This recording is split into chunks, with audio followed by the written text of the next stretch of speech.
My name is Tom Riddle, and I harbor no interest in becoming the Dark Lord. Rather, I am captivated by the study of magic.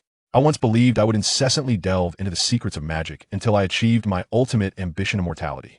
On the day of my graduation trip, I ventured to the enigmatic sands of Egypt in search of legendary magic intertwined with time. However, just as I was on the verge of success, an unforeseen mishap with time magic transported me to Hogwarts in the year 1991. Tom found himself locked in a gaze with Dumbledore. "Hello, Professor." In a bid for revenge against the old wizard, Tom resolved to persuade Harry Potter to join him. "Harry, what do you wish to become?" "I want to be a Death Eater." Chapter 1. Have you ever been defeated, old Dumbledore? Beneath the cloak of night, the silvery moonlight bathed the ancient castle of Hogwarts. Within the castle, Professor Dumbledore, it has been quite some time. As he beheld the handsome young man before him, a flicker of nostalgia crossed Dumbledore's eyes, though it quickly turned cold. Tom. As for the lengthy explanations Tom had just provided, Dumbledore remained unconvinced, not a single word taking root in his belief. Confronted with the elderly wizard and the multitude behind him, Tom suddenly felt the complexities of the situation weighing heavily upon him. Yet considering that he had traversed into this realm with a system and had grown over the past 7 years. System, display my attribute panel. Name, Tom Marvolo Riddle. Gender, male. Age, 18. Occupation, wizard. Magical power, SS Legendary Wizard, among whom are Dumbledore, Grindelwald, and others.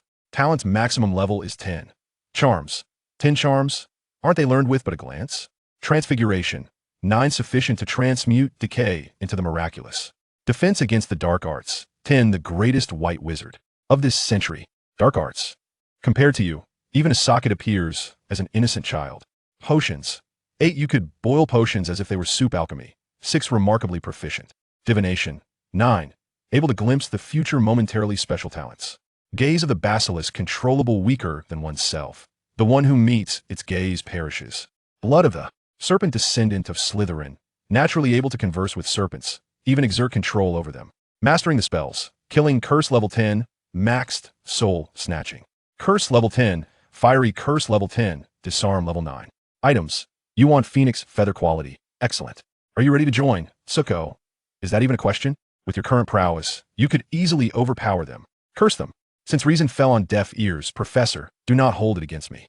The striking young man with raven hair slightly raised his head, a glimmer of coldness flashing in his emerald serpent-like eyes.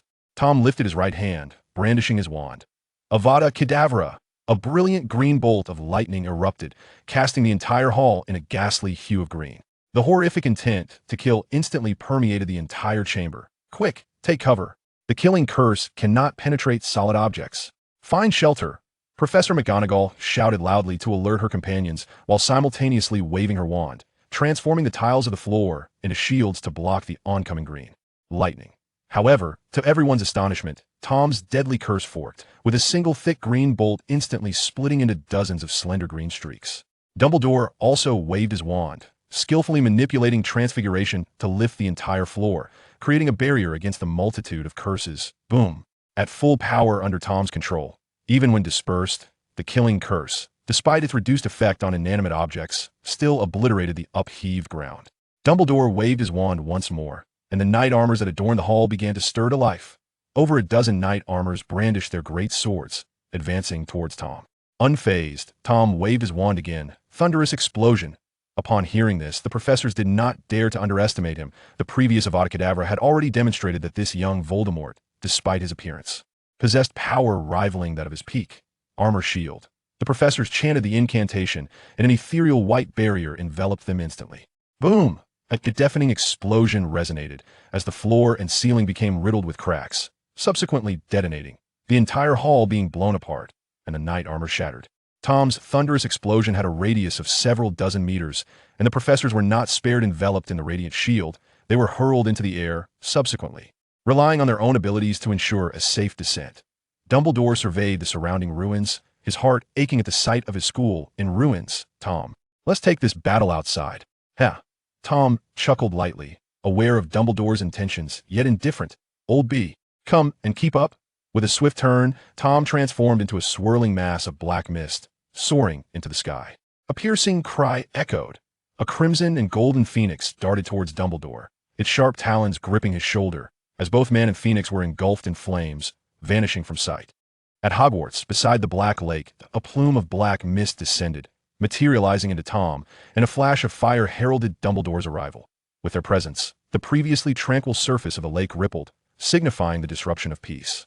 Dumbledore, fully aware of Tom's formidable prowess, did not underestimate him, that he took the initiative, brandishing his elder wand, summoning towering waves that surged high above the Black Lake. With another flourish of his wand directed at Tom, the colossal waves surged forth, crashing towards him. Tom, wand in hand, pointed to the ground and then flicked upward. Crimson flames erupted before him. The fierce fire morphed into serpentine forms, coiling around Tom and reaching skyward. Sizzling sounds filled the air. The colossal waves clashed against the raging flames, the searing heat evaporating the lake's water, and wisps of white smoke began to rise slowly. In an unexpected turn, the flames not only resisted extinguishment, but grew larger, fueled by the very waters of the lake. Ultimately, the oncoming waves were incinerated, leaving behind a towering inferno, serpentine blaze over 100 meters high, encircling Tom, its fiery eyes fixed intently on Dumbledore. Such a colossal serpent of fire could not be overlooked, and soon, the professors arrived in haste. Albus, Professor McGonagall cast a worried glance at Dumbledore before turning her gaze to Tom, her expression sharpening. Petrify them all, disarm him. A barrage of spells hurtled towards Tom. With a deft flick of his wand, Tom deflected the spells away effortlessly. The professors were not taken aback. They had not anticipated these ordinary spells to inflict any significant harm on Tom. Now, they were prepared to take decisive action.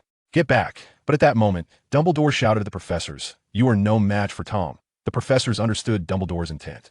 Although concerned for him and eager to assist, they acknowledged the undeniable truth they were not his equals. Thus, they retreated to the sidelines, biding their time for an opportune moment to strike stealthily when Tom's guard was down. Tom discerned their intentions and felt a slight urge to voice his irritation, yet he restrained himself. "Alas, Professor, this shall suffice. I have grown weary of the game." Tom called out to Dumbledore, for he had never intended to engage in conflict. He was merely an ordinary individual with a fondness for magic. Why did everyone harbor such malice towards him? "I am sorry, Tom." Dumbledore shook his head slightly. "I cannot allow you to depart." Upon hearing this, Tom fell into silence for a moment, then raised his gaze to meet Dumbledore's eyes. In an instant, Tom's emerald serpent-like pupils constricted. Dumbledore felt his body suddenly stiffen. "Disarm you." A flash of crimson light surged forth, propelling Dumbledore several meters away, causing his venerable wand to tumble from his grasp. Tom approached and retrieved the ancient wand, casting a silent glance at the fallen Dumbledore before turning to leave. Chapter 73. Am I such a large serpent? Are you truly my descendant? What an unruly young scoundrel who knows not how to respect the elderly and cherish the young. To awaken Slytherin, there exist but two prerequisites: mastery of ancient magic and possession of Slytherin's bloodline. Nevertheless, even if one were to set these aside, Slytherin could discern at a glance that Tom was indeed his descendant. The lad is remarkably handsome, a striking resemblance to my youthful self. How astonishing that he possesses such prowess at this tender age. This talent must surely be inherited from me. He is the very image of my younger days. Just as Tom stated, he is a rather narcissistic old fellow. In truth, Slytherin harbored considerable satisfaction with Tom as his heir, and he did not take offense at Tom's earlier remarks. However, it was essential to maintain his stature in Tom's esteem. "I merely spoke the truth, you bald, cantankerous old man." Yet, Slytherin was caught off guard when Tom deviated entirely from his expectations and even added insult to injury. This caused Slytherin to bristle with indignation. While he could tolerate being called narcissistic, being labeled as bald was utterly intolerable. What an impudent rascal. The following is omitted for brevity. Regardless of Slytherin's tirade, Tom exhibited no signs of being perturbed, merely retorting with another jab, "Old bald head," prompting Slytherin to fume further. Only when Slytherin had exhausted his ire did he regain his composure. "He, young man, do you seek to acquire greater power? Do you yearn to comprehend the true essence of magic?" He was acutely aware of his own nature. So is Slytherin, one of the four founders. He was confident that Tom could not refuse the magical knowledge he could impart. Should Tom decline, Slytherin would readily dismiss him as a Gryffindor. To his astonishment, he witnessed Tom turn on his heel and depart without a hint of hesitation. To Tom, "The knowledge that you can teach me is something my leader can provide. What you cannot impart, my leader can still furnish. What purpose do you serve then? Wait, don't leave," Slytherin exclaimed, akin to a forsaken elder, hastily intercepting Tom. After all, he had labored to emerge from obscurity, only to be abandoned by his own descendant. What a predicament. "Ah, whatever you wish to learn, I shall teach you," Slytherin conceded with a resigned sigh. "This is merely because you still possess some utility. What an unlovable descendant indeed. Are you leaving or not?" "Of course. However, there is a minor issue. As I currently exist only as a residual soul, I am stable within the chamber, but shall dissipate upon leaving." Tom had also discerned this. Upon first encountering Slytherin's spirit, he sensed something amiss.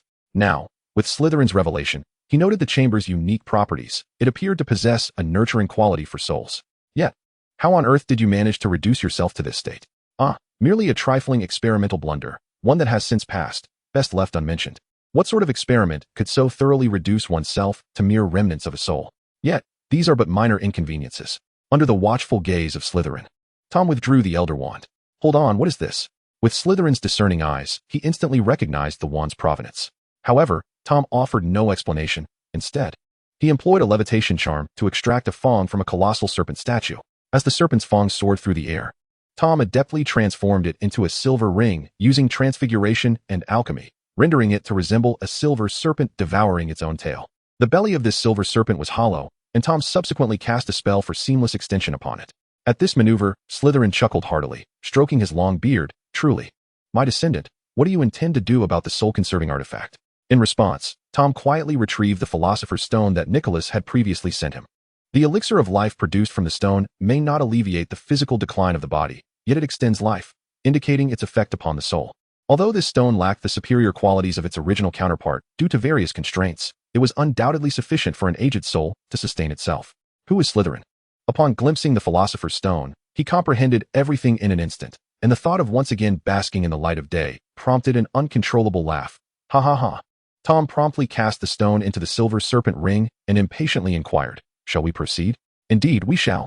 I'm on my way." Slytherin quickly entered the ring, and Tom adorned his left middle finger with it. Thus, does this mean I now possess a ring grandparent? The thought elicited a chuckle from Tom. He had thoroughly emptied the chamber of its most valuable treasures. The rest was of little consequence. "Dear grandson, I perceive your unfamiliarity with ancient magic. Shall I instruct you more thoroughly henceforth? When did you become my grandfather?" Is not such an address a sign of closer kinship?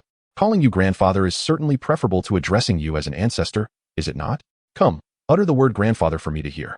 Old fool. For hours after Tom's departure, Travers once again entered the castle's second-floor ladies' lavatory, diary in hand. Voldemort's lingering soul seized control of Darren's body, using Parseltongue to unlock the entrance to the chamber. Upon entering, Darren skillfully approached the statue of Slytherin within the chamber.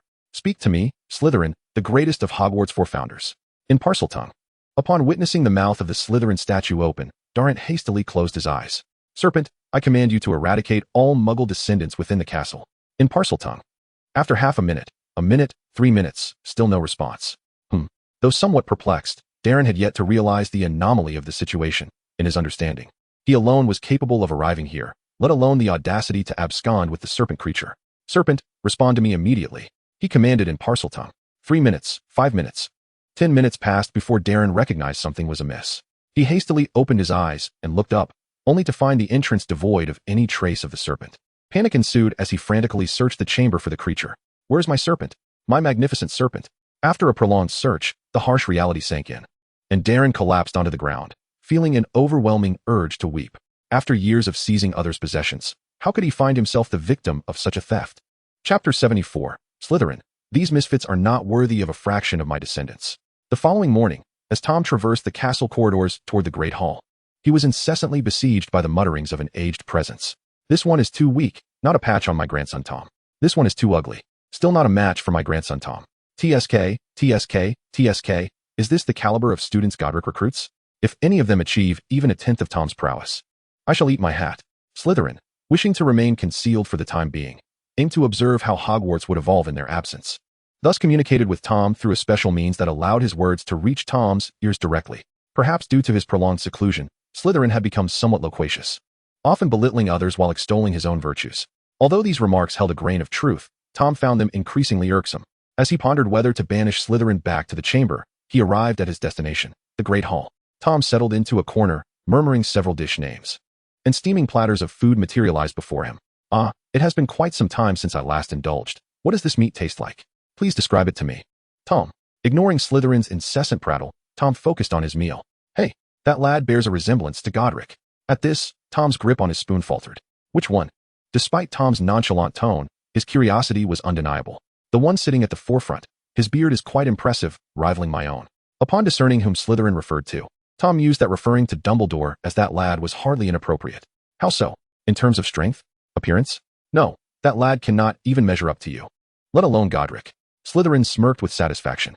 It is a feeling. He exudes a certain air reminiscent of Godric, as if he is a man entirely disinterested in women. Such keen perception. Gryffindor does not favor women? Tom felt he had stumbled upon a significant revelation. Curiosity piqued, he inquired, "Hey, old man, what prowess do you share with Gryffindor?" Upon hearing this, a smirk crept onto Slytherin's lips. "We are the pinnacle of wizards, the zenith of magic. In this day and age, perhaps only you, Tom, can barely keep pace with us." Of course, such boasts were mere bluster. Even if Slytherin's talents surpassed those of the venerable Dumbledore, the disparity could hardly be substantial.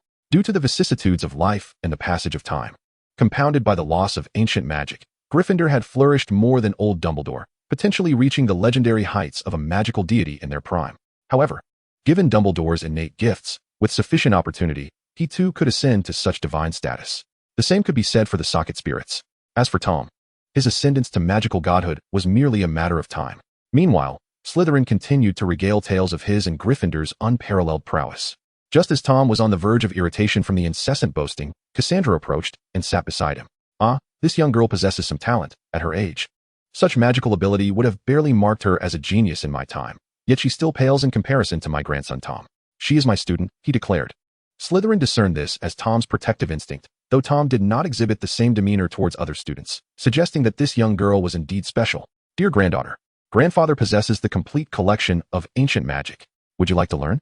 I can even raise a basilisk for you as a pet." Cassandra was momentarily taken aback by this unexpected offer, glancing at Tom in confusion, a habit she had cultivated over time to seek clarification. "Just an old bald man. You need not pay him any heed," Tom said, gently caressing Cassandra's delicate, rosy ears. Immediately, she noticed that the old man's voice had vanished. "Teacher, who was that?" "A ghost who has been dead for many years," he replied. With that, the duo returned to a serene breakfast, savoring their meal in tranquility. Meanwhile, Slytherin was seething with rage. "Ungrateful descendant. Tom, you ungrateful descendant." His shouts, muffled by the silence, were in vain. After breakfast, Tom escorted Cassandra to the Transfiguration classroom. The first lesson of the day was Transfiguration. During the class, students once again inquired about the Chamber of Secrets. Professor McGonagall reiterated the information previously conveyed by Professor Flitwick to Harry and his companions. Upon hearing this, the Slytherins were left dumbfounded. Was this truly how they were perceived by posterity? I merely suggested accepting pure-blood wizards, as they are easier to teach. But I never stated that only purebloods should be accepted. What does it mean to unleash the serpent to devour all Muggle descendants? Such accusations are utterly slanderous. I have indeed preserved certain artifacts, but I am not the only one. Did not Godric and the others also safeguard their legacies? Why am I the only one subjected to scorn? Slytherin incessantly lamented in Tom's ear, resembling a sorrowful old monkey. Tom refrained from silencing him, having noticed something intriguing. "Wait, old chap, did you just imply that Gryffindor also concealed treasures?" "Indeed." Slytherin's demeanor swiftly soured. "What? Are you so greedy, lad? Is my heritage not sufficient for you? Fear not. I shall arrange for you to dwell in the same ring as Gryffindor." "Ahem, what do you mean by that? What do you take me for? If I were disinterested in women, you would not even exist. Just say whether you want it or not." Godric left behind a chamber in the castle. "Whatever room you desire will manifest as such, for he concealed a few things within, though beyond that, I cannot say." The old man feigned disinterest, yet, unbeknownst to Slytherin, Tom was internally mocking him. At that moment, Slytherin pondered whether Gryffindor and the others were still alive after all these years. Reflecting on this, Slytherin began to reminisce about the days of yore. Meanwhile, Tom contemplated Slytherin's mention of the chamber, which bore an uncanny resemblance to a room of endless wishes. Chapter 75, Harry is attacked. On a sun-drenched morning, the Quidditch pitch, restored to its former glory through magical means, awaited its players. Today, Harry and his companions had no classes, so at Marcus's suggestion, they ventured to the pitch to hone their Quidditch skills. However, it was an unfortunate coincidence that their arch-rivals, the Gryffindor Quidditch team, had the same idea. Upon their encounter, the atmosphere crackled with tension. "We arrived first. This pitch belongs to Slytherin today." Upon hearing Marcus's proclamation, Wood scoffed disdainfully. "Have you obtained the approval of the headmaster?" "Our headmaster has already secured the rights for Gryffindor to use the pitch today." Indeed, as if anticipating this, Marcus promptly produced the request penned by Snape, which confirmed Slytherin's claim to the Quidditch pitch for the day. Faced with an impasse, the captains of the two rival teams were left frustrated. Thus, the two adversaries resorted to their customary method of establishing dominance. "Marcus, you big buck-toothed fool. You make me nauseous. Wood, go wash yourself. The stench of poverty emanating from you is revolting. Look at this. A Nimbus 2000. You couldn't afford it even if you saved your pocket money for a decade." With their captains initiating the verbal sparring, the players quickly joined in. Particularly Angelina from the Gryffindor team, whose fiery personality made her a formidable opponent in this war of words, her tongue firing like a machine gun without pause. However, for others, it was tolerable. Yet for Ron, who came to watch the Gryffindor practice, it was somewhat discomforting. The Slytherins were nothing short of villains, utterly unreasonable. Furthermore, they were all Death Eaters. Death Eaters are certainly no good. They are despicable. Wouldn't you agree, little Ron? Listening to the words of his twin brothers, Ron could only awkwardly concur. Yes, Death Eaters are indeed not good people. What is wrong with you? Why are you sweating so much? It's nothing. Just a bit hot. Yes, quite warm. The Weasley twins paid little heed to Ron's excuse. After all, if someone told them that their brother was a Death Eater, they would merely find it amusing. The likelihood of a Gryffindor becoming a Death Eater was already minuscule, especially considering they belonged to the Weasley family, the epitome of Gryffindor. After squabbling for the better part of the day, with the sun now high in the sky, they realized that this was not a viable solution. Since words are futile, let us resort to actions. Marcus exchanged a glance with Wood, both recognizing the other's intent. Then they heard, "Hey, why are you two pulling out your wands?" At Angelina's shout, everyone turned to look at Harry and Malfoy, who had drawn their wands. "Aren't we here to settle this physically? I'm ready. Today, I intend to take down 3. Upon hearing this, Marcus facepalmed in disbelief. "What I meant was a Quidditch practice match. The winner claims the field." Oh, what a letdown. The two reluctantly returned their wands to their holsters. Thus, everyone mounted their broomsticks and soared into position. "Marcus, I will leave you in a state of utter disarray. Catch up with me on my broom first, Wood." As the quaffle descended, Wood and Marcus lunged for it. However, due to the quaffle's proximity, their speed advantage was diminished, allowing the more skilled Wood to successfully seize the quaffle. Meanwhile, Harry remained blissfully unaware of the unfolding drama. He was leisurely flying above the pitch, awaiting the appearance of the golden snitch.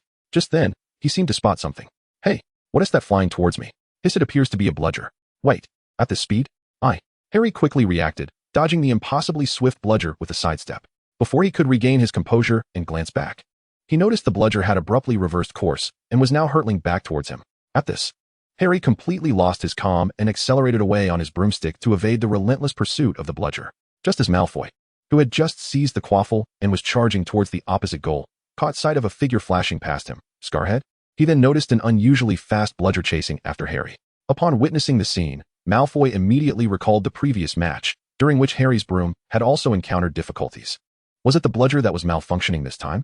With this thought in mind, Malfoy casually hurled the bludger away and soared towards Harry. "Scarhead, I'm here to save you.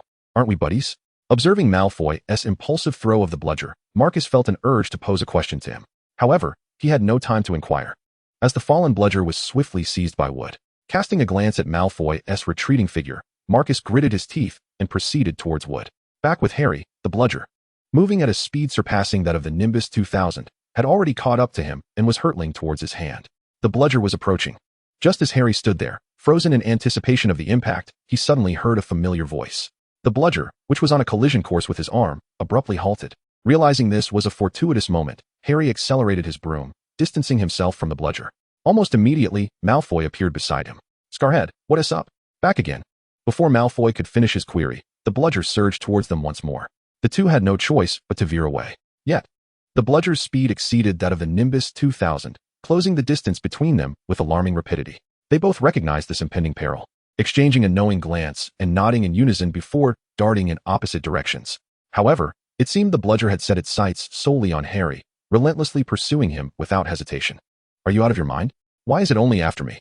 Harry was utterly exasperated, his expression reminiscent of how he once looked upon facing the infamous secret recipe burger. Nevertheless, the bludger showed no sign of slowing down. Rather, it seemed to gain speed.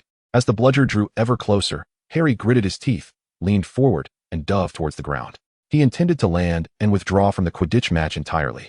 If it continued to chase him like this, "You really are following me." Seeing the bludger hurtling directly towards him, Harry wasted no time in drawing his wand. Stupefy. Boom. The spell struck the bludger, causing it to explode. How could I, the second in command of the Death Eaters, be bested? However, before Harry could revel in his triumph, another bludger suddenly emerged and struck him down. Lying on the ground, Harry clutched his injured arm, grimacing in pain. "Oh, it feels like my bone is broken." Chapter 76. Harry, Dobby, you wretched thing. The bludger that had successfully struck Harry seemed to have fulfilled its purpose and fell silent thereafter. Scarhead. Malfoy descended from the sky on his broom, discarded it carelessly, and rushed to Harry's side to assess the situation. Malfoy, don't say anything, Scarhead. You'll be fine. I merely have a fractured bone. Upon hearing Malfoy's words, Harry was incensed and felt an urge to retaliate, yet his injury rendered him immobile. "Oh, I see." Malfoy awkwardly scratched the back of his head, having assumed that Harry, lying motionless on the ground like a lifeless fish, was on the brink of demise. "Enough with the chatter. Hurry and take me to the hospital wing." At this command, Malfoy quickly assisted Harry to his feet and led him toward the entrance of the Quidditch pitch. As for Marcus and Wood, the commotion caused by Harry's incident had devolved into a raucous brawl on the field. In the castle's second floor, at the hospital wing, Harry and Malfoy found themselves without Madame Pomfrey, instead encountering Gilderoy Lockhart, who was lurking about, seemingly up to no good. "Ahem. Madame Pomfrey has gone to fetch the freshly brewed potion from Professor Snape," Lockhart informed them. Harry and Malfoy exchanged looks of realization. Yet they soon posed another inquiry. "What are you doing here?" "Just taking a casual stroll," he replied, refraining from admitting that he was there to procure a potion for dealing with the Whomping Willow, for such news would undoubtedly tarnish his reputation as a master of potions. Although Harry and Malfoy were already aware of this, they were oblivious to the fact that Lockhart had yet to cure the Whomping Willow. Otherwise, they would never have consented to his forthcoming actions. "Is Potter injured?" Lockhart scrutinized the two, swiftly noting Harry's disheveled state. Upon hearing this, Harry and Malfoy recounted the recent events, as it was not a matter that warranted secrecy. "Ah, I understand now. This is merely a minor issue. Allow me to assist Potter with his treatment," Lockhart declared, brandishing his wand. Harry regarded Lockhart with apprehension. "Are you capable of this?" Malfoy echoed his skepticism. "Given Lockhart's previous lackluster performances, rest assured, I have practiced extensively. There will be no errors." Lockhart, in his delusion, had not only deceived others, but had also successfully convinced himself. His claims of extensive practice were indeed grounded in reality, albeit confined to the pages of his books. Harry hesitated, retracting his hand slightly, but refraining from outright refusing Lockhart, as there was a glimmer of hope. Lockhart seized Harry's fractured arm with his left hand and pointed his wand at it with his right. "Prepare force." A flash of white light erupted from the wand. "And then why can't I feel my arm?" Harry exclaimed, shaking his limb only to discover that not only was sensation absent, but his bones had vanished entirely. "Air. This spell, it functions like this," Lockhart stammered, unable to meet Harry's gaze. "But on the bright side, it doesn't hurt anymore, and it's more flexible, right?" Harry remained silent, fixated on Lockhart. "I just remembered I have something urgent to attend to. I must take my leave." Realizing the gravity of the situation, Lockhart hastily rose and made his escape. "You scoundrel! Come here and face me." Harry's furious roar echoed behind him, prompting Lockhart to flee with great urgency. When Madame Pomfrey returned and assessed Harry's arm, she first admonished him for his carelessness, then promptly administered the bone regrowth potion. "The patient requires rest. You should return home for now," she instructed. Upon hearing Madame Pomfrey's words, Malfoy bid farewell to Harry and exited the infirmary. After a while, with nothing to occupy his mind, Harry reclined on the sickbed, gazing out at the scenery beyond the window. Suddenly, a sound pierced the air, followed by a weight settling upon his legs. Looking down, he saw Dobby, the house elf he had encountered at the Dursleys, standing at the foot of his bed. "Why does Harry Potter not leave this place?" Dobby inquired, his countenance a blend of anger, confusion, anxiety, and disbelief. "What brings you here?" Harry asked, perplexed by Dobby's sudden appearance, and a peculiar thought crossed his mind. Why does Harry Potter not leave this place? It would be so simple to do so. Dobby pondered, unable to comprehend why all his efforts had yielded no results. Dobby has tried so hard, he exclaimed, gesticulating animatedly. "So, all those events were orchestrated by you? I couldn't access Platform 9 because of you. I was attacked by a rogue bludger thanks to you." Harry's expression twisted with anger. Seeing Harry's ire, Dobby became flustered. "No, Dobby only wishes for Harry Potter to stay away from Hogwarts." "Why would I want to leave Hogwarts?"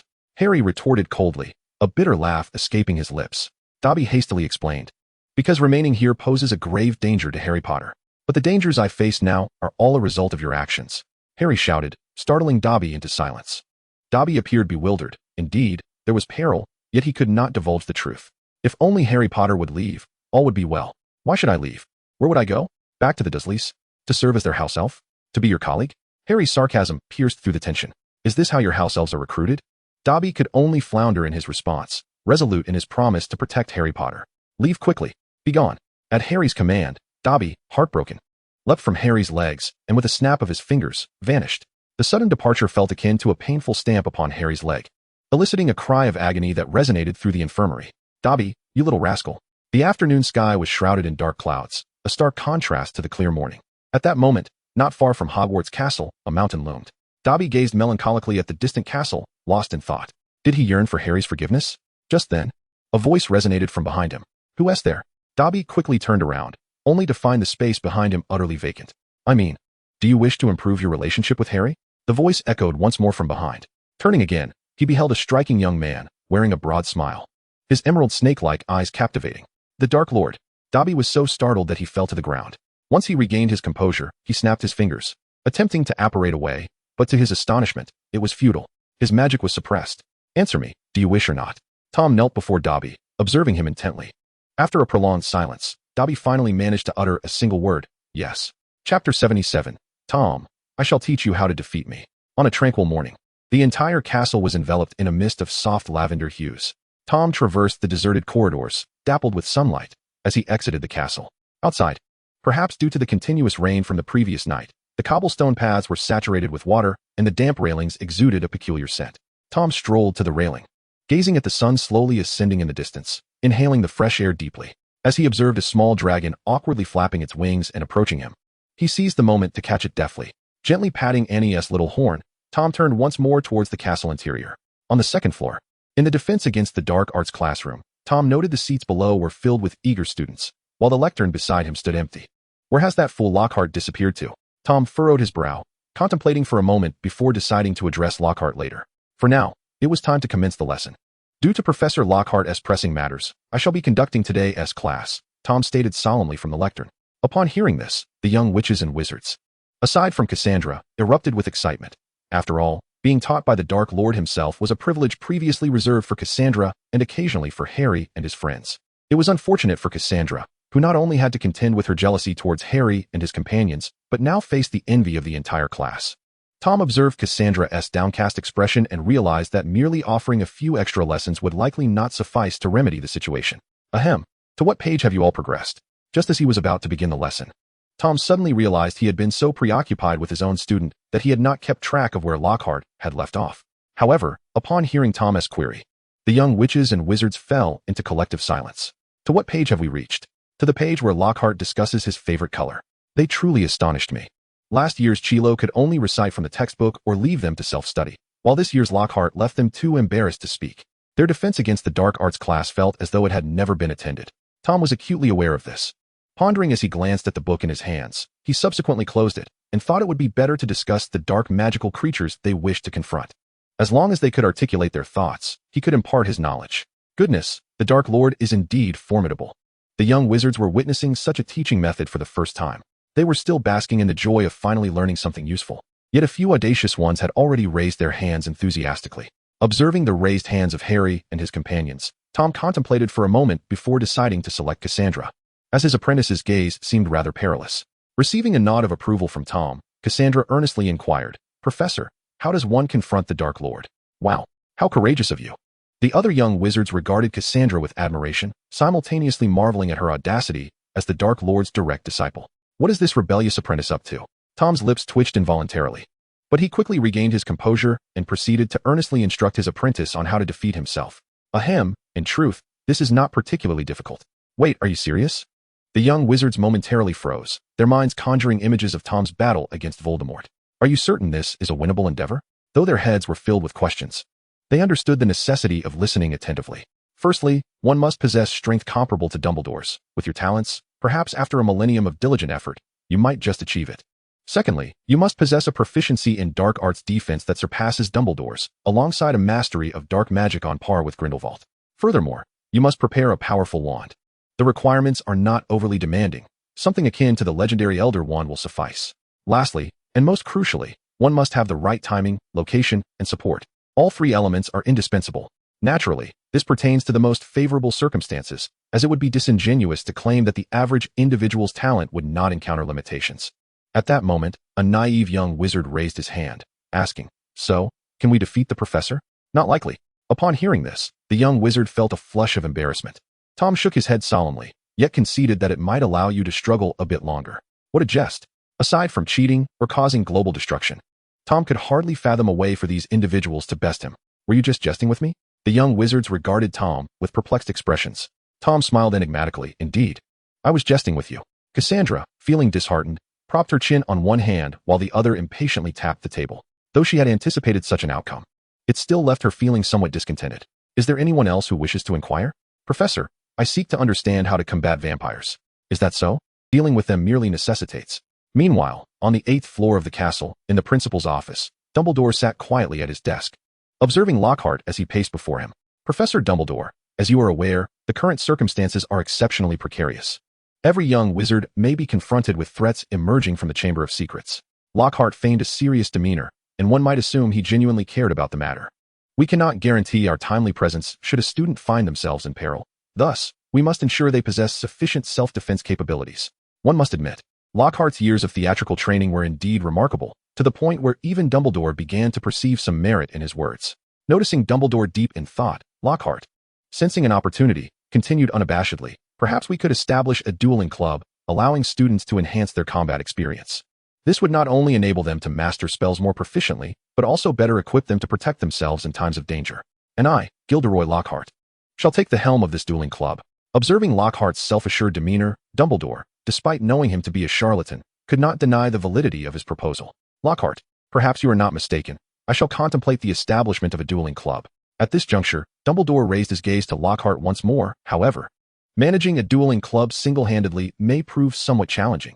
You might consider enlisting a professor to assist you. Professor Dumbledore, you shall never regret this decision made today.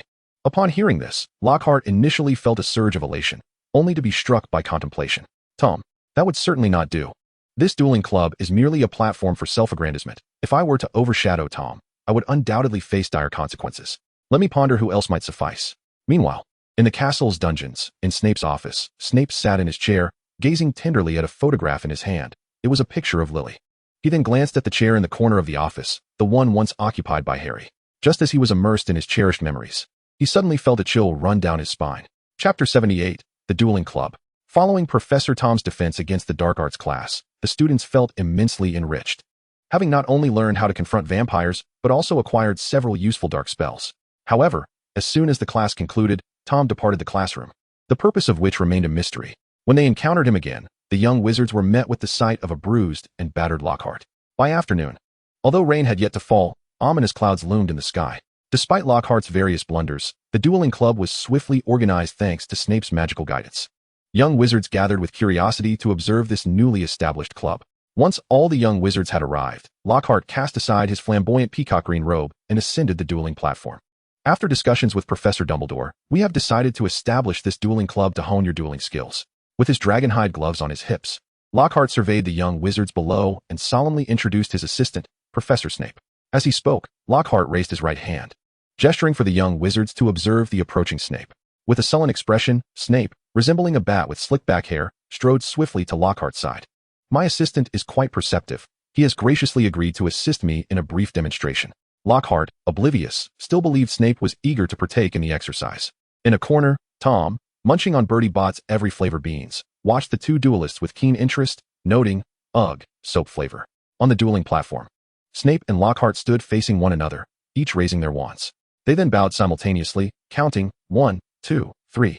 As Lockhart finished his count and prepared to cast a spell, he suddenly realized that aside from the forgetfulness charm, he had nearly forgotten everything else. However, Snape was indifferent to Lockhart's plight. Disarm. Snape incanted, directing his wand at Lockhart, unleashing a vibrant red light that hurtled towards him. Bang! Lockhart's wand was sent flying, and he himself was propelled several meters backward. Oh, this does not seem quite right.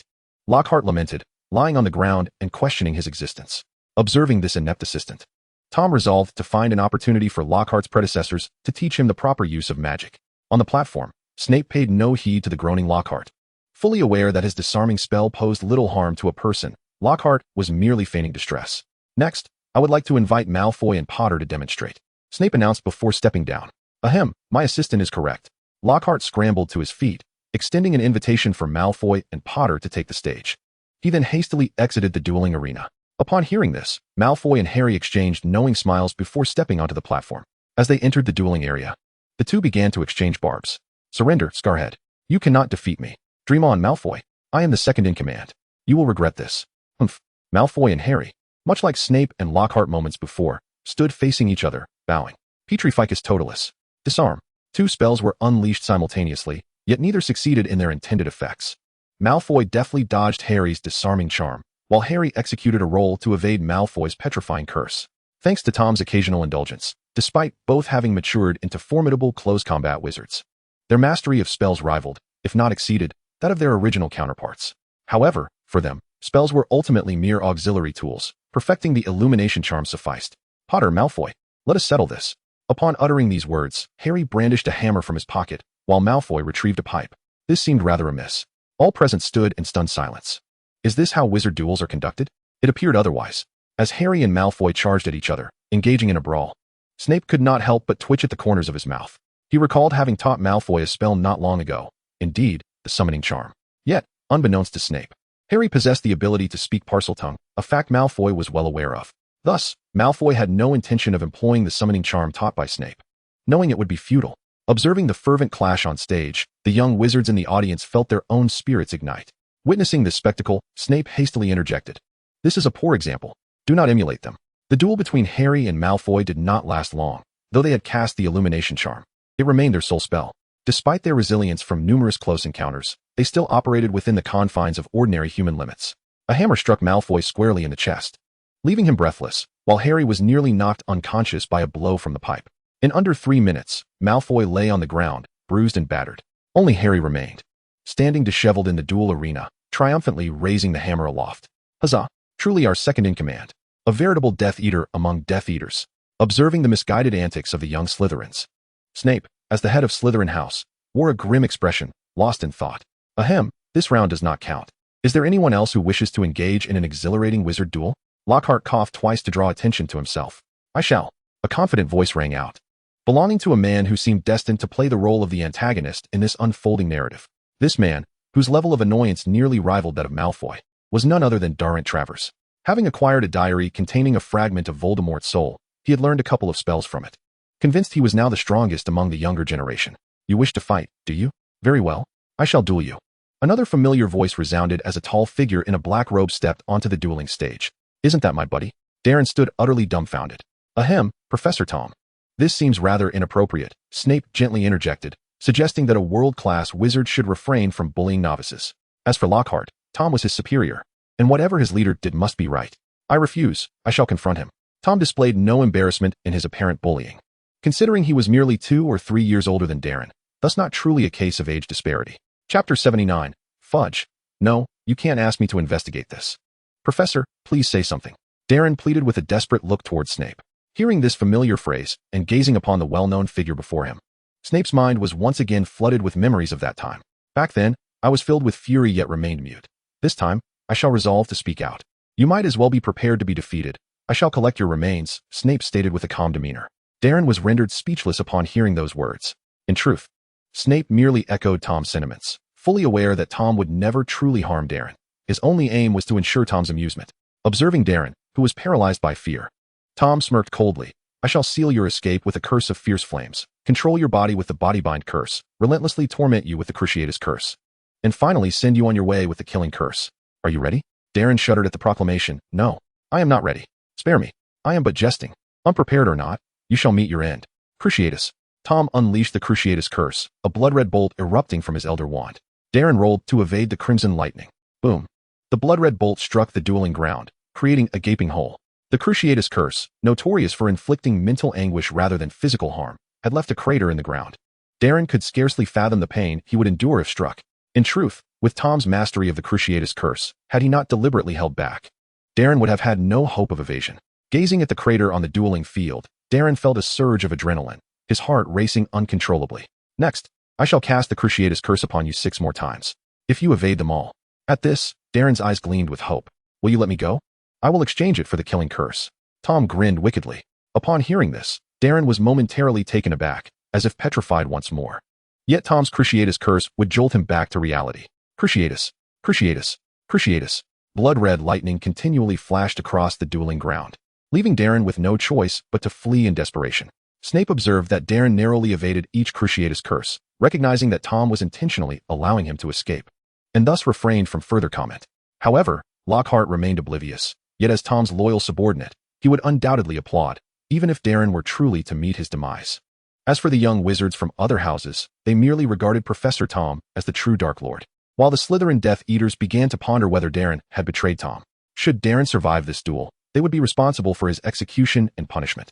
At that moment, within the dueling arena, Darren knelt upon the ground, supporting himself with his hands, gasping for breath as though he had been thoroughly bested.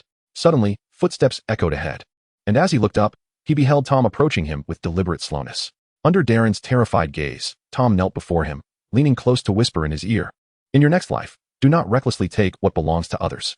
Upon hearing this, Darren instantly comprehended the implication. With a resounding thud, he fell to his knees, exclaiming, "Professor, I was wrong. It was the ghost in the diary that led me astray. I shall never dare again." At this, Tom's expression softened, a gentle smile gracing his lips. If you had said so earlier, why the need for mischief? He had grown weary of the game. It was time to reclaim the diary. Meanwhile, in another location, at the Ministry of Magic, Rufus Scrimgeour, the head of the Auror office, hastened toward Fudge's office. "Good day, Director." "Good," replied Scrimgeour. "Please review this document." "I shall not. Leave it on my desk for now." He offered only perfunctory greetings as he had pressing matters to attend to. Upon arriving at Fudge's office, Scrimgeour did not knock, but rather pushed the door open and strode in. Fudge was still contemplating how to enhance his competitiveness for the upcoming ministerial election. "Minister, I have received word that Hogwarts is in turmoil once more." Scrimgeour's demeanor turned serious, as news of the incident had already begun to circulate. If they did not act swiftly, the consequences could be dire. No need for further deliberation. We shall depart immediately for Hogwarts. Fudge felt a surge of excitement. Recognizing this as an opportunity to bolster his candidacy, yet a thought crossed his mind. Surely, this would not involve the Dark Lord again? Scrimgeour remained silent. "Do not be so reticent. Say something. Your silence unnerves me." Nevertheless, Fudge's anxiety was merely self-deception.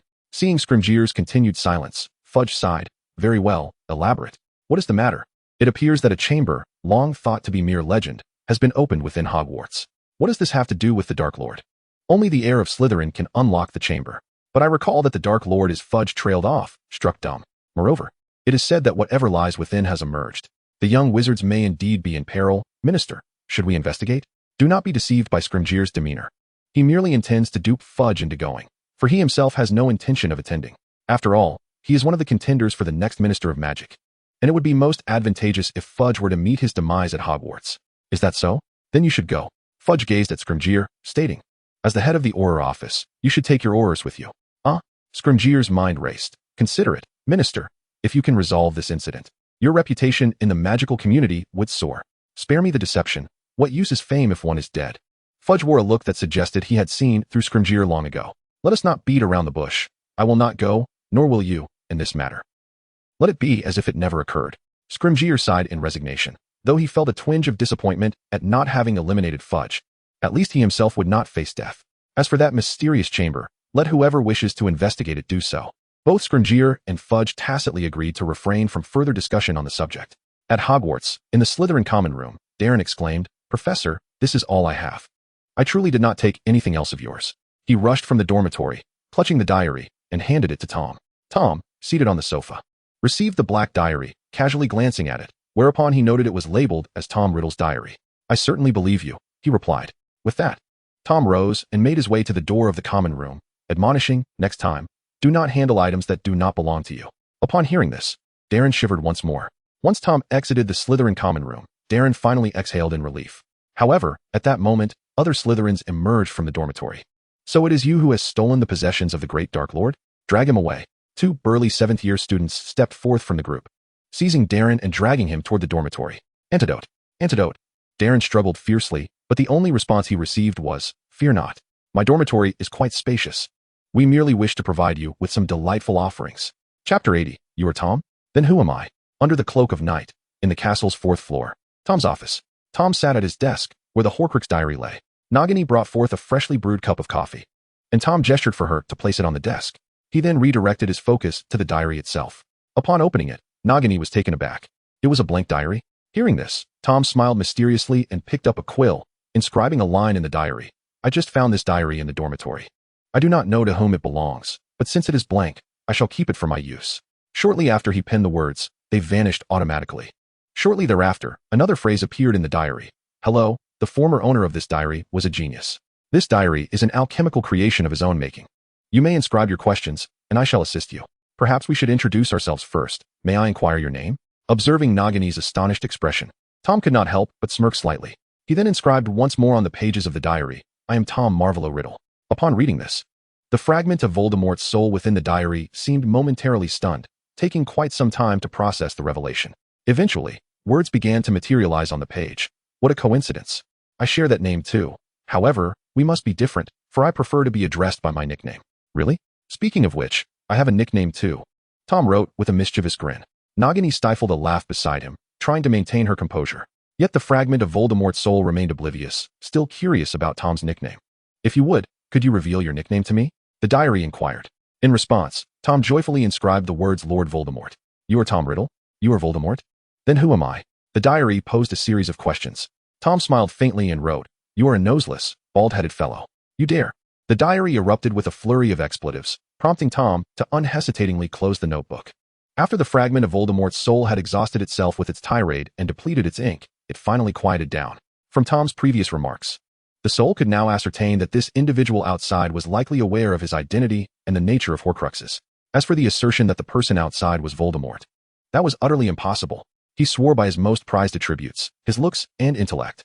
If the person outside were indeed himself, he would consume a pound of food. The more he resembled him, the more he would eat. But if it were not himself, who could it be? The manner of speech was so unpleasant. Could it be that someone so audaciously spoke to him was? A loathsome old man surfaced in Tom's mind, one even more detestable than he. Dumbledore, you ancient relic. It must be you. Upon reading this, Tom furrowed his brow, questioning who was labeled as the bent old man. In his discontent, Tom inscribed another line in the diary. In fact, the basilisk was also stolen by me. Damn you. The following expletives were omitted. Tom paid no heed to the frenzied soul, resolutely closing the diary. The one hurling insults was him, while the one receiving them was old Dumbledore. Strangely enough, this feeling was rather delightful. Tom leaned back against the chair, while Nagini approached from behind to offer him a massage. Despite having expressed multiple times that such gestures were unnecessary, he couldn't disregard the heartfelt intentions of his little serpent. Thus, he indulged in the moment with a sense of ease. Speaking of which, with Nagini transformed back into human form, what would become of his loyal serpent companion? How could the great Dark Lord be without a serpent by his side? The first thought that crossed Tom's mind was the creature known as the basilisk. After all, it was sufficiently large and could serve as a steed from time to time. However, the basilisk was a monstrous serpent, and anyone other than Tom who beheld its gaze would likely meet a fate of death or petrification. His concern was not for the harm it might inflict on others, but rather how it would affect his own grandiose image. After all, he couldn't very well show off to mere stones and corpses, could he? Alas, what a predicament. Perhaps he would consult Newt next time. Since pondering over it was futile, he decided to set it aside for the moment. In matters of magical creatures, he was no expert. It would be wise to seek the counsel of one who was. At that moment, Tom flipped his left hand, revealing a small purple vial. Simultaneously, he heard the voice of Slytherin grumbling in his mind. Could you refrain from tossing everything my way? I'm nearly suffocating. Can a ghost even suffocate? Tom rolled his eyes in exasperation and chose to ignore the old spirit. With a pop, he uncorked the small vial and extracted a fragment of Voldemort's soul. I am a serpent, I am a serpent. The fragment of Voldemort resembled a noseless, grotesque creature, now hovering in midair, writhing in a rather unpleasant manner. Indeed, the blood curse had already been cast upon Voldemort's soul fragment. Well, this is quite satisfactory. I shall release you once you can no longer articulate human speech. You. Wretched. Clearly, even in serpentine form, Voldemort did not forget to hurl insults at Tom. Nagini, witnessing this scene, remained silent. For she was well aware of many of Tom's affairs, including the nature of his relationship with Voldemort and the distinctions between them. Were it anyone else casting such a malicious curse upon another, Nagini would harbor intense disdain for that individual. However, Tom's actions were undoubtedly driven by purpose. Moreover, if she envisioned the cursed individual as Grindelwald, she found it hardly concerning. Tom then lifted a diary from the table with his right hand. To his astonishment, crimson flames erupted from his palm, engulfing the diary in a blaze. What is happening? You cannot. The diary repeatedly manifested such phrases, and Tom faintly perceived the anguished screams of Voldemort's soul fragment. Yet, he remained unfazed, merely observing. As the fragment neared its obliteration, Tom finally extracted it once more. This is impossible. The weakened fragment gazed at Tom, incredulous. I know you have much to say, but I have no desire to listen. As Tom spoke, he forcibly stuffed the lingering soul into a small vial. As he toyed with the bottle in his hand, a sudden thought struck him. What if he were to gather all of Voldemort's fragmented souls and fashion them into a powerful magical artifact? It would undoubtedly be a most intriguing endeavor. Chapter 81. What else has not been infused with the potion of infatuation? For Tom, today was destined to be a day fraught with unrest, for it was Valentine's Day. Upon awakening, before even leaving his dormitory, he noticed a beautifully wrapped chocolate placed beside his bed. It was all too obvious who had left it there, as only one person possessed the key to his room. After freshening up, he opened the door to find Nagini elegantly waiting for him at the threshold. Today, Nagini had taken the time to adorn herself. Clad in a long black gown accented with deep blue, reminiscent of a starry night sky, opulent yet exuding a simple beauty. Observing the eager expression on Nagini's face, Tom gently caressed her glossy black hair, remarking to himself that his little snake looked absolutely splendid today. With his other hand, he retrieved the chocolate that had been resting on his bedside. The wrapping had already been torn open, revealing its appealing appearance. With a crisp bite, Tom savored the chocolate, raising an eyebrow at Nagini. Delightful. Upon hearing this, Nagini felt as though she were the one indulging in the chocolate, experiencing a sweet sensation herself. Her expression was easily decipherable. Witnessing this, Tom couldn't help but smile. His little snake was easily pleased. Stepping out of the dormitory, the difficult day for Tom was just beginning. On his way to the Great Hall, he was approached by countless young witches. "Professor, do you have time after class today?" "Professor, I made this chocolate myself. Would you like to try it?" "Professor, actually." Before Tom could respond, his hands were suddenly filled with an array of chocolates. Observing this scene, a frown creased Nagini's brow as she firmly grasped Tom's hand, maneuvering through the crowd with the intent to escape this hub of distractions. After enduring the throngs, they finally reached the Great Hall, where the number of onlookers began to dwindle. Finding a seat, Tom gazed at the multitude of chocolates in his hands, initially intending to enjoy them as a pre-meal treat. However, without hesitation, Nagini seized the chocolates from Tom, her brows slightly furrowing as she forced a smile. "Eating too many sweets is not good, Tom. Allow me to help you dispose of these." Though uncertain of her method of disposal, Tom sensed that he would likely never see those chocolates again. But it mattered little. He could always ask his apprentice for some money and procure more. With this thought in mind, Tom began to enjoy his breakfast. He had expected to savor a delightful meal in peace, yet unexpectedly. "Happy Valentine's Day, everyone." Suddenly, Gilderoy Lockhart burst through the Great Hall doors. Clad in a resplendent purple robe, Lockhart, radiating with joy, exclaimed loudly, "So far, 24 individuals have bestowed upon me Valentine's Day cards. Although this number is significantly less than last year, I extend my heartfelt gratitude to each of them. By the way, forgive my presumption. I have arranged a delightful surprise for everyone." With that, Lockhart clapped his hands, and 12 diminutive figures, adorned with wings and carrying harps, entered the hall. Their expressions rather somber. "Please welcome my friendly little cupids, here to deliver your cards." With Lockhart's explanation, the audience understood that these little beings were tasked with delivering love letters. Thus, a peculiar scene unfolded within the hall.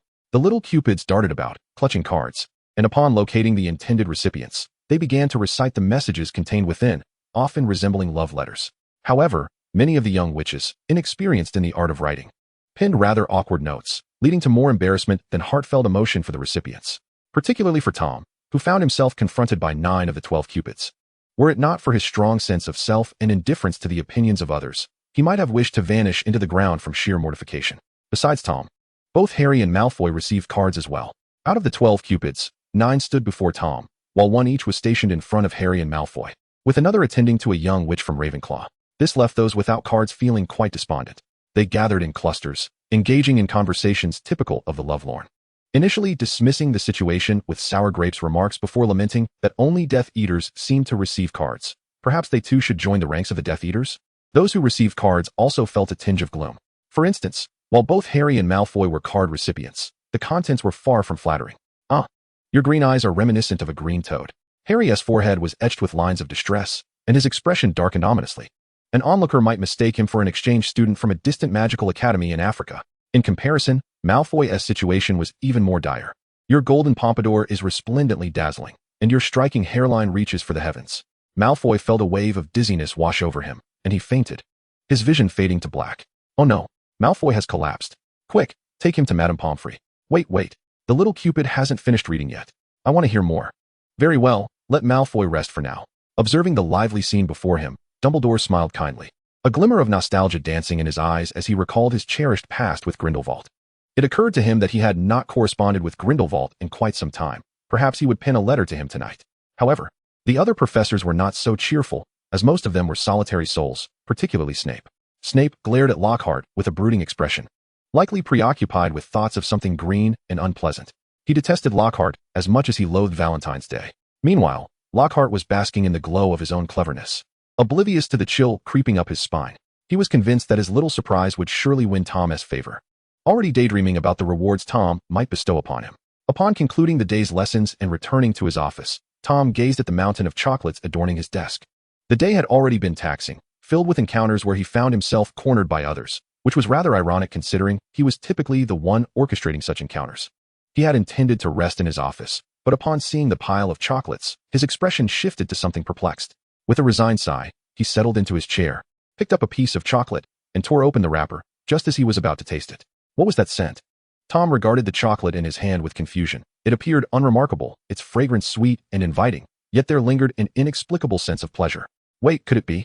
A peculiar thought flickered through Tom's mind, prompting him to unwrap a few more pieces. As he suspected, they bore no distinction from the first. His gaze swept across the desk, where, besides the chocolates, there were other candies and several cards.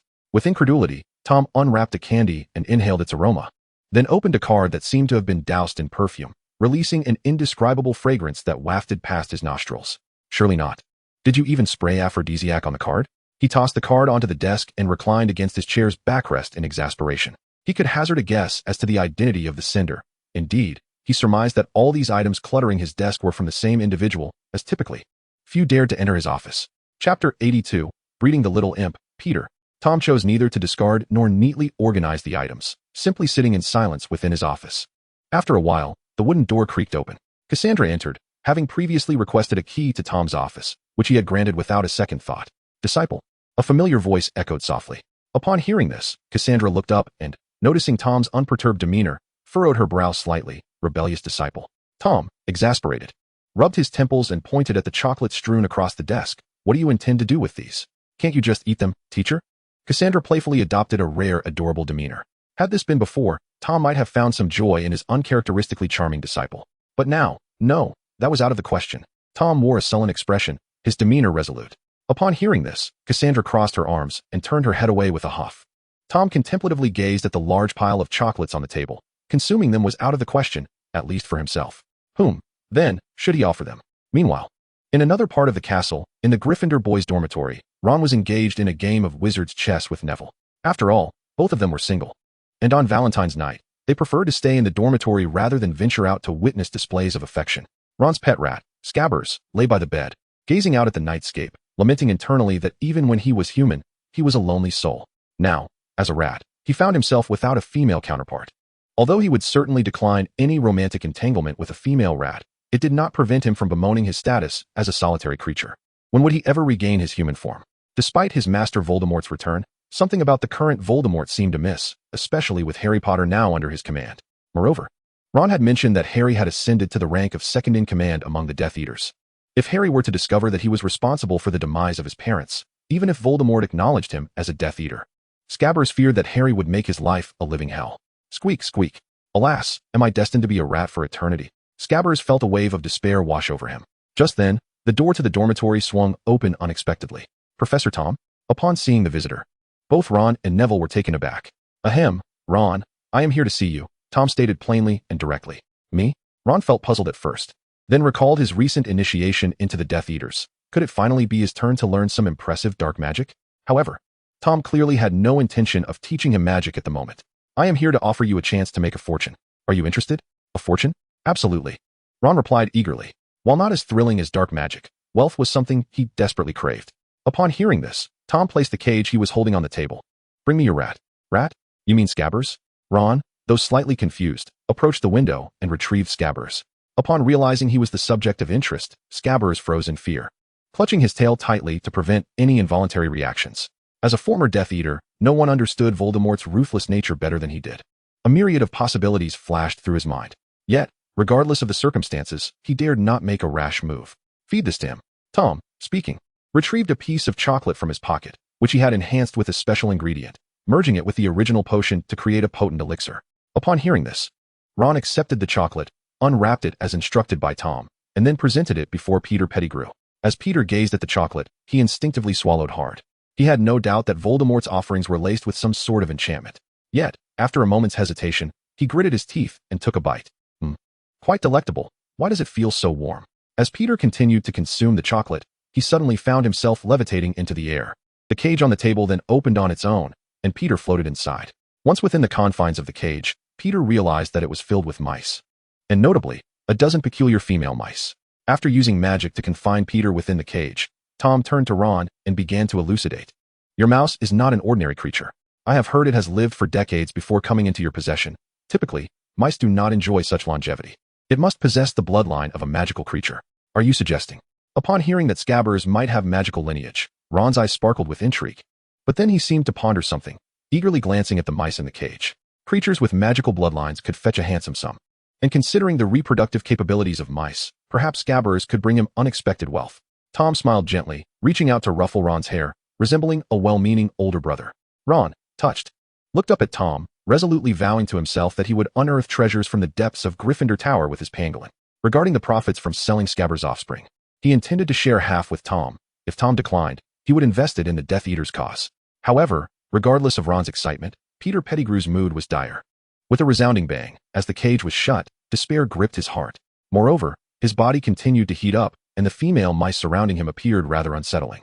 Tom, oblivious to the tumult within the cage, extracted a large bag of chocolate from his ring and placed it on the table. He then advised Ron, if Scabbers stops, give him another piece of chocolate. Yes, Professor. Absolutely, Professor. I will ensure Scabbers produces little mice 24 hours a day. Ron appeared exhilarated, already envisioning a bounty of shiny silver sickles. There's no need for that. Allowing it a moment's rest wouldn't hurt. To this, one might think Tom had a pang of conscience.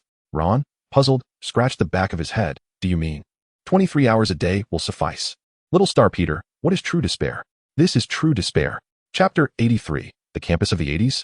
I am the pioneer. Under the vast canopy of the night sky, Tom strolled leisurely around the castle's perimeter. He glanced up at the luminous full moon, inhaling the fresh air deeply, and felt that such carefree days were indeed delightful. Having just delivered a mouse to Ron, he feared an ambush upon his return, so he decided to take a couple of laps outside the castle.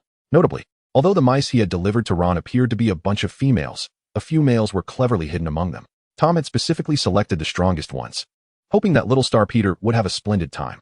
Meanwhile, in the Gryffindor boys' dormitory, within the cage on Ron's desk, little Star Peter had triumphed over several female mice and lay panting in the cage. He felt as though his kidneys had given out. Yet the horrifying thoughts continued to plague his mind. It must be said that after Tom had enhanced the chocolate, the original aphrodisiac had transformed into something indescribable, far surpassing the effects of any potion one might find in the alley. As little Star Peter lay there, feeling as though he were paralyzed, he thought this would be the end. However, he clearly had never played the games of the Muggle world, where after defeating minor foes, one must confront elite adversaries. Suddenly, several muscular giant mice emerged from the corners of the cage, their terrifying forms making little Star Peter seem like a mere child in comparison. Squeak, squeak, squeak. Wait, what are you going to do? Little Star Peter screamed in terror, but his exhausted body rendered him immobile.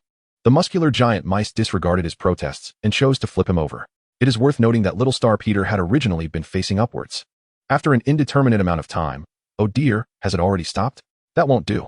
Ron hastily retrieved a few pieces of chocolate from a bag on the table, tore open the packaging, and tossed them into the cage. Little Star Peter, close to tears, you. Outside the castle, beside a flower bed, a girl with dark golden brown hair, adorned with carrot-shaped earrings, sat on a bench, reading a newspaper while swinging her pale feet. Strangely, the newspaper she held was upside down. At that moment, the rustling of leaves underfoot caught her attention. Luna put down her copy of Singing Contradictions and looked up in the direction of the sound. There, she saw Tom approaching slowly, eventually taking a seat beside her. Professor Tom? Luna tilted her head, gazing at him in confusion. However, Tom did not address her curiosity. Instead, he looked at her bare feet. Following his gaze, Luna glanced down at her feet and instantly understood his meaning. My shoes. They are playing hide and seek with me. They are always like this, wandering around aimlessly. Every time I manage to retrieve them, it is not long before they disappear again. Luna expressed this with a hint of frustration evident in her tone. It's not just shoes that have gone missing. It seems you've been subjected to some schoolyard mischief, Tom remarked candidly. Luna looked at Tom in surprise, her mouth agape. Professor, how did you know? Because I have experienced it myself, Tom replied, gazing up at the sky with a sense of nostalgia. Luna was further astonished by his words. You too have had your shoes stolen? I have also played tricks on others, Tom admitted. Luna remained silent, but her silence spoke volumes. I told you. How could the Dark Lord be the victim of schoolyard antics? Tom continued. However, my actions were only in response to others provoking me first. Good children should not bully others. He gently patted Luna on the head, and hearing this, the Navi Luna genuinely believed that everything Tom had done, even becoming the Dark Lord, was forced upon him. In truth, Tom could not be considered a traditional good person. Even his good deeds were merely a matter of interest. His desire to assist Luna stemmed solely from a favorable impression of her. Nevertheless, regardless of Tom's intentions or motivations, his desire to aid Luna was undeniable. In fact, Tom had anticipated such occurrences since Luna's enrollment. He had even asked Hermione, also from Ravenclaw, to keep an eye on her, though it seemed to have little effect. After all, while Hermione had a few friends in Ravenclaw, it was impossible for her to protect Luna around the clock. In that case, I shall take matters into my own hands, Tom resolved, rising to his feet. Next time, I shall gift you a pair of shoes that one tea run away. As for now, let us go. Luna, somewhat puzzled, inquired, where to? To help you find your shoes. Without turning to look at Luna, Tom strode towards the castle. Watching Tom's retreating figure, Luna's face lit up with a smile. Just as she decided to follow him, she suddenly found herself soaring into the air. Excited, Luna played around briefly in midair before glancing at Tom's silhouette and then down at her bare feet. Professor Tom is entirely different from what the books describe. In the castle's 8th floor, Professor Flitwick's office. The sound of the door creaking open made Professor Flitwick, who was busy grading student assignments, look up in surprise. Professor Tom, what brings you here? He asked. Do you know her? Tom replied, stepping aside to allow Luna to float in from the doorway. As Luna was about to speak, Tom raised a hand to interrupt her. Miss Lovegood, of course, she is a very bright child. Professor Flitwick offered Luna a warm smile. But then his gaze fell upon her bare feet. Realizing that Tom would not visit him without reason, Professor Flitwick immediately sensed something was amiss. Tom did not hesitate and directly recounted the cause, course, and outcome of the matter. Essentially, due to Luna's uniqueness and her penchant for uttering perplexing remarks, coupled with her lack of inclination to forge friendships and her solitary nature, her classmates deemed her an eccentric girl. This sentiment was especially prevalent among her roommates, who initially resorted to verbal disparagement and exclusion, which eventually escalated into tangible actions, exemplified by the current instance of Luna's shoes being hidden away by her roommates. Professor Flitwick, this incident transpired within your college, and I believe you have the right to be informed, thus I intend to entrust this matter to you. Tom stated with a calm demeanor, though Professor Flitwick comprehended the gravity of his words. Yet, even without Tom's insistence, Professor Flitwick would never permit such occurrences. It was utterly inconceivable. Such events could transpire in my college? What of those young ladies? I shall seek them out immediately. Professor Flitwick had encountered similar situations during his own school years due to his height. Thus he understood the extent of the so-called campus cruelty. No need. I have already apprehended them all. With that, Tom snapped his fingers, and several young witches of Luna's age flew in. The young witches, upon seeing Professor Flitwick's grim expression, were taken aback. It was their first encounter with the professor in such a state of anger. Ahem, good evening, Professor. Good evening, ladies. Chapter 84, The Barbie Treasure Box. With the basilisk having been taken away by Tom, and the troublesome Horcrux diary also in his possession, there had been a notable absence of incidents for quite some time. Furthermore, it was widely acknowledged that the Chamber of Secrets was Tom's domain, thus no one dared to investigate it. As a result, the fervor surrounding the chamber had begun to wane. Throughout the academic year, aside from the unfortunate misfortunes of Filch and Madame Loris, there had been little to report. A reality that surprised Dumbledore. However, this was precisely what he had hoped for. It meant he could avoid being overly occupied and carve out time to visit the Three Broomsticks for a chat with Ariana. With a calmer mind, Dumbledore found himself once again corresponding with Grindelwald, though this time the letters bore a different tone, with Tom occupying a significant portion of the content.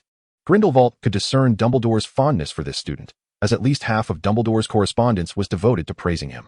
In the past, Grindelwald might have felt displeased or even envious, but now he was largely indifferent, as reconnecting with Dumbledore was sufficient for him.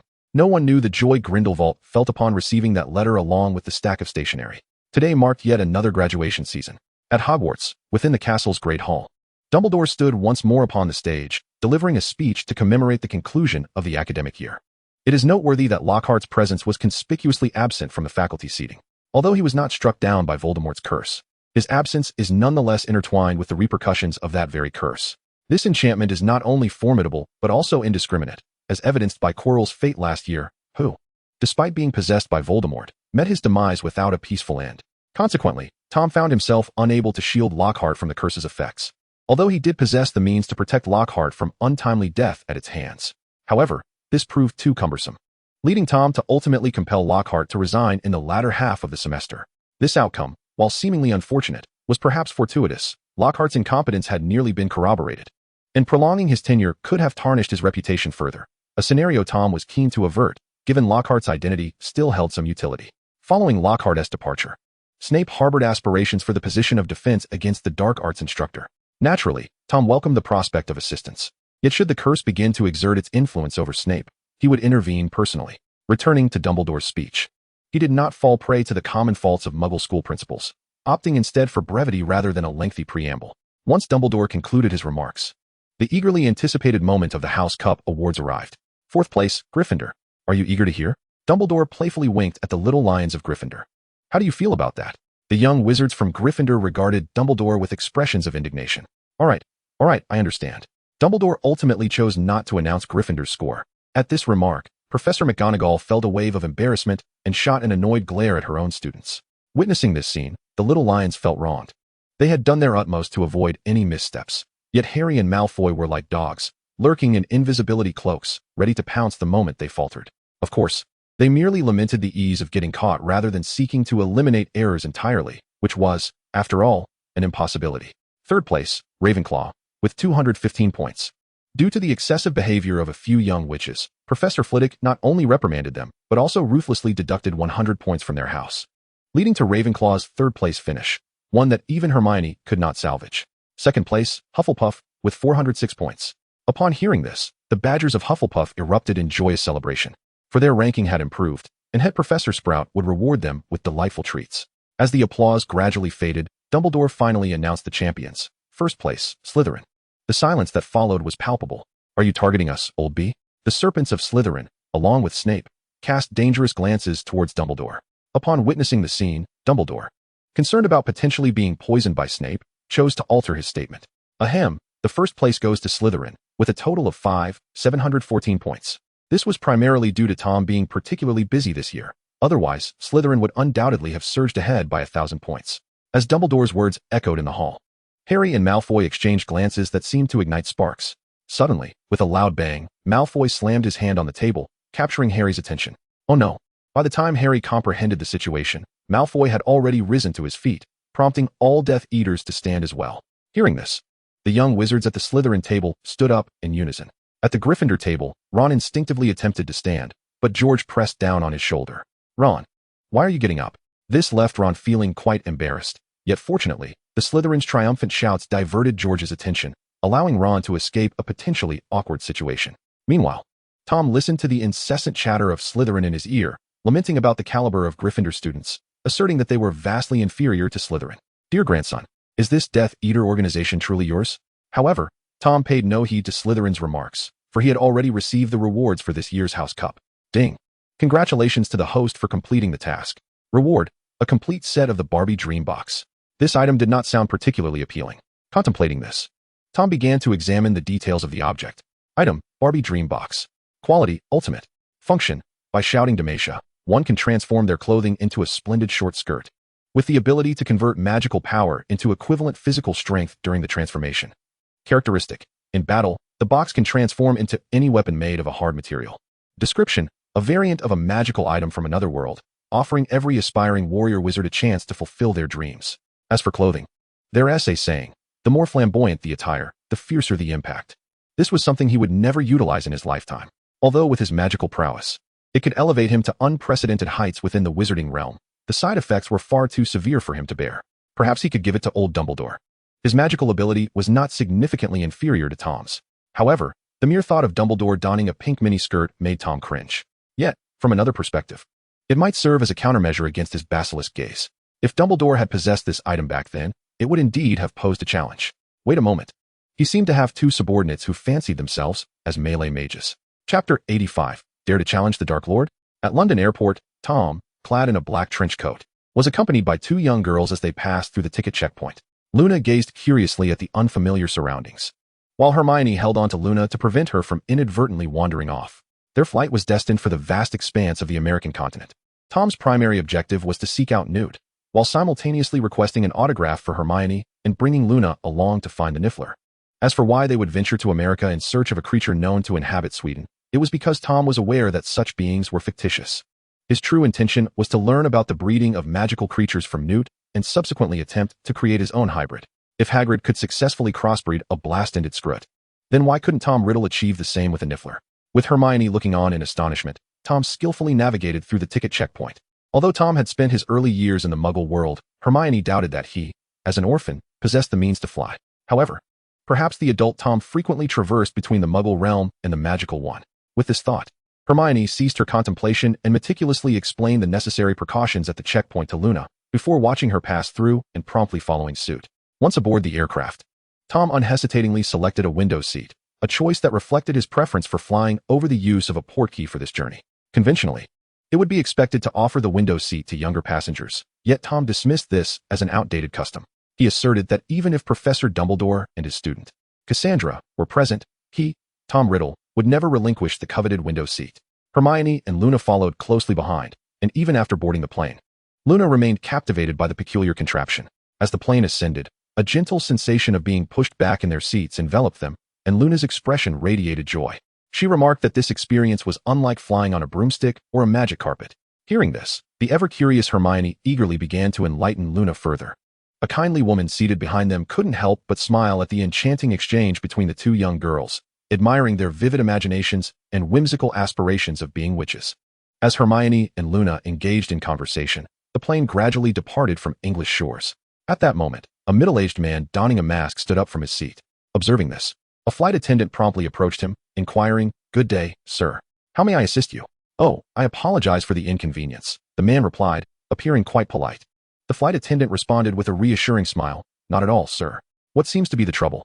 "I'd like to commandeer this flight," the man declared, producing a handgun from his satchel and pointing it directly at the attendant's forehead. In response, the flight attendant instinctively raised her hands above her head. All right.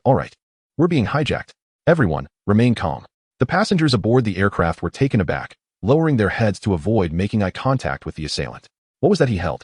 Strangely, Luna did not exhibit fear. Rather, she seemed intrigued by the unfolding situation. Upon hearing these words, Hermione began to elucidate the current situation and the nature of the firearm. Yet, there was no trace of fear in her demeanor. "Quickly, open the cockpit door. Otherwise, I shall randomly eliminate one of you here." The flight attendant, with her golden hair and azure eyes, was visibly shaken by the robber's threat. "Sir, please remain calm." "Calm?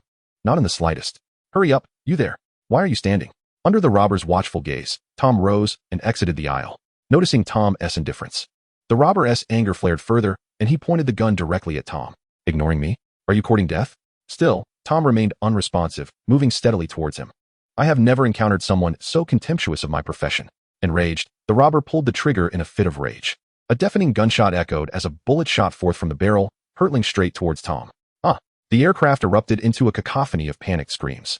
Unbeknownst to them, the robber grew increasingly impatient with their terror. "Are you frightened?" "I am even more terrified." With a despondent expression, he loosened his grip, and the gun fell to the floor. Realizing that the anticipated chaos had not ensued, the passengers gradually regained their composure. Turning their gaze, they beheld the astonishing sight of the metallic bullet suspended in midair before Tom. Without delay, Tom reached out and plucked the bullet from the air. Advancing slowly towards the robber, who was now trembling in fear. Standing beside the robber, Tom thrust the bullet into his hand, commanding, "Swallow it." At this, the robber's pupils dilated in terror. Yet, confronted with Tom's unyielding expression, he had no choice but to comply, placing the bullet in his mouth and swallowing it. Witnessing this, Tom's face broke into a smile. "Good, now sit quietly."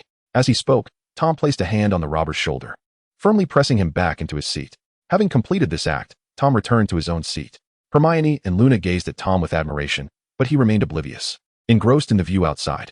Subsequently, an eerie silence enveloped the aircraft. No one dared to move, let alone speak. Given Tom's earlier demeanor towards the robber, they surmised he was not one to be trifled with, opting for caution to avoid inciting his ire. This sentiment was shared by others as well. In truth, the robber had accomplices aboard, yet witnessing the preceding events, they dared not reveal themselves. Time passed steadily in this unsettling quietude. When the plane finally touched down, the passengers remained seated, not daring to rise until they saw Tom and his companions depart, at which point they collectively exhaled in relief. However, Tom suddenly halted in his tracks as he exited the cabin. With a sharp snap of his fingers, a resounding crack echoed through the aircraft. And to the astonishment of all aboard, they found themselves utterly unable to recall the events that had just transpired. What was I about to do? One mused. Wait, where did this gun come from? Quickly, seize the weapon. Hearing the commotion behind him, Tom couldn't help but remark on the uproar. Upon reaching the airport, Luna curiously scanned her surroundings, while Hermione trailed alongside Tom, inquiring with genuine curiosity, "Professor, where shall we find Mr. Scamander?" To which Tom calmly replied, "I know where he resides." "Did Mr. Scamander inform you?" She pressed. "His grandson conveyed the information to me." Chapter 86, Basilisk? I must take a closer look. During his time at school, Tom stumbled upon the fact that despite Harry's reputation being tarnished, there remained a considerable number of admirers for the so-called savior. Take Colin, for instance, who had a penchant for capturing candid photographs of Harry, albeit with great caution, fearing the wrath of the many Death Eaters always lurking nearby. Additionally, there was Rolf Scamander, who had grown up immersed in tales of Harry's exploits. Upon learning of Rolf's admiration for Harry, Tom suggested that Harry engage Rolf in conversation, which led to Rolf readily divulging his home address. Subsequently, Harry relayed this information to Tom. Thus, They arrived at a splendid estate enveloped by woods. "So, you're the one who lured the Dark Lord here." An irate, elderly gentleman glared at the mischievous youth beside him. Rolf, witnessing Newt's fury, promptly sought refuge behind an elderly woman. Observing this scene, Newt sighed in resignation, finally comprehending the feeling of being ensnared by one's own grandson after all these years. Reflecting on this, Newt glanced over at the Dark Lord, who was feeding his feline companion not far away. "Mr. Scamander, would you kindly grant me your autograph?" A voice broke through, and Newt looked down to see Hermione, eagerly clutching a copy of Fantastic Beasts and Where to Find Them. In silence, Newt accepted the pen and book, flipping to the first page to inscribe his name before returning it to Hermione. With her objective achieved, Hermione beamed with delight, albeit with a hint of surprise at Newt's seemingly aloof demeanor. Unbeknownst to her, Newt's reticence stemmed from his introverted nature, leaving him uncertain of what to say. "All right, children, let us retreat indoors for some refreshments," called the elderly woman, Tina, as she took Rolf's hand and beckoned to Hermione and Luna. Upon hearing his wife's words, Newt appeared to recall something, turning to share a tender gaze with her, concerned for the potential volatility of the Dark Lord. Tina resolved to usher the children inside for safety, leaving Newt, the old fellow, to face the unfolding situation outside. The misunderstanding between the two individuals and Tom was quite profound. Tom considered himself merely an ordinary person with a fondness for magic. In reality, prior to Newt's schooling, he had exchanged several letters with Dumbledore, in which Dumbledore had mentioned various matters concerning Tom. Thus, when Newt first laid eyes on Tom, he was cautious but did not resort to releasing animals or hastily fleeing with his family. All right, let us not make this a melodrama," Tom remarked impatiently, observing their demeanor. Upon hearing this, Tina cast a lingering glance at Newt before leading the three children and a multitude of niffler-like creatures back indoors. Once the door was firmly shut, Newt turned his attention to Tom. Noticing the hesitation on Newt's face, Tom decided to take the initiative and express his purpose directly. "Have you heard of a basilisk?" Tom began, instantly revitalizing Newt's interest. A basilisk, a creature of legend, was something Newt had yet to encounter in his lifetime. Observing Newt's expression, Tom continued, "You must be aware that the eyes of a basilisk cannot be gazed upon directly." Upon hearing this, Newt's mind began to formulate conjectures, leading him to infer, "So, you mean to say, I possess a basilisk, and you seek assistance in neutralizing its gaze without blinding it, or enabling it to control this ability autonomously?" For someone as enamored with magical creatures as Newt, this request was utterly enticing. Moreover, Newt, being amiable, did not impose any additional conditions. However, it was likely that others in such a predicament would refrain from making demands, not out of inability, but rather out of fear. With Newt's consent secured, Tom waved his left hand, and a suitcase materialized seemingly out of thin air. Setting the suitcase on the ground, Tom unlatched it, revealing the familiar staircase once again. "Come inside," he beckoned, stepping into the suitcase. Newt's expression turned peculiar at this sight. He had always been the one inviting others into his suitcase, and now it was his turn to enter another's. Amused by this thought, Newt chuckled softly before following suit. Upon entering, he was greeted by the sight of a small room that evoked a sense of homeliness. Spotting a sleeping Norwegian ridgeback curled up on the table, Newt couldn't help but exclaim, "You have a Norwegian ridgeback? Are you not aware that raising dragons is illegal? How dare you criticize me?" Tom shot Newt an exasperated glance. Realizing the irony, Newt sheepishly scratched the back of his head, acknowledging that he was indeed the least qualified to make such a statement, given his own collection of prohibited creatures. Approaching the door, Tom spoke a few words in Parseltongue before turning to Newt. "Come over, you need tea, close your eyes." Rest assured. With that, he pushed the door open. Upon crossing the threshold, the two individuals found themselves amidst an expansive wilderness of trees and meadows, accompanied by a vast lake. The chest they carried was not smaller than he anticipated. Newt silently marveled at the sight, but his attention swiftly returned to the present, as the serpent creature lay coiled on the grass not far from them. Its eyes were shut, and this detail instantly reminded Newt of Tom's earlier mention of Parseltongue. Gazing at the creature's lengthy form, stretching several meters, and its head nearly a meter in size, he couldn't help but think it was excessively large. A smirk tugged at the corners of his mouth. Where could it have possibly come from? If one were to claim it was hatched by Tom, Newt would firmly dismiss such an idea. It belonged to Slytherin, but now it was his, likely having existed for thousands of years. Truly, the Dark Lord had an extraordinary ability to acquire such beings. Yet, these thoughts were inconsequential. What mattered was that he could finally study the serpent creature up close. It would likely take some time to resolve your issues. Filled with excitement, Newt circled the serpent creature, then seemed to recall something. "However, I still need you to share some pertinent information about the serpent creature, such as what magical creatures it favors or despises, as I may need to seek solutions from other magical beings." Tom shook his head honestly. "I do not know." Hearing this, Newt felt a pang of frustration. This was rather troublesome. Noticing Newt's expression, Tom added, "But someone does know." Upon hearing this, Newt turned back in confusion. Tom gently shook his left hand, calling out, "Hey, old man, wake up." Just as Newt was grappling with his bewilderment, Slytherin emerged from the ring on Tom's left hand. "Disloyal grandson, your grandfather was just nourishing the soul." As a ghost materialized from Tom's ring, Newt's eyes widened in astonishment. "Who is he?" "Slytherin," came the reply. In Chapter 87, Days of Studying Magical Creatures, Newt observed the peculiar interaction between the man and the ghost as they discussed matters beyond his comprehension. Meanwhile, Tom was not idle. "Newt, where are your magical creatures? I want to see them," he called out to Newt, who was engrossed in Slytherin's explanations of the serpent creature's traits. "In the back mountain. Don't harm them," Newt cautioned before resuming his investigation with Slytherin. Initially, Newt, who was typically reserved, found it challenging to face one of the legendary four founders. However, Slytherin appeared unfazed, proceeding to detail the serpent creature as per Tom's request. Gradually, Newt became so absorbed in the discourse that he momentarily forgot his shyness. Returning to Tom's side, he reassured, "Rest easy, none will be lost, and there may even be a few more." With that, Tom opened the door and stepped into the small room. Upon hearing this, Newt nodded to indicate his understanding, but suddenly paused. "Wait, what do you mean by a few more?" In the back mountain of Scamander Manor, towering trees stand like ancient guardians, their rough bark seemingly bearing witness to the passage of time. This is not a man-made forest. Newt has intentionally chosen this place as his abode. Tom, deep in thought, surveys his surroundings. A gentle rustle accompanies the breeze as the leaves sway softly. Tom looks up to see a few curious tree-dwelling creatures perched on the branches, observing him with interest. However, they are not his focus. He pays them little mind and ventures deeper into the forest. The name Hornsnooze Beast suggests it possesses horns, and it is said to have a power that induces slumber. Instantly, the creature that springs to Tom's mind is the tapir. In fairy tales, tapirs resemble miniature elephants and can enter dreams, devouring nightmares. Although the magical realm lacks tapirs, elephants do exist. Tom plans to sneak into a muggle zoo to procure an elephant and then seek out a magical creature with horns. He intends to administer potent potions to ensure their vigorous mating. As for reproductive isolation, magical creatures seldom maintain such barriers with other beings, as even humans can bear offspring with them. For instance, the legendary Merlin is said to be a half-dream demon. Even if producing offspring proves challenging, Tom is confident that potions can resolve this dilemma. After some time, he finally encounters his target, a slumbering Hornsnooze beast, fully grown and comparable in size to an elephant.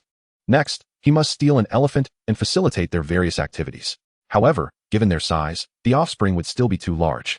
He needs to find a few more creatures for crossbreeding. On a sunlit afternoon, golden rays filter through the gaps in the trees, cascading onto the leaf-strewn earth. Newt and Slytherin, one man and one ghost, eagerly venture into the hillside to find Tom. They have devised a solution, using the wings of a curled-winged creature to create a film that perfectly covers the eyes of the basilisk. "I've done it. I found it." Yet, when the excited Newt locates Tom, his joy swiftly dissipates. In his eyes, his precious Hornsnooze beast is engaged in a rather intimate exercise with an elephant, while the terrifying Dark Lord stands nearby, wearing an ominous smile. Back at Newt's home, he holds his wife Tina tightly, weeping like a child. The cause of his tears is the astonishing sight he witnessed in the hillside, the very source of his distress being Tom. At this moment, Tom remained composed, seated on the Newt's sofa, savoring the coffee, utterly unashamed for having played with Newt's pet. After all, if one were to consider it from a different perspective, if he were to seize Newt's entire abode, then all of it would rightfully belong to him. Yet, having merely borrowed a few items from Newt, one could argue that, aside from what he personally utilized, the remainder could be seen as a generous gift to Newt. This thought brought a subtle smile to Tom's lips. Indeed, he regarded himself as a benevolent soul. However, it was a pity that he was unlikely to successfully breed a bowtruckle in the short term. He wouldn't be residing there for long, and relying on Newt for breeding assistance seemed quite impractical, especially since the old fellow was reluctant to administer high doses of medication to his pets. In truth, Tom himself was hesitant to medicate his own creatures, but given that those were Newt's pets, he deemed it a minor concern. With this in mind, perhaps he could discreetly procure a few magical creatures from Newt's collection to bring back to Hogwarts for breeding in the Forbidden Forest. As Tom contemplated this scheme, his stillness appeared to Newt as a manifestation of guilt for his actions. This notion only intensified Newt's sobbing, which, whether by illusion or reality, seemed to be intertwined with a hint of laughter. As night fell, Tom and his companions planned to enjoy dinner at Newt's residence before embarking on their journey back to England the following day. After all, Tom had assured Mr. and Mrs. Granger, as well as Mr. Lovegood, that he would soon escort their daughters home. The truth was, the Grangers and Mr. Lovegood found it difficult to accept that their daughters would travel far without their company. However, with Hermione and Luna expressing their fervent wishes, they had no choice but to acquiesce. Tom, while sipping the rich soup prepared by Tina, focused his gaze on the niffler nestled in the corner of the table. He pondered what hybrid might emerge from it. Would breeding it with a Diricol yield offspring smaller than the Diricol itself? This question piqued Tom's curiosity, and he yearned to experiment. He was not particularly concerned about the implications of significant size differences, given that a certain Pirate King's left wrist had already validated that it posed no issue. It is also worth noting that Tom's desire to cultivate a Bowtruckle stemmed not only from Luna, but also from his intrinsic fascination with the breeding of magical creatures.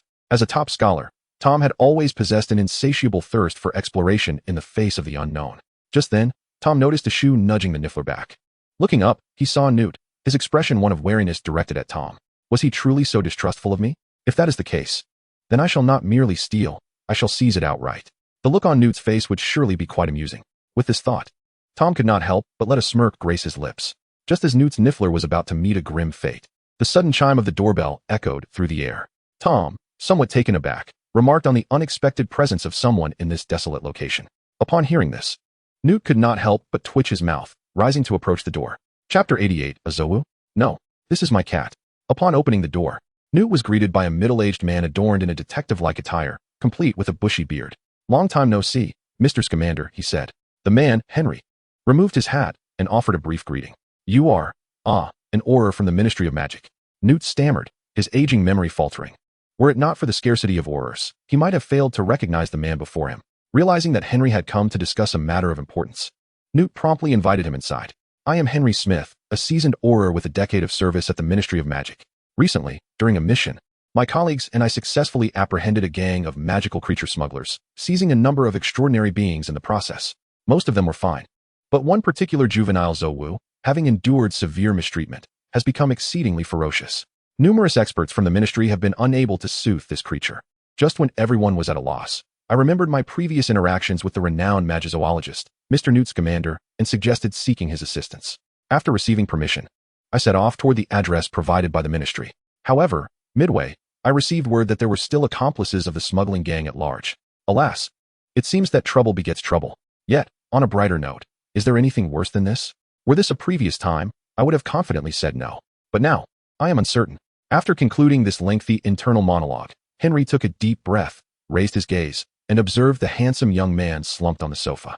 With a heart full of mixed emotions, he then glanced at Mr. Scamander, who was calmly sipping tea beside him. What in the world is happening? Has Newt Scamander become a Death Eater? Henry's mind raced, sensing the peril of his current situation. Yet, to avoid arousing suspicion, he forced himself to maintain a facade of calm while sipping his tea. Why are your hands shaking so? Came a sudden remark, causing Henry to startle, spilling some tea in the process. Looking up, he saw Tom smiling at him. Ah, that is right. I have Parkinson's. My hands tremble incessantly. In a moment of inspiration, Henry recalled a condition he had read about in a Muggle newspaper. Upon hearing this, Tom nodded knowingly. Oh, it seems you don't appear to have any faith in that. Upon contemplating this, Henry could not suppress his grievances regarding his performance abilities. Pray tell, what brings you here? Tom inquired, placing his teacup back on the table. It was hardly surprising that Tom posed such a question, nor was the purpose of Henry's visit a closely guarded secret. With this in mind, Henry candidly articulated his intentions. Upon hearing Henry's words, Newt, who held a profound affection for magical creatures, promptly expressed his willingness to accompany Henry in an effort to soothe the Zowu. If this had been earlier, Henry would have welcomed such a proposition. However, at this moment, how could Newt Scamander prove he was not a Death Eater? I would prefer he were a Death Eater, as I have always believed that talent is never excessive, Tom remarked abruptly, causing Henry to break into a cold sweat. Mind control? But I am not. Do not entertain such thoughts. Your level of mental occlusion is, in my view, no different from having none at all. Tom's tone revealed no hint of pride, as if he considered this a matter of course. Meanwhile, Newt, although having anticipated such a misunderstanding, still felt a tinge of frustration when faced with it. Realizing that he had no alternative, Henry ceased his internal conflict. Then please, follow me. In an abandoned factory on the outskirts of the city, a group of Aurors regarded their old colleague with bemusement. You, with your thick brows and large eyes, have brought the Dark Lord here. Are you attempting to ensnare us all?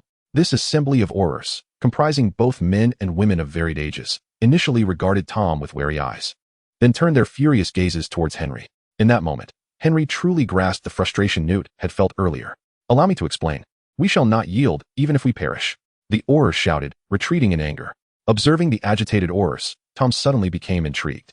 Calmly withdrawing his old wand from his cloak, he remarked, then perish you shall. Ahem, I actually believe a dialogue could be beneficial. Indeed, let us converse. The moment the Aurors beheld the green light emanating from the tip of Tom's wand, Their demeanor shifted dramatically. But what if I no longer wish to converse? Tom replied with a smile, shrugging nonchalantly. We are quite amenable to discussion. Tom intended to elaborate further, but at that moment, he felt a hand resting on his shoulder. Turning around, he encountered Newt, who shook his head with a complex expression. Oh, you old fellow, still trying to obstruct Zowu. Then I shall reluctantly listen to what they have to say.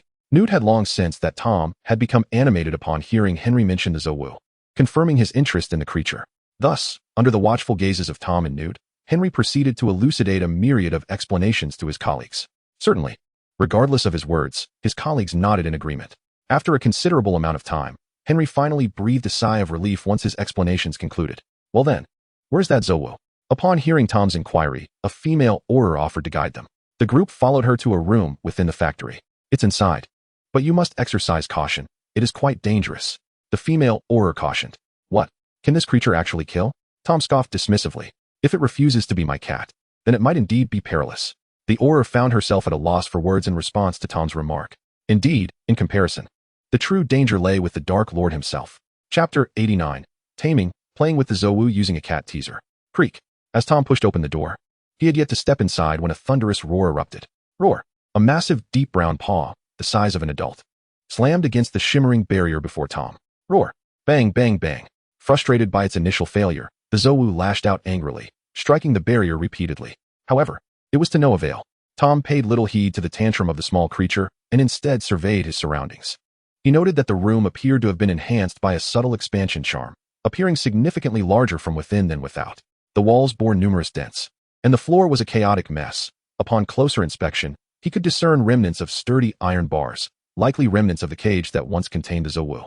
Turning his gaze back to the creature, Tom observed the Zowu's striking golden fur, its sturdy brown paws, and its vibrant, feather-like tail, which was splendidly developed. Even though it was still subadult, its size was not much smaller than that of an average adult Zowu. Tilting his head slightly, Tom noticed a chain encircling the creature's neck. Whenever the golden light emanated from the fur at its neck, intricate runes would faintly shimmer on the chain. This was an alchemical creation, restraining the Zowu's ability to travel vast distances. Looking up at the Zowu's imposing feline head, Tom was surprised to find that its left eye appeared injured, leaving only the right eye open. Realizing Tom was observing it, the Zowu suddenly opened its massive mouth wide enough to engulf an adult, roaring in defiance. Newt, standing behind, could not help but place a hand on Tom's shoulder, asking, Can you manage? Shall I first attempt to calm this young one? Just watch my technique, Tom replied impatiently, brushing Newt's hand aside, his gaze sharpening as he focused on the Zowu, locking eyes with the creature's emerald serpent-like gaze. The Zowu's pupils dilated sharply before it retreated swiftly to a corner of the room, darting as if to fly, swim, or run. In its retreat, it did not forget to swat Tom with its large tail, though regrettably, it merely struck the shimmering barrier once more. Even though his spatial abilities were confined, his affinity for the realm of space remained profound. Tom contemplated thoughtfully as he observed the peculiar manner in which Zowu moved. Subsequently, he drew forth his ancient wand from within his robes. Now, little kitten, the farce must come to an end. With a swift stroke of his wand across the ground, a crimson inferno erupted instantaneously. The blazing fire transformed into serpentine flames, consuming everything it touched, beginning to spread ominously around Zowu. With its limbs firmly planted on the ground, Zowu's large eyes remained fixated on the fiery threat, emitting a low growl as a warning. Yet, the panic lurking deep within its gaze was unmistakable. Witnessing Zowu's distress, a faint smile crept onto Tom's lips. Boom.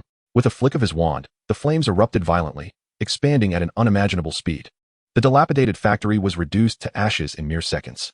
As the inferno surged toward them, Newt and the Aurors outside instinctively raised their hands to shield themselves, only to be astonished to find themselves unscathed by the flames. However, upon surveying their surroundings, they were met with a sea of fire. Upon closer inspection, they realized that a towering serpentine blaze loomed hundreds of meters high, encircling them and Zowu within a charred wasteland. My goodness. Henry and the others strained to gaze at the terrifying crimson serpent, their mouths agape in disbelief. We are all wizards. How is your style so utterly different? Tom, oblivious to their thoughts, remained indifferent. His focus was solely on the frightened little cat before him. Upon seeing the serpentine head of flames larger than himself, Zowu instinctively wrapped its paws around its head, burying it low. As Tom approached, the soft whimpering sounds became audible. Hearing Tom's footsteps, Zowu pressed its paws downward slightly, lifting its head just enough to reveal its two large eyes. Then, Tom began to walk towards it slowly, his black cloak billowing in the gusts of wind. A charming smile adorning his handsome face, though his emerald snake-like eyes gleamed with a dangerous light. As Zowu's gaze traveled upward, it beheld the terrifying colossal fire serpent looming behind the human, its golden red eyes devoid of emotion, fixated on Zowu. Whimper. How frightful. It was merely an oversized kitten, yet faced such cruelty. At that moment, Zowu was paralyzed by fear, helplessly watching as Tom drew near, extending his left hand towards it. Is this the end? Zowu's large eyes quivered suddenly. It distinctly felt the gentle touch of a hand resting on its forehead, caressing softly, shifting the focus back to Tom. His smile appeared subtly altered in the eyes of Zowu. Be good. It will soon be all right, Tom gently reassured, extending his right hand towards Zowu's neck. With a click and a clang, as Tom's hand made contact with the shackles, a glimmer of golden light flashed from around Zowu's neck, and in an instant, the shackles shattered. Zowu widened its eyes, gazing intently at Tom, as if wishing to etch this figure into its very soul. Observing this scene, Tom realized his objective had been achieved. Some matters seem instinctively understood by certain individuals. First, employing overwhelming strength to instill fear in this great creature. Then providing precisely the right measure of care and warmth at that moment creates an inexplicable sensation through such stark contrasts. This approach proves most effective for a creature as simple-minded as this. Amidst the ruins, the fierce flames dissipated. Surveying the surroundings, Henry could not help but murmur softly. Turning his gaze back, he beheld Zowu, once fierce, now quietly lying on the ground, allowing Tom to sit upon its head. Newt looked at Tom with a puzzled expression, wondering at the peculiar method he employed to tame magical creatures. Tom, undeterred by Newt's judgment of his unconventional approach, conjured a cat wand from thin air and waved it enticingly before Zowu. Upon seeing the wand, Zowu's pupils widened in excitement, pouncing toward the enticing object. However, it was, of course, unattainable. Zowu dashed about in a frenzy, attempting to seize the wand, yet Tom remained securely perched atop its head. After a delightful play session, Tom withdrew the wand into his ring and patted the large head beneath him. Do you remember where those fellows are? I shall seek retribution for you. With a howl, Zowu's expression shifted to one of ferocity, evidently recalling those who had captured it. Its neck fur radiated with a golden light, and with a thunderous roar, the space around them distorted as Zowu launched itself away at an unimaginable speed. They vanished, even though he had heard of Zowu's abilities. Witnessing them firsthand was nothing short of astonishing. Chapter 90. The Ruthlessness of the Dark Lord and His Death Eaters. In a secluded town within the continent of Fuizhou, both wizards and muggles, or rather, muggle chickens, coexisted, with wizards dominating and muggle chickens laboring under their command. Yet, regardless of their affiliations, both groups were lawless rascals, engaging not only in the smuggling of magical creatures, but also in various clandestine activities. Recently, however, they had suffered a significant loss in an important transaction. Damn it. If it were anything else, it could be overlooked, but why must we have lost that Zowu as well? Do you have any idea how many days we invested in capturing that beast? Outside an antiquated dwelling, an elderly sorcerer reclined in a chair, basking in the sunlight, vociferously reprimanding a middle-aged man standing beside him. The man's back was drenched in cold sweat, yet he dared not retort, not even to utter a word. Should there have been any onlookers present, even the most obtuse would undoubtedly discern that this aged wizard held an extraordinary identity, likely possessing exceedingly cruel methods. Otherwise, the middle-aged man would not be so fearful of him. Regardless, it seemed that the old wizard's fate was sealed this day. Suddenly, a sharp sound cleaved the air, and the space before them warped, revealing several figures clad in dark robes. Who are you? Both the old sorcerer and the middle-aged man hastily brandished their wands, eyeing the newcomers warily. Did you capture a Zowu? One of the robed figures intoned in a deep voice. Is it in your possession? Where is it? Initially, the old sorcerer felt a surge of delight, but his expression hardened as he subtly gestured to the middle-aged man to summon reinforcements. Understanding the wizard's silent command, the man retreated quietly, intent on leaving unnoticed. Once he was inside the house, he promptly utilized the disapparition spell. Upon hearing the sound of the door closing, the old sorcerer smiled amiably, his tone shifting to one of gentleness. Now, let us sit down and discuss matters calmly. However, in response to his invitation, more sounds of air being sliced through filled the air. Within mere seconds, the entire town was surrounded by the dark-robed figures. A glance revealed no fewer than several hundred individuals. The sheer number and their garb made it evident to even the most naive in the magical realm that they were Death Eaters. The old wizard stared in disbelief, his eyes widening. Yet, he was soon startled by another sound. Looking up, he beheld a colossal golden figure leaping from the distant mountain, arriving before them in the blink of an eye. A Zowu, and also ignoring the creature baring its teeth at him. The old sorcerer's murky gaze fixated intently on the handsome young man atop the Zowu. A singular thought echoed in his mind. This is the end. Was it not claimed that this Zowu was wild? How could one assert that the Dark Lord's pet was wild? Why not claim that Dumbledore's phoenix was wild as well? The old sorcerer cursed the informant who had sold him the Zowu's whereabouts. Yet, Upon reflection, it was indeed plausible, after all. A creature like the Zowu could easily wander through the Americas in the morning and return to Europe for slumber by night, right? Plausible, my foot. Oh, why must the Zowu roam aimlessly about? Now look where it has led us. Injured, and I am not far from death myself. The old sorcerer appeared utterly despondent, on the verge of tears. Soon, dozens of individuals were apprehended and brought forth. These were the townsfolk, primarily muggles, along with a few wizards.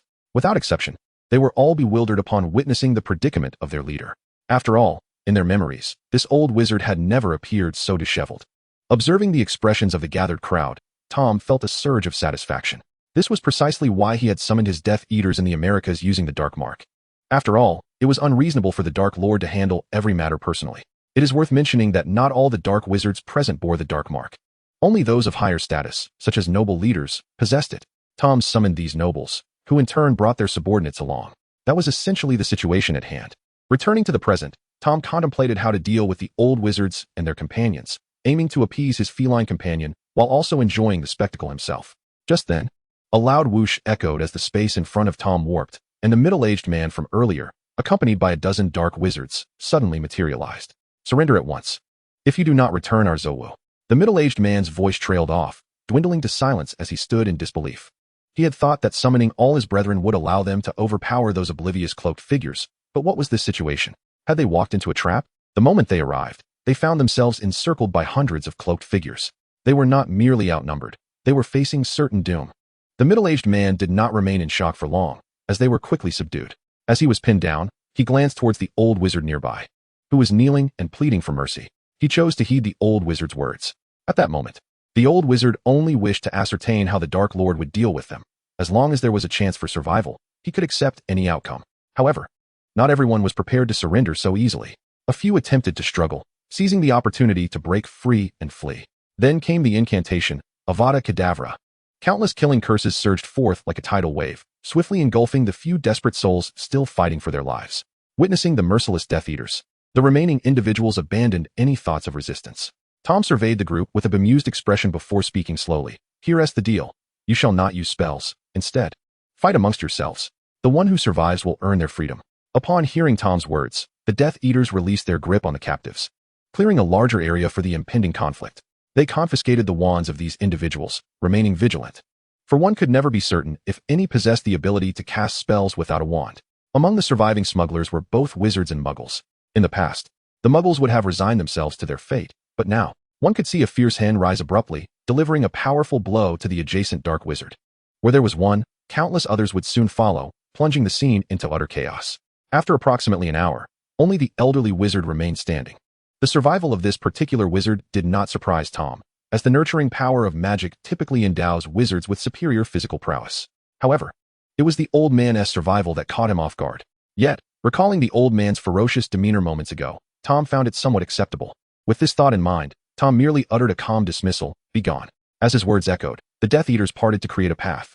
The old wizard hesitantly took a few steps, sensing the absence of the Dark Lord's reaction, before exhilaration propelled him to flee. Observing the old wizard's retreating figure, Tom dismounted from his steed, Zowu. Gently stroking Zowu's mane, he murmured softly to himself, "I said I would spare your life, and I have kept my promise. Whether this path is traversable depends solely on you." With that, Tom patted Zowu's large head gently. "Go on, my good child. Kill him." Chapter 91, Departure to Egypt. On a sunlit morning, as the earth awakened, the fresh air, warm sunlight, and the melodious chirping of birds harmonized into a symphony unique to nature. On the second floor of a quaint villa on Yezhin Road, Harry awoke from his small bed, stretching languorously, his eyes still heavy with sleep. But soon, he recalled that today was a momentous day. He was to embark on a journey to Egypt with his companions. The adventure stemmed from a previous incident when Tom visited the pet shop in Diagon Alley to select a companion for the diminutive Peter. Noticing the promotional offer of buy 3 mice, get 1 free, or a discount of 30% on 10, Tom inadvertently purchased more than intended. However, it mattered little, as Peter would undoubtedly manage. The crux of the matter was that upon reaching a certain quantity and expenditure, the staff informed Tom that he was entitled to a draw due to the store's promotion. Among the dazzling array of prizes, Tom had initially aimed for the second prize, a bird snake egg, but by sheer chance, he drew the grand prize, a 7-day trip to Egypt. This prize encompassed all expenses for a week-long stay, fully covered by the pet shop. In truth, Tom was not particularly keen on the journey, as he worried that a misstep could lead him astray once more. Yet, Seizing the opportunity of winning what was deemed the grand prize, Tom resolved to take Cassandra and the others on an excursion to Egypt. Returning to the present, a wide-awake Harry, unusually spirited, gathered his belongings with excitement. Clutching the suitcase he had packed the previous evening, and hurried downstairs. "Good morning, Uncle. You look splendid today. Aunt Petunia. Oh, Dudley, you've gained weight again." The Dursleys gazed at Harry with an expression of bewilderment, yet they refrained from voicing their thoughts, wary of incurring Tom's wrath, as they had previously. With a decisive push, Harry swung open the door and stood beside the mailbox, scanning the roads in anticipation of a familiar figure. After what felt like an eternity, the unmistakable sound of a horn echoed as a three-tiered blue bus approached. Harry dismissed it, for it was not the bus he awaited. However, to his surprise, the vehicle came to a halt before him. The doors swung open, revealing a young man, clad in an attire reminiscent of a ticket collector, who regarded Harry with a raised eyebrow. "Welcome aboard the night bus. I am Stan Shunpike, your conductor for today," he announced. "What are you waiting for? Get on. The person you seek is already aboard." Harry, momentarily taken aback, soon felt a surge of excitement as he ascended the bus, exclaiming, "Oh, thank you, Mr. Shunpike." Stan took hold of Harry's luggage, grumbling as he boarded, "Honestly, we might as well be a private service, hauling such heavy bags." The night bus was originally established as an emergency transport for wizards in dire straits, and that purpose remained unchanged. Once aboard, Harry swiftly spotted Tom seated at the back, accompanied by Miss Nagini, Cassandra, and Draco Malfoy. "Oi, Scarhead, what are you dawdling for?" Malfoy beckoned enthusiastically, patting the seat beside him. Without hesitation, Harry dashed over and plopped down next to Malfoy. With Harry settled, Stan rapped on the partition behind the driver's seat, signaling their departure. "Onward, Ern," he called out. A face hanging from the interior grinned maniacally. "Let's south hit the road. It's going to be a bumpy ride." Ha! Hearing this, the elderly driver took a bite of his biscuit before starting the engine. As they journeyed toward Diagon Alley, Tom posed a curious question to Harry and Malfoy. "Pink or blue? Which do you prefer?" They exchanged puzzled glances before replying in unison, "Blue." Tom waved his hand dismissively. "No, one of you must choose pink." Harry, taking the cue, responded, "Then I shall choose pink." "Well, if that is the case, I have no qualms." With a mysterious smile, Tom declared, "As my loyal subordinates in the Death Eaters, your dedication and hard work have not gone unnoticed. Therefore, I shall bestow upon you unparalleled power." At this proclamation, Cassandra, seated beside Tom, pursed her lips in discontent. However, upon reflection, she acknowledged that Harry and Malfoy had indeed contributed more to the Death Eaters' cause than she had. Oblivious to Cassandra's sentiments, Tom continued, "Oh, my dear apprentice, the magic I have taught you is far superior to this pitiful endeavor, is it not?" Seated beside Tom, Nagini remained indifferent. She held no particular aspirations for magic, yet she would feel delighted if Tom presented her with something. Upon hearing Tom's words, Harry and Malfoy erupted into fits of laughter, their eyes brimming with anticipation. Observing this scene, Tom felt a profound satisfaction, convinced that his earlier boasting was not in vain. With a mysterious smile, he produced two small objects from within his cloak, handing the blue one to Malfoy and the pink one to Harry. "These are more potent magical artifacts than the wands you currently possess. Simply hold them and shout Demacia to be bestowed with formidable power." It is worth noting that I have altered the transformation incantation, as the original would likely lead Harry and his companions to discover the ruse prematurely. Malfoy delicately caressed the butterfly-shaped Barbie box in his hand, exclaiming, "Wow, what an exquisite magical artifact, truly befitting my Malfoy lineage." Harry, resembling an overly enthusiastic young girl, grasped the pink butterfly tightly, exclaiming, "I can sense the immense magical energy within." Although the pink hue did not quite align with his rugged masculinity, it mattered little. He could simply conceal the marvelous artifact in his pocket when utilizing it. Witnessing the joy of both boys, Tom felt equally elated. As for whether Harry and Malfoy would abandon the Barbie box upon uncovering the truth, Tom mused that one must consider whether a melee mage would relinquish their newfound physical prowess after experiencing its might. Furthermore, the distinction between zero and countless instances of cross-dressing would surely serve as sufficient justification for them to continue its use. Upon arriving at the Leaky Cauldron, Tom and his companions disembarked from the night bus, which promptly sped away, leaving one to wonder if it were fleeing. Entering the Leaky Cauldron, they chose not to linger inside but instead slipped through the back door into Diagon Alley. They traversed the alley until they reached a corner where two elderly gentlemen were engrossed in a game of wizard's chess. Harry, following closely behind, surmised that these two were likely the guardians of the portkey mentioned in the book, and now it was time to embark on their journey to Egypt. Chapter 92, The Wizarding Town of Egypt, The Hidden Shop. After exchanging a few gold galleons with the elderly men, the group reached out to touch the portkey, which resembled a chessboard. Suddenly, a ripping sound filled the air as the warped space enveloped Tom and his companions. Experiencing a portkey for the first time, Harry felt as though a giant had roughly seized him and hurled him away. After a dizzying whirl, a thunderous sound erupted in a narrow alley of a small wizarding town in Egypt. To be honest, I felt a bit disoriented. Steadying himself against the earthen wall, Harry cautiously emerged from the alley. Once he regained his bearings and looked up, he gasped in awe. Before my eyes stood a series of exotic earthen-hued edifices, contrasting sharply with the pedestrians who strolled by, clad not in wizarding robes as one might expect from England, but in garments of vibrant hues and intricate patterns. As Harry wrestled with the notion of acquiring a scarf for himself, Tom and the others had already traversed past him, heading toward the other side of the street. "Hey, wait for me," Harry exclaimed, hastily releasing his grip on the earthen wall to catch up with his companions. The entrance featured a shop where a flutist commanded a pet snake, alongside boutiques showcasing local attire, antiquities stores brimming with various curiosities, and an array of establishments whose purposes remained a mystery. To his astonishment, Harry even spotted a wand shop owned by a relative of Ollivander, confirmed by its sign. Captivated by the myriad of novel sights around him, Harry inadvertently collided with a passerby adorned with a tawny scarf. Turning back with a contemplative expression, Tom addressed the group, suggesting, "You may explore at your leisure. Let us reconvene at that tavern around the corner before dusk." Upon hearing Tom's words, Harry and Malfoy exhibited palpable excitement. However, Cassandra and Nagini appeared less enthusiastic, questioning the point of their travels without Tom's guidance. Yet, Tom's demeanor shifted abruptly to one of seriousness as he cautioned, "One must be wary of the local gangs." At this revelation, Harry and Malfoy felt their hearts skip a beat, swallowing hard in apprehension. Should we avoid provoking them? Are places like Nocturne Alley present here? Observing their reactions, Tom smirked, as if reveling in a clever ruse, and declared, "What jest? We are, in fact, the largest gang in this locality. Indeed, even in Egypt, the Death Eaters leave their mark, clearing the path for other dark wizards. Let them be damned. Do as you please. Enjoy yourselves, my young friends." With that, Harry and Malfoy bolted down the street, unrestrained and fearless, as if released from their constraints, reveling in the audacity that their affiliation with the Death Eaters afforded them, and the sense of security that Tom provided. Wherever they roamed, those who dared to challenge Tom Riddle ought to prepare for death. After wandering for a while, they entered a clothing store where Cassandra became enamored with a pair of snakeskin gloves. However, she pondered whether the style suited her, contemplating the purchase of several outfits to complement them. Meanwhile, Nagini showed little interest in the gloves, preferring the elegant dresses instead. Curious about how his little serpent might appear as an Egyptian queen, Tom encouraged Nagini, who promptly decided to acquire a few garments. It is noteworthy that Nagini receives a salary, serving as a teaching assistant at Hogwarts. Although her magical prowess does not quite match that of the professors, she is more than capable of assisting them in their classes.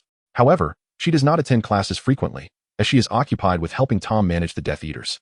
For the Death Eaters, certain matters are of significant importance. They often write to inquire how Tom wishes to proceed, fearing that their actions might disrupt his plans. Tom, finding such inquiries bothersome, allows Nagini to respond on his behalf.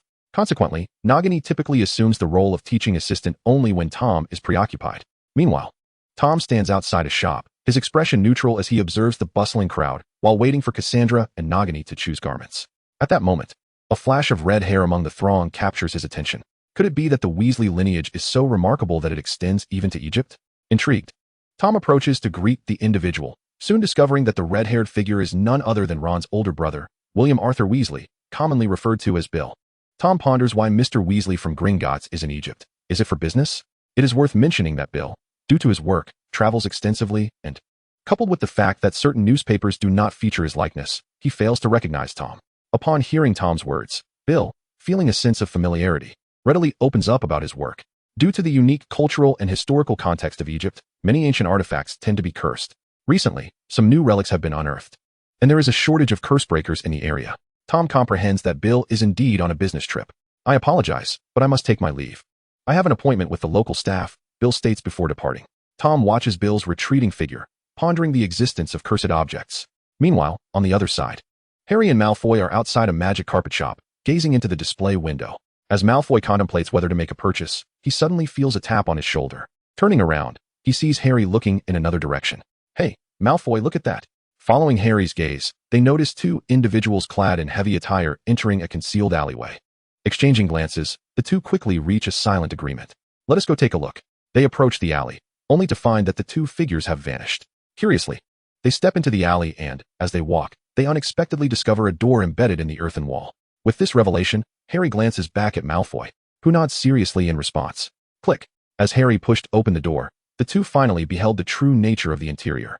It resembled a dilapidated little shop tucked away in a corner, with an eccentric old man seated behind a shabby counter.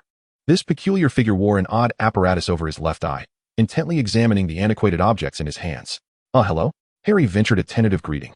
Upon hearing the sound, the old man instinctively replied, instructing them to browse freely, but not to touch anything carelessly.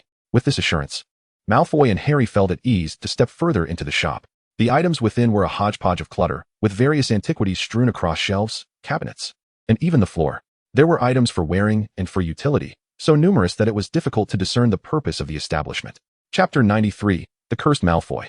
Harry wandered along the edge of the shelves, pondering the nature of the gold jewelry, necklaces, bracelets, anklets, and earrings, wondering if they were genuine gold, given their worn appearance. What on earth? He thought, noticing their dilapidation. Suddenly, he felt a tap on his shoulder. "Hey, Scarhead, look at me," Malfoy exclaimed, turning to his companion. Harry saw Malfoy sporting an ancient Egyptian pharaoh's crown atop his head. "What do I look like?" he taunted. "You fool."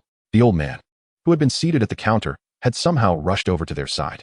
He snatched the crown from Malfoy's head, glaring furiously. "Did I not tell you not to meddle with the items here?" Feeling guilty, Malfoy pursed his lips, refraining from a loud retort, but could not help muttering. "I didn't even mention that your thing got my hair dirty." Alarmed that the old man might grow even angrier, Harry quickly pulled Malfoy behind him, awkwardly forcing a smile. "Apologies, sir, we will return it right away." "What good will that do? The lad has already worn it," the old man grumbled, then sighed in resignation. "Well, I've warned you both. What happens next is no longer my concern. Just get out of my way, you're being an eyesore." Harry felt a surge of confusion at the old man's words, yet he hesitated to leave with Malfoy. "Excuse me, sir? May I ask what happens if one touches that crown?"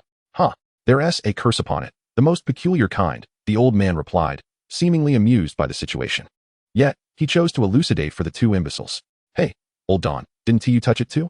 Malfoy remarked with an air of superiority, as if he were immune to deception. "Fool, touching it is harmless, but wearing it, huh?" The old man shot Malfoy a stern glance.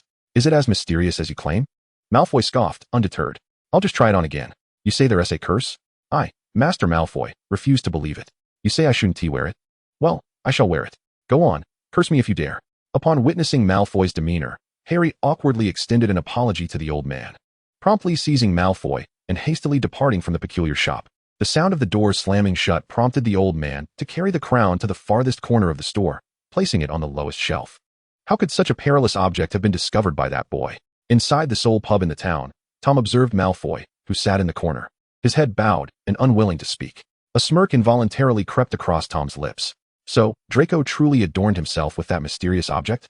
Harry, upon hearing Tom's remark, instinctively swallowed hard. Was that crown genuinely cursed? Now you feel fear? Cassandra's terrifying gaze rendered both Harry and Malfoy unable to hold their heads high. Nagini, however, was not particularly concerned, for she had faith that Tom would undoubtedly find a solution, just as he had with the curse afflicting her. Tom raised the wooden goblet on the table and took a delicate sip. The goblet then thudded heavily onto the table. Yes, and it was not merely dangerous. Tom's expression remained impassive. Simultaneously, he internally chastised himself for having allowed these two lads to act freely not long ago, though at that time he had only anticipated that they might merely provoke all the dark wizards in town. Such a matter was trivial, easily resolved with a mere flick of the wrist. However, this curse was not insurmountable, albeit somewhat troublesome. Upon seeing Malfoy earlier, he sensed an ethereal quality to the curse, neither entirely real nor wholly non-existent, yet undeniably present. This indicated that the curse was not imposed upon the body or soul, but rather on something deeper.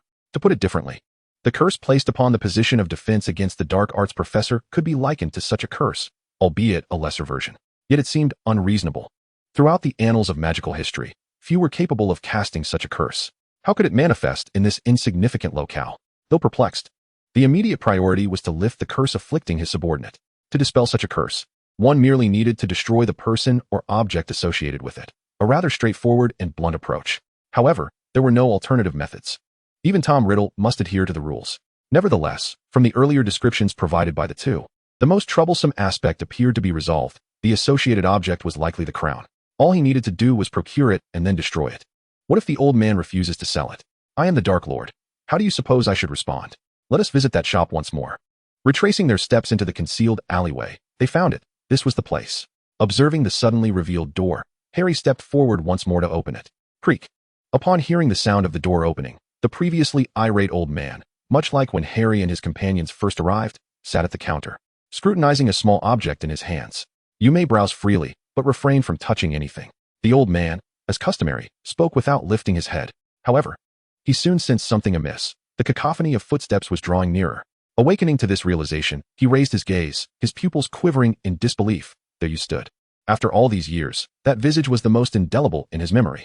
Since you recognized me, the matter became simpler. As Tom spoke, he pulled Malfoy closer, questioning where the items he had touched were located. You have quite the extensive background, don't you? How bold of you. The old man cast a curious glance at the proud Malfoy, then couldn't resist adding. He insisted on wearing it himself. I had warned him. Although he was well aware that the figure before him was not inclined to reason, he pondered, what if? Rising once more, the old man retreated to the corner of the shop and retrieved the ancient crown he had mentioned earlier. Here it is, he said, extending the crown to Tom. Upon receiving the crown, Tom felt an odd sensation. Was this merely an ordinary crown? The cursed object could not be this. This crown was merely a vessel for the curse. Communicating with the system in his mind, his ever-attentive companion promptly provided the details of the crown. Item: Crown of Akhenaten. Quality: Premium. Function: wear on the head, exchange for currency. Description: the crown of Pharaoh Akhenaten of the 18th dynasty of ancient Egypt, which seemingly bore a curse. Though it appears the curse has now been transferred, apart from its historical value, it is merely an exquisite ornament. Chapter 94. Purchasing a magic carpet, entering the desert. Akhenaten. I don't recall him being mentioned as a practitioner of magic in the annals of magical history. Wait, was this curse cast by Akhenaten or directed at him? At this juncture, Tom suddenly found the situation rather precarious. The last time he felt such a sensation was when he was besieged by Dumbledore wielding the Elder Wand. The source of his current apprehension stemmed from a sudden realization. This possibility was rooted in the accounts of Akhenaten's deeds. Akhenaten was most renowned for the religious reforms he instituted during his reign. The essence of the reforms? Essentially, the sun god Aten was the supreme deity, while the other so-called gods were to be sidelined. This audacious figure had offended nearly all the other deities, enduring scorn and forcibly usurping their followers. Tom's expression shifted to one of unease. He fervently hoped that the one who cast this curse was merely some sorcerer from ancient Egypt. Observing Tom's demeanor, Malfoy, who had previously been laughing, suddenly froze. He had remained composed, confident in Tom's ability to handle the curse, given the impressive feat of introducing nearly 100 new bloodlines into the ranks of his followers. Surely, the gentleman would not allow him to perish so easily. Yet now, the atmosphere had shifted dramatically. Malfoy wore a mournful expression. Sir, are you not going to incinerate this crown? This was his final plea. Perhaps Tom merely wished to examine the crown more closely. Upon hearing Malfoy's words, Tom shook his head slightly. Burning it would be futile. It is not the source of our troubles. At this, Malfoy felt an overwhelming sense of despair. Does that mean I am doomed? Tom chose to disregard Malfoy's despondency and turned his attention to the elderly man seated at the counter, ostentatiously examining trinkets. Where did this crown originate? From deep within the eastern expanse of the Libyan desert. My associates stumbled upon it while following a group of muggles, the old man replied candidly, aware that his attempts at concealment were in vain. However, we encountered a sandstorm, and in our haste to escape, I cannot recall the precise location. No specific location? Tom inquired. That is of little consequence. A general area will suffice. Provide me with a map and indicate the approximate location. With that, Tom turned to his loyal servant, Nagini, who was obediently standing behind him. Nagini, you and Cassandra should venture to the shop across the street and procure 2 flying carpets. Professor, what is the purpose of this? Harry asked, gazing at Tom with eager anticipation, sensing the thrill of adventure. Prepare yourselves. We shall journey into the desert. The blazing sun cast its brilliant rays upon the seemingly endless expanse of sand, each grain shimmering with a golden hue. As a gentle breeze stirred, the surface of the dunes flowed like liquid, yet the dunes remained steadfast, a phenomenon that could only be described as a still fluid.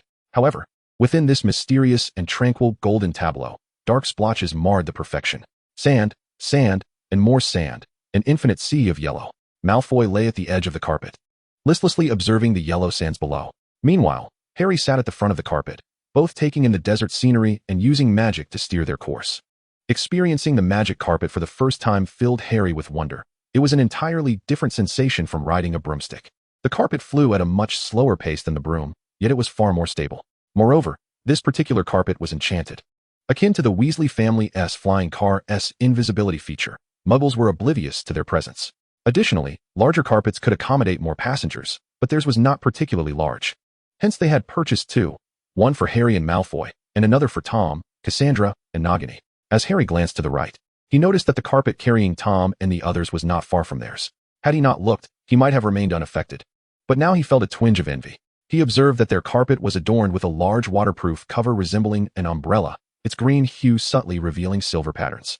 Harry could easily surmise that this was the result of transfiguration. Unfortunately, he and Malfoy had not yet perfected their transfiguration skills and could only rely on their modest flight. Wait a moment.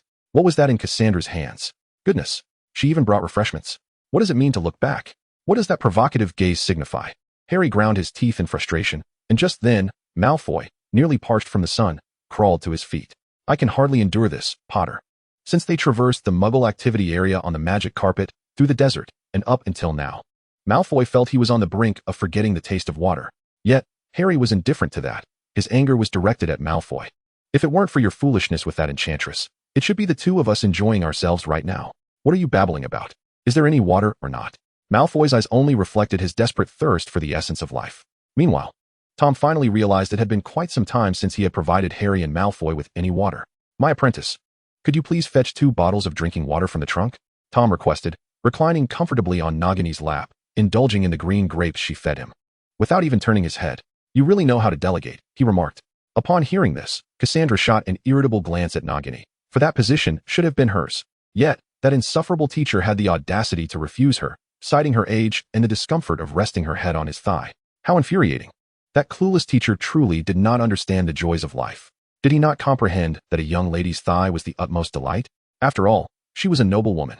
All these factors should count as advantages. Complaining bitterly, Cassandra retrieved 2 bottles of water from Tom's suitcase. Don't let yourself perish from thirst.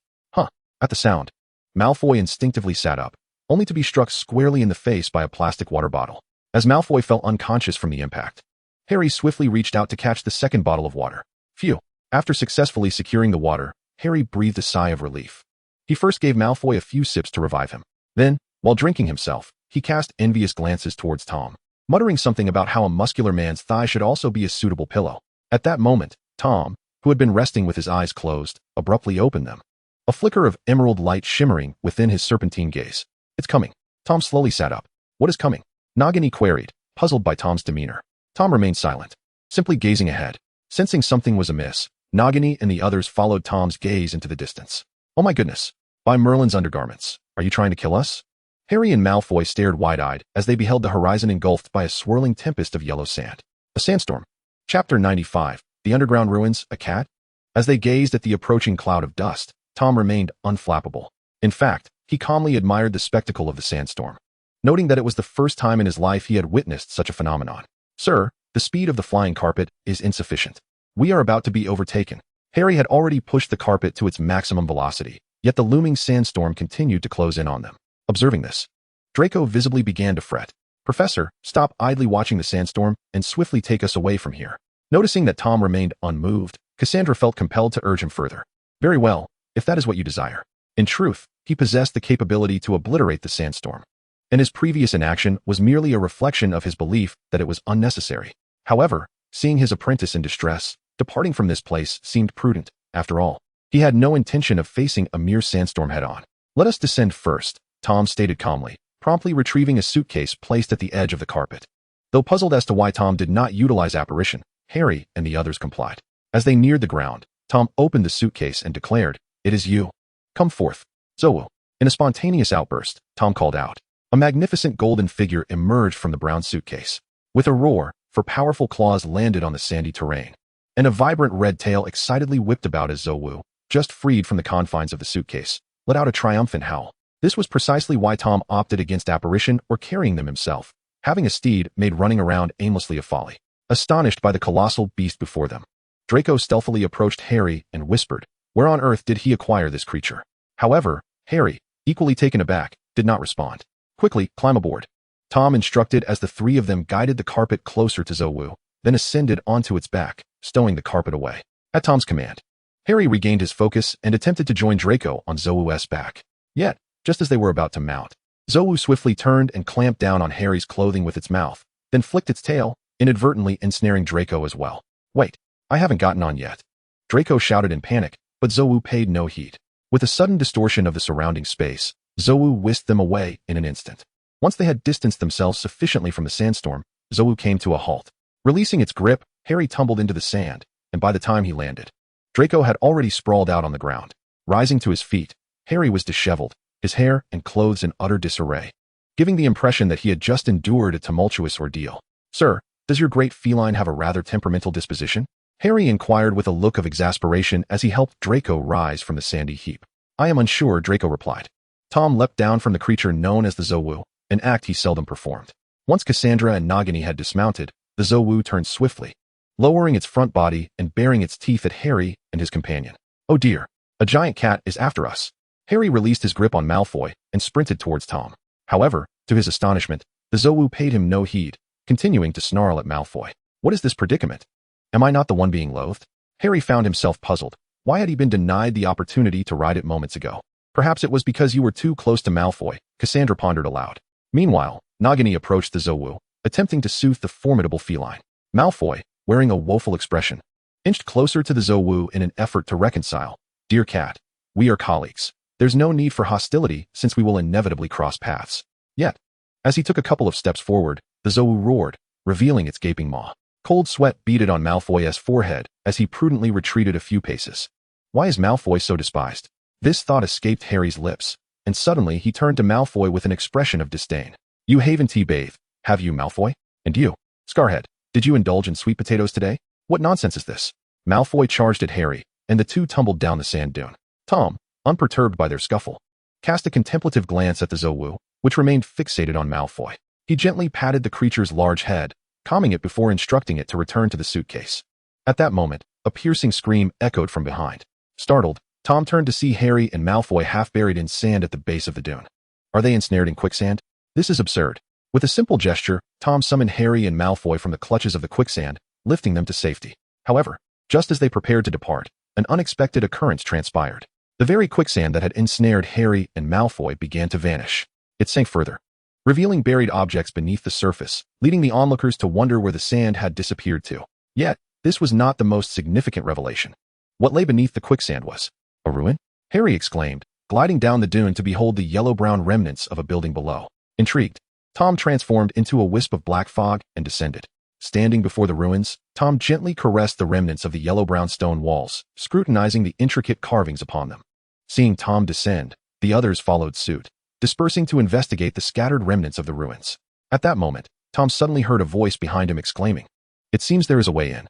Turning to investigate, he spotted Malfoy standing not far away, pointing at the remnants of a stone wall before him. The crumbling stones leaned against one another, creating a narrow opening just wide enough for a single person to pass through, shrouded in darkness, concealing whatever lay beyond. The group gathered at the fissure, with Cassandra brandishing her wand to produce a flickering light in an attempt to discern the interior, but alas, the darkness remained impenetrable. Let us venture inside and see, declared the intrepid Tom, as he sidled through the gap. The others, driven by curiosity, followed suit, eager to uncover the mysteries that awaited them. Once they had all traversed the narrow passage, they found Tom standing before them, gazing upward at an unseen spectacle. Tom, Nagini approached with concern, but he offered no reply. Following his gaze, Nagini's eyes widened in astonishment. The space within was astonishingly vast. It resembled a labyrinth or a fortress, with crumbling yellow-brown walls etched with indecipherable runes, darkened corridors, and shattered staircases. Yet, what struck them most was the curious fact that despite being buried beneath the desert sands, they could perceive everything clearly, devoid of any light source. My word, this place seems older than Hogwarts itself, Malfoy exclaimed, surveying their surroundings with awe. Cassandra crossed her arms, feigning composure, though her eyes betrayed her surprise. Harry, taking in the sights, felt a burgeoning sense of exploration stirring within him. Without lingering long, Tom ventured deeper into the unknown, with Nagini closely in tow. The group followed suit, captivated by the strange symbols on the yellow-brown walls and the uneven floor strewn with debris, leading to a myriad of passageways like an ant's nest. After an indeterminate amount of time, as they rounded a corner to the right, a sudden sound pierced the air, meow. Chapter 96. Is Malfoy the Pharaoh? Startled, Malfoy and Harry exchanged wide-eyed glances, both momentarily frozen in fear. Perhaps it's just a stray cat that wandered in, Cassandra suggested, attempting to maintain her composure while casting a disdainful glance at Harry and Malfoy. Look at you two, frightened out of your wits. Try not to embarrass yourselves in front of the teachers next time. Cassandra, we are deep in the Libyan desert. Where would a stray cat come from? Harry couldn't help but interject. At his words, Cassandra shot him a glare. Do you think I'm unaware? We've clearly encountered something ominous. Those remarks were intended for that creature. Fool. As Cassandra and the others were nearly rendered speechless by the cat's meow, Tom had already started moving toward the source of the sound. Hurry, keep up. Upon witnessing the scene, Nagini could not help but call out, and she swiftly made her way towards Tom. Hearing Nagini's voice, Cassandra and the others hurried to follow suit. As they rounded the corner, they discovered Tom crouching on the ground. Upon closer inspection, they found a reddish-brown cat with pointed ears and a slender snout perched before him. Malfoy's eyes widened in surprise as he instinctively exclaimed, "Is that really a cat?" In response, the cat glanced at Malfoy with its striking yellow eyes. This was an Abyssinian cat, a breed that both wizards and muggles alike often keep as pets. Cassandra recognized the type of cat before her and speculated whether it had been inadvertently lost by some muggle or wizard. However, Harry's expression soon shifted to one of confusion. Had they not only just emerged from the sand? Was there anyone who had arrived before them? Indeed, it seemed that they were not the first to enter. As this realization dawned on Malfoy and Cassandra, their expressions mirrored Harry's bewilderment. Meow? The cat paid no heed to their astonishment and instead turned to dart deeper into the passage. "Let us follow it," Tom declared as he rose to his feet. Comforting himself with the presence of his mentor, Harry and the others trailed behind him. They followed the cat through a maze of ruins until they finally reached the innermost part of the dilapidated structure. Malfoy could not contain his awe, exclaiming, "Wow, Merlin above! What is this?" Before them stood a colossal, weathered statue.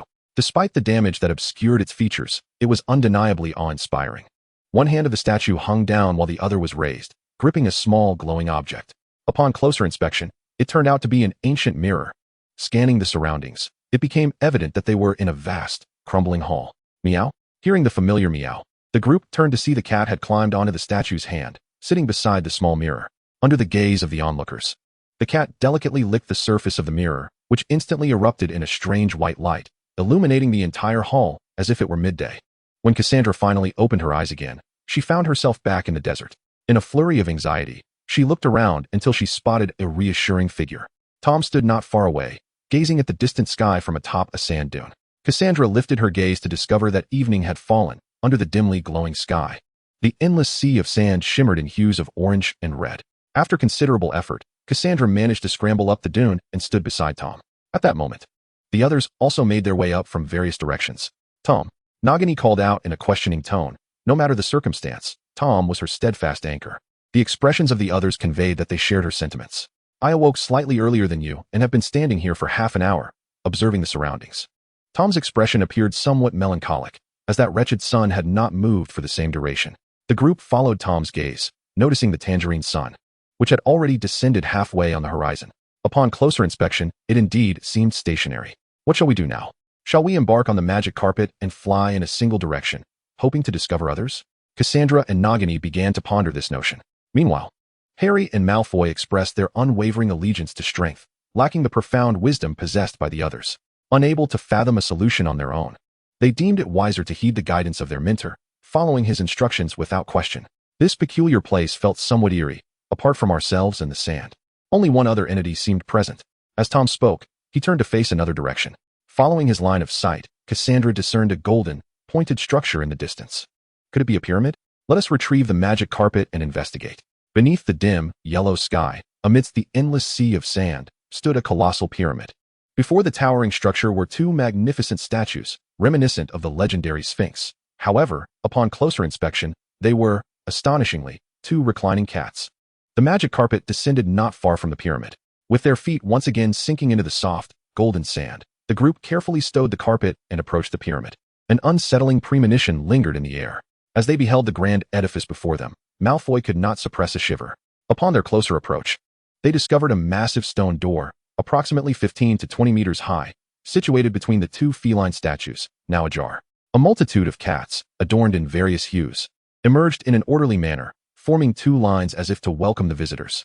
Subsequently, 3 cats stepped forth from the entrance, with the foremost being the red-brown Abyssinian cat they had previously seen. As the trio approached the group, an unexpected event transpired. They began to articulate human speech, proclaiming, "The great Baudet has instructed us to welcome the esteemed Pharaoh.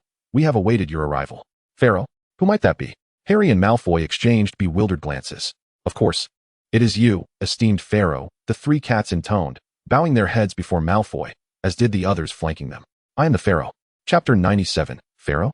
No, a sacrifice. Baudet. He recalled her as the feline goddess of ancient Egypt, once a warrior deity. Just as Tom contemplated these thoughts, the brown-red cat turned its head and meowed. Emerging from behind the door were 4 muscular cats, each the size of a human, who stood upright and collectively bore a wooden palanquin. "Your Highness, Pharaoh, please ascend the palanquin.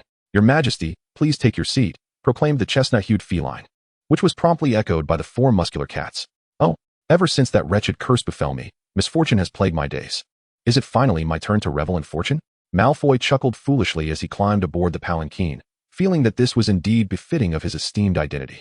Upon seeing Malfoy settled into the palanquin, the chestnut cat meowed once more, and following its lead, the cats proceeded towards the pyramid, disregarding the others, including Tom.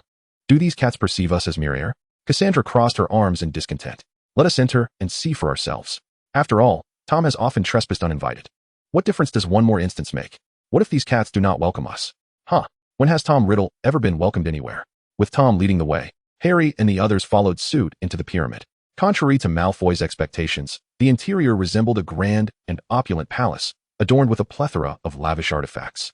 However, one thing he did anticipate was the presence of numerous cats within. As Malfoy scrutinized his surroundings, a familiar voice interrupted, "Your Majesty, Pharaoh, we have prepared a feast for you." Turning to investigate, he was taken aback to see a multitude of cats bringing forth an array of fruits. Moreover, we shall also provide you with the most exquisite maidens to serve you. At this, Malfoy recalled the Muggle books Harry had previously gifted him, filled with images of various beauties. Though Harry had intended the books to deter him from straying too far from his nature, that was of little consequence now. What mattered was the presence of cat-eared maidens.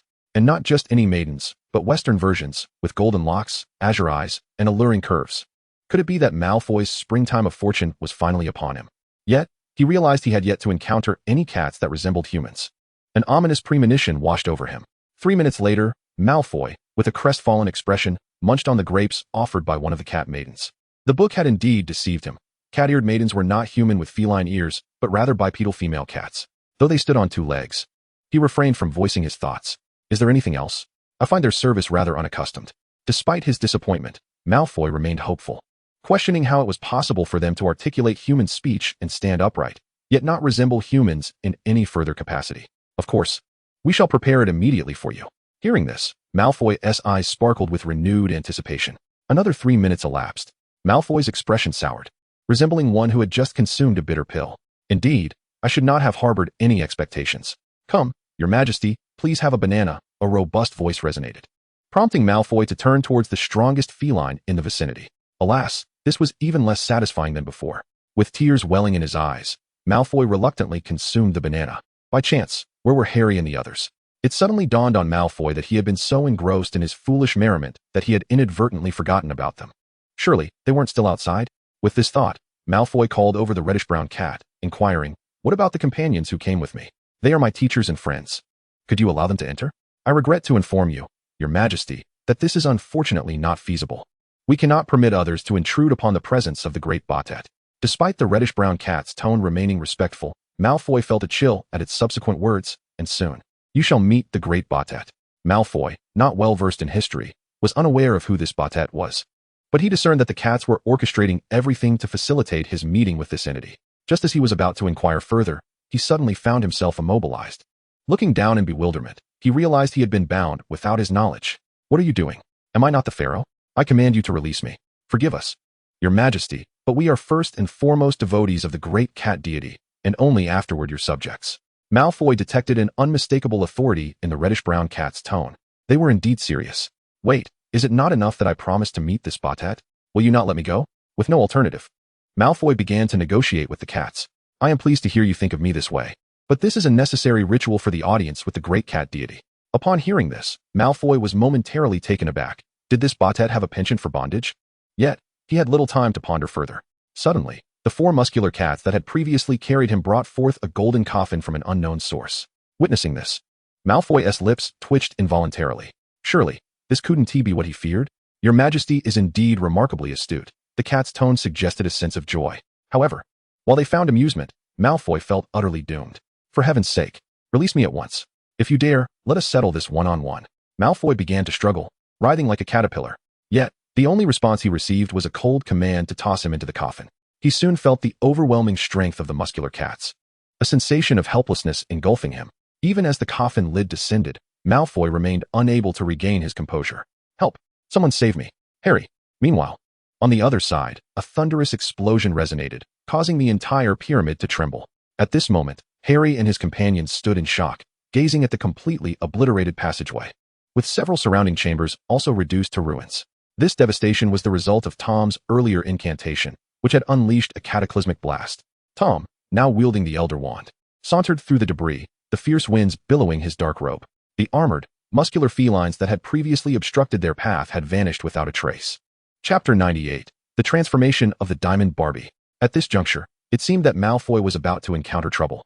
Tom had sensed something amiss with those cats, and upon hearing the name Bottet from their lips, his suspicions were further solidified. Since their arrival, Malfoy had inexplicably assumed the role of a pharaoh, with the only connection to ancient Egyptian royalty being the curse inherited from the pharaoh's crown. The felines that referred to Malfoy as pharaoh were undoubtedly devotees of Bottet. As a deity of ancient Egypt, her worship likely began to flourish during the Second Dynasty. The crown, which originally bore the curse, belonged to Akhenaten of the 18th dynasty, who had likely faced punishment from the gods, possibly including Bottet. Thus, the curse upon Malfoy must have been imposed by Bottet upon Akhenaten. Although the reason for the curse being confined to the crown remains unclear, it was intended to fully manifest upon Akhenaten's coronation. Perhaps there were skilled wizards by Akhenaten's side, or for other unknown reasons, he never donned the crown again. Centuries later, when the crown found its way onto Malfoy's head, he unwittingly became Akhenaten's scapegoat, despite the latter having long since perished. However, it seemed unlikely that Bottet was present, for otherwise, she would not have mistaken Malfoy for Akhenaten. The precise manner in which the curse would ultimately claim Malfoy remained a mystery. As for the present, the course of action was clear. They must advance. Yet, before doing so, Tom suddenly halted, turning his head slightly to address Harry. I just had a divination. Malfoy is in peril. Do you wish to rescue him? Is Malfoy in danger? Has he perished? Harry inquired, concern evident in his voice. Not yet, but time is of the essence, Tom replied. Then there is no rush, Harry remarked, prompting a twitch at the corner of Tom's mouth before he regained his composure. Ahem, just tell me if you wish to save him. Perplexed, Harry scratched the back of his head. I suppose I do, but isn't it your responsibility? You're here, after all. Why do you have to overthink everything? If I choose not to intervene, will you still insist on rescuing Malfoy? Tom turned to face Harry, irritation flickering in his eyes. Listen to me, thank you. Although Malfoy may not be the best of company, nor as handsome as I, and he often vies for the position of second in command, he remains my friend nonetheless. At this point, Harry's expression turned serious. Sir, I must go save him. Upon hearing this, a subtle smile curved Tom's lips, affirming that my words had not been in vain. Soon after, Tom discreetly invoked magic to manipulate the shimmering Barbie box nestled in Harry's pocket. Feeling a warm sensation emanating from the pocket, Harry was astonished to retrieve the glowing pink Barbie box. Seeing this, Tom resembled a mystic, proclaiming, The opportunity has always been at your fingertips. Go forth. Harry nodded earnestly in response. At that moment, a number of armored muscular cats gathered nearby. Yet Harry faced them without fear. He raised the box triumphantly and charged toward his foes, shouting, Demacia. A peculiar background music suddenly played. Oh, that blinding light. How could he? Under the gaze of both the crowd and the feline warriors, Harry floated mid-air, enveloped in a radiant pink glow. Is Potter not wearing any clothes? Cassandra exclaimed, her eyes widening in surprise. Tom, who had retreated to her side, wore a smug smile. Do you understand now why I withheld this from you? Cassandra, feeling flustered, turned her head away, yet soon bore a contemplative expression, lost in thought. Nagini approached Tom. Curiosity piqued. Is the purpose of that magical item to transform and gain immense power? Tom replied with an enigmatic smile. Transformation is indeed part of it, but it does not confer magical power, only strength. Under the puzzled gazes of Nagini and Cassandra, Harry instinctively caressed his chest and limbs. And then the pink glow erupted brilliantly. Enter Harry Potter, clad in a short pink skirt. As his feet returned to the ground, he opened his eyes, brimming with battle fervor. I feel an overwhelming surge of power. Suddenly aware that everyone and every cat around him was laughing, Harry felt a wave of confusion wash over him. What are you all laughing at? What in the world is going on? Clutching his pink skirt, he turned to Tom with a look of indignation. Ahem, to acquire power, one must always pay a price, Tom explained with utmost seriousness. And do not underestimate this skirt. Its material is remarkably resilient, impervious to fire and water, providing excellent protection for your body. With a resigned sigh, Harry conjured a pink baseball bat into existence and charged forward. You think it's funny? Take this. The muscular cat, still laughing, was struck squarely in the face with the bat. With a resounding thud, the cat was sent flying several meters, colliding with several of its comrades along the way. Upon witnessing this scene, Harry's confidence surged. This was the power he had acquired through the cost of his female disguise. Those feeble large cats were no match for him. Subsequently, Harry appeared as if he were a celestial being descending from the heavens, wildly swinging his baseball bat as he charged towards Malfoy's vicinity. Observing Harry's eccentric combat style, Cassandra felt it was indeed a prudent decision for her mentor not to bestow that wretched item upon her. Meanwhile, the soon-to-be sacrificed Malfoy had been carried into another chamber. This room resembled a grand cathedral, yet at its center stood not a cross symbolizing divinity, but a small mirror radiating a brilliant white light. Had Malfoy not been encased in a coffin at that moment, he would have recognized it as the peculiar mirror that had transported them to this very place from the desert ruins. The assembly of cats, led by a reddish-brown feline, began to kneel before the mirror, chanting strange incantations in unison. Just then, with a resounding crash, the door was kicked open, and Harry, donned in a pink frock, leaped inside, shouting, "Malfoy, I have come to rescue you." Tom followed leisurely behind, while Cassandra and Nagini dealt with the muscular large cats that had arrived from various directions. Notably, Nagini possessed a wand, a purchase Tom had made at Ollivander's. The details of Nagini's wand were as follows. Item, wand. Wand material, ebony. Core, longhorned water snake horn. Length, 13 3/4 inches. Quality, excellent. Compatibility with Nagini, 86%. Chapter 99, Snatching a Soul from the Hands of a Deity. Harry let out a mighty roar and then forcefully hurled the pink baseball bat. Bang, bang, bang. The feline horde was forcibly cleared a path by the flying bat. Seizing the moment, Harry sprinted toward the golden coffin. Though he was uncertain of its significance, he instinctively knew it was of great importance to the cats. "To hell with you," Harry exclaimed, delivering a powerful kick that toppled the golden coffin. What on earth is happening? Malfoy, bewildered, suddenly felt himself lifted into the air, only to find the coffin lid had been flung open, causing him to tumble out and discover he was suspended in midair. Malfoy. Harry gazed in astonishment at Malfoy. Bound in the air. Thud. Malfoy crashed to the ground, contorted like a caterpillar, gritting his teeth and lamenting, "My back. It's broken, woe is me." Upon witnessing this, Harry hurried to Malfoy, astonished that he had emerged unscathed from within. As Harry rushed towards him, he inadvertently kicked the recently risen reddish-brown cat aside. Meow? Harry quickly helped the dazed Malfoy to his feet, exclaiming, "Hey, Malfoy, wake up. Are you all right? Just look at this." In a state of unconsciousness, Malfoy faintly heard someone calling his name. As he slightly opened his eyes, the blurry figure of Harry came into view, intertwining with the image he had long yearned for in his heart. "I miss you so much." A wave of nausea washed over Harry, sending chills down his spine, causing him to inadvertently release his grip, and Malfoy fell to the ground once more. However, this fall jolted Malfoy fully awake. "Blimey, Scarhead, when did you arrive? Forget that for now. Hurry and untie me." Realizing his earlier misstep, Harry hastily set about freeing Malfoy from his bindings. Once liberated, Malfoy rose, stretching his long-restrained body. Only then noticing Harry's pink short skirt. "Uffed, Scarhead, what on earth are you wearing?" To his surprise, Harry spoke with a calm demeanor. "You must present the treasure box given to you by the gentleman." Despite his confusion, Malfoy retrieved the golden Barbie box and shouted, "Demacia!" A blue and white light flashed. "Now you are just like me." Malfoy silently gazed at the blue short skirt adorning his form, realizing he had been tricked by Harry. "No, wait. This must have been given to me by Tom, which means it was actually he who set us up. How could such a fine item have ended up with us?" Nevertheless, dismissing these thoughts, he decided to embrace the might of the powerful throw. A slight smirk appeared on Malfoy's lips as he conjured a large blue hammer with a flick of his wrist. Upon witnessing this, Harry understood Malfoy's intentions and summoned his pink baseball bat. "You filthy cat, dare to attack me? Prepare to be struck by the hammer of Master Malfoy."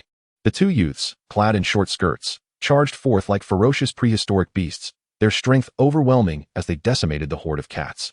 Meanwhile, Tom, who had been idly observing without intervening, turned his attention to a nearby mirror radiating a white light. "Why is this wretched mirror flashing?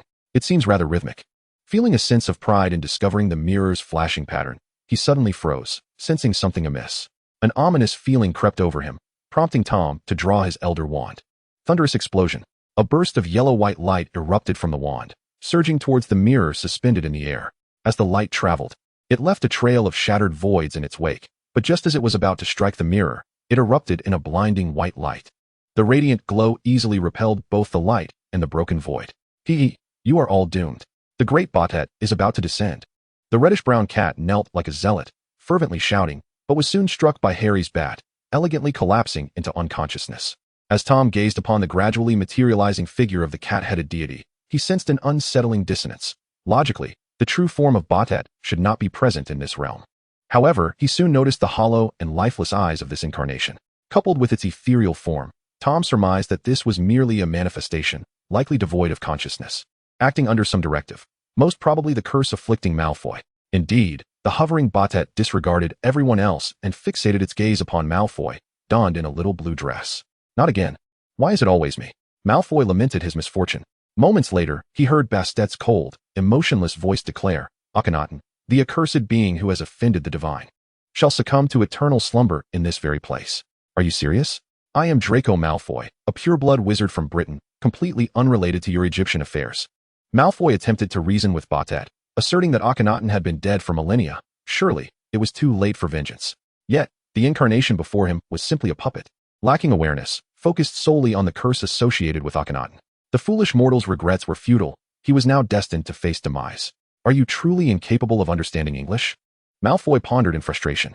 Although he was baffled, it seemed that Bastet should comprehend his words. Regardless of his confusion, it was evident that Bastet had no intention of engaging in dialogue. With a swift movement, Bastet raised its right hand, summoning a dark gray spear that materialized in its grasp.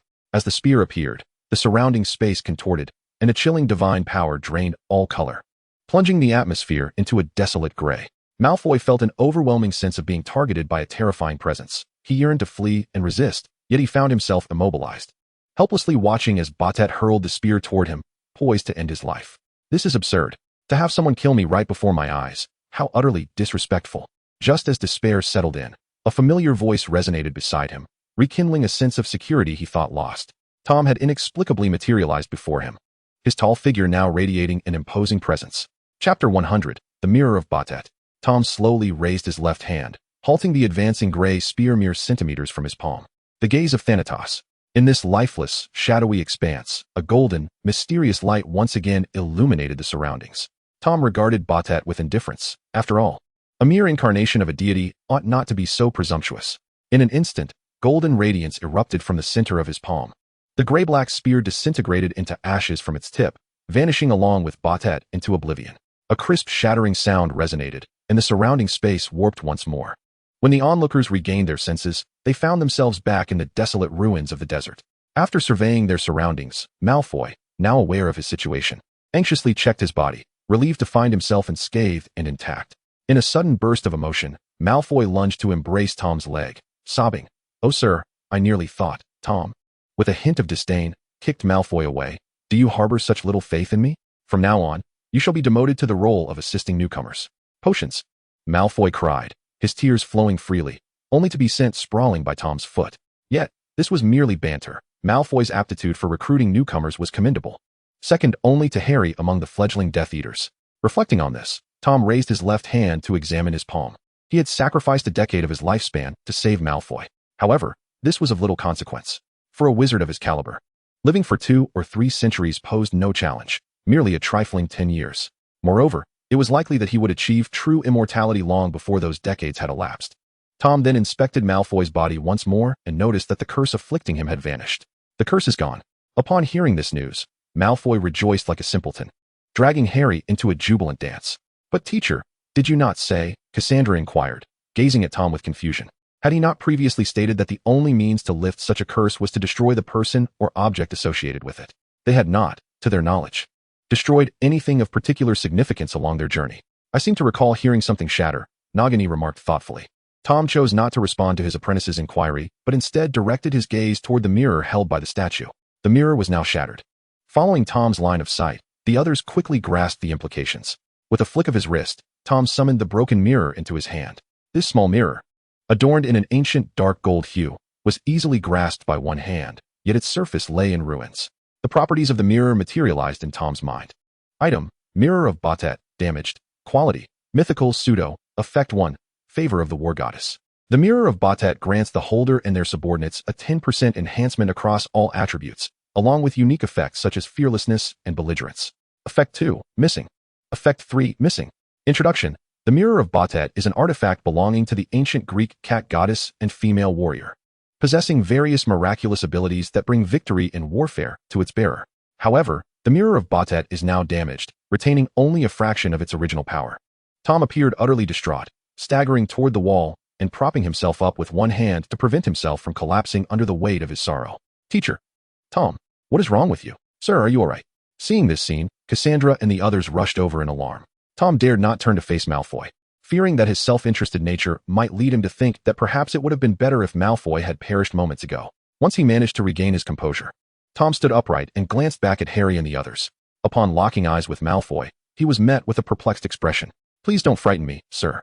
Misinterpreting Tom's strange demeanor, Malfoy worried he had erred once more. Draco, you must strive to do better. I, Tom Riddle, have personally destroyed an artifact to save you. Draco Malfoy. Woe is me. Tom had resolved that the Malfoy family would never escape the clutches of the Death Eaters, at the very least. They would be bound to serve him for generations to come. Unbeknownst to Malfoy, his descendants had already been ensnared in this fate, while he remained blissfully unaware. Eager to regale others with tales of his exploits upon his return. Do you know about Batet? I was unaware until recently, but now I can enlighten you. She is a deity from ancient Egyptian mythology. With just the two of us, Professor Tom and I, we forced her into silence. Oh, you wish to know how we accomplished this? That is not for you to concern yourself with. Just as Malfoy contemplated the best way to embellish his story, Tom interjected. Let us depart. We must return swiftly. I have yet to explore some locations during my 7-day excursion in Egypt. As soon as Tom finished speaking, a dark mist enveloped Cassandra and the others. Moments later, a loud crash echoed as the surrounding space warped, and Tom and his companions vanished from sight. In Egypt, within a concealed shop in a wizarding town, an elderly man, equipped with a sophisticated device over his left eye, scrutinized a small object in his hand, much like Harry and his friends had done upon their arrival. With a sudden distortion of space, Tom and his companions materialized before him. Remarkably, the old man remained unfazed, displaying no reaction whatsoever.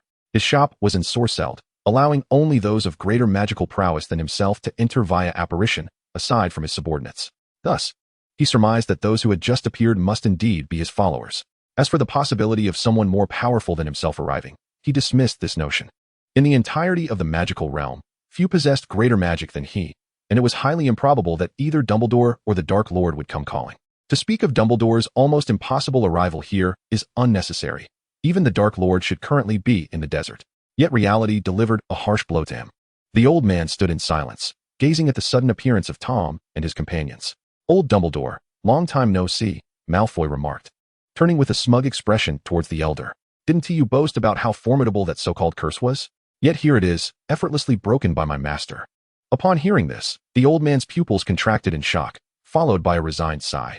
He could only concede that the Dark Lord was indeed formidable. Chapter 101. Issue a warrant for Sirius Black. The ensuing journey to Egypt was nothing more than an ordinary shopping excursion, devoid of any remarkable events. Time flew by, and the week in Egypt swiftly passed, leading Tom and his companions back to England. Hogsmeade, the only village in all of England inhabited solely by wizards, stood as a beautiful and unique locale, its architecture reminiscent of early 20th century European style.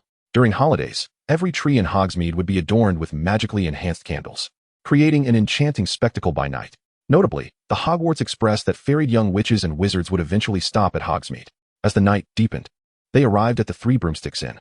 Minister for Magic Fudge followed closely behind Tom, expressing his heartfelt gratitude to Madame Rosmerta, who had opened the inn's doors during non-business hours. Madame Rosmerta, the proprietress of the Three Broomsticks, was a graceful and charming woman, admired by many young wizards at Hogwarts. Unaware of Fudge's presence, Rosmerta smiled at Tom's gentlemanly demeanor, stating, "It is my pleasure to assist you. No need for such formality. However, I would be delighted if you could find time to join me for a drink." Having served at Hogwarts for 2 years, Tom was no stranger to Hogsmeade. Time had transformed the villagers' initial fear and panic into a harmonious relationship. Rosmerta often enjoyed teasing Tom, as any mature woman would relish the chance to flirt with a young, handsome gentleman. "Of course, it is my honor," Tom responded with a warm smile, graciously accepting Madame Rosmerta's invitation. Fudge, trailing behind, wore an expression of unspoken frustration, feeling overlooked by the two. Yet he dared not express his discontent, for he feared being treated to a meal by Tom. Subsequently, Tom and Fudge followed Rosmerta into the inn. Inside, the candles hanging from the chandelier flickered with a golden-white flame, casting a warm glow that enveloped the establishment in a cozy ambience. The blazing hearth provided an environment far more inviting than the chill outside.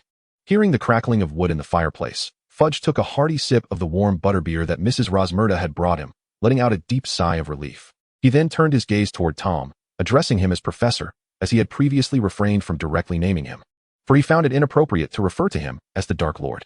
Tom accepted this form of address with tacit approval. "Are you referring to the escape of Sirius Black?" Tom replied, feigning a semblance of acknowledgement. "Indeed, as he is one of your subordinates," Fudge said, uncertain whether he should take action on this matter, fearing it might provoke Tom. Consequently, the news of Sirius's escape from Azkaban had not yet been made public. "That fellow is not my minion." Tom did not voice this thought, as an idea suddenly struck him.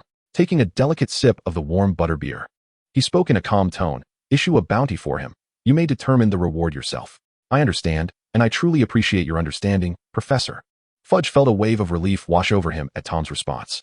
After all, Sirius was currently hiding in an unknown location. And should he commit any misdeeds without prior notification of his escape, it would undoubtedly jeopardize Fudge's chances for re-election as minister. As Fudge pondered these matters, a voice broke through his thoughts. Additionally, you might as well issue a bounty for me. Startled, Fudge looked up at Tom in disbelief, only to be immediately drenched in cold sweat. He pulled out a handkerchief to wipe his brow, feigning composure as he stammered, "It seems that as one ages, one's hearing deteriorates. I did not quite catch your meaning, Professor. Do not concern yourself with that. Simply follow my directive. As for the bounty, you may set it as you see fit. Do you think I need to inform you of my intentions?" Tom had recently been seeking rare items and intended to engage in a bit of underhanded dealings. "Understood, Professor. No problem at all." Relieved to learn that Tom held no ill will towards him, Fudge promptly agreed to comply with whatever Tom instructed. By the way, Fudge suddenly recalled something, eyeing Tom cautiously. "Since Sirius escaped from Azkaban, could we involve those Dementors in the effort to apprehend him?" Tom appeared puzzled at this suggestion. What would be the issue with that? But what if those mindless creatures wander into places they should not, like Hogwarts? Fudge's voice dwindled to a whisper, fearful that Tom might react violently. "Let them come. It matters not to me," Tom replied nonchalantly, as it posed no threat to his interests. Hearing this, Fudge felt a weight lift from his chest, realizing his earlier demeanor. He took another hearty gulp of butterbeer. The wooden goblet rested upon the wooden table, and it seemed that Fudge was reminded of something else. He pondered whether the Death Eaters still languished in Azkaban. "Why are you so inquisitive? Let them remain there for now." Tom did not disclose his reasons, yet Fudge, being perceptive, refrained from inquiring further. Madame Rosmerta, who was polishing the goblets at the bar, cast a puzzled glance at the two silent patrons. Unbeknownst to her, Tom had cast a spell upon her entry, rendering her unable to overhear their conversation. However, even if she were aware, it would not have piqued her interest, for she was not particularly eager to know what they were discussing. After the two finished their butterbeer, Madame Rosmerta finally heard Tom's words, which were simply a request for payment. Naturally, it was Fudge who would settle the bill. In the streets of London, a disheveled middle-aged man, clad in tattered garments with unkempt hair and a scruffy beard, wandered aimlessly while dragging an old leather suitcase. After an indeterminate time, he suddenly spotted an antiquated tavern across the street, its wooden sign boldly proclaiming the name The Leaky Cauldron. "Have I truly arrived here?" the middle-aged man murmured softly, a glimmer of nostalgia flickering in his eyes. Ding ding. The heavy wooden door of the Leaky Cauldron swung open, and an elderly wizard clad in a thick coat stepped outside. Noticing the newspaper in the old wizard's hand, the middle-aged man hurriedly approached, asking if he might borrow a glance at it. The elderly wizard regarded him with mild curiosity. The mere fact that this man stood before the entrance of the Leaky Cauldron indicated he was certainly a wizard, yet his dismal appearance raised questions. "Ah, young man, I have already perused this copy of the Daily Prophet. Feel free to take a look," the old wizard said, patting the middle-aged man's shoulder. "You ought not to wander aimlessly outside. The streets have been rather perilous of late." The middle-aged man nodded in understanding and proceeded to unfold the Daily Prophet, eager to delve into its contents. Yet, upon reading, his eyes widened in disbelief. Chapter 102 Cursed? It cannot be. The headline boldly announced the escape of Sirius Black from Azkaban. Azkaban, situated on a remote island far from the Eurasian continent in the North Sea, was heavily guarded by Dementors. The newspaper could only state that he had escaped for reasons unknown, as no one could fathom how one might elude such a prison. However, the middle-aged man's astonishment did not stem solely from Sirius's escape, but rather from the notorious reputation that preceded it. Sirius Black, a Death Eater responsible for the deaths of numerous heroes, with a bounty of 8,000 galleons? Fortunately, the middle-aged man was not entangled with Tom. Otherwise, he might have faced the mocking taunts of "You can't blame me. You know I've been rather short on funds lately." After all, 8,000 galleons was indeed a considerable sum. To comprehend the financial landscape of the magical realm, one must acknowledge that the monthly salary of an ordinary wizard typically hovers between 60 and 80 galleons, while an average Auror earns merely 140 galleons. The sum of 8,000 galleons could equate to nearly a decade's wages for an average citizen of the magical world. Disregarding the erratic animated image of Sirius Black, one continues to peruse the information. Tom Riddle, the Dark Lord? Ah, a bounty of 100 million galleons. What does this signify? 100 million galleons approximates 500 million pounds, which is about 4,697,000,000. Moreover, this is the year 1993. Thus, the actual purchasing power of such a figure would only be magnified. However, considering the target is the Dark Lord, the very embodiment of fear that once engulfed the entire magical community, this bounty seems rather justifiable. This sentiment is echoed not only by the middle-aged man, but also by Cornelius Fudge. Yet, Fudge does not perceive the bounty he has set for Tom as excessive, for he harbors no intention of offering any reward. After all, he is wholly skeptical that anyone could ever claim such a sum.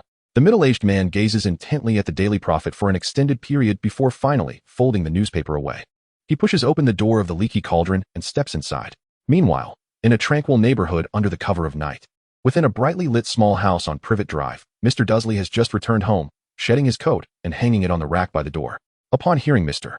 Dudley's entrance, Harry hurries over.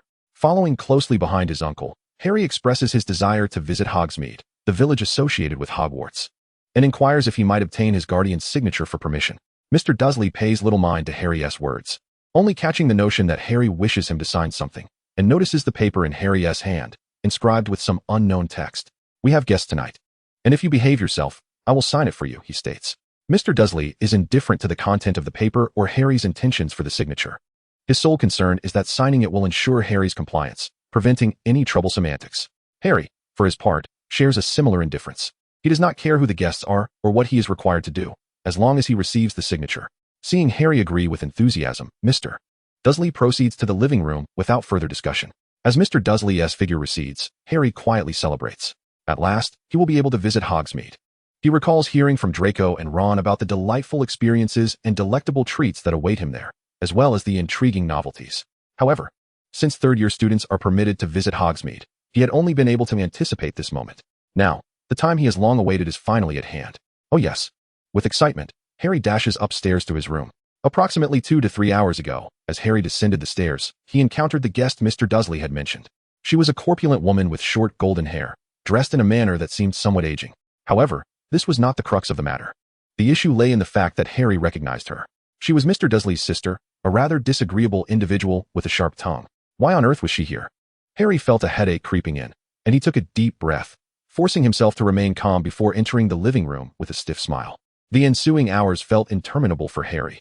This elderly woman treated him with utter disdain, considering him no more than a house elf, which, truth be told, was a generous comparison. The Dursleys sat with her at the dinner table while Harry was relegated to serving tea, washing dishes, and clearing away. As the woman dined, she hurled insults at Harry, yet he remained impervious to her provocations. Despite now being a prominent figure among the new generation of Death Eaters, with numerous followers beneath him, his long-honed skill of enduring humiliation had reached a commendable level. Noticing Harry's lack of reaction, the old woman grew increasingly irate and shifted her vitriol towards Harry's parents. This time, Harry could not maintain his composure. His expression darkened, and his movements slowed. Nevertheless, reason reminded him to remain calm, for he still required Mr. Dudley's signature. In truth, Harry knew that Tom would sign for him without hesitation. Tom cared for him and would not refuse such a trivial matter. Furthermore, with Tom's signature, none of the other professors at Hogwarts, including Professor Dumbledore, would voice any objections. Even though Tom was not technically Harry's guardian, he did not wish to burden him further. If Tom were to sign as his guardian, would it lead to whispers behind his back? Or would other Death Eaters perceive it as favoritism? For now Harry, plagued by unnecessary worries, struggled to suppress his rising anger. Yet the insufferable old woman continued her tirade, criticizing Harry's school, which she claimed was a garbage institution, the name of which she had never even heard before. She sneered at the professors, insinuating they were all oddities. "That green-eyed teacher you mentioned last time, what's his name? Tom, right? How peculiar he looks." Before she could finish her disparaging remarks, she suddenly felt a chill run down her spine, a sense of foreboding enveloping her. Though she could not articulate why, in that moment of distraction, Harry could no longer contain himself. "Shut up. I command you to be silent," he exclaimed, violently smashing a plate onto the floor. "This wretched thing, let anyone who wishes to wash it do so." He then drew his wand, pointing it at the old woman. Avada, a fleeting moment of restraint held Harry back. He opted instead for a minor hex, causing the woman to begin expelling a torrent of slimy, writhing slugs. A multitude of gooey, flaccid creatures cascaded onto the dining table, prompting the Dursleys to recoil in disgust, covering their mouths in horror. Mr. Dursley, despite his discomfort, endeavored to soothe the elderly woman.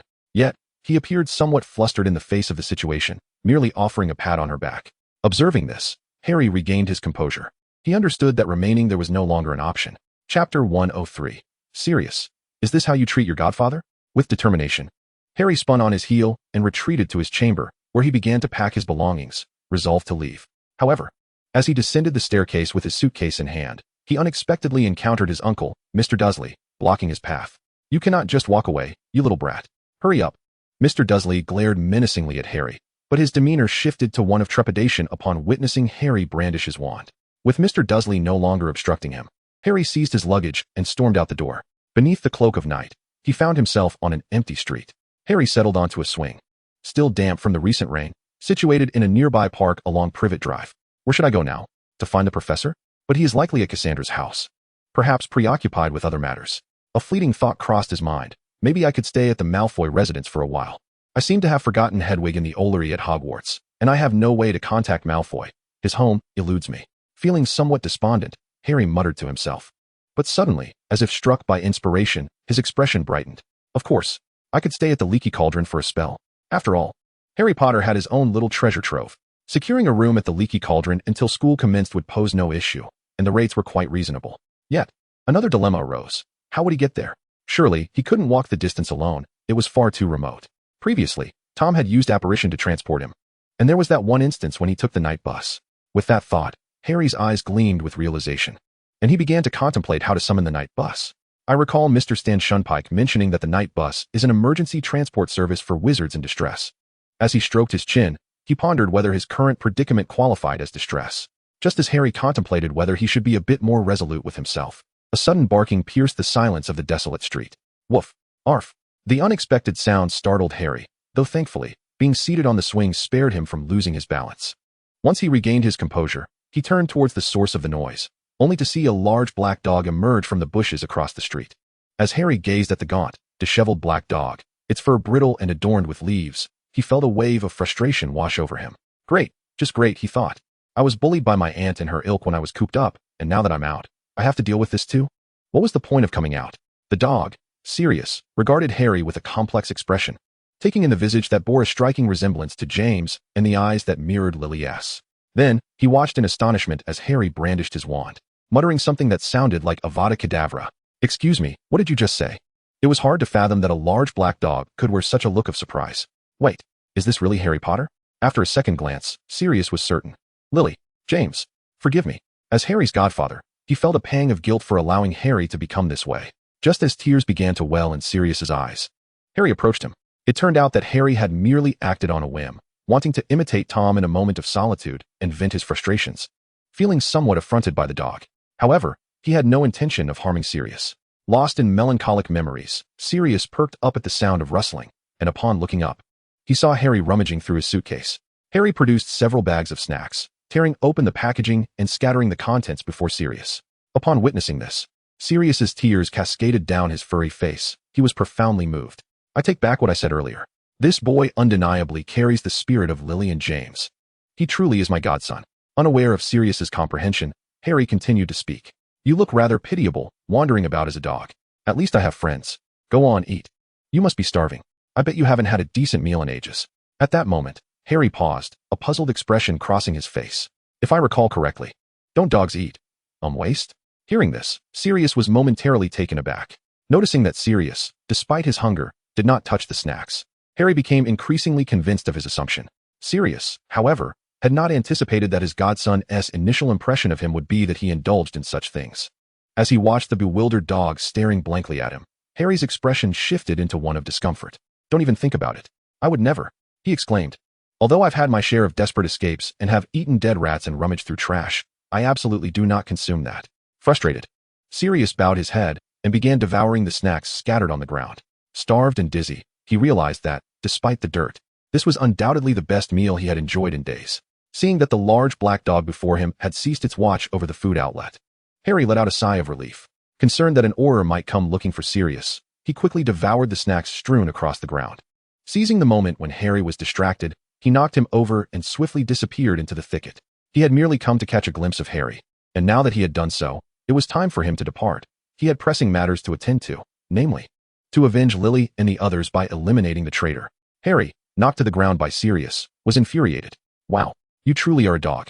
The ground was still somewhat damp, and the fall left Harry's backside wet, leading one to wonder if he had had an unfortunate accident.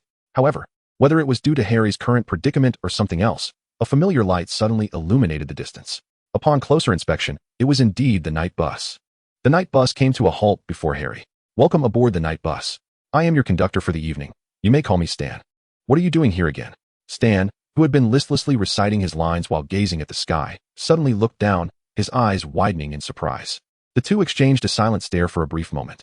"Let us go, Ernie. There are no passengers here." What are you doing? Be careful, or I'll report you." Chapter 104. Harry learns the truth about his parents' deaths. Once seated on the night bus, Harry finally found some peace to ponder other matters. For instance, he mused about the differences in textbooks for the upcoming semester, the new content that would be taught, who the defense against the dark arts professor would be, and what elective courses his peers had chosen this year. Harry himself had opted for divination and Muggle studies, if given the choice. He would have preferred to enroll solely in Muggle studies, as he had essentially lived as a Muggle until he turned 11. Unfortunately, one was required to select at least 2 electives. Thus, he chose divination as well, which was rather nebulous, yet he felt confident in his dice-throwing skills, believing that a bit of luck would suffice. Most importantly, he had heard from other Death Eaters that Professor Trelawney, who was responsible for the course, was rather inept. Having failed to grasp the intricacies of divination herself, one could easily attain high marks by uttering a few phrases that pleased her.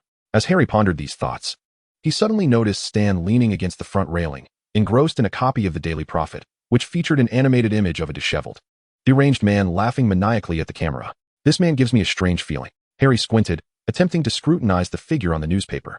Realizing that Harry was intrigued by the recent news, Stan naturally began to share updates with him, mentioning that a Death Eater named Sirius Black had escaped from Azkaban, making him the only murderer ever to have successfully fled the notorious prison. "Oh, he's a colleague of mine." Though Stan was tempted to scoff, he was well aware that Harry's statement was indeed accurate. Upon the realization that the individual before him was affiliated with Voldemort, Stan's enthusiasm for gossip diminished significantly. By the way, who exactly did that Sirius kill? Harry remained curious about this man. In response, Stan seemed to recall something and offered a faint smile. "He killed your parents." Harry regarded Stan with displeasure. "Is this your idea of politeness?" "I merely spoke the truth," Stan shrugged nonchalantly, recognizing that Stan was not jesting. Harry felt a rush of urgency to implore Stan for further details.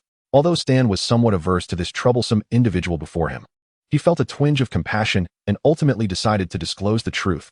"He did not kill your parents, but rather betrayed them, leading to their demise." At these words, Harry's pupils quivered. Betrayal was undoubtedly the most difficult concept to accept. It was as if this Sirius Black had once been friends with your parents. Observing Harry's demeanor, Stan sighed but continued. "It is said that the Potter's residence was protected by a Fidelius charm, with this Sirius as the secret keeper. However, it later emerged that he was an accomplice of the Dark Lord, betraying the Potters and leading the Dark Lord to them." And then, Stan ceased his narration, knowing that even without further elaboration, Harry would comprehend. Indeed, after hearing this, Harry refrained from inquiring further, simply sitting in silence. Witnessing this scene, Stan wished to console Harry but found himself at a loss for words, so he returned his attention to the newspaper in his hands. At this moment, a peculiar silence enveloped the night bus.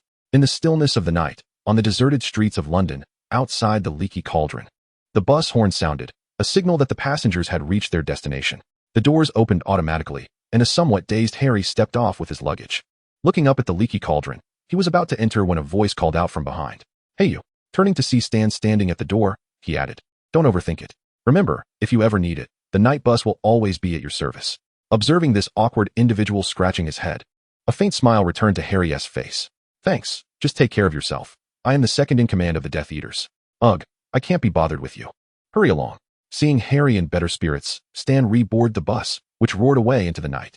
As Harry re-entered the Leaky Cauldron, it was now well past midnight. The establishment was devoid of patrons. They were likely in their rooms. To Harry's eyes, only old Tom and a young server were present, diligently polishing the wooden tables. The wooden chairs and cups would shift their positions autonomously to facilitate the staff in cleaning the tables, a phenomenon to which Harry had grown quite accustomed.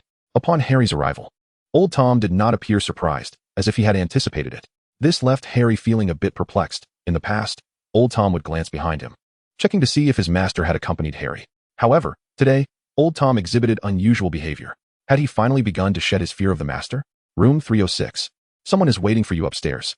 Ultimately, it was the young waiter who resolved Harry's confusion. Upon hearing this, Harry was initially taken aback. But then a realization dawned upon him, instantly brightening his expression, dispelling any trace of displeasure. With a cheerful stride, Harry ascended the stairs. The door to room 306 was unlocked, and he opened it without hesitation. Upon pushing the door ajar, he immediately spotted Tom sitting by the window, resting his chin on a clenched fist, casually reading with one leg crossed over the other. Just as he had imagined, Harry was unsure why Tom was present.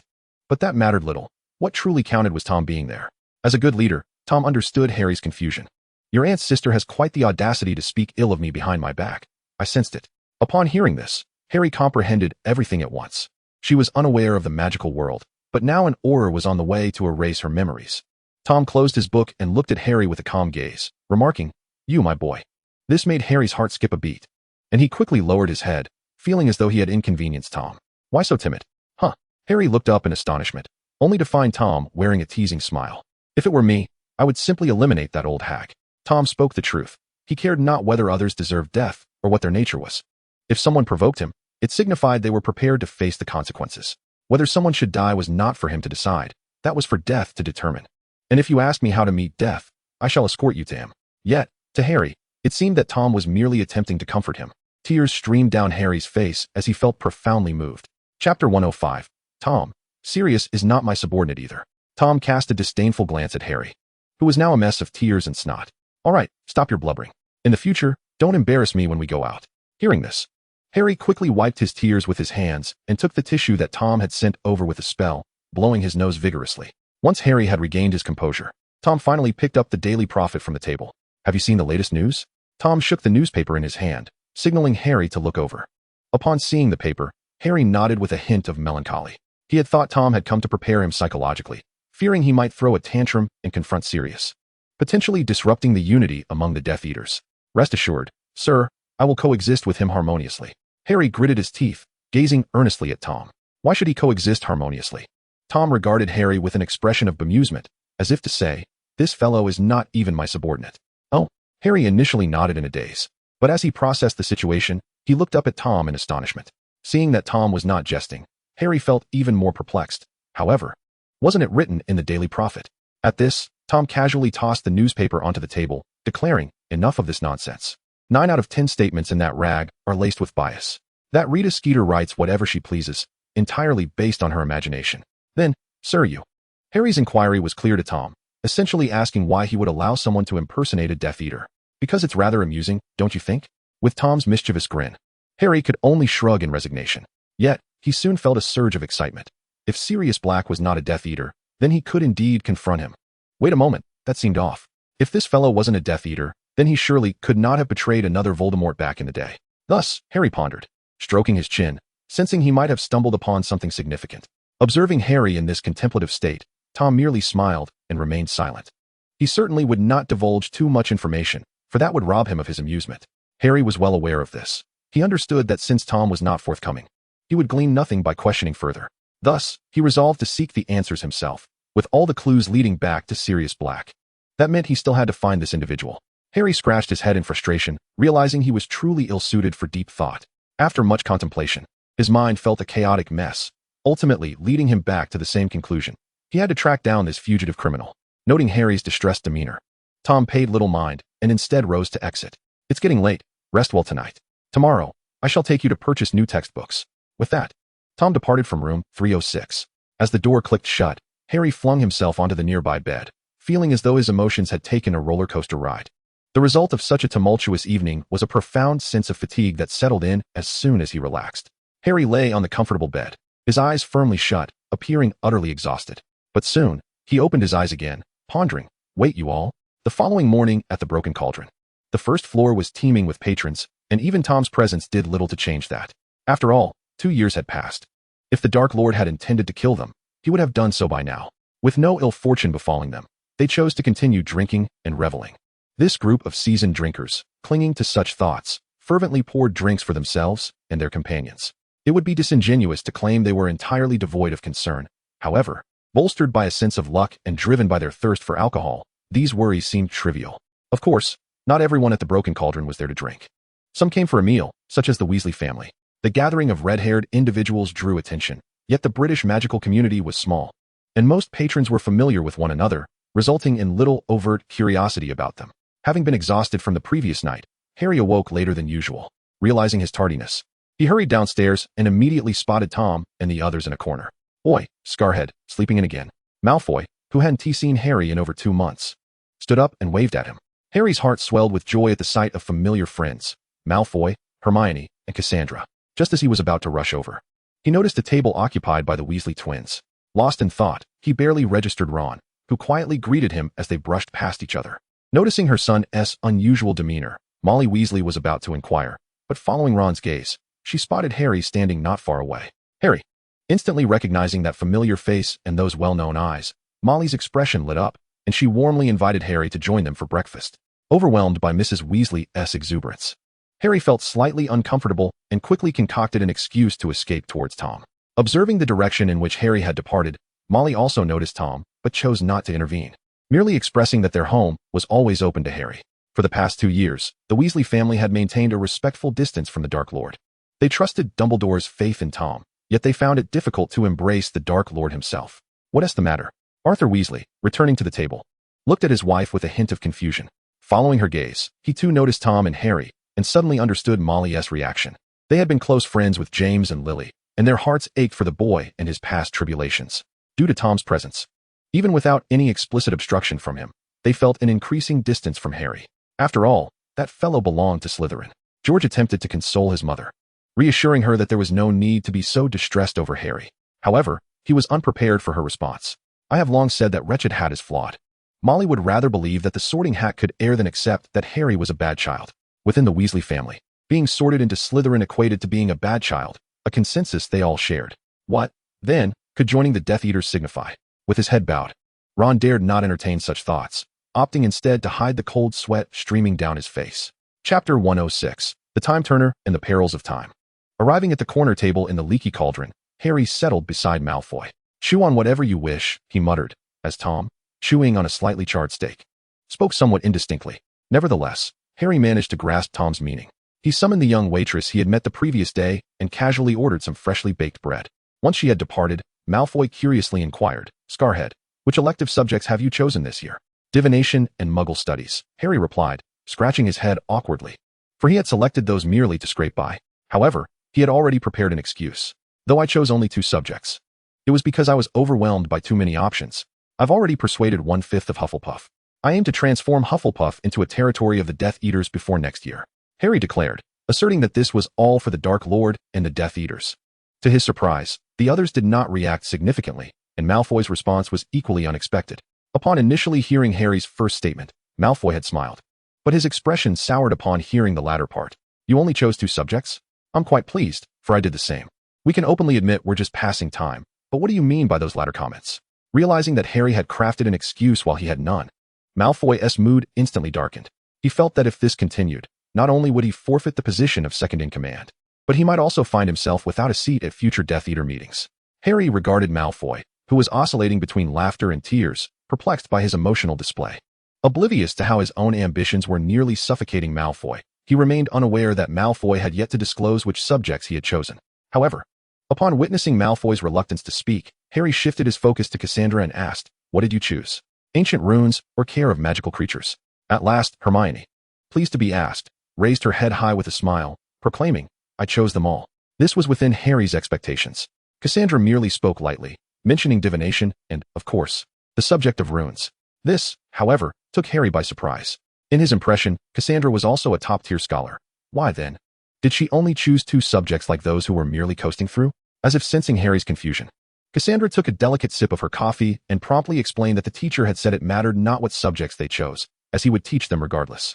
Almost forgetting this detail, Harry observed that the expressions of his companions had turned peculiar upon hearing Cassandra's words. Envy was not the right sentiment. How infuriating. Noticing their silence, the kind-hearted Cassandra decided to change the subject.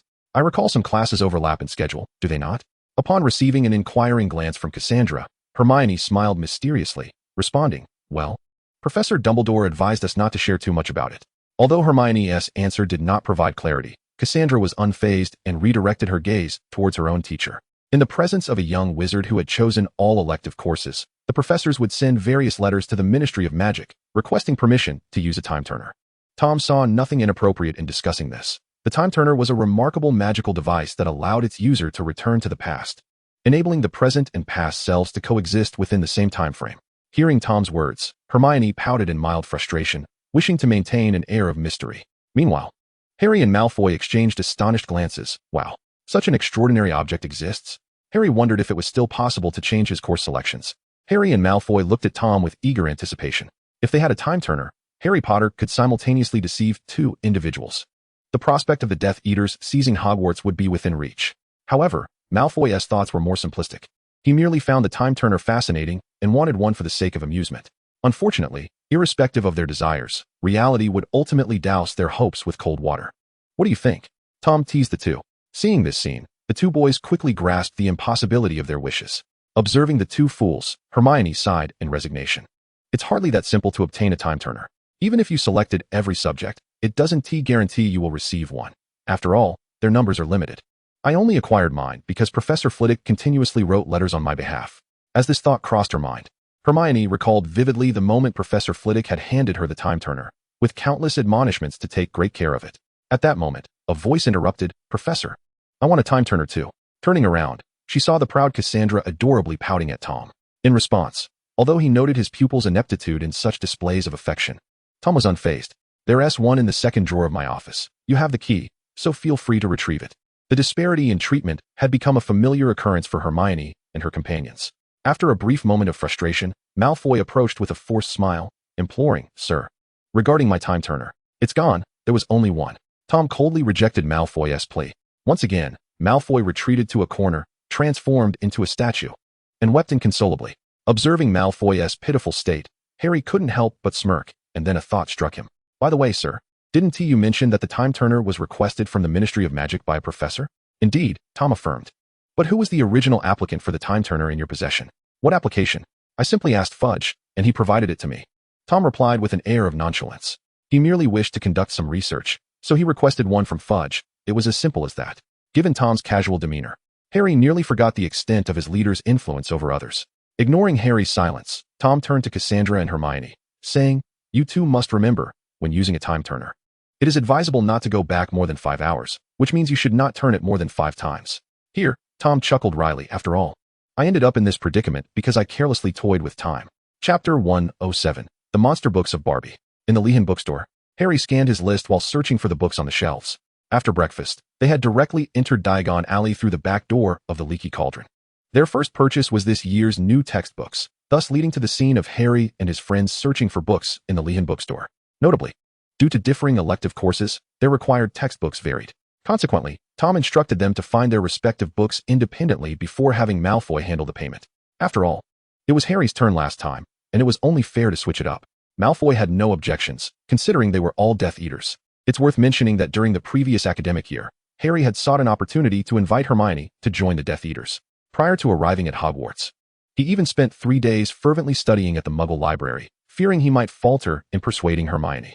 To his surprise, Hermione had already been inclined to join Tom's ranks, so when faced with Harry's invitation, she simply acquiesced without much ado.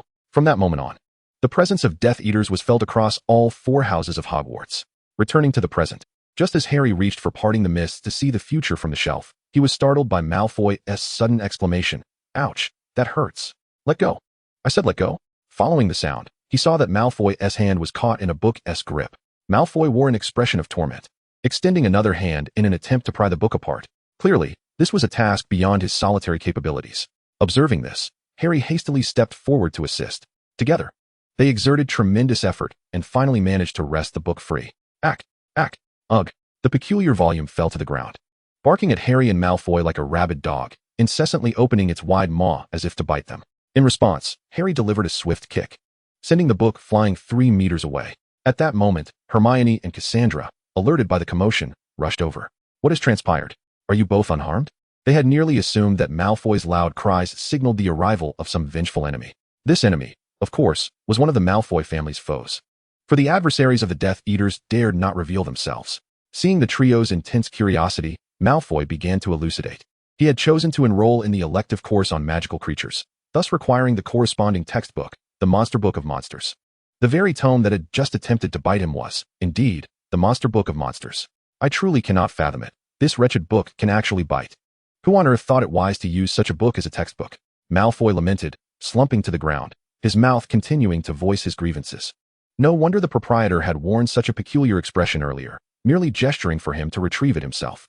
When he first acquired the Monster Book of Monsters, it had been bound shut, and initially, Malfoy had thought little of it, merely wishing to untie it to examine its contents.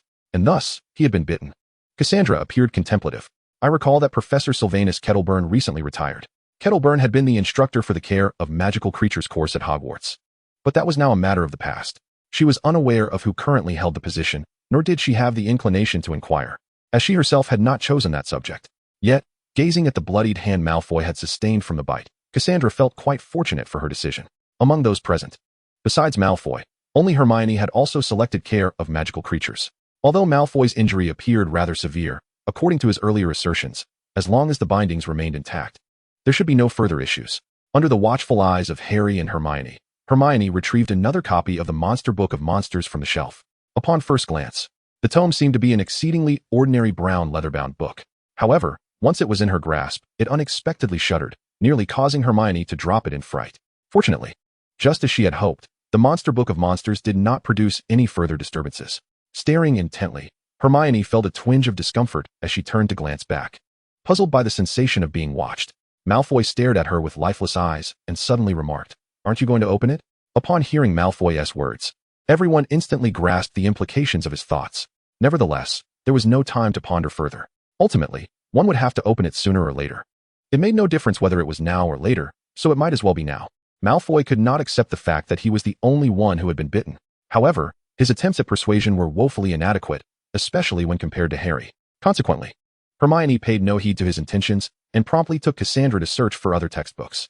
Witnessing this scene, Malfoy fell into despair, weeping profusely onto Harry's shoulder. Yet, once he had finished his lament, he realized that since it was he who had released the book, he was responsible for retrieving it. The thought of this caused his face to fall. Seeing his distress, Harry contemplated offering some comfort, only to find Malfoy's hand suddenly resting on his shoulder. "You won't abandon me, will you, Scarhead?"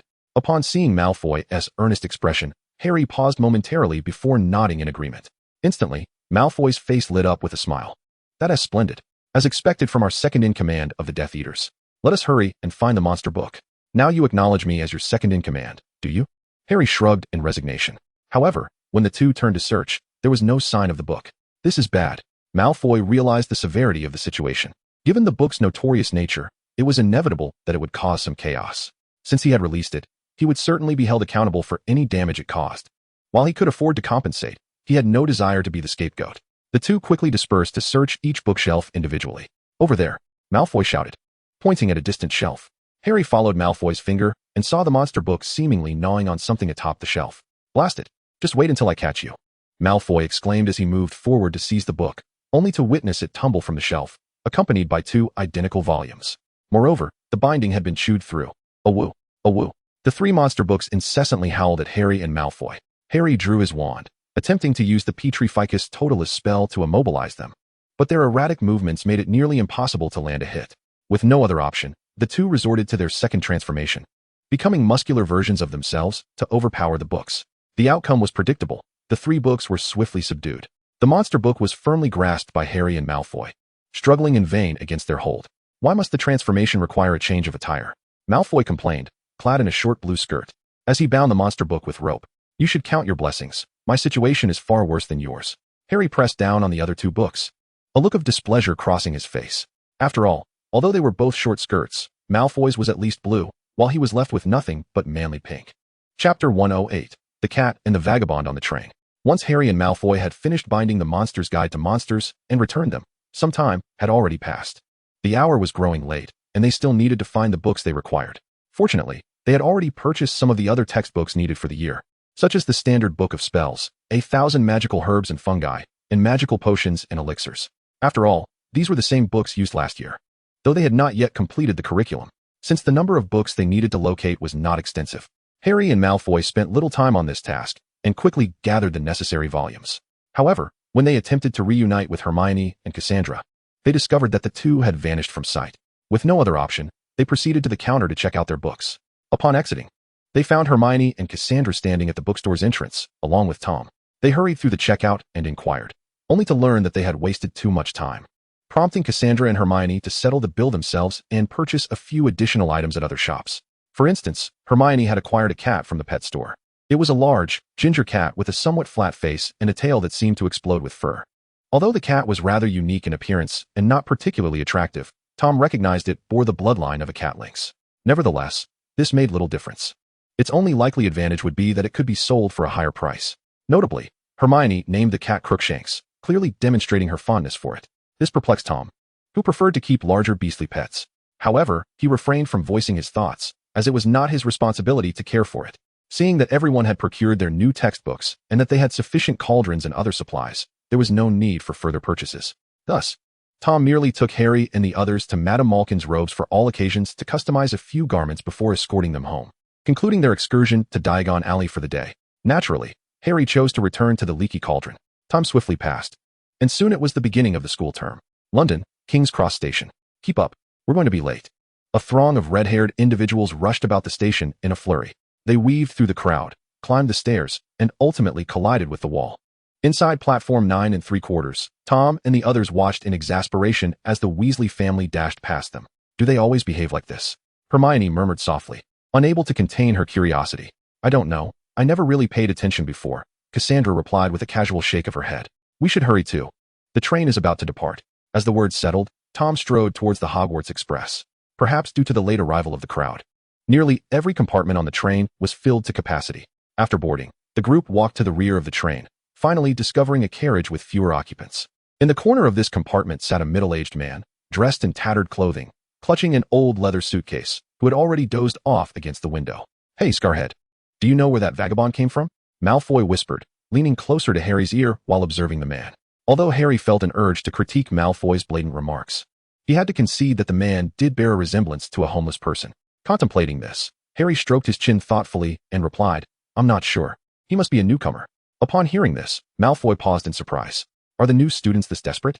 Are you daft? Harry retorted, giving Malfoy a light slap. He is clearly a new professor. A professor? What professor? Malfoy asked, his curiosity piqued. Oh, the Defense Against the Dark Arts professor. Realizing the annual turnover of faculty at Hogwarts, Malfoy cast a pitying glance at the middle-aged man. However, upon further reflection, he began to feel sympathy for the man as well. No way, is Dumbledore really recruiting so carelessly? Last year, he hired that inept Lockhart. And this year he has brought in a vagabond to handle our future exams. What are we going to do? Exams, formerly known as the ordinary wizarding level, hold significant weight for the young wizard's future professions and are mandatory for all fifth-year students at Hogwarts. The Advanced Wizarding Examination, colloquially referred to as the Exhausting Wizard Exam, is a magical assessment that all seventh-year students must undertake, serving as a credential for their post-graduation employment applications.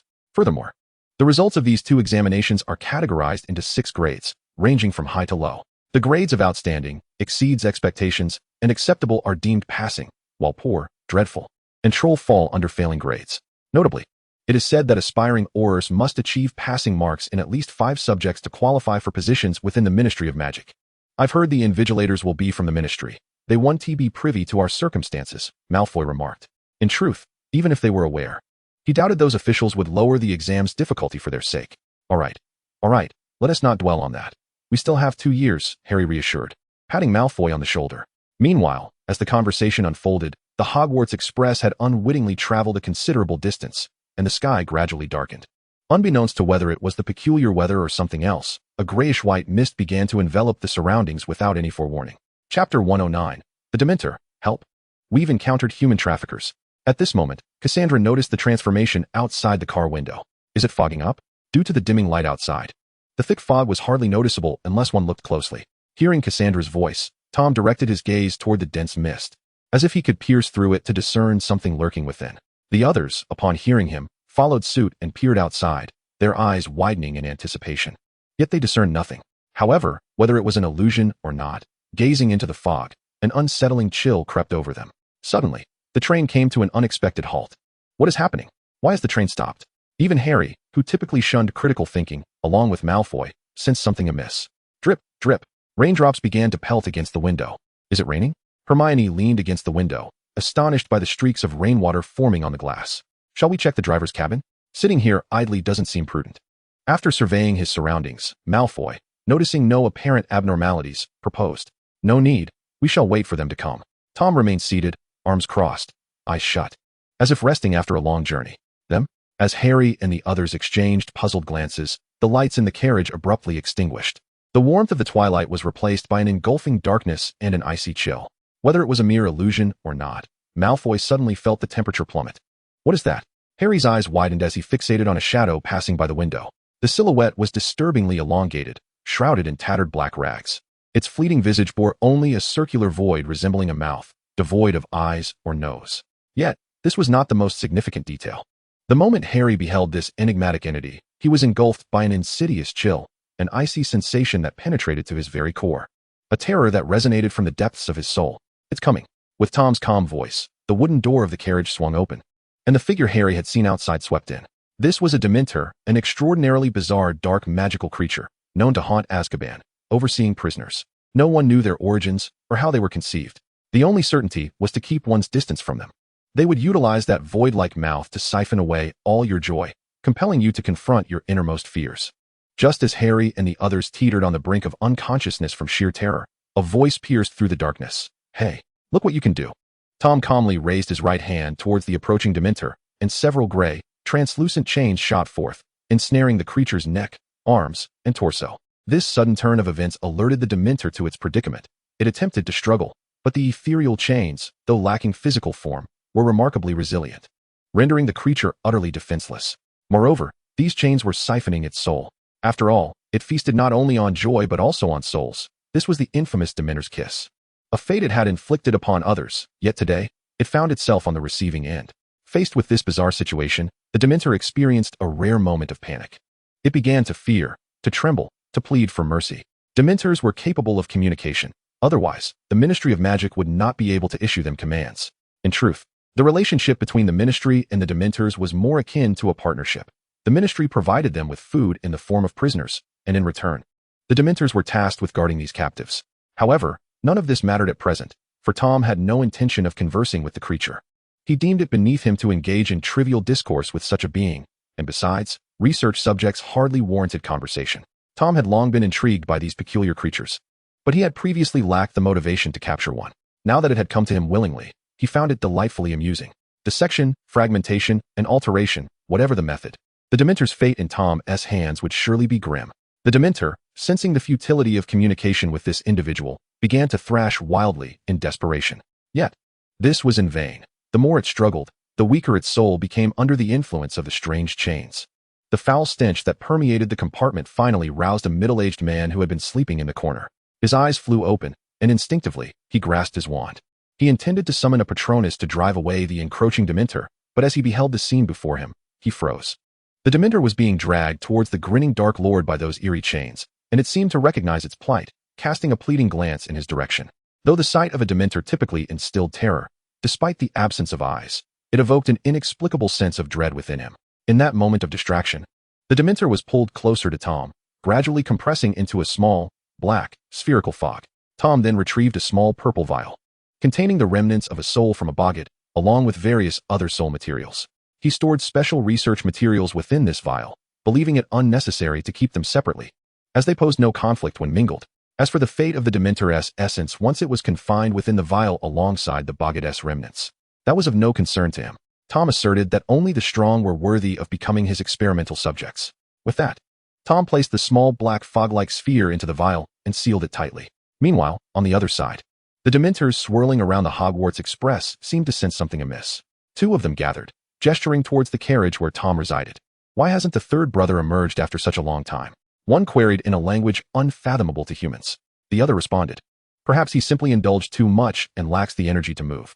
Upon hearing this, the first Demento nodded in agreement, acknowledging the wisdom in the second's words. Could it truly be so? It mused. It should not be mistaken. After confirming their suspicions, the two Dementors began to glide towards Tom's carriage. However, they were unprepared for the unforeseen turn of events that awaited them. The good news was that they would reunite with their brother. The bad news was that they would indeed reunite with him. Suddenly, the window of the carriage swung open, and in an instant, two gray chains erupted forth, ensnaring them and pulling them inside. Help! The train is devouring Dementors. The two Dementors shrieked in panic, attempting to summon their fellow kin for assistance. Their cries did indeed capture the attention of other Dementors nearby, who, upon realizing the dire situation, promptly abandoned their two companions and fled. How could you leave us like this? We are of the same kin and colleagues. The two watched in despair as their comrades deserted them. Ultimately, they were helplessly drawn into the carriage, vanishing without a trace. Chapter 110. Lupin, is Sirius Black wrongfully accused? What about my bounty? Once the Dementors had departed, the train whistled and resumed its journey. Inside the carriage, the lights had returned to their usual brightness. Cassandra, still trembling from the encounter, nestled beside Tom. What was that? She asked. Tom replied calmly, Dementors. They typically reside in Azkaban, and their emergence now suggests they are searching for Sirius Black. At the mention of that name, a flicker of sorrow crossed the man's face in the corner. Just then, Cassandra looked earnestly at Tom. Sir, I wish to learn the Patronus charm. She recalled reading that there was no known method to vanquish Dementors. They could only be repelled by the Patronus charm. Although she sensed that Tom possessed a unique means to eliminate them, likely involving those eerie gray chains, she understood that such methods would be exceedingly difficult for others to master. Therefore, as a precaution, it would be prudent to first acquire the Patronus charm. Cassandra was determined not to experience that sense of helplessness again. Professor Tom, I too. All right, we've arrived at Hogwarts. Find your own time to come see me, Tom said, waving his hand impatiently. Upon hearing this, Harry was the first to erupt in cheers. However, he soon felt a hand tapping on his shoulder. Turning around, he found Draco Malfoy stealthily observing the man seated in the corner of their compartment. Scarhead, I noticed that when the Dementor appeared earlier, that fellow pulled out his wand as if to defend himself, Malfoy remarked, his eyes sparkling with intrigue. This new defense against the dark arts professor might possess some real skills. I had thought he was merely an ordinary vagabond. Harry, curious, directed his gaze towards the middle-aged man. To his astonishment, the man turned to look at them and nodded in acknowledgement, clearly having overheard their conversation. This revelation made Harry feel somewhat embarrassed. What's there to fear? I'll go ask him, Malfoy declared, now fully aware of having been discovered. He stood up, crossing over Harry to approach the middle-aged man. After a few minutes, Malfoy returned with valuable information. His name is Remus Lupin. He is indeed the new defense against the dark arts professor. Upon hearing this, Harry nodded in realization. What else? Hermione inquired, her curiosity piqued. She too wished to discern the identity of this new professor, as it might provide insight into Lupin's capabilities, especially if he were to be akin to last semester's instructor. Hermione shuddered at the thought. Had it not been for Tom and Snape's lessons on useful knowledge regarding defense against the dark arts during the latter part of last term, she would have learned nothing substantial. Oh, that's all. He wouldn't divulge any more information, Malfoy admitted, recalling how Lupin had merely smiled politely at his inquiries, causing him to scratch his head awkwardly. You truly are useless, Harry remarked disdainfully at Malfoy. Come on, Scarhead. If you're so capable, why don't you try? Malfoy retorted defiantly. Witnessing this exchange, Tom smiled knowingly. He might actually be onto something. Did you see that? Even he thinks I'm more impressive than you. Observing Harry's smug demeanor juxtaposed with Malfoy's dejected expression, Tom shook his head slightly. Harry, don't you wish to know what your parents were like? Tom's unexpected question left everyone in the room, except for Lupin, momentarily stunned, as it seemed entirely unrelated to their previous discussion. That's true, Harry replied honestly, though he still found it difficult to grasp the connection. That man was a friend of your parents. You should ask him, Tom suggested, gesturing towards Lupin. Lupin, caught off guard by Voldemort's sinister smile, hesitated for a moment, unsure of how to respond. He was uncertain how to broach the subject of the past with Harry, and he had no idea how Harry would react upon hearing it. Yet, this uncertainty was not the crux of his dilemma. The true issue lay in the fact that Harry was now associated with the Dark Lord. Remus Lupin felt utterly ashamed to face James and Lily, and he found it equally difficult to confront Harry. Like Sirius, he berated himself for failing to protect Harry and for allowing Tom the opportunity to strike. Both of them were preoccupied with their own guilt. However, if Tom were in their position, he would undoubtedly retort that it had nothing to do with him. After all, it was Dumbledore who had entrusted Harry to the Dursleys. If blame were to be assigned, it should fall upon him. Unfortunately, such a hypothetical was fundamentally flawed.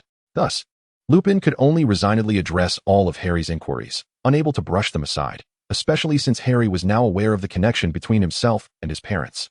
Yet, 10 minutes later, the situation took an unexpected turn. You're saying Sirius isn't a Death Eater? What about my bounty? What does that make of everything from these past years? Lupin could no longer maintain his composure, his face contorted with shock and anxiety. It turned out that Harry had initially inquired about Sirius's situation. Lupin reminisced about their wonderful past and the strength of their bond, expressing his regret for not seeing through Sirius's true nature.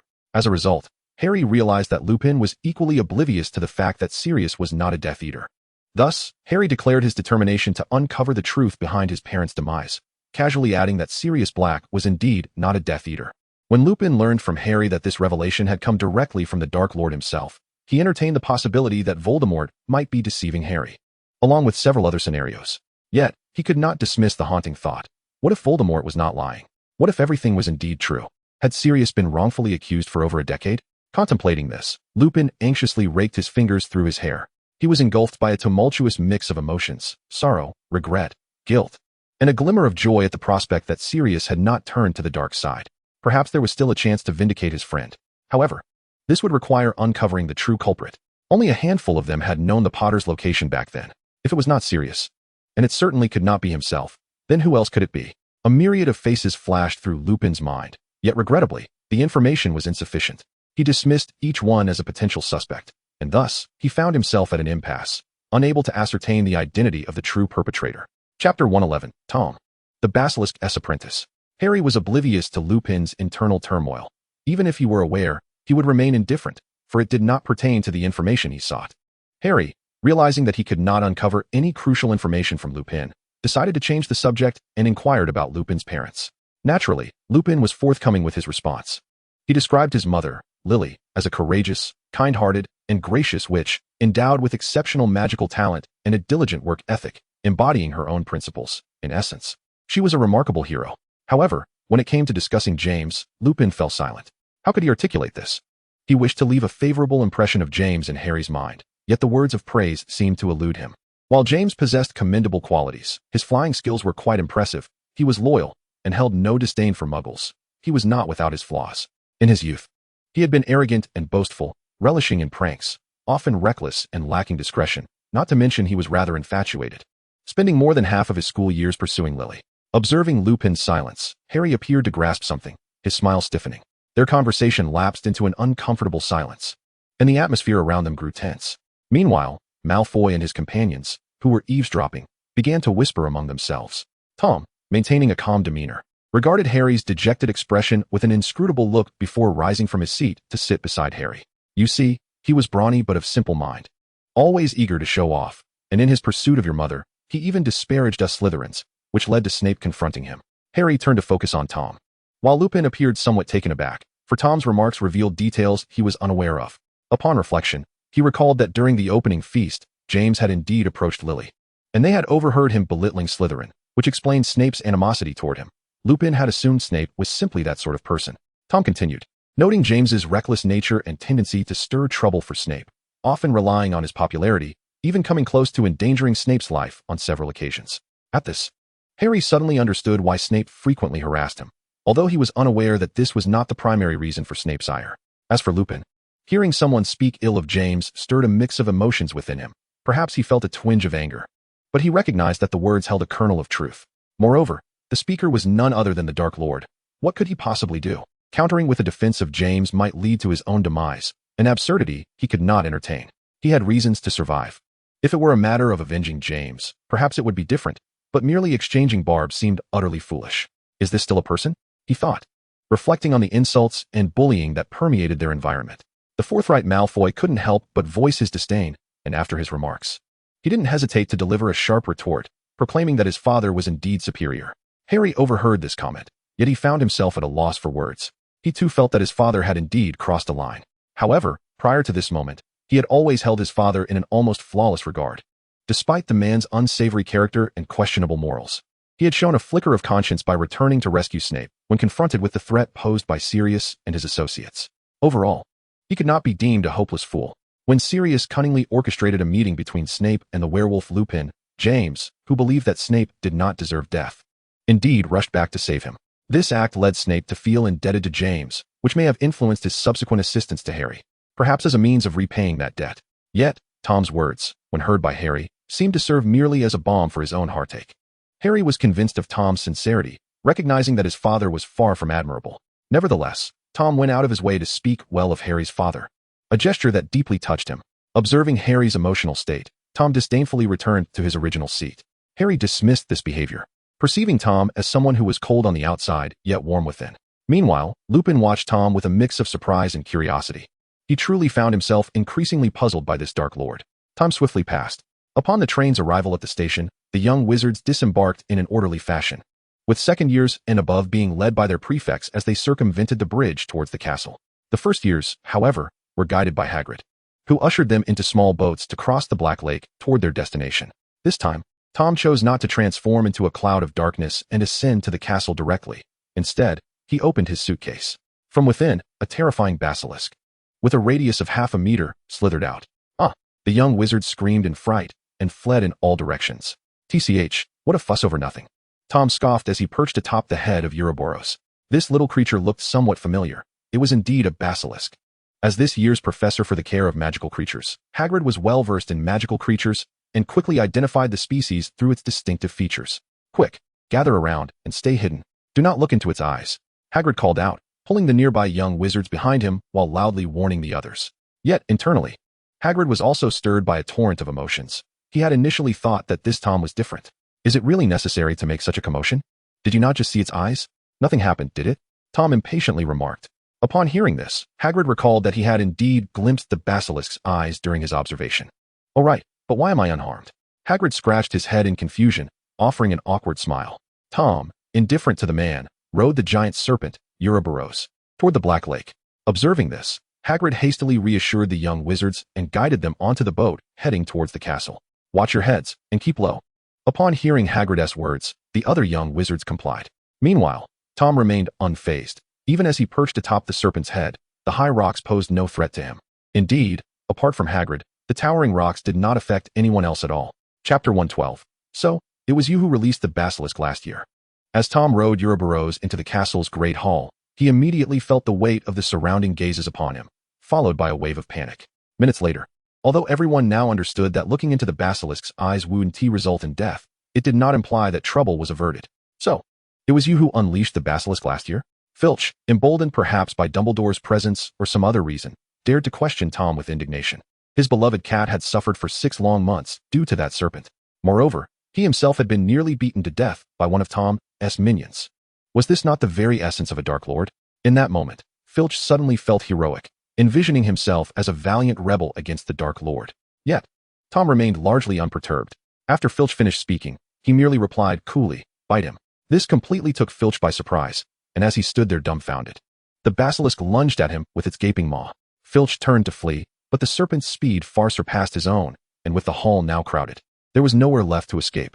In a state of sheer terror, Filch collapsed to the ground, instinctively raising his hands in a futile defense. Although he realized this would be of no avail, the action provided him with a modicum of psychological comfort. However, after waiting for what seemed an eternity with his eyes tightly shut, Filch felt no bite from the gaping maw. When he finally opened his eyes, he discovered that Tom had already guided the serpent toward the staff table. Stunned, Filch sat on the floor, pondering Tom's retreating figure. Meow at that moment. Filch felt a furry sensation beside his hand resting on the ground. Turning his head, he saw Mrs. Norris nuzzling against his arm. Sighing, Filch felt a wave of nostalgia wash over him. He then picked up Mrs. Norris and walked towards the door. His previous role as a mute enforcer had often led him to torment those young wizards he envied, which now resulted in his overwhelming hubris. Unbeknownst to me, I had inadvertently grown accustomed to such a pragmatic attitude, daring to confront even the Dark Lord himself. It seems that from this point forward, I must tailor my approach to the individual. Those I cannot defeat should not be provoked, and it is prudent to avoid inciting them. Instead, I shall engage with those I can best, such as that group of red-haired rascals. Taking my seat at the faculty table, the serpent coiled behind me. Tom sensed something amiss and turned to find Dumbledore smiling kindly at him. The Chamber of Secrets was the work of a Horcrux, which I have since resolved. Tom understood what Dumbledore was inclined to inquire about, and he had no desire to conceal the matter, opting instead for a forthright explanation. Dumbledore chose to trust Tom. After all, nothing had gone awry during Tom's first year within the chamber. As the new students arrived, the hall filled with eager faces. Dumbledore rose, magically amplifying his voice. "Welcome back to Hogwarts, dear returning students, and a warm welcome to our new students. Before you embark on your enchanting journey into the world of magic, I wish to share a few words." With that, Dumbledore extended his left hand, directing the attention of the assembly to the vacant seat for the Defense Against the Dark Arts professor, now to be filled by Professor Remus Lupin. Upon hearing this, the young witches and wizards erupted into enthusiastic applause, joined by the other faculty. Amidst the clapping, Lupin stood, humbly bowing in gratitude. Furthermore, it is with regret that I announce Professor Sylvanus Kettleburn's resignation, tendered at the end of last year. Dumbledore continued, gesturing to the other side. However, I am delighted to welcome our new care of magical creatures professor, Rubeus Hagrid. A resounding applause filled the hall once more, though Hagrid appeared somewhat awkward, clearly not accustomed to such formalities. At the Slytherin table, Malfoy gaped in disbelief. Seriously? He is going to teach me care of magical creatures? Come now, Malfoy. Hagrid possesses some degree of competence. Professor Tom has even mentioned that Hagrid has bred a new species, remarked Harry, recalling Tom's words about addressing him as Professor Tom while at school. While I have no doubt about his capabilities, I just find him rather unreliable. You see, that book he made me buy, I can't even open it. Malfoy was genuinely exasperated. sensing that this giant would likely teach him how to coexist with magical creatures rather than how to confront dangerous ones. After all, this giant did not strike one as the type to perceive magical creatures as perilous. Harry maintained a decent rapport with Hagrid, yet Malfoy had a point. He was unsure how to defend Hagrid's character. Fortunately, Dumbledore on stage soon began to speak. This year, Hogwarts will welcome a unique group of guests, whom you may have already encountered on the train. They are the Dementors. At this juncture, Dumbledore's expression was rather grave, until Sirius Black was captured. The Dementors would linger around the castle. I implore everyone to heed my words. Dementors are inherently malevolent creatures. Please maintain a safe distance from them. After issuing this warning, Dumbledore reassured the young witches and wizards in a gentle tone, saying not to worry excessively, for the Dementors would not enter the castle and would not disrupt our daily lives. Once Dumbledore concluded his remarks, Professor McGonagall commenced this year's sorting ceremony. Dumbledore, having taken his seat once more, cast a puzzled glance at Tom. Fully aware that Fudge was nothing but a coward and would not dare to undertake any actions that might provoke Tom unless he had Tom's consent.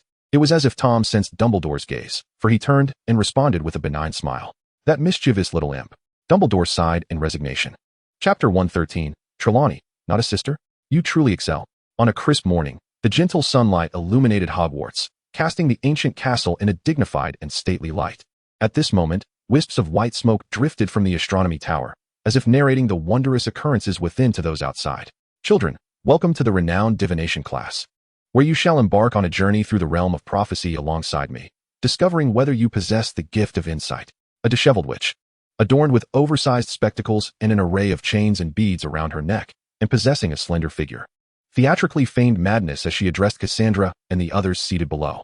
Her name was Sybil Trelawney, the divination professor at Hogwarts, famed for having predicted that the Dark Lord would ultimately be vanquished by the Savior born in July. Notably, it is due to this prophecy that Trelawney is arguably the professor at Hogwarts with the most tenuous relationship with Tom. Furthermore, prior to the start of the school year, Trelawney had specifically approached Dumbledore, requesting that Tom be occupied with other matters during her class. Dumbledore, fully cognizant of Trelawney's concerns, assured her that he would speak with Tom.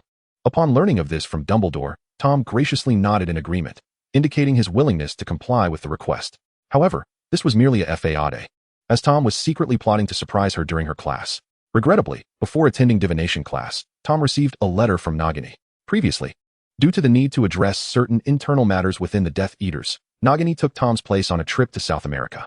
Now, as the situation has escalated to a level that Nagini finds difficult to manage, she has written to summon Tom. Consequently, Tom temporarily departed from Hogwarts, allowing Trelawney to narrowly escape a predicament. Returning to the castle's astronomy tower, Trelawney commenced her divination class. I trust you are already acquainted with my name. So let us delve straight into the subject of this semester, which primarily focuses on the art of tea leaf reading. Trelawney smiled mysteriously, subtly conjuring ethereal wisps of translucent smoke from the magical artifacts behind her, enhancing her enigmatic presence. This spectacle left Ron, seated at the back, utterly mesmerized. Wow. I knew Fred and the others were pulling my leg. How could Professor Trelawney possibly be a fraud? She is undoubtedly a genuine seer. Not only Ron, but at least a third of the students present were similarly captivated by Trelawney's performance. Observing this reaction, a faint smile crept upon Trelawney's lips. Now, please take up the teacups before you. Upon hearing this, the students each lifted their teacups, filled with freshly brewed tea, the surface adorned with a scattering of white tea leaves. Firstly, you must broaden your minds and gaze into the future, for hidden within are profound truths awaiting your discovery. Trelawney intoned cryptically as she descended towards the students. Ron scrutinized his teacup for an extended period but discerned nothing unusual. Frustrated, he turned to Neville. Do you see anything? Neville, equally perplexed, shook his head in dismay. Hearing their exchange, Hermione instinctively exhaled in relief, realizing she was not the only one unable to perceive anything. Just then, she suddenly heard a voice in front of her. Child, from whence do you hail? Trelawney had materialized before her, regarding Hermione with an earnest expression. Hermione glanced around to confirm the inquiry was directed at her and responded with confusion. Me? I am right here. However, this response did not satisfy Trelawney. Noticing the peculiar demeanor of Trelawney, Hermione found herself increasingly bewildered. Yet, Trelawney did not pursue Hermione further. Instead, she turned to Cassandra, who was intently focused on her teacup. Ah, how easily this child is deceived, Trelawney murmured to herself, aware that achieving a genuine prophecy from merely a cup of tea was nearly impossible. Thus, the truth was evident. Cassandra had been ensnared by her own words, leading her to take this endeavor so seriously. With this realization, Trelawney's smile widened as she approached Cassandra and feigned surprise, inquiring, Child, what do you see? A dog, a mere dog. and a mouse. Yet I sought to foresee matters pertaining to my professor. How could these creatures intertwine with my intentions? Cassandra found this perplexing. Go ahead and boast. One might think you truly possess the gift of prophecy. Upon hearing Cassandra's words, Trelawney chuckled disdainfully within, acknowledging that the girl had an even greater talent for self-aggrandizement than herself. Yet, she could not deny that the child exhibited a remarkable aptitude for divination, nearly ensnaring her in a web of deception. Trelawney contemplated taking Cassandra under her wing, eager to impart her own art of persuasion. Child, you are exceptional. Your heart has opened, and you possess great potential. From this day forth, the mystical doors of the divination realm shall swing wide for you. Trelawney intoned with an air of mystique before assigning Cassandra a classroom task to divine what events might transpire within their surroundings.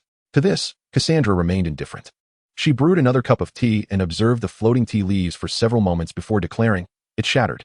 Trelawney, intrigued, pressed for clarification, "What shattered?" Cassandra replied nonchalantly, "The cup."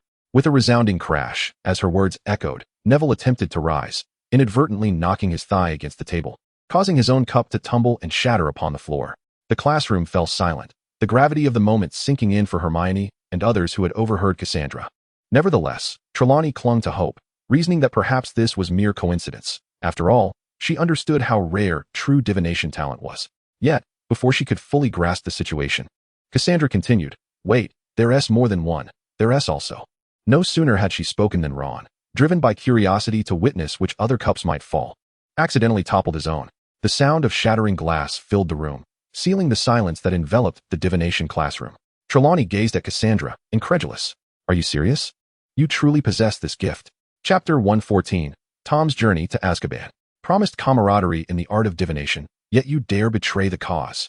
Trelawney's emotions were a tumultuous sea, although she was not a charlatan in the strictest sense. As her teachings were grounded in some semblance of truth, true divination, it was unfortunate that her inherited prophetic gifts were inconsistent, leading to sporadic successes. Indeed, while she had foretold the birth of the Savior and the downfall of the Dark Lord, her daily life was far from illustrious. Moreover, with Tom's interference, even the prophecies she managed to articulate had been dismissed by Dumbledore as mere superstition. Sighing at the sight of Cassandra, whose prophetic gifts eclipsed her own, Trelawney could not help but feel a pang of envy. Was it admiration? Was it jealousy? Perhaps she felt lost, though she could not discern why. Yet, inexplicably, her current state of mind was surprisingly tranquil. Perhaps it was a sense of relief. Meanwhile, in another part of the world, South America, lies the largest tropical rainforest on the planet, teeming with an unimaginable diversity of life, from mosquitoes to monstrous spiders, from emerald tree boas to an array of extraordinary creatures, rendering it a veritable forbidden zone for the average person. Of course, this is only true for the uninitiated. Deep within this verdant jungle, towering trees grow in serpentine formations, intertwining at peculiar angles to create strange shapes reminiscent of natural wooden dwellings. If the warped trees outside could be described as nature's artistry, then the assortment of pots, pans, tables, and chairs within could not be so easily explained. At this moment, Tom was being entertained in one such wooden abode by the local Death Eaters, while Nagini sat quietly beside him. A crocodile of an abnormal size glided through the river below, but even more astonishingly, it bore on its back a wooden plank with raised edges, neatly arranged with local delicacies and specialty beverages. As the crocodile approached the shore, a nearby wizard employed magic to levitate the meal to the wooden house above. "Master, these are the finest dishes prepared by our best chefs. I humbly invite you to indulge," said the middle-aged wizard, adorned in vintage attire, ingratiating himself to Tom. Tom sampled a morsel casually. "Now, where were we? We were discussing a trip to Azkaban, were we not?" "Indeed, master. At your command, we shall swiftly encircle Azkaban and rescue our imprisoned brethren." Upon hearing this, Tom adopted a contemplative expression. Nagini remained quietly by his side, not wishing to disturb his thoughts. Well, having a couple more subordinates wouldn't be amiss. With that, Tom rose decisively. "Let us go. Gather the crew and equip yourselves. We're heading to the Ministry of Magic in England to seek out Fudge." In England, within the subterranean chambers of the Ministry of Magic, employees were busily attending to their respective duties. Suddenly, a commotion erupted. "This is bad. This is very bad," Scrimgeour shouted as he raced toward Fudge's office. With a resounding crash, he kicked open the door to Fudge's office and slammed it shut behind him. Before he could compose himself, Fudge, gritting his teeth, inquired, "Mr. Scrimgeour, are you attempting a coup?" "I'm not staging a coup, Minister." Scrimgeour gasped, struggling for breath. "This is dire. Calm yourself, good sir." "Look at you," Fudge replied nonchalantly, lifting his teacup, blowing on the hot beverage, and taking a sip. "What calamity is upon us? Speak up." As the Minister of Magic, supported by Dumbledore himself, Fudge remained unperturbed, even if Dumbledore, for various reasons, was unable to oversee him. He, Fudge, would not exhibit a hint of trepidation. The Dark Lord has barged in. With the sound of Scrimgeour's voice fading, Fudge could not contain himself and sprayed his tea everywhere. "Minister, what shall we do now?" Scrimgeour asked, his face etched with worry as he looked at Fudge. "What do you mean, what shall we do?" "It's what you shall do," Fudge proclaimed with righteous indignation. "I, Fudge, a distinguished honorary member of the Death Eaters, am not to be compared to you. Quickly, go and open the gates to welcome the grand arrival of the Dark Lord." Watching Fudge stride away, Scrimgeour could not help but twitch his lips. "Well, that's it. I've officially thrown in the towel." Half an hour later. "Oh dear, Professor Tom, as you say?" Upon learning the purpose of Tom and his companion's visit, Fudge immediately reassured them that it was all manageable. In fact, he had previously mentioned to Tom about releasing the prisoners, but Tom had refused at that time. Although he was unsure why Tom had changed his mind now, it mattered little to Fudge. "Shall we set off for Azkaban now?" Fudge cautiously inquired. "Very well. It is better to finish this promptly," Tom conceded, not dismissing Fudge's suggestion. Another half hour passed. Under Fudge's guidance, they traversed the Ministry's private passage to Azkaban. Upon arriving at the grim and foreboding triangular fortress situated on the North Sea Island, Tom gazed thoughtfully at the structure before him. His intention was not to liberate all the imprisoned Death Eaters. He had two specific targets in mind, Barty Crouch Jr. and Bellatrix Lestrange. Both were exceedingly loyal to him. Tom planned to recruit them first, and when the time was right, use them as spies to infiltrate their ranks. When the crucial moment arrived, they would betray their master. Tom even had their betrayal lines meticulously crafted in his mind. He chuckled to himself, envisioning the bewildered expression that would adorn the face of the Dark Lord when he discovered that his most loyal followers had turned against him. The thought of witnessing that moment of sheer confusion made Tom burst into laughter. That fool, with his egg-shaped head, would never suspect that his most devoted subordinates would betray him. It was precisely this desire to see the Dark Lord's stupefied expression that prompted Tom to change his mind and come here. The surrounding Death Eaters and Fudge shivered at Tom's sinister grin, yet they dared not speak, fearing to provoke his ire. Even their breathing was cautious. However, Nagini remained relatively unfazed, as she perceived Tom merely as a performer, believing him to be fundamentally a good person. "All right, you shall wait outside," Tom instructed Fudge and the others before he and Nagini approached the ominous Grey Fortress. Chapter 115. The Obsession of Bella and Young Barty. Within the depths of Azkaban, the darkness was so profound that one could scarcely see one's own hand before one's face. It was a curious oversight by whoever had designed the place to forego lighting not only in the cells, but also in the corridors. However, this posed little concern for Tom, whose extraordinary eyesight granted him the ability to see in the dark. As for Nagini, she possessed the ability to cast illumination spells. Yet, intriguingly, she opted not to wield her wand for this purpose. Instead, she grasped Tom's hand to prevent herself from losing her way. Tom, in turn, paid little heed to this minor detail. As they ventured deeper into the bowels of Azkaban, the pair witnessed numerous Dementors feasting upon the emotions and souls of the prisoners. A sight that piqued their curiosity. Nagini, having seldom encountered Dementors, found the experience particularly novel, while Tom, having faced Dementors before, typically dispatched them before they could even begin their grim task. Notably, upon their arrival, several Dementors foolishly approached, seeking to cause trouble, oblivious to the disparity in power between themselves and Tom. Naturally, Tom welcomed their approach. After acquiring some valuable research material, the remaining Dementors wisely retreated to a safe distance. Fortunately, Tom harbored no intention of exterminating them entirely. After all, most Dementors had ventured out to capture Sirius Black, leaving only a scant few behind, and it seemed prudent to leave some custodians for the prison. Finding Bella and young Barty's cell was a straightforward task, as Fudge had previously indicated that they were located at the very bottom in the last few cells. Furthermore, Bella and Barty's cells were adjacent to one another, possibly due to a prior relocation or other reasons. Regardless, this arrangement alleviated some of Tom's burdens. Meanwhile, outside Azkaban, the Death Eaters stood obediently, awaiting Tom's return with their comrades.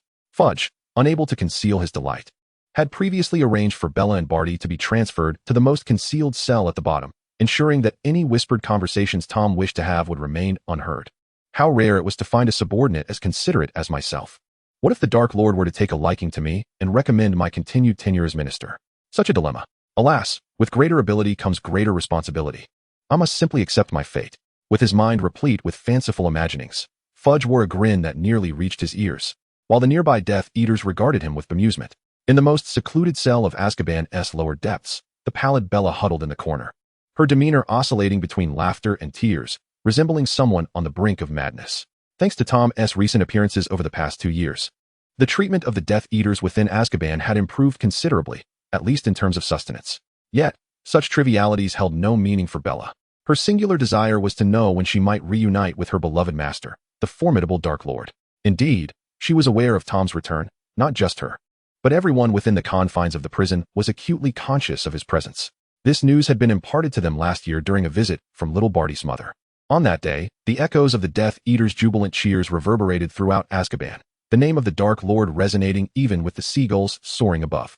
They had anticipated their swift release, ready to once again shroud the wizarding world in the shadow of death alongside the Dark Lord. Even little Barty had shared this belief. So much so that he had abandoned his plan to escape Azkaban by switching identities with his mother. Alas, they had waited a full year without the arrival of the great Dark Lord. Bella felt as though she was teetering on the brink of madness. Heaven knows how she had endured the past year. Even during the more frequent encounters with Dementors, she had never felt such anguish.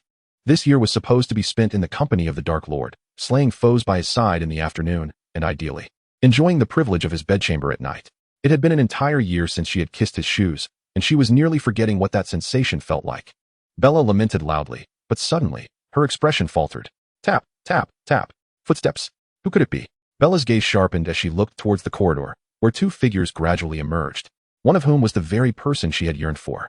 Though he appeared younger, despite having only seen his youthful visage in photographs. And although his demeanor had shifted somewhat, Bella would never mistake him. My master! Bella exclaimed, hurling herself against the cell door, her hands reaching out. Desperate to touch Tom, he smiled gently and approached the door, raising his right hand towards her. Without hesitation, Bella pressed her face against his outstretched hand. Observing Bella, who resembled a devoted pet, Tom smiled with satisfaction. Although many had criticized Bella in the past, it mattered not. Her unwavering loyalty and utility sufficed. As for those unfortunate souls confined in St. Mungo's hospital, who had been driven mad by Bella and her companions, Tom might consider extending a hand to heal them. Should the need arise, perhaps to cultivate loyalty among them. Returning to the present, a content Bella then noticed Nagini beside Tom, and her fury erupted once more. How dare you? It should be I standing beside him, not you. Enough with the noise, Tom admonished lightly, tapping Bella's forehead with his knuckles. Instantly, she complied. But her hostility and murderous intent towards Nagini remained unabated. Nagini, however, was unperturbed. Bella's behavior reminded her of a term she had encountered in Muggle literature, defeated dog. After much ado, the trio finally arrived before little Barty's cell. After an episode of little Barty's tearful lamentations, comforted softly by Tom, he was finally released. Upon emerging, little Barty immediately slid to his knees before Tom, attempting to kiss his shoes. Tom's lips twitched involuntarily, as he believed he had heard Barty emit a rather deranged chuckle moments prior. Fortunately, no further sounds of that nature followed. Or else Tom might have been compelled to eliminate him. Nagini was taken aback as well. She had not anticipated such a perverse behavior from Tom's subordinate. Previously, Grindelwald's followers seemed far less aberrant. Regardless of Tom and Nagini's thoughts, Bella, behind them, was the first to regard little Barty with disdain for having outpaced her. The group had entered as 2 and exited as 4, fulfilling their purpose for visiting Azkaban. The remaining Death Eaters could be considered as mere charity from Tom to the house elf. Otherwise, it would be rather dull if the house elf chose to abandon the game out of loneliness. As for why Tom chose only to take Bella and little Barty, rather than 2 more, it was because he lacked confidence in the others evading the house elf's mind reading. Moreover, with little Barty, Bella, and possibly the elusive Peter Pettigrew, resurrecting the house elf was more than sufficient. In Chapter 116, Hagrid's Magical Creatures class, under Tom's persuasion, Bella and little Barty quickly accepted the necessity of resurrecting a counterfeit Dark Lord. Oh, could it be that this imposter is the genuine article? Absolutely not. Tom, utilizing the Ministry of Magic's pensieve, extracted a memory from an auror, allowing them to witness the entirety of Tom's fierce confrontation with the house elf. It was evident that this formidable and fearsome being was the true Dark Lord. The Dark Lord could never be vanquished. To devoted followers like Bella and little Barty, this was an undeniable truth. Rest assured, Master, I shall fulfill your command, resurrect that impostor, and ensure he meets his demise without a grave. In a clandestine chamber of the ministry, little Barty knelt before Tom, expressing his intent to eliminate the house elf. Beside him, Bella also knelt, murmuring darkly about the audacity of the impostor, vowing to inflict severe torment upon him. That bald-headed fool possesses some strength. I intend to confront him personally. Hearing this, Tom gently shook his head. You need only resurrect him and remain in his proximity, awaiting my command at the opportune moment. Upon hearing this, little Barty and Bella nodded in agreement.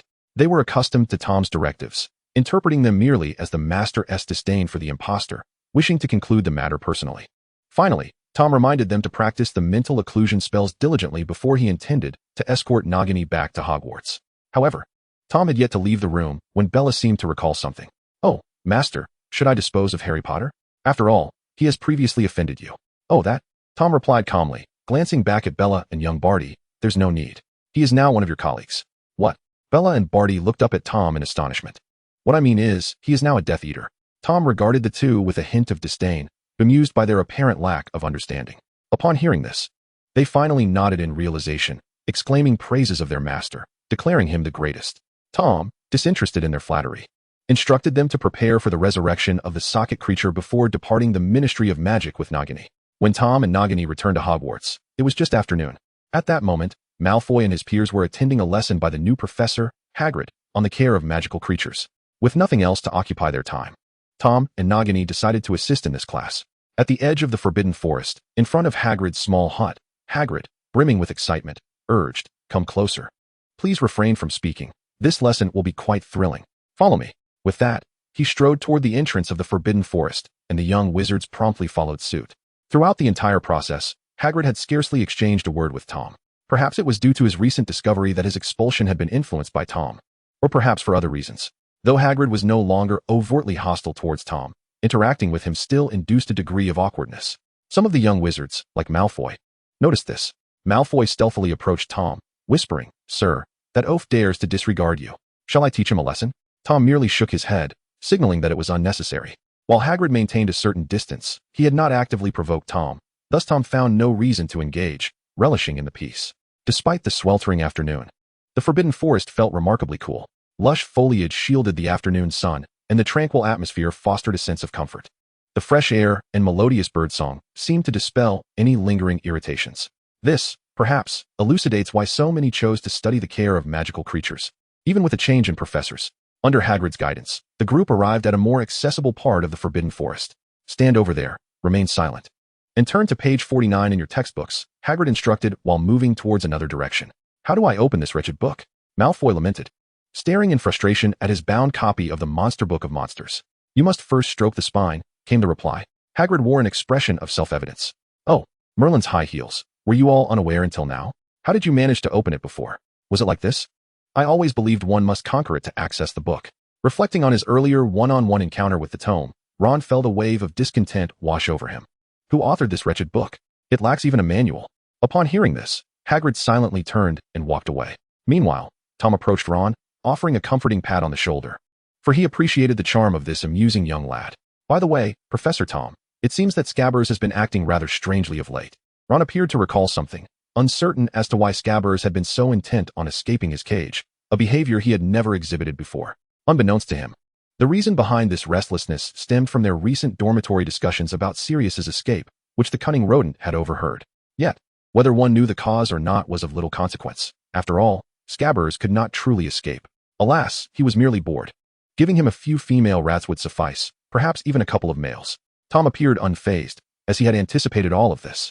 However, such vitality could not be overlooked. Furthermore, the potion's efficacy might be waning. "I can brew a stronger version for you later. You need not fret about any adverse effects on Scabbers' health. I have examined him, and he can easily withstand it." Tom was skeptical, believing that after significantly increasing the dosage, little Peter would have thoughts beyond mere mating. "Thank you, Professor Tom, you are truly kind. It's no trouble. It's the least I could do." As the two conversed, Hagrid approached, leading a majestic hippogriff. "What do you think? Isn't it magnificent?" Hagrid spoke as he tossed a piece of meat to the creature, inviting it to greet Buckbeak. "Wow, Professor Hagrid, what kind of creature is this?" A small Hufflepuff wizard gazed at Buckbeak with wide eyes. Buckbeak was a fully grown hippogriff. Hagrid cast a gentle glance at Buckbeak, then turned to the group of students. "First and foremost, you must understand that they are incredibly proud and easily offended, so please do not be disrespectful. Otherwise, you may find yourself in dire straits." Chapter 117. Apologies, I am even prouder. Now, who among you wishes to come forth and greet it? Under Hagrid's expectant gaze, everyone instinctively took 2 steps back. This response was clearly unexpected for Hagrid. He had assumed the students would also admire his beloved creature, yet the reality was quite the opposite. How about you, Tom?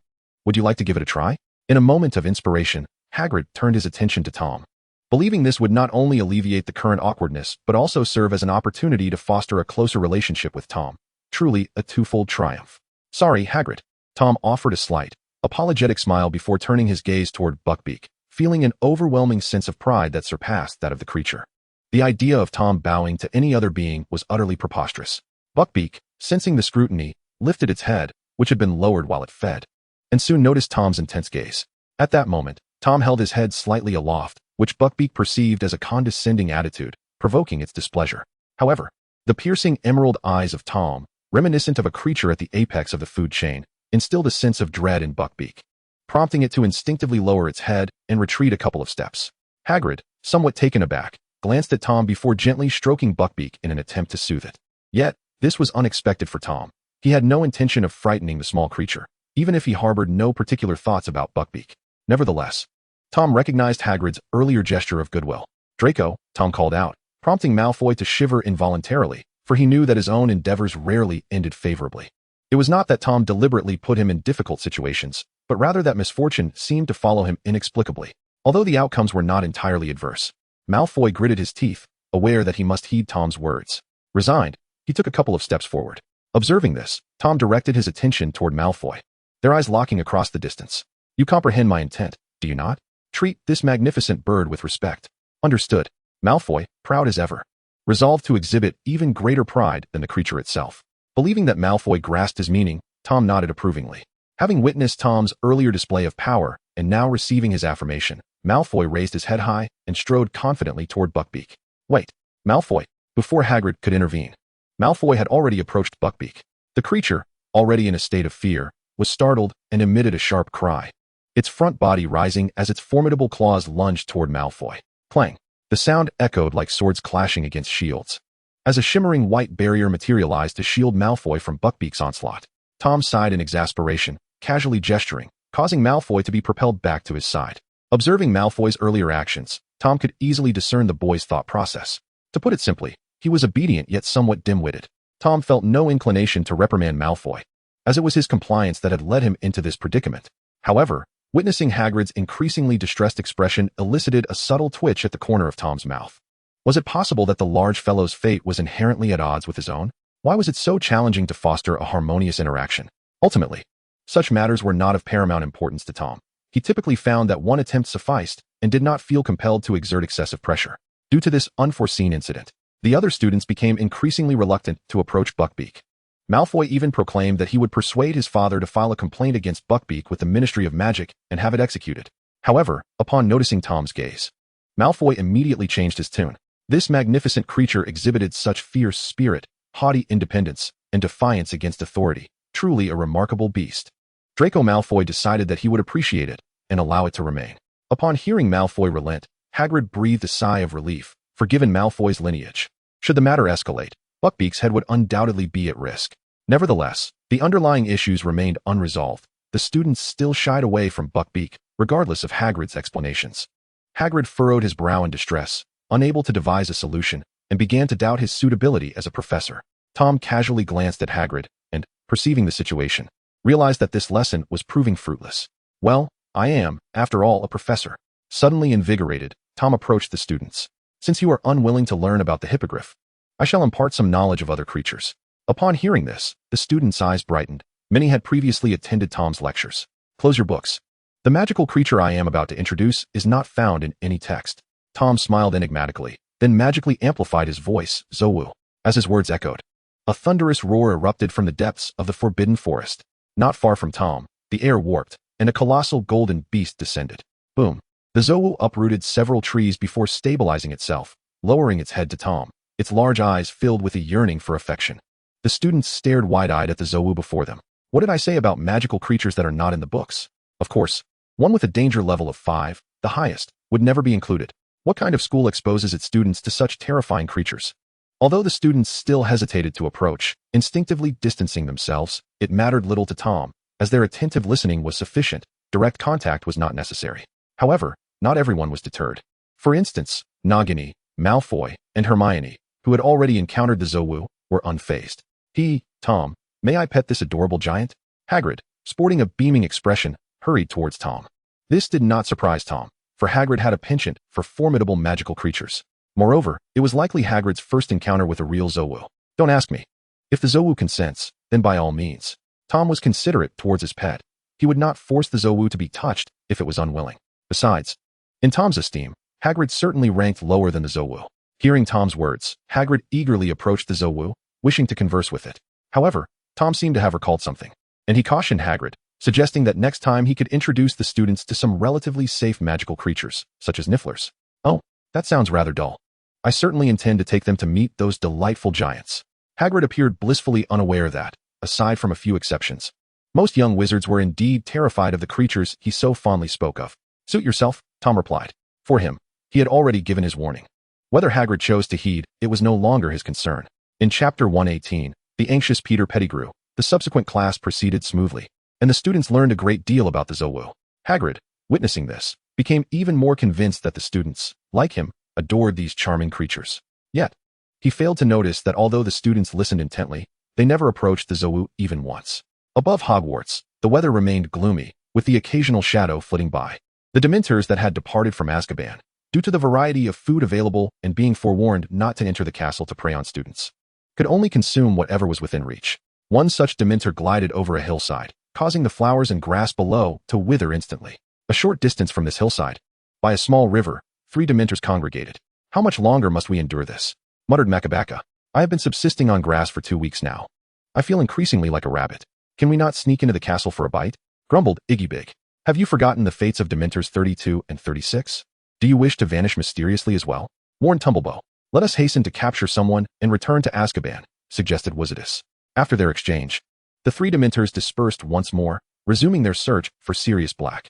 Unbeknownst to them, atop one of Hogwarts' tall towers, a scruffy rat was intently observing the fleeting figures of the Dementors. Could it be Sirius? Will he appear here? Is this place no longer safe? If he catches me, I shall surely meet my demise. Peter Pettigrew thought anxiously. He had heard from Ron that Lupin had also come to Hogwarts and had become a professor. But soon, Peter's thoughts were consumed by a more pressing concern. Suddenly, he felt a powerful claw grasp his shoulder. Squeak, squeak. Where do you think you're off to? Ready to have some fun, darling? Gazing into the fiery eyes of those muscular giant rats, Peter felt a cold sweat drench his fur. He longed to flee, but regrettably, he had no control over the situation. Oh no. In a state of extreme anxiety, Peter even began to speak human words, though fortunately, everyone in the dormitory was away at class, oblivious to his plight. After class, the students indulged in a delectable lunch within the auditorium. Suddenly, a familiar and peculiar shriek echoed, and Harry turned to see Draco Malfoy bursting through the door, clutching a newspaper and sprinting towards him. Observing Malfoy's erratic demeanor, Harry instinctively leaned back, exclaiming, "Have you lost your mind, Malfoy?" Upon hearing this, Malfoy, visibly infuriated, retorted, "I'll give you a taste of your own medicine, Sirius. Sirius hasn't he done anything to you? So let us cut to the chase. What is going on with him?" Noticing the murderous glint in Malfoy's eyes, Harry ceased his jesting and straightened up, adopting a serious demeanor. Malfoy then placed the Daily Prophet before Harry, stating, "Sirius was spotted in Daventry. Look." Following Malfoy's, Harry's gaze fell upon a dynamic photograph of Sirius, who was making a ruckus. However, that was not the crux of the matter. Daventry? Isn't that quite close to Hogwarts? Just a short distance down the road from the castle. He.S. coming, Scarhead. I've heard he might be coming to trouble you. Malfoy appeared more anxious than Harry himself. But you need not worry. We shall summon all the Death Eaters within Hogwarts. If he dares to show up, we shall teach him a lesson. We'll bind him before the master. Malfoy had already concocted a plan for dealing with Sirius. While Malfoy animatedly detailed his strategy against Sirius, Harry seemed oblivious. His attention fixated on the contents of the Daily Prophet. Meanwhile, on the outskirts of the Forbidden Forest, beneath an overcast sky, Sirius, in his canine form, stealthily lay concealed in the grass, surveying the towering ancient castle in the distance. What had he endured to arrive here? To eliminate that loathsome rat, of course. Now, he was but a step away from his objective. He needed to devise a way to lure the rat away from the castle, away from Harry, and then personally bring an end to that rat. With this thought, a fierce glimmer flashed in Sirius's eyes. A rumbling in his stomach abruptly dampened his spirits. Ugh, I should probably find something to eat first. Resigned, Sirius turned and ventured into the depths of the Forbidden Forest. After all, this was his only source of sustenance for the time being. Be it a rat or a bug, he would consume whatever he could find. He might even recall the snacks Harry had once given him to whet his appetite. As Sirius's figure faded into the distance, the silhouette of a figure toying with an ancient wand gradually emerged upon a nearby branch. For Tom, who was aware of Sirius's animagus form and his intentions, tracking Sirius was hardly a challenge. With considerable intrigue, Tom cast a glance at the departing large black dog, as the system's detection of Sirius Black materialized in his mind. Name, Sirius Black. Gender, male. Age, 34. Occupation, wizard fugitive.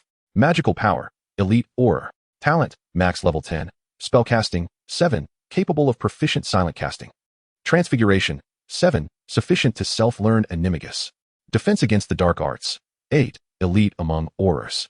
Dark arts, 6. Blood of dark wizards flows within. Potions, 4. Adequate, yet nothing remarkable. Alchemy, 6. Exceptionally gifted. Divination, 1. Barely comprehensible. Special talent, indomitable will, mental fortitude surpassing that of ordinary individuals, capable of enduring prolonged suffering. Item, tattered shroud, quality, worn. One might ponder how one could escape Azkaban, bearing the torment of the Dementor's kiss for years, and persist on a diet of dead rats until reaching this juncture. Tom found reason to suspect that if a defense could lead to the demise of Peter Pettigrew, Sirius would undoubtedly seize the opportunity with fervor. Chapter 119. The True Form of the Boggart? One morning, within the confines of the Defense Against the Dark Arts classroom, Lupin had procured a black cabinet adorned with mirrors. Standing before the cabinet, gazing at his reflection, an inexplicable sense of unease washed over him. Suddenly, the cabinet trembled, startling the students nearby. Observing the mixture of trepidation and curiosity on their faces, Lupin couldn't help but chuckle softly. Does anyone know what lies within? Report, Professor. Hermione eagerly raised her hand, a proud expression illuminating her face. It's a boggart. Excellent, Miss Granger. Lupin admired the diligent student who had prepared ahead of time. Now, can anyone tell me what a boggart looks like? As he spoke, a subtle smile graced his lips. Professor, I know, Hermione exclaimed, her enthusiasm palpable as she raised her hand once more. Scanning the room, Lupin noticed that no other hands were raised, leading him to helplessly gesture towards Hermione. Please answer. Miss Granger. While student participation was commendable, having only one student answer was less than ideal. Under Lupin's mildly vexed gaze, Hermione confidently recounted her pre-study, stating that no one truly knows what a boggart looks like, as it transforms into the very fears of those who encounter it. Thus, it is quite frightening indeed. Lupin raised his right hand in a gesture indicating that Hermione could cease her elaboration. Cassandra, who appeared out of place among her peers, stood beside Tom, inquiring of the languid teacher seated in the corner of the classroom whether he knew what a boggart resembled. Upon hearing her question, Tom's mind was instantly transported back to a moment from his own school days when he had encountered a boggart himself. Yes, he replied, nodding nonchalantly. Even for a master of the cerebral arts, like himself, the boggart's ability to penetrate one's innermost fears was formidable. However, whether it was the influence of his lineage or the pinnacle of his mental fortitude, the boggart he had encountered had manifested as a mere wisp of smoke. It was impossible to fear something so insubstantial, and thus the reason for his lack of trepidation became evident. Cassandra, unperturbed by Tom's response, regarded her teacher as nothing less than omniscient, on par with the legendary Merlin. She pressed on with her inquiry. What might it be? At this, even Professor Lupin, who had been lecturing, and the students, who had been listening intently, turned their attention towards Tom. They were well aware of his identity, and none suspected deceit. Yet, none had previously witnessed the true form of a boggart, igniting their curiosity. Very well, I shall let you see for yourselves, Tom chuckled lightly, closing the book he had been perusing and rising from his seat. Lupin, open the cabinet. As his words fell, he approached the cupboard that housed the boggart. Lupin, accustomed to Tom's requests, complied without hesitation and opened the cabinet. In an instant, a chilling cacophony erupted from within, and a swirling mass of smoke emerged. What is this? The true form of a boggart? Or perhaps something that Professor Tom fears? They mused. Fools, are you afraid of smoke? Is that not patently obvious? However, they were taken aback by the lack of distinctiveness in the legendary boggart's form. The students exchanged glances, their curiosity piqued, with some, like Hermione, already jotting notes diligently. Lupin, observing quietly, felt a tinge of intrigue as it was also his first encounter with the boggart's true manifestation. Now that you are all settled, let us commence our lesson, Tom declared, glancing at Lupin. With a casual wave, the boggart obediently retreated back into the cabinet, which then closed with a resounding thud. Tom resumed his seat, and Lupin, whose teaching prowess far surpassed that of his predecessors in defense against the dark arts, quickly regained his composure. Ahem, returning to our earlier discussion. A boggart is a rather fearsome creature of dark magic. Fortunately, there exists a spell to counter it. Moreover, this spell is quite simple. Do not use your wands. Simply follow my lead. Ridiculous. As Lupin's words resonated in the classroom, a chorus of laughter erupted. He attentively listened to each student reciting the boggart banishing charm, patiently correcting their intonational errors. This prompted the students to reflect on the past 3 years, finally welcoming a competent professor of defense against the dark arts, excluding the likes of Tom and Snape, of course. The struggles they endured were known only to the students themselves. Once Lupin deemed the students had practiced the incantation sufficiently, he instructed them to retrieve their wands and begin practicing the gestures for the charm. While the students practiced, Lupin reminded them of a clever trick for dealing with boggarts. The most effective approach is to laugh and strive to transform them into something amusing. Now, let us invite someone to demonstrate. This time, Lupin had learned his lesson. To engage all students, he could not rely on the traditional raising of hands. Neville, you come forward, he said, directly bypassing Hermione, who had her hand raised high and gazing at the bewildered Neville. After confirming he had not misheard, Neville timidly stepped forward. Witnessing this, Lupin felt a swell of pride in his cleverness. Indeed, calling names proved to be the most effective method. Come on, Neville, don't be afraid. Stand in front of the cabinet. With a gentle smile, Lupin beckoned Neville closer. Tell me, what are you most afraid of? Professor Snape. Professor Snape. Their exchange elicited uproarious laughter from the students. Even Lupin could not suppress a nod of approval. Indeed, everyone feared him. Hearing this, Tom, who had been reading, suddenly looked up, a mischievous smile playing on his lips. Realizing there was another person who feared Snape, Lupin felt a chill run down his spine. Ahem, well, without further ado, Neville, are you ready? I'm about to open the cabinet. Quickly returning to the matter at hand, Lupin approached the cabinet containing the boggart, reaching out to open it. Before doing so, he appeared to recall something, glancing back at Neville. You live with your grandmother, right? Neville, not comprehending Lupin's intent, thought of something else, his expression shifting. Yes, but I hope the boggart doesn't turn into her. Not only Snape, but Neville's grandmother also instilled fear in him. This revelation sent the students into fits of laughter. Even Lupin chuckled, yet he quickly regained his composure to clarify. No. I merely want you to imagine your grandmother's clothing. Remember, just envision the attire, and it must be very vivid. She carries a red handbag. No need to articulate it. As long as you can visualize it, we shall witness it. As the words fell, Lupin approached Neville once more, bending down to bring his face close to Neville's ear, whispering, imagine Snape dressed in your grandmother's clothes. Startled by this remark, Neville turned back in disbelief to gaze at the smiling Lupin. Are you ready? Hold your wand tightly. It was as though the previous statement had not originated from him. As Lupin calmly returned to the cabinet, hearing Lupin's words, Neville anxiously retrieved his wand, trembling as he pointed it towards the cabinet. All right. Upon hearing this, Lupin gently flicked his wand towards the cabinet containing the boggart.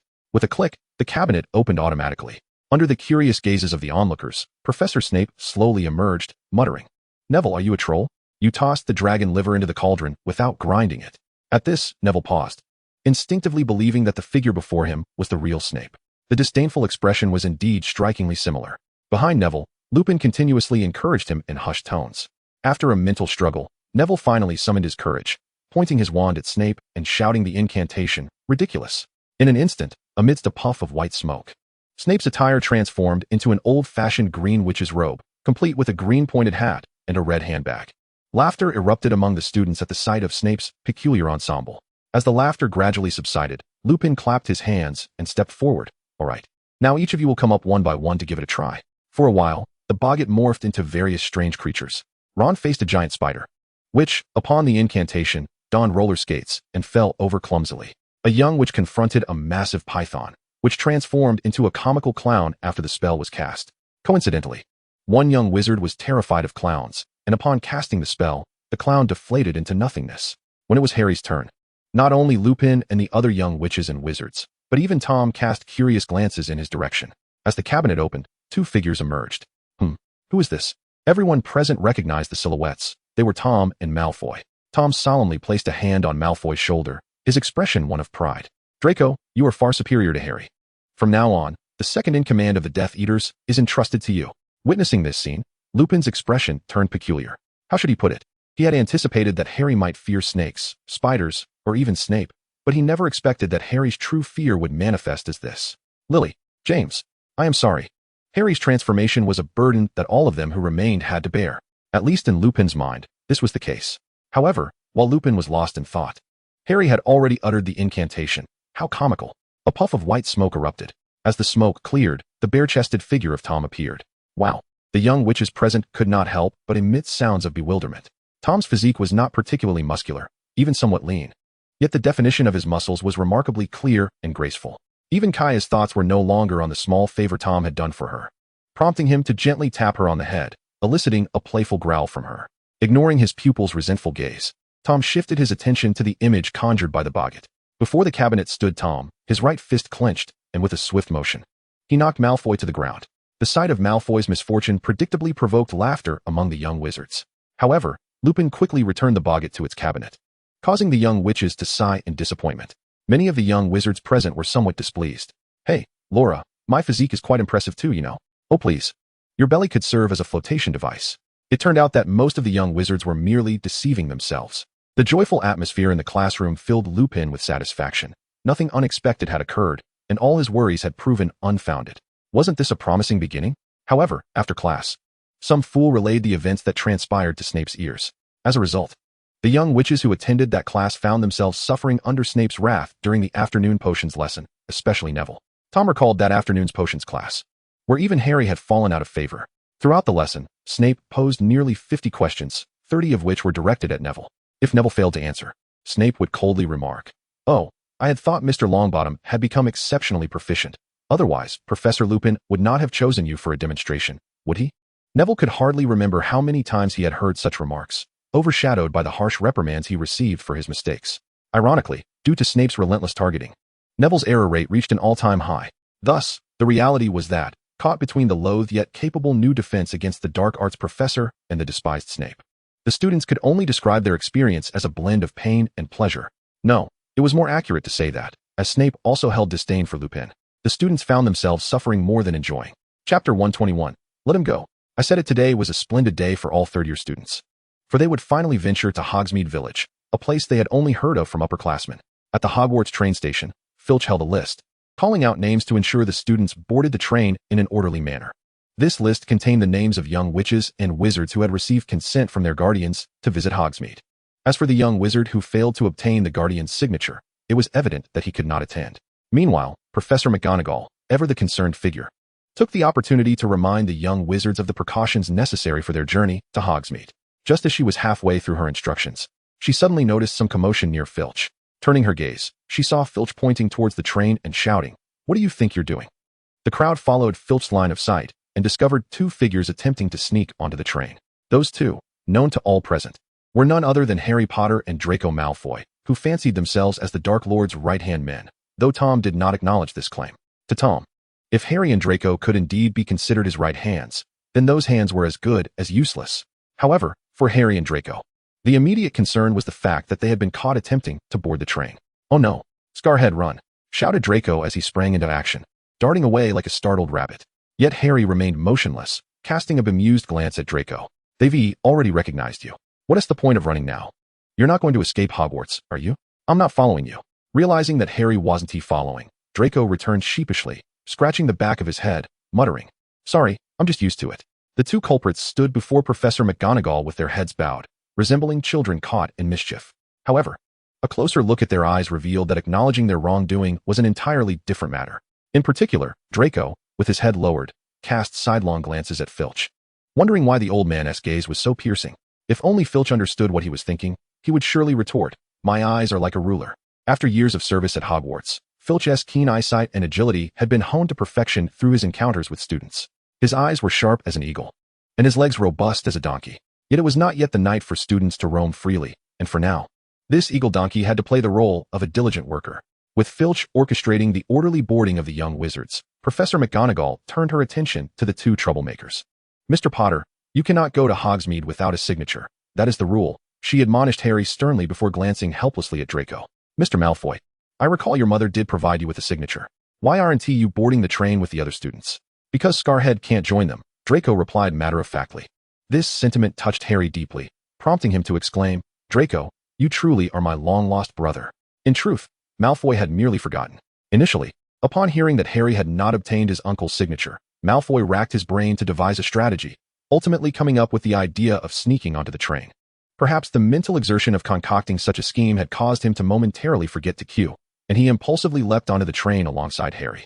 Stealing a glance at Harry, who was a picture of sorrow with tears and snot, Malfoy decided it was best not to offer any explanations. Witnessing their poignant camaraderie, Professor McGonagall felt a pang of sympathy. However, as the deputy headmistress of Hogwarts, she could not condone any rule-breaking. As the saying goes, rules are rules. One might deem her rigid, yet she remained steadfast in her convictions. Harry was at his wit's end, having wept for half an hour. Yet McGonagall showed no signs of relenting. Just as despair began to envelop Harry regarding their trip to Hogsmeade, a familiar voice emerged from the distance, urging Harry to board the train.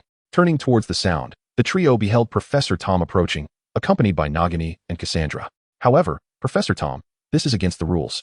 McGonagall protested, her brow furrowing as she attempted to reason with him. In response to her words, Tom casually summoned the opinion form from Harry's grasp, stating, "Let me sign it for him." As he scribbled Tom Riddle on the form, McGonagall's expression darkened. "But you are not Mr. Potter's guardian, are you?" she inquired. Tom raised an eyebrow, retorting, "Why not? I am his newly recognized guardian." This statement was not entirely facetious, as Harry had indeed referred to him as such before. At that moment, Harry, quick-witted, exclaimed joyfully, "Guardian." This declaration irked Malfoy, who could not fathom how Tom could be more useful as a guardian than he. He immediately sought to claim the title of Harry's second brother, only to be thwarted by a disapproving glance from Cassandra. Had these two taken the lead, the Death Eaters within Hogwarts might have all declared themselves Tom's adopted sons. McGonagall was utterly exasperated by Tom's unruliness and Harry's audacity. She was well aware that their antics were merely for show, yet that knowledge left her at a loss for words. Reluctantly, she allowed Harry to board the train.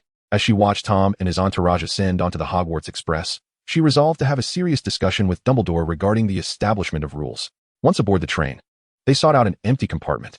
Before they could settle in, Harry eagerly turned to Tom and asked, "Guardian, when will I change my name to Harry Riddle?" The others, excluding Tom, looked at Harry with bewilderment, indicating that he was genuinely eager to embrace this newfound title. Unfortunately, Tom, perceiving himself as relatively youthful, was unwilling to accept such an aged son, and thus mercilessly rejected him. Our father-son relationship was only valid during that fleeting half-hour. This left Harry in tears. Malfoy, ever the compassionate soul, approached to offer solace. "Scarhead, if you truly yearn for an old hag, I could accommodate that. Get lost." Chapter 122. Do not enter such odd shops casually. On the train, Tom leisurely perused the alchemical notes he had acquired from Nico. Beside him, Cassandra engaged in light conversation with Hermione and Luna regarding their destination, Hogsmeade. Meanwhile, across the aisle, Malfoy boasted to Harry, claiming, "Scarhead, you needn't worry about Sirius Black. If he shows up, I, Draco Malfoy, would dispatch him in a heartbeat. It's a pity we haven't seen Sirius in ages, otherwise I would demonstrate my current prowess." Hearing this, Tom could not resist interjecting, "Draco, I recently discovered traces of Sirius Black in the Forbidden Forest." At this revelation, Malfoy fell silent, for the newspapers had painted a grim picture of Sirius, depicting him as a ruthless killer, responsible for numerous deaths, bank heists, and heinous acts. Malfoy was no fool. Even confronting a standard graduate wizard would be a formidable challenge, let alone a vicious criminal like Black. In short, if he were to engage in a duel with Sirius Black, his parents would likely reconsider their options. For Harry, although Tom's statement held significant weight, he was more inclined to tease Malfoy. "Didn't you say you would seek trouble with Sirius Black? Why not venture into the Forbidden Forest to find him upon our return to school?" Upon hearing this, Malfoy feigned indifference, clearing his throat. "Ahem, certainly. I shall summon the other Death Eaters to assist in dealing with him." "Didn't you express the desire to showcase your strength?" Harry, donning a puzzled expression, smiled at Malfoy. Witnessing Harry's demeanor, Malfoy's face stiffened. In truth, demonstrating individual prowess holds little significance. It is our collective strength as Death Eaters that can intimidate those insignificant scoundrels." However, Harry was not inclined to let this go easily, and soon posed another question. "But isn't it true that a certain someone relies solely on himself?" All right, I concede." Malfoy appeared dejected, resigned to his fate. "But certainly, I cannot undertake this alone." Observing Malfoy's woeful expression, Harry ceased his teasing, for he had no intention of sending Malfoy alone to confront Sirius Black. As previously agreed, the entire Slytherin house would join forces. Even if they each delivered a single blow, Sirius would surely find himself in dire straits. Throughout the heated discussion between Harry and Malfoy, Cassandra and the others continued their conversation, seemingly indifferent to the matter of Sirius Black. However, this is quite normal, after all. In Hogwarts, there is a Tom and a Dumbledore, with both the Dark Lord and the White Lord present. What tempest could a mere Sirius stir? In fact, the troubles caused by Sirius may pale in comparison to those brought by the Dementors lurking outside. Hogsmeade is not far from Hogwarts, and soon, the enchanting wizarding village came into view through the windows. With the sound of the train's whistle echoing, the Hogwarts Express gradually came to a halt at Hogsmeade Station. Once the train had steadied, Tom slowly rose to his feet. "I intend to visit the Three Broomsticks for a drink. Would anyone care to join me?" "No, thank you. I plan to visit the elegant wizarding attire shop to look at the latest dragon hide gloves," came the reply. Surprisingly, Cassandra chose not to follow closely behind Tom this time. However, this was not particularly strange, as Cassandra indeed possessed an extraordinary fondness for gloves. and there would be many more afternoons to enjoy tea with Tom. As for Hermione and Luna, they had made plans to visit the quill feather shop together. Hermione needed a new quill, as her usual one had broken, while Luna wished to purchase a fine quill for her father, the editor of the Quibbler, who often conducted interviews. Since it appears no one wishes to accompany me, Tom mused, though he did not seem disheartened. Watching Tom's departing figure, Harry felt an urge to express his desire to join him, but before he could voice it, Malfoy hurriedly pulled him off the train. Stepping onto the bustling streets of Hogsmeade, they strolled leisurely, inhaling the sweet aroma wafting from honeydukes. Laughter and merriment echoed from Zonko's joke shop. The Madame Putafoot's tea shop was filled with young witches chatting over tea, while outside the shrieking shack stood curious young wizards, too timid to enter. As Harry and Malfoy ambled along, uncertain of which shop to explore, they bought 2 unique Hogsmeade ice creams, savoring them while mingling with the crowd. It is worth noting that Harry had criticized the flavor on more than one occasion. It was a curious combination of sweetness, saltiness, and a hint of bitterness. One could hardly fathom how wizards developed such a taste. They wandered through the throngs of people until they stumbled upon a deserted alleyway. Here, they discovered a dilapidated tavern, its old wooden sign boldly proclaiming the Hog's Head. To their surprise, the sign was adorned with pink ribbons. An odd contrast that left Harry wondering what kind of proprietor could reside within such an establishment. Intrigued by the tavern's unique style, so different from the other shops in Hogsmeade, Malfoy felt a surge of curiosity and wished to venture inside. Before he could even step into the pub, Harry abruptly seized Draco by the arm. Noticing the puzzled expression on Draco's face, Harry wore a look of exasperation. Have you forgotten what transpired last time in Egypt? Can we just waltz into such a peculiar establishment? At Harry's words, a fierce image of a muscular feline flashed through Draco's mind, causing him to shiver involuntarily. You're right. Perhaps we should keep our distance from this wretched place, Draco insisted, tugging at Harry as he prepared to make a hasty exit. However, at that moment, another hand gripped him tightly. What is this? If I can't enter nor leave, I might as well perish. Turning around, he realized that one of Harry's hands was still clasped in his grip, while the other hung limply by his side. And Harry was regarding him with a look of confusion. Who is holding me? Draco pondered, a chill of dread washing over him. Chapter 123. You say your brother is called Dumbledore? Observing the figure she had caught hold of suddenly freeze in place, Ariana felt a twinge of curiosity. Yet, she did not dwell on it, for it was more crucial to retain these 2 patrons. There was little choice. Her elder brother's grim demeanor resembled that of someone who had just been reprimanded. Thus it fell upon her, the younger sister, to assist in drawing in customers. Moreover, engaging with outsiders and conversing with diverse individuals proved to be quite an intriguing endeavor. It could only be said that her previous encounters had been rather unfortunate, filled with ill-fated encounters. Regaining her focus, Ariana gently patted her cheeks to center her thoughts. Observing Draco, who appeared as if turned to stone, she spoke in a soft tone, Please, do not seize me. Capture the scarred one instead. He has cared for a cat, which tends to attract the attention of fierce felines. Watching as Draco collapsed to the ground, cradling his head, Ariana was momentarily taken aback. With no other recourse, she turned to Harry. What is wrong with him? Harry shrugged nonchalantly. Nothing to worry about. It's just his nature. He is not the sharpest tool in the shed. Draco, still on the floor, finally grasped their conversation.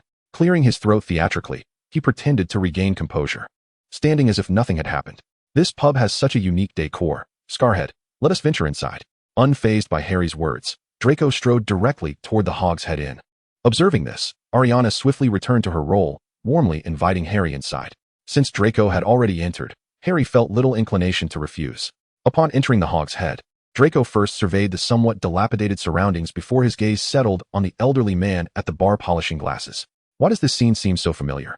Draco's expression turned peculiar.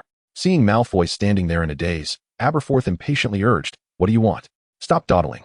Observing Aberforth's sour expression, Malfoy felt an uncanny familiarity and couldn't help but mutter, Is this annoying old man a standard feature of obscure little shops? At these words, Aberforth became irate.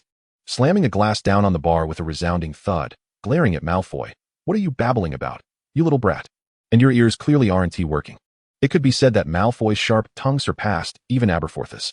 Witnessing Aberforth's fury nearly reaching its boiling point, Malfoy felt a twinge of anxiety, not out of fear, but out of concern that this old man might possess some peculiar quirk that his slight frame could hardly withstand. Fortunately, at that moment, Harry and Ariana entered. Aberforth, Ariana exclaimed, hands on her hips. How many times must I tell you? You cannot argue with the customers. Aberforth, who doted on his sister, refrained from retorting, merely nodding in acknowledgement. However, at that instant, Harry and Malfoy were preoccupied with something else. Wait, brother? Harry and Malfoy exchanged incredulous glances. each recognizing the disbelief mirrored in the other's eyes. Turning back to Aberforth and Ariana, they noted Aberforth appeared to be at least 80, while Ariana seemed to be of a similar age to themselves. Is something the matter? Ariana looked back at the two, puzzled. It's nothing, just. Your parents are quite remarkable. Harry and Malfoy's gazes shifted awkwardly. Aberforth, however, discerned their thoughts but chose not to address them, uninterested in providing any explanations. Ultimately, Ariana, still perplexed by the two, decided to move on, inviting them to a well-lit table and subsequently bringing over the bar menu. Harry and Malfoy opened the menu to find an array of unfamiliar drinks, and flipping to the back, they discovered some snacks such as cookies. It appeared that these dessert pages had likely been added later. It was evident that the treats were Ariana's handiwork, as Aberforth hardly struck one as a culinary enthusiast. They casually ordered a plate of cookies and 2 cups of hot milk before closing the menu. Upon learning of their selections, Aberforth snorted dismissively. Humph, they lack appreciation. Coming to a bar for milk? Truly just a pair of children. Meanwhile, Ariana enthusiastically retreated to the kitchen to prepare their order. During this interval, Harry and Malfoy resumed their conversation about the enigmatic Sirius Black from the Forbidden Forest. For Aberforth, he had recently heard much about Hogwarts being surrounded by Dementors, and now, from the lips of Harry and another, he learned that a Death Eater had infiltrated the grounds of Hogwarts. This compelled Aberforth to voice a sardonic remark regarding Dumbledore's incompetence in allowing such a threat to loom over the students. He concluded with a thought that Aberforth himself had not changed in the slightest. Upon hearing this, Harry could not suppress his curiosity and asked, "Do you know Headmaster Dumbledore?" However, faced with Harry's inquiry, Aberforth chose to remain silent, pretending not to hear. This incited Malfoy's annoyance, muttering, "What is this? That insufferable old man." Aberforth shot a glare at Malfoy, yet with Ariana present, he refrained from engaging in an argument, cursing Dumbledore internally, indeed, like master, like pupil. At that moment, Ariana emerged with a tray, declaring, "They are all my brothers." Clearly, she had overheard Harry's earlier question. What? Malfoy seemed to have missed the point.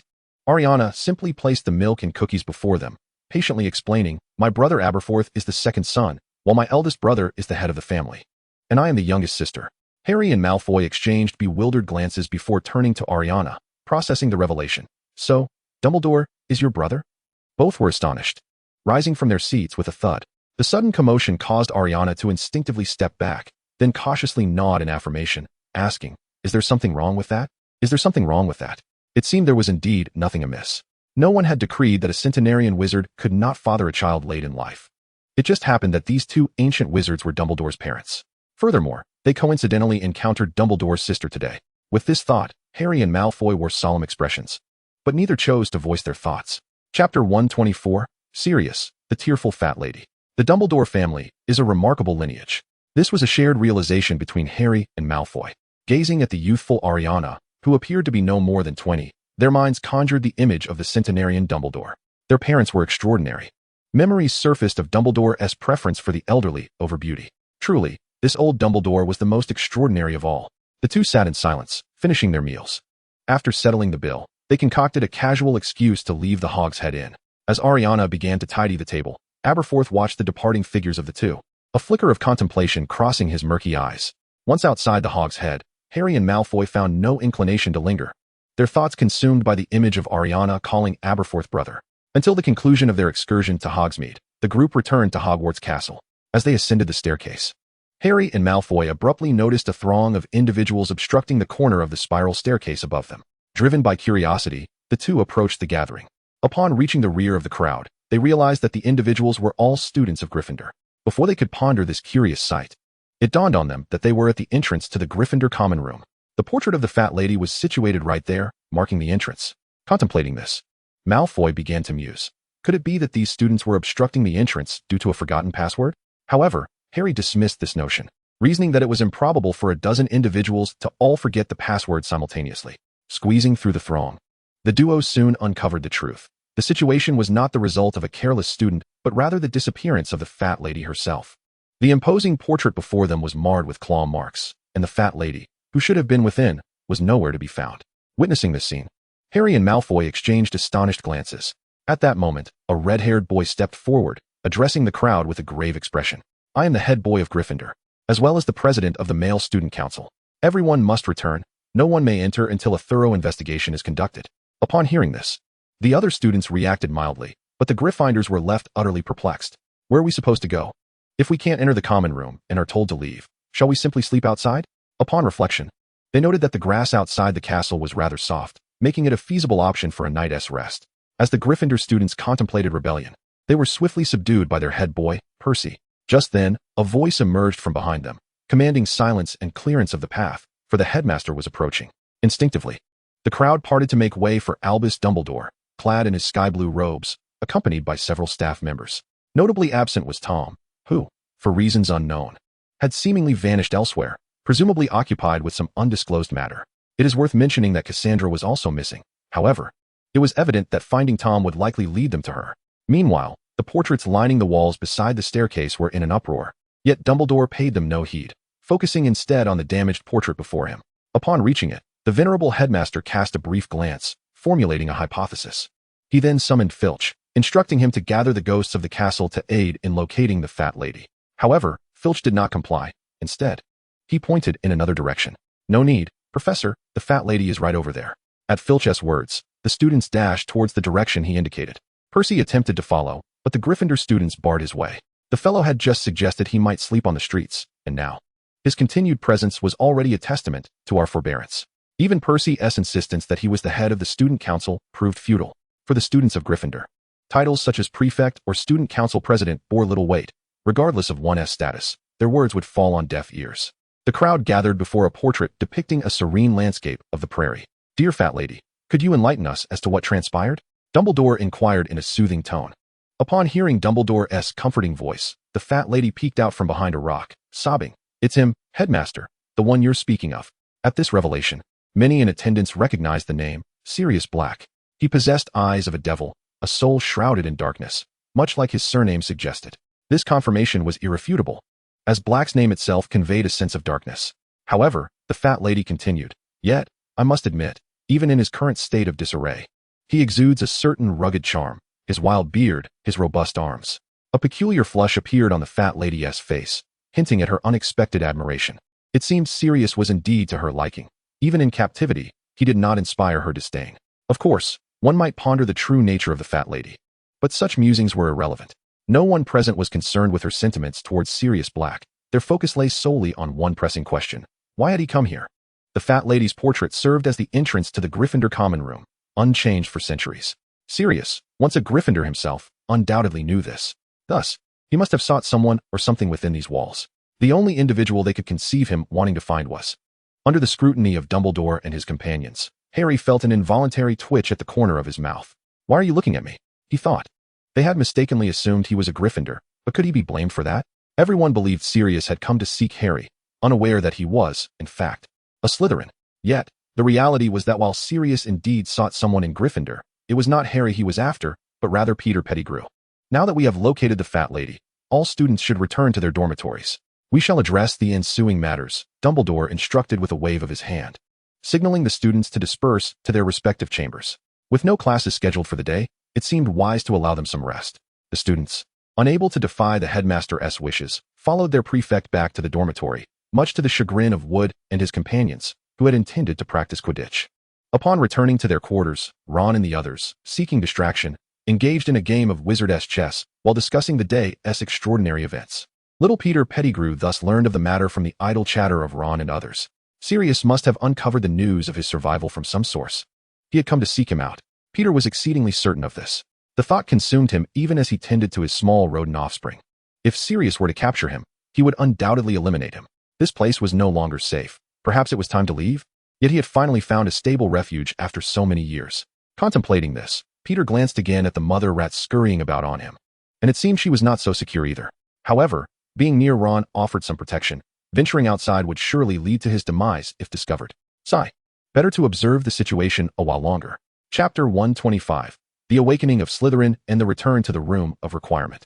Within the silver ring adorned with a serpent, Slytherin, who had previously been in a state of unconsciousness, began to show signs of regaining awareness. To explain why he had fallen into a coma, one must delve into his interactions with the Philosopher's Stone contained within the ring. Although this stone harbored far less magical power than the original, it could only be deemed a diminished version, for under the constraints of materials and conditions, even Nicholas Flamel could not recreate such a high-level alchemical product. Nevertheless, regardless of its reduced potency, it remained a Philosopher's Stone, sufficient to nourish the remnants of an old man's soul. Thus, under the stone's nurturing influence, Slytherin, who had been but a lingering essence, gradually began to solidify from his initial state of ethereal transparency. However, the excessive absorption of magical energy, even if primarily used to restore his soul, left a considerable amount residual within his spiritual form. Consequently, Slytherin required time to digest this energy, leading to his prolonged slumber. In simple terms, he had overindulged and now felt lethargic. Who am I? Where am I? What has become of my hair? As Slytherin's consciousness slowly awakened, these questions emerged first in his mind. The initial two arose from his disorientation upon awakening, while the latter had become an obsession due to Tom's incessant jests regarding his hair. Soon, fully alert, Slytherin shook his non-existent brain and promptly emerged from the ring. I, Salazar Slytherin, have returned. The transition from a mere remnant of a soul to a fully realized spirit brought him considerable joy, compelling him to seek out Tom to flaunt his newfound state. My dear grandson, do you behold your grandfather's solidified essence? Impressive, is it not? This place seems somewhat familiar. After his initial boastful remarks were met with Tom's indifference, Slytherin, in his vexation, began to survey his surroundings. It resembled a corridor, where Tom stood with his back to a tapestry, contemplating the wall before him as if lost in thought. At this moment, Slytherin had also come to a realization. Was this not the chamber created by that scoundrel Godric? Clearly, in Slytherin's perception, Godric's creation was akin to his own chamber. Thus he simply referred to it as a chamber as well. For Slytherin, it was no surprise that Tom could locate this place. Casting a glance at Tom's expression, Slytherin pondered for a moment, and then, as if struck by a sudden thought, inquired whether Tom was searching for something left behind by Godric. Upon hearing this, Tom neither confirmed nor denied directly, but merely stated, I have attempted 6 or 7 times, yet none of the rooms I entered contained the treasures left by Gryffindor. At this, Slytherin nodded in agreement, acknowledging that the scoundrel certainly had a knack for hiding things. Following this, a sneer escaped his lips, accompanied by the remark, however, it still lacks a certain finesse for the great Slytherin. After all, having been a close companion of Gryffindor for most of his life, he could predict what this fellow was about to unveil, especially in regard to a mere chamber. In the midst of his pride, Slytherin suddenly noticed Tom glaring at him with impatience. Ah, you rascal, come closer, he beckoned. Tom, disinterested in further conversation, complied. Slytherin leaned his spectral head toward Tom's ear, adopting a conspiratorial demeanor. What was slightly perplexing, however, was that both possessed the ability for direct soul communication, yet opted for this unnecessary display. Perhaps legendary wizards had their quirks, a touch of eccentricity, perhaps. As Slytherin whispered, Tom appeared to hear something momentous, his eyes widening slightly. After listening, Tom regarded Slytherin with incredulity. Are you certain? To this, Slytherin calmly nodded, stating, based on my understanding of him, it is not merely a coincidence. There are no other possibilities. Tom cast a vague glance at the old man, contemplating for a moment. Regardless of the old man's past frivolities with Gryffindor, given the current situation, it would be worth a try, as he suggested. Should that fail, he could simply dismantle the place. Even if the contents were destroyed, at least there would remain some raw materials, which was preferable to having nothing at all. With this thought in mind, Tom once more endeavored to enter the room of requirement, this time focusing on the objects Slytherin had mentioned earlier. After pacing back and forth thrice before the wall, a smooth door materialized. Pushing the door open, he entered the room of requirement, a vast chamber reminiscent of the Slytherin's lair. However, despite their similar layouts, the ambience was entirely different. If Slytherin's chamber leaned towards a darker aesthetic, then Gryffindor's room of requirement exuded a sense of nobility and righteousness.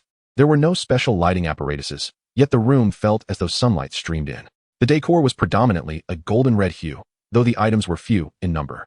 More glimmering swords, shields, and axes adorned the space, which, though deemed mediocre by Tom's discerning eye, were considered extraordinary armaments by the majority outside.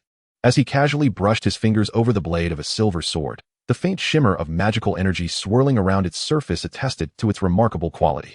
Through this weapon, Tom discerned the high level of alchemical craftsmanship possessed by Gryffindor. Moreover, it seemed that this knowledge extended beyond mere alchemy. Tom suspected that Gryffindor had appropriated the forging techniques of the goblins. While he could not ascertain the extent of this knowledge, he was certain it had been acquired. As Tom continued his exploration, Slytherin had already moved ahead, reaching the forefront. Similar to his statue, there was a mural here, reminiscent of a medieval oil painting. Flanking the mural stood 2 imposing silver lions.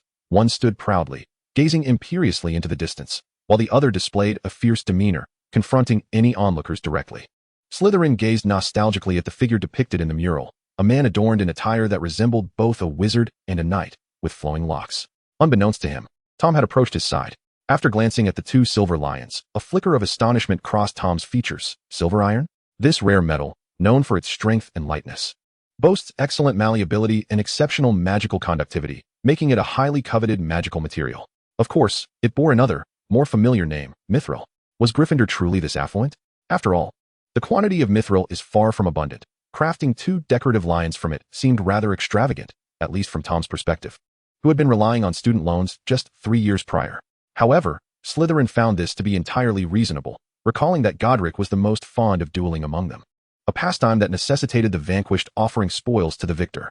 At this thought, Slytherin couldn't help but chuckle. This fellow had been the poorest among them in hard times and the wealthiest during prosperous ones. Chapter 126. Gryffindor, are you my heir? As the elderly wizard and the young boy shared their jovial conversation, the consciousness of Gryffindor, sensing the presence of newcomers, began to awaken gradually. In a sense, he was indeed Gryffindor, yet he could not be considered the true Gryffindor. He was the manifestation of Godric Gryffindor's will. This existence bore some resemblance to the portraits in the Hogwarts headmaster's office, yet with a more pronounced self-awareness, thus exhibiting greater intelligence. As for why Gryffindor had chosen to remain here, it was simply because he had decided that, since his dear friend had left something for his descendants, he too could not allow Slytherin to surpass him in legacy. Consequently, Gryffindor resolved to elevate his former gymnasium, transforming it into a grander space, thereby establishing a legacy uniquely his own. Moreover, unlike the miserly old specter of Slytherin, Gryffindor bequeathed his legacy in such a manner that anyone who could access his chamber of inheritance could claim it. This embodiment of will represents the legacy he left behind. It possesses all of his memories and is more than capable of imparting intricate knowledge. Furthermore, this self-aware manifestation can discern the nature of the inheritor who arrives. Although Gryffindor firmly believed that only those who inherited his will could enter this sanctuary, it would not hurt to take a glance, would it? Thus, the ensuing scene unfolded. Are you my heir? A translucent gray-white figure, resembling smoke, emerged from the mural, transforming into a spectral wizard with a resolute visage and long hair. Upon hearing the familiar voice, Slytherin instinctively turned to look. The sight of that exceedingly familiar old face rendered Gryffindor momentarily speechless. The two ancient specters stared at each other in silence for a time. Eventually, Slytherin broke the stillness with a sardonic remark. Old ghost, are you blind? How dare you presume me to be your heir? Slytherin's retort left Gryffindor feeling a bit awkward. Although he was perplexed by how this old fellow could manifest here, it was evident from Slytherin's demeanor that he, too, had long since passed. Logically, with the curse he had set, spirits should not be able to enter this realm. Even Slytherin, having become a ghost, might be unable to wield the magic he once commanded. Regardless, what mattered most at this moment was, Gryffindor surveyed his surroundings, ultimately fixing his gaze upon Tom. With only one living soul present, it seemed the heir could only be him. After scrutinizing Tom's appearance, Gryffindor could not help but exclaim, "Ah, truly my heir, you bear an uncanny resemblance to my own handsomeness. I dare say, you are undoubtedly a brave Gryffindor. He is my grandson." Perhaps due to his spectral state, Gryffindor's mouth gaped open as if to accommodate 2 or 3 eggs, in the most literal sense. It was no surprise. Upon hearing Slytherin's proclamation, Gryffindor was left utterly astonished. The subsequent revelation from Tom delivered an even more staggering blow. In truth, I was sorted into Slytherin House during my studies. What on earth was happening? Had the magical world devolved into such absurdity? Had Slytherin's criteria for admission become akin to his own? How else could this lad have gained entry? Wait a moment. What had become of the standards of his own house? Were they now predicated on pureblood supremacy? Gryffindor's mind was awash in confusion. He longed to venture outside and ascertain the state of affairs. If his house had truly become so disordered, he would at least have the opportunity to rectify it. Tom stood before the astonished Gryffindor, who seemed entranced for quite some time. Unable to contain himself, Tom urged, "Ahem, old Dumbledore. Have you perhaps forgotten to hand something over to me?" He had distinctly heard the term heir moments ago. Coming back to his senses, Gryffindor hesitated. The thought of imparting his lifelong knowledge to a Slytherin, especially the grandson of that old ghost Salazar, was rather displeasing. Yet, recognizing the rules he had set for himself, he ultimately would not contravene them. With a resigned sigh, Gryffindor displayed a visage of compromise. "Indeed, but before we proceed, might you clarify a certain perplexity for this old man?" Upon hearing this, Tom's eyes flickered with surprise. "What do you wish to know? How did you come to comprehend my thoughts?" "I do not understand," Tom replied, leaving Gryffindor momentarily stunned before he quickly probed. "Then how did you gain entry?" In response to this inquiry, Tom remained silent, merely shifting his gaze toward the observing Slytherin. By now, Gryffindor was well aware of the underlying dynamics. Just as he understood Slytherin, the latter reciprocated this familiarity. However, logically, Slytherin should not have consented to allow his descendant to learn the teachings of his arch-nemesis. Little did he anticipate that this Slytherin descendant was rather formidable, albeit lacking in character. thus leaving Slytherin with no dignity in the presence of his heir. After a prolonged silence, Gryffindor finally intoned, "By this reasoning, you are not my true successor." Tom, not surprised by this assertion, had already contemplated it when he had addressed Gryffindor's earlier query. After all, Gryffindor's criteria for an heir had always been the embodiment of his will. The act of entering this chamber was merely a formality. "Very well, extend your head," Tom commanded, unwilling to let slip the opportunity that was within his grasp, and finding this course of action rather convenient. "What do you intend to do?" Gryffindor's eyes widened in alarm as he cautiously drifted backward. Such caution proved futile, as Tom effortlessly beckoned Gryffindor toward him.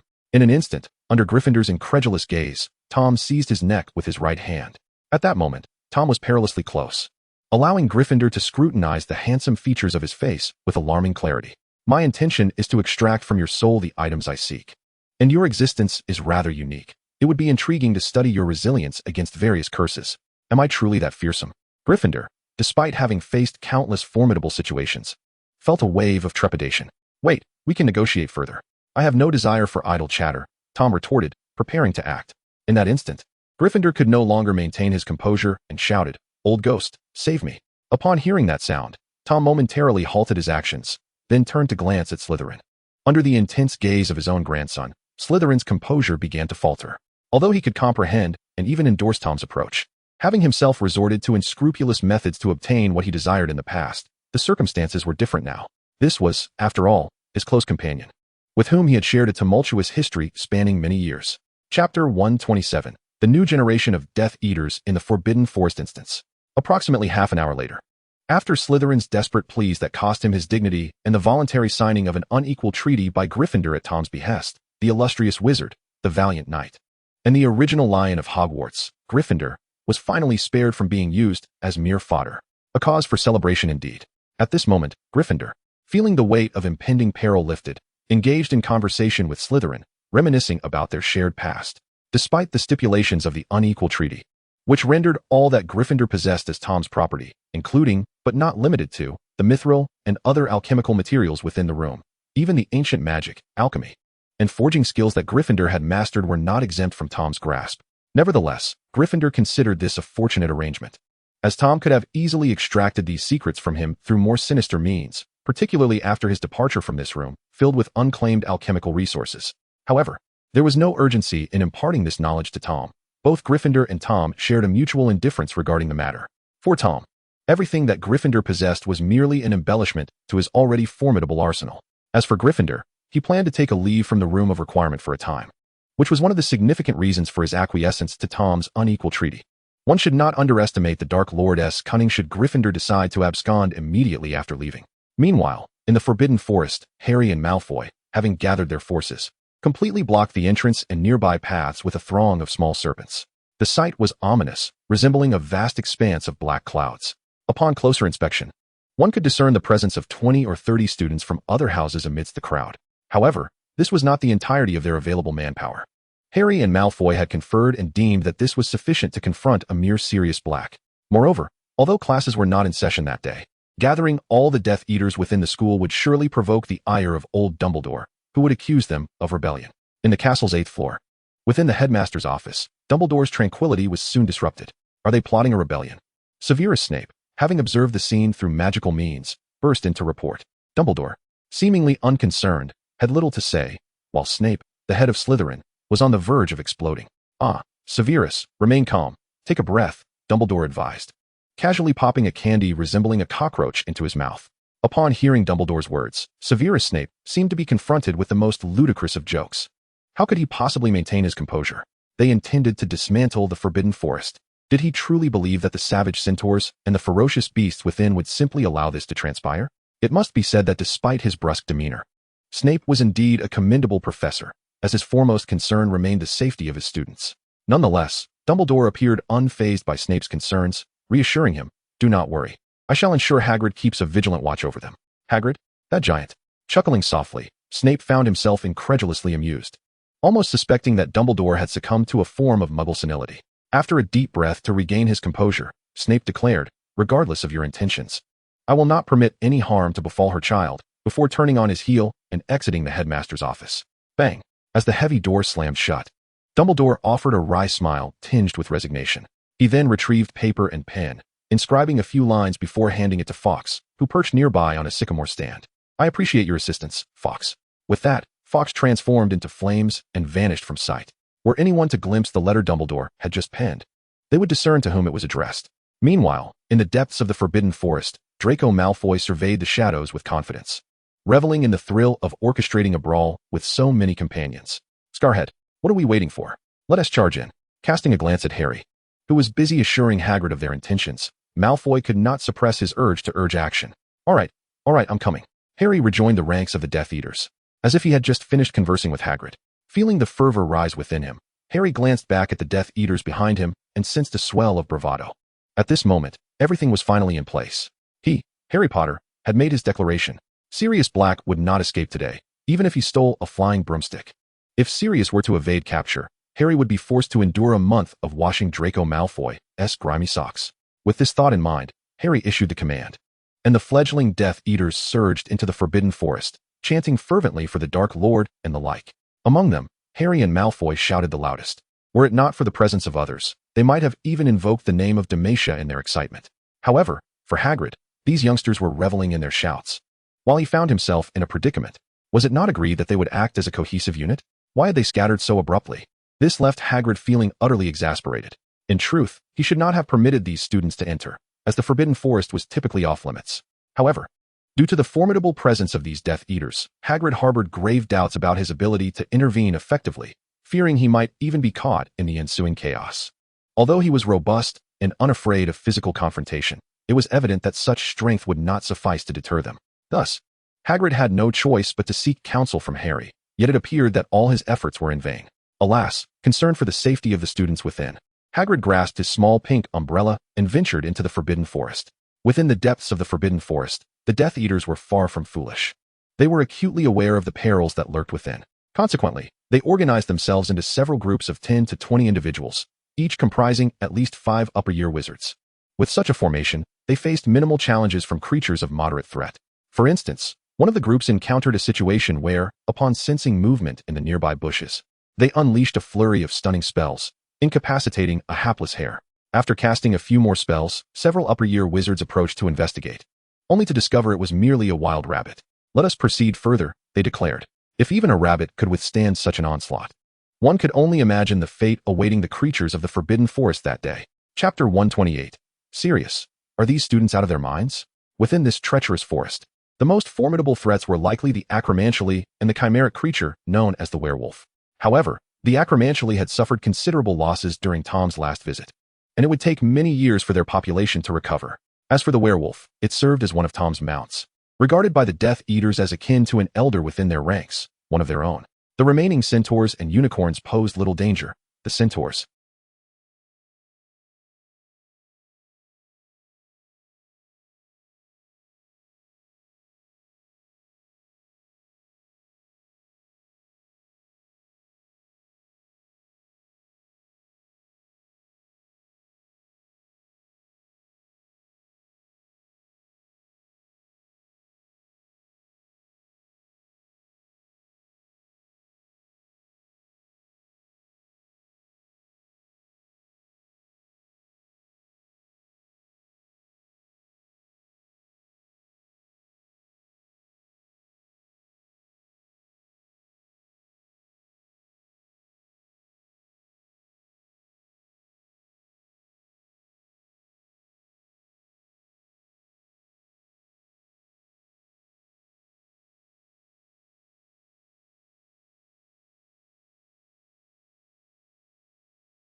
if it wasn't T. Lupin.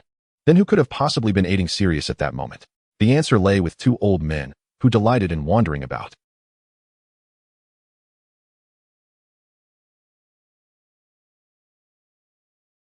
Actions to thwart Snape's efforts. As for the reason behind aiding Sirius Black, it remains a mystery. It certainly cannot be linked to Tom, can it? After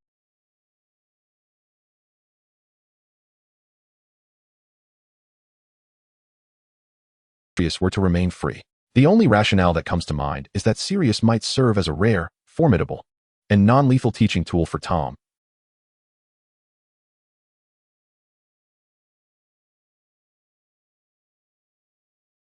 The Dementors surrounding the castle had yielded no results.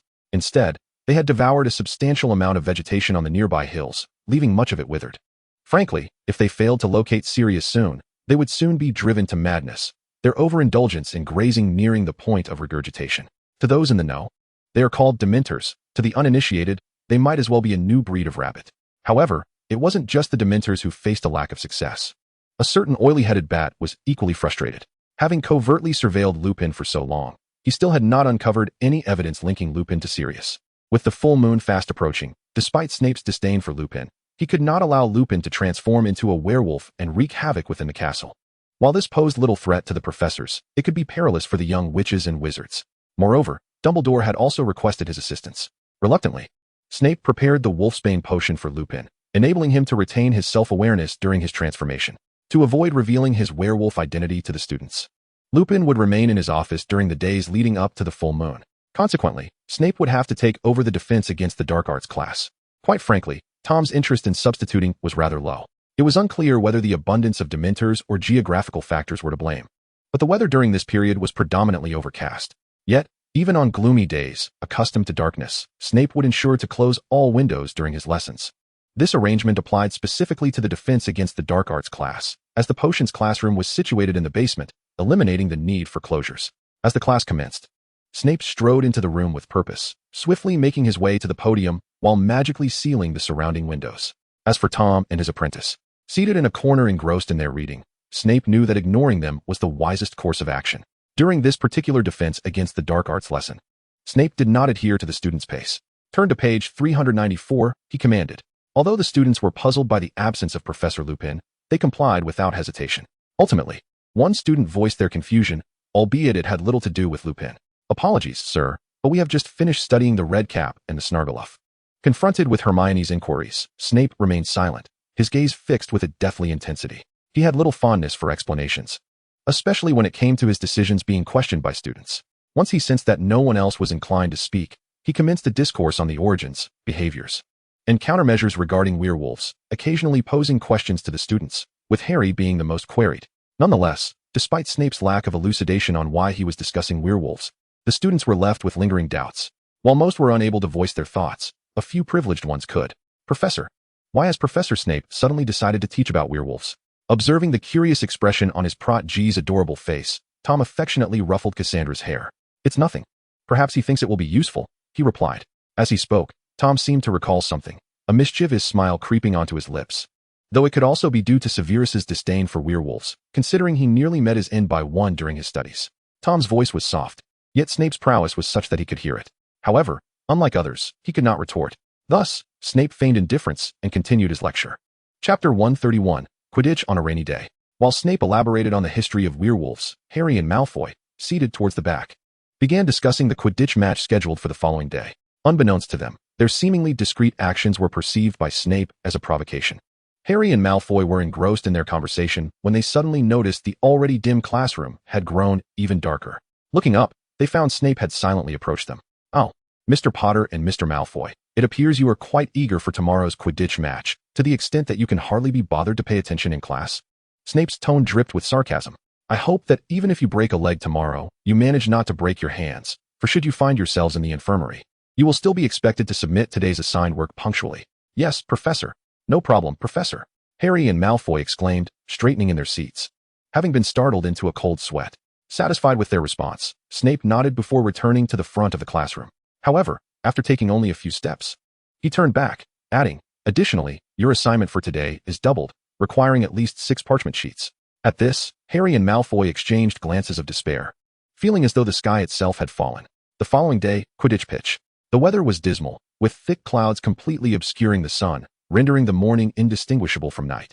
While anyone could foresee the impending storm, it posed little concern for the Quidditch players. Rain, or even hail, would not deter them from their match. Not only the players on the field exhibit such fervor, but even the spectators in the stands are equally enthusiastic. They brave the rain to witness the entirety of the match. As wizards, they possess numerous means to shield themselves from the elements. It is safe to say that Quidditch, being the sole prominent sport in the magical realm, captivates an overwhelming number of wizards. With less than 10 minutes remaining before the match commences, the players prepare to take the field. On the Slytherin Quidditch team, Harry, bearing dark circles under his eyes, and Malfoy raised concerns among their teammates. Will these two fall asleep mid-game and tumble from their brooms? Although reluctant, some teammates propose allowing substitutes to take their place. Unsurprisingly, Harry and Malfoy vehemently refuse. They had toiled through the night to complete their potions homework, and all of that effort was for the sake of today's match. If they are not permitted to play, would their labor be in vain? Noticing the resolute stance of Harry and Malfoy, and considering their financial backing and commendable skills, the teammates ultimately refrain from further objections. As the match is about to begin, the players officially enter the arena, with a host of brooms gently ascending into the air. Harry and Malfoy begin to keenly observe their opponents, the Hufflepuff team. Harry recalls that the opposing seeker possesses exceptional flying skills, even with the advantage of broom performance. Confronting him may prove to be a challenge. Within half an hour of the match's commencement, as anticipated, a storm descends. Rain pours down in torrents, drenching Harry's goggles and blurring his vision. Yet, he is engaged in a pursuit of the golden snitch against Hufflepuff seeker, leaving him no time to dwell on this. He must rely on his experience and keen dynamic vision to track his target. The flight path of the golden snitch is unpredictable, darting in any direction, complicating the seeker's pursuit. The torrential downpour further obscures the snitch's trajectory, enveloping it in a veil of water. At this moment, both seekers have lost sight of the elusive golden creature. Harry hovers mid-air, scanning his surroundings in an attempt to locate the cunning little snitch. The other seeker shares the same intention, each hoping to outpace the other in their search. Ultimately, fortune favors Harry. He catches a glimpse of the shimmering golden trail above. Accelerate. Ascend. Riding his newly acquired Nimbus 2001, courtesy of the affluent Malfoy, Harry charges skyward in pursuit of the golden snitch. As two Dementors glide by, engaged in their own animated conversation, Harry suddenly zips past them. What just flew by? The Dementors were startled, and then the two of them exchanged glances. Though devoid of eyes and faces, they comprehended each other's intent. Maka, Maka Baka, food. I crave sustenance. The two Dementors pursued Harry, who was still ascending into the sky. At that moment, Harry remained oblivious to the fact that he had become their target. His sole focus was on the elusive golden snitch. Faster, faster. As he neared the capture of the snitch, a faceless black orb suddenly appeared before him. What on earth? Harry was taken aback, unable to react in time. The Dementor eagerly lunged forward to kiss him. In an instant, Harry halted, only to tumble from his broom. The Dementor attempted to follow up with its fervent kiss when, from the dark clouds, a massive white serpent emerged, sinking its fangs into the creature. As Harry plummeted through the air, he faintly heard a voice before losing consciousness. Slow the descent. When Harry awoke again, he found himself in the infirmary. Before opening his eyes, he caught the familiar scent of potions wafting through the air. Recalling Madame Pomfrey's previous admonishments about neglecting his health and frequently landing himself in the infirmary, Harry resolved to keep his eyes shut a moment longer. Listening intently, he noted the absence of her voice, which allowed him to relax and finally open his eyes. Surveying his surroundings, he spotted Tom seated nearby, engrossed in a book. "You're awake?" Tom inquired. "Draco and the others just left." From Tom's words, Harry learned that Malfoy and his companions had visited earlier but were sent away by Madame Pomfrey, who cited the need for the patient to rest. However, Tom was different. As a professor, he enjoyed certain privileges and was merely reading, ensuring he wouldn't disturb Harry's recuperation. Tom closed his book, rose from his chair, and teased, "It seems the Dementors have taken quite a liking to you." Harry awkwardly scratched his head in response. "After class tomorrow, wait for me in the 8th floor corridor. I shall teach you a little charm." With that, and disregarding Harry's excited expression, Tom strode out of the infirmary. Chapter 132. Learning the Patronus charm the following day, in the Room of Requirement. Today's Room of Requirement was equipped with a full suite of magical training apparatus. Embracing the idea of teaching collectively, Tom invited not only Harry but also Draco and the others. As he observed Harry, Draco, Hermione, and Luna, Tom couldn't help but reflect on how these were his little minions. No, rather, the future blossoms of the Death Eaters. Though for most of society, referring to them as such might not carry a positive connotation, one could not deny the advantages within the ranks of the Death Eaters. For instance, as the leader, Tom occasionally imparted a few techniques for mayhem and mischief, taking them along on escapades of theft and plunder, among other pursuits. Just as it is now, Tom, the leader, occasionally feels inspired to teach you some useful spells. All right, take out your wands. Today, I shall instruct you in the Patronus charm. Tom's tone remained as unremarkable as ever. Yet his words were sufficient to ignite excitement among all the young wizards present. However, Professor Tom, isn't Cassandra joining us for the lesson? Suppressing her eagerness, Hermione cast a puzzled glance at Cassandra, who was engrossed in her book. In response, Tom offered no reply, while Cassandra promptly drew her wand and pronounced the incantation with remarkable precision, Expecto Patronum, as her words resonated. A wisp of white smoke spiraled forth from the tip of her wand, swiftly transforming into the form of a splendid green jay. This bird is celebrated as one of the most beautiful in North America and is said to be an incarnation of Quetzalcoatl in legend. Witnessing this spectacle, Harry and the others fell into a stunned silence. I mastered it 3 months ago. Cassandra's calm assertion struck them like a bolt, shattering their fragile spirits. All right. My dear student, you may go play for a while. Tom affectionately ruffled Cassandra's golden hair, with a slight blush gracing her ears. Cassandra did not respond, but obediently moved aside to continue reading. The Patronus charm is not overly difficult to learn. Although it may pose a challenge for wizards of your age, it is surmountable. I will share some tips with you, and with diligent practice, you should be able to master it in approximately a month. As one of the oldest and most formidable defensive spells in the magical realm, the learning curve for the Patronus charm is indeed steep. After hearing this, Harry and his companions did not feel disheartened, even if they could not grasp it immediately. Hope remained. Furthermore, what if they possessed an exceptional aptitude for this spell? By the way, sir, how long did it take Cassandra to learn it? Harry, eager to challenge Cassandra's standing in Tom's eyes, could not restrain his curiosity. Upon hearing Harry's question, Cassandra, who had been reading, lifted her gaze. Less than 2 weeks. I suppose. By normal standards, that is quite swift. After all, Cassandra had Tom by her side during her studies and training. For her, Tom's hands-on instruction was a source of immense joy. Being immersed in such a delightful environment made it entirely plausible for her to master the Patronus charm in a short span. 2 weeks, is it? Humph. Just wait and see. I, Harry Potter, will learn the Patronus charm in a week and surpass you. With this thought in mind, and envisioning the possibilities that lay ahead, the corners of Harry's mouth couldn't help but curl into a smile. This prompted Hermione and Luna to instinctively distance themselves from him. Meanwhile, Draco remained unfazed. He had long been aware of the fantasies that plagued the scar-headed boy. He no longer aspired to eclipse Cassandra's position in Tom's eyes. He was simply intent on surpassing Harry's standing in Tom's regard. With Harry's recent prompting question, Hermione, seemingly lost in thought, raised her right hand. Professor Tom, how long did it take you to master the Patronus charm? Surprised by Hermione's inquiry, Tom replied, Me? I never studied it. Then how? She pressed. I simply knew it instinctively. Realizing her folly in asking, Hermione lowered her gaze, concealing her expression. The incantation for the Patronus charm translates to I await a protector in Latin, embodying the essence of a guardian. This formidable defensive spell is forged from pure happiness and hope, relying on the caster's ability to maintain a positive mental state. After absorbing Tom's explanation, Harry and the others scrutinized Tom's demonstration once more. The next phase involved their own attempts, with Tom providing guidance and corrections. This segment was particularly favored by Malfoy, who closed his eyes, seemingly lost in thought, a grin creeping at the corners of his mouth. Suddenly, Malfoy opened his eyes wide and declared, Scarhead, I am the second in command. Yet, nothing followed. Not even a wisp of smoke emerged. This was to be expected, as not everyone possessed Tom's extraordinary talent for spells. Harry, dissatisfied, quipped, Aren't we supposed to rely on happy memories? Do you even have any? Without hesitation, Malfoy retorted, I will in the future. Becoming second in command is only a matter of time for me. Can I prepare ahead? The peculiar logic of Malfoy left both Harry and Hermione astounded. Nevertheless, magic is rooted in one's emotions, and even the killing curse is fueled by malice and hatred.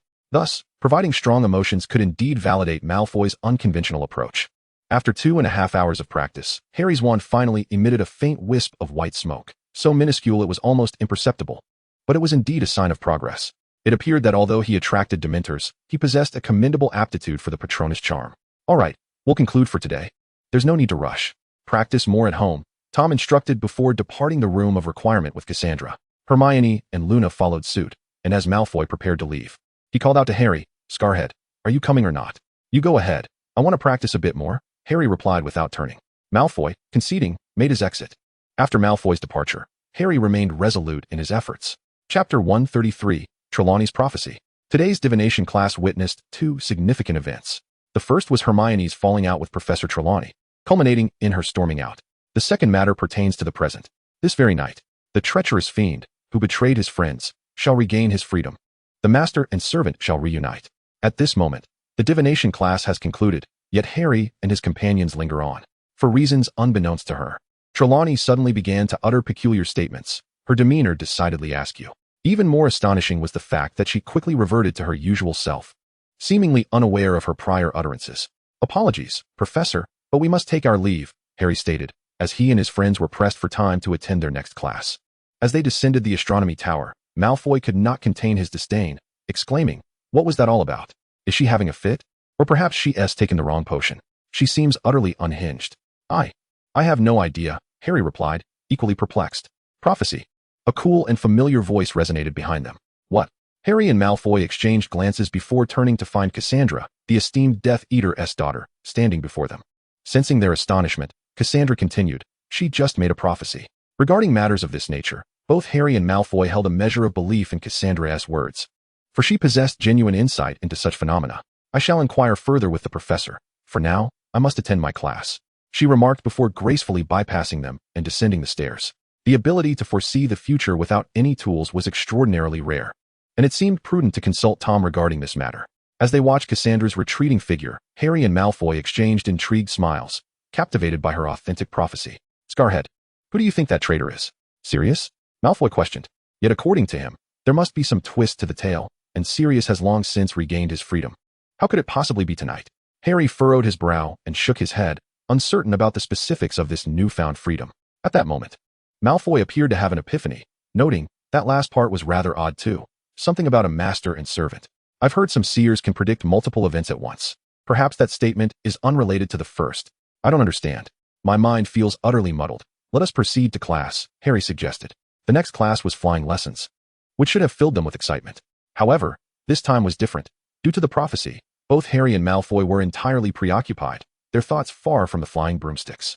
Not only were they distracted, but Ron, too, felt similarly affected. After the lesson, he observed Harry and Malfoy intently, as if he had resolved to take action. Ron approached them, declaring that he had something important to discuss, and requested that they wait for him outside the Gryffindor common room. Though somewhat perplexed, Harry and Malfoy resolved to follow and see what transpired. After the trio departed, two figures, one large and one small, emerged conspicuously from behind a nearby tree. "Teacher, are you truly going to permit them to engage in such reckless behavior?" Cassandra questioned, bewildered as to why Tom would allow Harry and the others to act so freely. Yet, Tom merely chuckled enigmatically, ruffling Cassandra's hair, assuring her that there was nothing to fret about. "You should join them. It could serve as good practice." Cassandra did not protest, obediently heading in the direction Harry and the others had taken, remaining compliant in Tom's presence. After descending from the Gryffindor common room, Harry and his companions arrived at a secluded corner of the castle hall. "Ron, is this what you wanted us to see?" Harry's lips twitched in disbelief, genuinely astonished. The sight presented by the old mouse cage was certainly not something suitable for individuals of their age, despite their collective maturity, which often made them appear nearly adult-like. It did not change the fact that they were still minors. Notably, Malfoy seemed particularly engrossed in the spectacle. "Ugh, it's not like that," Ron muttered, glancing around to ensure no one else was nearby, before quietly revealing what he knew. "Peter Pettigrew?" Harry and Malfoy exchanged a glance, both astonished by the other's expression. They recognized Peter Pettigrew. He was indeed the one. Looking down at the plump mouse struggling within the cage, both felt an urge to articulate their thoughts, but were at a loss for words. Unaware of their mutual surprise, Ron continued to express his own frustration. "Professor Tom told me that Peter Pettigrew is an animagus. That clarifies so much. Sirius isn't a Death Eater. Wasn't he the one who betrayed Harry's parents? However, according to Professor Trelawney's prophecy, there was indeed someone who would betray a friend, and that individual will regain their freedom tonight, but certainly not at this moment." At that instant, Harry and Malfoy appeared unusually animated, exchanging hypotheses with fervor. This left Ron bewildered. "Wait, hold on, what is all of this? I can't make sense of it." In light of Ron's bewilderment, Harry and Malfoy felt no need to conceal their thoughts, especially since Ron had just shared such crucial information. They subsequently conveyed their knowledge and speculations to him. Sudden exposure to such a plethora of information left Ron's mind in a state of disarray, yet he managed to grasp the essence of it. It seemed that Peter Pettigrew had once been a friend of Harry's parents, but current deductions suggested he was likely the traitor responsible for their demise, rather than Sirius. It is somewhat perplexing. Given that the true identity of Wormtail Peter is this, one must ponder what Harry should call himself, considering he has unknowingly been intertwined with the friends of his parents for so many years. At this moment, Harry and Malfoy are unaware of Ron's sudden shift in thought. They are fervently engaged in discussion. The next step is to locate Sirius Black, for only then can they uncover the truth behind it all. Harry appears exhilarated, for he is on the verge of comprehending the tragic demise of his parents. However, Malfoy is troubled, questioning how they might find Sirius Black, having been pursued once. He is unlikely to reveal himself so easily this time. Chapter 134. A late night to catch a dog with a mouse. Lure him out with what he desires. At that moment, a familiar voice emerged from behind Malfoy. Turning around, they were greeted by none other than Cassandra. Cassandra? Harry and the others were puzzled as to why she would appear at such a time. As for their clandestine conversation being overheard, it mattered little, they were all allies. Cassandra did not address their confusion, but continued, stating that Sirius had not betrayed Potter's parents. She knew this well. Yet after spending so many years in prison, he had suddenly escaped. What could be his motive? A scarhead? Malfoy mused, stroking his chin with a confident smile. Yet, the news about Potter had been published in the Daily Prophet 2 years prior. Even in Azkaban, this information would have circulated. Upon hearing this, the group was momentarily stunned. Cassandra, opting not to continue as a riddle maker, merely emulating Tom, guided their gaze, and understanding dawned upon them. Wormtail Peter? Oh. So this fellow's newfound freedom implies that we have released him as bait? At this juncture, Harry expressed concern. Wouldn't he take the opportunity to flee? Would he? It was nearly conclusive that this plump rat was responsible for his parents' demise, and Harry had no intention of letting him escape. Fear not, Ron reassured. Professor Tom has assured us that once he has consumed the candy, he will harbor no thoughts beyond that. Listening to Ron and observing the struggling Wormtail Peter, Harry and his companions found themselves at a loss for words. As night descended, in a grassy expanse outside the Forbidden Forest, a congregation of mice was engaged in activities unspeakable. Among them, the most rotund mouse was the most industrious, endeavoring to engage with the female mouse whilst assisting the male mouse in his pursuits. Remarkably, despite their small stature, the commotion caused by this group was anything but insignificant. Perhaps it was the cover of night or the isolation of the outdoor setting that contributed to the noise. Regardless, the greater the clamor, the more advantageous it was for Harry and his companions. In the distance, they concealed themselves, employing various means of hiding. Recently, Cassandra had just learned the disillusionment charm from Tom.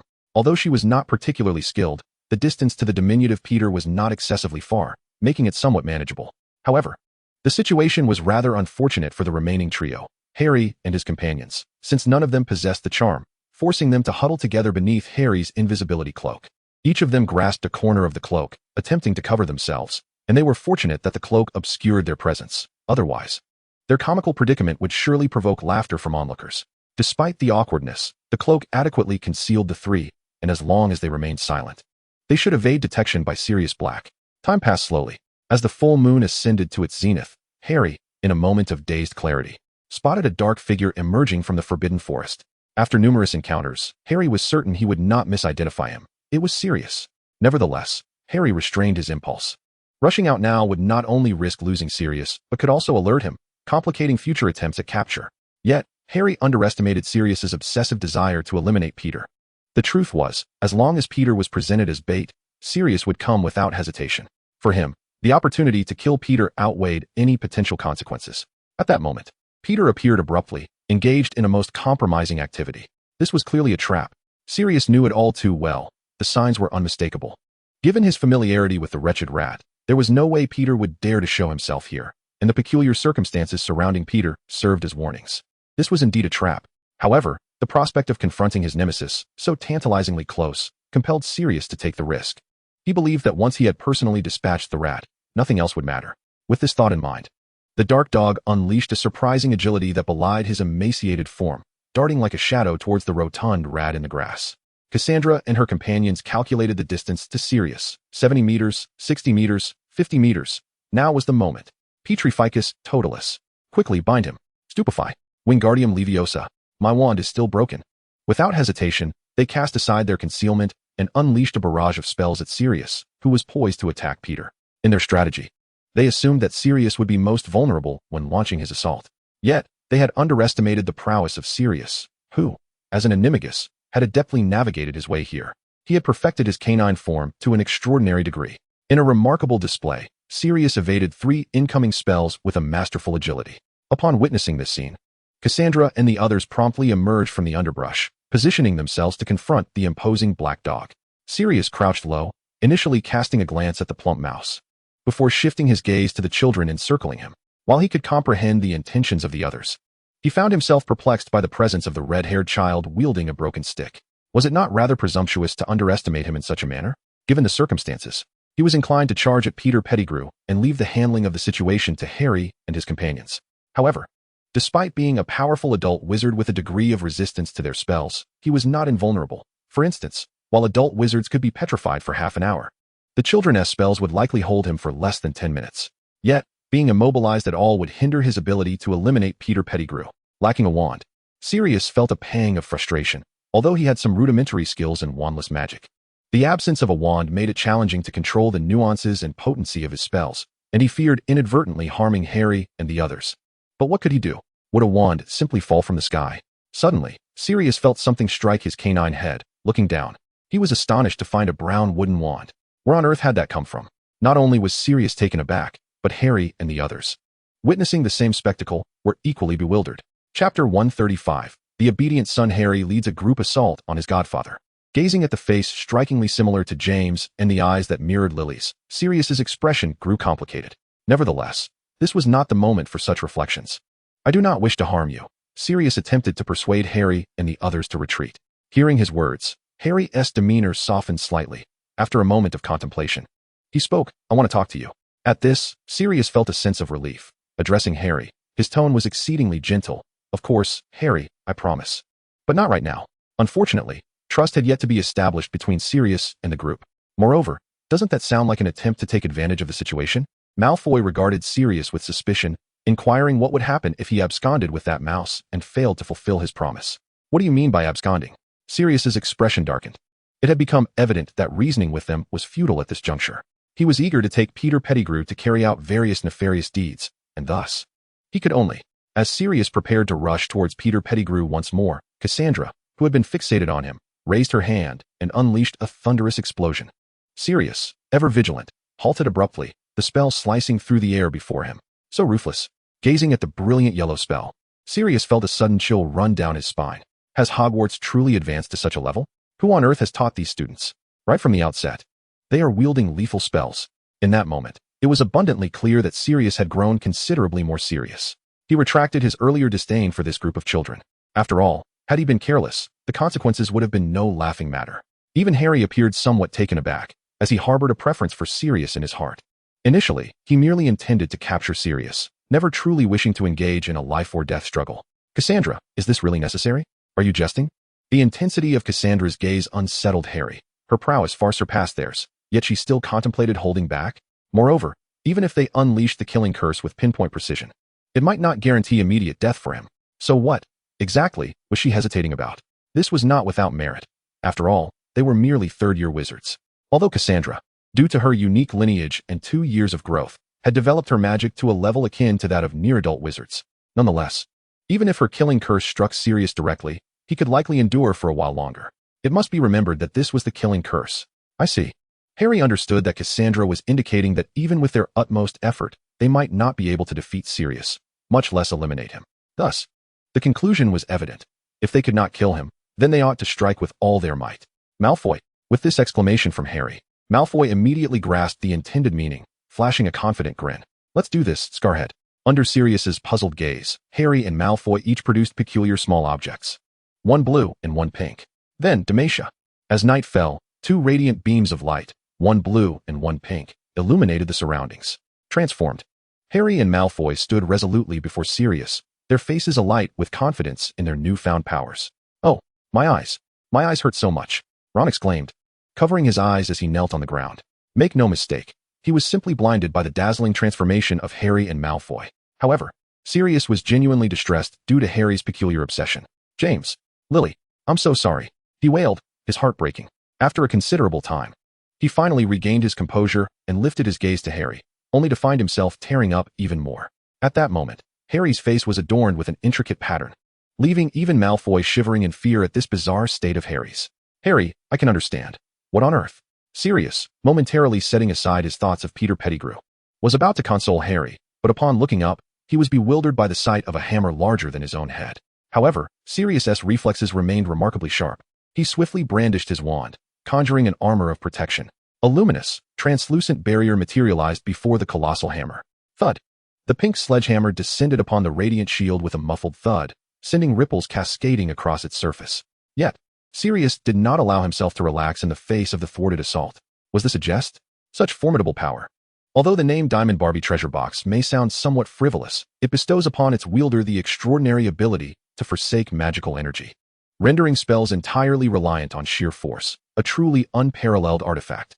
In simpler terms, it strips away the blue bar, repurposing it as a value, while also binding the skill pool to this numerical essence.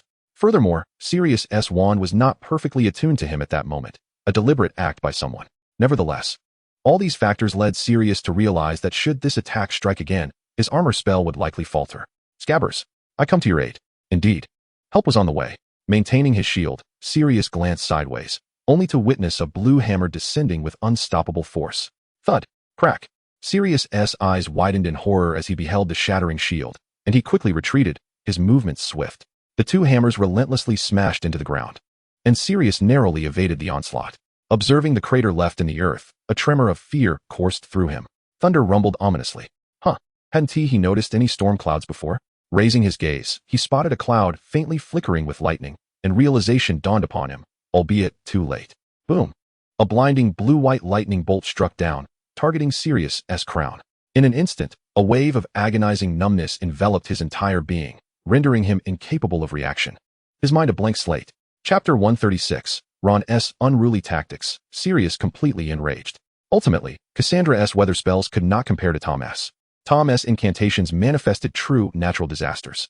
Yet, Cassandra was constrained by her mastery of spells and insufficient magical energy, rendering her weather magic somewhat underwhelming against more potent wizards. For instance, after a brief moment of paralysis, Sirius quickly regained his senses, summoning his indomitable will to evade. However, such evident vulnerability was an opportunity too tempting for the inherently wicked red-haired imp. An opening has appeared, Sirius. Seemingly unnoticed, Ron had stealthily crept behind Sirius, launching a surprise attack with his broken wand aimed at Sirius's vulnerable spot. After all, this shattered wand was beyond salvage, and he recalled Harry mentioning he would fund a new one for him. Ouch! The pain was excruciating. Accompanying this was an indescribable sensation of sourness that compelled Sirius to firmly shut his mouth, allowing only a faint whimper to escape. There's still half left. Let me see it. Enough. Just as Ron intended to make the most of the remaining half of the wand, the severely injured Sirius abruptly entered a second phase. Sensing impending danger, Ron fled, only slowing his pace upon reaching Harry's side. At that moment, Sirius appeared entirely black, sporting a unique, explosive hairstyle, with tendrils of black smoke emanating from his mouth with each breath, and his legs trembled slightly. It wouldn't be fair to describe him as utterly destitute. Even the beggar attire that Lupin had been mocked for by Malfoy upon his arrival at Hogwarts seemed superior. Suddenly, Sirius let out an abrupt laugh. His bloodshot eyes fixated intently on the inherently malevolent red-haired boy. Had enough fun, little ones. Let us commence the second round. However, Harry merely shook his head slightly, deciding against further conflict. Thus, Sirius stood there silently, motionless and voiceless. Whether it was an illusion or reality, Malfoy suddenly perceived that Sirius, in contrast to his previous pitch-black appearance, now bore a complexion that seemed to blend red with black. Cassandra raised her wand once more, worried that Sirius might follow Ron's lead and disregard the rules of engagement, remaining vigilant as a result. Fortunately, at that moment, a familiar figure emerged from the distance. Professor Lupin. Harry was taken aback at the sight of Lupin seemingly hurrying from the direction of the castle. Harry, what on earth are you wearing? Upon seeing Harry's familiar face paired with such striking attire, Lupin was suddenly reminded of his dear friend James donning women's clothing. Glancing sideways, he noticed Malfoy as well. You too? Harry and Malfoy exchanged an awkward glance, after which their garments transformed into shimmering stardust, vanishing into thin air, though their original outfits remained intact. After a moment of silence, without inquiring further about the situation, Lupin turned his attention to Sirius. As longtime friends, they exchanged a glance that conveyed a myriad of emotions: anger, resentment, pain, and a hint of joy. Lupin perceived this complex array of feelings emanating from Sirius. While he could surmise what had transpired from Sirius's dire state, he felt it would be prudent to lend a hand to his old friend. After all, what could be achieved through genuine conflict? Harry, the son of his beloved friend, and Malfoy, notorious for his family's allegiance to the Dark Lord, now dedicating their days to glorifying his name. Cassandra, too, was a significant figure, the Dark Lord's most cherished apprentice. All things considered, who could they truly harass other than Ron? Yet, unbeknownst to Lupin, the one whom Sirius most yearned to torment was, in fact, Ron. Nevertheless, Such matters were of little consequence for the time being. Lupin was summoned by Tom, and although not all details were elucidated, the information shared was sufficient for Lupin to draw a general conclusion. The remaining task was to confront Sirius Black. The outcome was as anticipated. The traitor was not Sirius Black, but rather Peter Pettigrew. The group gathered around the plump rat still toiling away. Observing this scene, Lupin felt a wave of nostalgia. Though Peter Pettigrew appeared to be in a dire situation akin to his own, Sirius had no intention of sparing him. Considering the presence of Harry and the other children, Sirius seized Peter Pettigrew and began to stride toward the forbidden forest. Wait! Sirius halted mid-step upon hearing a voice from behind. Harry approached Sirius, scrutinizing his godfather for the first time with such attention. Similarly, it was a first for Sirius, as their previous encounters had always been fleeting. He could not die. Why? Harry? If he perished, no one would be able to vindicate you.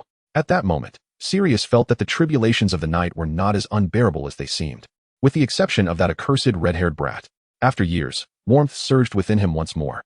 Even his intense hatred for Peter Pettigrew could be momentarily set aside for Harry's sake.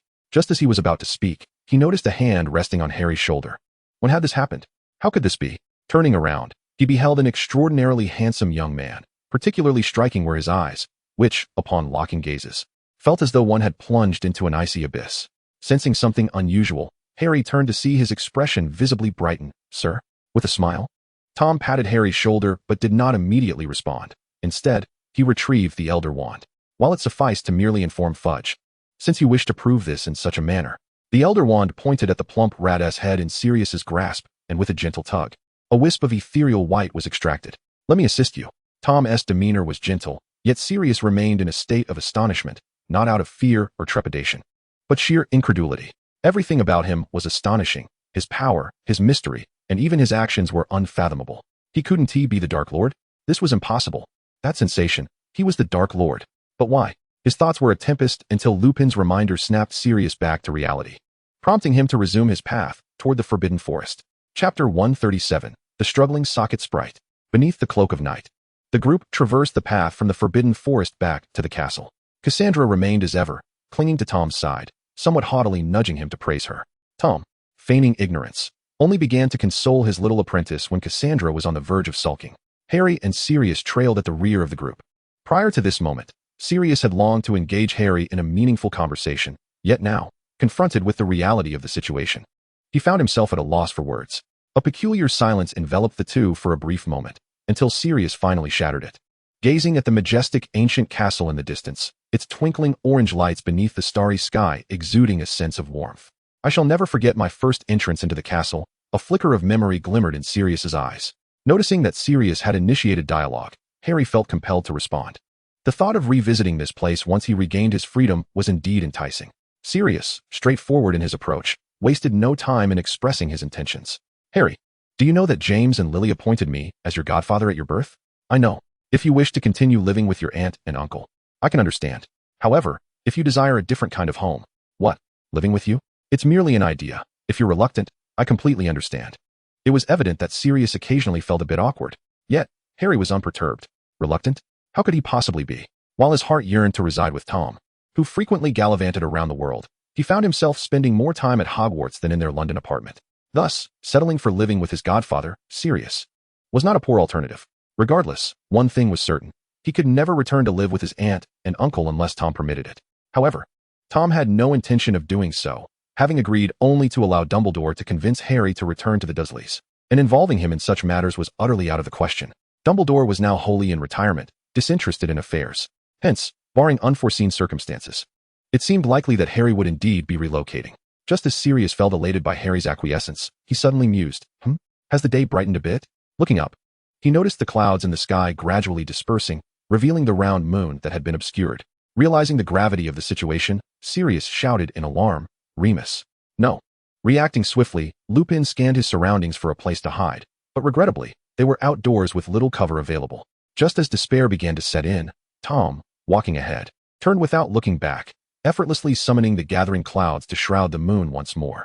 Relieved, Remus Lupin let out a long sigh alongside Sirius Black, which left Ron and the others perplexed. What was the situation? Why such sudden excitement? Although he had narrowly escaped, was he not still able to continue his position at Hogwarts? Sirius comfortingly patted Remus on the shoulder. Reflecting on the earlier sense of panic, Remus gently shook his head. Perhaps it was best for him not to remain at Hogwarts any longer.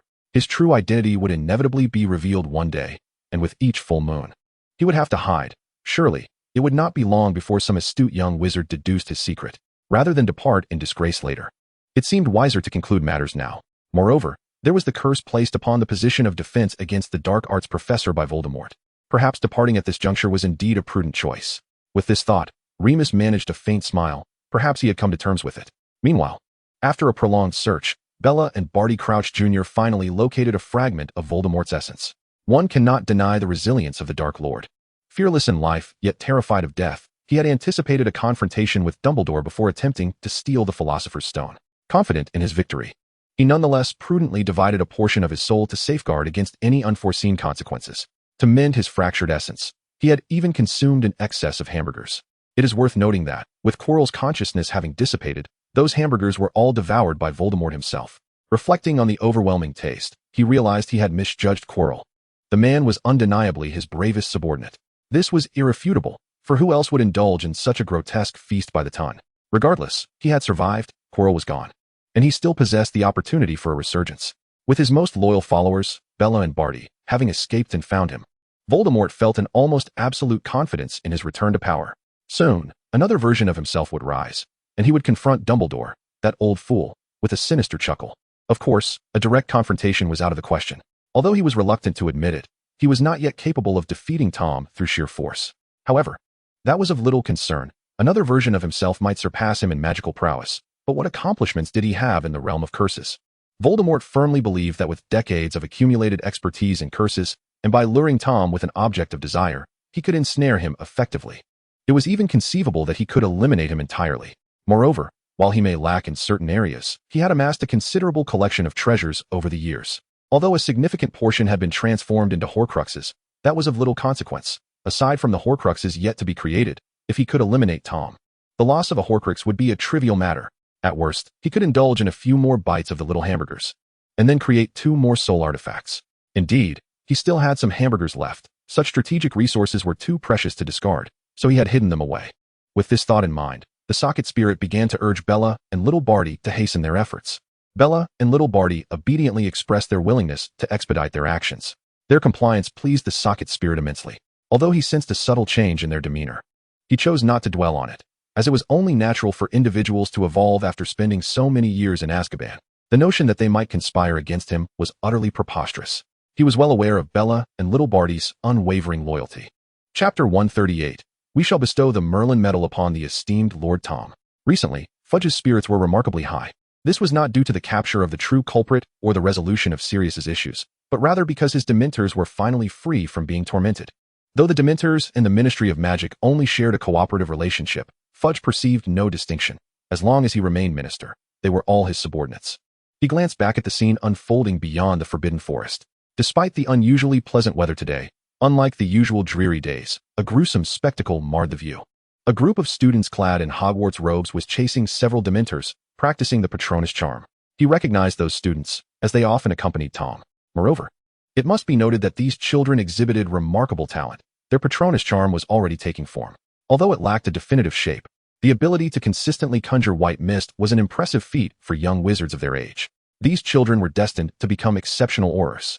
Fudge contemplated the potential of Harry and his companions. Cassandra was Tom's apprentice, and he would not dare to entertain any thoughts regarding her. However, Harry and his friends were a different matter altogether, even if they were to become Tom's Death Eaters in the future, who stipulated that Death Eaters could not also be aurors. Ah, you say this represents Death Eaters infiltrating the ministry? So be it, as long as I remain minister. I shall not mind. Fudge had even begun to refer to himself as an honorary external member of the Death Eaters. How could he still concern himself with such matters? He was counting on ingratiating himself with Tom to secure support for his re-election as Minister of Magic. In the 8th floor of Hogwarts Castle, within the headmaster's office, one could observe through the window that the Whomping Willow had sprouted green leaves, indicating that last year's Lockhart had taken excellent care of it, rendering it unrecognizable from the time it had been struck by a vehicle. All the professors at Hogwarts, except for Lupin, along with high-ranking ministry officials brought by Fudge, had gathered here. They were convening to discuss the matter concerning Sirius for the first time, with a subsequent final judgment to be rendered at the Ministry of Magic. However, the outcome of this so-called discussion was predetermined from the very beginning. Even the high-ranking officials brought in by Fudge believed they were merely going through the motions. What a jest! The Dark Lord has spoken. Do you expect me to refute him? Is it of any use? Surely it would lead to my demise. Surely it would. Not even Dumbledore could save me. Only Merlin could aid me in such a plight. Tom observed as he extracted a memory from the diminutive Peter Pettigrew and placed it into the pensieve. He then stepped back to his original position and seated himself. After all, his interest in this affair was rather minimal. He was merely assisting his little subordinate with a minor task. The professors and ministry officials took turns reviewing the contents of the pensieve. Following this, under Fudge's direction, the officials vehemently condemned Peter Pettigrew and resolved to revoke the Merlin medal awarded to him years prior. Dumbledore regarded Fudge with a cryptic smile. Meanwhile, the professors appeared visibly enraged by Pettigrew's actions. However, Severus Snape seemed out of place among the others. He displayed neither anger nor sorrow, but remained silent, his gaze somewhat vacant. Yet, Tom understood that Snape was not indifferent to Pettigrew's deeds, for he now recognized that Pettigrew was also one of the culprits responsible for Lily's death. Tom was convinced that had Pettigrew not been eliminated by now, Snape would undoubtedly seek vengeance against him. Tom cast a glance at Snape, but chose not to dwell on him further, for Fudge had shifted the conversation back to himself. Whether in the past or present, Lord Tom Riddle had contributed immensely to the wizarding world. Fudge, with an air of profound reflection, noted that 2 years ago, had it not been for Lord Tom's intervention, Hogwarts, indeed, the entire magical realm, might have faced utter catastrophe. He astutely refrained from mentioning the identity of the adversary Tom had confronted, fully aware that everyone present recognized that this individual posed a genuine threat to the wizarding world. He did not exaggerate his words. Today, Lord Tom had further engineered the removal of a hidden menace that had lingered for over a decade, allowing a wronged hero to finally receive vindication. Having served as minister for so many years, Fudge's oratory skills remained commendable, at the very least. His superficial performance was passable. Thus, following a unanimous decision within the Ministry of Magic, we shall bestow upon Lord Tom Riddle the highest honor, the Order of Merlin. First Class. The First Class Order of Merlin had previously been awarded only to Dumbledore, who received it for vanquishing Grindelwald, while all others had been posthumously granted. As Fudge's words resonated in the hall, the ministry officials erupted into enthusiastic applause, generously offering their accolades. Minister Fudge spoke the truth. Without the magnificent contributions of Lord Tom, our ministry would not be what it is today. I find that the mere conferral of the Order of Merlin is insufficient to support the merits of Lord Tom. Witnessing the faces of those akin to mere replicas, indistinguishable from Fudge, the professors expressed their astonishment. However, this time, Snape surprisingly did not wear a frown. In fact, he joined in the applause. After all, he still held the nominal title of Tom's subordinate, and while there was some truth to it, he could not afford to tarnish Tom's reputation. Tom, too, was amused by Fudge's antics.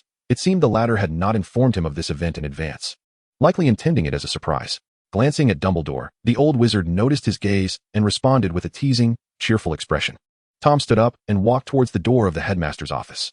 "Just have the medal mailed to me," he stated, and with that, he exited the office. It was evident that he did not place much importance on the so-called Order of Merlin. This left Fudge feeling somewhat disheartened, as he had initially hoped to schedule a grand awarding ceremony with Tom. Of course, his motives were not solely to curry favor. He envisioned inviting prominent figures from the magical community, as well as his rivals, intending to bask in their reflected glory. Chapter 139, Old Tom, Do You Desire Magic? The following day, in the castle's 4th floor, Tom's office. Thus, Sirius Black was finally regaining his freedom this morning. Nagini was beside Tom, recounting the results of the ministry's final verdict from yesterday. As expected, Tom reclined in his chair, holding a cup of coffee in his left hand while gently stirring it with a silver spoon in his right. It is worth noting that Fudge had initially invited Tom to attend the final verdict meeting, but Tom declined, opting to send Nagini in his stead. After all, it was merely a formality, as the outcome had already been predetermined. The discussions had commenced the previous morning, culminating in the definitive verdict the night before. Even Sirius himself remarked on the hasty nature of the proceedings, though he refrained from criticizing it too harshly, as he was a beneficiary of the outcome. Observing Tom's evident disinterest in these matters, Nagini noted that she had grown accustomed to it. Nowadays, she found herself managing most of the Death Eaters, while Tom spent his days either teaching, indulging in literature, or mentoring Harry and the others, leading a rather leisurely and fulfilling life. Yet, this was satisfactory. As long as she could assist Tom, she felt content. With this thought, Nagini's mood brightened considerably. She retrieved a half-read muggle book from Tom's bookshelf and settled by the window to read quietly, glancing at his devoted little serpent engrossed in her book. Tom took a delicate sip of his prepared coffee. "I'm back," a familiar voice echoed, one that had not graced his mind in quite some time. "Oh, I thought my dear subordinate had forgotten about this outdated host of mine," he replied. Tom mocked the ineffectual system within the confines of his mind. "Oh, foolish Tom. This system has actually procured something splendid for you. How can you speak to me in such a manner? Woe is me. Ignoring the system's feigned lament, Tom continued to savor the coffee he had brewed. It is indeed excessive. I seem to be the only one capable of tolerating you. Let us set that aside for now. The system, having been momentarily slighted, regained its vigor. Old Tom, do you not desire magic? Tom paused, his left hand halting mid-lift of the coffee cup. Do tell. Did I not mention before that I could bring you magic from other universes? The system assumed an air of mystery. Have you pilfered something from a junior once again? That is of no concern to you. Simply answer whether you wish for it. It appeared that the system had indeed been hit with a stroke of truth. The corners of Tom's mouth subtly lifted. Why would I refuse something you offer? Humph. Then just watch closely. Ding. Congratulations, host, for triggering a special quest. Dark fairy tale has commenced. When the bedtime tales cease to be warm, where beauty and sincerity are replaced by lies and darkness, is this world still what children yearn for? Curious to know the answer? Then go and discover it. Please collect 5 unique items corresponding to 5 special characters. Task completion, 05. Rewards, 1. Topaz Force Field, 2. A special ability from a fairy tale character. This seems to echo the plot of a neighboring tale, does it not? What relevance does it have to Harry Potter? Tom found himself at a loss for words regarding this situation. Moreover, the rewards bore no semblance to one another. It appeared that the system had pilfered not just from one junior. Coupled with the earlier procurement of the Barbie treasure box, it was unclear from whom it had learned such nefarious skills. Let us not dwell on trivialities. The energy harvested from the pyramid has nearly been absorbed by this system, and this time I can even take others along. Sensing Tom's thoughts, the system felt a twinge of embarrassment and hastily redirected the conversation.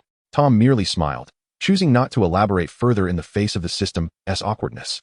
Observing Tom's perceptiveness, the system quickly began to elucidate the second reward. You may consider this task merely an excursion, regardless of when the quest concludes. I can bring you back. Of course, the more task items you collect, the better the talent rewards I can secure for you. Were it not for those damned regulations, I could have directly bestowed the rewards upon you. Even systems have their own rules. Even the system's thievery from juniors was a result of exploiting loopholes. Yet, I must admit, I have underestimated you, foolish system. Ignoring the jovial figure dancing in his mind, Tom redirected his attention to another reward. The Topaz Force. A particular magic the system had not introduced was known to Tom. Those who had been rebuffed by magic developed a spell that could negate all forms of sorcery, reputed to repel everything. To be honest, Tom had never encountered the Elder Ring before his journey, yet he had heard of this intriguing magic. As far as he knew, its potential was vast, yet it bore considerable limitations.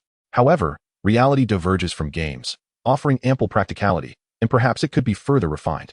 If a method could be devised to extend the duration of this spell, without necessarily expanding its range, merely ensuring the force field enveloped his body, it would serve splendidly for ostentation. Having made his decision, Tom returned the empty coffee cup to the table and then glanced at Nagini, who was reading by the window, instructing her to fetch Cassandra and Harry. Noticing Tom's rare seriousness, Nagini felt a surge of joy, despite being unaware of his intentions, and promptly set aside her book to leave the office. Oh, and by the way, system. After Nagini's departure, Tom instinctively addressed the entity. His inquiry was not for trivial matters. The academic year had concluded, and the results of the House Cup had unfolded without surprises. Under the esteemed leadership of the Dark Lord, his loyal Slytherin had once again claimed the title. It was merely due to the system's previous misappropriation of rewards that he had yet to receive his prize. All right, I knew you would bring this up.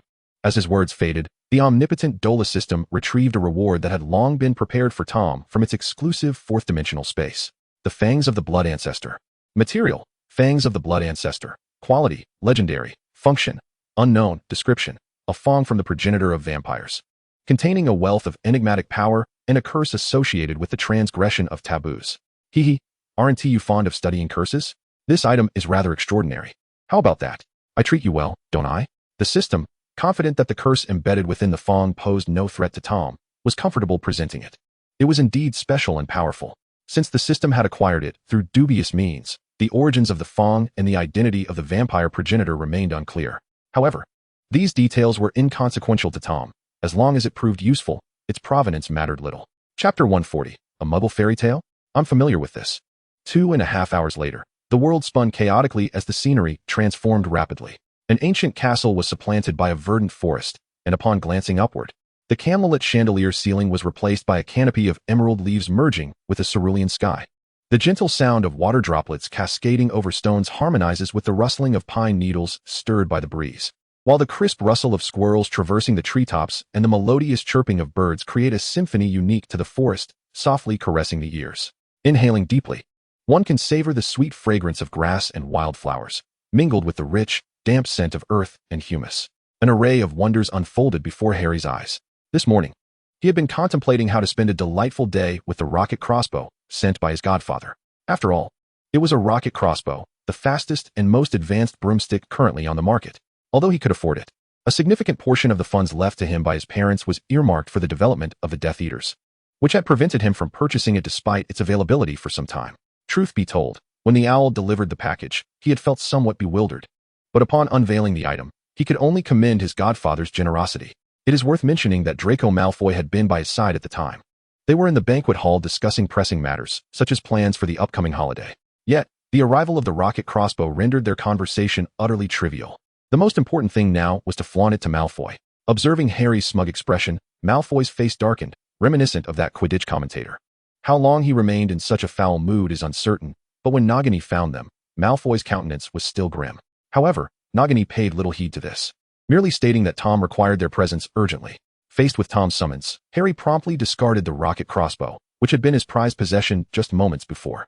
One could only imagine how heartbroken his godfather, Sirius, must have been. Upon arriving at Tom's office, Harry and Draco discovered the presence of two additional individuals, Cassandra and Hermione, who had evidently also been summoned by Tom. However, for Harry and Draco, this was of little consequence.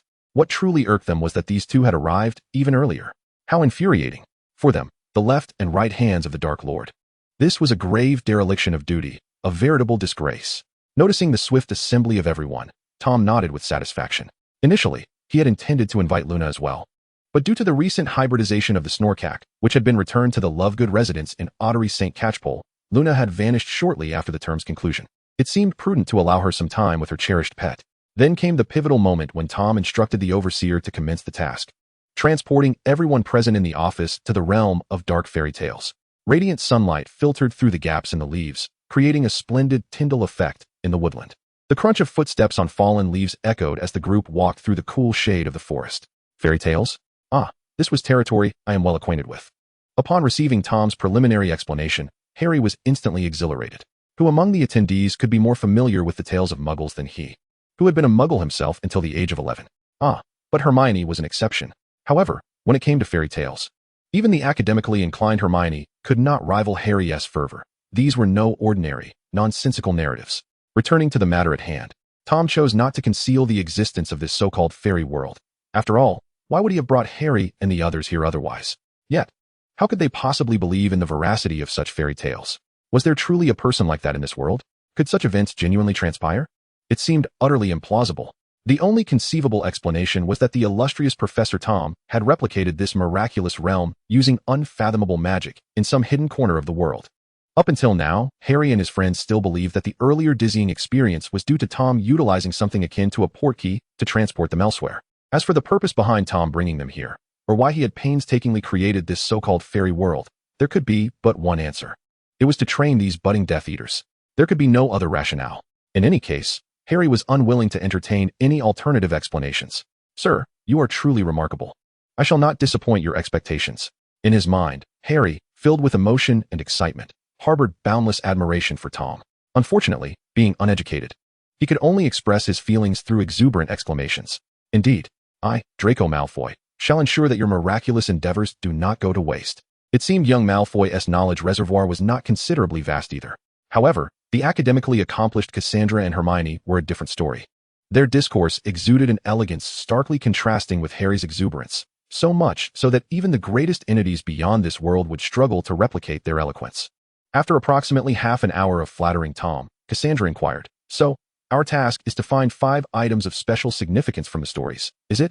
A glint of contemplation flickered in her eyes. Though not well-versed in Muggle fairy tales, she had read the tales of Beedle the Bard numerous times. To prevent disappointing Tom and to acquire more unique artifacts, Cassandra planned to collaborate with Hermione. It is worth noting that upon learning of Tom's directive to seek out 5 task-related items, Harry and his companions began to compete in secret. Although they were traveling together, these items were individual in nature, and it was inevitable that one among them would secure each item first. Unperturbed by the subtle rivalry among the 4, Nagini remained wholly focused on Tom, while Tom himself reveled in the situation. for this was precisely why he had summoned Harry and the others. Truly worthy of being the host of this system. Sending Harry and his friends to find the task items, while he himself does nothing to fulfill the mission. How cunning. Tom discerned that the Sovereign was in agreement with his approach, albeit articulated in a rather unconventional manner. Upon reflection, it seemed quite plausible, after all. A system capable of usurping the possessions of its successors would likely be the type to incessantly skip classes if it were to exist in an academic setting. This realization left Tom, a diligent scholar, somewhat disheartened, for in less than a day, he had identified 3 illiterates in his vicinity, one of whom resided within himself. Chapter 141. Is this a fairy tale? This seems amiss. Noticing Cassandra's gaze, Hermione promptly grasped her intention. Although she had perused such fairy tales in the past, her acquaintance was merely superficial, yet she was willing to assist.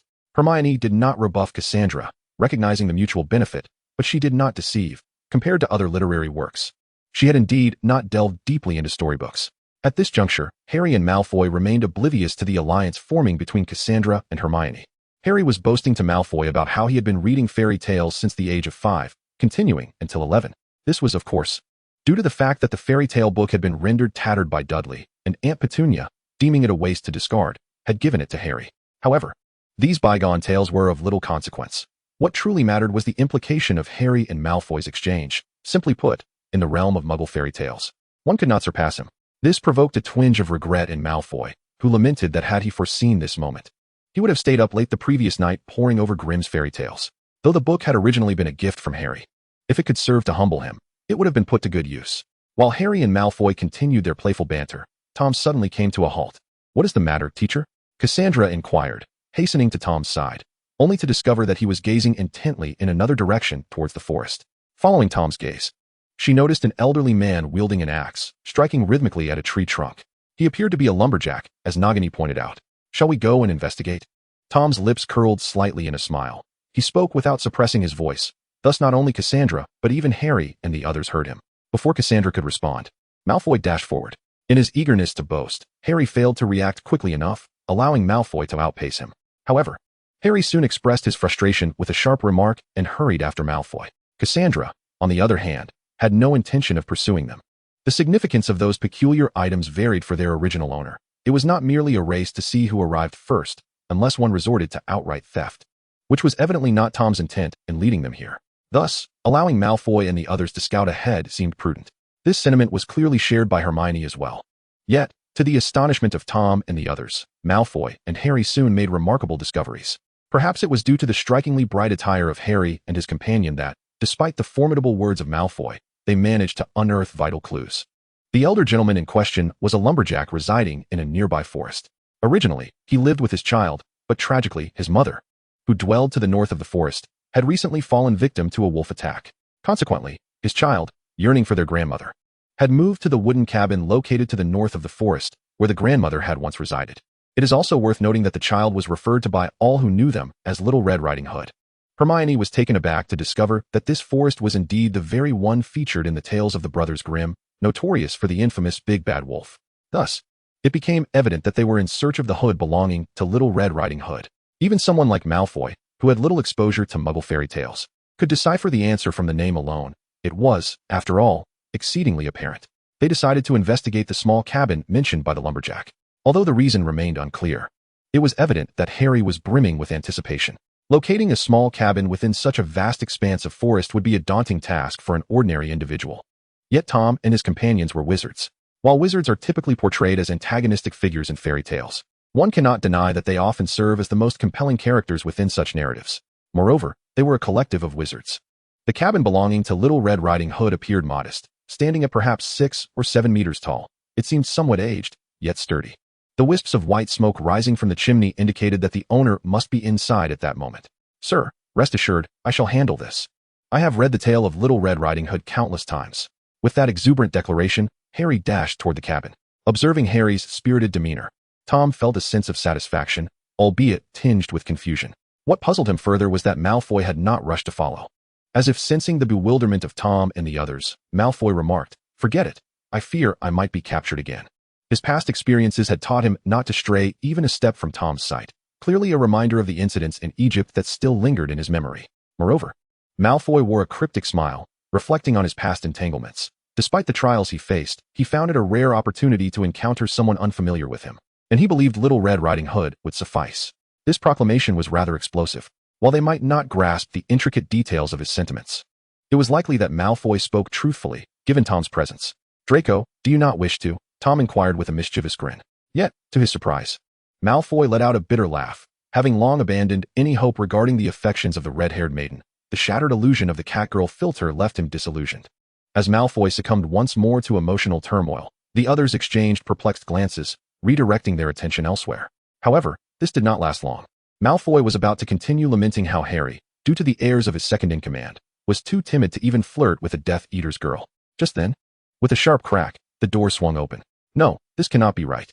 Sir, this is not how it should be." Before the figure arrived, a voice filled with anguish echoed in their ears, and soon they beheld Harry being dragged out. The one who had seized Harry was a burly middle-aged man, clad in coarse linen attire, towering nearly 3 meters tall, with bulging biceps larger than Harry's head. Yet, this was not the most significant aspect. What truly mattered was that this imposing man donned a large, hooded red cloak. Is this fairy tale truly so dark?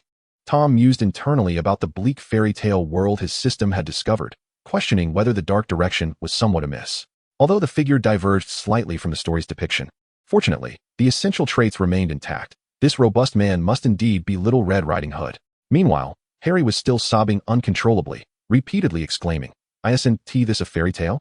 Isn't this a fairy tale? Why do my eyes perpetually brim with tears?" Because Little Red Riding Hood, shockingly, is not a woman. Chapter 142, The Deal with Little Red Riding Hood, Hunting the Big Bad Wolf. Who are you? Initially infuriated by the audacious little thief breaking into his home, Uncle Red Riding Hood calmed down upon noticing the evidently distinguished individuals outside the door. Among them, the leading young man exuded an extraordinary demeanor, unmistakably a scion of nobility, perhaps even a prince from a foreign realm. Upon observing the woman slightly trailing behind him, he became even more convinced of his assumption. The woman appeared somewhat older than the leading youth, yet her striking beauty, dignified posture, and exquisite attire all suggested an extraordinary lineage. She might also be a noble maiden, though her position indicated her family was likely less affluent than that of the young man at the forefront. Observing the few children accompanying them, 2 girls and a boy, he noted that while the boy seemed to feign nonchalance, he likely came from a wealthy household. The 2 girls presented contrasting impressions. One was evidently a noble lady, while the other seemed more akin to the offspring of a high-ranking official, as she exuded an air befitting a future leader. Having lived for so many years, Uncle Red Riding Hood prided himself on having witnessed numerous grand affairs. Yet, this encounter with such a conspicuously distinguished group was indeed a first. Gazing at the thief he had captured, he realized, having not paid heed inside the house, that under the sunlight, the boy's clothing appeared quite expensive as well. Are they all in league together? Contemplating this, Uncle Red Riding Hood gently set Harry down. He had no desire to provoke this formidable assembly without cause. Although Harry, who had just barged in, appeared somewhat lecherous, perhaps it was merely an illusion, his presence did not incur any substantial detriment. As he inquired about Tom, Uncle Red Riding Hood took note of Harry, who had obediently returned to stand by Tom's side. The traveler from the neighboring country was skillfully weaving a tale. Tom spoke with an air of nonchalance, revealing no hint of deception. He claimed to have merely passed through, yet was unwittingly captivated by the enchanting beauty of the forest. During his discourse, Tom deliberately adopted a slightly intoxicated demeanor, only to quickly compose himself and exhale a long sigh. Regrettably, being from a foreign land, this unfamiliar territory felt rather alien to him. The implication of his words was unmistakable. "We are lost. Would you kindly let us in?" Truth be told, Harry had left a rather unfavorable impression on him, and he contemplated simply directing Tom and his companions away. Yet, he was apprehensive that such an action might lead to the sight of his own wanted poster upon visiting the town the following day.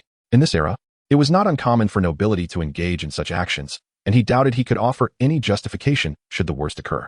Ultimately, he wished to avoid entanglements with these individuals. Reluctantly, Uncle Red Riding Hood turned aside, feigning an exaggerated warmth as he invited Tom and his party into his abode. Following Tom, Harry and the others entered, their curiosity piqued by the interior decor of the dwelling. Frankly, it bore some resemblance to Hagrid's hut, albeit devoid of Hagrid's peculiar trinkets, resembling more of a hunter's lodge. Hermione noticed the hunting rifle and bear skin adorning the walls and inquired respectfully, "Uncle Red Riding Hood, are you a hunter?" The girl's melodious voice and respectful tone brought a slight relaxation to Uncle Red Riding Hood's brow. This child was far more endearing than the little thief from earlier. "Merely a means to make a living," he replied. "I was a carpenter like my father. But since moving here, I've taken up hunting instead." His primary motivation, however, was not mere sustenance. He sought to track down the old wolf that had devoured his grandmother. Hermione nodded thoughtfully, then took Cassandra aside to discuss some girlhood topics. Of course, it was not what Uncle Red Riding Hood presumed, but to him, it certainly appeared so. As the two girls were debating how to procure Uncle Red Riding Hood's cap, Malfoy brazenly interrupted. "Uncle, may I have your hat?" His directness caught Uncle Red Riding Hood off guard, though he managed to muster a polite smile. "I'm afraid not. It is a keepsake from my grandmother." "Then I cannot have it." Malfoy had barely finished before Harry pulled him down. With a glare akin to that of a dead fish, Harry regarded Malfoy, thinking that this fellow truly could not speak without offending someone. Although he had inadvertently offended Little Red Riding Hood earlier, he was nonetheless quite aware of the situation. Cassandra seized the opportunity to inquire about Little Red Riding Hood's uncle and his grandmother. Of course, they were already well informed about these matters. Yet it served their ulterior motives for future requests. In the presence of the two charming children, Little Red Riding Hood's uncle did not dwell on his thoughts and naturally recounted those long-past tales. Had it been Harry and Malfoy, the outcome would have been markedly different. Whether they would glean any information was uncertain, and it might have even led to further complications. "Is your purpose here as a hunter solely to avenge your grandmother?" Hermione's expression bore a hint of sorrow, seemingly empathizing with Little Red Riding Hood's uncle after hearing his story. Cassandra, on the other hand, posed the question that had been lingering in their minds. "If we assist you in eliminating that big bad wolf, would you be willing to gift us your hat?" Although puzzled by the children's unusual fascination with his hat, Little Red Riding Hood's uncle maintained a serious demeanor and warned them sternly not to provoke that cunning creature. "It is exceedingly dangerous. I have been hunting that wolf for quite some time now. In the interim, other beasts, even formidable grizzlies, have fallen to my hand. Yet, that sly wolf continues to lurk deep within the forest for a reason." Little Red Riding Hood's uncle even suspected that the wolf had transformed into a creature possessing human-like intellect. Otherwise, it would not have evaded him so many times. Now, one of the children was audaciously claiming they would venture into the forest to hunt this monster. "But what if we could genuinely help you kill that wolf?" Upon hearing this, Little Red Riding Hood's uncle turned to regard Tom, who was approaching. He remained silent, yet his gaze was fixed intently on Tom's otherworldly green serpent-like eyes, which unsettled him. Although he had heard tales of certain individuals or families possessing extraordinary traits, this was rather excessive. Taking a deep breath and confirming that Tom was not jesting, Little Red Riding Hood's uncle adopted a serious demeanor. "If you truly can assist me in vanquishing that cunning beast, you may claim whatever you desire, including this hat." Chapter 143, The Big Bad Wolf, an unprecedented matchmaking mechanism. Finding the Big Bad Wolf has never been a daunting task, at least not for Tom. After departing from Little Red Riding Hood's uncle's wooden cabin, the group ventured deeper into the forest. According to the information provided by Little Red Riding Hood's uncle, the clever wolf typically roamed the northern region of the forest, relatively close to his cabin, a primary reason for his relocation here. The Big Bad Wolf was astute, adept at concealing its tracks, exhibiting no fixed hunting schedule, and refraining from lingering in one area for too long. Since the unfortunate demise of his grandmother, Little Red Riding Hood's uncle had managed to capture this wolf scarcely 3 times. For the first time, he underestimated the creature. Its gaunt, emaciated form could unleash such astonishing speed. While it did not reach the realm of the unfathomable, it nonetheless revealed the wolf's extraordinary nature. Yet, this was insufficient to instill genuine fear in Little Red Riding Hood. What truly altered her perception was their second encounter. Can one imagine a wolf capable of setting traps? At that moment, Little Red Riding Hood nearly met her demise at the hands of this cunning beast, having even lost her shotgun. Were it not for her robust stature, nearly 3 meters tall, she likely would have had no chance to avenge her grandmother. In the tranquil forest, it felt as though something lurked in the shadows. Even the soothing breeze could not dispel this sensation. Those who had ventured into this place before were invariably consumed by paranoia stemming from their fear of the unknown. However, this particular group of visitors appeared rather different. They exhibited no panic or dread at the thought of the big bad wolf. Instead, they resembled a party out for a picnic. This displeased the wolf, who relished hunting prey ensnared by fear. Yet, it also piqued its interest in these outsiders, as it derived pleasure from inducing terror in its victims. Thus, it approached. Alas, unbeknownst to the wolf, someone had already discovered its presence before it could find them. Their encounter with the wolf was not mere chance. Tom and his companions, while seemingly wandering aimlessly in the forest, were actually advancing towards this very spot in a curvilinear fashion. Although Tom's intention was to tease the old wolf, the greater motivation stemmed from Harry and the others' curiosity about their unfamiliar surroundings, leading them to explore anything intriguing they encountered. For instance, Harry and Malfoy were crouched before an unusual plant, initially discussing the effects of consuming it, which had now evolved into a debate over whether to eat it or not.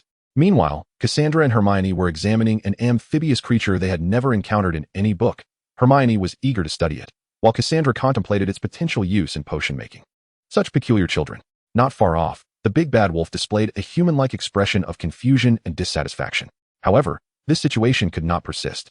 Contemplating this, the wolf's lips curled into a strange smirk before it casually emerged from behind a towering tree. To ensure that Tom and the others noticed its presence, the wolf deliberately stepped on the dry branches and fallen leaves, making as much noise as possible. Tom, who had been observing the creature, subtly smirked at the thought of his forthcoming actions, unable to suppress a chuckle. Yet, there was no rush. It was rare to encounter such an intelligent wolf, and he intended to savor the moment. As for Harry and the others, they were precisely as the wolf had anticipated. Such a large creature would undoubtedly be noticed at once. The wolf's length exceeded 2 meters, perhaps around 2 meters 2 or 3, and it was a North American gray wolf, larger than the average specimen of its kind. In the tranquil depths of the forest, a peculiar low howl echoed, reminiscent of a sinister chuckle from a gray wolf. It had already discerned the gazes of the onlookers upon itself and had meticulously planned its next move. Typically, they would be startled, simplifying matters considerably. However, if they remained unfazed, it had contingencies. Suddenly, a thunderous explosion reverberated. What on earth was that? An overwhelming sense of peril made the wolf's fur bristle, its luminous eyes widening in alarm, fixating on the yellow-white beam hurtling toward it. Before its mind could fully register the danger, instinct propelled the wolf into a sudden leap. Boom! The yellow-white light struck a massive tree behind it, causing the trunk to explode violently, sending debris crashing to the ground. In its frantic evasion, the gray wolf found itself standing upright in an uncanny posture, dumbfounded as it beheld the shattered tree, a trunk so robust that even an adult could scarcely embrace it, now splintered, had that fallen upon its slight frame. Turning to glance back, it met the steely gaze of a girl wielding a wooden stick. She truly intended to slay it. Fear, an all too familiar, intense terror. Something was amiss. This group was no ordinary band of humans. It had never encountered individuals with such formidable capabilities. With its instincts outpacing its thoughts, the wolf swiftly retreated deeper into the forest. Scarred head. Yes, that was it. A jolt of realization surged through the fleeing wolf. They had come to seek it out. Though the gray wolf sprinted with remarkable speed, it failed to notice the dual lights, one blue, one pink, flaring behind it. Harry and Malfoy pursued with inhuman swiftness. The rising tide of danger compelled the wolf to exert every ounce of its strength, fortuitously nearing a trap it had constructed not long ago. It ran and ran, not relaxing until it had crossed the trap, maintaining a taut demeanor until the sound of someone falling into it echoed behind. Phew! Just as it exhaled in relief, the pink and blue figures sprang forth from the pit. What a jest! The trap it had dug was at least 5 meters deep. Even a nearly 3-meter-tall Little Red Riding Hood would not escape so swiftly. In the wolf's incredulous gaze, a large pink hammer crashed down before it. Thud! The ground was abruptly dented by the impact. I'm doomed. I'm doomed. I'm doomed. I'm doomed. The gray wolf could only turn and flee once more. Yet it was not just Harry and Malfoy in pursuit. Hermione and Cassandra were also in hot pursuit. Tom continuously alerted Harry to the wolf's whereabouts, advising them to refrain from hastily dispatching the creature. Otherwise, it would never have survived to this moment. However, the wolf remained blissfully unaware of this, focusing solely on evading the colossal hammer that could flatten it into a pancake and the myriad of strange and lethal beams of light.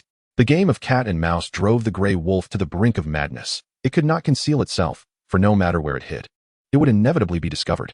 Likewise, escape was futile, as it would always be caught, regardless of its destination. Unbeknownst to it, whenever it paused, a peculiar figure would materialize not far from its vicinity, obscured in shadow, rendering it undetectable. Chapter 144. This place is the Kingdom of Snow. It ran incessantly, tirelessly, without a moment's respite.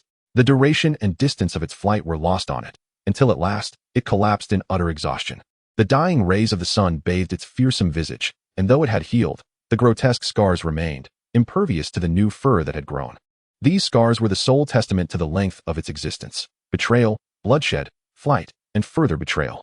How long had it truly lived? For reasons unknown. This incongruous thought intruded upon its mind. Faced with the impending embrace of death, it knew it ought not to dwell on such matters. Yet this strange contemplation lingered. The orange glow of the setting sun filtered through the branches, illuminating half of its wolfish face. The gray wolf felt a twinge of discomfort. However, instead of retreating from the disquieting sunlight with its weary form, it exerted itself to gaze upon the orange-hued horizon. It had witnessed many sunsets in this forest. Whenever the warm, tangerine light enveloped it, its shadow could either stretch towards the forest's edge or retreat into the dark recesses of a cave. Yet, this would surely be its final sunset. Curiously, despite the terror it had previously felt at the prospect of death, Now, as the curtain fell inevitably, this cunning and cruel creature found itself remarkably composed. Perhaps it had come to terms with its fate, or perhaps it had reserved its madness for the end. Rustle. Footsteps. They were here. With a weary body, the gray wolf rose once more. To its surprise, it was not the peculiar children it had anticipated, but a handsome young man. The gray wolf recognized him. He was the one who had brought the very children that had nearly brought about its demise. Yet, now death loomed near. And it was merely a matter of time before those children found their way here. With this realization, the gray wolf clenched its teeth, its gaze hardening with ferocity. Aside from those children, the two remaining adults displayed no signs of extraordinary abilities. Yet, the absence of evidence did not equate to absence of capability. It understood how absurd this thought was, yet it had no other choice. It was determined to drag this young man down with it. A murky glint flickered in the wolf's eyes as it slowly raised its head to regard the approaching youth. The cunning and ire in its gaze dissipated, leaving only ferocity. Reminiscent of its first hunt. I cannot escape, nor can you. A piercing howl erupted, awakening the slumbering wolf's heart, and it stirred. Avada Kedavra. It has fallen. This cunning creature, capable of silencing children with its tails, has met its untimely demise. As the sun began its descent, Uncle Red Riding Hood anxiously grasped his hunting rifle and stepped outside his wooden door. Though he initially resolved to disregard the antics of this motley crew, having already issued his warnings, he decided to respect their fate and relinquish his desire to assist. Yet, after Tom and the others departed, Uncle Red Riding Hood remained indoors for an entire day, appearing to rest, but truly waiting for their return. Throughout the afternoon, each time he closed his eyes, he envisioned his grandmother, devoured by the wolf. Ultimately, his heart softened. If Tom and the others had not returned before descending the mountain, he would venture into the forest to search for them. Thus, before the sun had fully set, Uncle Red Riding Hood ventured forth. Taking a deep breath and clutching his rifle, he was about to delve into the depths of the woods when, Uncle Red Riding Hood. Upon hearing the voices, Uncle Red Riding Hood looked up sharply to see a group of figures emerging against the backdrop of the sunset. To his astonishment, Harry and Malfoy were dragging a massive gray wolf carcass, their faces alight with excitement. He could not mistake the owner of that body. It was indeed the sly beast. What further astonished Uncle Red Riding Hood was how these two managed to haul it.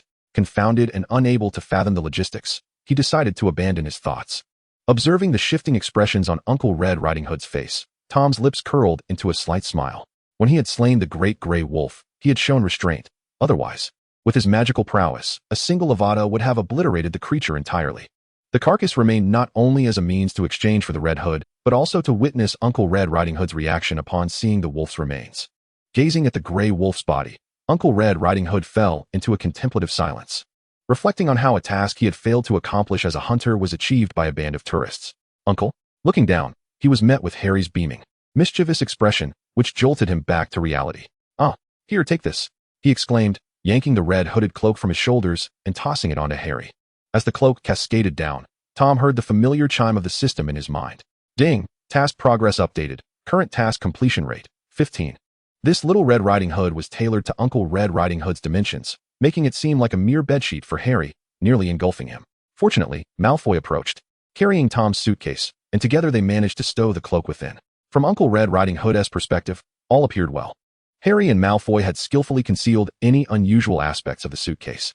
By this time, the sun had completely set, and concerned for the group's safety on the forest's nocturnal paths, Uncle Red Riding Hood extended an invitation for them to spend the night in his humble cabin. Although the bedding was insufficient, laying down some bear and deer skins on the ground for a night was still feasible. The nights in the forest were invariably tranquil. The flickering candlelight filtered through the windows of Little Red Riding Hood's quaint cottage, casting a warm glow upon the surrounding foliage. Inside, the group was engaged in a discussion with Little Red Riding Hood's uncle to glean basic information about this land. According to him, this realm was known as the Kingdom of Snow White. Kingdom of Snow White? Is the current queen the king's first or second wife? Hermione pondered for a moment before posing her inquiry. However, Little Red Riding Hood's uncle appeared quite perplexed. What queen? The current ruler is Snow White. Or perhaps she should be referred to as the Snow White Queen. What was happening? Had Snow White ascended to power after vanquishing her stepmother? I've heard of Snow White. She's the beautiful princess said to have skin as white as snow since birth, correct? Cassandra's eyes flickered with intrigue. No, it is not as you think. Little Red Riding Hood's uncle shook his head, a hint of exasperation in his gaze. Do these travelers not prepare any guides? They are unaware of such fundamental details. The kingdom's name was indeed the Kingdom of Snow White, and thus the princess was aptly named Snow White. Is it truly so hasty? Chapter 145, Arrival at the Capital. A parade for Snow White.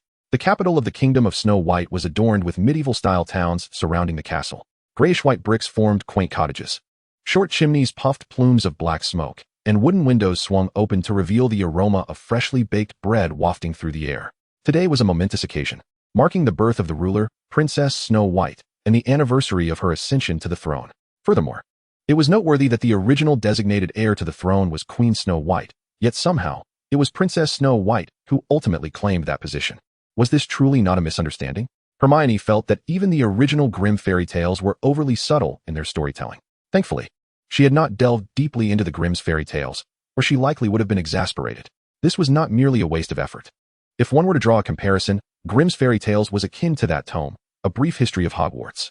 Returning to a short while ago, due to Tom's desire to experience the cultural essence of medieval Europe, the group spent the entire morning in a carriage after bidding farewell to Little Red Riding Hood's uncle. It was not unpleasant, as they encountered many things vastly different from the modern era. However, why travel at such a snail's pace when they could have flown directly and arrived much sooner?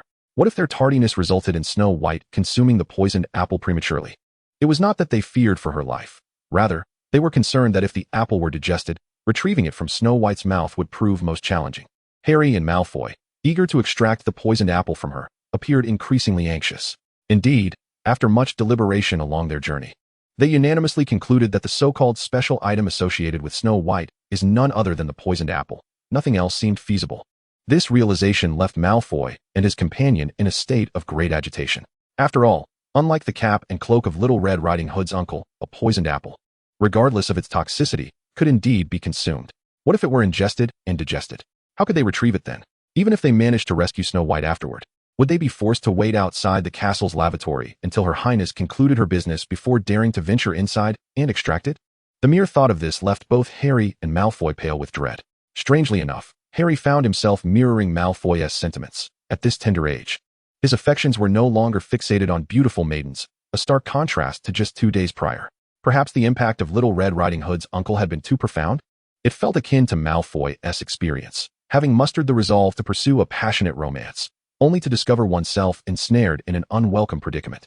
The overwhelming sensation of sudden disappointment was immense, almost leading them to grasp the Buddhist truth that beauty is but an ephemeral illusion, a fleeting joy, while the position of a mere second-in-command remains the only absolute reality, transforming all this sorrow and anguish into an unwavering impetus for progress. Harry and Malfoy were now solely focused on extracting the poisoned apple from Snow White's mouth. Returning to the present, even before entering the town, the group could glimpse the exuberant parade from afar. The town exuded an ambience akin to a grand celebration. The air was thick with the enticing aromas of food stalls, and the streets were alive with performances from jugglers, a rare sight indeed, while exotic beasts from distant lands captivated the onlookers. Truly, it could be deemed a festival. Nevertheless, they had deliberately left a broad thoroughfare leading straight to the castle. At noon, the castle gates lowered the wooden bridge connecting to the moat, allowing a procession escorted by countless silver-armored knights to emerge.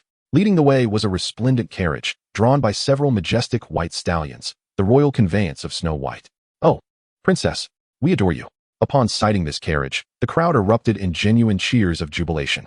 However, Harry and his companions, standing amidst the throng, refrained from joining the raucous celebration, their expressions tinged with an odd disquiet. There was an inexplicable strangeness to the unfolding narrative. Yet, they soon regained their composure, for there was still a matter of considerable importance at hand. Given that Snow White was still present, it indicated that the poisoned apple from the evil queen had yet to arrive. In that case, they could afford to wait. After all, there was no urgency as long as the poisoned apple remained uneaten. Tom gazed with keen interest at the splendid carriage, pondering the peculiar notion that the poisoned apple must originate from the hands of the evil queen. After all practitioners of magic were equal. If the evil queen could concoct this lethal fruit, why could not I, Lord Voldemort, create an even more potent version? Thus, why could it not be I, Tom Riddle, who devised the poisoned apple to eliminate Snow White? This would eliminate unnecessary complications. I could simply poison Snow White and depart with the apple. Regrettably, it was decreed that the poisoned apple must indeed be crafted by the evil queen and consumed by Snow White herself. This revelation, imparted by the system to Tom, left him somewhat resigned, though he deemed it merely a matter of time, not overly burdensome. However, Harry and his companions perceived the situation differently. Upon learning of the new stipulation from Tom, their faces paled. Was it truly expected of young Master Malfoy to lie in wait by the restroom? Fortunately, Tom clarified that the apple needed to be retrieved before Snow White had digested it. Upon hearing this, Harry and Malfoy's expressions softened slightly, though they lacked finesse. They possessed ample strength. As for the traditional tale where a prince would draw the apple out with a true love's kiss, they dismissed such a notion. Not only were they not the princely figures, but they also lacked any semblance of true love for a Snow White they had never even met. Given the current narrative's trajectory, one could hardly identify any elements in common with the original fairy tale aside from the names of the characters. Even those who disregarded scientific reasoning would not deem such a ludicrous approach feasible. Thus, dear Snow White, do not take offense, while you represent a cherished childhood memory. For the sake of securing my position as second in command, I must sacrifice your comfort. Yet, as childhood memories were invoked, Harry bristled with irritation. Having initially felt confident that his understanding of fairy tales would render Tom's task effortless, alas, it seemed that this confounded fairy tale was not merely familiar, but utterly alien to him. Chapter 146. The Evil Queen Appears. Tom Sells Apples. Inside the carriage, Snow White listened to the jubilant cheers of her subjects, her lips curving into a subtle smile. Although her initial pursuit of power and wealth had motivated her rise to this position, she now relished the adulation of the masses. Suddenly, the carriage came to an abrupt halt, the unexpected break jolting Snow White back to reality. As she leaned forward from the sudden stop and straightened herself, her expression soured considerably. The distressed whinnies of the startled horse outside further aggravated her mood. "What is happening?" Snow White inquired, her tone laced with displeasure as she addressed the coachman. She resolved that if he could not provide a satisfactory explanation, she would see him cast into the moat. "Your Highness, there is someone ahead." Following the direction indicated by the stableman, one could see an old woman, whose origin was unknown, stumbling toward them while clutching a basket of fruit. "Apples for sale? Delicious and healthy fresh apples." The old woman paid no heed to the vehement denunciations from the surrounding crowd, as she continued to call out and advance towards the carriage of Princess Snow White. Where did this old hag come from? How dare she disturb the royal carriage? Someone should swiftly remove her. The outcry from the crowd could not be suppressed. Yet none dared to confront the old woman for fear of being accused of causing a disturbance themselves, a jest too grave to entertain. They were aware, after all, that the recently ascended Princess Snow White was not the paragon of virtue they might have hoped for. Fortunately, a group of silver-armored knights arrived at a gallop, shouting their intent to escort the old woman away.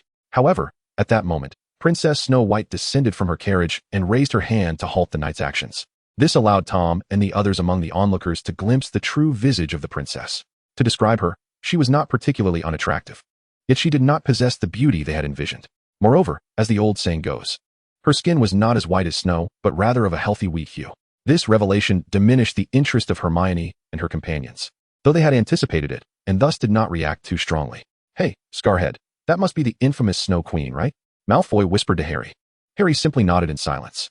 Despite the rather absurd narrative of this fairy tale, the old woman selling apples could only be the Snow Queen, could she not? Surely she was not the prince on a white horse, nor could she possibly be one of the 7 dwarfs. Princess Snow White approached the old woman with a smile. Upon seeing the princess, a flicker of surprise flashed in the old woman's murky eyes, and she trembled as she extracted a single apple from her basket. "Dear, beautiful princess, would you care to buy an apple?" Snow White accepted the apple, gazing at the red fruit, and could not suppress a derisive snicker. "Ugh, this wrinkled apple is repulsive to behold." With that, she tossed the apple back into the basket and forcefully pushed the old woman into the crowd, causing apples to scatter across the ground. Then, with an air of nonchalance, she turned and returned to her carriage to continue her procession. Witnessing this scene, Malfoy became anxious. "If you don't eat the apple, what will happen to my mission?" He promptly pulled a small blue box from his robe, muttering, "You better not refuse the fruit, or you'll face the consequences," as he stepped toward Princess Snow White's carriage. Thankfully, Harry intervened just in time. Malfoy turned back, looking at Harry with confusion. "What's wrong? Are you afraid, Scarhead?" Understanding the implication in Malfoy's expression, Harry merely shook his head slightly and gestured for him to look in another direction. Following Harry's indication, Malfoy beheld Tom approaching the fallen old woman, who was picking up the scattered apples. The elderly woman, stooping in silence to gather apples, seemed to sense something amiss and suddenly looked up. Although the Snow Queen appeared to be in her twilight years, her true age was merely in her 30s, the prime of her life. Recently bereaved of her husband, the late king, she was imbued with a fierce spirit. Clearing his throat, Tom gently nudged the Snow Queen back to reality, pretending to remain oblivious to her presence as he half-squatted to pick up an apple, offering her a warm smile. "Would you like me to assist you?" The Snow Queen's eyes brightened, yet she hesitated, feeling that such a gesture might be inappropriate. Tom, sensing the awkwardness, thought it more fitting for Harry or Malfoy to intervene. Initially, Tom had merely found the notion of forcefully navigating the narrative rather dull. However, he had not anticipated this current predicament. Despite the minor hiccup, the situation remained manageable. Tom swiftly regained his composure and articulated his intent with delicacy. I see it is rather challenging for you, an elderly lady, to sell apples alone. May I offer my assistance? At this moment, the Snow Queen finally recognized her transformation from a once beautiful young woman to a frail old lady.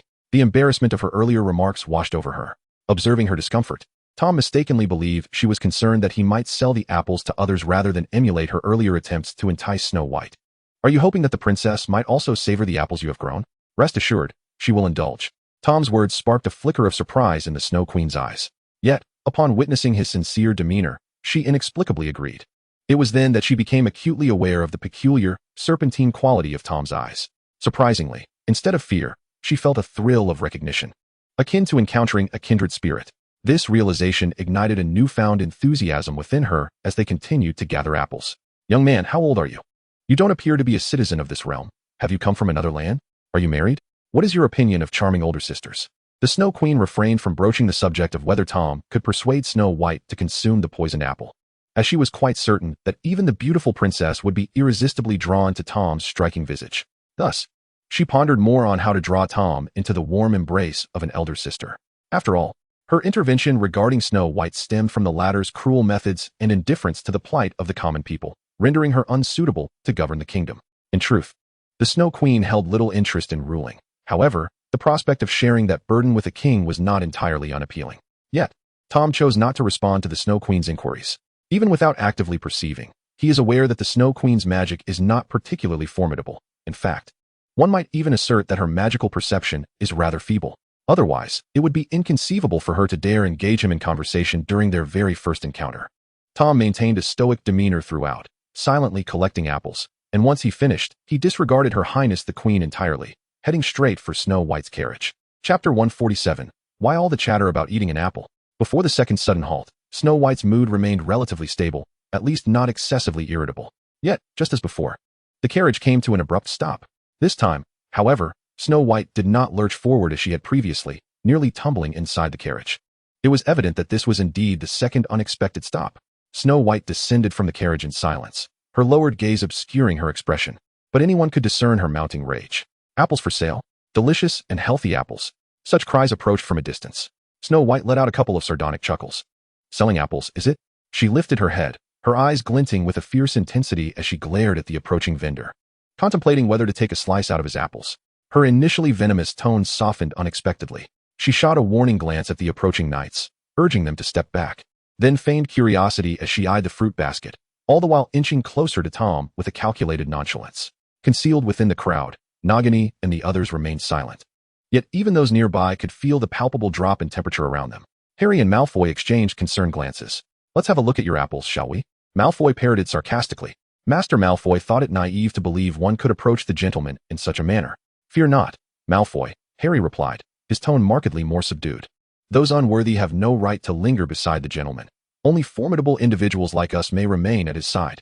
Returning to old Tom's fruit stand, Tom smiled as he plucked a somewhat shriveled apple from the basket. Would the princess care to sample this? Freshly picked from the tree. Snow White feigned delight as she accepted the apple from Tom's hand. Ah, I adore apples that aren't too juicy. The crisp texture must be delightful. That insufferable wench. That was undoubtedly the very apple one just offered you. The Snow Queen, hidden among the crowd, was visibly displeased. Yet, she quickly regained her composure, her lips curling into a slight smile. Despite her irritation at Snow White's double standards, she recognized that Snow White would undoubtedly consume the apple Tom offered her. This pleased her immensely. Tom shared this sentiment. However, unexpectedly, she asked, Dear sir, do you wish for me to partake of this apple that you personally cultivated? A glimmer of cunning flickered in Snow White's eyes. Upon hearing her words, Tom chuckled softly, feeling honored that the princess would consume this apple. Snow White beamed with joy, clearly pleased with his response. Then I shall take all the apples you have here. I do not wish for the fruits of your labor to be devoured by others. She clutched the basket of apples to her chest protectively. How audacious this wench is. Though Snow White's flirtations seemed utterly ludicrous to the evil queen, they were nonetheless directed at her own kin, as she believed. Moreover, in a certain sense, the evil queen remained Snow White's mother. Snow, you must not speak to your Uncle Tom in such a manner. However, Snow White was blissfully unaware of her thoughts, and even if she were, she would likely respond with disdain. The princess's generosity was indeed commendable. Tom's expression was meticulously controlled. Although Snow White's chatter was somewhat excessive, having indulged her thus far, It seemed only right that he should consume the apple now. Seeing Tom's compliance, Snow White grew increasingly bold, disregarding the presence of her own subjects. "Well then, you shall feed me," she declared. "Why so many words? I am truly exasperated." With his enthusiasm waning, Tom resorted to a silent incantation.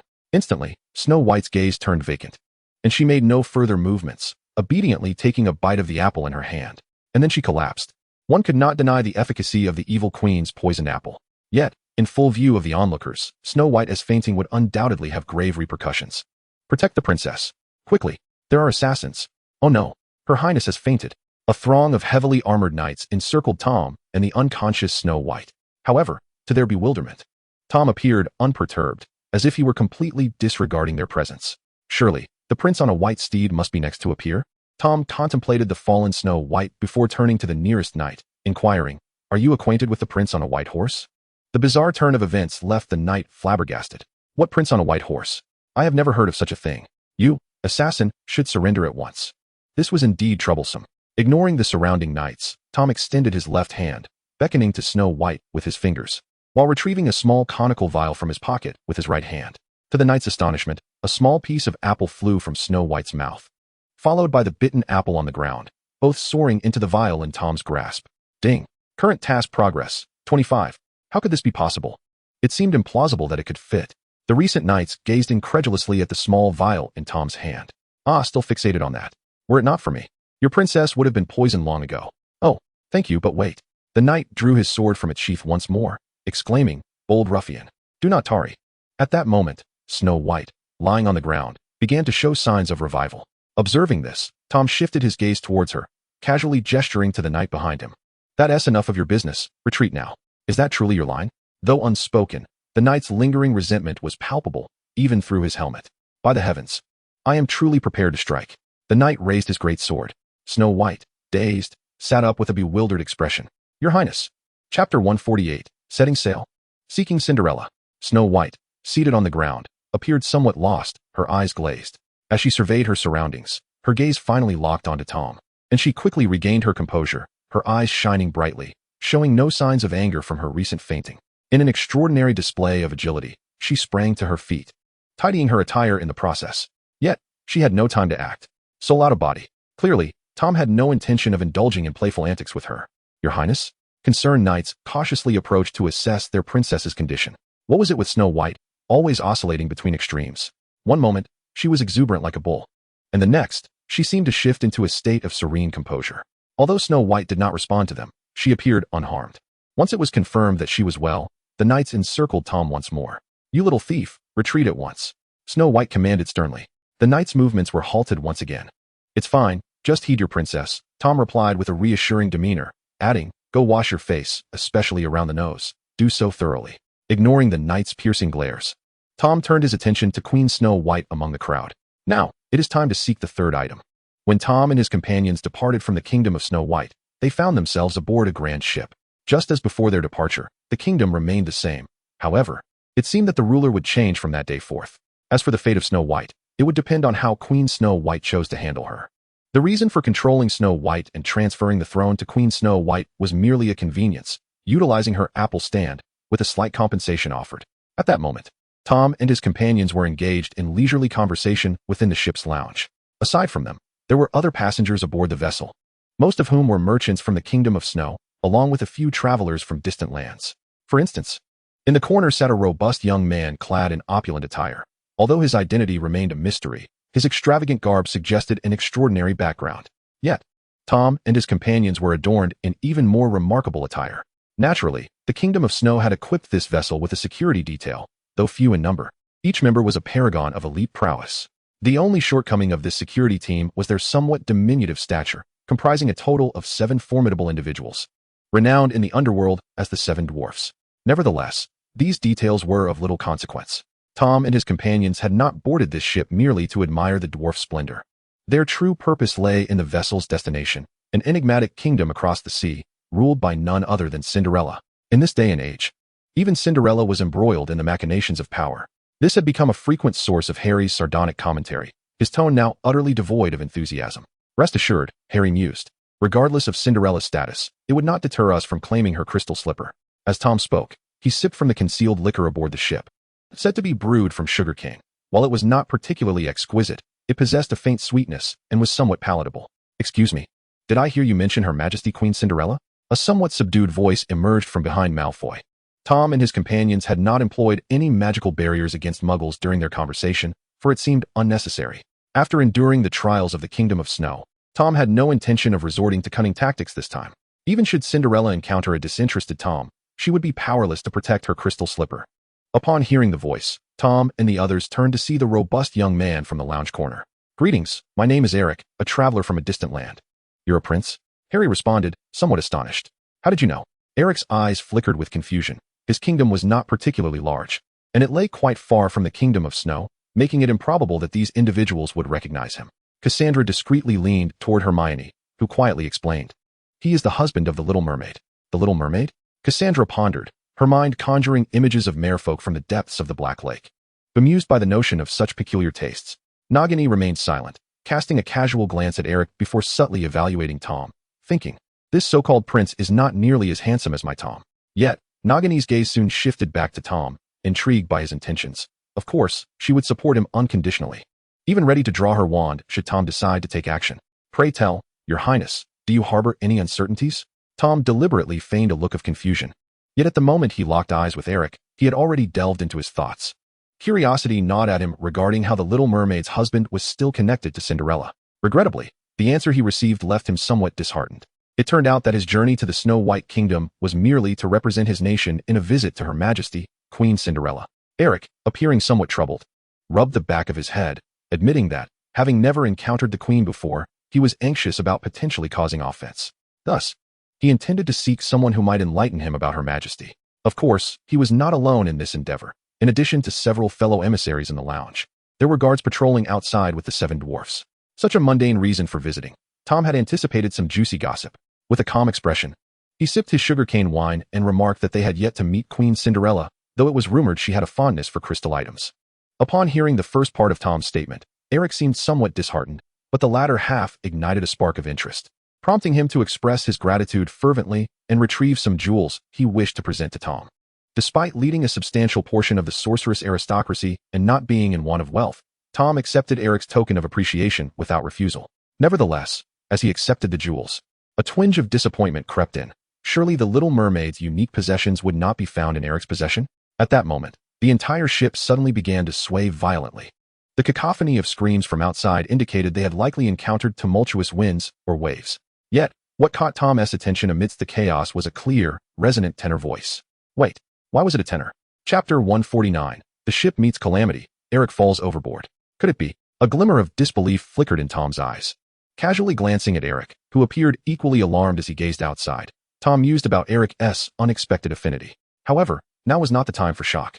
Observing Eric rush through the wooden door, Tom rose with measured calmness. Let us venture outside as well, if fortune does not favor us. This ship is likely destined to sink. Harry and the others were not surprised by this turn of events. After all, how would the Little Mermaid rescue the prince if the ship did not sink? What bad luck, Harry muttered helplessly. I'm still not proficient with my bubblehead charm. Malfoy, as if to offer consolation, patted Harry on the shoulder. No worries. If you find yourself drowning, I shall carry you to safety. In response, a flicker of disdain crossed Harry's eyes. As if your bubblehead charm is superior to mine. But I certainly practice holding my breath better than you do. Thunder rumbled ominously overhead as dark clouds gathered in the sky. At this moment, the sea, illuminated by the sporadic flickers of lightning, presented an eerie abyssal blackness. The howling wind stirred up colossal waves, causing the entire vessel to rise and fall incessantly, with torrents of seawater crashing against the deck. The mast creaked ominously, instilling a sense of anxiety about its endurance. Bang! Malfoy kicked open the wooden door, and he and Harry rushed out into the tempest. A quick glance around revealed Tom and others not far ahead, gazing at the tumultuous waves. Without a second thought, Harry and his companion followed suit. So, how does the Little Mermaid look? He called out, his voice barely audible amidst the roaring wind. Fortunately, the ferocity of the gusts masked his utterance, sparing him from being deemed mad by those behind. In such dire circumstances, one could easily find themselves plunged into the depths, possibly becoming prey to a shark. Yet, Tom and his companions, bold and unflinching, harbored no such fears.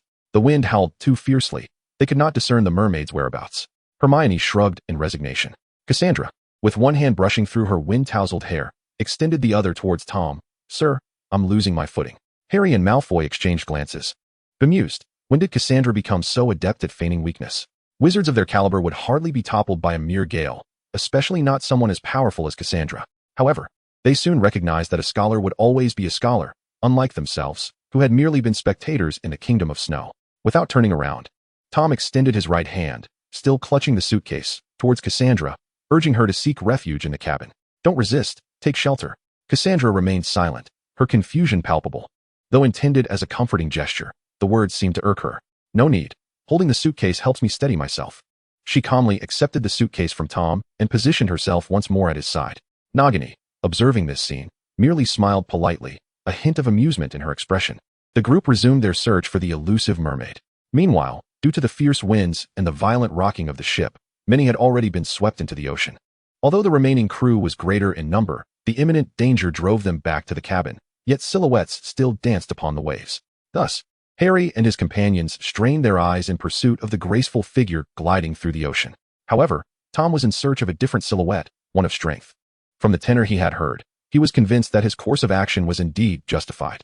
Oh no, dear God, what have I done wrong?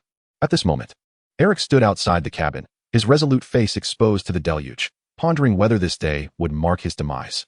Surely, my people and my nation await my return.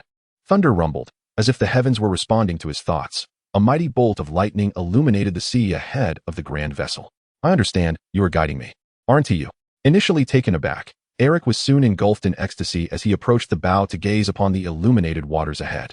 What is that? Rocks. Turn the ship. Turn it now. Eric spun around, shouting and gesticulating wildly. But alas, the howling wind swallowed his cries. Meanwhile, within the cabin, what was that fellow doing? Who knows? Perhaps he has lost his mind. As those words were uttered, a wooden window was shut. Eric's eyes momentarily glazed over. But the sudden lurch of the ship jolted him back to reality. He realized they had struck something. They had collided with the rocks. And a gaping hole had been torn in the hull. The ship was taking on water. It was sinking. Thunder roared again as another lightning bolt split the sky.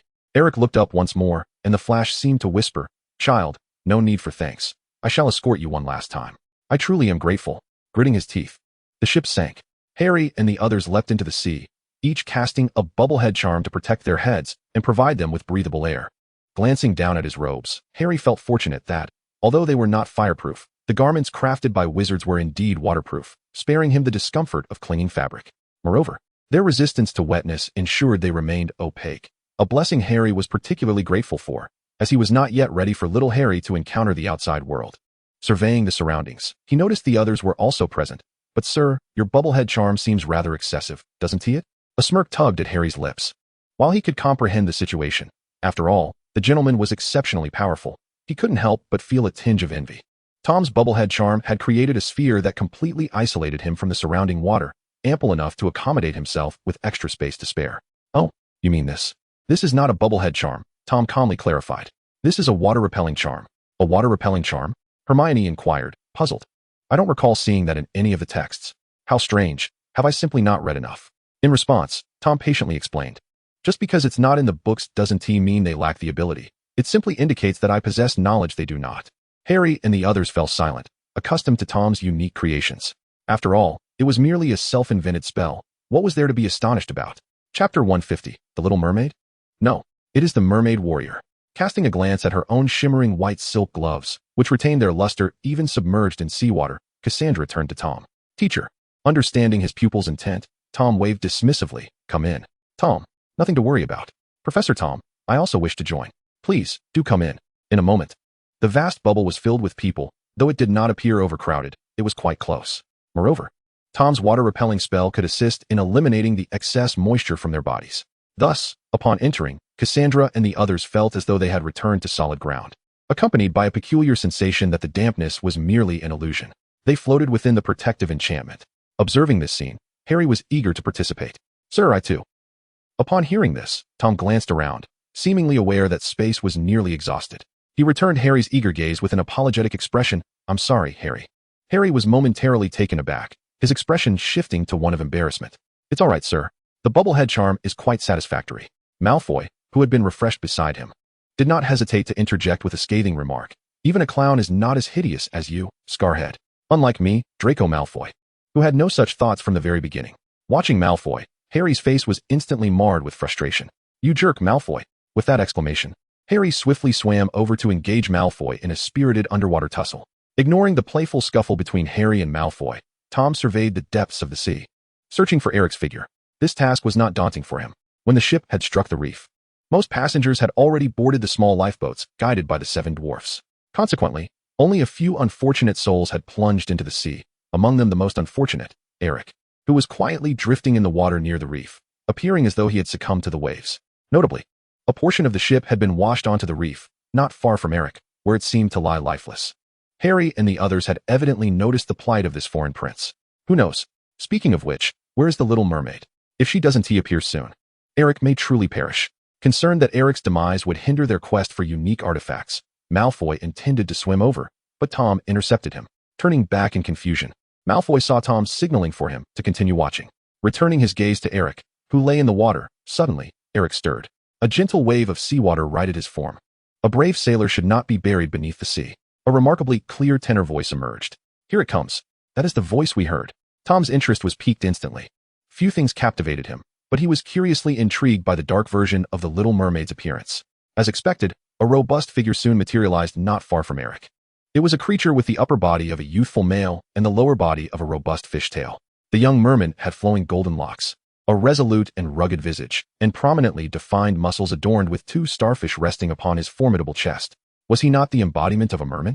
Draco Malfoy's mouth gaped wide enough to accommodate a fire snake's egg, while Harry, simultaneously helping to close his mouth, gazed at the young merman with wide eyes. What was he planning? Tom and his companions scrutinized this sudden apparition with thoughtful expressions. They were aware that the original Little Mermaid was named Ariel. Yet this was clearly not Ariel, or rather, not entirely Ariel.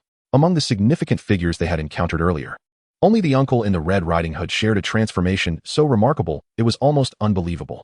At that moment, the young merman had helped Eric to his feet, gazing at the man who had bravely faced the storm and looked to the heavens with admiration. He was Ariel, the youngest prince of the underwater kingdom of Atlantis, and the most valiant warrior of the sea. Originally, he had merely been patrolling his waters when he fortuitously encountered a once-in-a-decade tempest, compelling him to sing a song that inspired courage in warriors. It was then that he spotted the upright figure standing on the deck to greet the storm. "I have witnessed all that you have done. Like me, you are a child of the sea, and the ocean shall bestow upon you a new life." Ariel seemed to have made a profound resolution, his gaze turning resolute. He subsequently released his hold, allowing Eric to float serenely in the water, just as he had at the beginning. Ariel then turned his attention to the half-submerged wreck of a ship upon the reef. From the underwater perspective, the bottom of the vessel was almost entirely covered in barnacles. Ariel extended his hands toward the ship, and a remarkable force enveloped the barnacles. The next scene caused onlookers to widen their eyes in astonishment, as those barnacles, guided by Ariel, flew into Eric's mouth. Cough, cough. Eric suddenly sputtered, his eyes snapping open, filled with confusion, as if he were trying to comprehend his current situation. "Am I in the sea?" Eric gasped in shock, but soon realized, wait, I can speak. I can breathe underwater? This astonishing spectacle was witnessed by Harry and the others from a distance. Even as wizards, they struggled to understand how Ariel had accomplished this feat. Unlike Hermione and the others, who were still engaged in discussion, Tom squinted his eyes, a peculiar expression crossing his face as he contemplated why this scene felt so familiar. The Little Mermaid and her prince? No, it was the mermaid warrior and his penguin boy. Tom remained perplexed yet profoundly impacted. He then turned his gaze towards Eric, who had begun to notice the golden-haired man beside him. However, as his eyes drifted downward, the sight of the robust fishtail startled him once more. He had heard from sailors he encountered in the past that sometimes one might encounter beings with fishtails at sea, which could either be mermaids or sirens. However, the robust figure before him was clearly not the enchanting mermaid he had envisioned, leaving no doubt that he was indeed a siren. Eric's expression was a tapestry of emotions as he realized that he could not suddenly acquire the ability to breathe underwater. Coupled with the sight of this muscular siren upon opening his eyes, deducing the truth was not a formidable task. Chapter 151, Eric and Ariel, their awkward first encounter. It was this formidable siren who had saved him. With this conclusion crystallizing in his mind, Eric ceased his inner turmoil, allowing his gaze to soften. He looked at Ariel, intending to express his gratitude for his rescue, when suddenly Ariel blurted, You should be my companion."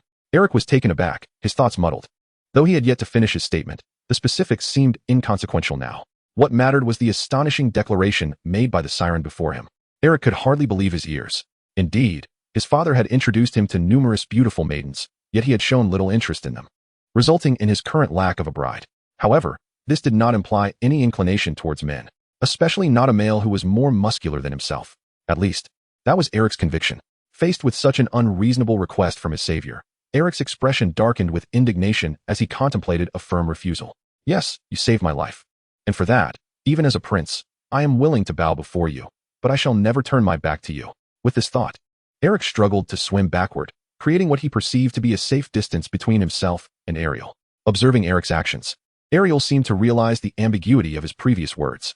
No, it's not what you think. Ariel stammered in a flustered attempt to clarify. However, this only made Eric retreat further. How do you know what I am thinking? This indicates that you indeed harbor such intentions, does it not? Eric declared resolutely that he would never yield to a siren, especially not a male one. What would his father and his people think of him? As these thoughts coursed through his mind, Eric felt the muscles in his lower body tense. Wait, hold on. Suddenly struck by a thought, Eric glanced at Ariel's tail. Can a siren engage in intimate relations with a human? Noticing the peculiar look in Eric's eyes, Ariel's face flushed with embarrassment. Warrior of the sea, I sense you are pondering something quite impolite. In response, Eric's expression turned awkward, and he cleared his throat. He sought to redirect the conversation. And just then, he heard a familiar voice from the waters behind him. Mr. Eric, we thought you had. Harry approached with an exaggerated expression of concern, followed closely by Malfoy, and then Tom and others. Eric was initially taken aback, not expecting to find anyone else on the boat besides himself who had fallen into the sea and miraculously survived. His attention was soon drawn to the bubble encasing Harry's head, reminiscent of a fishbowl. Malfoy was similarly adorned, prompting Eric to ponder why they always seemed so uniquely different.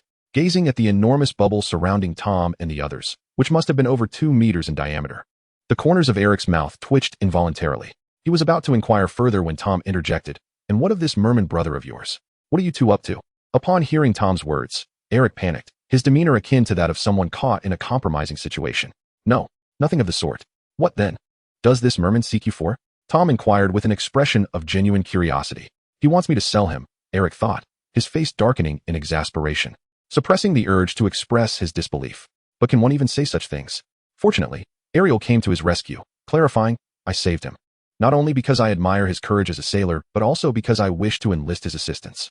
Eric, with a morose expression, glared at Ariel. "Is that something I can help with? Our attributes are hardly comparable. You would fare better seeking a dolphin." Casting a glance at the hesitant Eric, Tom turned his attention back to Ariel. "What kind of assistance do you hope to gain from him?" In response, Ariel appeared somewhat contemplative. "Ah, dear sir, you may not be aware, but I am the youngest prince of the deep-sea kingdom of Atlantis, and also its bravest warrior. Are you not a sea witch?" Eric's eyes widened slightly at Ariel's declaration. Unbeknownst to Ariel, Eric's thoughts were elsewhere, as he continued. "Thus, my father intends for me to inherit the kingdom, claiming I resemble him more than any of my siblings, though he believes I am still too young." At this point, Ariel's expression turned a shade melancholic, but it quickly transformed into one of determination. "Therefore, I seek to prove him wrong." With that, Ariel turned to Eric, his eyes filled with sincerity. "With your assistance, we can accomplish great things. Will you help me?" Eric remained silent, his face flushed, yet he could not voice his thoughts, acknowledging that his inclinations were rather inappropriate. He resolved to swiftly change the subject, and without hesitation, he accepted Ariel's invitation. After all, the other had saved his life, and he did not object to repaying Ariel's kindness. Splendid. Ariel's delight was unmistakable, and he was about to embrace Eric when Eric deftly found an excuse to evade him. Ariel was unfazed by the situation, promptly turning her gaze toward the bubbles atop Harry's head. "Although my understanding of magic is limited, it was apparent to me that these bubbles were a form of enchantment enabling one to breathe underwater. I pondered the identity of these individuals. Merely a group of wizards fortuitously traversing this area." Harry feigned calmness, recalling the pretentious demeanor of Tom. "You wizards just happened to wander here, huh? Can you even act? Scarhead, allow me to take the lead." Malfoy tugged at Harry's shoulder, urging him to step back. Cassandra and the others exchanged bemused glances at the two, while Tom employed his usual persuasive tactics on Eric and the others, merely adding their identity as wizards to the conversation. "Wizards, you say?" Eric's expression grew intricate, as wizards are not regarded favorably in this era. Yet, the wizards here were genuine, thus spared from being persecuted. Reflecting on prior interactions with Tom and his companions, Eric felt reassured that they were unlikely to embody the sinister nature often associated with wizards. With this thought, his demeanor brightened significantly. After becoming acquainted, Ariel, who rarely encountered humans, warmly invited everyone to visit his realm, the legendary underwater kingdom of Atlantis. Chapter 152, The Underwater Kingdom of Atlantis. The deep sea has long been a symbol of mystery, akin to a masterful artist's creation. The vibrant coral, the gently undulating seaweed, and the astonishing array of marine life all contribute to its allure. Schools of colorful fish dart across the dark seabed, resembling vivid strokes of paint upon a shadowy canvas, transforming it into a breathtaking spectacle. For Harry and his companions, this was their inaugural descent into the ocean's depths. Hermione, hailing from a well-off family, had traveled aboard numerous grand ships and cruises, thus had some familiarity with the sea. However, she had never experienced a submarine, and her impressions of the ocean floor were solely derived from images in books. Even Malfoy and Cassandra, children of esteemed families, had never ventured into such human taboo territories. It was not that access was impossible. Their families' connections, wealth, and power could surely procure wizards, specialized spells, alchemical items, or magical creatures to unveil the mysteries of the deep sea. Yet, they had never contemplated a visit to the underwater realm. As for Harry, what a jest! Before becoming a wizard, he had never even been allowed to accompany the Dursleys on their outings, let alone embark on a ship, much less explore the depths of the sea. Nagini, too, surveyed her surroundings with curiosity, perhaps due to her prolonged existence as a serpent. She found herself quite enamored with this watery domain. Meanwhile, Tom continued his light-hearted banter with Eric and Ariel. Ariel aspires to achieve greatness. However, it seems that fighting is his only skill. Thus, his plan is straightforward. He wishes to accompany Eric in vanquishing evil, the simplest and swiftest means to elevate their reputations. Eric, recalling his past studies in combat and swordsmanship, admits to having engaged in numerous fights, though he has never battled a merfolk. On a whim, he agrees to Ariel's proposition. Observing the transformation of their earlier interactions, once marked by cold indifference, into a bond resembling that of estranged brothers, Tom finds it perplexing. Nevertheless, he remains largely unconcerned, as the duo's ambitions provide him with a source of amusement. Yet, Tom muses, if one wishes to be a hero, shouldn't they adopt a title? He offers examples, noting that those with spider-like abilities are called Spider-Man, and those clad in armored suits are known as Iron Man. Even he, a wizard, possesses a title. Upon hearing this, both Eric and Ariel pause, realizing that they had not contemplated such a notion. While the concept of self-titling exists in their era, it has not yet become widespread. However, Tom's suggestion resonates with them. After much deliberation, they find themselves at a loss for appealing monikers and, in their desperation, turn to Tom for inspiration. Me? Tom is momentarily taken aback by their inquiry, but ultimately reveals his own title, as there is nothing to conceal. Lord Voldemort, he states. A name that indeed exudes power. It evokes the image of a formidable sorcerer, one who is likely revered by many. Eric and Ariel lavish him with praise. Yet Tom remains unfazed, having grown accustomed to flattery. After a few moments of further adulation, Ariel finally broaches the subject, asking Tom if he might assist them in crafting an appealing title. To their surprise, Tom readily agrees without much contemplation, as if he had already prepared an answer. Given your ability to breathe underwater, how about Aquaman and Ocean Ranger? A slight smile graces Tom's lips as he presents his suggestions. Aquaman. Such a title befits the mightiest warrior of the sea. Ariel exclaims, laughing heartily, causing nearby fish to scatter in fright. Eric, in contrast, responds more calmly, Ranger? That indeed aligns with my disposition. Although he maintains a more subdued demeanor, the corners of his mouth betray a hint of his underlying enthusiasm. In a brief span of time, aided by Ariel's magical control over the waters, Tom and his companions swiftly arrived at the magnificent Atlantis. The grandeur of this ancient underwater city is beyond the capacity of mere words to convey. Moreover, its location in the depths of the ocean heightened the sense of awe experienced by Harry and his friends. Atlantis consists of a royal palace and the surrounding residential districts. The palace itself resembles a colossal cluster of crystals, radiating brilliance akin to a blue sun beneath the sea, casting a kaleidoscope of lights that dance across the ocean floor, creating an ethereal atmosphere. The residential areas, while less ostentatious, still surpassed the architectural quality of the other structures they had seen outside the castle in the Snow Kingdom. Without the luxury of candlelight, the inhabitants utilized luminous pearls and bioluminescent creatures, such as the anglerfish, to illuminate their surroundings. For a group of sentient beings capable of navigating the seas with ease, procuring such sources of light was not particularly challenging. Additionally, there were a few who employed alternative means to generate light. As Ariel mentioned, a small number of merfolk possessed the ability to conjure light through magic.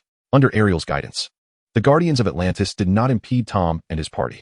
They swam above the residential areas and entered the castle precincts. Upon entering the castle, Ariel first arranged for someone to escort Tom and his friends to rest, before proceeding alone to meet her father, the ruler of Atlantis, King Triton. During Ariel's audience with the king, Tom and his companions explored all accessible areas within the castle. Undeniably, the underwater castle was extraordinary. Unlike the castles on land, constructed from bricks and timber, This one was adorned with coral and crystals, presenting a more majestic appearance, albeit making the prospect of residing there less appealing. In the short time since they had plunged into the sea, both Harry and Malfoy's magical reserves had been depleted twice, if not for the alchemical trinkets gifted by Tom. They might have found themselves in dire straits. It is noteworthy that Harry and his friends had just begun to reach the magical level of an advanced young wizard, akin to the power level when their friend, Cat, first enrolled in school, yet maintaining the bubblehead charm continuously was still beyond their capabilities. Should they attempt to slumber there for a night, they would likely perish before awakening. Chapter 153, The First Encounter with the Sea Witch, Healthy Legs. Damn it, my father does not believe me. The voice of Ariel echoed from afar, her fury palpable. I will prove him wrong. It was evident that Ariel had quarreled with her father, the Sea King. The reasons for their dispute remained unclear. Perhaps it was due to the presence of these outsiders, or Ariel's own unacknowledged thoughts. Regardless, their time to explore the depths of the royal palace was drawing to a close. Airy Ocean Ranger, let us depart. As soon as Ariel grasped Eric's hand, she signaled for Tom and the others to follow suit. Tom and his companions exchanged glances and promptly trailed behind. The group swam out of the castle, during which some attendants called for a type of marine creature to bring forth a carriage-like vessel. However, Ariel firmly declined, resolutely determined not to rely on anything bestowed upon him by his Sea King father. Tom and his friends had no objections, as the water-repelling spell rendered swimming unnecessary, making the absence of a vehicle inconsequential. In contrast, Harry and his companions were quite intrigued. After all, they had never experienced a carriage from the depths of the ocean. Yet, their curiosity remained merely that, an idle fascination, as they had nearly perfected their swimming skills during this time. Upon exiting the castle, Ariel felt an irresistible urge to establish her reputation as a sea superhero. However, Eric raised a pertinent concern, being a land dweller with his own family and ties. He could not accompany Ariel in her aquatic heroics indefinitely. Hearing this, Ariel felt a twinge of disappointment, but quickly rallied her spirits. An idea sparked in her mind, who said that a sea superhero and ocean ranger could only operate in the water. They would ensure that this title resonated throughout the continent. Yet, could Ariel truly function on land? Eric observed her tale with a hint of confusion.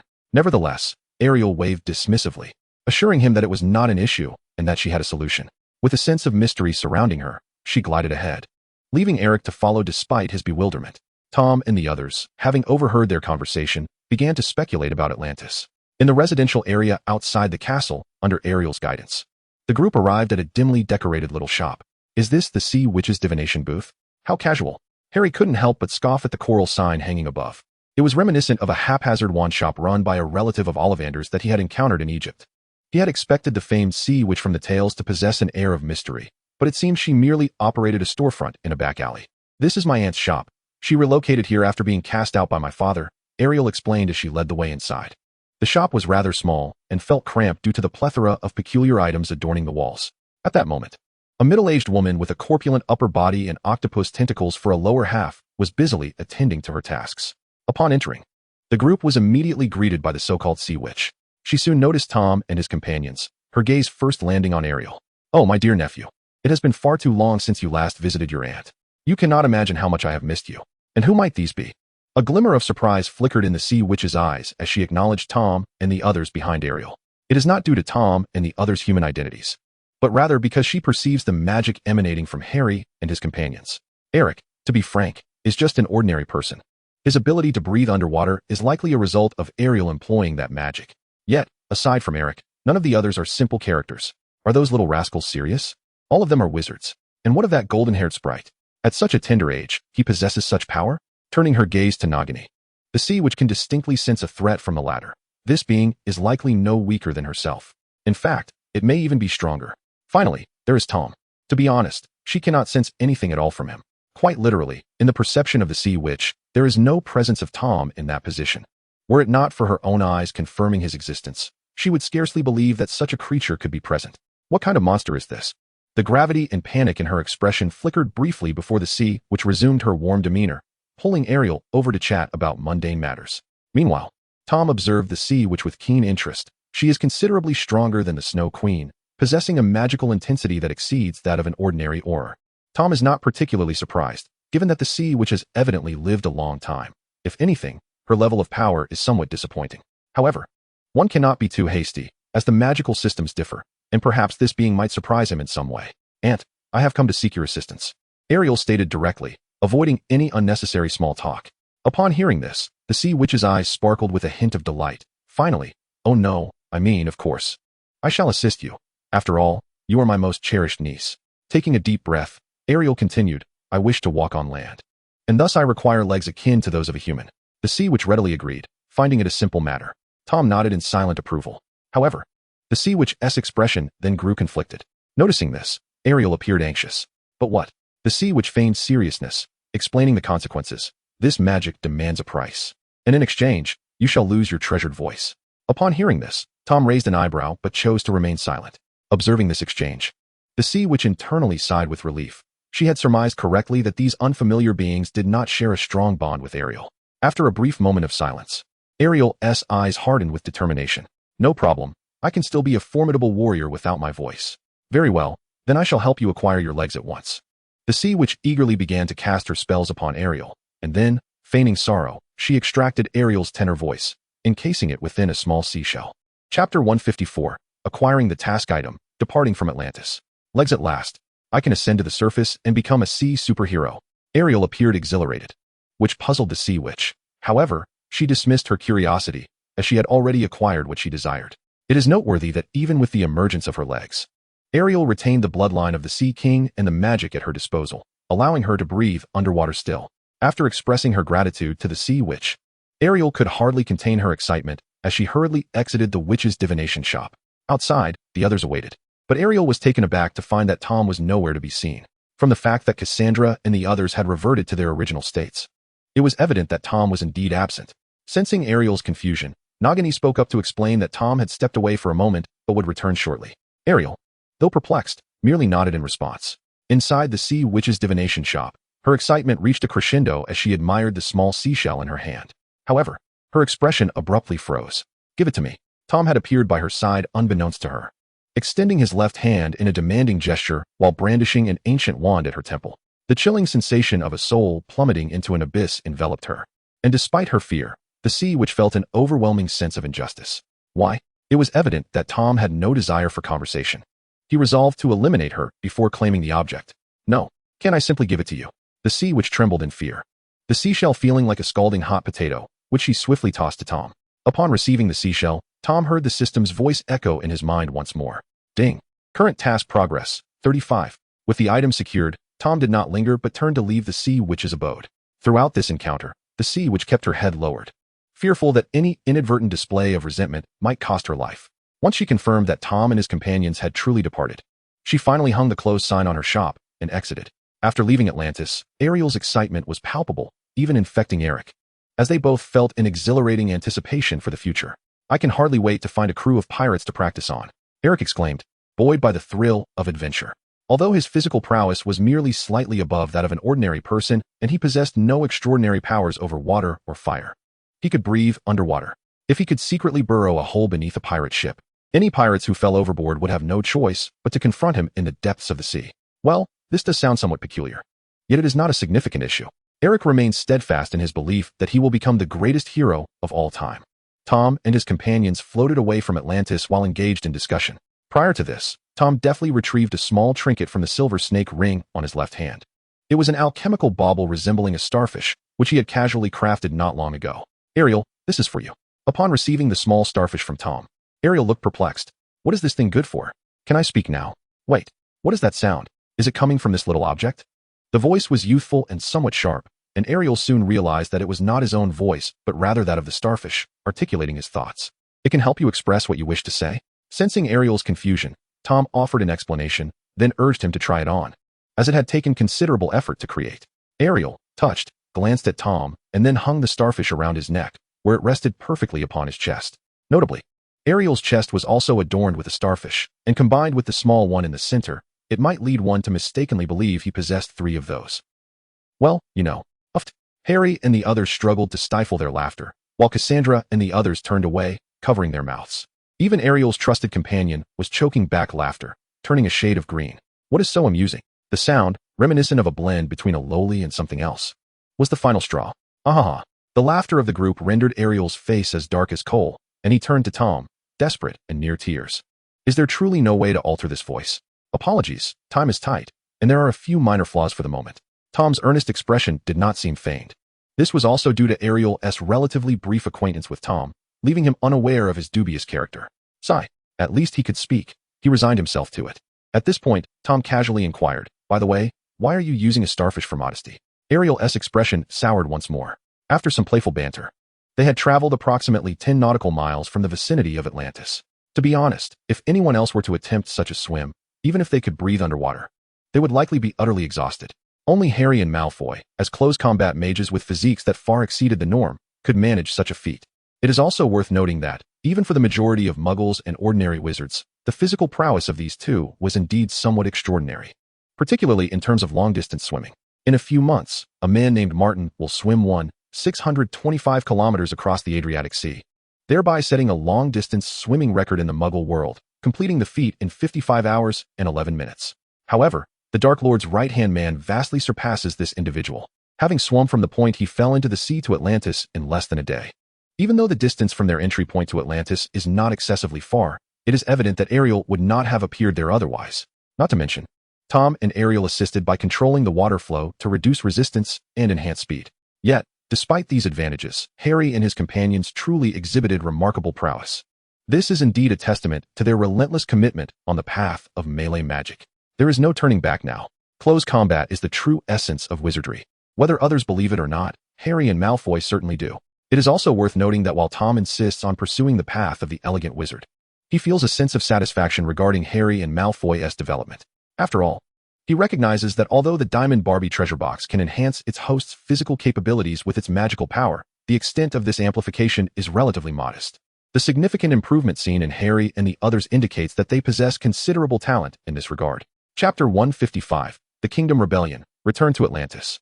At present, Tom and his companions are resting near a coral reef. After all, long-distance swimming without any means of transport necessitates occasional breaks. This, however, is beneficial. Rushing through could lead to missing the beauty along the way. Tom dislikes such haste, as evidenced by his earlier journey to the capital of the Snow Kingdom. Among the group, it is evident that Eric is the most fatigued. Breathing heavily, Eric gazes enviously at the playful Harry and Malfoy. What is their secret? Here I am, in the prime of my youth, yet they appear as mere children. His companion Ariel cannot help but pat Eric on the shoulder in consolation, urging him to let go of such envy. This is something beyond his reach. Eric understands why Ariel says this. Harry and his companions are wizards, equipped with a myriad of extraordinary abilities. Their exceptional physical prowess is merely one of the many commonplace marvels they possess. With a deep breath, a series of bubbles escape Eric's lips. Rejuvenated, he resolves not to dwell on such trivialities. After all, he is the Ocean Ranger. He will not falter for such trivial reasons. Furthermore, even if his physical abilities currently lag behind others, so what? He will continually strive to enhance himself, ensuring that his capabilities align with his esteemed title. Seeing his partner regain his spirits, Ariel felt a wave of relief wash over him. Just as he was about to speak, a familiar voice echoed from a distance. Prince! Prince! Something terrible has happened. Turning towards the sound, he beheld a strange merman clad in armor, swiftly approaching on the back of a massive stingray. The kingdom is in rebellion. Atlantis has fallen. Upon hearing the words of the merman guard, Eric was struck with alarm. He recognized this merman as one of the palace guards, a trusted sentinel of his father, the king. Every time he departed the palace, he encountered this familiar figure. Thus he had no reason to doubt the gravity of the message. Yet, the absurdity of such a situation was overwhelming. Ariel could scarcely believe his ears. What did you just say? The guard, equally incredulous, replied, Your Highness, your voice that is irrelevant. What matters is what you just said. Ariel's face darkened with fury. Noticing his expression, the guard's demeanor shifted back to solemnity. It was evident he was a professional. Indeed, Atlantis had succumbed to a band of insurgents. As he spoke, a hint of sorrow tinged his tone, a sentiment that was entirely understandable. After all, he was one of the most loyal soldiers of the Sea King. Setting aside personal grievances, he had ascended to this position through hard work, enjoying a good salary and a status that surpassed that of the majority of merfolk. Now, all of that could vanish in an instant. Who would he turn to for justice? Hence, his sorrow was genuine. He was truly heartbroken. This is impossible, Ariel exclaimed. The soldiers of Atlantis, valiant warriors of the sea, are well versed in various tactics. With Atlantis's defensive strategies, even if they were to lose, it could not happen so swiftly. Ariel still could not fathom the situation. You mean to tell me that our home has been lost? And so abruptly? Grabbing the guard by the shoulders, Ariel could not contain his rage. My father and my elder brother are still within the kingdom. My brother is the mightiest warrior in the realm, and my father, wielding his trident, is unmatched. How could they possibly be defeated? It was the rebellion instigated by the Crown Prince. Oh, that makes sense. With those words, it became clear that no strategy or defensive formation could withstand such treachery, especially since those were under his brother's command. As for his father, Ariel understood the Sea King all too well, harder than any rock, yet softer than the gentlest wave. He would never turn against his own son. Ariel sighed, realizing the gravity of the situation, and awkwardly released the guard. Eric swam over, placing a comforting hand on Ariel's shoulder. Do not worry, I will assist you. Moved by Eric's support, Ariel nodded resolutely. I shall not surrender. I will return to rescue my kingdom and my people. And my father. Tom, observing from the side, discerned that Ariel did not wish to burden them, thus he did not include them in his considerations. Nevertheless, he refrained from voicing any further opinions. Perhaps he would not attend. After all, the mission's artifacts were already in his possession, and his absence would be inconsequential. Yet, there remained a possibility that he might go, not to assist Ariel, but merely out of a desire to witness the unfolding spectacle. This was akin to his decision to gift the little starfish to Ariel, an impulsive act driven by a simple desire to do so. It was neither an act of pity nor a means of compensation. Setting aside whether Tom would engage in compensatory actions, it was clear that this time, the notion of recompense did not pertain to him, for he had seized the Sea Witch's possessions, not Ariel's.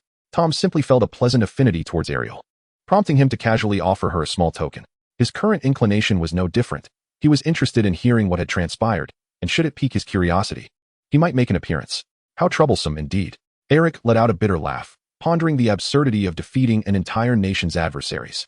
Eric, steady yourself, otherwise you might just take flight over the waves, Ariel admonished, covering her face with one hand while ineffectually patting her overly ambitious partner with the other. However, she soon turned serious, addressing the guard with urgency. How many are there? Upon hearing her inquiry, the guard's expression grew grave. The royal prince, accompanied by his allies, had infiltrated Atlantis, vanquishing the kingdom's defenders, and the remaining soldiers were likely to exceed a 6-digit force. Is that so? Ariel's brow furrowed with concern. And how many do we have? The guard remained silent, eliciting a sense of foreboding in Ariel, who hastily pressed, aside from us, who else is there? The guard's silence only heightened her anxiety, yet she dared not speak further for fear of confronting the harsh truth too soon. Finally, the guard pursed his lips, taking a considerable time to articulate, guess. I guess you mean, none at all, right? Ariel exclaimed, on the verge of tears. Ahem, your highness. I merely intended to lighten the mood. The guard stammered, scratching his head awkwardly. In such a dire situation, it would be detrimental if the pressure adversely affected their combat effectiveness, although, truth be told, victory seemed improbable even without the added stress. Chapter 156. Infiltrating the castle. Eric's war for the throne. There was no other choice. In this predicament, a head-on confrontation would surely lead to defeat. Ariel gritted his teeth and declared, "We must devise a clever strategy." The guard, somewhat taken aback, nodded with relief. Finally, this muscle-bound prince was beginning to engage his intellect. However, Ariel's subsequent words dispelled that notion. Thus, we shall infiltrate the royal palace, locate my brother, and then I shall challenge him to a one-on-one duel to reclaim Atlantis. Observing Ariel's unwavering confidence, the guard's mouth twitched. Setting aside the matter of how to infiltrate, it was rather absurd to even contemplate a duel at this juncture. Surely, a collective assault would be the rational course of action. Moreover, would they even entertain the idea of a one-on-one duel? Even if, for the sake of argument, someone were truly willing to engage you in a duel, by now the trident would likely be in their possession, rendering you incapable of overcoming them. Yet Ariel remained blissfully unaware, animatedly discussing her plans. She insisted that if things went awry, they would devise a means to reclaim the trident, ensuring that any insurrection would be effortlessly quelled. In her exuberance, Ariel overlooked the peculiar expressions of those around her. Ultimately, it was Eric, embodying the spirit of self-sacrifice, who approached her and asked, "Ariel, I simply wish to know what role I am to play in this entire endeavor." In response, Ariel casually explained, "It is quite simple. You need only to provide cover for me to meet my elder brother." Perhaps buoyed by the clarity of her scheme, Ariel's demeanor had notably relaxed. However, Eric found little cause for mirth. "Are you suggesting that you will confront your brother while I contend with the remaining soldiers, numbering over 100,000?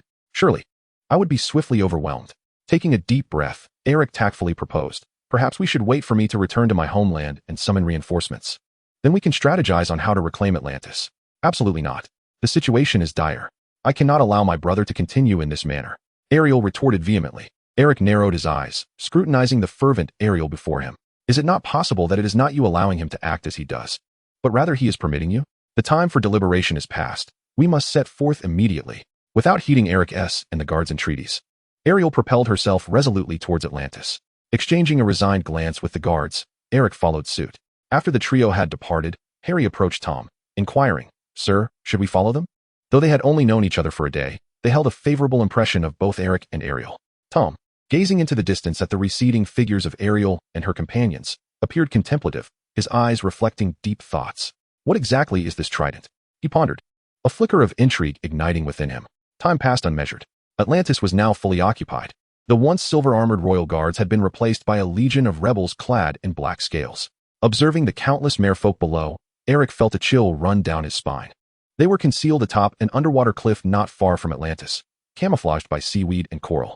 Did Ariel truly have no other reinforcements? As a final attempt at resistance, Eric turned to glance at Ariel beside him, then surveyed the guards and the stingray beneath them. He was acutely aware of Ariel's intention to confront the rebellious prince. This implied that he, along with the guards and a singular stingray, would face the remaining insurgents. It was not an insurmountable challenge, was it? After all, it suffices to hold them off until Ariel achieves victory. If he can endure for even 3 minutes, it would be a testament to his worthiness as the Ocean Ranger. Moreover, these 3 minutes must account for the time it takes for the enemy to catch up and seize him. Ariel appeared to say nothing, yet somehow seemed to convey everything. Alas, Eric finally relinquished his struggle, resigning himself to fate, and then his expression turned serious. "We will help you attract the guards' attention, but the rest is up to you." Through the reflection in Eric's eyes, Ariel could see his own expression growing resolute. With that, Ariel departed from the coral cluster, stealthily veering toward another direction. Casting a worried glance at his prince, the guard promptly inquired of Eric, "What shall we do?" Without turning his head, Eric replied, "We cannot fight. We can only run desperately," darting about to draw the attention of the guards everywhere. After speaking, Eric felt a twinge of anxiety. Although he swam at a decent pace, he was still far slower than a mermaid. "Do not worry." The guard placed a hand on Eric's shoulder. "Fast will help you evade them." Upon hearing this, Eric turned back, puzzled. "You mean fast?" "No, it is called fast." The guard pointed to the stingray beneath him.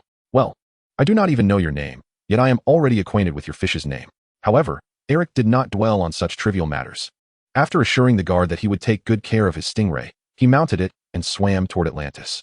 Meanwhile, the guards swam in the opposite direction, both of them acting independently to draw the attention of more guards away from Ariel.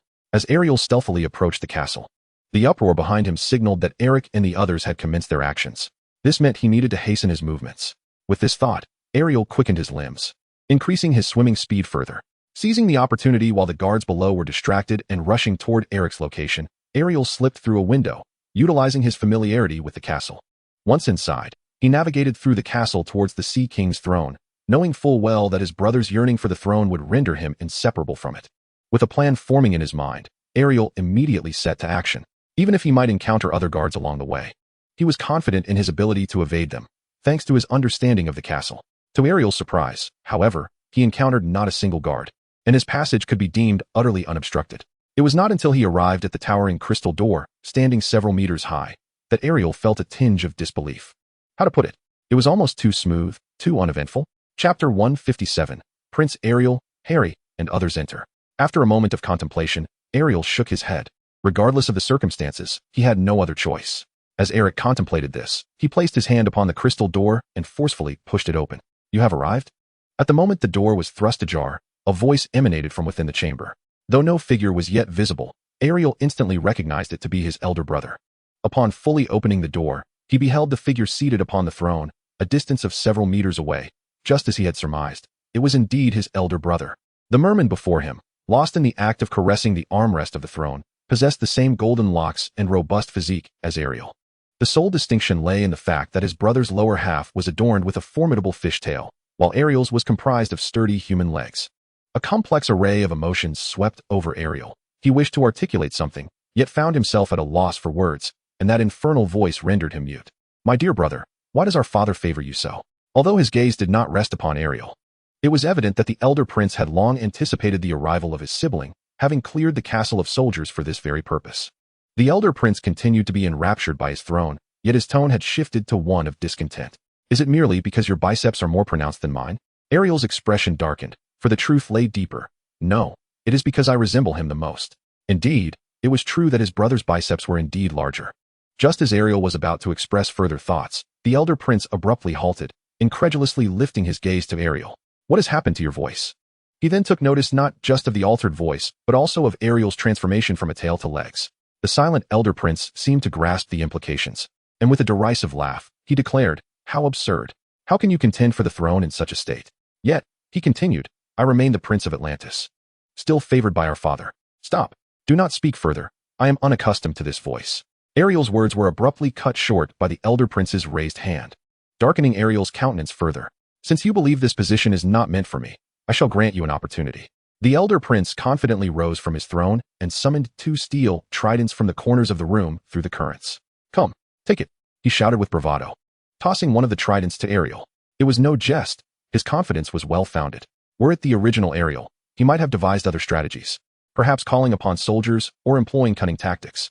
However, the situation was now altered. Ariel's fishtail had been supplanted by human legs, rendering him less agile in the water. This reinforced the elder prince's belief that he, who was not much weaker than Ariel, was destined for victory this time. Consequently, any lingering doubts he had vanished. He merely craved the exhilaration of overpowering Ariel through sheer strength. With this thought, the smile upon the elder prince's face became more pronounced. "Hurry, engage me in battle." Ariel silently regarded his brother before lowering his gaze to the iron trident at his feet. With a swift flick of his right foot, he lifted the long-handled trident before him, gripping it tightly with his right hand. Ariel and the prince locked eyes, their gazes colliding with an intensity that seemed to spark fire. After a moment, the prince coldly smirked, declaring, "Ariel, today you will learn that a brother is always a brother, and the throne of the Sea King can only be occupied by me." As his words echoed, the prince's tail flicked, and he lunged forward, wielding the trident with great speed toward Ariel. In mere seconds, the prince was upon him, prompting Ariel to brace himself. Raising the trident in defense, the prince delivered a powerful strike, the sound of metal clashing resonating through the surrounding waters. The prince's arms tensed, exerting pressure upon Ariel. Yet regrettably, his strength still fell short against Ariel's. The prince, unwilling to linger, swiftly maneuvered around Ariel, though Ariel sought to retreat to a safer distance. His lack of a tail rendered him far less agile in the water than the prince. Thus, he resolved to focus on countering the prince's attacks while leveraging the agility of his legs to secure victory in this battle. As the prince swung the trident horizontally, Ariel adjusted his grip, deflecting the blow at a sharp angle before pivoting to thrust toward the prince. However, the prince evaded with a deft twist of his waist, only to be met with a kick aimed at his midsection. Caught off guard, the prince was propelled backward, clutching his abdomen, his face a shade of fury. "How dare you?" Observing the prince glide effortlessly to a distance of several meters away, Ariel tightened his grip on the trident, remaining silent. "Very well."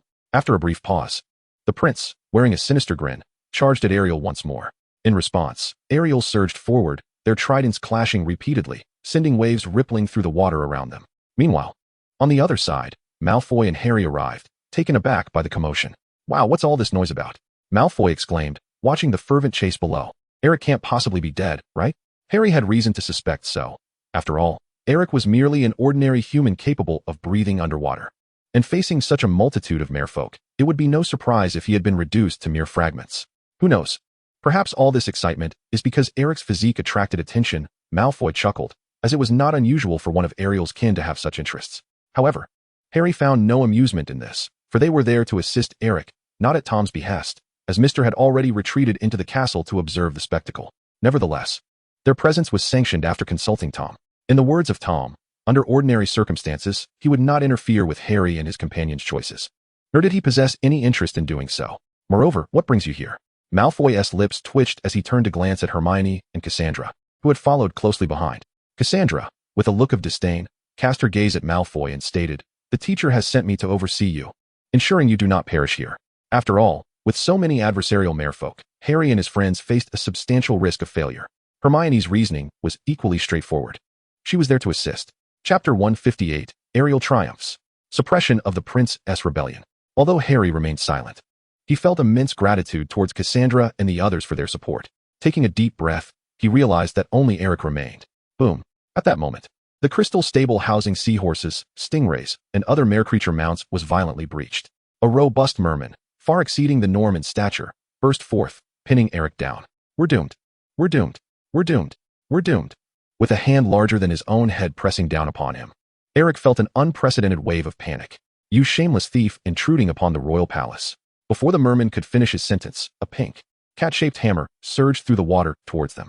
The merman, realizing the impending danger, looked up, only to find his vision filled with pink. Someone was launching a surprise attack. This was his final thought before losing consciousness, as he was sent flying by the pink hammer. Eric, initially taken aback by the scene, soon recollected himself and swiftly turned to look back. He saw Harry and Malfoy descend in a superhero-like manner, and without glancing back, Harry raised his hand, causing the pink hammer to return to him. If they weren't clad in skirts, this moment would have been extraordinarily heroic. I must say, you both look incredibly dashing, Eric exclaimed, almost forgetting that in his time, skirts were worn by men. Upon hearing Eric's words, Harry and Malfoy were momentarily stunned. They had initially been concerned about the overwhelming number of foes, which prompted them to consider unleashing their strongest powers. Even though they had somewhat adapted to the circumstances, a lingering worry remained, for the gaze of society still bore some weight upon them. However, upon hearing Eric's remarks, all their concerns dissipated. Indeed, the peculiarities lay not with them, but with society's misguided aesthetic. Just look at what is considered fashionable nowadays. Harry and Malfoy's expressions softened significantly as they regarded Eric, encouraging him to speak further, as their journey to rescue him had not been in vain. Before the trio could exchange more words, a horde of merman guards surrounded them, as they found themselves encircled by a multitude of foes. Even Harry and his companions felt the situation becoming rather precarious. These intruders must be subdued. The lead merfolk guard had scarcely finished his command when a brilliant flash of yellow and white light soared from above. With a resounding explosion, several merfolk were sent flying. Back at the royal castle, although Ariel possessed greater agility, her combat experience gained from years of wandering far surpassed that of the prince. Coupled with the terrestrial fighting techniques she had learned from Eric during this time, the prince found himself momentarily at a disadvantage. At this juncture, the prince bore visible wounds. Though Ariel was only marginally better off, this discontented him greatly, leading him to ponder whether his earlier decision had been somewhat rash. Perhaps it would be wiser to summon others to assist him in overwhelming Ariel. After all, while defeating Ariel in a one-on-one confrontation would indeed gratify his competitive spirit, such a victory paled in comparison to the value of the precious throne. Even though he was aware of the enemy's incursion, he remained confident that aid would arrive. Despite the chaotic clamor from outside, he paid little heed, knowing that these were merely the wretched creatures Ariel had summoned, incapable of matching his own formidable subordinates. With this thought, the prince resolved to abandon any notions of chivalry. A duel? Would it be him against a multitude, or a multitude taking turns against him? Guards! The prince bellowed with fervor. Upon hearing this, Ariel momentarily froze. You dare abandon honor? Seeking outside assistance. Noticing Ariel instinctively glance towards the crystal door, the prince could hardly conceal the smirk on his face. Engaging in battle with me while allowing your mind to wander? You've exposed a weakness, Ariel. With that declaration, the prince tightened his grip on the trident and charged at Ariel. Indeed, he intended not only to engage in a brawl, but also to attempt a sneak attack. However, to his astonishment, the crystal door swung open, and a voice called from beyond, "Sorry, your guards may not be able to come." Now it was the prince's turn to feel incredulous, his assault faltering momentarily. Meanwhile, Ariel seized the opportunity, driving her trident into the ground to counter his thrust. With a firm grip on her weapon, she propelled herself upward, delivering powerful kicks to the prince's face and chest. The force of her strikes caused the prince to wince in pain, not only disarming him, but sending him sprawling to the ground. Ariel silently regarded the prince. Now weaponless and defeated, it was clear that in this encounter, she had emerged victorious. At that moment, she seemed to recall something, turning her gaze towards the crystal door, where Tom appeared alongside Nagini. Had he come specifically to rescue her? What a rascal you are, Tom. Upon seeing Tom's Ariel, a flood of emotions overwhelmed him, leading to a tearful response. What could possibly be the cause of this? Was the position of the Sea King cursed, rendering its possessor foolish? Tom raised an eyebrow, conjecturing with a hint of mischief the reasons behind Ariel's peculiar behavior. However, Ariel's oddity was fleeting, for he had pressing matters at hand. Eric was infuriating. Who would have thought that his elder brother would prove so troublesome? After such a prolonged struggle, could it be that Eric had perished? As Ariel muttered to himself, he hoisted the unconscious crown prince, preparing to intervene in the fray. Observing the fervent Ariel, Nagini pondered, had not Harry and the others already ventured forth? Shouldn't Tom offer a word of caution? In response, Tom subtly shook his head, deeming it unnecessary. After all, hastening the end of this farce was preferable. Outside the castle, despite the bravery of Harry and his companions, the usual 100 or so merfolk were nowhere near. Yet, this place lacked nothing but fish folk. Even though not all of the Crown Prince's forces were present, some were stationed in the outer districts, and others were on patrol. There remained enough to exhaust Harry and his allies. Just then, the castle gates swung open violently, as Ariel brandished a trident to hoist the Crown Prince aloft, showing no mercy for her brother. Taking a deep breath, Ariel shouted, "The rebels have surrendered. Those who yield shall not be harmed." Of course, this was spoken in English, but the essence of the message remained unchanged. As anticipated, upon hearing Ariel's declaration, the guards exchanged glances. They promptly shed their black scales and donned silver armor, reverting to their roles as loyal guardians of Atlantis. Regardless of their allegiance to the Crown Prince or their sympathy for Ariel, they ultimately served the Sea King. After all, every merfolk was a devotee of the Sea God, and the Sea King was his earthly envoy. The Crown Prince's swift ascension to power in Atlantis was attributable to his assumption of the Sea King's mantle.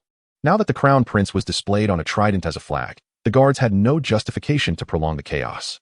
After rousing her insufferable brother and extracting the location of their father from him, Ariel cast the Crown Prince into the independent prison beneath the palace. Subsequently, she discovered the Sea King, who had been placed under house arrest, hidden within the palace's secret chamber. The Sea King bore a striking resemblance to an aged version of Ariel, with gray hair and a white beard, yet his robust physique mirrored that of his beloved son. At that moment, Tom and the others refrained from approaching, granting space to the two formidable figures, the elder and the younger. The Sea King regarded the young man before him, a seemingly youthful version of himself, with a complex gaze. Though his tail had been replaced with legs, it mattered little. He remained his cherished youngest son, Ariel. The Sea King swam closer, beaming with pride as he placed a hand on Ariel's shoulder. Father. However, as soon as Ariel spoke, the Sea King was rendered utterly perplexed. What was happening? Why had his son's voice transformed into such an unrecognizable sound? Observing the bewildered expression on his father's face, Ariel quickly grasped the situation and hurriedly began to explain the reasons behind it all. After listening, the Sea King fell into deep contemplation. Perhaps it would be prudent to pass the throne to his eldest son? Although the eldest was somewhat rebellious, he still possessed a semblance of the Sea King's authority. As for Ariel, casting a glance at the 3 sea stars adorning his foolish son's chest, the Sea King was genuinely concerned that Ariel's ascension would result in a rapid decline of royal dignity, leaving it nearly non-existent. Fortunately, at that moment, Tom called Ariel aside. Here, a newly crafted little trinket, he said, placing a small shell into Ariel's hand, signaling him to wear it. Having been tricked once, Ariel hesitated. But recalling Tom's previous perilous endeavor to rescue him, he steeled himself and chose to trust Tom once more. Removing the small sea star, he donned the shell and attempted to speak again. However, the words that emerged from the shell left him astounded. It was still not his original tenor. Yet it carried an ineffable sense of authority. The Sea King, noticing this change, rushed over to examine the situation. Upon seeing the small shell on both Tom and Ariel's chests, realization dawned upon him. He immediately expressed his gratitude to Tom and promised to bestow upon him some treasured artifacts from Atlantis in return.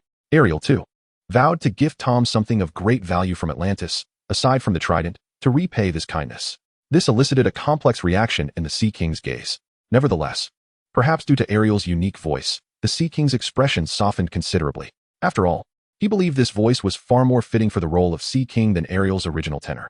Indeed, he had resolved to allow Ariel to inherit the throne.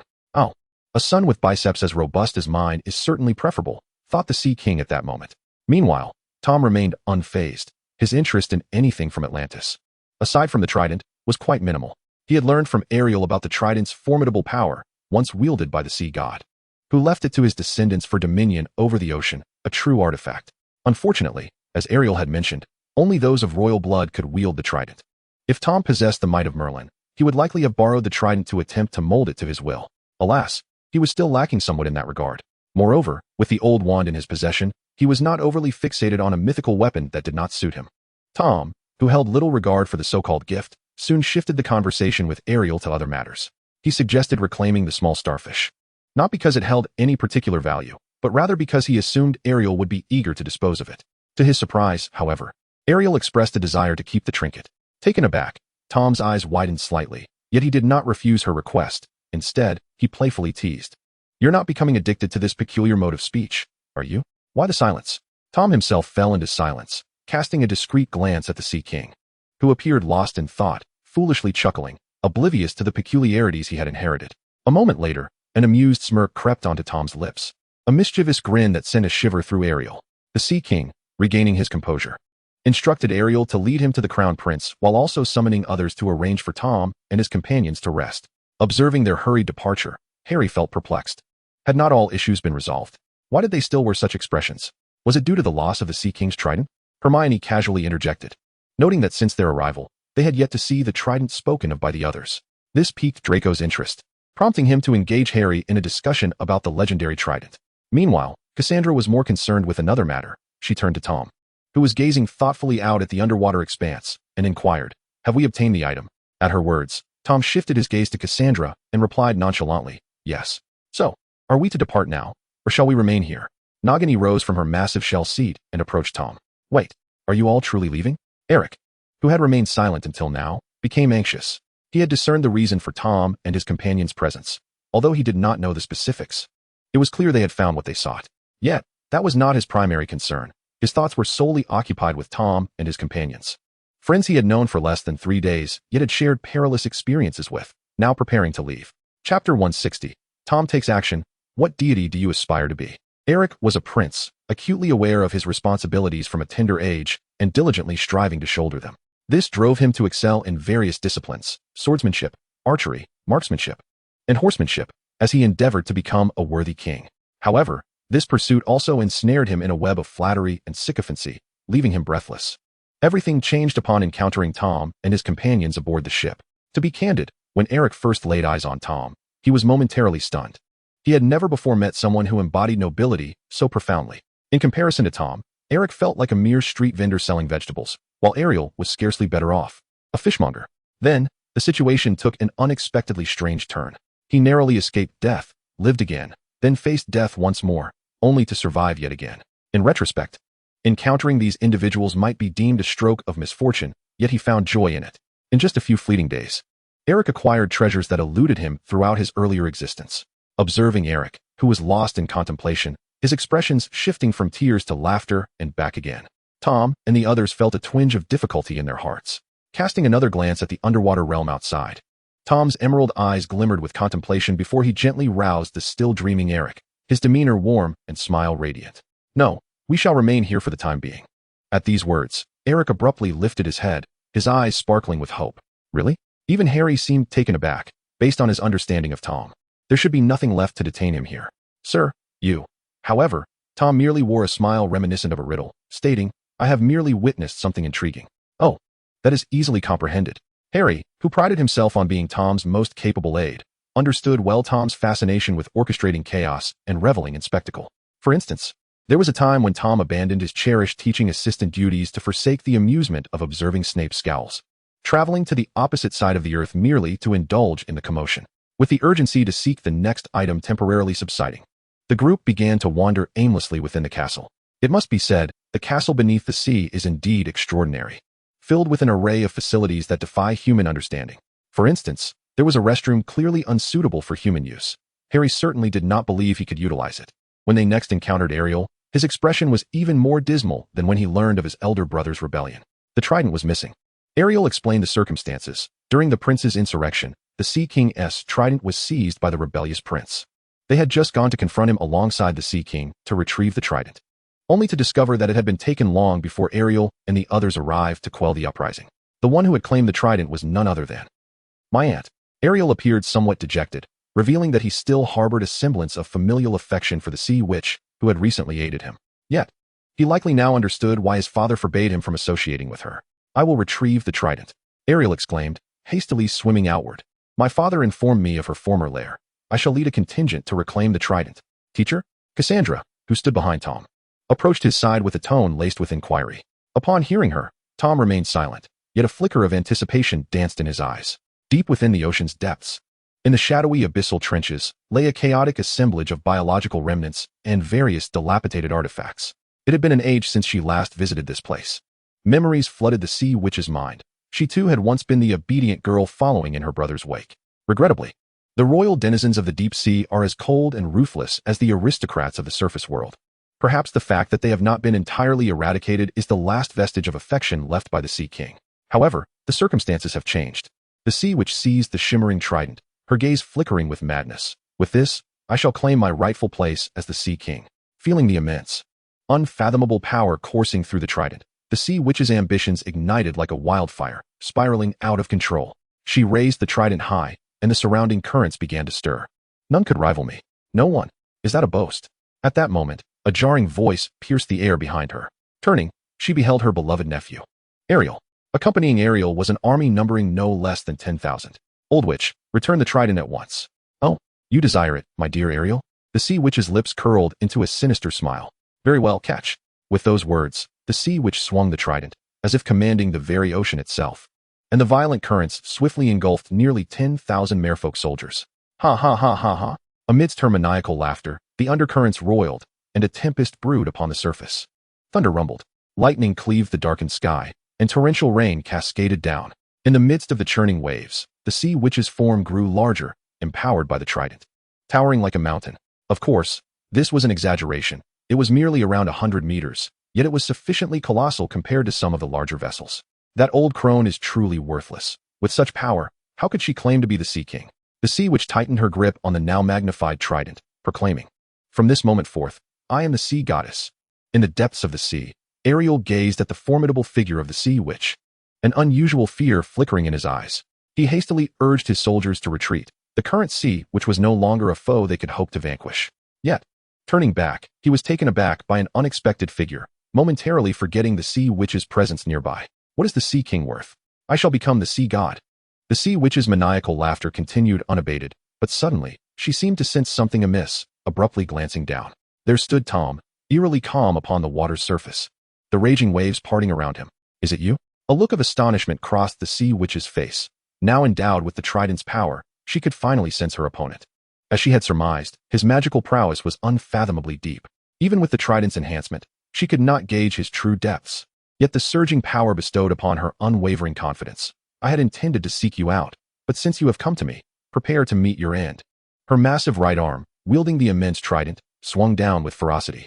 Meanwhile, Tom merely tapped the water's surface with the tip of his right foot. Boom! A multitude of serpentine creatures, thick as houses and composed entirely of seawater, burst forth from the ocean's depths, ensnaring the immense sea witch. To her astonishment, she found herself unable to wield the trident she clutched. At this moment, Tom finally articulated his first words upon encountering the sea witch, his tone cool yet tinged with curiosity. "What was it you said you wished to become?" Chapter 161, The Heart of the Ocean, The Blessing of Poseidon. Ignoring the grotesque and colossal sea witch, Tom's gaze fell upon the magnificent golden trident. Just as he had surmised, it was a mythical artifact, an unequivocal divine weapon. Even in the hands of a weakling like the sea witch, it could bestow enough power to rival that of legendary sorcerers. Yet, that alone could not forge a deity of magic. Neither he nor old Dumbledore had reached such heights while wielding the Elder Wand. Moreover, the sea witch's inherent strength was limited. Even with newfound potency, it remained superficial. Tom assessed the sea witch's enormous frame, pondering how much of her potential she could truly harness. Amused, he couldn't help but chuckle softly. "Well, I suppose you have provided me with some measure of surprise." Sparing your life was not entirely in vain. The sea witch remained silent, still striving to harness the trident's power in a desperate bid to break free. Yet, Tom's words ignited a flicker of confusion within her. Why would such a being as herself not pose a greater nuisance to him? Quite interesting, indeed, Tom mused to himself. Then appeared to lament, "Alas, it seems this is the extent of your entertainment value." The sea witch had ceased to offer him further amusement. "Thus, it shall end here." As he spoke, Tom's right hand turned, revealing the Elder Wand, its tip aglow with a tiny emerald star, diminutive yet dazzling. A series of faint, sickly green arcs crackled from that radiant point. Boom! The fierce green lightning cleaved through the sky, violently striking the sea witch's mountainous form. From afar, this bolt appeared as a surreal green bridge connecting heaven and sea. The blinding sickly green illuminated the entire expanse of the ocean.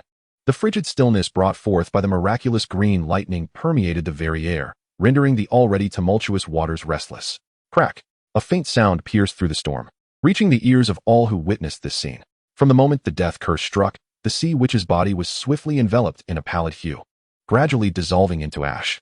The trident, falling from the sky, returned to its original size. With a casual gesture, Tom summoned the trident into his grasp. Yet oddly, the once glimmering artifact dulled upon entering his hand. A rare frown crossed Tom's face. "TSK, what an unappreciative object. Is following me not a more promising endeavor than trailing those merfolk?" In a fit of displeasure, Tom casually tossed the trident into the sea, confident that the mermaids would retrieve it later. Glancing at the Elder Wand in his right hand, Tom's demeanor improved significantly. Though the Elder Wand lacked the ability to control the tides or summon storms like the trident, it undoubtedly stood as the pinnacle of magical artifacts for wizards like himself. "Indeed, my wand is far more endearing." Safeguarding the Elder Wand, Tom once again invoked the water-repelling charm and plunged into the ocean. In the depths of the underwater kingdom of Atlantis, King Triton sat regally upon his throne, instructing his subjects to bring forth the gift he had prepared in advance. While expressing his gratitude to Tom and the others below, Tom exchanged mere pleasantries with the king.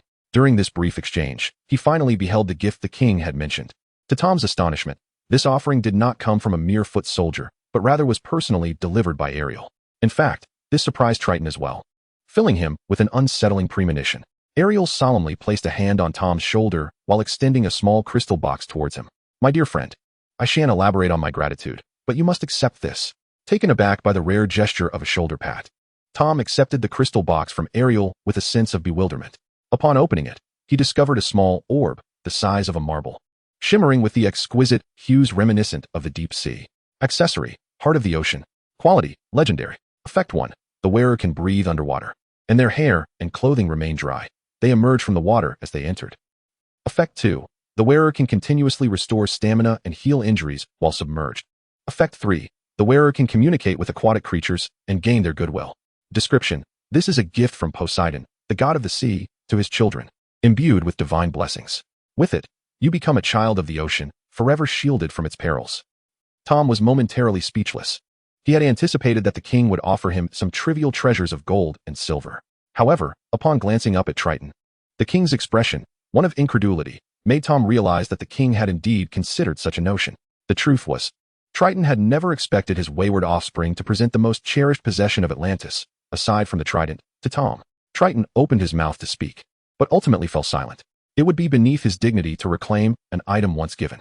Moreover, the individual before him was capable of vanquishing the sea who wielded the trident. Although Triton himself, with the trident in hand, would certainly be stronger than the sea at that moment, the implications remained. With a gaze filled with complexity, the Sea King looked at the enigmatic surface dweller before him, finally letting out a deep sigh reminiscent of a weary elder. Ariel, however, remained blissfully unaware of his father's heartache, continuing to persuade Tom, assuring him that he could accept the gift without hesitation, even expressing that merely bestowing this gift seemed insufficient. Insufficient? Why not offer him Atlantis itself? A flash of anger crossed the Sea King's eyes as he resolved to have a serious discussion with Ariel about the bond between father and son after Tom and his companions departed. Right, father? Ariel, completely oblivious to the tension, continued to torment his father's fragile heart. Yes, the Sea King replied, painfully uttering insincere words as he snapped out of his daze. Tom remained silent, casting a sympathetic glance at Ariel, contemplating their impending farewell. So this is goodbye? Ariel scratched his head, offering a bitter smile as he spoke with an unexpected elegance. Yes, this is goodbye. Atlantis, the kingdom of the deep sea, has made its visit. Perhaps they shall never forget it. Chapter 162, Cinderella's Sister, the Cruel Queen. In the medieval town, pedestrians and carriages bustled about. Around noon, Tom and his companions officially entered this realm, ruled by none other than Cinderella. Cinderella, the well-known figure, is most famous for her crystal shoes. Both Harry and Hermione believe that the crucial item in this journey must undoubtedly be Cinderella's crystal shoes. Gazing at the towering structure in the distance, which closely resembled Germany's Neuschwanstein Castle, Harry and Malfoy, wands in one hand and treasure box in the other, appeared eager to rush into Cinderella's castle at Tom's command to seize her crystal shoes. TSK, how can you constantly think of violence and seizing others' possessions at the slightest provocation? Tom firmly intervened, adding with a hint of sarcasm, I wonder who taught you such behavior? It must be that scoundrel Snape. Hogwarts education is utterly failing. It's all Dumbledore's fault. Hermione stared at Tom, puzzled by his seemingly genuine demeanor. In contrast, Cassandra, more accustomed to such antics, sensed that her mentor was up to no good once again. After speaking, she felt someone watching her from behind. Turning around, she found Tom facing her, a smile plastered on his face. My dear pupil, return and copy my transfiguration notes 20 more times. At this, Cassandra's expression stiffened, and she resorted to the techniques she had learned from Snow White. Feigning a look of pitiful innocence while muttering, Tom is so unreasonable. Along with the potion's notes, witnessing her pupil finally quiet down, Tom began to survey the surroundings, keen to learn more about this nation and Cinderella's circumstances. After observing the surroundings for a while, he finally fixed his gaze upon a young woman adorned in rather luxurious attire. In this era, the average person often struggles to secure a meal, leaving little room for them to contemplate the affairs of distant nations and their rulers. However, those who have transcended the basic concerns of survival are different. Although their knowledge may not be extensive, it certainly surpasses that of the common folk. He then summoned Harry, instructing him to elicit information from the young woman. Naturally, the obedient and resourceful Harry hurried over eagerly. Within mere moments, he returned.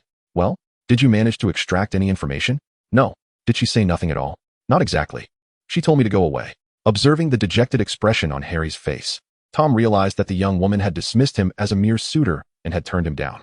Cassandra and her companions stifled their laughter, amused yet hesitant to show it. However, Draco, Harry's friend and occasional tormentor, had no such reservations, laughing uproariously, Watch out, Scarhead. Don't go mixing with the Death Eaters.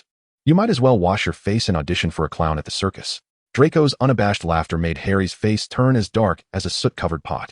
Had it not been for the crowd around them, he would have relished the opportunity to give Draco a sound thrashing.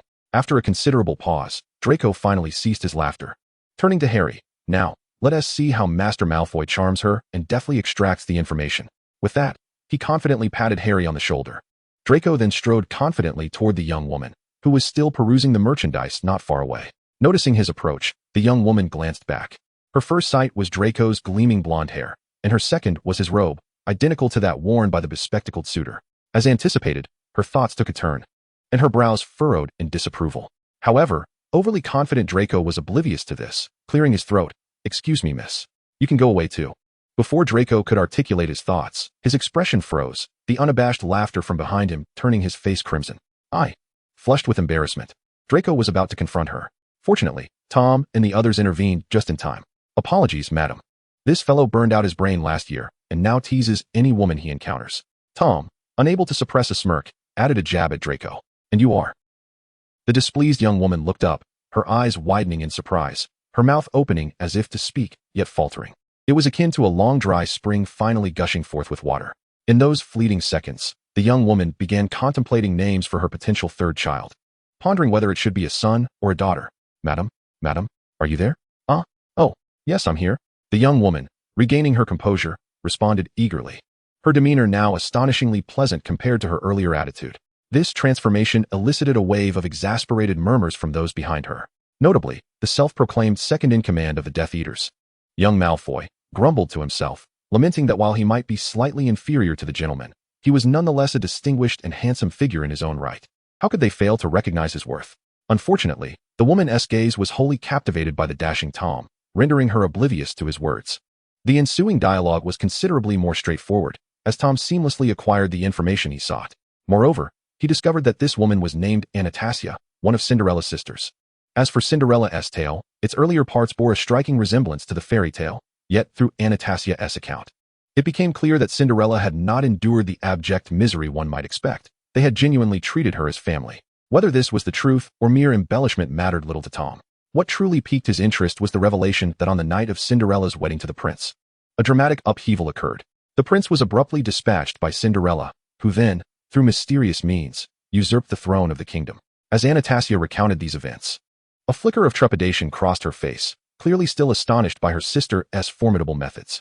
Yet, she quickly shifted to a more cordial tone, exclaiming, "But enough about her. Would you care to share your story? You must be from afar, and without a place to stay. Why not come to my home for a visit?" Upon hearing this suggestion, Tom glanced upwards, noting that the day was still young, and he chose not to decline. Though his transformation skills could effortlessly conjure a castle from thin air, coupled with the disillusionment charm and muggle-repelling charm, he saw no need for such elaborate measures when a ready-made opportunity presented itself, allowing for further conversation. Anastasia's abode was not the ancient mansion one might envision, yet it was considerably more opulent than the residences of ordinary folk in the vicinity. According to her, after her sister's rebellion, they had parted ways, and now she lived alone. As she spoke, she subtly indicated something to Tom with a knowing glance, but he pretended to be oblivious, ignoring her entirely. Inside Anastasia's home, she warmly invited Tom and his companions to partake in a meal.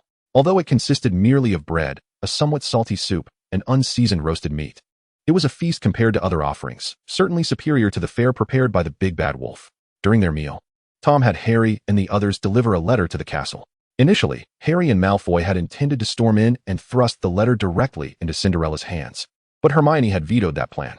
Tom was unaware of their subsequent actions, yet it seemed they had not attracted undue attention, perhaps aided by Harry's invisibility cloak or the proficiency they had gained in the disillusionment charm he had taught them.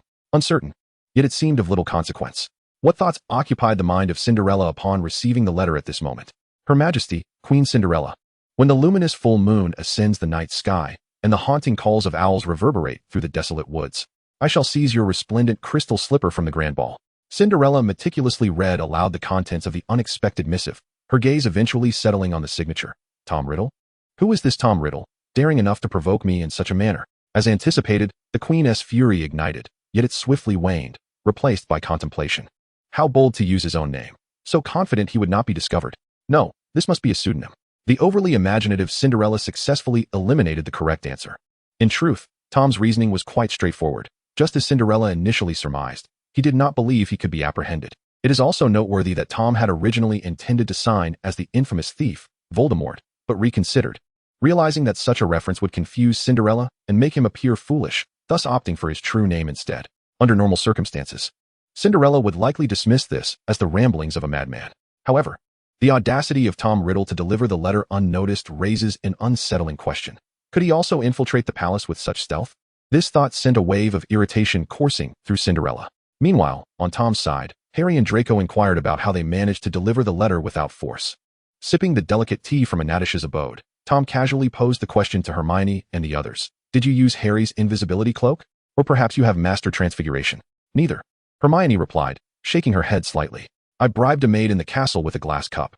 Tom's hand, which had been holding the teacup, froze. He realized he had overcomplicated matters. Indeed, this world was nothing but a grand charade. Yet, it made sense. A glass cup could easily be rebranded as a crystal goblet, which was not any less valuable than a crystal slipper. At that moment, Anastasia returned from her brief excursion, inquiring if there was a place for them to stay that night. If not, would it be acceptable to temporarily reside at her home? Tom gave it little thought, as he intended to visit the thief that evening, making any lodging irrelevant. He planned to depart after the heist without a notion of staying overnight. Upon hearing Tom's words, Anastasia felt a mix of delight and slight disappointment, having just ventured to ensure that establishments would refuse to accommodate Tom and his group. Although her efforts had seemingly been in vain and money squandered, at least Tom and his companions had remained, hadn't they? The next step was simply to allocate sleeping arrangements. And thus, she chuckled softly. She had been particularly attentive. Cassandra referred to Tom as teacher, while Hermione addressed him as professor. The only somewhat perilous aspect involved Nagini, who extracted from Malfoy the information that the other party was not Tom's wife. Ultimately, to prevent Tom from sharing a bed with Harry and the others, Natasha unhesitatingly disposed of the other beds in the house, demolishing them with an axe. Thus, only 2 beds remained, one designated for Cassandra and those girls she believed would maintain their distance from Tom, and the other reserved for Tom and herself. As for Harry and Malfoy, they could find comfort outside in the sheep pen, spending the night with the lambs. Immersed in her own fantasies, Natasha couldn't help but laugh aloud. This left Tom somewhat perplexed, wondering what was amiss. Is something wrong? He inquired. No. Mr. Tom, please continue resting. I shall step outside for a moment, Natasha replied as she exited the living room. Once the door closed behind her, the corners of her mouth lifted slightly. Now, all she had to do was wait for nightfall. As darkness enveloped the sky, she bid farewell. Sorry, we have to leave now. Standing at the threshold, watching Tom and his company depart, a tearful Natasha stiffly waved her hand. It's fine, they'll return. She seemed to encourage herself, for it was late at night, and there was nowhere else to stay. Surely, they wouldn't leave in the dead of night without cause. The absence of industrial pollution rendered the sky unimaginably beautiful. A sea of stars twinkling like brilliant gemstones scattered across the vast night. The shimmering starlight formed an infinite universe, the most distant dream visible to humankind. At this hour, the streets were devoid of any other pedestrians. The deep night was silent and still, perhaps sending shivers down the spines of others. Yet for Harry and his companions, it felt refreshingly invigorating. They turned their gaze towards the enormous castle bathed in moonlight, their intended destination. Sir, what shall we do now? Harry eagerly leaned closer to Tom, his excitement palpable as he could hardly wait to borrow Cinderella's glass slipper. Have they not deployed more patrols? Tom did not rush to respond to Harry, feeling rather overlooked. If you don't want to play, don't blame me. I shall refrain from playing as well. Just this once, Harry, take out your brooms. Let them witness what it means to be a wizard. Chapter 164, A Nighttime Escape, Jack the Cowseller. It is said that a group of wizards seeking to take something from a muggle would find the muggle nearly powerless to resist, even if that muggle were a queen. Yet, what Tom and his companions did not anticipate was, you actually placed the shoes here. In the castle's high tower, a black mist surged through the open window, and Tom stood upon the floor of Cinderella's chamber, gazing at the glass slipper not far away. Several dark lines etched across Tom's face. Carried with you? What were you thinking? Is it not uncomfortable to wear such shoes all the time? It should be noted that just moments ago, Tom confidently led Harry and the others toward the treasure vault of the castle. To their dismay, they found nothing but a heap of worthless gold and silver. He had initially thought that the commemorative value of these shoes belonging to Cinderella would be substantial, warranting careful preservation. Thus, the castle's treasure vault became their primary target. However, Tom's overconfidence led him to neglect the magical probe to sense the location of the glass slipper, resulting in their futile endeavor. Now, while Harry and the others searched elsewhere, Tom had decided to take matters into his own hands. Opening a small map and soaring directly to the location of the glass slipper, Glancing at the figure sprawled on the luxurious, soft bed, Tom, now devoid of any inclination to critique, waved his hand casually, causing the glass slipper to levitate into the air. To his astonishment, before the slipper could reach him, it was caught by a pair of delicate, fair hands. Tom Riddle? Through the moonlight streaming in from the window, Cinderella beheld the young man clad in a black robe adorned with silver embellishments. The sudden flight of her shoe had startled her, prompting her to instinctively reach out and grasp it. However, this also revealed to her that the intruder sought her glass slipper. Consequently, she immediately recalled the letter she had received earlier that day, signed by Tom Riddle. Although caught in the act of taking something that did not belong to him, Tom remained unfazed. In fact, he pondered what words he might utter to perfectly fit the occasion. After all, his interests in life were few: immortality, magic, and perhaps the art of ostentation. While ostentation was not essential, he found it captivating to indulge in it from time to time. Since he could not steal the slipper, he would resort to flaunting instead. As for the glass slipper, there was no rush. He could seize it later. With this thought, Tom made no immediate move. Yet his robe began to sway as if stirred by an unseen wind, and the clouds obscuring the full moon outside were suddenly swept away. A brighter moonlight poured into the room, illuminating Tom against the backdrop of the radiant moon that appeared outside the window. Observing Cinderella's astonished expression, a barely perceptible smirk played at the corners of Tom's lips. Having indulged in the moment, it was time to reclaim the slipper. Tom was quite prudent, never careless when it came to matters of importance. However, before he could utter a word, Cinderella spoke first. "You desire my glass slipper, do you not?" One must admit, as a queen who wielded ruthless tactics, Cinderella exuded an air of a wicked woman when she smiled. "Since you intend to steal my glass slipper, why not take something else as well?" she declared, slipping the glass slipper onto her foot. With a playful smirk, she had noticed, aided by the moonlight, that this thief was strikingly handsome, perhaps no older than 20. Compared to Tom, the so-called prince she once encountered seemed nothing more than the foolish son of a landlord. Moreover, she vividly recalled Tom's remarkable ability to conjure the crystal shoe from thin air, which piqued her interest even further. The sound of the crystal shoe striking the floor was crisp as Cinderella approached Tom with confidence, for she had never seen a woman more beautiful than herself. Tom silently gazed at the gray queen before him. After half a minute, he carelessly tossed the unconscious Cinderella back onto the bed and stored the crystal shoe within the confines of his system space. Ding. Current task progress, 45. Upon hearing the voice of the system echoing in his mind, Tom transformed into a wisp of black mist and flew out through the window. Outside the castle, having successfully acquired the items, Tom summoned Harry and the others. A band of wicked sorcerers, having attacked the queen of this kingdom, soared into the night sky, vanishing into the distance. Within the borders of Cinderella's realm, there lay a small town, remote and distant from the capital. The town was not densely populated, and its buildings appeared scattered and quite aged. Perhaps due to its seclusion, few ventured here for leisure, and even passers-by hurriedly departed. Thus, the townsfolk primarily relied on agriculture for survival, and among them was the most impoverished family, Jack's family, who was no exception. As the first rays of morning sunlight filtered through the drafty window and illuminated the boy's face, Jack stirred and awoke, his eyelashes fluttering. With a yawn, he showed no inclination to linger in bed, rising from his patched-up mattress and stretching lazily. After a cursory wash with his worn toiletries, he eagerly dashed out of the house to their fields. Upon gazing at the barren land, devoid of even a sprout, disappointment washed over him, and he couldn't help but sigh. If this continued, they would truly be unable to afford a meal. Jack and his mother were the only two in their household. His father, seeking to escape their dire circumstances, had ventured off with a few neighbors to mine for gold in distant lands, never to return.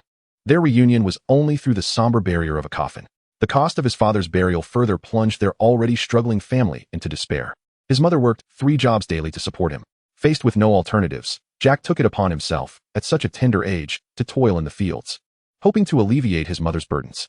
Yet it seemed as if the heavens conspired against him, for their farmland yielded no crops, leaving him profoundly disheartened.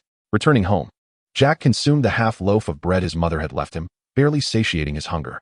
Shortly thereafter, his mother called him outside, leading their old cow, instructing Jack to sell it at the morning market. This greatly alarmed Jack, for that cow was the most vital tool for production in his household. With all the farming implements in disrepair, losing the cow would leave him with no choice but to rely solely on manual labor for cultivation. Jack wished to persuade his mother otherwise, yet she was powerless. Their family was already on the brink of starvation. The only asset of any considerable value in their home was the cow, and selling it, while a measure of desperation, might allow them to scrape by. Without selling the cow, they might not survive more than 3 days. Chapter 165. The clever Jack encounters an old man selling magic beans. With no other options, Jack reluctantly heeded his mother's advice and took the cow to the market in hopes of selling it. Apologies, but I too feel helpless.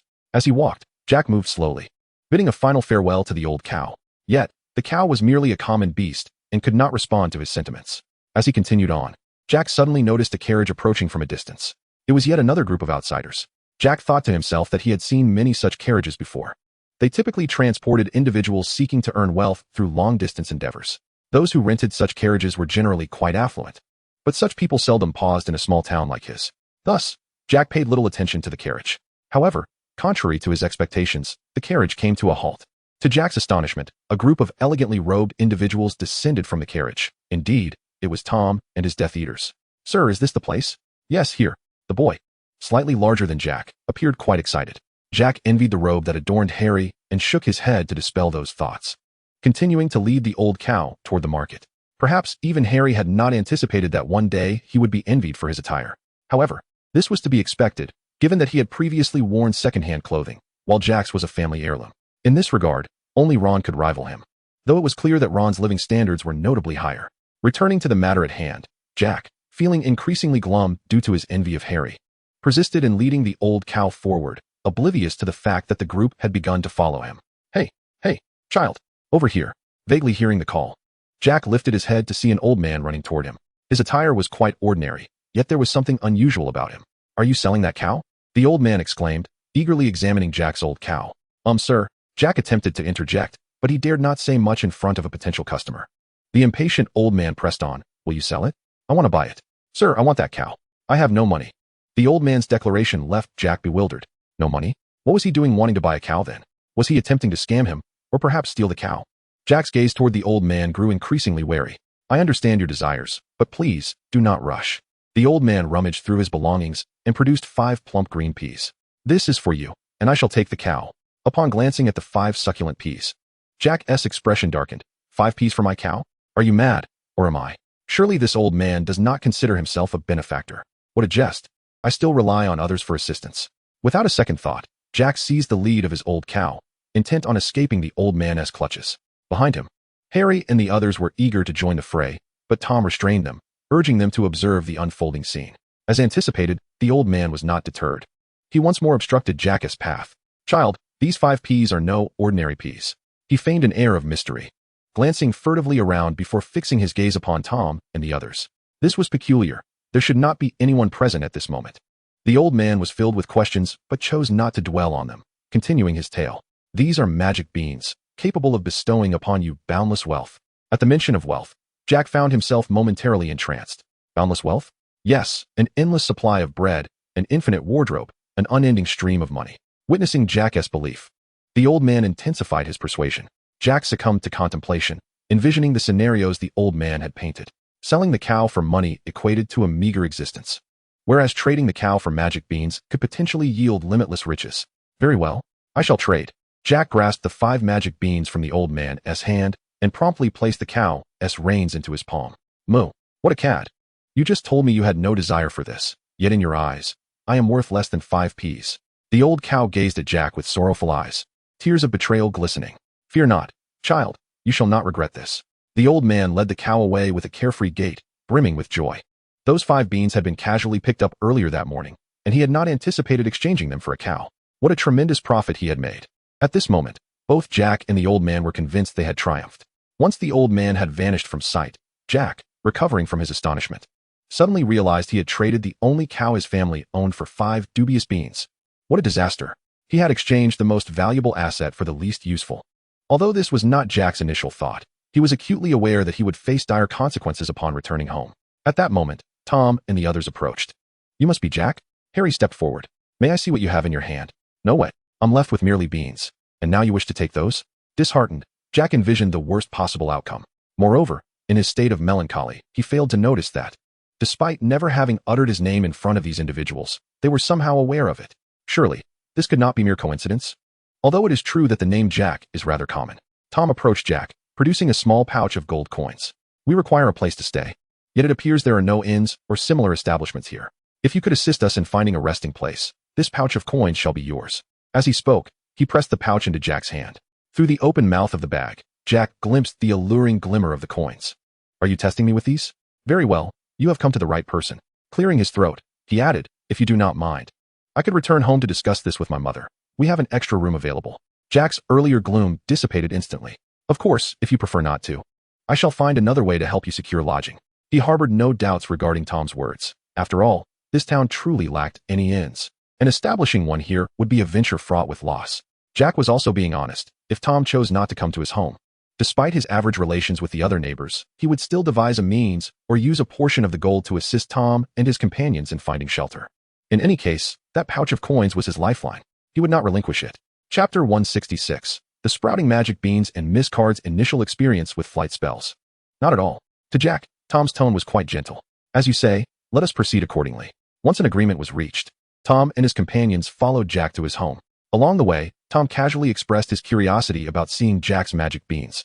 Jack, far from refusing, was quite eager. Without hesitation, he placed the disheartening object into Tom's hands. Was it not so?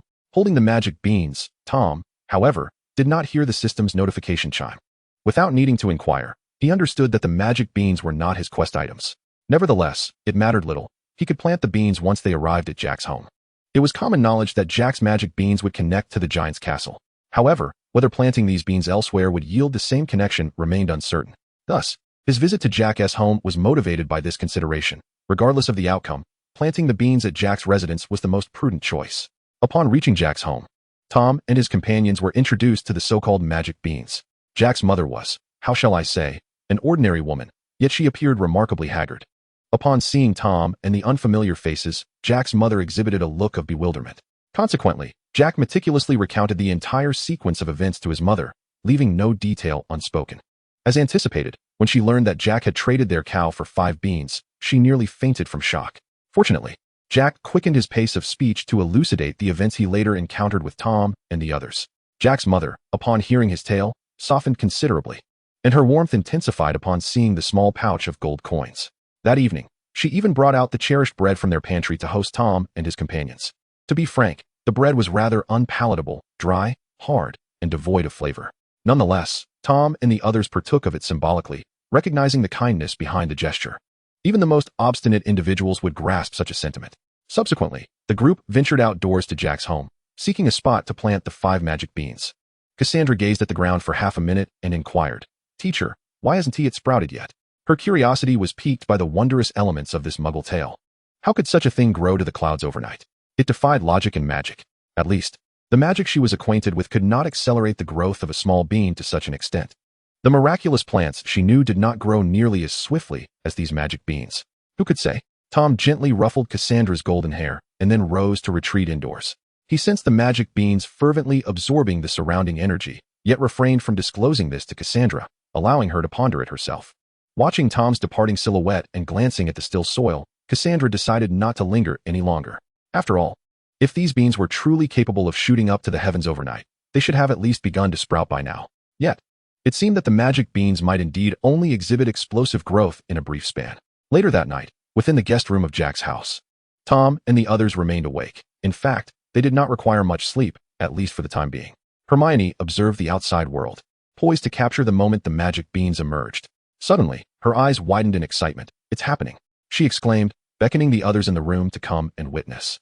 "What is happening?" They clamored. "The beans. They've sprouted." They gathered by the window, gazing at the green tendrils breaking through the earth. With a resounding rumble, the tendrils began to unfurl slowly, then surged forth, growing wildly until they pierced the clouds above, disappearing into the vastness. Clearly, even Harry and the others realized that the moment had arrived. They swiftly pushed open the door and exited the room, their movements quick yet quiet. Outside, they observed the colossal vine, its diameter measuring several meters, illuminated by the moonlight. Just how tall is it? Harry craned his neck, attempting to glimpse the vine's apex. But to no avail. Turning excitedly to Tom, he asked, "What shall we do?" "Climb it." Upon hearing this, Tom looked at Harry incredulously and reminded him, "We are wizards. We can fly, climb." Such a notion is beneath Tom Riddle. Harry soared upward, nearly brushing against the verdant vines with his rocket crossbow, closely pursued by Malfoy and his companions. Frankly, Malfoy was consumed with envy at the sight of Harry's remarkable contraption, eager to keep pace, yet his broom fell short. In contrast, Hermione harbored no such competitive aspirations. She ascended steadily, engrossed in her observations of the greenery. Surprisingly, Tom lagged behind, rather than flying ahead of Harry. This was largely due to Cassandra having reached a preliminary level of magical prowess, akin to that of an adult wizard, thus qualifying her to learn the fundamentals of the flying spell. Tom seized this opportunity to impart some knowledge to his apprentice, though he held no illusions about her mastering it swiftly. The flying spell, the very same that allowed Tom to transform into a wisp of shadow, was a sophisticated incantation that intertwined transfiguration with several other spells, including the levitation charm. It demanded exceptional innate talent from a wizard, and even an Auror might struggle to grasp it. Without proper guidance, self-study could easily lead to catastrophic results, potentially leaving one trapped in a state of shadow, dissipating into nothingness, an outcome easily envisioned. However, Tom harbored no such concerns. His apprentice was far from the brutish half-breeds, possessing commendable talent, and under his tutelage over the years, Cassandra had amassed a solid foundation of knowledge. Thus, under his watchful eye, a tentative attempt at learning the flying spell seemed feasible, should worst come to worst. Even if Cassandra inadvertently met her demise in her practice, Tom could simply resurrect her, resolving the issue effortlessly. On the ground, Tom meticulously explained the nuances of the flying spell to Cassandra, unhurried in his pursuit of Harry and the others. He was already aware of the giant castle's location at the other end of the vines, and a simple disapparition would suffice to reach it. Meanwhile, Nagini demonstrated the spell beside them. Indeed, Nagini had mastered the flying spell, a skill imparted by Tom earlier.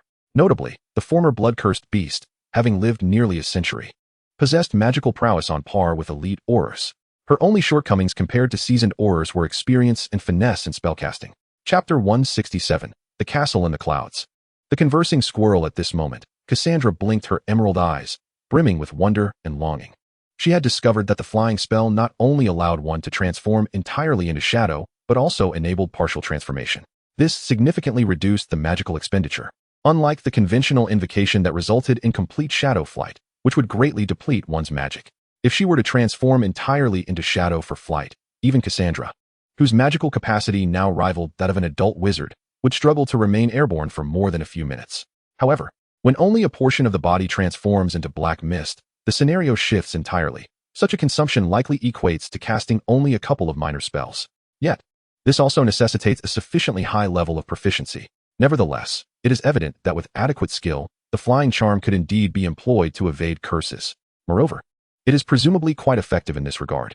After all, casting defensive spells typically demands greater magical energy and does not guarantee success in thwarting an attack. In this light, the cost-effectiveness of the flying charm becomes significantly more favorable.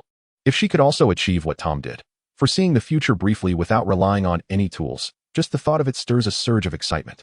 However, Cassandra soon pondered another question. Why had Tom never evaded curses in such a manner? Yet, she quickly dismissed her own inquiry as somewhat foolish, for generally, Tom engaged others directly rather than needing to avoid their spells. Up until now, she had not heard of anyone forcing Tom into a position of desperate evasion. Neither Dumbledore nor another Voldemort had managed such a feat after nearly an hour of study. As anticipated, she had not mastered the spell. Nevertheless, Cassandra remained undeterred, her enthusiasm unabated. However, time for practice was currently limited, as Harry and the others had been waiting for a while. Upon finishing, Tom summoned Cassandra and Nagini to his side. A sudden sound of air bursting followed, and the space around them distorted, causing the three to vanish from their location. At the end of the green vine lay an island perched above the clouds. Clinging to the vine, one could not discern the island's boundaries, yet distant forests, rivers, and even wisps of smoke from buildings were clearly visible. Most striking, however, was the towering castle that seemed almost otherworldly in its grandeur. In comparison, everything else appeared as mere toys. Could that be the castle of giants? Harry and Malfoy gazed curiously at the colossal structure. To be honest, they had never encountered giants. But they had encountered half-giants. Indeed, that referred to Hagrid. The giants from their area stood only slightly taller than Hagrid. However, judging by the castle's proportions, the giants residing within must be over 30 meters tall. Scarhead. Huh. You handle this one. I am unfamiliar with Muggle fairy tales. Harry rolled his eyes in exasperation at Malfoy, thinking, so now you choose not to vie for credit? Yet, they were not in a hurry to approach the giant's castle. For the professors were. Crack. All right, they have arrived. Hearing the familiar sound of spatial distortion, Harry and his companion turned to see Tom and his two companions. Hey, where's Granger? Cassandra inquired, puzzled as she scanned the vicinity but found no trace of Hermione. Malfoy kicked at the peculiar plant by his feet, exclaiming that there was an unfamiliar specimen over there, before darting into the thicket to observe it. Hadn't he returned yet? Following the direction Malfoy indicated, Hermione was seen approaching with a strange green grass in her grasp. Upon spotting Tom, Hermione's eyes sparkled with excitement. Professor, I've discovered some plants here that harbor magical properties, much like magic beans. Perhaps I could research their effects or even concoct new potions from them. It was evident that the ever-curious Miss Granger was genuinely intrigued by these unknown entities. Cassandra, upon hearing Hermione, could not resist moving closer to observe and engage in conversation. Witnessing this exchange, Harry couldn't help but smirk. What is so great about potions? They're as repugnant and odorous as someone's hair. The mention of potions reminded Harry of a certain unnamed, greasy-haired bat, darkening his expression further. Upon hearing Harry's remark, Malfoy, who stood nearby, shrugged off the criticism, understanding it to be the usual banter of a struggling student. TSK, Malfoy, even if you excel academically, at least my potion's grade surpasses yours. Looking at the smug expression on Malfoy's face, Harry felt an urge to retort, but refrained. The truth was, his performance in potions was mediocre at best. However, it wasn't entirely dismal, considering that during classes, Snape often spent half the time berating him, allowing Harry to absorb a fair amount of knowledge. Yet, without the Half-Blood Princess notes, Harry still lagged behind Malfoy, who was favored by Snape. The truth was, due to Snape, Harry harbored little interest in potions. Perhaps enlisting someone to help him share the burden would improve his situation?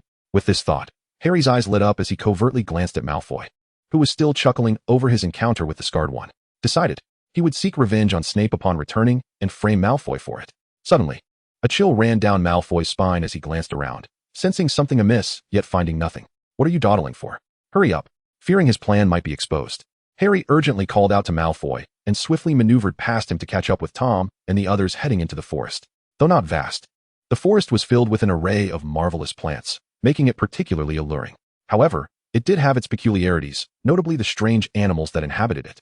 They exhibited an unsettling semblance of thought, far beyond mere instinct.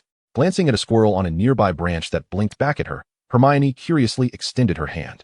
Hey, don't be so rude. The little orange creature deftly dodged Hermione's hand and leaped to another branch. You can talk. Miss Granger found this utterly astonishing. Nonsense. Of course, I can speak. What is so peculiar about that? The little squirrel leapt from the tree and landed upon Hermione's shoulder. What? Have you ever encountered a squirrel that cannot converse? Hermione fell silent for a moment, replying, at least up until now, you are the only talking squirrel I have seen. Tom, walking ahead, tilted his head slightly to steal a glance at the orange creature. Squirrels in fairy tales can talk? How utterly reasonable. Chapter 168, A Fairy Tale Town. The Magical Flower Fairy. That squirrel? Do you have a name?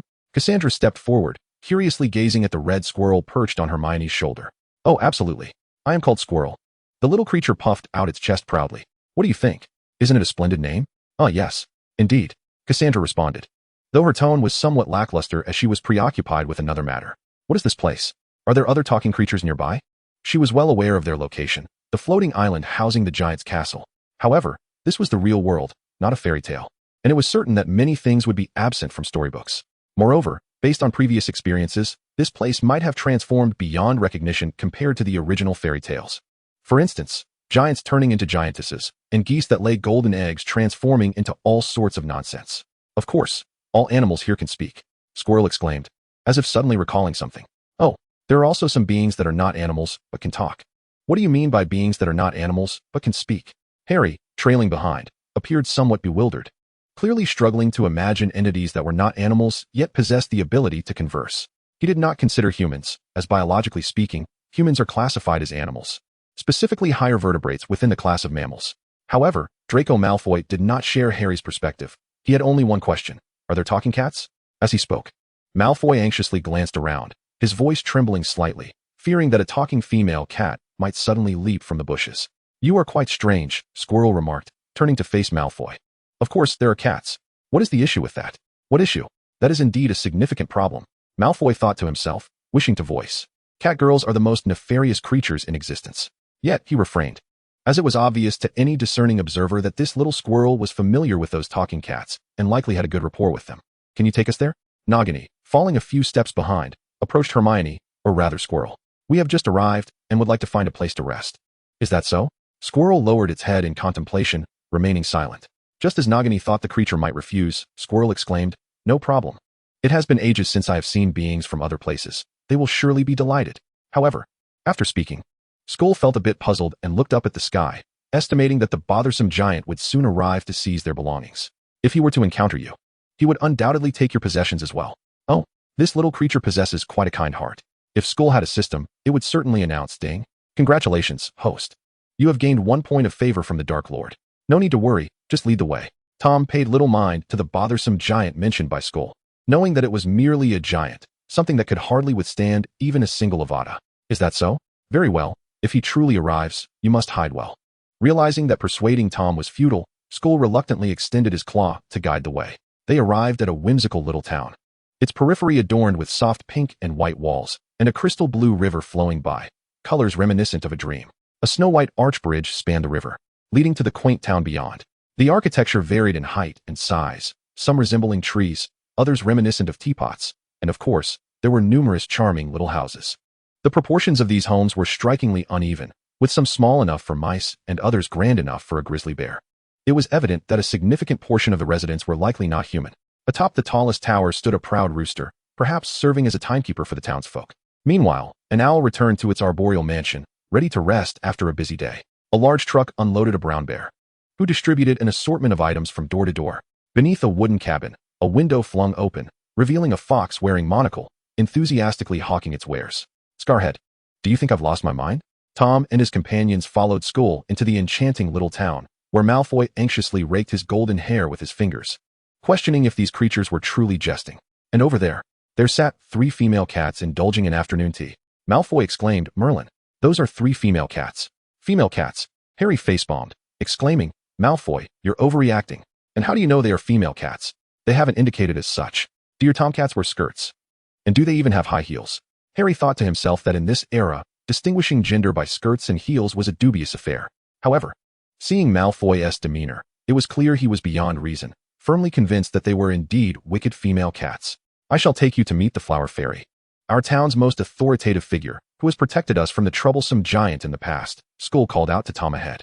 Yet before Tom could respond, a gentle, melodious voice rang through the air. No need, Skull, I have arrived.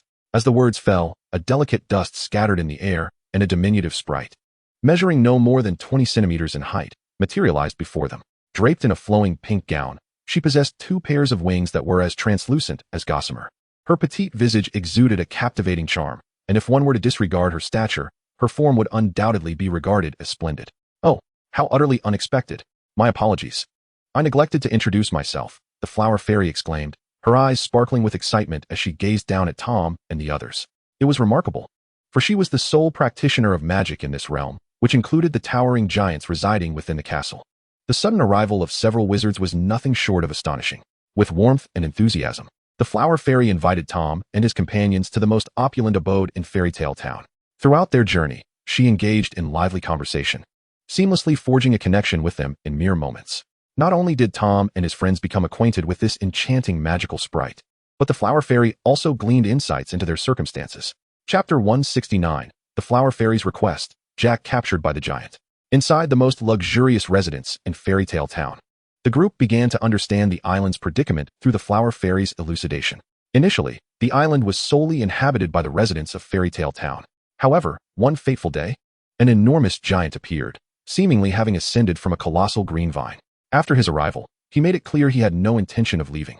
He constructed a castle of his own and sought to impose his rule upon the townsfolk, demanding their allegiance as their king. Fortunately, the Flower Fairy, armed with her magical harp, repeatedly repelled the giant's advances with her formidable powers. Realizing his current approach was futile, the giant resorted to cunning means to steal the Flower Fairy's harp. The method he employed was a mystery even to the fairy herself. One day, she simply stepped out for a stroll, only to return home and find her harp missing.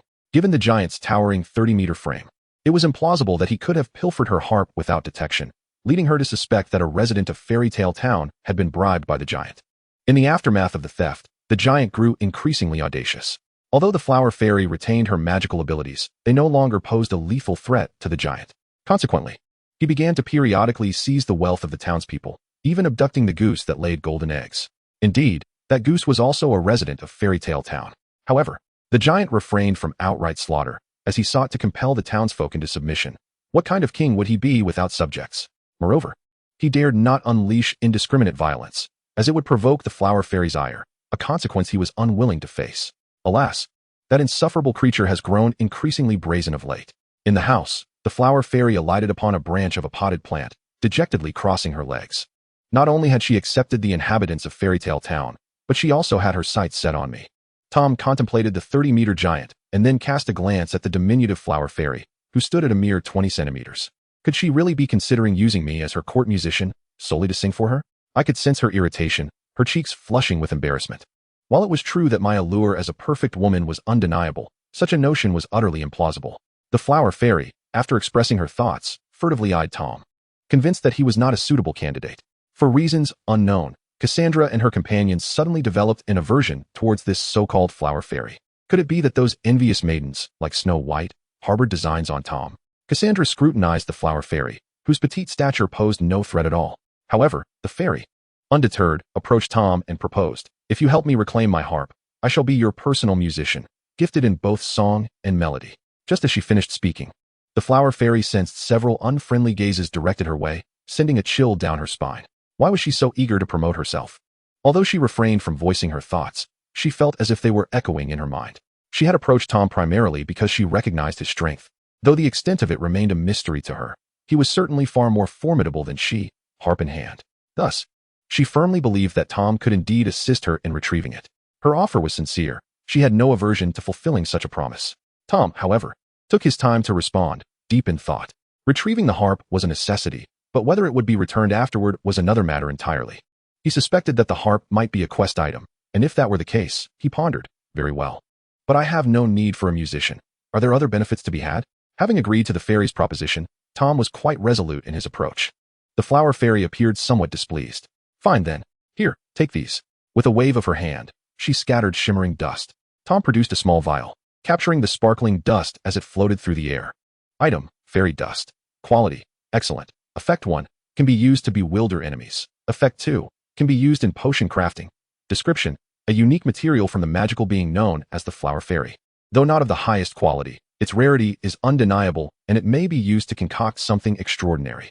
I'm afraid I have nothing else to offer beyond this. It is evident that the flower fairy feels inadequate in presenting her humble offerings. Your magic surpasses mine, and I doubt you would hold my spells in high regard. However, I shall compensate you. Magic? At the mere mention of this, Tom perked up, dismissing any thoughts of what the flower fairy's so-called compensation might entail. Simply teach me your magic. The flower fairy fell silent, initially contemplating whether to acquiesce to Tom's potentially excessive demands. As it turned out, the current flower fairy was likely unaware of the meaning of clown. Nevertheless, this did not hinder her from embodying one. Nearby, Cassandra and the others nodded in agreement, fully empathizing with Tom's outrageous nature. What? Is that not permissible? Tom furrowed his brow, feeling aggrieved that they would not allow him to reap any benefits while expecting his assistance. Very well. The flower fairy clenched her teeth, asserting her agreement. Then, you shall first teach me, and afterward I will assist you in retrieving your harp. Absolutely not. You must help me reclaim the harp before I will teach you magic. It seemed she had found a means to counter Tom, and a hint of pride surfaced within her. Tom pondered for a moment, suggesting that she teach him half, and upon his successful return of the harp, she could impart the other half. It was a deal. This time, the flower fairy did not refuse. Having secured at least a portion for herself, Tom prepared to leave Fairy Tale Town, intending to confront the giant at the castle. Yet, before he could even step outside, a blue and white bird flew in through the window. Flower fairy, I just spotted an unfamiliar human in the forest. Another human has climbed up? Who? Jack. Harry and Malfoy whispered amongst themselves, as the only other human capable of scaling this height was indeed Jack. The flower fairy remained unperturbed upon hearing the bird's statement. A human is merely a human. What is there to be alarmed about? Are not these guests humans as well? The bird, sensing her indifference, grew more urgent. No. He happened to collide with a passing giant, and now he has been captured. Chapter 170. The Goose Minister in the Giant's Castle. Are you the traitor? What is happening? The protagonist has been eliminated before the story even commenced? Is Jack truly that inept? Tom and the others were equally taken aback that Jack, the protagonist in this realm, had been so easily captured by a giant. Hermione and Cassandra exchanged glances, each mirroring the other's astonishment. The flower fairy, too, had come to a realization. No wonder the giant had yet to arrive for a heist. It seems he had captured Jack en route back to the castle. Tom, Nagini inquired, her tone laced with curiosity. She wished to discern Tom's next course of action. What shall be done about Jack, or shall they simply disregard him? Let us proceed to investigate.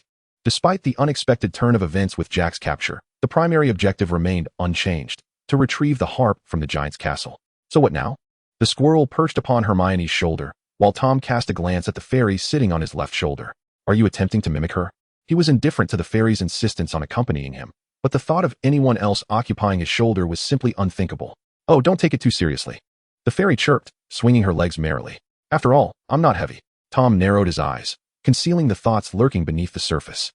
He then reached out and seized the fairy, intending to tuck her into his pocket. However, he suddenly realized he had no pocket. So he casually stowed her in the inner pocket of his robe, allowing her to share space with the Elder Wand. To Tom's surprise, the fairy ceased her struggles after a brief moment. This was, in fact, preferable. Less commotion meant less worry for him. Cassandra and her companions, who shared the magic carpet with Tom, bore expressions of discontent. Is this the advantage of being small? I cannot even imagine what I would do in her position. Cassandra exclaimed, Professor, allow me to hold that little creature for you. Without hesitation, she proposed her suggestion. Oh, that works too, Tom replied, momentarily taken aback. He retrieved the reluctant fairy from his robes and tossed her to Cassandra. The fairy, having overheard their conversation, shot Cassandra an irate glare, feeling that she was being unjustly deprived of her opportunities. Little did she know, Cassandra's gaze was far more perilous than hers. Then, from Tom's vantage point, Cassandra produced a rectangular box from seemingly nowhere and, disregarding the fairy's protests, forcefully shoved her inside.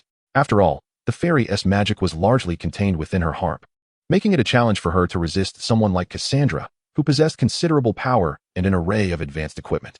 However, just as Cassandra completed this act, Tom turned back to look. What is this?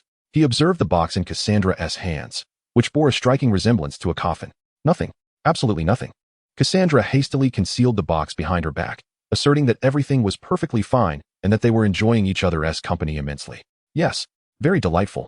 It was evident that none of this could escape Tom's keen perception, yet he chose to remain silent. After all, he favored his own apprentice over the newly acquainted fairy. Moreover, although the box was not of his own making, likely a purchase by Cassandra, he discerned its purpose was solely for confinement. Thus, he allowed them to entertain themselves. The magic carpet continued its journey, gliding over the distance. The giant's castle was not far from Fairy Tale Town, yet it still lay a ways off. Nevertheless, the carpet's speed was brisk, and it took merely a matter of minutes to arrive above the giant's castle. They did not need to enter through the imposing wooden door. They could simply descend into the castle itself. They casually selected a window constructed of enormous gray stone bricks, which stood at least 10 meters tall. Flying in here is remarkably effortless. Upon entering, one finds oneself in a chamber reminiscent of a giant's abode, with an enormous bed, a colossal table, and chairs of staggering proportions. Everything here is astonishingly large. The harp is absent. As Malfoy surveyed the surroundings from his flying carpet, he found no trace of the harp and felt a tinge of discontent. However, Nagini's gaze fell upon the immense round wooden table. Tom, over there.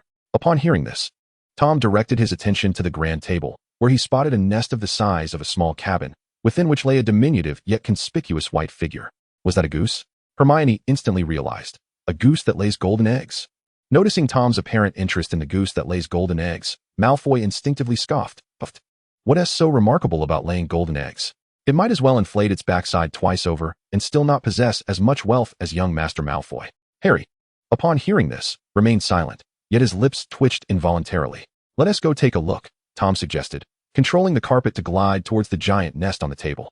Inside the oversized nest, a large white goose lay with its eyes shut, seemingly in a deep slumber. However, it was abruptly awakened by the unusual noises from above. Your Majesty? The drowsy white goose lifted its head, bewildered by the situation. Instantly alert, it flapped its wings and stood up, exclaiming, Don't come any closer. I am the goose minister of this castle. If you harm me, the master of this castle will not spare you. He is a giant, and quite formidable. Observing the goose's exaggerated reaction, Malfoy rolled his eyes in disdain. Yet, Hermione appeared to have heard something astonishing and fixated her gaze on the goose. Wait, were you not captured? Yet the goose's tone suggested anything but captivity. It seemed rather as if it had willingly followed them. Cassandra, also captivated, was oblivious to the fact that the long box in her hands had ceased its rhythmic knocking. What do you care? The goose appeared flustered. If you don't leave, I shall summon help. But Hermione was more intrigued by another implication she had gleaned. You want us to leave? Rather than wishing for us to take you with us? The goose was momentarily taken aback. Yet before it could respond, the long box in Cassandra's grip erupted with vigorous knocking once more. This time, not only Cassandra but all present heard it. Surprised, Cassandra had no time to react as the box burst open, propelled by the magic unleashed from the fairy. It's you. You betrayed me. In an instant, the petite fairy hovered before the goose, her eyes filled with shock and fear upon encountering this unexpected presence. The delicate figure of the flower fairy erupted with an unimaginable aura of fury. No, it is not like that. The great white goose, flustered, trembled as it retreated, exclaiming, Listen to me, I can explain. Yet, the flower fairy was evidently disinclined to entertain its feeble justifications. You were not abducted. You willingly accompanied that scoundrel. You stole my harp. You have betrayed us. No, that is not true. The great white goose's protest was abruptly cut short as a piercing beam of magical energy descended upon it. Without any surprise, the goose let out a final squawk and perished. In its moment of fright, or rather, in a state of sheer terror, it laid a golden egg. Tom's bemused gaze fell upon the resplendent egg before him. He had never anticipated that the very item the great white goose had laid in fright would be the last component he sought for his quest. Although slightly taken aback, he deftly summoned the golden egg into his system space. Ding. Current task progress, 55. Ding. Detected that the host has collected all task items. Task, Dark Fairy Tale completed. Would you like to return now? Wow, Tom, you are so amazing. The excited voice of his system echoed in his mind. Now I can give you the items I prepared in advance. Hee, you will absolutely adore them. Not just yet. Let us return first. Do you wish to go back now? Let's wait a moment. Since the harp is not a task item, I can still retrieve the remaining half of the magic.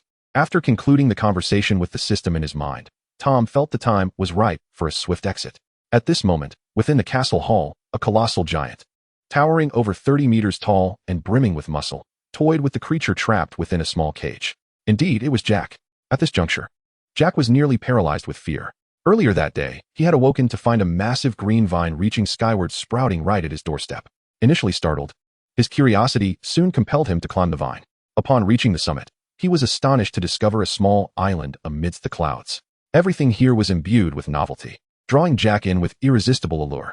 He then ventured into the forest, but barely 2 steps in, he felt the ground tremble beneath him. Looking up, he was met with the sight of the gigantic, muscle-bound behemoth.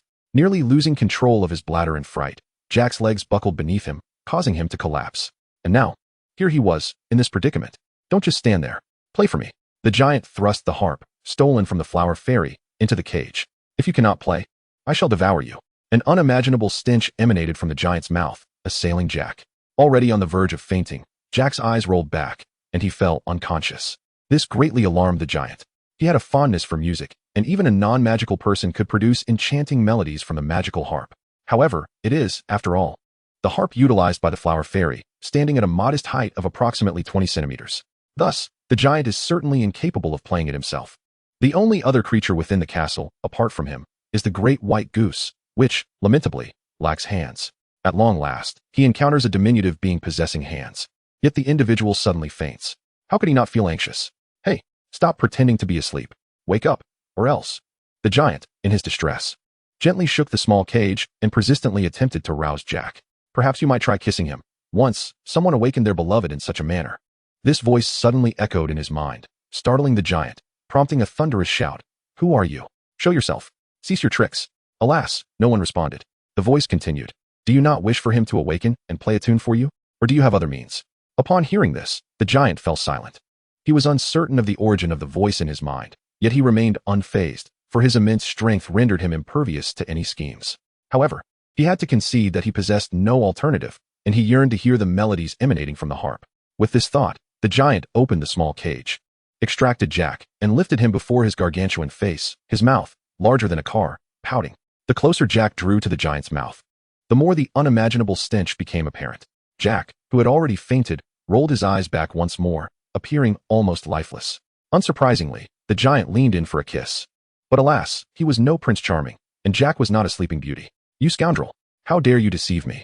Realizing he had been tricked, the giant seethed with rage, promptly returning Jack to the cage and bellowing around him.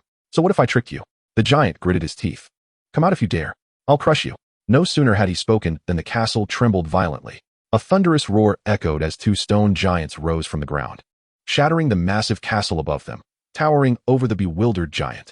Compared to the colossal stature of the stone giants, standing over 100 meters tall, the giant, merely 30 meters, resembled an infant.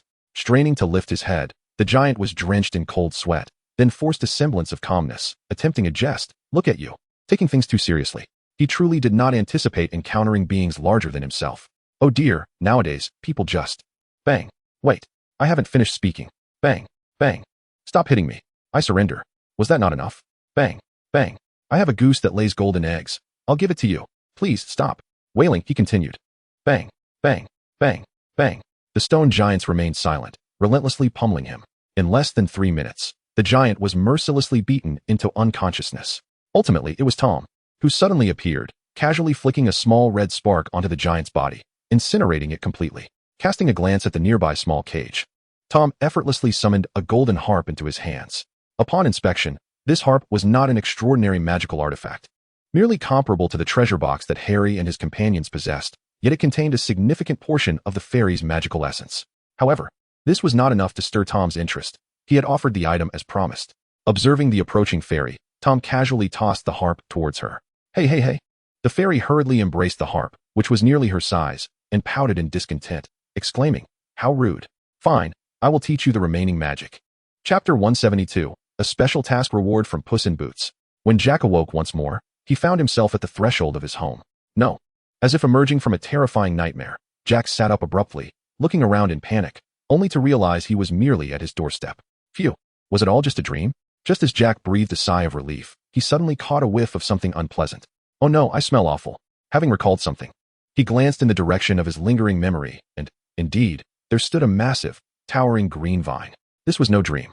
Jack's face turned pale. Fearing that the giant might descend from above, he hurried home to fetch an axe, intent on chopping the vine down bit by bit. By the time he finally severed it, the sun was nearly setting.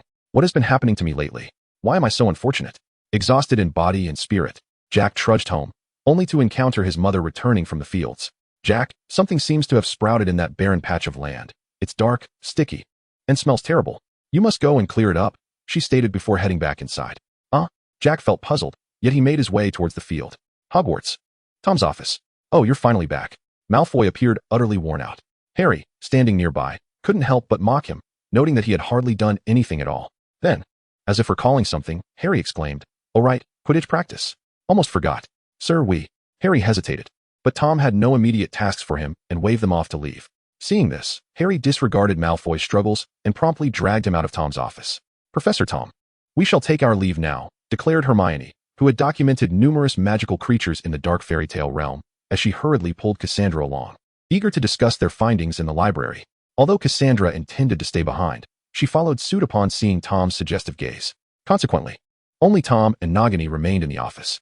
However, upon seeing the letters on the desk, Nagini busied herself with other matters. After all, Tom was not particularly fond of managing the Death Eaters, and she felt compelled to lend a hand. Tom sat in his chair, glancing around his empty office, which felt rather desolate. He found himself somewhat unaccustomed to this solitude, a sentiment he had never entertained before. Yet, he did not dwell on this thought for long, as a pressing matter awaited his attention. System, task rewards. Ding. Task, dark fairy tale completed, completion rate 100%. Task rewards have been issued. Ding. Congratulations, host. You have acquired the spell, Topaz Field. Ding. Congratulations, host. You have gained the special talent. 9 lives. Name, Tom Riddle. Gender, male. Age, 21. Occupation, wizard, professor. Dark Lord magic power, legendary wizard, among whom are Dumbledore, Grindelwald, etc. Talent, maximum level 10 spellcasting. 10. Isn't spellcasting something one can master at a glance?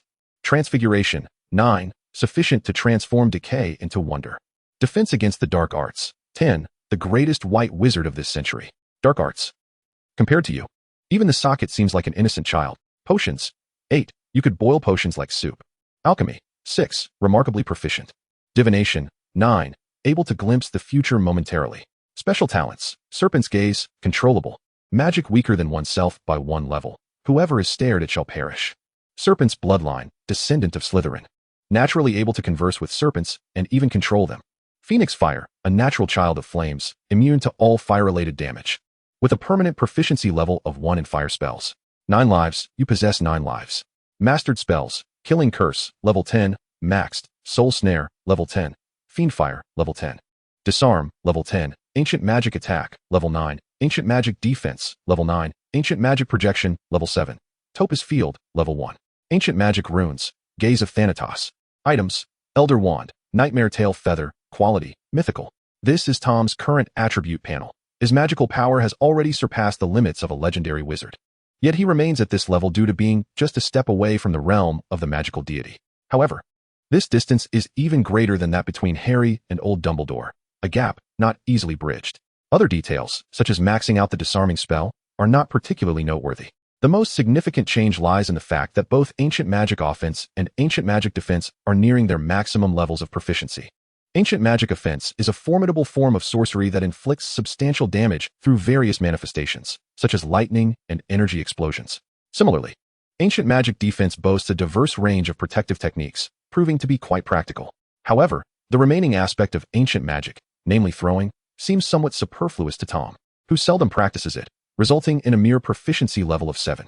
Nonetheless, even with such limited mastery, Tom's immense magical prowess allows him to wield ancient magic throwing with such ferocity that he could uproot Hogwarts and hurl it at his adversaries.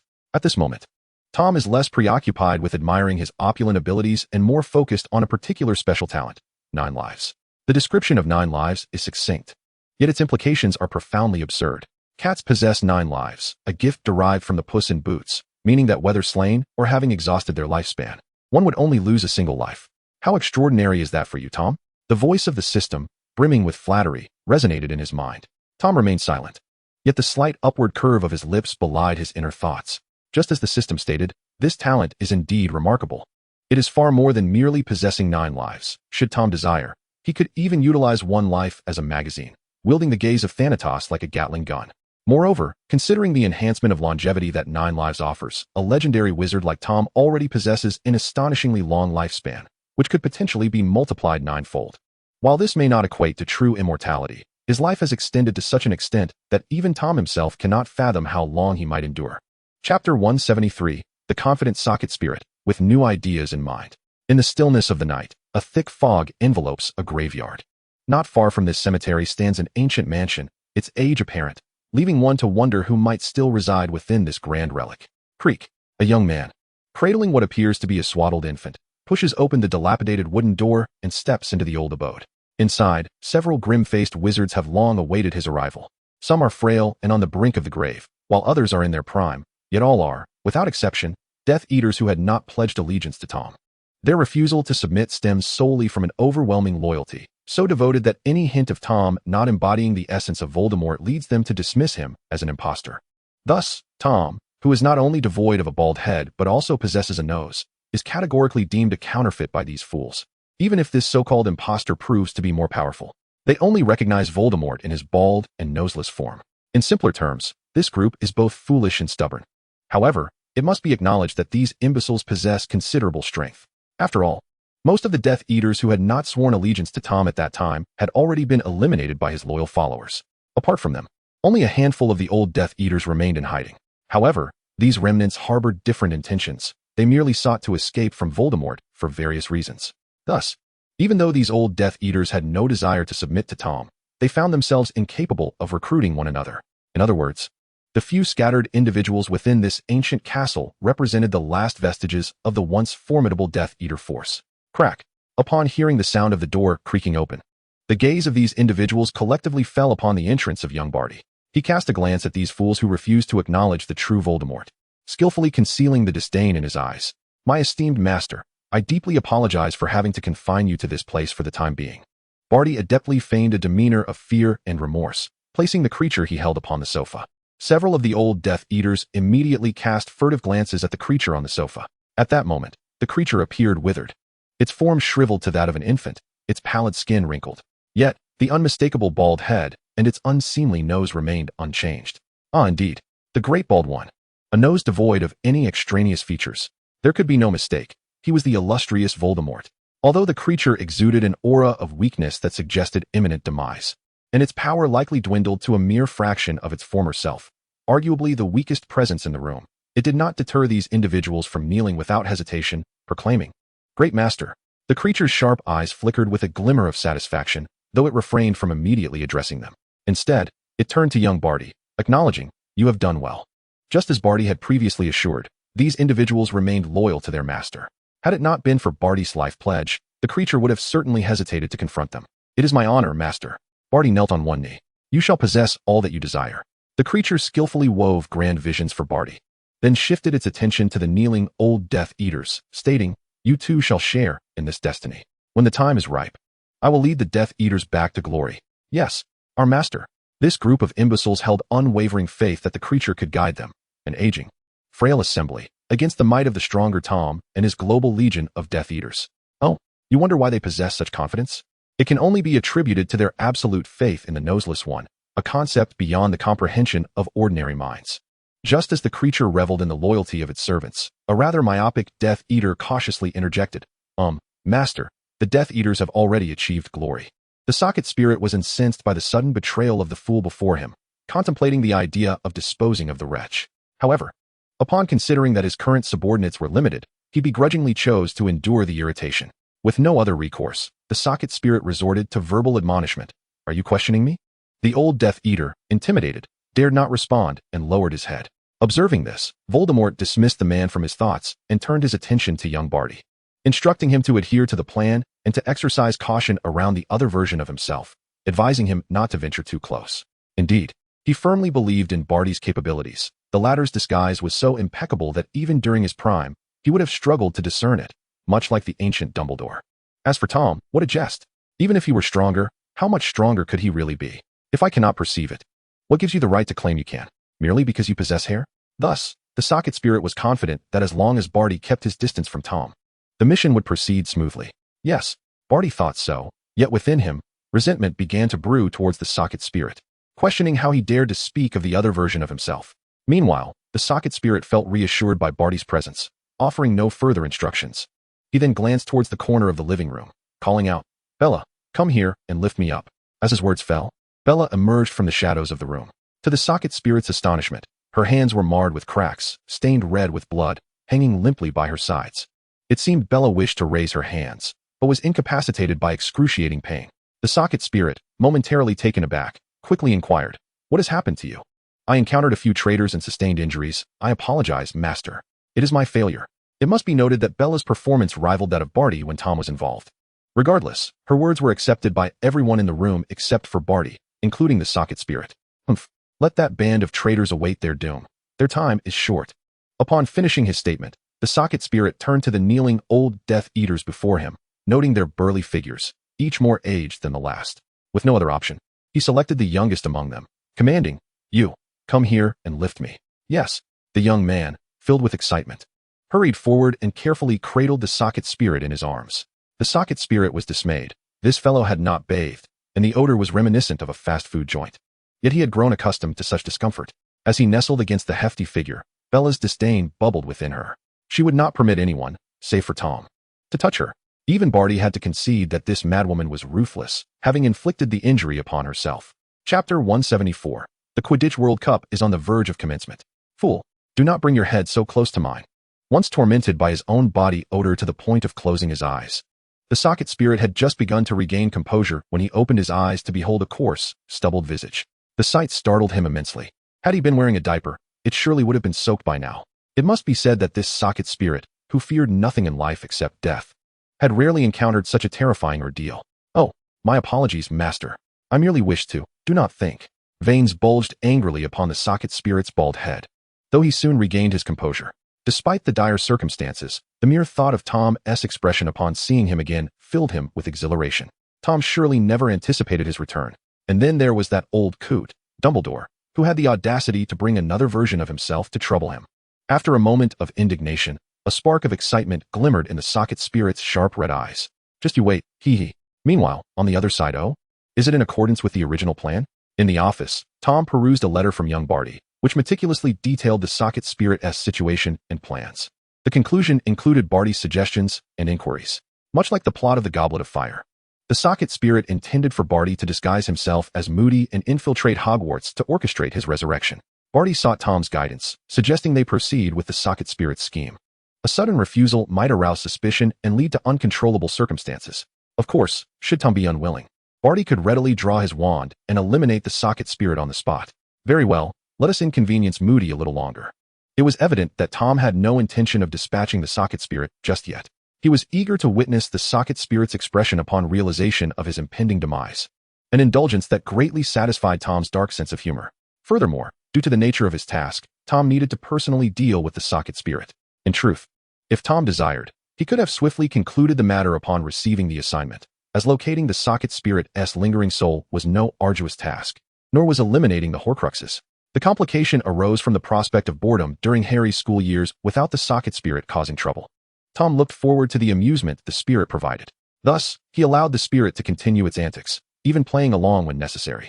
After a final glance at the letter detailing the socket spirit's predicament, Tom began to compose his response. Young Barty was likely already surveilling Moody. Sending a letter to him would pose no risk of discovery by the socket spirit.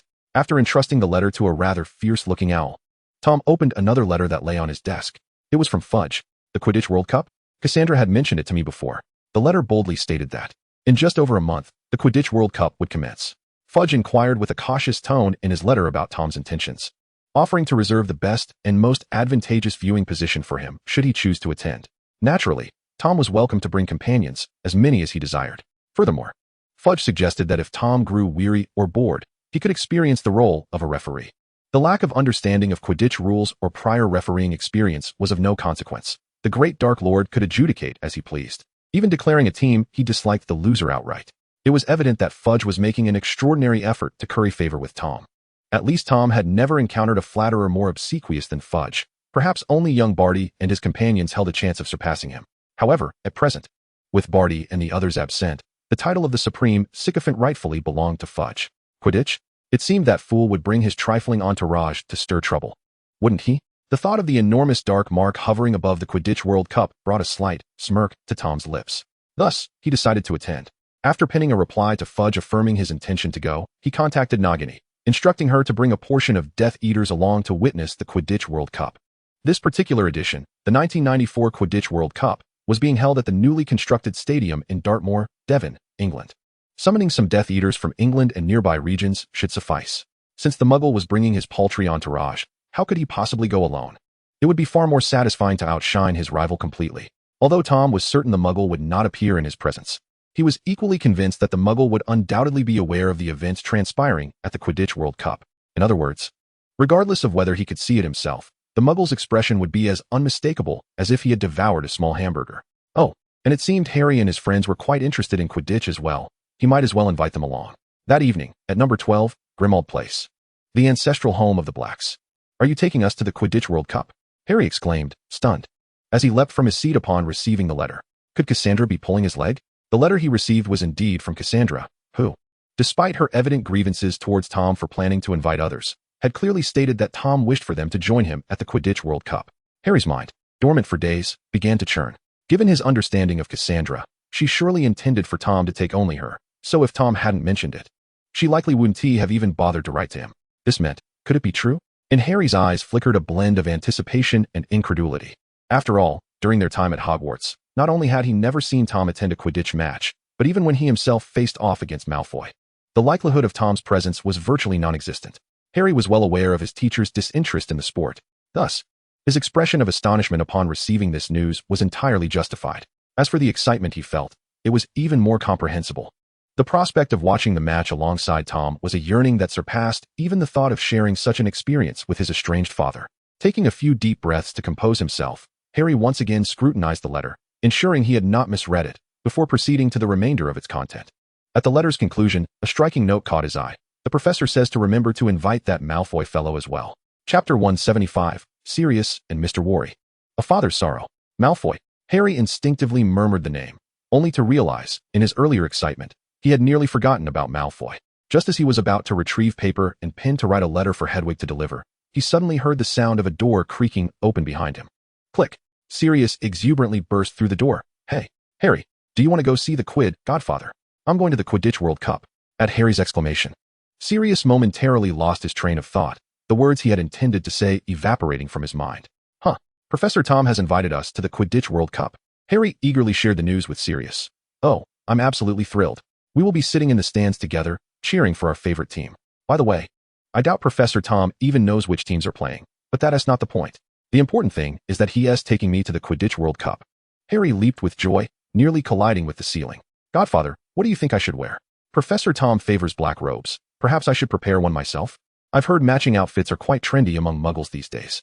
I think it would be better if you didn't go." Still caught up in his excitement, Harry failed to notice the smile on Sirius's face gradually fading, replaced by a grimace. "Damn it, the evil Dark Lord has stolen my godson."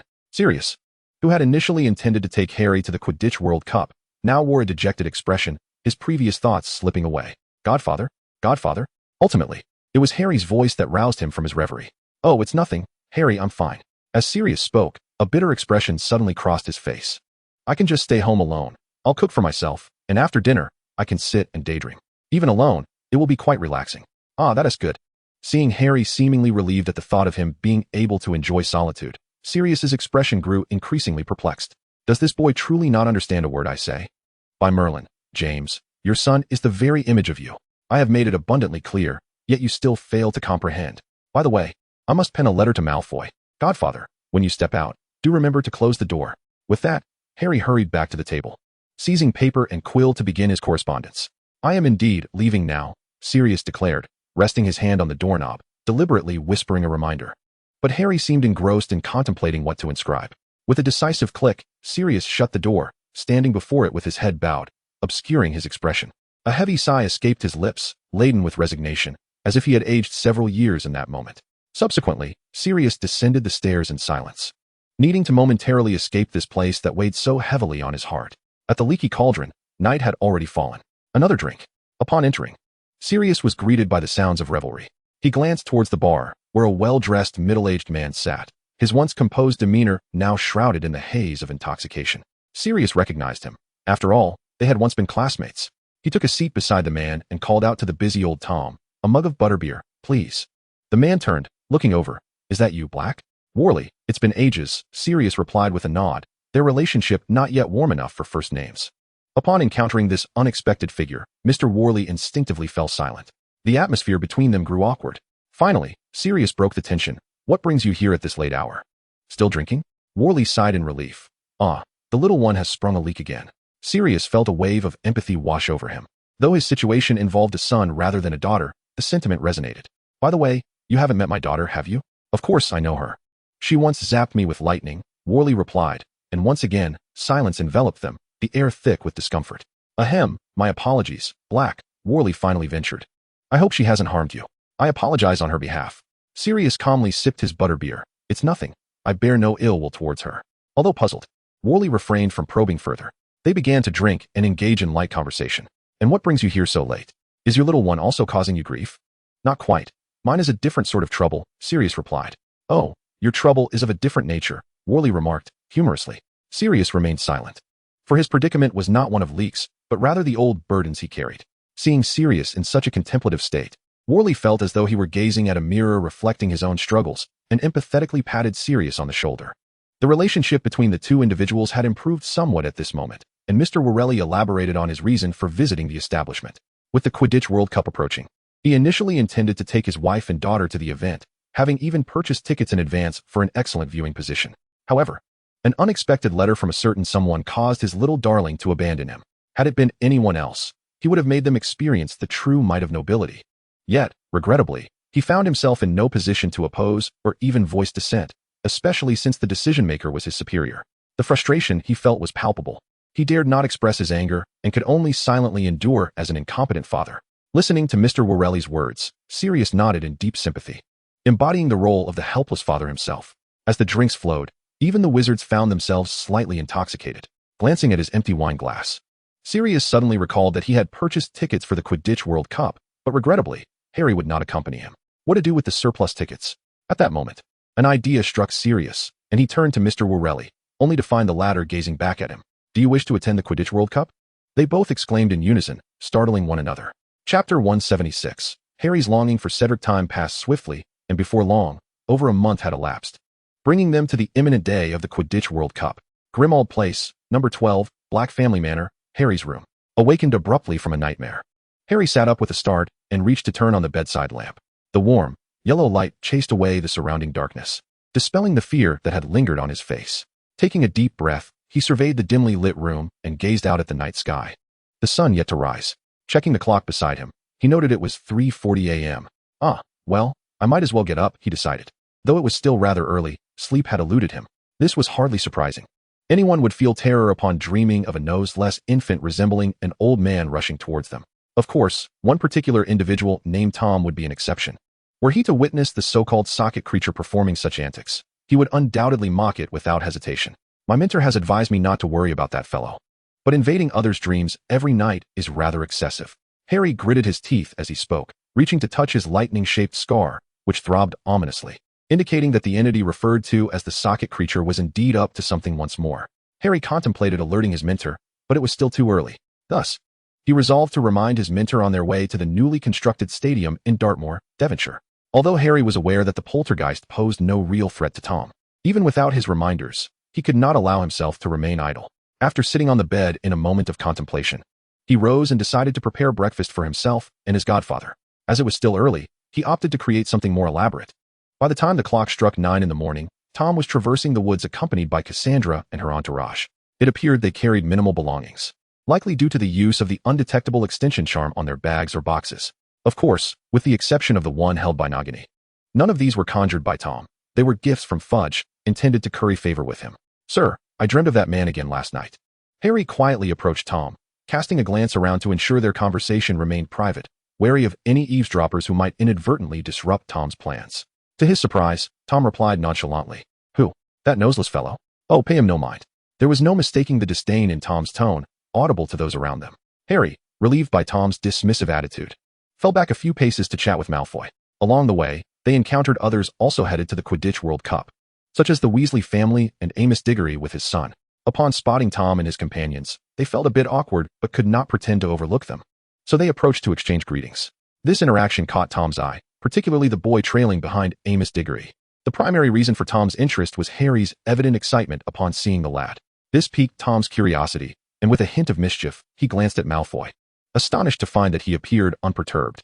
Could it be that Harry had already begun to cultivate a harem at Hogwarts? Although peculiar, one might indeed consider it a harem. With this thought in mind, Tom summoned Malfoy to inquire further about the situation. Malfoy, not one to conceal information, revealed that Cedric had met Harry on the Quidditch pitch. Impressed by Cedric's comparable Quidditch skills, Harry had promptly invited him to join the Death Eaters. Unfortunately, Cedric's father, Amos Diggory, harbored a strong aversion to the Death Eaters. Thus, despite Cedric's admiration for Tom, he ultimately declined the invitation. To Harry, however, these reasons seemed trivial. If even Ron could join the Death Eaters, why should Cedric be any different? Thus, Harry has never ceased his attempts to persuade Cedric to join the Death Eaters, though he has yet to achieve success. "Sir, are you also intrigued by that fellow? Indeed, he does possess remarkable academic prowess." Initially, Malfoy presumed that Tom would wish to invite Cedric into the ranks of the Death Eaters, but upon glancing up, he discovered Tom appeared rather disinterested. "Why are you not feeling jealous?" "Jealous of what?" Observing Malfoy's perplexed expression, Tom gently shook his head. "Forget it. As for whether that lad should join the Death Eaters, it depends on Harry. If you wish, take him along." Should Cedric and Harry share an intriguing rapport, it is conceivable that Tom might take a personal interest in extending an invitation. However, since their connection is merely that of mundane acquaintances, he could hardly be bothered. Behind them, Cedric sighed in resignation as he watched Tom striding ahead, realizing how aloof Professor Tom truly was. His earlier greeting had elicited merely a nod in response. It seemed the professor had no intention of engaging in further conversation. "You'll get used to it," Harry shrugged nonchalantly. "The professor's demeanor is simply that way. Though he appears distant, I perceive him as akin to the sun, irresistibly drawing one in, yet too close a proximity may result in burns." This sentiment was not exclusive to Harry. Indeed, among the Death Eaters, Tom was regarded as the son of their ranks. Their admiration was such that even a simple statement from Tom about the necessity of using chopsticks for dining would incite them to exuberantly record it with pen and paper. Moreover, Tom's somewhat distant nature only seemed to enhance his image as the quintessential Dark Lord. Cedric nodded in agreement, expressing, "Many of us in Hufflepuff share this sentiment." In fact, it could be said that throughout Hogwarts, most young witches and wizards held Tom in as high regard as they did Merlin. While the strength of Merlin remains unknown to us, we are certain that Professor Tom is unmatched. Similarly, though we may not fully comprehend Merlin's vast knowledge, we recognize that Professor Tom is virtually omniscient. This is one of the key reasons the Death Eaters have flourished within Hogwarts. Even if Tom occasionally regards them as trolls and tends to ignore them, this does not diminish their reverence for him.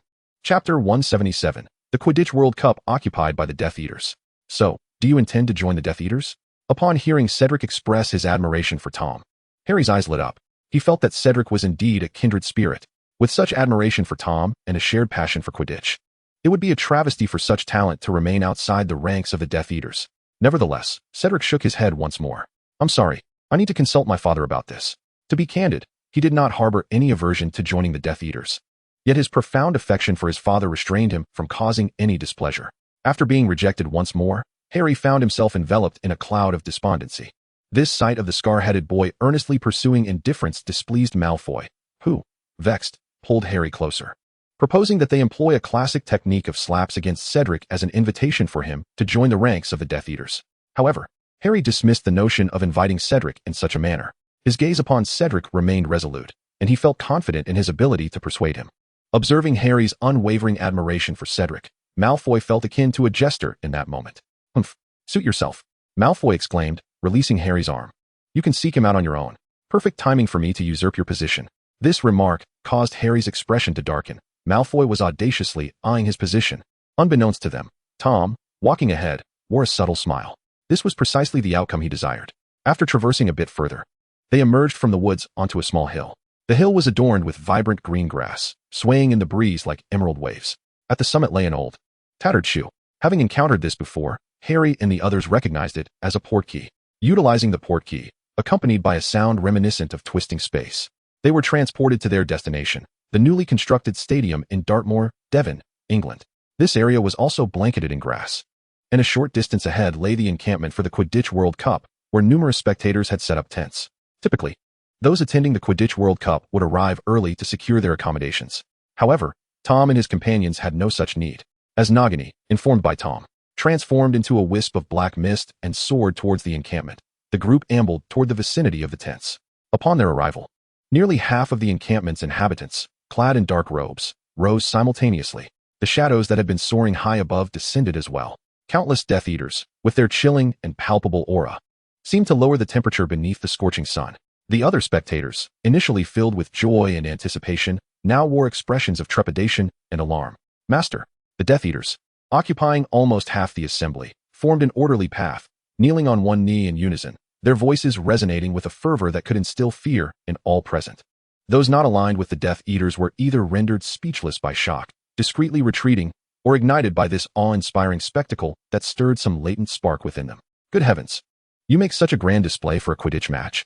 It makes me feel utterly insignificant. Fear not. You are merely a bystander. No one will pay you any heed. In the realm of magic, the name of the Death Eaters is universally recognized. However, while many are aware of the terror they instill, few are informed of their audacious demeanor. This has sparked a curiosity among many, enticing them to join their ranks. Professor, that is Professor Tom, our esteemed professor at Hogwarts. Numerous students from Hogwarts, attending the Quidditch World Cup, immediately recognized the figure. The expression of pride on the face of the Hogwarts boy, due to Tom being his professor, elicited envy from students of other magical institutions. A girl from Beau's Batons approached the Hogwarts boy, leading him to believe that fortune was smiling upon him. Yet, to his dismay, her request was simply, "Could you introduce me to that gentleman?" Her playful demeanor swiftly transformed into disappointment. The Hogwarts boy's face bore a look of bitter resignation as he muttered, "Perhaps it's best to let it be. The professor might not even remember me." Upon raising his gaze, he found that the girl had already departed. There were also students from other magical schools present, such as Durmstrang from the north, Ilvermorny from North America, and Wagadu from Africa. However, the Durmstrang students appeared more numerous, largely due to the presence of their distinguished student, Victor Krum, who was renowned as the seeker for the Bulgarian national Quidditch team, acclaimed as the finest seeker in the world. Yet, at that moment, their attention was drawn to the elegant youth before them, who was tantalizingly out of reach. "Is that the Dark Lord?" A male student from Durmstrang gazed at the legendary figure with a glimmer of longing in his eyes. This was his first encounter with the fabled Dark Lord, perhaps even his only opportunity to witness him. He yearned to approach, yet he was acutely aware that the Death Eaters would not permit him to do so. His thoughts wandered to his own headmaster, Igor Karkaroff, who had once been a member of the Death Eaters himself. Karkaroff, like them, had come to watch the Quidditch World Cup. With this in mind, the boy ventured into the throng of cloaked figures, and indeed, he spotted his headmaster, albeit positioned somewhat further back. In truth, Karkaroff had not attended the gathering when Tom summoned the Death Eaters. Consequently, when the Death Eaters sought him out, surrounded by their ominous presence, Karkaroff surrendered and expressed his desire to align himself once more with the great Dark Lord. Logically, Karkaroff should have been dealt with as a traitor at that moment, but considering his contrite demeanor, and more importantly, his status as the headmaster of Durmstrang, the Death Eaters consulted their superior, Nagini, and upon receiving approval, they reinstated Karkaroff into their ranks. However, his position among the Death Eaters had become rather precarious. Nonetheless, he remained indifferent to this fact, as long as he could survive. Alas, the male student, who deemed his school's principal unlikely to be of any assistance, could only sigh in resignation and dutifully take his seat once more, dismissing such thoughts. Chapter 178. The Troubled Madame Maxim and the Dark Lord's Opulent Tent. As he traversed the path forged by the Death Eaters, he was accompanied by Cassandra and others he had brought along. A massive serpent, previously unleashed to impress, slithered beside Tom. Cassandra, proudly raising her head, dared not meet the gaze of other Death Eaters, while Hermione appeared timid, and Luna surveyed her surroundings with curiosity. Meanwhile, Harry and Malfoy were plotting how to emulate the older generation of Death Eaters upon their return to school. Unlike them, Tom paid no heed to the kneeling Death Eater beside him, instead focusing on the approaching Nagini and her companions. Several Death Eaters, including Fudge, lagged half a step behind Nagini. Upon reaching Tom, Nagini prepared to lead him and the others to the tent that had been prearranged for the Death Eaters. It was the most extravagant tent, situated in the very center, immense from the outside, and its interior, enhanced by the extension charm, was difficult to fathom. Observing the group led by Tom entering the tent, Dumbledore, not far away, was indulging in an excessively sweet mound of cockroaches while conversing with some old friends and important figures like Madame Maxim, who had matters to discuss with him. Professor Dumbledore, aren't you going to intervene? Madame Maxim expressed her unease regarding the Death Eaters' display, knowing that many students from Beauxbatons were present. If these cold-blooded killers were to suddenly act irrationally, her only recourse would be to weep. Me intervene? If you're so formidable, why don't you take charge? Besides, even if I did intervene, it would only be effective if that scoundrel Tom would listen to me. Old Dumbledore pictured the mortifying scene of being suppressed by the traitorous Tom. However, while he thought such things, he could not express them. Instead, Dumbledore casually remarked, "Children enjoy playing and attracting attention. Let him be. It's nothing of great consequence." Yet, to others, this was perceived as Dumbledore showing complete disregard for the Dark Lord and his minions. They immediately began to extol him. Truly, Professor Dumbledore. Is this not the greatest wizard of the century? With Professor Dumbledore present, the wretched Dark Lord surely wouldn't dare to cause a ruckus. Hearing such praise, old Dumbledore merely feigned calmness, smiling silently and appearing contemplative. Only Severus Snape, standing behind him, regarded him with a complex gaze, as if he had just met the old man today. Ahem. Dumbledore felt somewhat awkward under Snape's scrutiny and hastily redirected the conversation. "Severus, why do you not join in?" Upon hearing this, Snape paused for a moment before slowly responding, "He did not summon me." Then, the expression of old Dumbledore, as if he had been ostracized, caused the veins on his forehead to bulge. He resolved that henceforth, he would add 2 packets of laxatives to the potions he prepared for the old man. Not only Dumbledore, but also Madame Maxime was troubled by her student at that moment. 2 young beauties, one tall and one small, adorned in blue silk robes, surrounded Madame Maxime, seemingly engaged in conversation. It turned out that little Gabrielle was clamoring to see Tom, but her sister, Fleur, had restrained her. Realizing that they would certainly not see Tom on their own, Gabrielle reluctantly sought Madame Maxime's assistance. However, Madame Maxime discerned that Fleur was also quite curious about the Dark Lord, but had refrained from approaching out of trepidation. She understood that if she consented to help the sisters meet Tom, they would undoubtedly go through with it. This left Madame Maxime with a heavy heart as she closed her eyes. It was all Dumbledore's fault for the existence of that accursed Dark Lord. Dumbledore, after all, was the Dark Lord's mentor. It was only right to blame him. Achoo! Suddenly, while indulging in sweets, old Dumbledore let out a sneeze, casting a suspicious glance around. He ultimately fixed his gaze on Snape, thinking, "It must be you cursing me." After mentally berating Snape, Dumbledore decided to seek out Madame Maxime to discuss matters regarding the Triwizard Tournament. Coincidentally, Madame Maxime also had business to discuss with him. As they stepped into the Dark Lord's exclusive tent, they were met with an astonishingly luxurious interior, a stark contrast to the exterior. The tent was lavishly adorned, replete with opulent villas, a swimming pool, a training ground, a Quidditch pitch, and all the amenities and entertainment a wizard could desire, even a Muggle golf course. One could say that aside from the tent's ceiling, it bore no resemblance to a mere camping site, but rather resembled a luxurious resort. Such an extraordinary extension charm could not be accomplished by an ordinary spell. Indeed, Tom had managed to fit an entire forest within his suitcase. However, it was unlikely that others could replicate such a feat. The enchantments woven into this tent were likely the result of combined efforts from multiple wizards. Moreover, the fabric of the tent itself was presumably of exceptional quality, for otherwise, it could not withstand such a powerful extension charm. "Sir, please follow us," came the invitation as 2 house elves suddenly materialized before them. One of the elves struck Harry as familiar. "Is that you, Dobby?" Harry Potter remembered Dobby. Oh, how touched Dobby was. Ever since Harry had been sent to the infirmary by this elf, Dobby had been working for Tom, although he could not yet earn Harry's trust. The mere opportunity to glimpse Harry now and then brought Dobby immense joy. The other house elf was Winky from the Crouch family. She had originally been dismissed by young Barty, also known as Barty Crouch Jr., and had been quite saddened. However, she was later brought back by young Barty to serve Tom. Upon seeing Dobby, Harry felt a faint ache in his back. It must be said that, although he eventually understood that Dobby did not intend to harm him, he had indeed suffered greatly. Thus, he found himself at a loss for words in the presence of Dobby. However, Dobby was exceedingly enthusiastic. As for Luna, she worked diligently. Buoyed by the belief that she had not been entirely abandoned due to little Barty, she did not succumb to despair nor resort to alcohol for solace. Following Dobby, they arrived at the recreation area, which catered to everyone's entertainment needs. For instance, Harry and Malfoy were eager to experience the indoor Quidditch pitch. Tom surveyed his surroundings and deemed it satisfactory. This would be the place. Upon hearing Tom's intent, Dobby and Luna left with a cheerful reminder to summon them should they be needed, and with a snap of his fingers, Dobby vanished from sight. Noticing the glimmer of anticipation in the eyes that were fixed upon him, Tom smiled and encouraged them to proceed. Chapter 179, Old Dumbledore. Tom, you traitor. Tom, who was engrossed in a book within the library of the tent, suddenly lifted his head. With a crackling sound, space warped, and Luna materialized not far in front of him. Hearing the commotion, Cassandra and Nagini, who were seated across from Tom, also looked up. Sir, there are visitors who wish to see you. After relaying the details of the recent events, Luna inquired, Sir, would you like to meet them? If desired, Dobby can bring them here. Tom pondered for a moment before responding, bring them in. Meanwhile, outside the opulent tent of the Dark Lord, a group of Death Eaters stood vigilantly, observing the individuals who sought an audience with their master. Had it been anyone else, they would have smirked in silence and dispatched them with a swift Avada Kedavra. However, the individual in question was Dumbledore. They paid little heed to the insignificant followers trailing behind Dumbledore, their focus unwaveringly fixed on him. The appearance of old Dumbledore outside the Dark Lord's tent caused a second uproar in the encampment.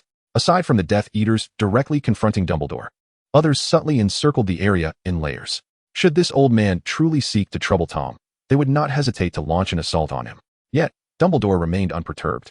This was not to suggest he underestimated the Death Eaters. After all, they were undoubtedly the most formidable and extensive wizarding organization in the world. They wielded control over wizards from various nations and classes, and even infiltrated the upper echelons of the Muggle world.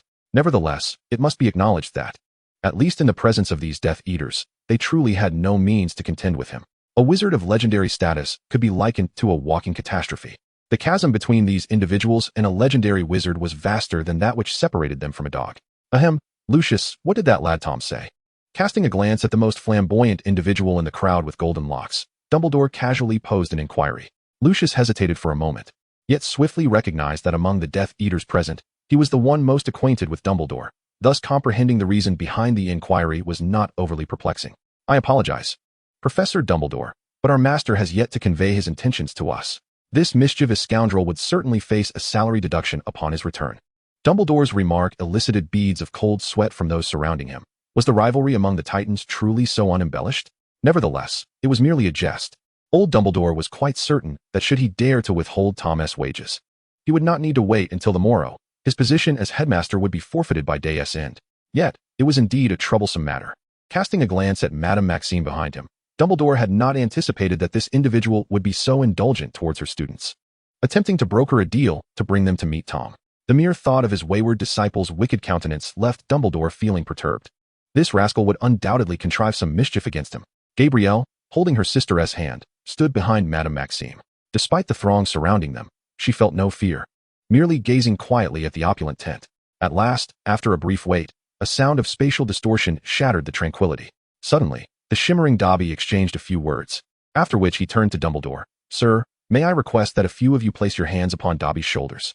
Understanding the reason behind this request, the assembled crowd complied without hesitation. Crack. Accompanied by the sound of spatial distortion, Dobby transported Dumbledore and the others into the library within the tent. Gabrielle immediately spotted Tom, and, releasing her hold on Fleur's hand, dashed towards him. Brother Tom. In response to Gabrielle leaping into his embrace, Tom gently patted her little head. Yet his gaze, laced with mischievous delight, remained fixed upon old Dumbledore. Nearby, Nagini cast a somewhat envious glance at Gabrielle. Was this the advantage of youth? However, Sister Carla felt far more discontent. Those younger like Gabrielle could indulge in affectionate antics with Tom, while those older like Nagini could offer him a pillow for his knee. As for her, being of neither age here nor there, she seemed to reap no benefits at all. Ahem, Tom, if I recall correctly, you can bring companions to the match, correct? Noticing Madame Maxime's suggestive glance, Dumbledore feigned nonchalance. Why not extend the invitation to these two children as well? After all, you are familiar with one another. There was no alternative. The matter of their arrangement was rather significant. Thus old Dumbledore had to muster his courage. To his surprise, Tom readily acquiesced. Of course, they shall join me in the best vantage point to watch the match. And you, Professor? Was this young lad displaying concern for me today? Truly a credit to my favorite student. Dumbledore admitted that he was touched, unable to suppress the corners of his mouth from curling upwards. Ahem, you are quite considerate. if you wish for the professor to accompany you to watch the match. That is certainly not out of the question. Fudge, do you have any spare tickets? However, Tom seemed disinclined to include him, merely turning his gaze towards Fudge and the others brought forth by Shiny. Fudge, upon being questioned, squeezed out a few beads of cold sweat. I'm terribly sorry, Professor Tom, but if you require. No need. Professor Dumbledore is still rather spry. Dumbledore harbored an ominous premonition. Fudge cautiously stole a glance at Dumbledore and then tentatively inquired of Tom. So, what do you mean? Let him stand. Old Dumbledore's face darkened. You little rascal. I have my own ticket. I don't need yours. With that, Dumbledore turned to glance at Madame Maxime, who was anxiously eyeing the Delacour sisters, and then she followed Dumbledore, turning back every 10 steps. Watching Madame Maxime depart alongside the irate Dumbledore, Gabrielle looked up at Dumbledore and then turned to Tom. Brother, is Grandpa Dumbledore angry? Hearing this, Tom merely smiled gently. That old man is just like that. We have grown accustomed to this way of interacting. As expected, once outside the tent, Dumbledore's expression immediately returned to calm, completely devoid of the earlier flush of anger. However, Madame Maxime was unfazed, and upon exiting, she could not help but inquire, Professor Dumbledore, will Fleur and the others truly be safe beside the Dark Lord? Rest assured, though that rascal Tom is indeed capable of murder, he has no reason to harm those two children, especially since they are acquainted. Dumbledore held no doubt about this. Tom was merely very purpose-driven in his actions. But he was not a madman. Chapter 180, The Showdown of the Mascots, An Unexpected Appearance. As night fell, the Quidditch match officially commenced. The stands were filled with spectators clad in a myriad of colorful jerseys, cheering for their supported teams, interspersed with an uncountable number of figures in black robes. From a distance, these spectators appeared as a blend of half-black and half-vibrant colors. Led by Fudge, Tom and his companions ascended to the best vantage point. Fudge also subtly indicated that Tom could summon him if needed, only departing to officiate the opening ceremony once he sensed Tom's growing impatience. The Quidditch field was bustling, and the enthusiasm of the audience was infectious, heightening the anticipation for Harry and his friends.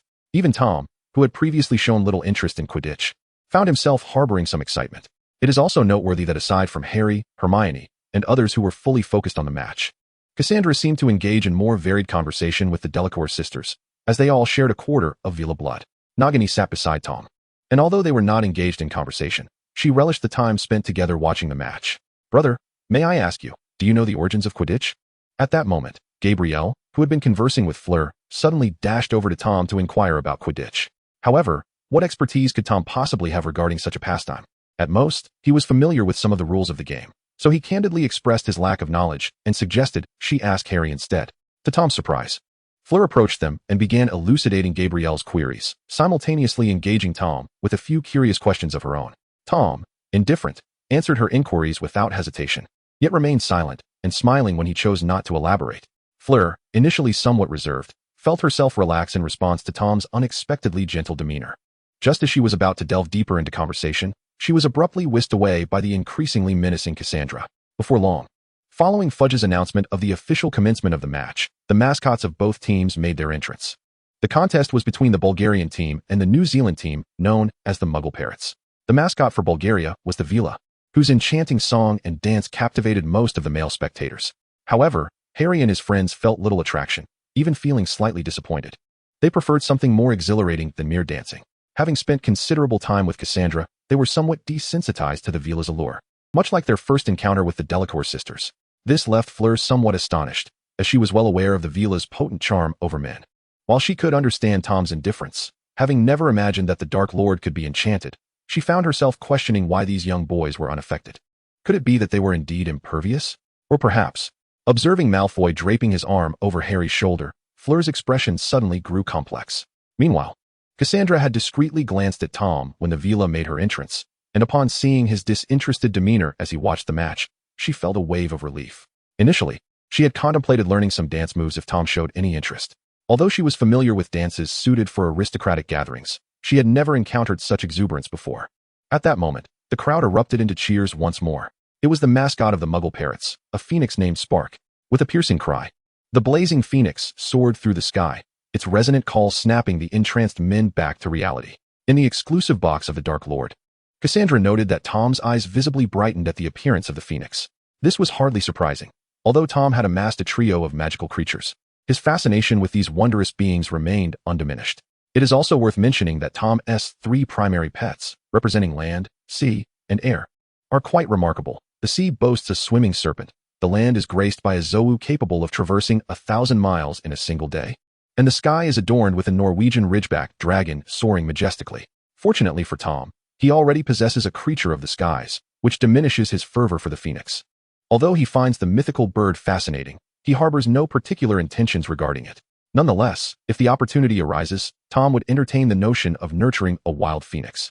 Meanwhile, on the other side of the audience, a lively exchange occurs. Hey, Fox, your companion's plumage seems even more vibrant than yours. In the area reserved for the headmasters, Dumbledore is accompanied by Fox, observing the mascot performance below. However, Dumbledore's compliment towards another phoenix earns him a sharp peck on the forehead from Fox. Following the conclusion of the mascot's display, the teams make their entrance, marking the official commencement of the match. To be honest, for Tom, this is about where his interest wanes. He finds greater delight in watching the Redbird dance than in the game of Quidditch itself, although he has yet to find the bird he wishes to own. He relishes the visual feast. Nevertheless, Harry and his friends remain highly enthusiastic, with Fleur and Cassandra also showing considerable interest. Fleur is naturally drawn to Quidditch, while Cassandra finds herself captivated by Fleur's insights as a fellow half-breed, thus enhancing her enjoyment of the match. The first half of the game unfolds with little suspense, as the Bulgarian team clearly demonstrates superior strength, leading the Model Macaw team by a significant margin. However, the match continues as neither seeker has yet captured the golden snitch. To the spectators, it seems merely a matter of time before Victor Crumb, renowned as the world's finest seeker, secures the elusive snitch, given his evident advantage in flying skills. Just as Crumb is poised to seize the golden snitch, a colossal green skull erupts in the sky, entwined by a serpent. An immediate hush falls over the arena, encompassing both competing teams. The commentator, noticing the disturbance, hastily steps out to investigate. Upon looking up, he realizes, oh, it's our side. Wait a moment. That S from the previous generation. Not only Voldemort, but also a portion of the Death Eaters present, and many spectators, recognize that this is the former Dark Mark. Coupled with the earlier revelation of the Dark Lord's version, I killed myself. The implications lead many to ponder if there might be more than one Dark Lord.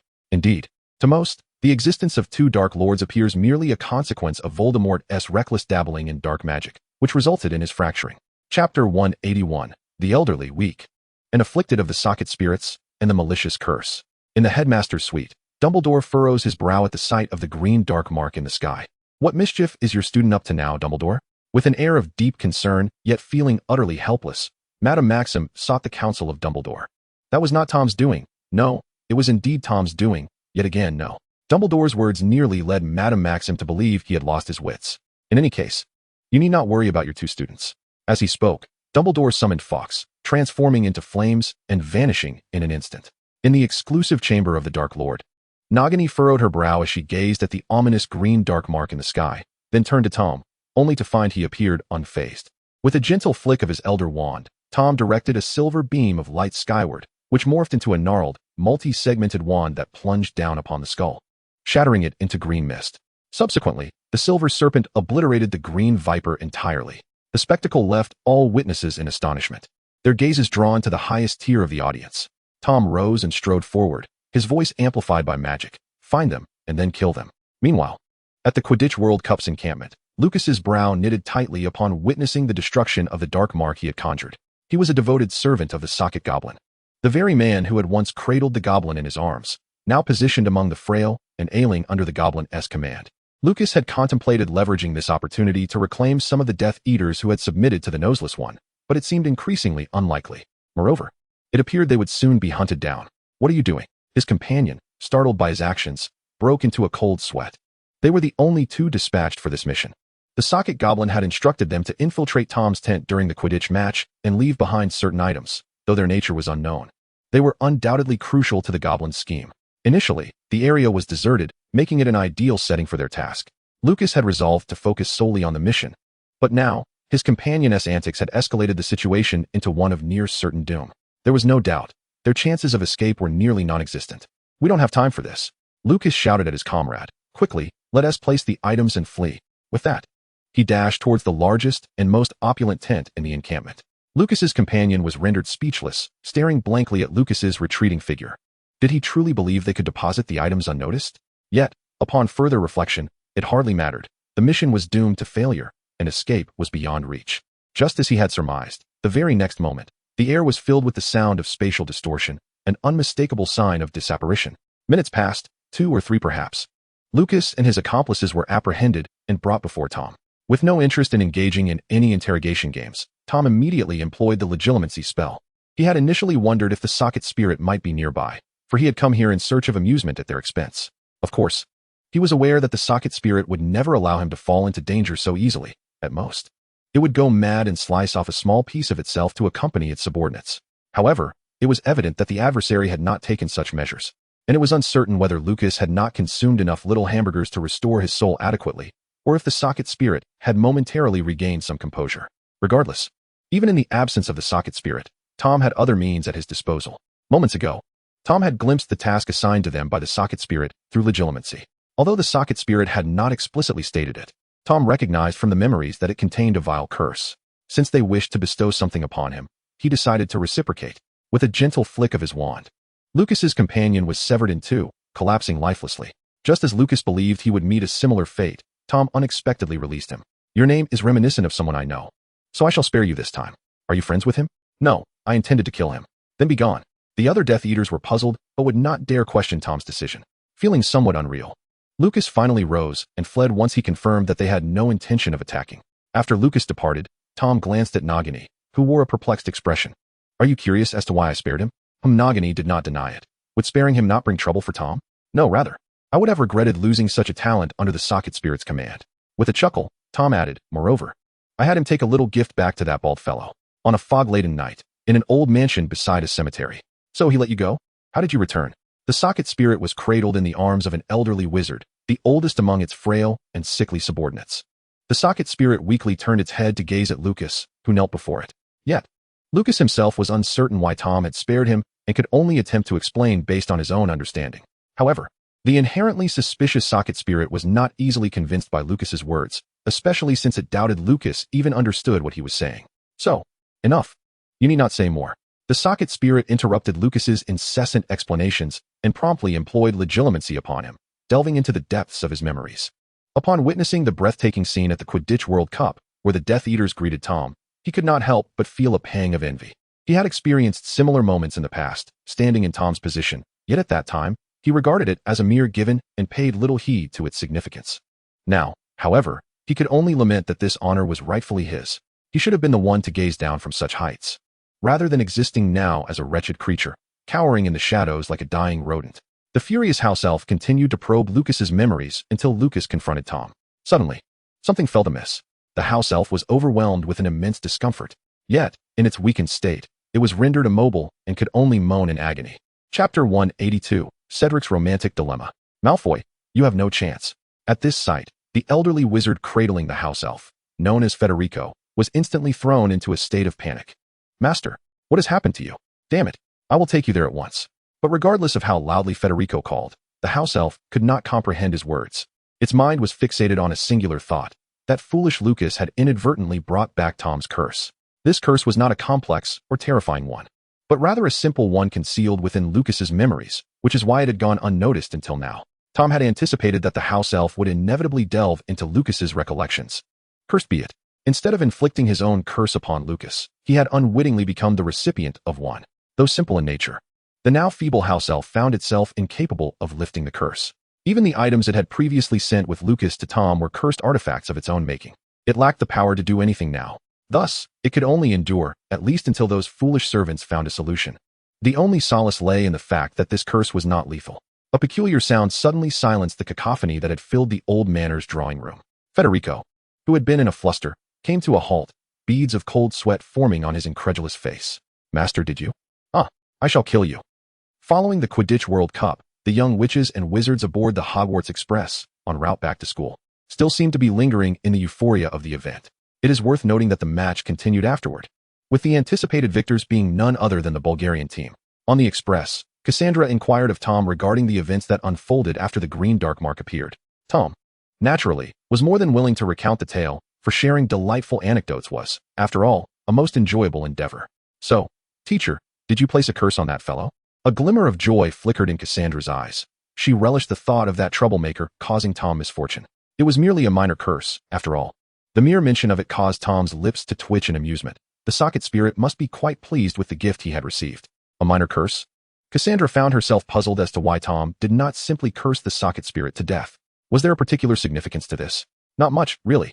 It would only cause him a bit of discomfort in his stomach.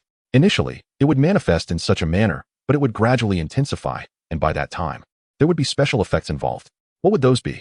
Well, it would entail experiencing both diarrhea and constipation simultaneously, a predicament familiar to both muggles and wizards alike. I merely allowed him to experience both at once, and at most, it would be slightly more severe than usual. What do you think? I must be quite kind-hearted, right? He provoked me, and I merely cast such a minor curse upon him. For the first time, Cassandra felt her professor truly embodied the moniker of the Dark Lord. It was utterly terrifying. Meanwhile, in another carriage of the train, Harry, encountering Cedric, was persistently trying to invite him to join the Death Eaters. Thus, he did not immediately proceed to Tom's compartment. Malfoy, witnessing this, could only grumble and follow suit. The three of them sat together, with Harry fervently extolling the benefits of joining the Death Eaters to Cedric. However, Cedric merely nodded vacantly, his gaze completely averted from Harry. Noticing this, Harry ceased his discourse and, like Malfoy, followed Cedric's line of sight. There stood a girl of evident Asian descent, queuing at the snack cart to purchase some treats. If one were to discern anything special about her, it would be her fair beauty. Yet, Harry and Malfoy had encountered far more stunning women. At that moment, Harry furrowed his brow.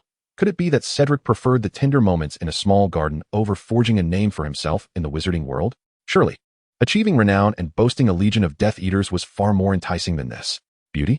The allure possessed by the great Dark Lord was incomparable to any of them. This lad was still far too young.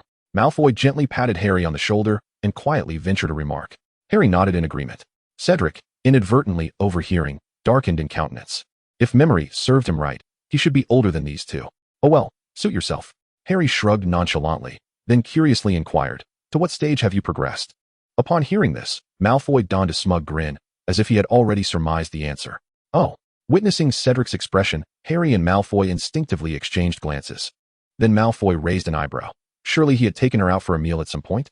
Upon hearing this, Cedric exhaled in relief, admitting that indeed, he had. So why didn't you seize the opportunity to confess your feelings? Malfoy mused, considering that if he could accept an invitation from the red-haired girl under the moonlight. Even Harry had the audacity to knock on Little Red Riding Hood's door. Yet you, Cedric, managed to invite her out, and didn't he even dare to profess your love? However, Cedric immediately became animated upon hearing this. I did say something, but I was rejected. After uttering this, he seemed to sink into a state of despondency. What's the matter? Is she a lesbian? Harry shot a glare at Malfoy, then turned to Cedric. Does she have someone she likes? Yes. That is what she told me. Who is it? She said that person has striking emerald green eyes. At this, Harry was taken aback. It can't be me. Can it? Scarhead, are you out of your mind? Malfoy retorted, clearly anxious. It didn't matter if no girl liked him. But it was absolutely crucial that no girl liked his good friend. Cedric couldn't help but chuckle. Well, it definitely isn't Harry. Then you have no chance. Cedric was momentarily stunned by this remark. I haven't even said who it is yet. You don't need to. I already know. Malfoy maintained an air of calmness. You definitely have no chance. Cedric's spirits plummeted. He understood Malfoy's implication. Was he to simply watch her fall into someone else's embrace? No. She has no chance either. Malfoy's statement caught Cedric off guard. Chapter 183, The Unusual New Defense Against the Dark Arts Professor, Mad-Eye Moody. Not a lesbian means her orientation is normal. So, besides Harry, who else in the school has green eyes? This hardly required contemplation. However, Harry and the others were not surprised by the fact that there were girls in school who admired Tom, with his looks eclipsing all other rivals of the same gender. His wealth, status, and power towering above the world, and being only a few years older, he embodied both elegance and strength as the epitome of a wealthy and handsome gentleman. For a normal girl to claim disinterest in Tom was something Harry deemed utterly absurd. Moreover, the girls at Hogwarts were at the age of budding romantic feelings, and the notion of Tom, who could only be described as a real-life anime husband, must have left an indelible impression on their minds. Harry firmly believed that apart from Professor McGonagall, no girl in the school could possibly harbor even the slightest indifference toward Tom. There were even a fair number of boys who felt the same way. They simply lacked the courage to voice their thoughts, fearing they might be ridiculed. From what Miss Know-It-all had gathered, ever since Tom had joined the faculty, the issue of early romances at Hogwarts had plummeted dramatically. Perhaps some, driven by the tumult of adolescence, still found themselves inexplicably encountering peers of the opposite sex. But this segment constituted a pitifully small fraction according to the data Hermione provided. Moreover, these proportions have shown a declining trend, for after Tom's tenure exceeded a year, the breakup rate within the school has skyrocketed. Harry has lost count of how many times he has heard that apologetic phrase. I don't want to give Professor Tom the wrong impression. It seems that their Dark Lord's influence is indeed substantial. But what can be done about it? Just as Malfoy remarked, Harry shares this sentiment. There's no hope. Everyone is out of the running. Overcoming Tom as a romantic rival is no simpler than vanquishing him as the Dark Lord. In fact, winning Tom's affection is far more challenging than becoming the second-in-command of the Death Eaters. Have you not observed how even Cassiopeia, who holds a higher status than Harry, has been treated like a fool by Tom for such an extended period?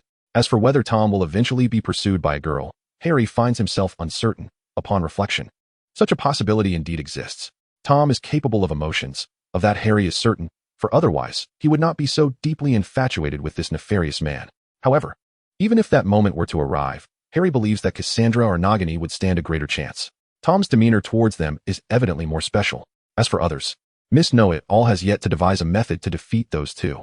Are you, a girl whose name might not even be remembered by him, vying for his affection? Harry exchanged a knowing glance with Malfoy. Indeed, their wit prevails. This version of the romantic game is decidedly unfavorable. The men are off-limits, the women are off-limits, and the only one who could be approached is currently without thoughts of romance. Wait, upon further reflection, it seems there are indeed answers to this version.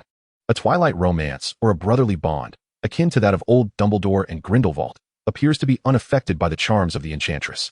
Contemplating this, Harry and Malfoy fell into silence. What's wrong with you two? Cedric inquired, sensing their quietude with a hint of unease. Malfoy, maintaining a serious gaze, suggested, perhaps you should consider pursuing a man instead? This left all three of them speechless. As the Hogwarts Express approached the platform of Hogwarts Castle, Harry and the others continued their light-hearted discussions aboard the train. From the outset, they had shifted from Cedric's romantic dilemmas to strategizing how to win over Professor Tom. After an intense debate, they concluded with the simplest solution, to defeat him and claim victory. Once again, silence enveloped them. It is undeniable that nurturing feelings gradually is feasible, yet achieving a tangible breakthrough remains exceedingly difficult. Perhaps defeating him and elevating oneself to an equal footing may be the most direct and effective approach. Sensing the weight of silence around them, Cedric forced a stiff smile and remarked, why are we even concerned about Professor Tom's affairs? Who knows? He might suddenly find himself in a relationship with some girl one day. Indeed, ha ha ha. Ha ha ha. All three were laughing, albeit with a hint of bitterness. The single men were concerned about whether the succubus could find a partner. While they had no such intentions themselves, they couldn't shake the feeling that the more they laughed, the more they felt like crying. Fortunately, at that moment, the train arrived at its destination, the Great Hall of Hogwarts. As anticipated, a new defense against the dark arts professor had arrived this term. Mad-Eye Moody, a seasoned elite Auror, had captured countless dark wizards and imprisoned them in Azkaban during his tenure, leaving indelible marks on his body, such as his magical eye and a wooden leg. Now retired, the remnants of his Auror days lingered, manifesting as a burdensome paranoia that had only intensified. Even professors like Snape had not expected Dumbledore to summon Moody for this position. This was primarily due to Moody's temperament, yet his prowess was undeniably formidable. As an exceptionally experienced elite Auror, his knowledge of dark arts defense surpassed that of most, making him more than qualified for the role. However, the truth was that Dumbledore had turned to Moody because finding a competent, fearless defense against the dark arts professor was exceedingly rare. Unbeknownst to Dumbledore, the Moody he had invited was actually Barty Crouch Jr. disguised as him. Similarly, Crouch Jr. was unaware that his loyalty was pledged not to one Voldemort, but to another. It was evident that while they were several floors ahead, Tom was at the pinnacle. When Tom spotted Moody in the faculty section of the Great Hall, Moody nearly instinctively rose to kneel and plead for mercy. Thankfully, he managed to regain his composure. It was not yet the time for exposure. Should he reveal himself, it would jeopardize Tom's plans, leading to his own demise and disgrace. Nevertheless, he continued to steal glances at Tom's position. Beside Tom sat Nagini, causing Crouch Jr., masquerading as Moody, to feel a twinge of envy. How could this woman feed the Dark Lord? Yet he also felt relief that it was he who came. For had it been Bellatrix, a confrontation with Nagini would likely have ensued. Moody's furtive glances at Tom did not go unnoticed by the venerable Dumbledore, who believed Moody was overly cautious, reluctant to be in the same space as the Dark Lord. It seemed he would need to find an opportunity to counsel him. Chapter 184. The Triwizard Tournament, Hogwarts Grand Display. Before the banquet commenced, Dumbledore introduced the new defense against the dark arts professor to the young witches and wizards, prompting Moody to rise and affirm that he was indeed the subject of Dumbledore's announcement. However, he uttered not a single word, merely scrutinizing the assembled crowd with his enchanted gaze before taking a seat. Professor Moody possessed a rather unique disposition. Yet you will soon discover that he will undoubtedly prove to be an exceptional instructor for the defense against the dark arts class. Dumbledore offered a brief explanation before deftly shifting the topic. mentioning that this semester we would be welcoming a rather special group of guests. As his words lingered in the air, the young wizards below began to chatter animatedly. Hogwarts had been selected as the venue for a highly esteemed event, namely, the Triwizard Tournament. Dumbledore paused theatrically, heightening the suspense. Harry nudged Malfoy with his elbow. Hey, Malfoy, do you know what this Triwizard Tournament is all about? I think I've heard something about it, Malfoy mused, stroking his chin thoughtfully. It seems to be a series of magical competitions between 3 wizarding schools, competing for some sort of cup, right? Oh, Harry replied succinctly, yet his eyes sparkled with excitement. He had remained in the shadows for far too long. And now some of the younger Death Eaters at school were eager to challenge his position. Perhaps he could use this tournament to silence those pesky doubts. On stage, Dumbledore continued, each school will select one student to represent them in the competition. Hearing this, Harry felt a wave of confusion wash over him. How was he supposed to compete? With the special golden Barbie box at his disposal, he was confident he could hold his own against most adult wizards. In fact, he felt assured he could triumph over the majority of Hogwarts ungraduated students. However, there was a formidable contender among them. No, it seemed he too had some advantages, but not to the extent of his rival. Cassandra possessed magical prowess that rivaled adult wizards at her age, and with Tom's personal tutelage, any ordinary adult wizard would pale in comparison to her. After years of learning from Tom, Harry felt no surprise at whatever tricks this rival might employ. Moreover, Cassandra enjoyed more favor than he did. Did he truly wish to contend with her? It would be no fun at all. With a sigh, Harry resigned himself to the notion of relinquishing any ambitions regarding the Triwizard Tournament. I must remind you, Dumbledore continued, that those chosen must compete alone. Therefore, those lacking confidence would be wise to refrain from participating. That will be all for now. Our guests will arrive tomorrow. Let us now enjoy the feast. Upon concluding his remarks, Dumbledore quietly approached Tom with a tray in hand. Ah, Tom, the old headmaster's smile instinctively caused Tom to distance himself slightly, though he paid it no mind. You know, those schools always make quite the extravagant entrance for the competitions, while we at Hogwarts seem to lack any flair. What a pity. Tom, intrigued, responded with an amused smile. What are you trying to imply? Ahem, are you not the most familiar with these extravagant matters? Dumbledore awkwardly stroked his beard, acknowledging that at my age, there are few ambitions left. I merely care for this old visage of mine. This is no falsehood. For a considerable time, Dumbledore would occasionally boast about his wizard card to Tom. It was not until the chocolate frog released Tom's wizard card, which gained far greater popularity than his own, that he fell silent. So, do you wish for me to accompany you in this display of arrogance? I cannot phrase it that way, but it would indeed be preferable if you were to agree. Heh. Tom's derisive laughter left old Dumbledore feeling somewhat embarrassed. So, have you consented? Fortunately, Tom did not keep him in suspense for long. He rather enjoyed the pretense. After all, you owe me one. Of course, I would procure even Fox's blood for you if need be. Let us discuss this later. With Tom's approval, old Dumbledore merrily returned to his seat. As for any excessive demands from Tom, that was of little concern. What could a decrepit old man possess that would be of interest to him? As long as he did not covet his fox, he was content. The next day, before dawn had fully broken, a massive carriage drawn by numerous winged horses soared through the heavens. Madame Maxime gazed down at the seemingly desolate shore beside the Black Lake. Where's the magnificent Hogwarts? Fleur also felt puzzled. Could it be that they had arrived at the wrong location? Undeterred, Madame Maxime surveyed the lake once more. It was indeed the Black Lake. Just as the students from Beaux Batons were engulfed in confusion, rumblings echoed. The ground trembled, and before them, an ancient castle rose majestically from the earth. From the very stones and bricks of its foundation, the castle, stone bridge, owlery, and Quidditch pitch emerged as if conjured by some unseen force. Yet, this was not a mere reconstruction, but rather a small trick of Tom's. As Madame Maxime stood agape in astonishment, a brilliant icy blue light suddenly illuminated the surface of the Black Lake. Crack, crack. The ice began to spread from the source of the radiance, until the entire lake was thoroughly encased in frost. Subsequently, a fierce flame erupted from the frozen expanse of the Black Lake. The dazzling crimson flames starkly contrasted with the icy blue surface, as Dumbledore and the professors appeared amidst Fox's fiery illusions. Before Madame Maxime could close her mouth, her attention was drawn to the darkening sky. Suddenly, ominous clouds gathered overhead. Streams of black entities, akin to soul-like tendrils, descended from the clouds, transforming into little wizards of Hogwarts behind the professors. This is a variant of transfiguration combined with apparition. Of course, the students themselves cannot perform this. It is Tom who employs it for them. Ordinarily, apparition necessitates physical contact with another individual in order to transport them. With so many people present, it is impractical for Tom to touch each one individually. The dilemma lies within that enormous dark cloud, or rather, it is not a cloud but a shadowy mist. Witness as the vast black fog begins to coalesce. gradually taking on a humanoid form as it descends diagonally toward the icy surface. Floating down gracefully, Tom is enveloped by tendrils of dark smoke, which is undeniably captivating. Chapter 185, Other Magical Schools. Karkaroff, exciting. Unlike the composed professors, the young wizards are brimming with excitement. The feeling of being led by Professor Tom, exuding an air of grandeur, is utterly irresistible. They believe they must have looked incredibly impressive as they descended, certainly more so than arriving in a flying carriage. How does it feel? Standing beside Dumbledore, Tom inquires with a smile. Old Dumbledore's eyes crinkle with amusement. He can already envision the expression on Madame Maxime's face. No wonder the other headmasters enjoy orchestrating grand entrances for their students when visiting other schools. Although this is a welcoming gesture, the thought of other schools being overshadowed by Hogwarts fills him with delight. A grand flying carriage lands on the icy surface of the Black Lake. The towering Madame Maxime descends with the students of Beauxbatons. Professor Dumbledore approaches Madame Maxime with a courteous bow, welcoming her to Hogwarts. This old bee, brimming with audacity.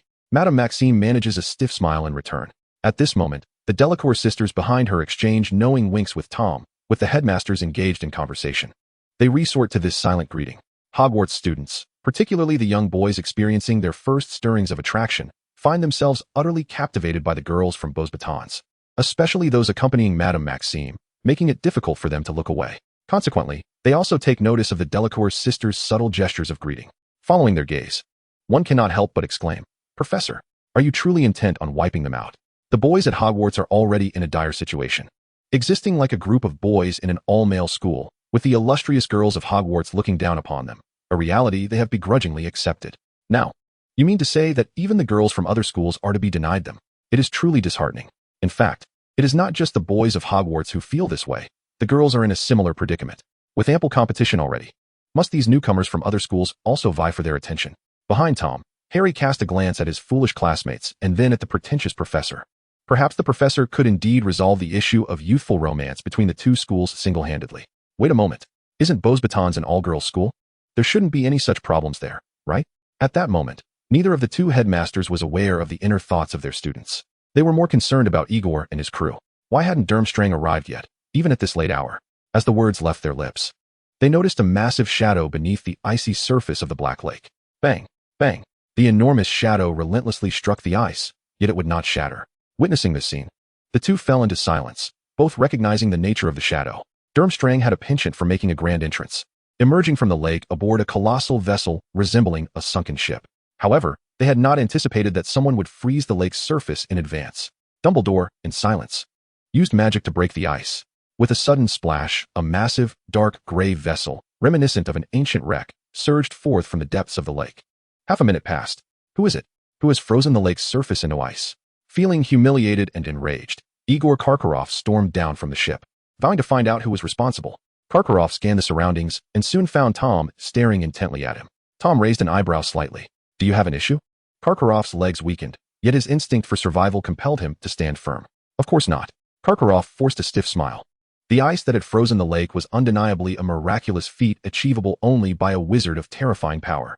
Even Dumbledore would likely struggle to replicate it. The only one I can imagine capable of such prowess is you, Professor Tom. He recalled having written to Tom before the Triwizard Tournament, where Tom had advised him not to be so dramatic and to refer to him as Professor Tom at Hogwarts. Truth be told, had it not been for Tom's request, he would have knelt in submission right then and there. The frozen lake was simply magnificent. Professor Tom, I truly admire your unparalleled skill. It must be for this reason that I am utterly in awe. Karkaroff's instinct for survival was remarkable, and his flattery was as varied as it was sincere. Even the students of Durmstrang had never witnessed their headmaster in such a light. In their memories, Karkaroff was known for his stern and unyielding demeanor. At last Tom, growing impatient, waved his hand dismissively. Go on, old Dumbledore is calling for you. Upon hearing this, Karkaroff finally exhaled in relief. Who could understand? He had nearly met his demise upon arrival. It was exhilarating. Old Dumbledore? Ah, Professor Dumbledore. Subsequently, Karkaroff, not daring to disregard Tom's words, replied, I shall make my way over then. Please feel free to summon me if you need anything. Others were at a loss for words upon witnessing Karkaroff's demeanor, considering he was, after all, a headmaster. Nevertheless, Harry pondered for a moment and leaned closer to Malfoy, whispering that Karkaroff bore a striking resemblance to Fudge, who, notably, was the Minister of Magic. Upon hearing this, Malfoy widened his eyes slightly, contemplated for a moment, and then nodded in agreement. Returning to the trio of headmasters, Albus, Igor, The two embraced vigorously. In the presence of Dumbledore, Karkaroff's attitude shifted dramatically. Dumbledore had observed Karkaroff's earlier behavior, yet he was not taken aback. Karkaroff's demeanor stemmed from the knowledge that Tom could indeed pose a genuine threat to him. We shall return to the Great Hall and subsequently announce the Triwizard Tournament, Dumbledore suggested, offering Karkaroff an escape from the earlier conversation. On their way back to the castle, Madame Maxime addressed Dumbledore. Professor, my horses have traveled a long distance and require rest. I am aware, Madame Maxime, Dumbledore replied, his expression one of foresight. Our keeper of keys and grounds, Hagrid, will certainly ensure they are well cared for.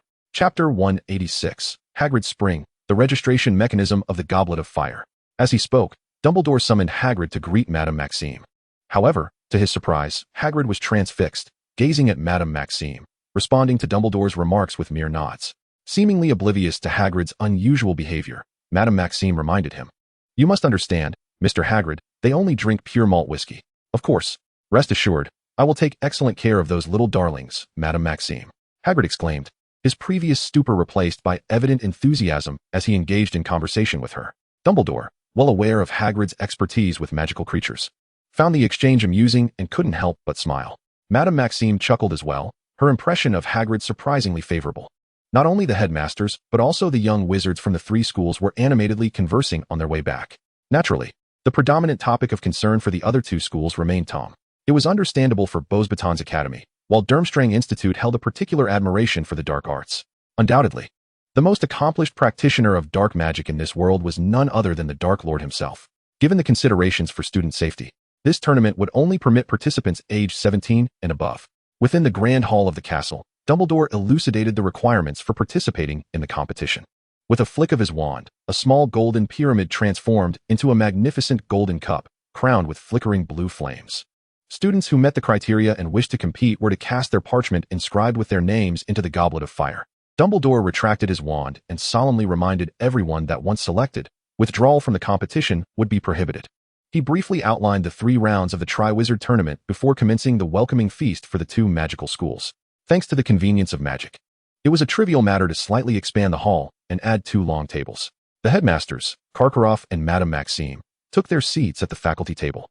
Following the feast, under Dumbledore's guidance, the 2 headmasters and several professors departed, leaving the students free to register for the Triwizard Tournament. The championship is mine, proclaimed Hitler. Step aside. Do you think you can rival me, Stalin? The title belongs to me. Nonsense.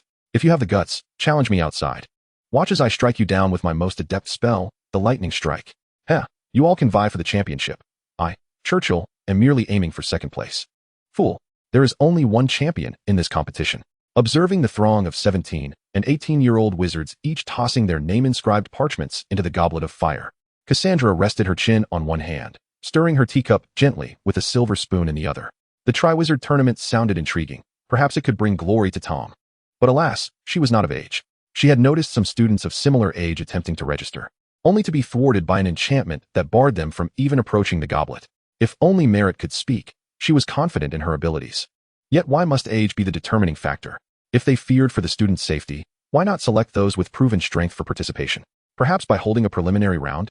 As most of the students who had registered departed, those unable to sign up found little interest in lingering, opting instead for the library or the Quidditch pitch. Cassandra remained seated, her gaze fixed on the cup ablaze with blue flames, contemplating how she might circumvent the enchantment surrounding it. However, she understood that this would be nearly impossible, as it was magic cast by Dumbledore himself. What's this? Do you wish to join in? The voice startled Cassandra from her thoughts, and she turned to see Tom standing behind her, a smile gracing his face. Professor? What are you? Confusion washed over her. Logically, Tom should have been occupied with his own matters at this time. Yet, before she could finish her sentence, Tom continued. Why not give it a try? Really? Cassandra's eyes widened, delight evident in her expression. However, Tom did not respond directly. Instead, he lifted his gaze towards the flame cup, gesturing for her to approach and try it. Observing this, Cassandra felt no further hesitation and rose to walk towards the blazing golden chalice. Upon reaching the flame cup, Cassandra paused, solemnly retrieving the parchment on which she had inscribed her name, then stepped forward. The flame cup offered no resistance. Realizing this, Cassandra promptly cast the parchment into the flames. With a surge of blue flame, her registration for the Triwizard Tournament was officially complete. Had she succeeded? Overwhelmed with joy, Cassandra turned around only to find that Tom had already vacated the hall. Just as she had surmised, Tom had his own matters to attend to. Yet registering his apprentice was evidently more pressing than whatever tasks awaited him. Thus, he had made an appearance here. Although she had not the chance to share her elation with Tom, Cassandra felt no disappointment. She too needed to return and prepare for the upcoming event to ensure a stellar performance. At this moment, the hall was empty save for Cassandra, and after her departure, only the golden cup, ablaze with blue flames, remained. As the grand doors of the hall were shut, a figure silently materialized within.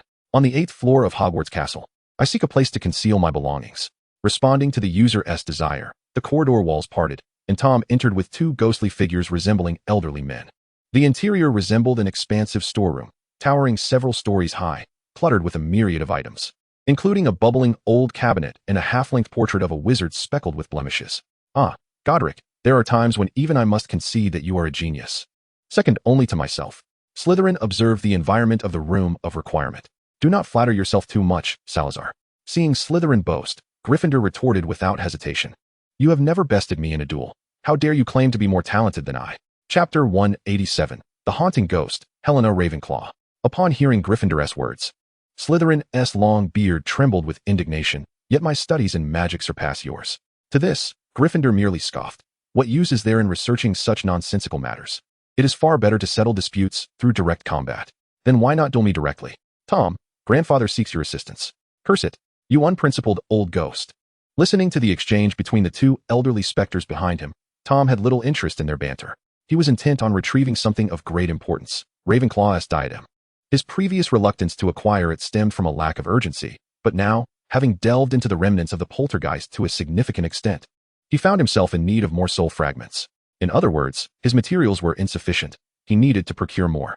For Tom, the diadem of Ravenclaw was not difficult to find. He soon discovered it nestled in a corner of the room of requirement. However, to his surprise, an unexpected presence awaited him. Miss Ghost, could you please pass me the item beside you? Tom, hearing that familiar yet strangely distant voice, Helena Ravenclaw. The ghost of Ravenclaw widened her eyes in astonishment and lifted her gaze. She had come here because, ever since the blood traitor Barrow revealed her connection to Tom before his death, many young witches from Ravenclaw had frequently sought her out atop the tower with numerous inquiries. Though she never provided direct answers, new witches continued to appear each time. Eventually, she felt compelled to leave the Ravenclaw Tower and, after careful consideration, arrived at this location. Once burdened with guilt for the tarnishing of Ravenclaw's diadem by Tom, it had been ages since Helena had last seen the crown. Now, her visit was motivated not only by the desire to behold the diadem once more, but also by the hope that Tom might come to seek it. Truth be told, upon hearing of Tom's return, a flicker of joy stirred within her. After enduring the incessant inquiries at the tower, she had chosen to depart partly because she had hoped Tom would come looking for her. Yet, to her dismay, this despicable man seemed to have completely forgotten her, failing to seek her out even once. Reluctantly, she could not bring herself to search for him, for it would imply that she missed him. Thus, she waited by the diadem, believing that Tom would eventually come for it. But 3 years passed in waiting, and now, in the 4th year, she finally heard that longed-for voice. Turning in astonishment, she was confronted by the very man who had once treated her like a foolish child, nearly unchanged except for the color of his eyes. You dare to return to see me? Helena exclaimed in anger. And you wish to tarnish this diadem once more? Let me assure you, do not even think about it. Half a minute later, the aggrieved Helena muttered resentfully, Tom is nothing but a fool. Both Slytherin and Gryffindor recognized Helena's identity at once. Wasn't she the daughter of Ravenclaw? Unlike the two who only recognized her upon meeting, Tom had long been aware of her true identity. She was Helena Ravenclaw, daughter of Rowena Ravenclaw, one of the 4 founders of Hogwarts. This girl, often perceived as naive, bore the weighty expectations associated with her lineage, yet she had not inherited Ravenclaw's wisdom. This also led her to desire wisdom that could rival or even surpass that of Ravenclaw. Consequently, she stole the diadem of Ravenclaw and left Hogwarts without a second thought. Later, the blood man, Barrow, who had always harbored feelings for her, was implored by the dying Ravenclaw to bring Helena back for a final farewell. However, the astute Ravenclaw could not foresee that the abstract Barrow would kill her after being rejected, ultimately taking his own life as well. Years later, transformed into a ghost, Helena encountered Voldemort, only to be deceived, handing over the stolen diadem she had taken long ago. One might say that Helena's experiences were not something Tom could comment upon extensively, but at least he would not fall victim to the inept Barrow.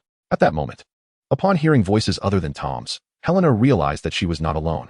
In fact, only Tom was human among them. As she gazed at the two elderly founders conversing, she was momentarily taken aback. What was this situation?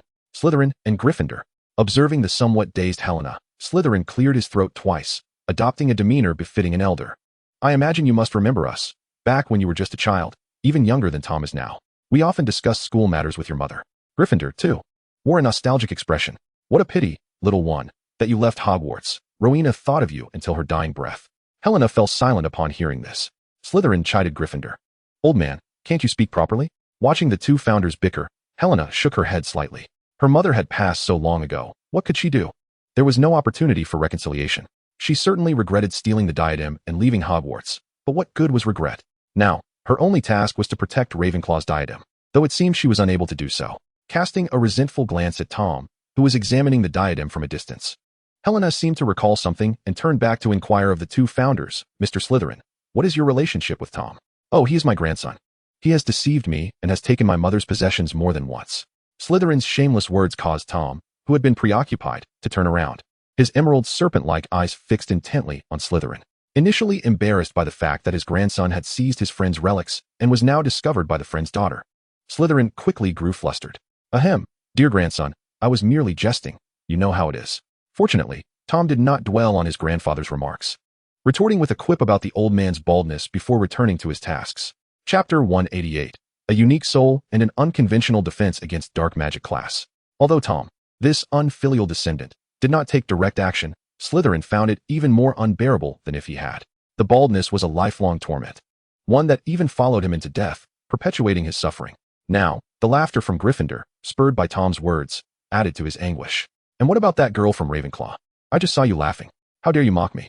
It was because of you that I was ridiculed for my baldness. With frustration festering within him and no outlet for his despair, Slytherin could only let out a woeful cry before storming away in resentment. Observing this scene, the still laughing Gryffindor chose not to pursue him, knowing that the old fellow would soon return. Meanwhile, Tom had extracted the remnants of the soul from the diadem of Ravenclaw. Ignoring the bewildered soul fragment, he produced a small purple crystal vial. Upon opening the vial, a slender, ethereal black snake, no thicker than a child's arm, slithered out, its blood-red eyes instantly locking onto the soul fragment. Undeterred by the fragment's terror and protests, the snake opened its gaping maw and swallowed it whole. After consuming the fragment, the snake's previously insubstantial form became more solid. Tom observed this transformation with great satisfaction. This snake had been cultivated from numerous soul fragments, enhanced with various materials. The curse of the blood-cursed beast suppressed the consciousness of the soul fragment, allowing the newly birthed beast's soul to dominate. Furthermore, having devoured a Dementor, the snake now possessed the ability to consume souls directly. Tom was intrigued to see how far it could evolve. However, concerning mounts or pets, Tom was now inclined to utilize the snake as a spirit tool, intending to combine it with Gryffindor's forging techniques and Nickleby's alchemy to create a potent magical artifact. Yet, this ambition would likely have to wait until he gathered all the soul fragments, as the snake still needed to mature. Based on Tom's assessment, devouring all the remaining souls within the Horcruxes should be sufficient to elevate its strength to the desired level. Shaking off these thoughts, he placed the snake back into the purple vial. Picking up the diadem, now restored to its original state, he examined it. Its quality was commendable, but it held little utility for him. Casually, he tossed it to Helena, returning it to her. At that moment, Helena was still lost in the wonder of Tom's earlier snake rearing, momentarily oblivious to her surroundings. When she saw the diadem being thrown her way, she was incredulous that Tom would return it to her, yet she hastily reached out to catch it. Unfortunately, she forgot that she was now a ghost. As expected, the diadem passed through her translucent form, clattering to the ground. Helena silently gazed at the fallen diadem, suddenly feeling rather foolish. Very well, then continue to play with your precious diadem, Tom remarked as he turned to leave, feeling that his matters were resolved. Observing Tom's retreating figure, Helena's expression appeared somewhat mournful. She glanced at the diadem on the ground, furrowing her brow, and seemingly made a decision. Turning to Tom, she said, I cannot bear to take it. You may as well carry it away. It seemed more prudent to entrust the diadem to Tom, who showed no evident intent towards it, rather than risk it being taken by an unknown individual later. Oh, Tom paused in surprise at Helena's words, turning back to look at her with a puzzled expression, attempting to discern something from her pale visage. Unfortunately, Helena chose to avert her gaze, turning away from him. Tom, unfazed, retraced his steps and casually picked up the diadem. It bore little significance to him, as he had mastered the art of magic with remarkable ease. However, for Cassandra and her peers, it would prove invaluable. Wearing the diadem while learning magic could indeed enhance their efficacy. After all, why refuse a gift so effortlessly acquired? As Tom prepared to depart with the diadem, he was startled to find Helena following him. Surely not. Another ghost wishes to accompany me? He mused, pondering whether a descendant of Hufflepuff might soon join their ranks. What could four ghosts possibly achieve? Summon Merlin, perhaps? Sensing Tom's bewilderment, Helena spoke with an air of certainty. Wherever the diadem of Ravenclaw is, there I shall be. Fear not, I shall not impede you. With this, Tom relinquished his concerns, deciding that the burden of worry was best left to his students. Furthermore, a ghost with millennia of existence might offer unexpected assistance in their magical pursuits. The following morning dawned. Despite the impending Triwizard Tournament, classes remained in session. The first lesson of the day was defense against the dark arts. Moody limped into the classroom, surveying the assembled students. Noting that the fourth-year students from Ravenclaw and Slytherin were present, he placed an array of peculiar insects on the desk, intending to teach this group of sheltered youths something extraordinary. Gazing down at the young wizards, Moody's lips curled into a slight smile. Can anyone tell me what the 3 unforgivable curses are? No sooner had he spoken than every student in the classroom raised their right hand. Of course, you have a professor named Tom Riddle who could recite them as well. For them, the unforgivable curses were more familiar than their own names, even if they would never dare to employ them. Moody, witnessing this scene, felt a moment of bewilderment. However, this is indeed beneficial. Possessing knowledge facilitates his teaching. With this thought, Moody casually pointed to a student, prompting him to stand and respond. Professor, it is the Cruciatus Curse, the Imperius Curse, and the Killing Curse. A faint smile crept onto Moody's face, albeit somewhat grim. Have you encountered the 3 unforgivable curses? I have. Really? Is the current teaching style at Hogwarts so audacious that any student has encountered the unforgivable curses? Are you boasting? Moody harbored doubts that, should he inquire whether this student could perform the unforgivable curses, the answer would similarly be affirmative. However, he realized he was overthinking. How many students at a school of magic could truly wield the unforgivable curses? Only a handful, those who frequently associated with Tom, possessed any knowledge of them. Chapter 189, The Chosen Champion, the Triwizard Tournament Selection. The registration for the Triwizard Tournament was nearing its conclusion. During this period, Cedric, Fleur, Krum, and others, deemed potential champions, had all submitted their names. After all, this competition was often referred to as eternal glory, and no one could resist its allure. Even those underage were devising ways to enter. For instance, the Weasley twins attempted to deceive the Goblet of Fire using aging potions. Hermione, who had been a bystander, contemplated dissuading them, as she believed Dumbledore's magic would not be so easily fooled by such trivial tricks. Nevertheless, the Weasley twins reasoned that Dumbledore likely would not suspect anyone would resort to such foolish tactics to outsmart the goblet, hence the more absurd the method, the higher the chance of success. Unfortunately, as Hermione predicted, they failed miserably, resulting in a backlash that enhanced the aging potion's effects, leaving their hair white and sprouting beards. This scene elicited peals of laughter from the surrounding students. Soon, the day arrived to announce the competitors. It was evening, and everyone gathered in the Great Hall, eagerly anticipating the names of those who would be selected. The first piece of parchment soared from the flames, caught by Dumbledore, who unfurled it and read aloud. Victor Krum from Durmstrang. A collective cheer erupted from the Durmstrang table, and even Karkaroff, seated among the faculty, could not suppress a smile. Shortly after, a second parchment flew forth from the goblet. Fleur Delacour from Beaux Batons. Upon hearing this, the girls from Beaux Batons expressed their excitement, though they soon fell silent. For there remained one final contender from Hogwarts. The blue flames flickered higher as the third parchment emerged. Dumbledore grasped the parchment, and a smile illuminated his face as he announced, Cedric Diggory from Hogwarts. The Hufflepuff students erupted in jubilant cheers. However, before their celebration could fully unfold, yet another parchment soared from the goblet. What on earth is happening? The hall fell into a profound silence. Dumbledore, equally perplexed, received the note, and upon opening it, he saw the name Harry Potter. Feeling the weight of the gazes directed at him, Harry was utterly bewildered. Beside him, Malfoy jabbed him with his elbow. Well, you scar-headed wonder. How dare you sign up without informing me? And you actually succeeded? That's rather inconsiderate. Yet, the expression on Malfoy's face revealed a semblance of genuine happiness for Harry. Little did he know that only a powerful confundus charm could deceive the Goblet of Fire. A feat beyond Harry's capabilities.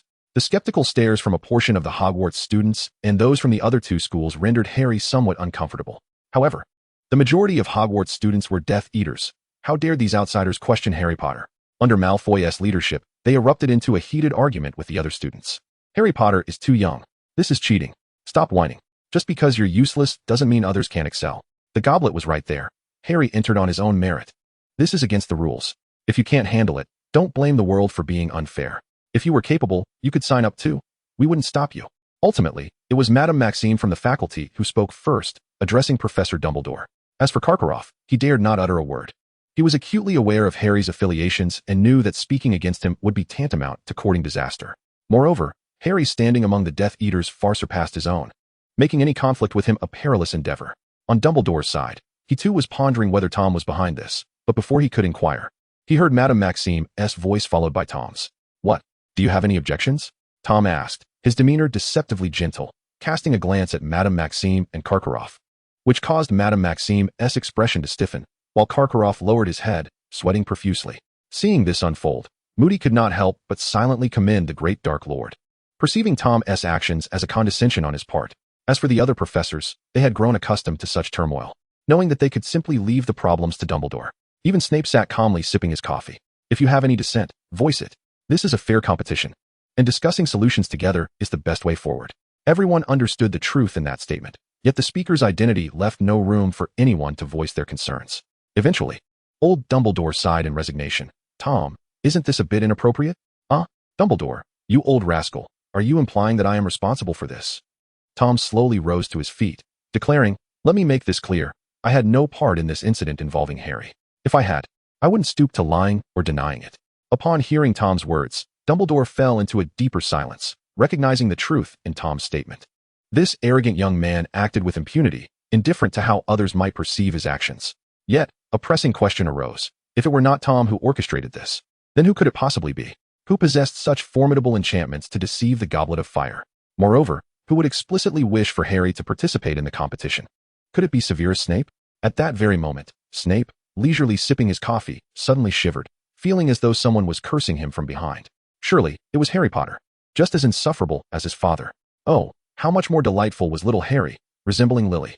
Alas, ever since that incident, Harry had not partaken of anything Snape offered. Just as the matter concerning Harry remained unresolved, the blue flames within the goblet flared once more, and another parchment soared forth. Dumbledore, feeling utterly numb, took the note and opened it. He then turned to Tom, fixing him with a lifeless stare, yet Tom boldly acknowledged his involvement. "Indeed, it was I who did this."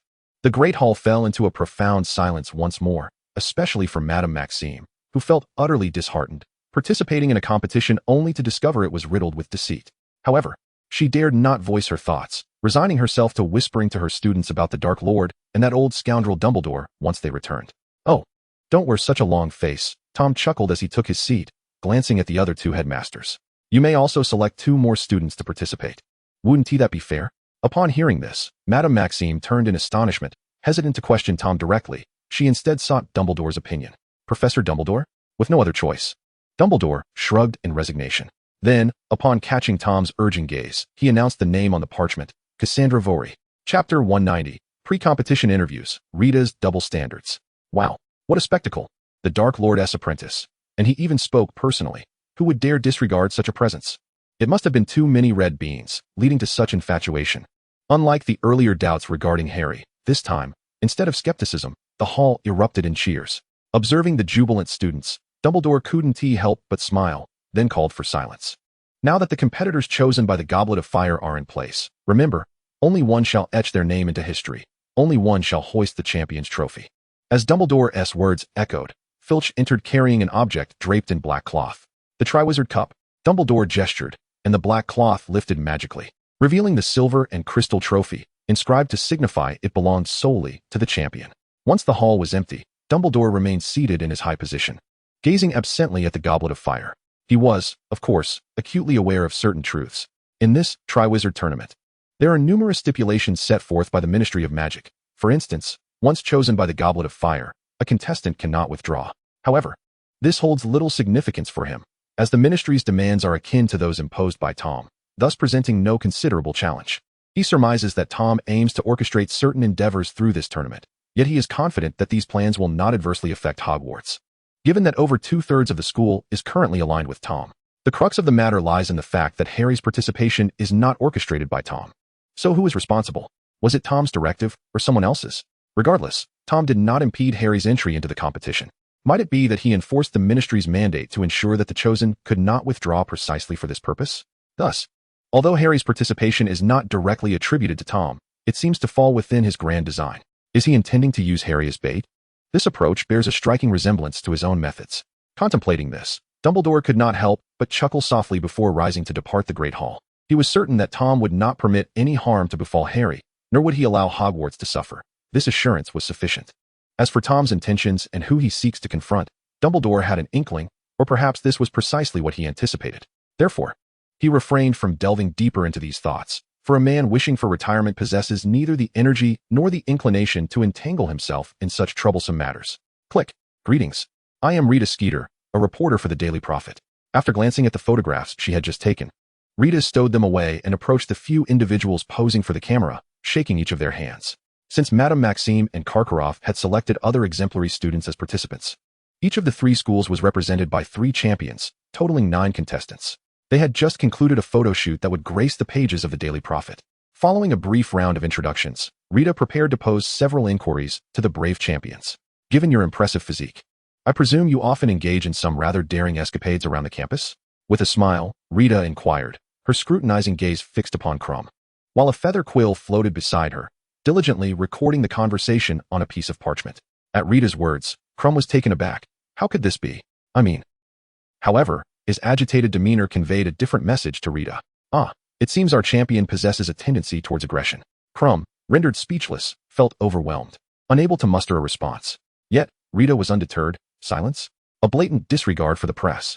Crumb believed this silence was a privilege bestowed by his status as a champion. Crumb's face turned a shade of fury, but not wishing to be vilified like a common pariah the following day, he forced a smile and endeavored to respond to Rita's questions. Subsequently, the other 2 Durmstrang contestants, equally robust, found themselves subjected to Rita's probing inquiries as well. Subsequently, it was the turn of the valiant warriors from Hogwarts. Rita's gaze fell upon the striking young lady with golden hair and azure eyes seated in the chair, Miss Waller. What are your thoughts on participating in the Triwizard Tournament? Upon hearing the inquiry, Cassandra withdrew her eyes from the window, where they had wandered out of boredom, and turned to face Rita, who wore a sycophantic smile. Your prattle is excessive, she retorted, making it abundantly clear that she detested interviews and harbored a disdain for the cunning woman before her. Oh, Miss Waller did not exhibit the arrogance displayed by other champions. She was confident yet not conceited, composed yet tranquil. In our conversation, I could distinctly perceive the beauty of her character, most notably her wisdom, which rivaled that of the legendary Ravenclaw. Just a few sentences from her had imparted profound insights. As Rita concluded her remarks, a quill nearby diligently recorded every word. And I believe that Waller's exceptional qualities would propel her to success in the Triwizard Tournament, perhaps even to victory.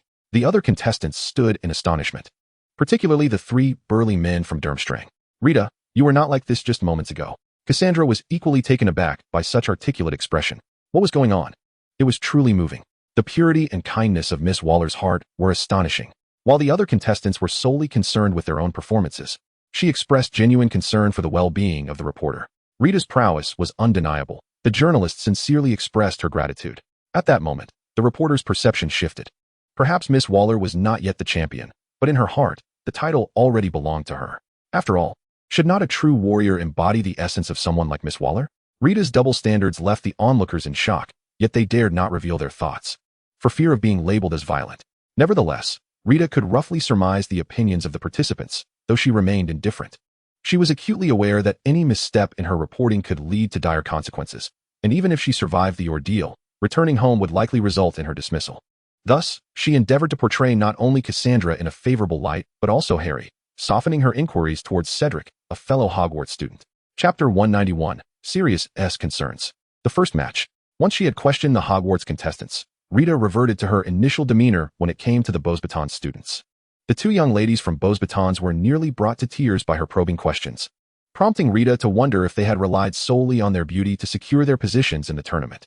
It was not until the final contestant, Fleur, nervously remarked, I know Professor Tom, that Rita somewhat tempered her approach. Whether Fleur's claim held any truth, Rita could not ascertain, but she chose to accept it as fact, just in case. After all, did anyone truly believe that the Dark Lord's name could be borrowed so easily? If this were false, Rita could guarantee that this fellow would not see the light of the next day. The Death Eaters would come knocking, for they would not tolerate the misuse of their master's name. Due to the presence of numerous interviewers, this particular session took a considerable amount of time. While Rita conducted her interview, in another part of the castle, the headmaster's office on the 8th floor was graced by the presence of Sirius Black, who had come to seek Dumbledore. Is that not my rather disappointing great-great-grandson? As soon as Sirius appeared, the portrait of Phineas Black on the wall began to mock him. The emergence of a Gryffindor from the Black family was, in his eyes, an utter disgrace. Fortunately, Dumbledore's presence in the office provided a sense of comfort. Enough, Phineas. What you say differs from the truth. He is a hero. A hero? A hero who has been chased from his home like a wild dog for over a decade? How amusing. Before Phineas could finish his retort, other portraits, including that of Armando Dippet, joined forces to deliver a righteous reprimand, finally silencing the mockery. Sirius, observing Phineas's portrait, wore a pained expression. He had never held affection for his family, and that sentiment remained unchanged. Now, Sirius, is there something for which you seek my assistance? Dumbledore's voice always had a soothing quality. With his demeanor softening slightly, Sirius promptly stated the purpose of his visit. Professor Dumbledore, I have heard that Harry is participating in the Triwizard Tournament. Indeed, that is so. Dumbledore understood the underlying reason for Sirius's visit, concern for Harry. However, you need not worry. Harry will be safe. But, I give you my word, Dumbledore assured. With such a promise from Dumbledore, Sirius felt it inappropriate to press further. Very well, but I would like to see Harry. That is certainly within your rights, Dumbledore replied, offering no objection. After discussing a few more matters, Sirius turned to leave the headmaster's office. Later that evening, in the castle's 4th floor, in Tom's office, Cassandra closed the wooden door behind her and approached Tom's desk. Taking a seat. Master, have you summoned me for something specific? Tom set down the black dragon scale he had been toying with, which was nearly the size of his palm, indicative of a dragon approaching maturity. I have prepared your opponent for the first task. Cassandra appeared puzzled. But, rest assured, everyone will be aware of this initial challenge. Tom seemed to have anticipated her concern. You will compete fairly. Cheating would only tarnish my reputation. Cassandra chose not to respond further, as she had no intention of resorting to deceitful tactics to secure victory. You will face your respective adversaries. Harry has his own formidable opponent to contend with, but they merely need to evade the fire-breathing dragon, while you. Tom's emerald serpent-like eyes locked onto Cassandra's, and he expressed his hope that she would triumph over the dragon. Each dragon was immensely powerful, with flames capable of melting steel, claws that could rend buildings asunder, and scales resistant to magic. Confronting them typically required the combined strength of a dozen seasoned wizards. Yet, Cassandra currently lacked the prowess to defeat them alone. However, if it was Tom's wish, she vowed not to disappoint his expectations.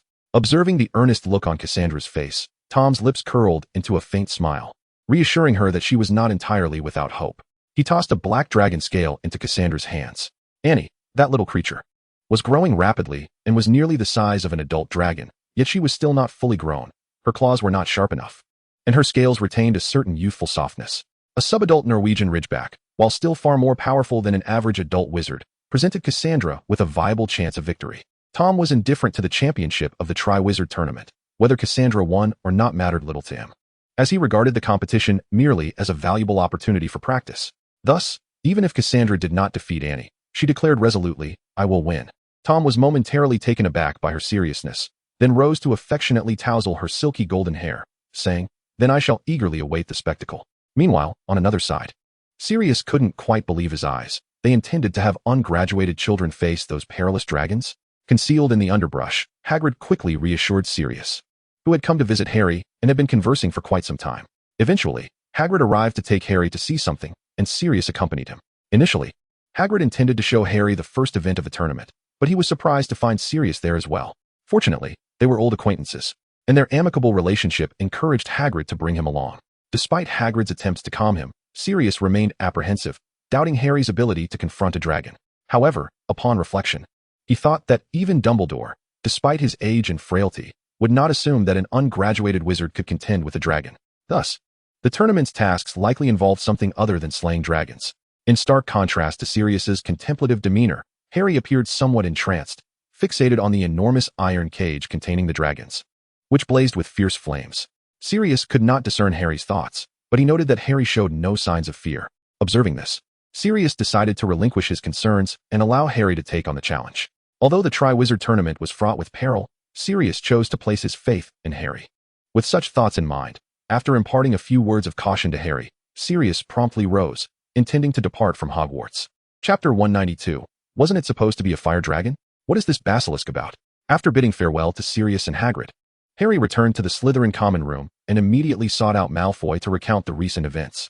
Upon hearing Harry's words, Malfoy swiftly cautioned him against disclosing this matter to others. For young Master Malfoy, the prospect of a fair competition paled in comparison to his desire for Harry to seize victory through any advantage. However, Harry hesitated at his suggestion, clearly favoring a victory achieved through just means. Why must you be so stubborn, you foolish scarhead? Malfoy exclaimed in frustration, promptly dragging Harry back to their dormitory, determined to impart a proper lesson. Of course, it was to be a most serious education. What sort of indecorous instruction could arise in a room occupied solely by young men? Yet, ultimately, Malfoy failed to convince Harry, leaving him no choice but to abandon persuasion and instead ponder how to assist the dim-witted Scarhead in overcoming the fire dragon. Regrettably, after much contemplation, he realized that aside from summoning Tom with a grand spell, it was nearly impossible for Harry to confront a mature fire dragon. Yet this was a competition. Could one truly seek assistance in such matters? Nevertheless, considering Harry's predicament, Malfoy's mind began to churn.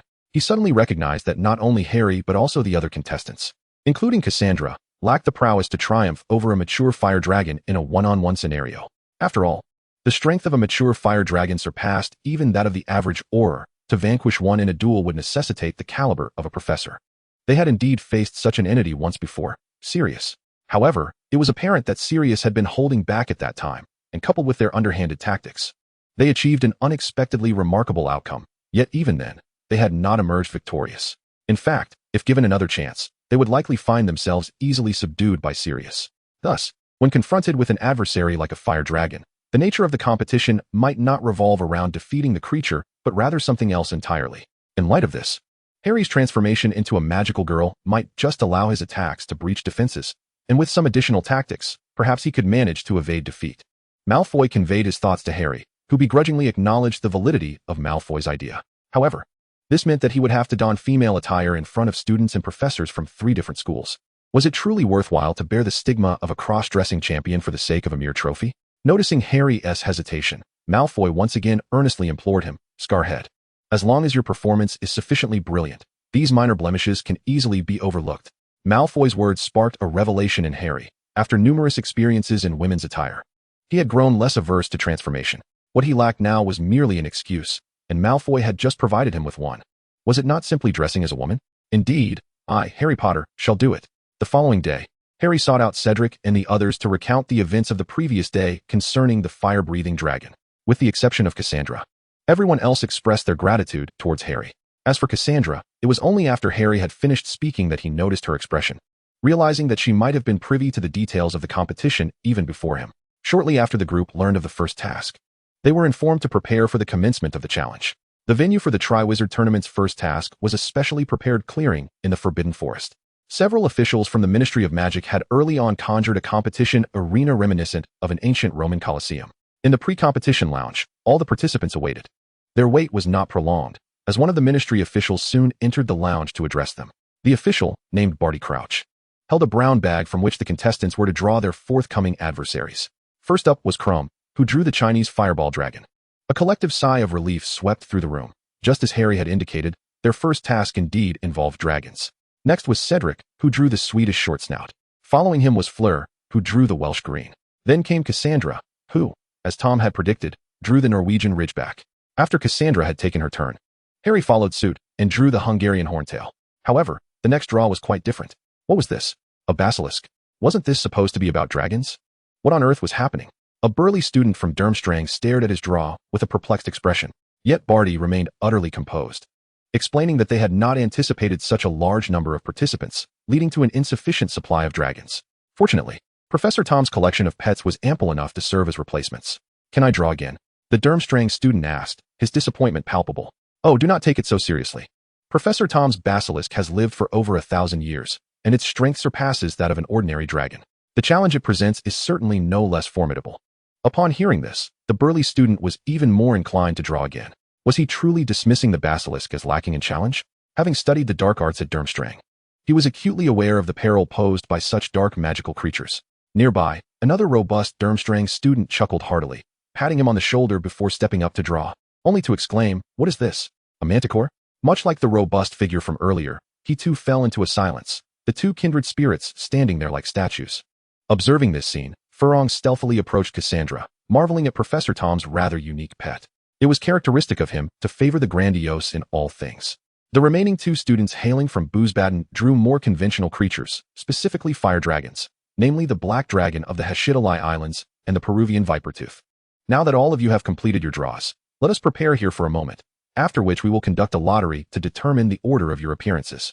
You will take the stage in the assigned sequence to complete your challenges. With that, The staff member turned to leave the lounge, but was halted by Crumb. "Excuse me, sir. I would like to inquire about the nature of the challenge we are to undertake. It should not involve defeating the creatures we have drawn, correct?" Upon hearing this, Barty displayed a hint of surprise. "You are quite astute. I had intended to reveal this when it was your turn to compete. But now is as good a time as any. Indeed, your task is not to conquer them, but rather to devise a way to retrieve the golden eggs they guard, as they hold the clues pertinent to the next round of competition." Chapter 193, The Contestants' Dazzling Performance. Harry takes the stage. Today marks a significant occasion. However, each event in the Triwizard Tournament bears the potential for harm, so please remain in your designated spots to minimize the risk of injury. In the audience, every spectator fervently cheered for their favored contestant, with the Weasley twins seizing the opportunity to profit by allowing the crowd to wager on the outcomes. After delivering the audience's guidelines, a cannon fired, signaling Cedric to emerge first from the lounge. Indeed, he was the inaugural contender. Diggory, Diggory, Diggory. Although the cheers of the spectators resonated through the air, Cedric remained exceedingly anxious. After all, he was facing a fire dragon. Yet, he harbored no intention of confronting the dragon head-on. Upon entering the arena, he found it strewn with massive boulders, the golden egg resting not far from a dragon's nest constructed of rubble. Cedric endeavored to conceal his form, scrutinizing the distant Swedish short snout, contemplating his next move. Subsequently, he transformed a nearby stone into a wild dog using transfiguration magic. The wild dog's cries successfully captured the attention of the Swedish short snout, allowing Cedric to seize the opportunity and sprint toward the rocking nest. Midway, he was spotted by the dragon, which lunged towards him. Fortunately, at the crucial moment, he grasped the golden egg, and immediately thereafter, personnel appeared to intercept the Swedish short snout. Clearly, Cedric's approach was imbued with a degree of fortune. Had luck been less favorable, the consequences could have been dire. He was subsequently escorted off the field, and the second competitor to take the stage was Furong. Compared to Cedric, Furong possessed a genetic advantage. She briefly hypnotized the Welsh green dragon using an enhanced sleeping charm derived from her Vila lineage. However, I never anticipated that this fire dragon would snore in its slumber, exhaling flames that nearly singed Furong. Fortunately, she ultimately secured the dragon egg without mishap. Following her was a student from Durmstrang, the unfortunate soul who, while attempting to draw a fire dragon, instead found himself facing a basilisk. Despite his utmost effort, he could not procure the golden egg from the creature, which ultimately swallowed him whole before spitting him out. This incident led him to forfeit his participation. Next came his close companion, who fared even worse. He was instantly vanquished by the swift strike of a Zowu, brought to the ground with a single blow. Thankfully, Tom had forewarned his pets. Otherwise, the Zowu's blow might have turned him into mere pulp.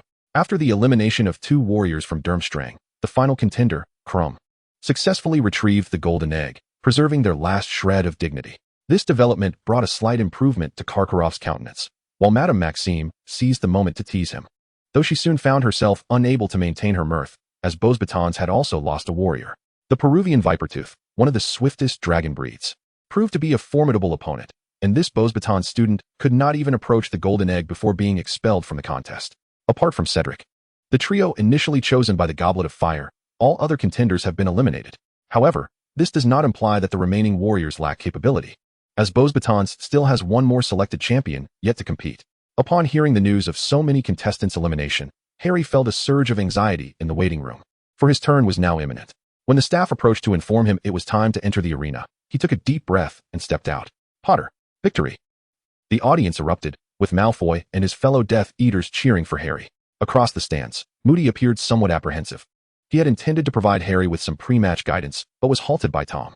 Although he understood Tom's reasoning, he couldn't shake his concern that Harry might falter in this challenge. Upon entering the arena, Harry immediately spotted the Hungarian Horntail perched atop the rocky nest. Alas, his luck seemed to wane, for the beast had taken notice of him and was preparing to attack. Observing the Horntail's impending onslaught, Harry readied his wand. With a thunderous roar, the Hungarian Horntail lunged forward, the tremors from its massive form unsettling the surrounding rubble. Yet the swift fire dragon was upon him in the blink of an eye. Episki, he intoned, brandishing his wand, causing the Horntail's eyes to experience sudden discomfort, momentarily halting its assault. Witnessing this, Harry hesitated not a moment longer, shouting, Demacia! A dazzling pink radiance ignited, and from this brilliance, a pink meow meow hammer soared forth, crashing with a resounding impact against the chin of the Hungarian Horntail. This spectacle rendered the audience momentarily speechless. The students were left in a state of astonishment. While on the faculty side, Severus Snape was taken aback, observing the wide-eyed expressions of several other students. Snape scoffed, feeling the skeptical gazes of the other 2 headmasters regarding the integrity of Hogwarts. Albus Dumbledore, feeling the weight of their scrutiny, awkwardly cleared his throat, questioning their concern. Why do you care so much? Are your students capable of harming a dragon? Indeed, Dumbledore's words prompted the two headmasters to avert their eyes. On the arena, the Hungarian horntail, struck by this unexpected blow, lifted its head and swayed slightly. While the impact had some effect, it was far from substantial. Soon, the effects of the stunning spell dissipated, and the dragon, its eyes ablaze with fury, surveyed its surroundings in search of that accursed prey. However, at this moment, Harry had already dashed toward the golden egg, unwilling to linger or engage excessively with the formidable beast. Seeing this, the Hungarian horntail unleashed a torrent of fiery breath towards Harry. Sensing the searing heat approaching and realizing the flames were far too vast to evade, Harry swiftly transformed the Meow Meow hammer in his grasp into a pink shield, positioning it defensively against the inferno. What ensued astounded the audience. The ferocious flames were deflected by the shield, splitting and veering away, successfully thwarting the dragon's breath. Had he employed any other object for this purpose, it would have surely been incinerated in an instant. The previously hushed crowd, having been momentarily silenced by Harry's cross-dressing, erupted once more into cheers and exuberance. Once the dragon's breath ceased, Harry hastened toward the golden egg. At this juncture, he was considerably closer to the egg than the Hungarian horntail was to him. With the enhancements from his transformation, he seized the dragon egg almost in the blink of an eye. Unsurprisingly, Harry emerged victorious. Chapter 194, Cassandra's solo performance. One-on-one with the dragon. After Harry's departure from the arena, only two contestants remained unchallenged, the last warrior from Beauxbatons and Cassandra. The final champion from Beauxbatons took her turn first. She showcased admirable skill, managing to evade the black dragon of the Hebrides for a considerable duration. Alas, she fell just short in the end. She was but a step away from grasping the golden egg, yet that step, had it not been for the intervention of the staff, could have cost her life. At this junction, the competition was nearing its conclusion. With half of the original 8 warriors eliminated, only one contender from the remaining 9 had yet to take the stage. In the waiting room, Cassandra inhaled deeply upon hearing the cannon's roar, then rose to exit. As she entered the competition arena, the cheers from the audience were no less fervent than before, perhaps even more so. Yet, Cassandra remained unfazed by the commotion, her gaze fixed upon the immense black dragon that loomed just ahead. The adult Norwegian ridgeback spans a length of 10 to 15 meters, and the one before me is evidently around 10 meters long. Just as Tom remarked, it has grown remarkably well. The scene unfolding before the audience is unexpected. This Norwegian ridgeback does not exhibit the same ferocity as the previous fire dragons, and, having been nurtured by Tom for so long, naturally recognizes Cassandra, and their bond is quite amicable. From what she has gleaned from her former companions, it seems that Cassandra and her group are indeed after that golden egg, correct? This thought sparked in Anne's mind, and she promptly flapped her wings, sending debris from a nearby dragon nest flying. Boom! The nest shattered, stones scattering everywhere, and the golden egg rolled to Cassandra's feet. The audience fell silent at this spectacle. Just as they were about to voice their thoughts, Cassandra gently kicked the golden egg aside. This action left the spectators, who had anticipated a swift conclusion, even more perplexed. They soon witnessed Cassandra drawing her wand. Wait, is it as I think? What do you mean? Fool, she intends to face the fire dragon one-on-one. Such audacity. The audience, arriving at this conclusion, became increasingly exhilarated, for challenging a fire dragon is an entirely different endeavor from merely stealing a golden egg. After all, most of them had never witnessed anyone capable of confronting a fire dragon directly, and, meanwhile, was somewhat puzzled. Wasn't he Cassandra aiming for that golden egg? Please. Upon hearing Cassandra's voice and seeing her wand, and quickly realized the situation and instinctively assumed an offensive posture. With a fierce roar, the battle between the two commenced. Cassandra opened with a powerful spell, dark clouds instantly gathering above the arena. Thunder rumbled.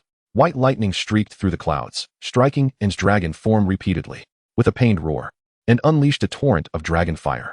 The searing inferno surged forth, but Cassandra transformed into a shadow, evading the flames, only to reappear behind and in her original form. A thunderous explosion ensued. A brilliant yellow-white light erupted from her wand, crashing into and resulting in a violent detonation. This thunderous blast was Cassandra's full-force release. With a deafening roar, black smoke billowed as and was sent tumbling to the ground. However, it merely knocked her over. Had the professors been involved, she might have been launched far away. Ugh, and rose, shaking her head, and with her wings propelling her forward, she quickly charged at Cassandra. Just as Anne approached, Cassandra waved her wand to the side, summoning a massive boulder. Bang! A colossal stone, towering 3 to 4 meters high, hurtled towards Annie, striking her head with tremendous force, causing her body to sway and her footing to falter. Seizing the opportunity, Cassandra once again employed a flying spell to distance herself and followed up with a thunderous explosion. In the audience, murmurs of astonishment arose. Is she truly challenging a fire dragon?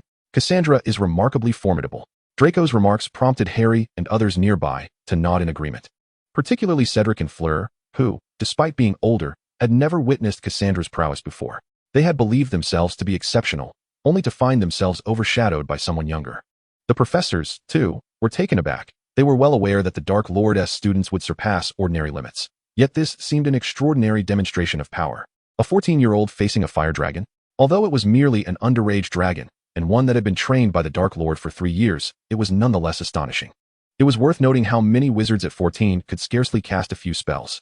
Yet, recalling that her teacher had subdued the greatest white wizard of the century at the age of 18, the professors found Cassandra's confrontation with a juvenile fire dragon somewhat more acceptable. Back in the arena, Cassandra faced Annie's assault without considering a defensive stance. Aware that she might not withstand the attack, she opted for evasion rather than direct resistance, aiming to conserve her magical energy by minimizing the use of flying spells.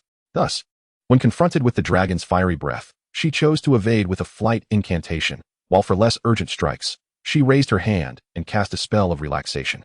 This variant of the hypnosis spell did not fully induce a trance, but consumed less magical energy, and, combined with her Vila heritage, effectively influenced Annie's movements.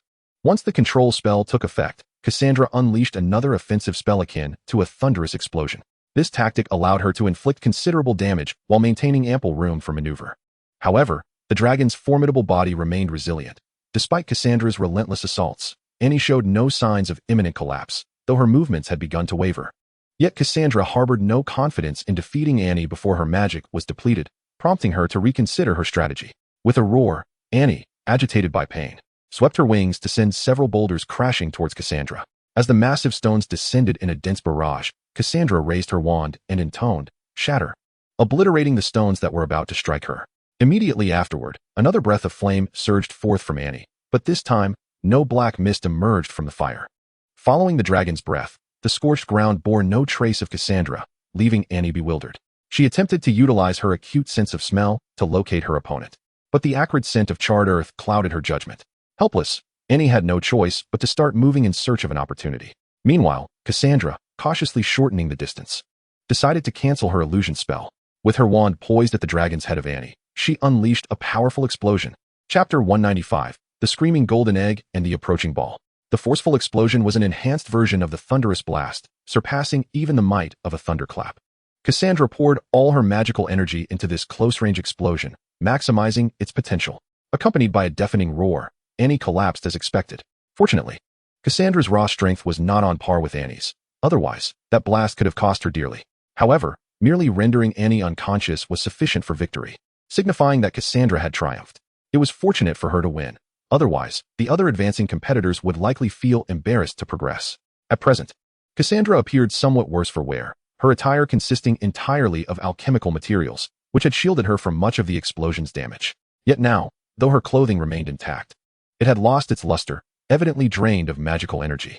A small fraction of the damage still lingered upon her, but such injuries were trivial for a sorceress.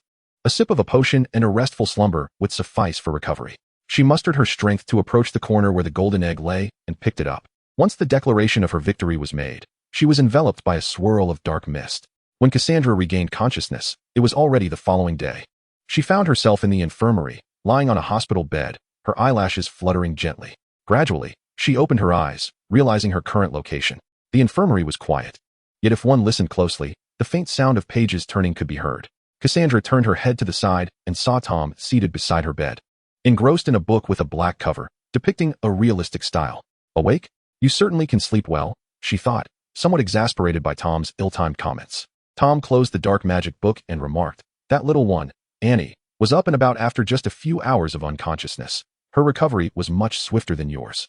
"That creature is a dragon," Cassandra retorted, pursing her lips, prompting Tom to comment on her performance. In response, Tom chuckled lightly, standing up. "You've done remarkably well, even surpassing my expectations." Hearing this, Cassandra pulled the covers over her head to conceal her pleased expression from Tom. "By the way, the golden egg is on that table over there. Once you're well rested, you can examine it," he added before picking up the dark magic book and departing the infirmary. As the sound of the infirmary door closing echoed, Cassandra peeked out, only to find Tom standing at the doorway, hand resting on the doorknob, smiling back at her. All right, this time I'm really leaving. Tom pushed open the door to the infirmary in front of Cassandra and stepped outside. In the Slytherin common room, Malfoy, alongside Harry in their dormitory, was eager to discover what the golden egg could reveal. Gathering around the egg, Malfoy rubbed his hands together in anticipation and reached for the object resting on the table, twisting the knob at the top of the egg. The egg opened, unleashing a shrill scream that resonated like a woman's terrified cry intertwined with the furious roar of a mythical sea creature, an almost deafening sound that could shatter eardrums. Shut it off, Harry shouted, pressing his hands firmly against his ears. Malfoy, with one hand covering his ear, twisted the knob once more, sealing the golden shell. It is noteworthy that the golden exterior resembled an eggshell. Upon twisting the knob, it would open to reveal a transparent egg within. With the knob situated atop this inner egg, with the golden egg closed, the ear-splitting screams ceased, yet both Harry and Malfoy felt their heads still ringing. As expected, it wasn't long before others from the dormitory knocked on their door, inquiring whether they had captured some magical creature, as the scream had echoed throughout the Slytherin student quarters. Fortunately, after a few casual replies from Harry and Malfoy, their visitors departed, recognizing that the two were superiors among the Death Eaters. After a considerable pause, Malfoy turned to Harry seriously. Scarhead, perhaps you should consult your giant friend about what this thing is before considering opening it. Harry understood Malfoy's implication. He thought it best to seek Hagrid's counsel, believing he could resolve the matter independently. Suit yourself. After all, you are the brave one, Malfoy remarked as he stood to leave the dormitory. I'll step outside for a while. This thing is truly unbearable.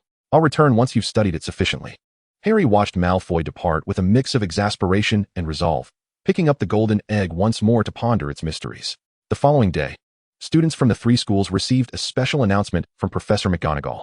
In accordance with the tradition of the Triwizard Tournament, there would be a grand ball prior to the commencement of the second task, where everyone was expected to find a dance partner. While conveying this news, Professor McGonagall even pulled Ron up to demonstrate a few steps. Upon hearing this, the male students from Durmstrang were filled with excitement, eagerly anticipating the opportunity to invite their desired partners to the ball. Conversely, the students of Hogwarts wore knowing smiles, as if they were seasoned veterans of such festivities. Those rushing to invite girls to the ball were destined to face disappointment, likely ending up in a situation akin to a boiling cauldron. Perhaps by the time the ball approached, the girls would have realized their own lack of prospects, thus presenting a slim chance for the boys to extend their invitations. However, it is far more likely that he will become a jester. Perhaps those girls, even if they do not attend the ball or invite another girl, would not choose him. After all, without comparison, there can be no hurt.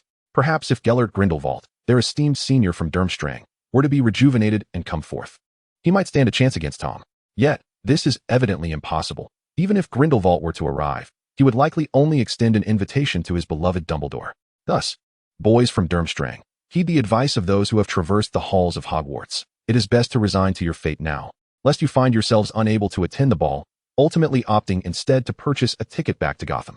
Malfoy, as good friends, the two naturally shared an unspoken understanding of each other's thoughts. After all, inviting a dance partner is not restricted to just the fairer sex. Once they had selected their partners, their gaze shifted towards the girls from Beauxbatons, who were equally eager to invite their desired companions. Despite the distance, their discussions about a certain someone reached the ears of Harry and the others, who could only respond with a dismissive remark, merely another group of jesters. Chapter 196. This was destined to be a vexing day for Tom. Awakening to find the common room crowded with little witches from both Hogwarts and Beauxbatons was not the start he had envisioned. They were aware that Tom was also eligible to attend the ball.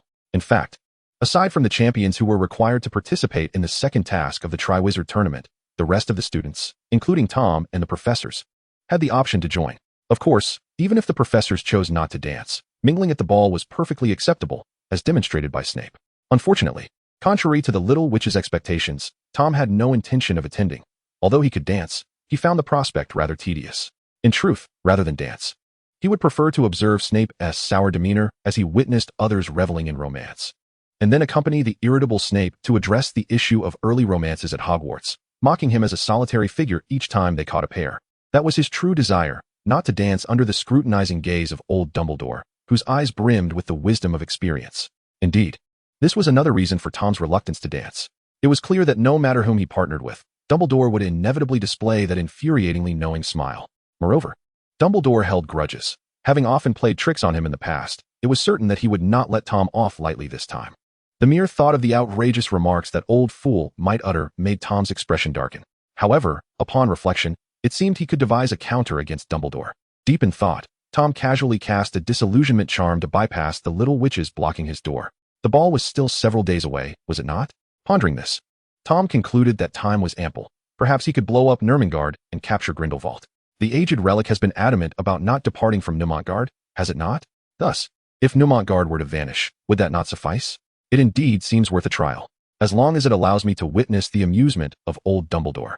Journeying across great distances to capture Grindelwald poses no inconvenience to Tom. In fact, he welcomes the endeavor. Upon feeling he had distanced himself sufficiently from the faculty quarters, Tom dismissed the disillusionment charm. Yet, he underestimated the cunning of the witches. Wisdom flows as abundantly as water. Many had anticipated his actions, and not a solitary one. On his path, Tom encountered several young witches, to which his response was, "Thank you for the invitation, but I must decline. Apologies, I shall not dance. Nor do I wish to learn. Dance. If you do not seize the opportunity to outshine your peers, what shall become of your examinations? My dear child, your boldness in inviting a partner delights the professors, yet you have chosen a professor which may not sit so well." Tom's words, spoken with an elder's authority, left the young witch momentarily speechless. "Professor, I am already 17, and you have barely crossed 20. You are not that much older than I." However, despite Tom's firm refusal, she found herself without recourse. Fortunately, she had anticipated this outcome, and it was not as distressing as she had envisioned. Having successfully navigated yet another minor inconvenience, Tom strode leisurely towards his office. En route, he encountered Miss Drackle, also known as Fleur, who was currently ambling about Hogwarts with little Gabrielle. Upon meeting Tom, the sisters greeted him warmly, especially young Gabrielle. Fleur then casually broached the topic of the upcoming ball. "Professor, are you aware that a ball will be held during the Triwizard Tournament? Indeed. Will you, perhaps, be needing a dance partner?"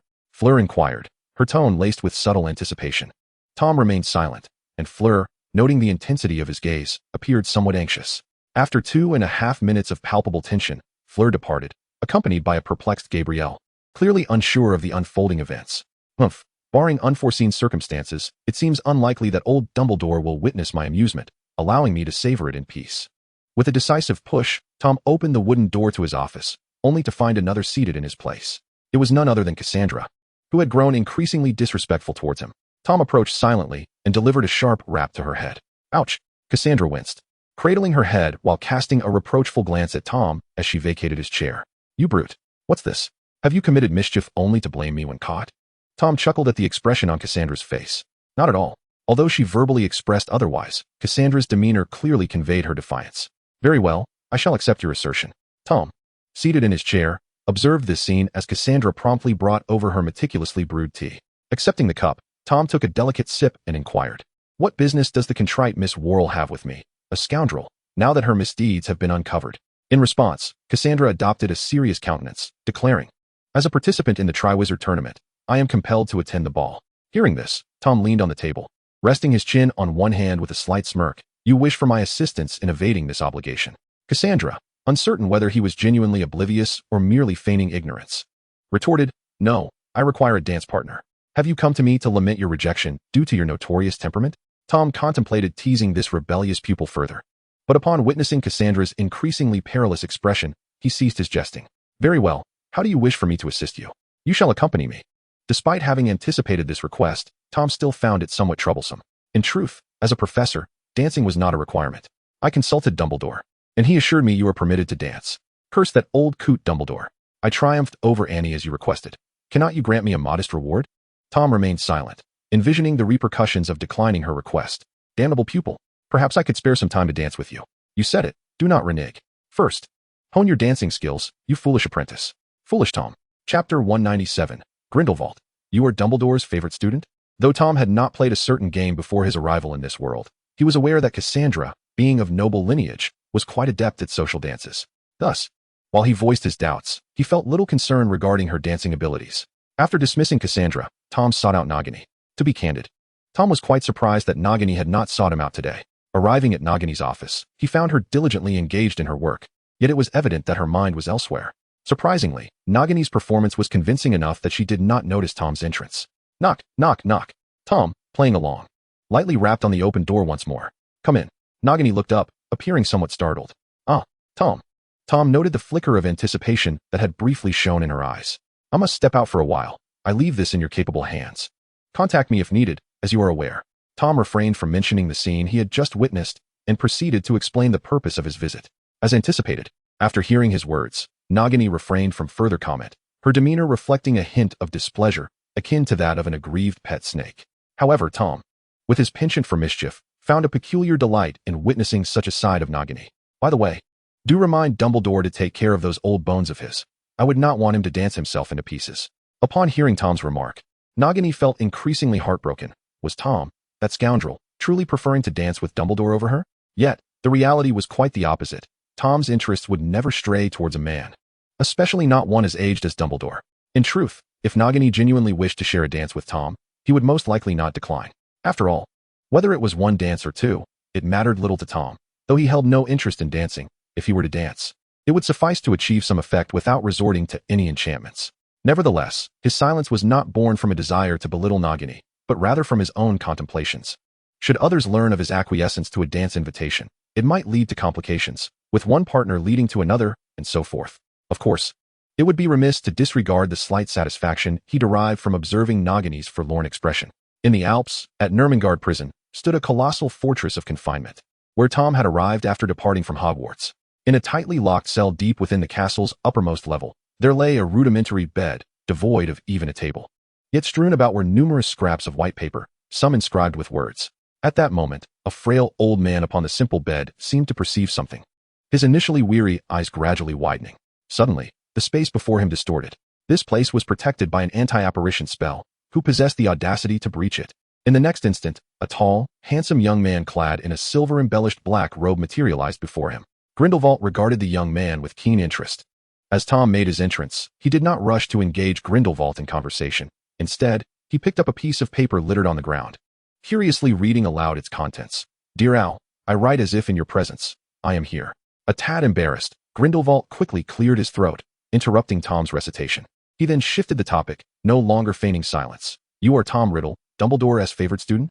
At this, Tom set down the paper, observing as Grindelwald promptly seized it. "Then you are the former companion whom Dumbledore himself imprisoned, Gellert Grindelwald?" Tom's words darkened Grindelwald's expression, and it was evident that a furrowed brow marked his forehead. "Your words are indeed infuriating, quite unpleasant," he remarked. "I have no need for your approval, old man." Tom shrugged nonchalantly. "I hear that Dumbledore hasn't visited you since he locked you away. So, after years of longing for companionship, do you wish to see Dumbledore once more?" He chuckled. "You truly are a wicked little rascal."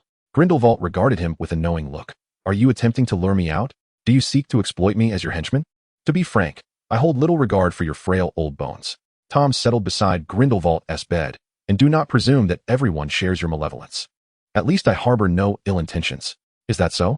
Yet I have heard you are the Dark Lord," Grindelwald countered, noting that he had never been explicitly labeled with such a title, perhaps due to his focus on muggles during his heyday. Regardless, Tom's current words were met with skepticism. "You will be disappointed. I have no intention of leaving this place."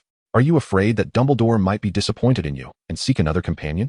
Grindelwald gazed at Tom in exasperation. His words were truly harsh. "Once I leave here, many will doubt my intentions and suspect I might stir up trouble." "Why would they doubt you?" Tom retorted. "If you lack the eloquence to speak, it would be wise to remain silent." Grindelwald felt a flicker of youthful spirit rekindle within him. He still entertained the notion of sparring with Tom. However, he was acutely aware of the power that Tom wielded, which rendered the entire Wizarding World mute. Dumbledore could contend with Grindelwald, yet he could not match Tom. Moreover, according to Albus, the Elder One now seemed to lie within Tom's grasp, alleviating him of similar concerns. "However, should I venture out, many old fools might entertain unwarranted thoughts. You understand, do you not?" Grindelwald chuckled lightly, recognizing that while they could not harm Tom, he likely detested such complications. Thus, it would be best for his weary old bones to remain until they naturally decay. Chapter 198, The Vanished Numengard, The Freedom of Grindelwald. Unexpectedly, Tom appeared unfazed by the potential troubles. "In truth, my subordinates, though somewhat dim-witted, possess power and influence that rival your old cronies. Today, the Death Eaters span the globe. Infiltrating the ranks of most wizarding aristocrats, they wield the ability to control various facets of multiple magical realms. Moreover, many of the old guard within the pureblood party are no longer among the living. In discussing the upper echelons of combat prowess, one cannot underestimate the number of Death Eaters who stand shoulder to shoulder with Aurors. Among those comparable to elite Aurors are Bellatrix, Nagini, Barty Crouch Jr., and Antonin Dolohov, individuals who have bested formidable opponents such as Mad-Eye Moody and dispatched Remus Lupin. Furthermore, given the adversarial nature of the pureblood faction, it is likely that even Severus Snape would not hold back against them.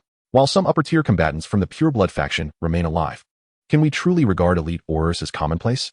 In terms of quantity and capability, they may not rival Snape and his allies.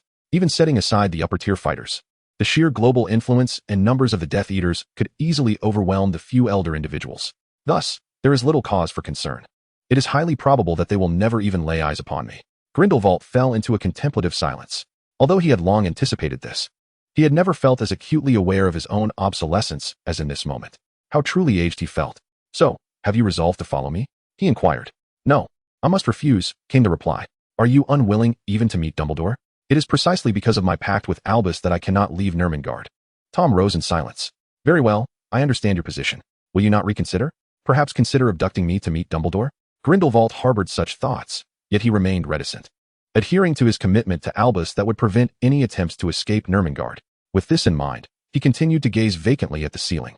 It was then that he noticed Tom placing a hand upon his shoulder, yet before he could utter a word, a crackling sound reverberated through the air. The space around them distorted, and their figures vanished from Nurmengard. Outside the stark black prison castle, a white, snowy expanse unfolded. Perched upon one of the peaks of the Alps, Nurmengard now bore witness to a sudden spatial distortion in the sky nearby, heralding the abrupt appearance of Tom and Grindelwald. Tom, employing a flight charm, floated gracefully in midair, while Grindelwald remained magically unassisted, suspended by Tom's levitation spell. The cold wind, laden with swirling snow, enveloped him, and he found a peculiar enjoyment in the freedom of the air. Yet, inevitably, a flicker of forbidden thought ignited within him, an obsession so potent that he would forsake his alliance with Dumbledore to pursue it, a sentiment not easily extinguished. Dumbledore was aware of this, which was why he had confined him to Nurmengard. Grindelwald understood this as well, hence his voluntary confinement, suppressing those thoughts to assuage Dumbledore's concerns. Despite his previous failures and his resolve to abandon such musings, he pondered if, upon his release, these thoughts would resurface. As he contemplated this, his gaze fell upon the grounds of Nurmengard, when suddenly, a thunderous explosion erupted. Turning to investigate, he beheld Tom drawing forth the Elder Wand, raising it to unleash a spell of detonation. A spell of yellow and white light streaked across the sky, tearing through the fabric of space before descending upon the black prison fortress. The earth trembled with a deafening explosion, as if the very world were on the brink of annihilation. Unlike before, Tom did not hold back, while others' thunderous blasts could merely shatter an iron gate. His power obliterated the entirety of Nurmengard along with the mountain upon which it stood. Old Grindelwald felt a fleeting thought arise, only to be swiftly suppressed. Indeed, he had grown old. The dark wizards of this new era showed no mercy to those of the past. "What? Are you accustomed to sleeping in old beds?" "No. I simply have a few letters addressed to Dumbledore that remain unspoken." "Then let us speak to him directly." Tom placed his hand once more on Grindelwald's shoulder. "Shall we?" "Yes." With a crackle, the space around them warped, and their figures vanished into thin air. Shortly after their departure, another group arrived at the site. They were the acolytes of the Pure Blood Party, led by Grindelwald's former right hand, Vandal Rocher. Though she now appeared aged, traces of her former beauty were still discernible. However, Rocher now seemed anxious. "Where is Nurmengard?" They had detected the sudden disappearance of magic left at Nurmengard and feared that Dumbledore had come to settle scores with Grindelwald, prompting their hasty arrival. Yet upon reaching the location, they found that the magical traces they had left were utterly erased, and Nurmengard itself was nowhere to be seen. "Perhaps it is over there?" They were now atop another peak, unable to fathom that Nurmengard had vanished from its former perch. Following the direction indicated by the acolyte, they beheld a flattened mountain not far off. The charred surface suggested devastation that could only be likened to the aftermath of a nuclear strike by Muggles. Reluctantly, Rocher's unease grew increasingly uncontrollable. But what of Gellert? The other acolytes remained silent. The situation hinted at the possibility that Grindelwald might have been utterly obliterated. In Hogsmeade Village, Tom led Grindelwald into the bustling streets. As he surveyed the lively atmosphere, Grindelwald felt his long-dormant heart begin to race once more. After taking in the vibrant wizarding thoroughfare, he finally spoke. "Were you not to take me to meet Dumbledore?" "Patience, you are not yet prepared," Tom replied, not bothering to glance back. "Your current appearance is even more disheveled than that of a beggar." Glancing down at his tattered garments and feeling the unkempt state of his hair and beard, Grindelwald had to concede that Tom was indeed correct. Had he encountered Lupin, he would have realized that his current state was far more ragged than Lupin's appearance upon first arriving at Hogwarts. "So then, why do you wish for me to meet with Dumbledore?" Grindelwald was filled with curiosity. According to Albus, his relationship with Tom should be quite amicable. Why then, was he causing Albus such a hassle? Chapter 199, Dumbledore, Gale? Upon hearing Grindelwald's words, Tom pondered how best to respond. "Have you ever heard of the Triwizard Tournament? It was a tradition during my school days. A glimmer of nostalgia flickered in Grindelwald's eyes before he realized, you intend to dance with Dumbledore, merely to fulfill a small wish of his. Grindelwald fell silent for a moment, surprised to learn of Tom's good rapport with Dumbledore. This reminded him of a letter he had received, in which Dumbledore mentioned the Christmas gift he had received from his favorite student. However, he shook his head. He could tell that while Tom was not entirely unkind, he was certainly not the type to act out of pure goodwill. To be honest, I haven't danced in years, Grindelwald admitted, stretching his body. I seem to have forgotten how. These old men are troublesome, always suspicious. Why can't they believe I have no ulterior motives? Understanding Grindelwald's sentiment, Tom felt a sense of resignation. Yet, to persuade Grindelwald to dance with Dumbledore, he decided to be candid. Well, for various trivial reasons. I can't just stand by and watch. Oh, the knowing expression on Grindelwald's face mirrored Tom's imagined image of Dumbledore. Tom shot a displeased glance at Grindelwald. In any case, to prevent Dumbledore from becoming as fidgety as you are now, I need to find him something to occupy his time. Indeed, your reasoning is sound. Upon confirming that Tom was not deceiving himself, Grindelwald's spirits lifted. That fellow was simply too idle. Without something to do, he would create all sorts of trouble. As their conversation continued, they arrived at their destination, the elegant wizarding attire shop. Ding ding. Tom pushed open the door and entered. The middle-aged man seated inside, upon seeing them, immediately approached with great respect. Professor Tom, what a surprise. How may I assist you? The man before them was named Elliot Hill. A century ago, during the Lawnrock epidemic, his grandfather, Augustus Hill, had run this very establishment. I need a suitably tailored evening gown for this old fellow, Tom gestured to Grindelwald, before settling into a nearby lounge area. And it must be the kind that would truly impress his old companion. Certainly, no problem at all. Trust in my craftsmanship. Elliot appeared quite enthusiastic. Leave this to me. With that, he invited Grindelwald to the back for a fitting. While taking his measurements, Elliot, unfamiliar with Grindelwald, naturally struck up a conversation. Sir, where are you from? I don't believe I've seen you around before. I am a German, born in a quaint town named Godlob. It has been quite some time since Grindelwald, who had long been deprived of conversation, naturally engaged in dialogue. Although I have not returned there in ages. Have you moved here with your wife? As Elliot deftly used magic to measure Grindelwald's shoulder length and wingspan, he inquired. Upon hearing Elliot's words, Grindelwald couldn't help but chuckle. Not quite. It has been ages since we last met. I see. A troubled marital relationship. Elliot nodded in deep understanding. It seems you haven't dressed up in quite some time, have you? He remarked. Well, I hardly go out, so there is no need for adornment. That certainly would not please your wife. What do you suggest I do? Trust my judgment. Although your attire may be lacking, your demeanor is splendid. If I custom tailor a suitable evening gown for you, I am confident it will rekindle your wife's affections. Grindelwald fell silent, lost in thought, imagining the scene. Would I truly send him away upon arrival? Soon, the day of the ball arrived. As the sun descended, the sky transformed into a fluid oil painting. The initially golden sky, adorned with resplendent hues, was gradually enveloped by a gentle deep blue. The hour approached. Cassandra donned a gown primarily of emerald green, embellished with white. Unlike the glaring sheen of traditional sequined attire, it exuded a refreshing elegance. The gown was adorned with dew-like jade droplets, and her hands were sheltered by silken gloves as white as clouds. Deep blue pearls rested gracefully between her collarbones. Undoubtedly, Cassandra would be the most radiant presence at the ball that evening. Yet, regrettably, the person she awaited was preoccupied, ensnaring another elderly gentleman alongside an older man. However, she had anticipated this outcome, having encountered Fleur, who had been waiting for her, upon leaving the Slytherin lounge. As the ball commenced, the champions and their partners would take the floor first to set an example for their peers, making it inappropriate for Tom to be her partner at that moment. Thus, she sought out Fleur, who, fortuitously, had not found a partner either, or perhaps none she deemed suitable. The two quickly reached an accord and decided to accompany one another. Yet, they were not alone in this. Such circumstances were rather commonplace at this particular ball. Let us go. Upon hearing the voice, Fleur turned to see Cassandra and was momentarily taken aback. Today, she wore an ice blue gown, equally stunning and outshining the crowd. Yet this was the first time she felt truly captivated by another girl's beauty.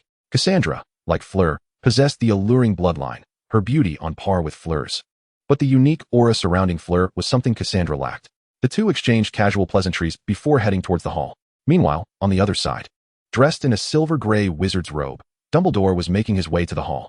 His robe and round hat were adorned with embroidered patterns of stars and moons. The collar and cuffs of the robe intricately embellished with silver thread, while the hat was adorned with elaborate embroidery, complemented by decorative silver chains and pins. Today, Dumbledore was in high spirits, not merely due to the ball hosted by Hogwarts. More significantly, according to his sources, the portraits within Hogwarts, his favorite student, Tom Riddle, had been invited by a girl to accompany her as a dance partner at the event. Ah, Tom, the professor has long known you have reached that age. Let us see, Dumbledore mused as he pushed open the grand doors of the hall, only to be momentarily taken aback, murmuring softly, Gellert? Chapter 200, Grindelwald. Albus. I have missed you. The man he had been longing for was seated on a long bench in the ballroom, facing him. Grindelwald was dressed in a vintage black evening gown from the last century, his unruly silver hair cropped short, and his once messy white beard neatly trimmed, presenting himself as an elegant old gentleman with a subtle smile gracing his face. Dumbledore opened his mouth, but found no words to utter. Noticing this, Grindelwald spoke first, Albus. I have missed you. Grindelwald's words jolted Dumbledore back to reality, his eyes reflecting a tumultuous blend of longing, confusion, concern, incredulity, and vigilance. Gellert, how is it that you are here? Tom, I cannot contend with you, can I? Without hesitation, Dumbledore drew his wand from his robes. I presume you have much to discuss with me. Indeed. Grindelwald rose from his seat. First and foremost, I have not violated our agreement. At this, Dumbledore's expression soured slightly, then returned to Ermengarde at once. But Ermengarde no longer exists. Observing Grindelwald's unperturbed demeanor, Dumbledore seemed to recollect something. Was this Tom's doing? Old B, why do you always think of me whenever mischief arises? A familiar voice chimed from the side. Dumbledore turned to see Tom approaching, having evidently been watching for some time. Today, Tom was clad in an exquisite deep black satin evening gown, considerably newer in style than Grindelwald's choice, still adorned with silver chains, paired with a sharply tailored white shirt that accentuated his tall figure without appearing ostentatious. Noticing Tom's somewhat displeased expression, Dumbledore felt a tinge of helplessness. So, was it you then? At these words, a mischievous smile crept onto Tom's face. Indeed, it was I. Dumbledore regarded Tom with exasperation. So, what Grindelwald said about Ermengarde being gone refers to. I blew it up, but I did this to find you a dance partner. That old man refused to leave Ermengarde, so I had to ensure he could no longer remain there. Upon hearing Tom's words, a flicker of astonishment crossed Grindelwald's gaze. This mischievous lad was indeed defending him? Dumbledore's reaction was notably more profound, his eyes brimming with tears as he addressed Tom. Professor, I appreciate your good intentions, but your actions are misguided. Witnessing the scene where Dear Al was deceived by a nefarious boy, Grindelwald felt a twinge of dissatisfaction, yet he refrained from voicing his concerns. For Tom was currently advocating on his behalf. Moreover, among the three present, he found himself the weakest and least influential. Grindelwald never imagined that he would one day find himself troubled by his own lack of power. However, Professor, Ermengarde has been obliterated. It matters not, it can be rebuilt. First, let us secure Gellert, and once the ball concludes, we shall devise a means to confine him once more. Observing Dumbledore's determination to sequester himself despite the destruction of Ermengarde, Grindelwald felt a pang of sorrow. Al, why do you choose to trust a boy branded as the Dark Lord rather than me? Because Tom possesses the ability, yet refrains from exercising it, responded Dumbledore with a grave expression. I am quite certain that had you the capability, you would act upon it. Grindelwald realized the truth in those words, yet he persisted. But I can no longer achieve such feats. With a glance towards Tom, he added, with him present, I cannot even hope to reconstruct the Death Eaters. Even if I could, I would not stand a chance against this boy. Dumbledore paused momentarily. Have you witnessed the extent of Tom's power? He obliterated Ermengarde and an entire mountain with a single explosive curse, right before my eyes. Dumbledore's demeanor towards Grindelwald softened considerably. Indeed, with Tom's extraordinary capabilities, Grindelwald had little opportunity for success. It is remarkable how he has grown, Grindelwald concurred, nodding in agreement. At such a young age, his power is so formidable that it quashes any thoughts of resistance. The exchange between the two elderly wizards caused Tom to furrow his brow. Were it not for the impending entertainment, he would have drawn his Elder Wand for a sparring match. Presently, even if Dumbledore and Grindelwald united their efforts, they would still be no match for him. Tom's raw power already surpassed that of both men, and with the Elder Wand and the suppression of the 11-level Fiendfire, he could easily overwhelm the two. Even in a war of attrition, Tom possessed 9 lives. What could they possibly do against that? This was without even invoking the gaze of Thanatos, which could eliminate both of them in an instant. It is important to note that the attack range of this ancient magical runic symbol was confined to the line of sight defined by the rune in Tom's palm, making it nearly impossible to evade. Without a comparable divine power to resist, one would be rendered utterly vulnerable. It can only be said that Tom, at this juncture, was exceedingly formidable. Meanwhile, Grindelwald and Dumbledore appeared to have found a shared topic of conversation, continuing to speculate about Tom. I have heard that this troublesome boy is a descendant of the Gaunts, the lineage of Slytherin. Yet, I have not seen anything particularly extraordinary about the Gaunt family in the past.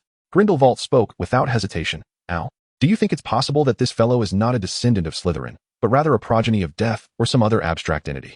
How else could he be so twisted? Merlin was not even this extreme in his time, right?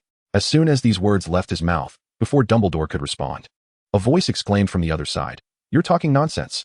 The three turned to see a bald, bearded ghost of a frail old man emerging through the wall from the dining hall. Shortly after, another middle-aged male ghost followed suit. "Who are you?" Dumbledore inquired, somewhat perplexed, as he had never encountered these two ghosts at Hogwarts. However, Slytherin disregarded Dumbledore's question entirely, glaring at Grindelwald in fury. "Tom cannot possibly be anything but my descendant."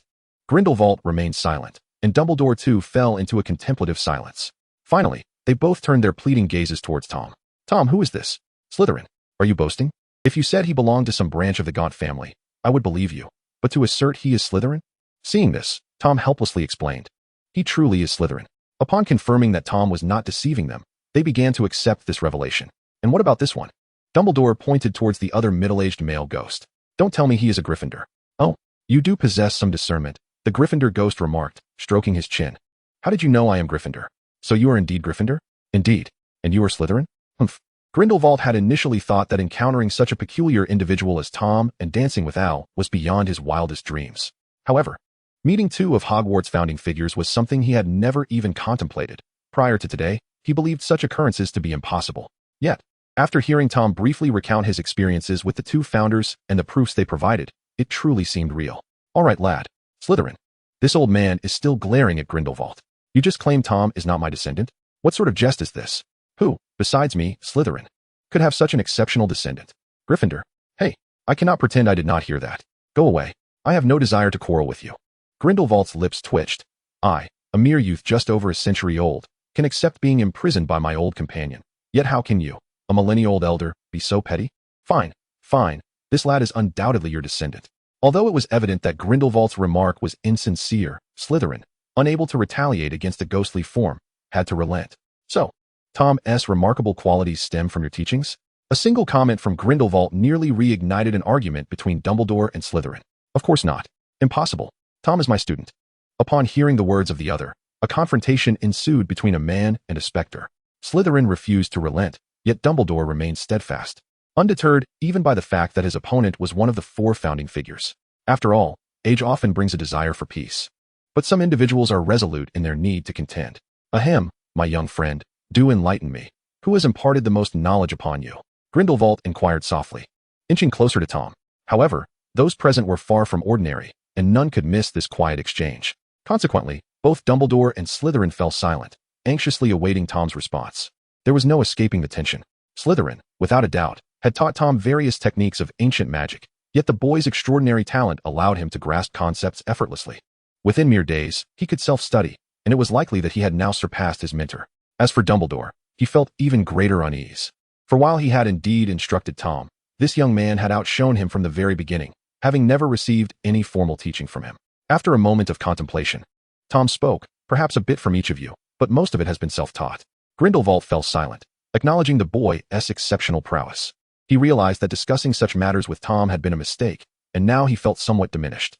The previously quarreling elder wizards also quieted, as they suddenly recognized that they had, in fact, not contributed significantly to Tom's education, prompting a collective cessation of their argument. At that moment, a rather jarring voice broke the silence. "I may not have taught you as much as they have, but I did impart some skills in forging and alchemy. I suppose he can be considered somewhat my protege." The words of Gryffindor left Slytherin's face ashen. "This is no fun. I am leaving," he exclaimed, pulling Gryffindor with him as they floated toward the hall's exit. "Hey, old man." Tom's voice turned the heads of the four elder wizards. His gaze fell upon Slytherin and Gryffindor. "Are you not inclined to stay? I have yet to witness the four founders dance." "Me? With him?" Gryffindor and Slytherin exchanged glances. Not a chance. Their unspoken understanding was palpable. Dumbledore and Grindelwald shared a knowing look, followed by a smile, for they already knew the answer. Thus, Tom did not attempt to stop them as the two spectral elders swiftly departed the hall. Not long after, a procession of wizards clad in splendid evening attire began to enter through the grand doors of the hall, with his partner by his side.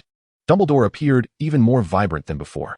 As the event commenced, he uttered only a few words before declaring the ball officially open. He then whisked Grindelwald away into a sweet embrace. To be honest, when Snape and Professor McGonagall witnessed Grindelwald's presence, they were left astounded. "Well, look at you, Dumbledore. With your striking features. Are you not engaged in some clandestine affair? It seems you are no longer hiding it, are you?" However, considering that the current Dumbledore does not appear to be suffering from senility, and Grindelwald seems to have no intention of causing a ruckus, along with Tom keeping watch nearby, their reactions remain subdued for the time being. As for the other two headmasters, Madame Maxime did not recognize Grindelwald and is currently engrossed in a sweet exchange with Hagrid. Karkaroff may have recognized him, or perhaps not. Regardless, he at least appears unperturbed. Under Professor McGonagall's guidance, the champions, accompanied by their partners, were the first to take to the dance floor, with the most striking duo being Cassandra and Fleur. Following them were Harry and Malfoy, who, together, exhibited an extraordinary social dynamic. As they danced, Malfoy began to engage in some mischievous antics, prompting Harry to retaliate in kind. After the champions had performed a number, the ball officially commenced. Grindelwald gallantly invited Dumbledore to join him in a dance. Hagrid also extended an invitation to the considerably taller Madame Maxime. Filch, along with his cat Mrs. Norris, participated as well. Karkaroff sought out an unfamiliar lady, perhaps a professor or a student, who could say? Regardless, Tom had no recollection of her. Professor Flitwick, unable to dance due to his stature, opted instead to conduct the band. Professor Trelawney remained inebriated, while Moody was conspicuously absent. Professor McGonagall, eager to join in, invited Snape to dance, but alas, Snape had long since sealed his heart away for Lily. Unless summoned by Harry, he would remain seated, sulking as he watched others revel in their affections until he suffocated under his own frustrations. Fortunately, McGonagall did not dwell on this and chose to invite other professors to the dance floor. The young wizards, unable to contain their excitement, paired off, some boys with girls, some boys with boys, and others girls with girls. Even many young witches who had been previously rebuffed by Tom attempted once more to invite him, their partners standing behind them, perplexed. However, Tom naturally declined again, if he acquiesced. The tea he would be served would likely contain not a love potion but rather the venom of a basilisk, which, while still ineffective against him, would be quite undesirable. Leisurely observing the festivities, Tom found amusement in the antics of the elderly duo, then turned his gaze to others. Ron's twin brothers were also joining in the fun, and an impatient Ron seemed to have summoned Seamus. He even spotted Hermione and Luna, who had arrived together, though it appeared they had no intention of dancing. Chapter 202, The Dance of the Prince and the Elf, and Snape's Infidelity. Wait, what are those two children doing? In broad daylight, they are actually arguing? How dull. But then again, should I intervene? After all, they are Slytherins and could be considered my minions. Snape has already noticed them. Perhaps it is time for the oil-haired bat to take action. With this thought, Tom shifted his gaze once more in search of amusement. Ahem. Regrettably, Tom had yet to discover the next captivating amusement when a beautifully adorned blonde girl obstructed his view. Cassandra, with a displeased expression, gazed down at Tom, who was seated, one hand on her hip, extending the other to beckon him to join her. It is worth mentioning that the decor of this dance was exceedingly opulent, predominantly featuring ice blue embellishments that imparted an air of mysterious enchantment. Moreover, the Christmas tree, adorned with candles, bells, and various ornaments, beautifully fostered a warm and magical festive ambience. Frankly, in such a setting, an invitation to dance from a girl of such perfection would be nearly impossible for any ordinary person to decline. But is Tom an ordinary person? He could scarcely be considered human anymore. The enhancement of his powers had ushered in a transformative elevation of his existence. Furthermore, having integrated the bloodlines of numerous magical creatures, it was evident that he was no pure-blood human, much like Merlin. Thus, when some remarked on his formidable strength, suggesting that he was scarcely human, it could hardly be construed as an insult. In summary, Tom was anything but ordinary. So, would he refuse such an invitation? The girls who had approached him earlier had already received their answer. Yet, regrettably, some individuals are simply different. How could he renege on a promise made? Naturally, more importantly, this was a commitment he had already affirmed. Rising, Tom took Cassandra's hand and led her towards the center of the dance floor. As they arrived, the surrounding couples, previously engaged in dancing, instinctively parted to make way for them. The two venerable figures, Dumbledore and Grindelwald, promptly moved aside to take their seats, preparing to observe the spectacle. However, Tom had anticipated this reaction. He found amusement in the old wizard's interest, which was preferable to his earlier inability to appreciate Dumbledore's antics. Yet, there was an unexpected element he had not foreseen: the two specters on the wall, also watching the scene unfold. The onlookers did not particularly concern Cassandra, yet she appeared slightly anxious. "Tom, can you dance?" she inquired. Upon hearing her address, Tom raised an eyebrow. Was this rebellious disciple contemplating insurrection? Of course, he merely entertained such musings in his mind, for voicing them would be rather unseemly. Nonetheless, Tom couldn't help but marvel at the rapid maturation of Western girls. Cassandra must now stand over 1.6 meters tall, and with her high heels this evening, she was likely over 1.7 meters. Tom, being slightly over 1.8 meters, found no need to stoop to meet her gaze. It seemed only a short while ago she was still a mere child. Do you know what I did before becoming a professor at Hogwarts? Tom posed this seemingly unrelated question. However, Cassandra pondered seriously for a moment. An unrecognized Dark Lord? Wrong. Before assuming the role of a professor at Hogwarts, I was a student there. Oh, what I mean is, I have walked the same path as you, including this so-called ball, so rest assured, I shall not step on your toes. Tom smiled gently, encouraging Cassandra to rest her hand upon his shoulder. Seizing the moment, the venerable Dumbledore summoned Professor Flitwick and directed the Wizarding Orchestra to commence their performance. Each note glided through the air like silk, and the two danced with a grace reminiscent of a gentle spring breeze. Under Dumbledore's guidance, the music alternated between solemn and steady, evoking the grandeur of an ancient castle, and then shifted to a light-hearted and joyful tempo, as if meandering through a morning forest. With each step, they landed precisely on the notes, portraying a tale of a prince departing from a castle and encountering a legendary beautiful sprite within an ancient woodland through their nearly flawless duet. One could not deny that their dancing surpassed mine, albeit by a slight margin. Young Master Malfoy stroked his chin, his gaze never leaving the pair on the dance floor. Oh, come on, you've trampled my feet into a pulp. Harry's remark elicited a scowl from Malfoy. That is because, Scarhead, you simply cannot dance. As if you were an expert yourself? Who was it that stumbled over their own feet just now? Malfoy decided to let bygones be bygones, unwilling to engage in further banter. Nonetheless, as Malfoy had previously stated, Tom and Cassandra's dance was indeed exceptional. Tom was a prodigious talent. Having danced a few times in school, he could flawlessly replicate the movements. As for Cassandra, anyone familiar with a certain game would know her dancing was quite commendable, and she possessed a diverse array of skills. As the final notes faded, Cassandra halted, her cheeks flushed, her face betraying an unmistakable thrill. Tom gazed at her with a smile. Did you enjoy it? Yes. Unlike her usual proud and aloof demeanor, today she radiated joy and satisfaction. Remember to practice the spells I taught you earlier. I was just teasing you. Tom turned to stroll toward the guest lounge, seizing the rare opportunity to rest. Initially, he had been earnest. After all, in 3 years, Cassandra would reach the age he was when he first arrived. Tom looked forward to seeing how far he could nurture Cassandra's potential. Even if he couldn't overpower Dumbledore as he had done in the past, besting Snape should pose no significant challenge. Thus, he instinctively uttered that sentiment, but recalling how his foolish apprentice had previously landed him in the infirmary, he reconsidered and decided to let her rest.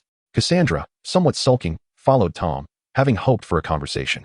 Little did she expect that as Tom turned, he would encounter Snape, who, having been deprived of Harry, was venting his frustrations by seeking out a tryst. Tom, summoned by the call of merriment, immediately rose and followed suit. Cassandra, with a hint of exasperation, cast a glance at him before she too made her way towards Hermione and her companions. Chapter 203, Beneath the Bright Moon. Beside the Black Lake, a dance ode to you. As soon as Snape emerged, he relied on his vast experience to seek out the young wizards, who were just beginning to awaken to their feelings. He knew all too well that, at such moments, these fledgling wizards could hardly contain their restless hearts. This, however, played perfectly into his hands. With his nemesis Lily gone and Harry having departed with his pupil, he felt no concern for right or wrong. Today, he would become the ultimate disruptor of couples. No pair would escape his gaze. After half an hour of fruitless searching, Snape found himself seated in a small garden outside the castle. As snowflakes drifted softly from the dim sky, they landed upon him. But he did not feel despondent from their chill. Rather, he found their coolness somewhat soothing, alleviating the frustration of having indulged in romantic folly without an outlet for his own grievances. Suddenly, Snape lifted his head sharply, his keen gaze locking onto the rustling bushes not far away. He strode purposefully toward the undergrowth, his dark cloak billowing in the gentle snow-laden breeze, resembling a great bat unfurling its wings beneath the night sky. Upon reaching the bushes, he abruptly thrust aside the foliage. Caught you too. Snape had long suspected that under the old bee's guidance, Hogwarts education had gone awry, but he had never anticipated such a blatant disregard for propriety within its walls. He had expected such debauchery to occur in a male institution like Durmstrang. What infuriated him further was that these two shameless young wizards were not only unrepentant, but were audaciously inviting him to join them. Fuming, Snape seized the two ragged boys and bellowed at them to return, threatening them with a month of detention. Half an hour later, feeling as though he had aged several years, Snape returned to the castle and slumped against a wall outside the Great Hall. The snowflakes danced around him, and at that moment, he no longer felt as though they were offering him consolation. Instead, he sensed a chill in his heart far colder than the snowflakes themselves. "Oh, Professor Snape," came a voice, drawing his attention. Turning towards the sound, he saw Moody, cradling a bottle of liquor, settling down against the wall not far off. Moody gestured with the bottle, indicating that Snape too had not found a dance partner. The oil-slicked bat of a man conveyed his disinterest in conversation. Tom glanced at Moody, who sat drinking by the wall, then withdrew his gaze and ventured outside the castle, with nearly everyone attending the ball in the great hall. The path outside now felt eerily quiet. Had it not been for the occasional appearance of marvelous creatures like the tree-protecting beetles emerging from the roadside, Tom might have thought he had wandered into some peculiar realm. There was little in his surroundings to capture his attention as he pressed onward until he emerged from the woods, whereupon his vision was suddenly liberated. A gentle breeze dispersed the ominous clouds, allowing the resplendent moon to cast its luminous glow, causing the snowflakes suspended in midair to shimmer like diamonds. The tranquil black lake mirrored the full moon upon its surface.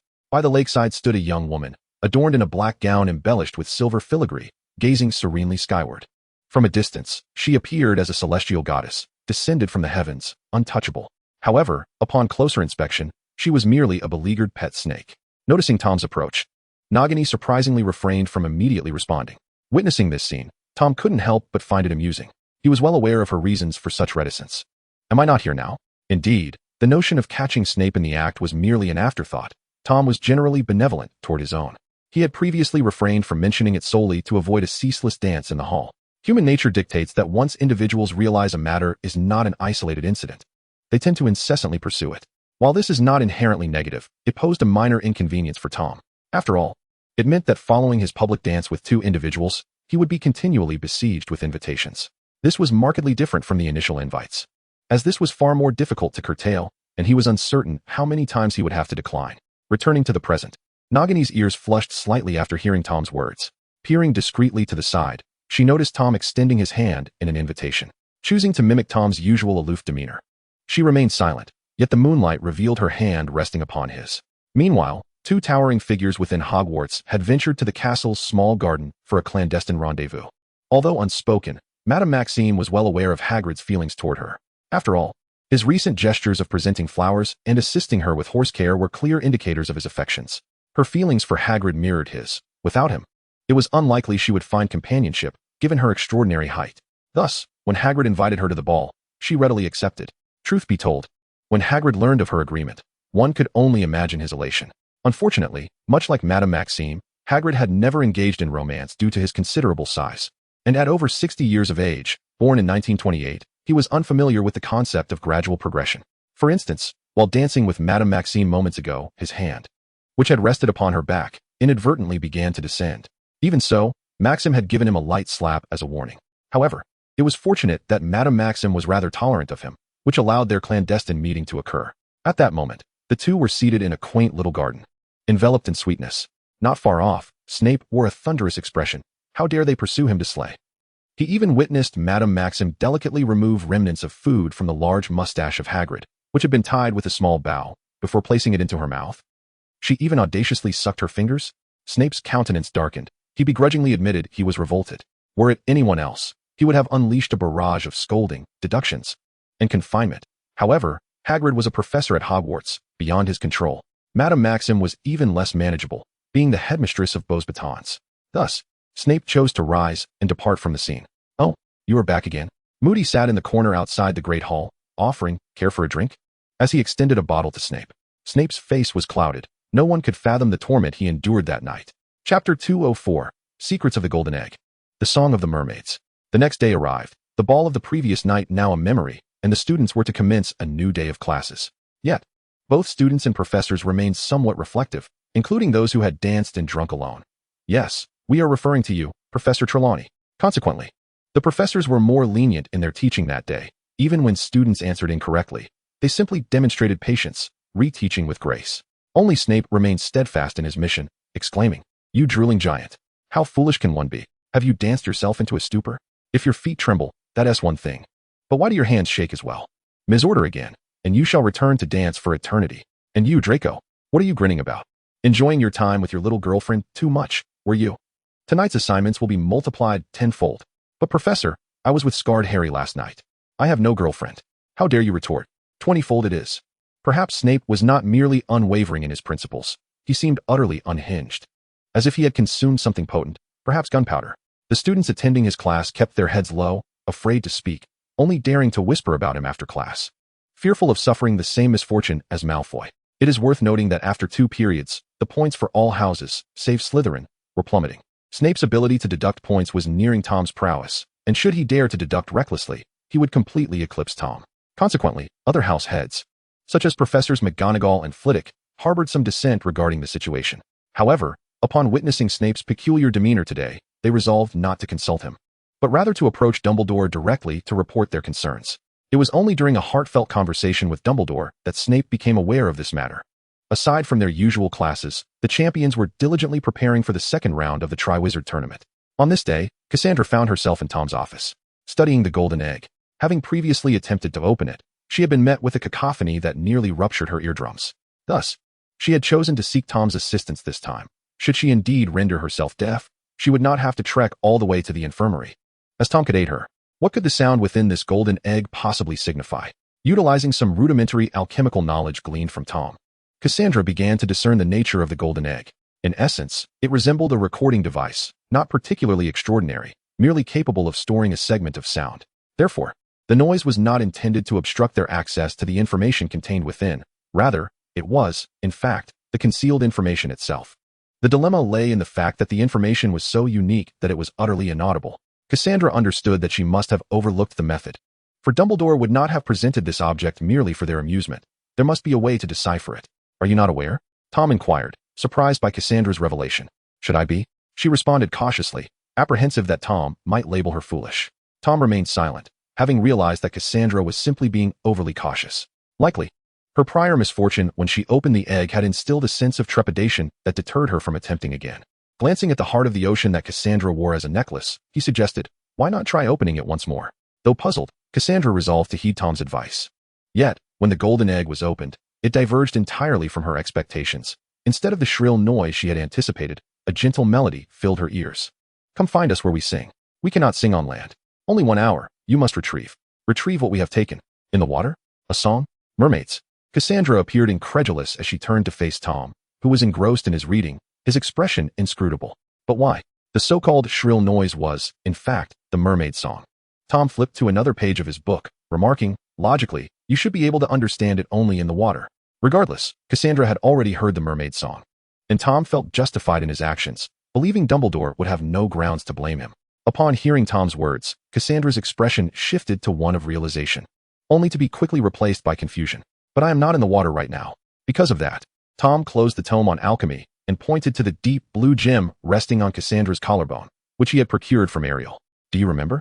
This gem grants you the ability to communicate freely with aquatic creatures, and mermaids are indeed among them.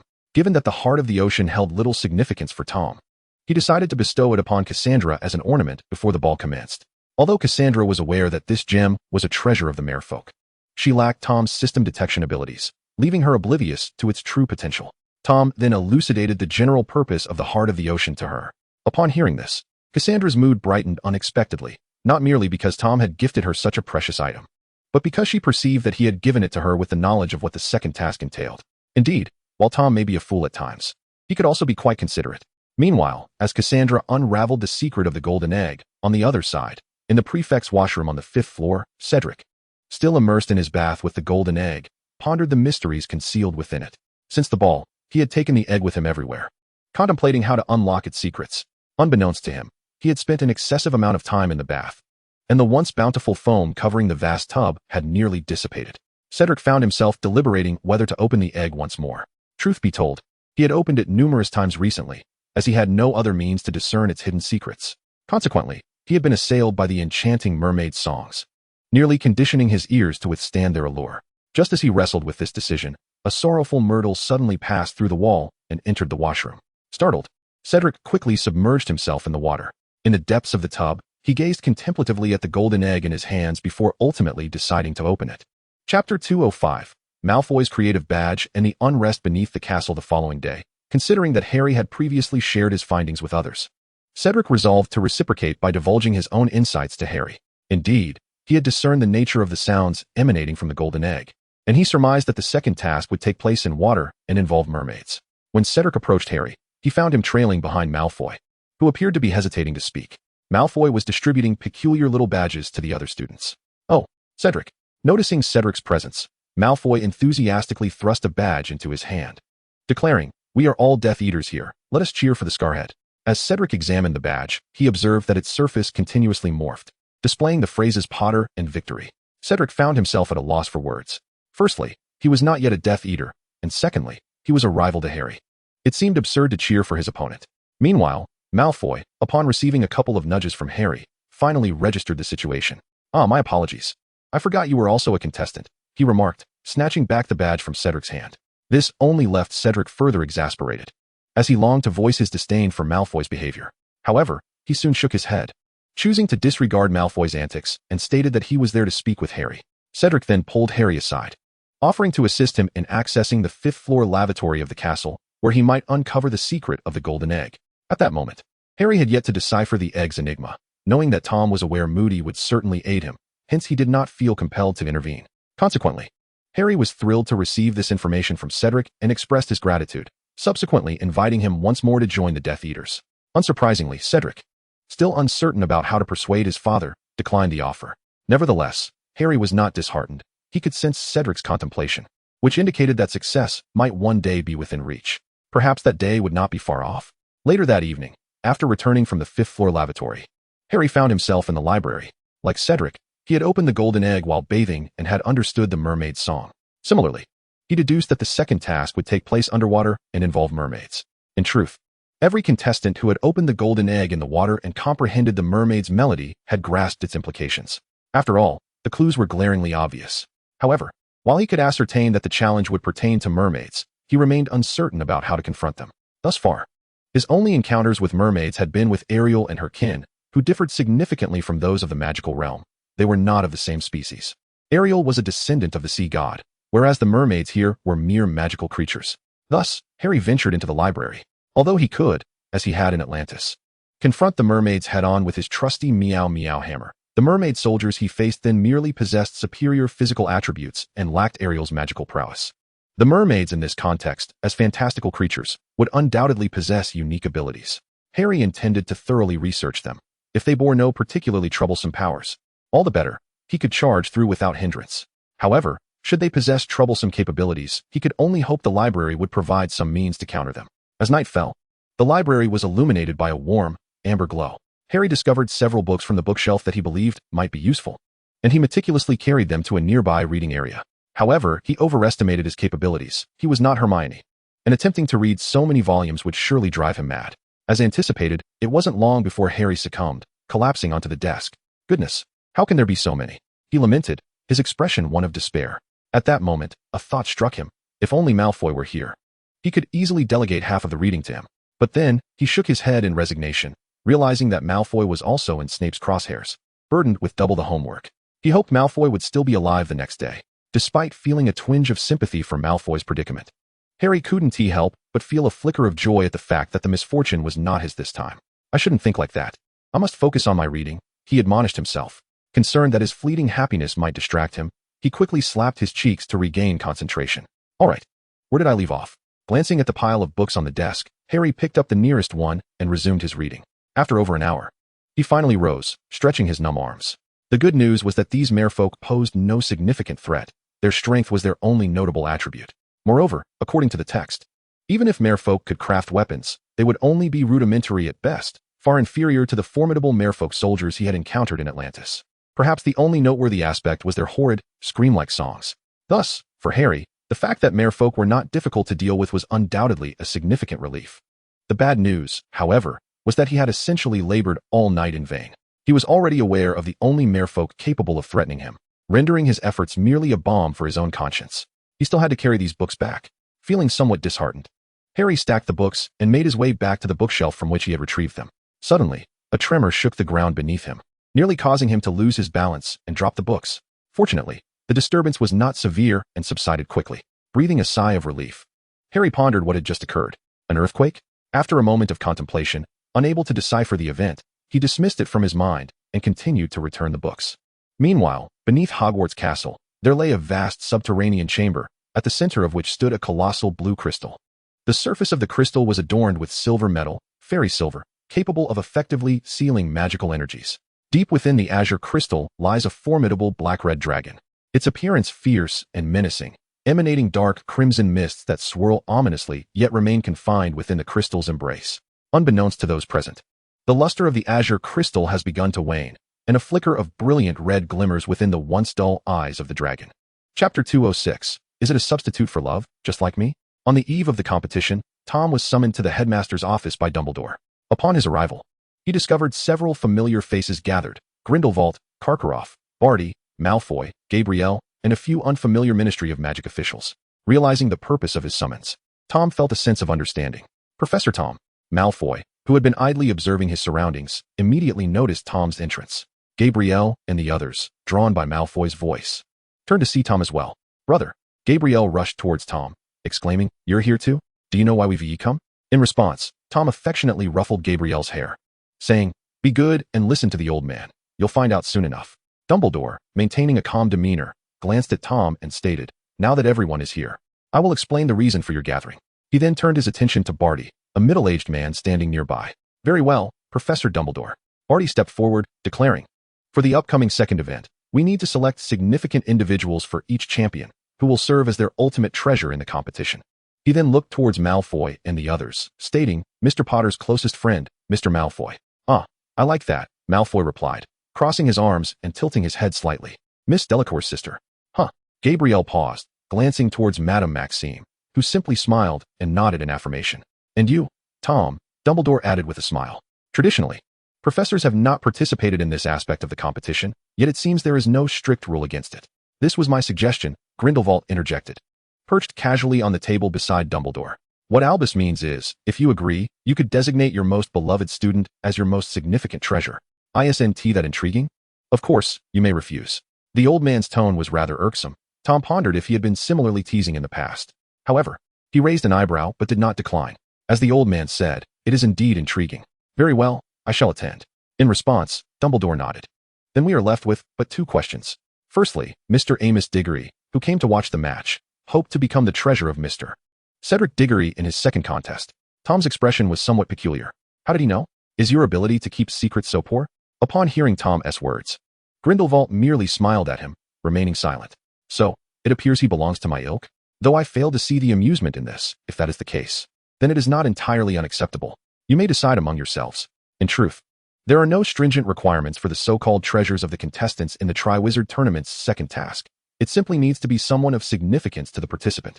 Take little Gabrielle, for instance. She is merely 9 years old and not yet of school age, but often accompanies Madame Maxime and has now become a treasure in the guise of Fleur's sister. If Cedric's father were to assume the role of Cedric's treasure, it would be a situation akin to Gabrielle's. Since you all find no issue with this, only one question remains. Primarily, Tom sees no problem, and for Dumbledore, the rest poses little inconvenience. Although Mr. Crumb has a few good friends, their relationships do not seem particularly close. Dumbledore then glanced at the taciturn Karkaroff, who evidently lacked a deep understanding of his student, prompting our discussion about who should be Crumb's treasure. Let us have Karkaroff assume the role. Upon hearing Tom's suggestion, Karkaroff abruptly raised his head, clearly bewildered. "What? Is that not permissible?" "No, but I." Faced with Tom, Karkaroff dared not refuse. Fortunately, Dumbledore intervened, stating that Igor, as the headmaster, would need to join us. If I, as a professor, am involved, it is not unreasonable for him to be present as well. Tom was indifferent to old Dumbledore's comments. When others inquired later, he could simply say he was whisked away by a dragon. Dumbledore sighed helplessly and cast a glance at Karkaroff, conveying an expression of "my hands are tied." "So, Igor, what is your perspective? What else can I think? Am I to drown or perish?" Karkaroff forced a stiff smile, conceding that Tom's assertion was indeed correct. Since there are no further issues, Tom turned to head towards the exit of the headmaster's office. "I shall take my leave." "Very well, I appreciate your coming here today, and I trust you will exert yourselves for tomorrow's competition as well." The pre-task meeting regarding the second task concluded, and one by one, individuals departed the headmaster's office, leaving only Dumbledore and Grindelwald. "Gellert, why did you choose to disclose the details of the competition?" Dumbledore inquired as he handed a candy shaped like a cockroach to Grindelwald. Grindelwald accepted the candy, remarking, "That young lad Cedric is rather commendable. Mr. Diggory is an exceptional wizard." Dumbledore nodded, "Yet it hardly seemed to warrant your concern, did it? The little fellow who strayed from your side has taken quite an interest in him." Grindelwald stuffed cockroaches into his mouth, sweet as they were. But his father appeared to harbor some reservations about the Death Eaters. Dumbledore chuckled wryly, having come to a realization. "Let us assist our young Tom, shall we?" Grindelwald declined the sweets Dumbledore offered once more. He was indeed formidable, unmatched by few throughout the annals of magical history. However, strength alone seldom suffices. Perhaps those little ones would enlighten him to this truth. For reasons unbeknownst to him, Tom had aided him once, allowing him to engage in light-hearted banter with Albus now. Yet, Grindelwald was not one to readily accept assistance. Thus he resolved to reciprocate the favor. Chapter 207. What a coincidence, Karkaroff. I forgot you cannot speak underwater. The day of the second task swiftly approached. Upon receiving the news, Tom and his companions stealthily bypassed their acquaintances and descended to the bottom of the Black Lake to prepare. At that moment, beneath the surface of the lake, Tom, employing the water-breathing charm, floated serenely in a large bubble, sipping tea. Nearby, schools of merfolk occasionally swam by, yet none dared approach, having learned their lesson and wary of provoking Tom. Surrounding him, Malfoy and others remained submerged, eyes tightly shut and utterly still, resembling those who had drowned. Yet, of course, this was not the case. The Ministry of Magic, concerned that these champions might perish in the depths, had enchanted them to remain unconscious in the water without suffocating. Even Karkaroff had been subjected to the enchantment, for as a headmaster, he too must adhere to the Ministry's regulations. What a coincidence, Karkaroff. You too have been submerged at the bottom of the lake. With nothing to occupy his time, Tom began to amuse himself. Oh, my apologies. I forgot you cannot speak underwater. Though he said this deliberately, Karkaroff was blissfully unaware. Had he heard, he would undoubtedly have been more vexed. However, it mattered little, for his own student lacked any particularly remarkable treasures. Frankly, Krum had no close friends at Durmstrang, a fact that surprised Tom not in the least. After all, even Hermione, with whom he had barely become acquainted and only danced once, had already become his treasure. Perhaps it was also perceived by the ministry staff that Krum was one who valued his partner above all else. Regardless, the matter was now settled. For Karkaroff was indeed at the lake's bottom. At this moment, on the lake's surface, the participants, staff, professors, and a gathering of spectators had all taken their positions. Given that the competition venue lay beneath the Black Lake, the contestants had donned swimsuits, with the exception of two individuals, Harry and Cassandra. Cassandra does not change her swimsuit because she sees no need to do so. In contrast, Harry feels indifferent about changing, knowing that he will inevitably don a pink dress upon transforming. At that moment, the gathered crowd finds themselves in a wooden pavilion above the Black Lake, where a grand clock stands at the top, serving to time the contest. With Dumbledore's announcement, everyone learns that the duration of this competition is limited to 1 hour, during which they must plunge into the depths of the Black Lake to uncover the treasures hidden beneath. Harry gazes down at the lake's surface and takes a deep breath, recalling the moment before the contest began when Tom approached him. It was in the Great Hall. Not only Tom and Harry were present, but Cassandra as well. Harry, do you know that the treasure box has a rather special function? Tom said with a smile, giving the impression to the unknowing that he was about to perform a noble deed. In reality, the attire one wears after transformation can change. If one envisions a different outfit in their mind, it will manifest into a suitable battle garment. Harry was taken aback. What then? Did his years of wearing a pink dress signify?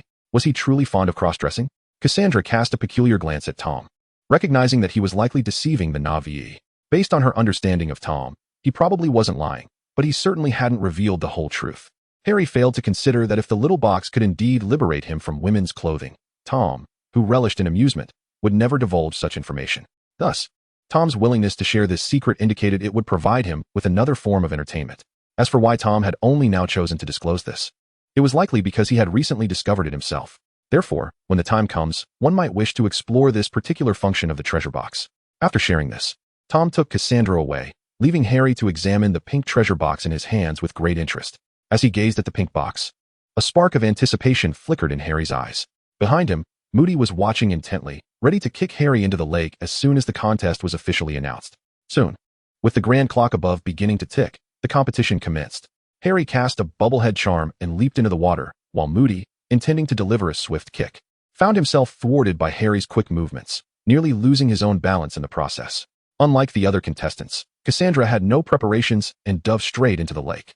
Meanwhile, Cedric and the others, like Harry, applied a bubblehead charm before plunging into the depths. In stark contrast to the misty, colorful surface of the lake, the depths appeared as a pitch-black abyss, illuminated only by the scant sunlight that managed to penetrate the water. However, for Cassandra, adorned with the star of the ocean, this was not the case. She found it to be an exceedingly peculiar sensation, distinctly different from her previous experiences in the depths of Atlantis.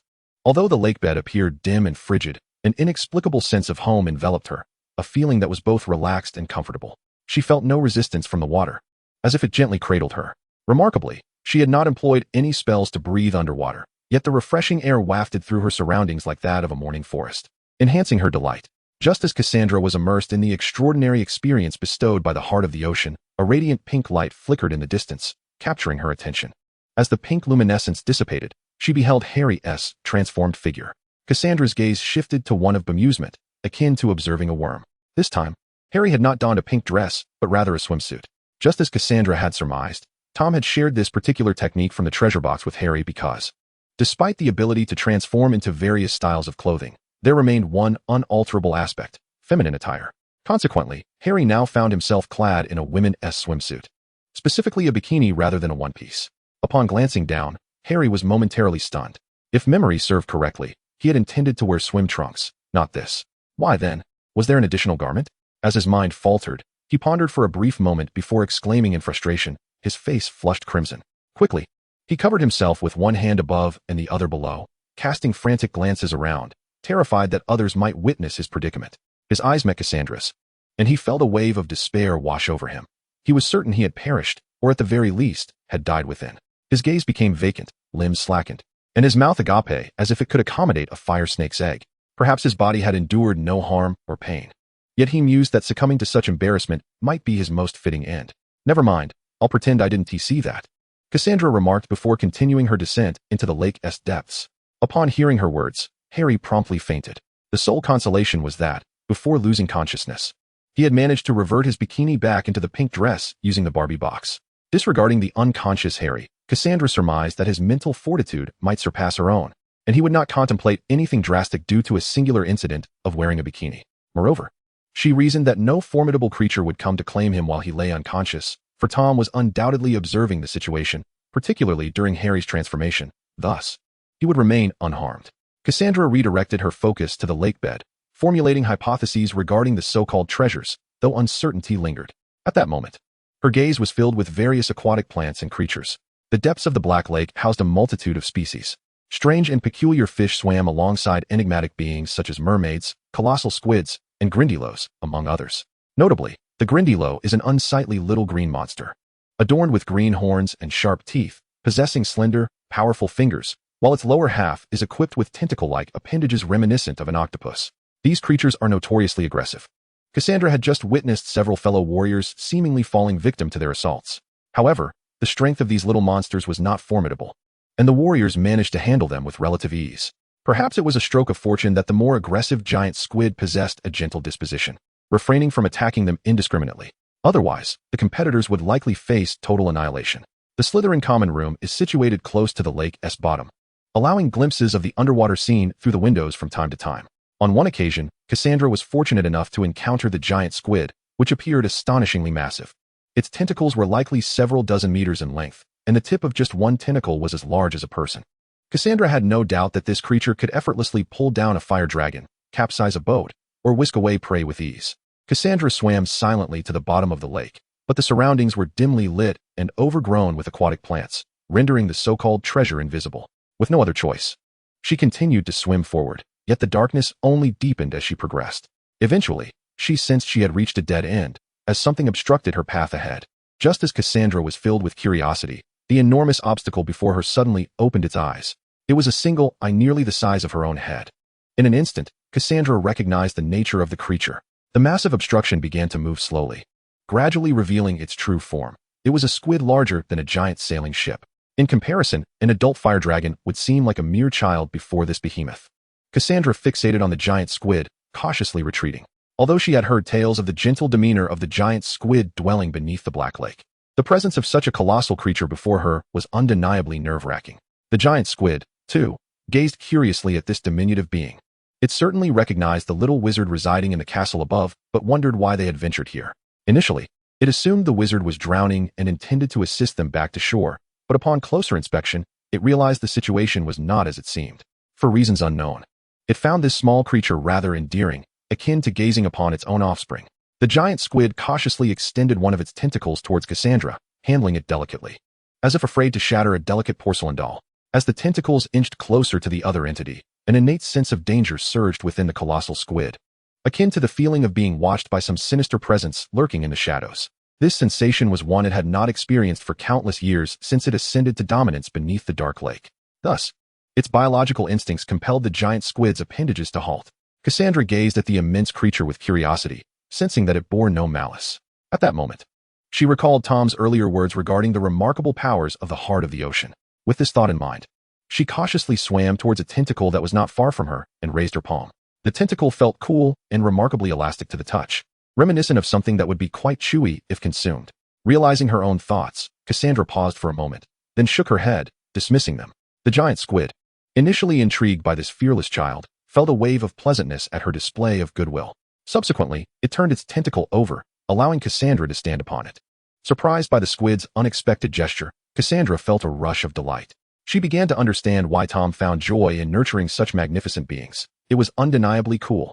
Before long, merfolk lurking in the depths of the dark lake witnessed this scene. Their formidable ruler had arrived with a human little wizard. They were aware that a young wizard would come, but they never anticipated such an entrance. None dared to obstruct their path as the giant squid smoothly brought Cassandra before Tom and the others. Cassandra glanced at Tom, who was leisurely sipping tea within a colossal bubble, a smile gracing his face. She bit her lip, affirming her thoughts. Tom casually stowed away the tea set into his silver serpent ring and regarded the giant squid hiding behind Cassandra. Not bad, he mused, though its utility might be limited on land. So, would the treasure wish to accompany me? Cassandra leapt from the squid's tentacle and swam towards Tom. How could I refuse a treasure?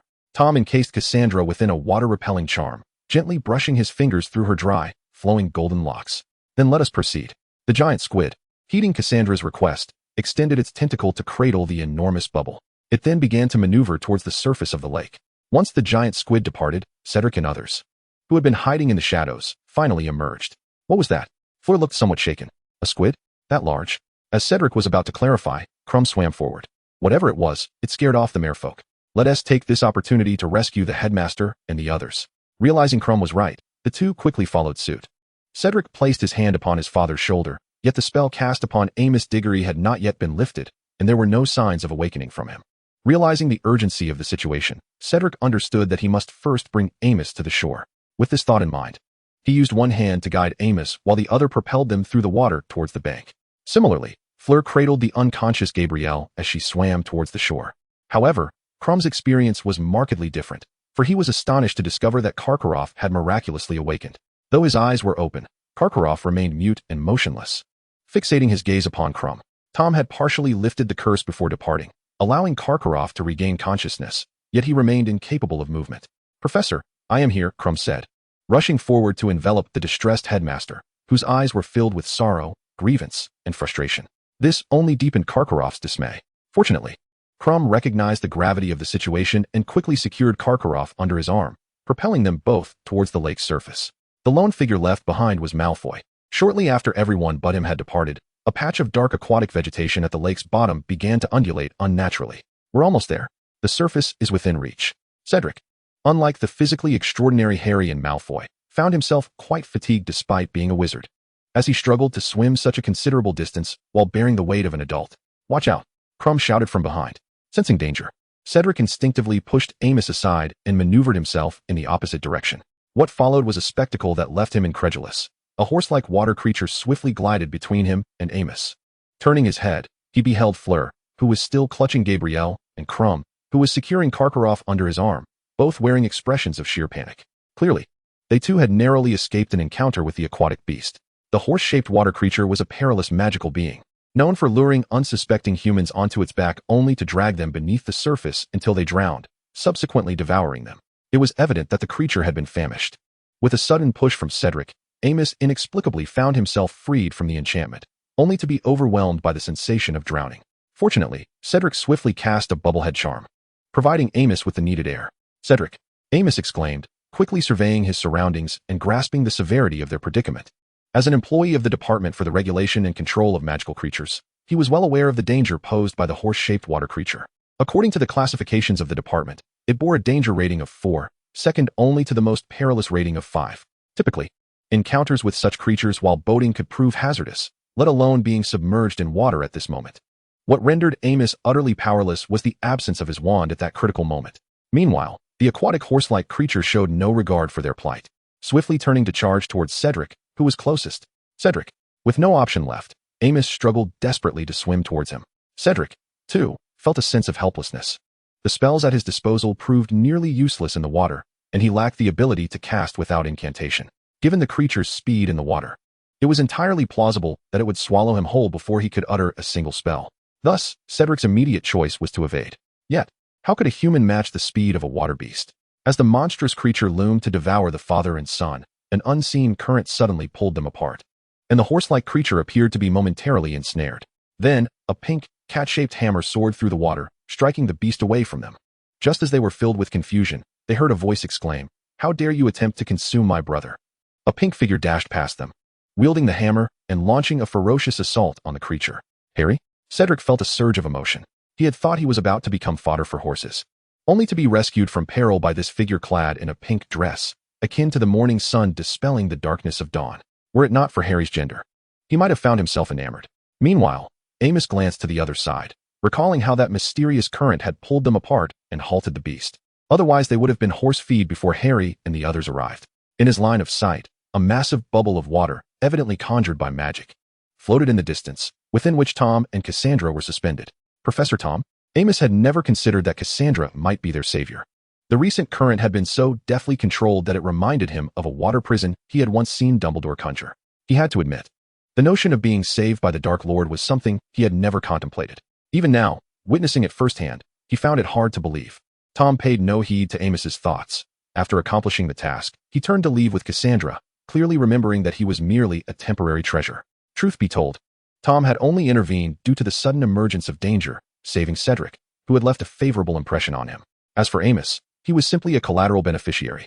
After a brief interval, the horse-like creature, battered by Harry's hammer, was forced to flee. Its formidable reputation stemmed more from its inherent danger than any true strength.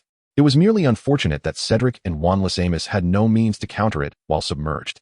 After the water creature departed, Cedric approached Harry to exchange greetings. However, Harry, after a brief conversation, once again broached the topic of inviting Cedric to join the Death Eaters. Perhaps, Cedric glanced back at his father. Well, I suppose that's up to you then. Amos remained somewhat silent, opening his mouth, but ultimately refraining from speaking. Harry, elated at finally achieving his desire, erupted in joy, which brought a measure of happiness to Cedric, though he soon felt confusion. Harry, have you already brought Malfoy back to the shore? Upon hearing this, Harry paused, abruptly turning to swim swiftly towards the lake's depths. I forgot about Malfoy. The Diggory father and son exchanged silent glances. Amos felt his perception of the Death Eaters shifting once more. If Malfoy were conscious at the bottom of the lake, he would undoubtedly curse Harry. For had it not been for the merfolk's intervention, he would have immediately become fodder for aquatic beasts. Chapter 210. Snape, the potion has been lost. Tom, are you questioning me? The results of the second task were quickly announced. Since all participants retrieved their treasures within the allotted time, their scores were quite respectable. However, Cassandra, who exited first, had a significantly higher score than Harry, who emerged last. Coupled with the scores from the first task, the current standings were as follows. First, Cassandra Vory. Second, Cedric Diggory. Third, Harry Potter. Fourth, Fleur Delacour. Fifth, Victor Crumb. Cassandra had the highest scores in both tasks, securing her position at the top without question. Cedric's performance in the first task was merely adequate, but he ranked second in the second task, leading to a higher cumulative score. Harry excelled in the first task, but finished last in the second, which lowered his overall rating. Fleur and Crumb had similar performances in the first task, but Fleur ascended slightly earlier in the second task, narrowly clinching fourth place. The reason for Crumb's delayed exit might have been due to Karkaroff's considerably heavier presence compared to Gabrielle. Nevertheless, Crumb did not voice any complaints, though Karkaroff's expression remained grim. Among the three headmasters, he appeared to be the most despondent. Dumbledore, on the other hand, needed no elaboration. His students were exceptional, and with his companion by his side, he laughed heartily, thoroughly enjoying himself. As for Madame Maxime, although the top three in the Triwizard Tournament were all from Hogwarts, leaving little hope for victory, she found solace in the fact that Fleur was not in last place, and she had also found a companion of similar stature, raising her spirits. Only Karkaroff felt as if the sky had fallen upon him. His experiences at Hogwarts were best left unspoken, as he dared not voice them. Moreover, in the Triwizard Tournament, their school remained at the bottom, and it was quite commendable that they did not spend every day weeping. To this end, his senior Grindelwald took a moment to converse with him, but alas, it was merely a brief exchange before he sought out his companion Al. As the crowd departed from the Black Lake and returned to the shore, the professors were preoccupied with their own affairs, and the champions had to prepare for the third and final match. Even the students, who found themselves with idle time, had to seek activities for themselves, whether it be at the Quidditch pitch or the library. However, unbeknownst to all, as the personnel from the Ministry of Magic left, Moody was observing one of the Ministry employees with a complex gaze. Frankly, he felt an urge to act against his father, Bartemius. Yet he refrained. For any misstep on his part that might disrupt Tom's plans would not only provoke Bella's wrath, but would also lead him to contemplate his own demise. Thus, he resolved to savor his career a little longer. Moody turned and made his way towards the castle, my father. There was still some time before the final match of the Triwizard Tournament. On this day, Snape approached Dumbledore. Inside the headmaster's office, upon entering, Snape noticed that in addition to Dumbledore, Tom and Grindelwald were also present. What were these three plotting? He could hardly fathom what warranted a discussion involving all of them.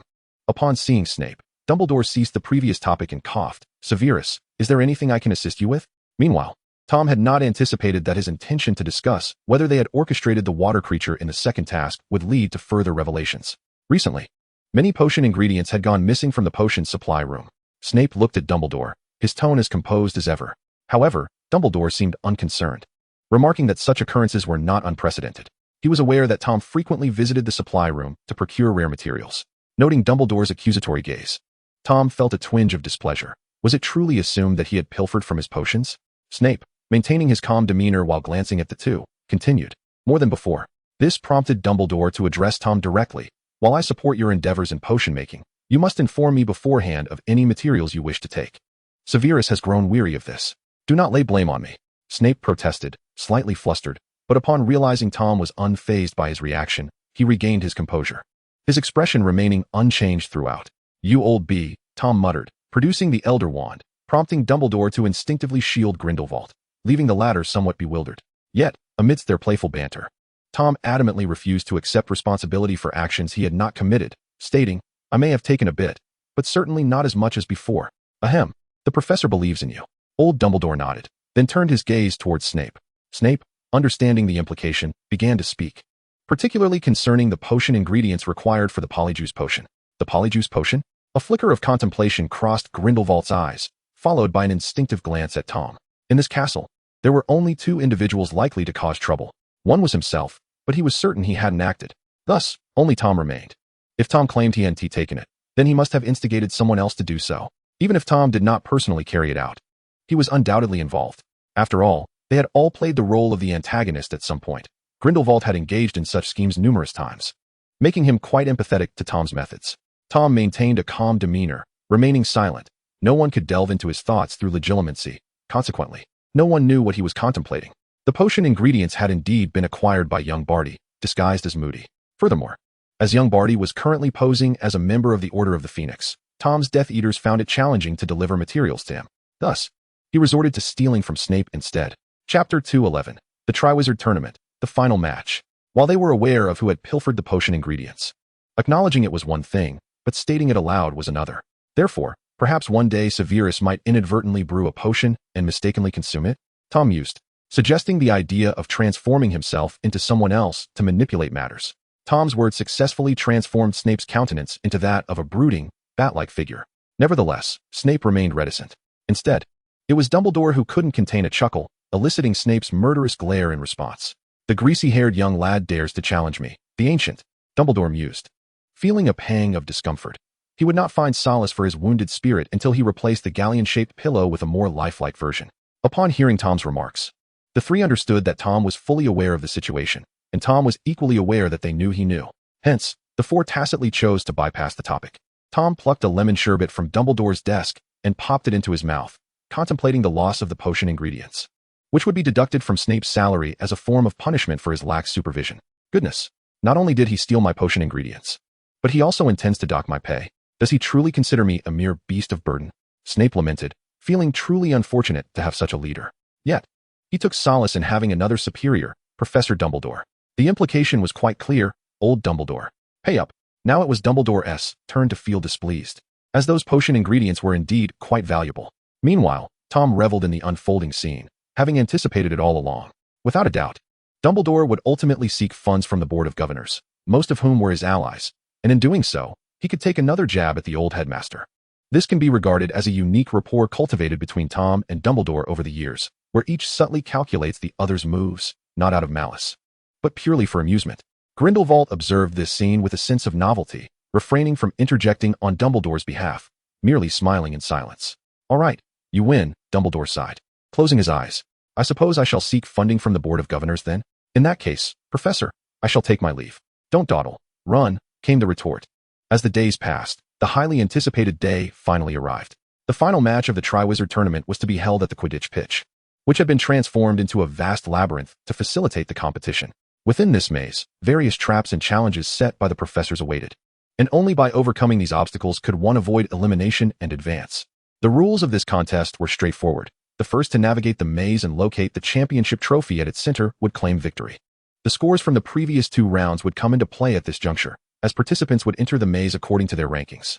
While early entry did not guarantee success, it certainly enhanced one's chances. It is worth noting that the victor of the Triwizard Tournament would not only earn the title of champion, but also a reward of 1,000 galleons, equivalent to a Harry Potter. As the competitors entered the arena accompanied by the orchestra's performance, they prepared at the starting point outside the maze. The stands were a cacophony of voices. The Weasley twins, having profited from the previous rounds, chose not to gamble again this time. Following the consensus that Cassandra was the likely victor, they deemed it unwise to risk further investment, especially as an unexpected turn of events could lead to significant losses, potentially jeopardizing their future living arrangements. Back in the competition, Harry and the other participants were engaged in their preparations, while the professors conducted a final inspection of the maze. Cassandra had been summoned by Tom moments earlier, but was expected to return shortly as the match was imminent. After a brief period of anxious anticipation, the last professor, Moody, emerged from the labyrinth. He approached Dumbledore to inform him that the trophy had been placed at the designated location. Receiving this information, Dumbledore nodded. And upon Tom's return with Cassandra, he promptly declared the competition open. Cassandra was the first to enter the maze, casting a discreet glance at Harry before proceeding. This left Harry somewhat puzzled, yet he dismissed it as an unintentional gesture. Shortly after Cassandra entered the labyrinth, Cedric followed closely behind. Then came Harry, Fleur, and Krum, each entering the maze at intervals. Who do you think will emerge victorious among these young contenders?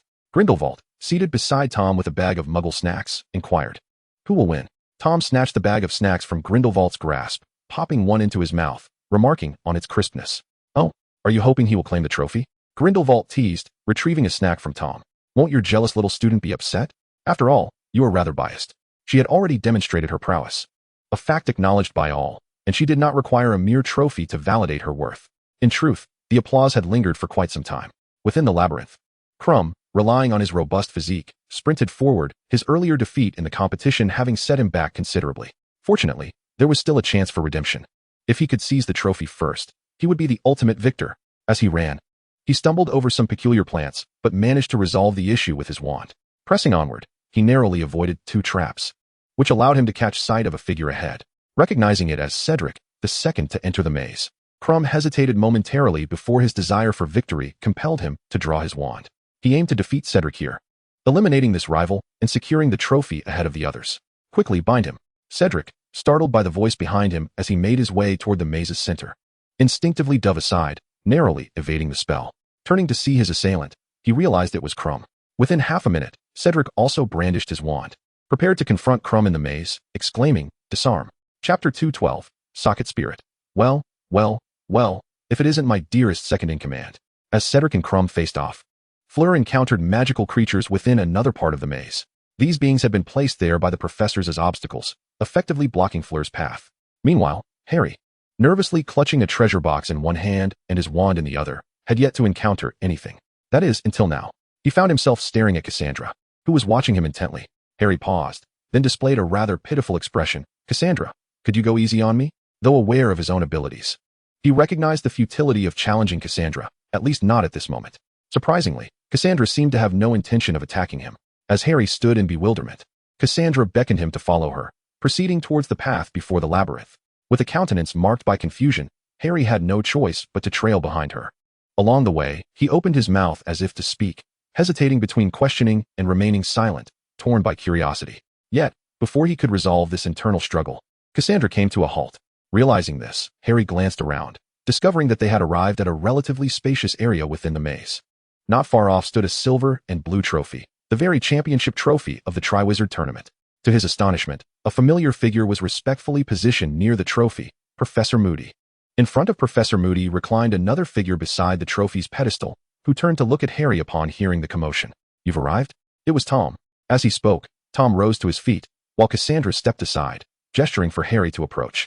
After following Tom for such a length of time, Harry had naturally begun to comprehend certain realities. Sir, what is this? This is the objective of your competition, Tom replied, glancing at the trophy. Moreover, It serves as a key. A key. Harry's eyes widened in disbelief. If the trophy was indeed a key, where would it transport him upon contact? It seemed that Tom had sensed Harry's confusion, for he promptly elaborated, "It will transport you to a location outside the castle, where that noseless, egg-headed fellow will be waiting for you, the one you encountered previously." Voldemort. Harry gasped, recalling the only formidable opponent he had faced thus far. In his first year, he had witnessed the confrontation between Tom and the Dark Lord, although Tom had effortlessly defeated him. Nevertheless, Harry was not one to underestimate Voldemort, given his demonstrated prowess, which was second only to Tom's. He believed that aside from Tom, perhaps only Dumbledore, whom he had not seen in action, could triumph over Voldemort. Yet, that was merely conjecture, as Harry remained uncertain about Dumbledore's true capabilities, only having heard tales of his strength. Now, he was being asked to confront Voldemort. Despite having inadvertently vanquished him as an infant through his mother's rebounding curse, he was still apprehensive. What if the spell failed this time? He did not believe he could defeat Voldemort. However, "Sir, just leave it to me," he declared. For how could Harry Potter shy away from the task that Tom Riddle required of him? Do not underestimate the significance of the name Tom Riddle in Harry Potter's mind. "Very well," Tom replied, a smile of reassurance gracing his lips. "That noseless bald fellow might draw some blood from you, but fret not. Everything will be fine. And he will accompany you as well." Upon hearing Tom's words, Professor Moody stepped forward. Professor Moody? To speak frankly, Harry truly never anticipated that Moody would also be a Death Eater. It goes without saying, standing here, what else could he possibly be? An Auror. Indeed. Moody was an Auror, and a highly experienced elite one at that. However, it was precisely this fact that rendered Harry incredulous. After all, it was said that Moody had once been utterly opposed to the Death Eaters. Yet, this revelation also subtly illustrated the extent of Tom's charisma. He is indeed the man whom Harry Potter has resolved to follow unto death. Disregarding Harry's tumultuous thoughts, Tom continued, "Over there, near the noseless bald man, there remain only a handful of individuals, and a third of them are on my side. They will assist you." Presently, besides little Barty and Bella, the only others remaining with the bald man were the frail and the infirm. Among them, little Barty and Bella were indeed Tom's associates, precisely the third he mentioned. Upon realizing that there were so many of his own people over there, Harry felt considerably more at ease. "And I will also be observing from the shadows," Tom remarked, casting a gentle smile at Harry. "If that bald man truly seeks to eliminate you, I shall twist his egg-shaped head off and kick it like a ball." "Sir, Harry exclaimed, overwhelmed with emotion, tears streaming down his face. At this moment, he was utterly unperturbed. "Bald man, I stand before you. What can you possibly do to me?" "All right, little Barty," Tom said, turning his attention to Moody, who promptly stepped forward towards Harry. "Little Barty?" Both Cassandra and Harry were momentarily taken aback. Their confusion was soon clarified as Moody suddenly began to transform, reverting to his original youthful appearance. "Come with me," he instructed. Little Barty looked at Harry with a complex expression. Second in command, he addressed him. He could not comprehend why Tom placed such significance on this young man. Even promising him such an important position, jealousy stirred within him. Nevertheless, jealousy aside, he would not place Tom in a difficult situation. "Place your hands upon it," he instructed. As the two approached the trophy, upon hearing Tom's voice, they immediately placed their hands on the trophy. With a distortion of space, they were promptly transported away. At this moment, only Tom and Cassandra remained. After a prolonged silence, Cassandra finally spoke. "Tom." He replied. "I am feeling envious." In a graveyard shrouded in thick fog, situated at a distance from Hogwarts Castle, several figures had been waiting for some time. They had even set up a large cauldron, simmering an unknown potion within. As the sound of spatial distortion echoed, they quickly gathered around. In Lucas's arms, the bald man gazed at Harry, who was seized by little Barty, his face betraying an unmistakable grin. "It has been a while, my dear second-in-command." Chapter 213. The Socket Spirit. Does anyone understand? In the eyes of the Socket Spirit, Tom is another version of himself, a notion he readily accepts, for in every regard, this is indeed the case. After all, at such a tender age, one would be hard-pressed to find anyone as formidable, save for Voldemort himself. And Harry, being Tom's second-in-command, elicited that particular remark from the Socket Spirit upon their meeting. Yet, while the Socket Spirit acknowledges this, he knows Harry might not feel the same. He revels in Tom's dominance over him. But why should a noseless bald figure stand above him? At that moment, Harry gazed at the Socket Spirit, resembling an elderly infant swaddled in blankets. His countenance etched with disdain. This was no mere facade. The Socket Spirit's current state was indeed pitiable. "You must be perplexed, right?" The Socket Spirit continued to chuckle, questioning why he had suddenly found himself in this situation. Harry remained silent. Moreover, he appeared here just as victory was within reach, in a place devoid of familiar faces, where no one could come to his aid, and everyone sought his demise. "Surely, fear must be gnawing at you, correct?" Harry continued to remain mute. Fear is warranted. The socket spirit's emotions erupted.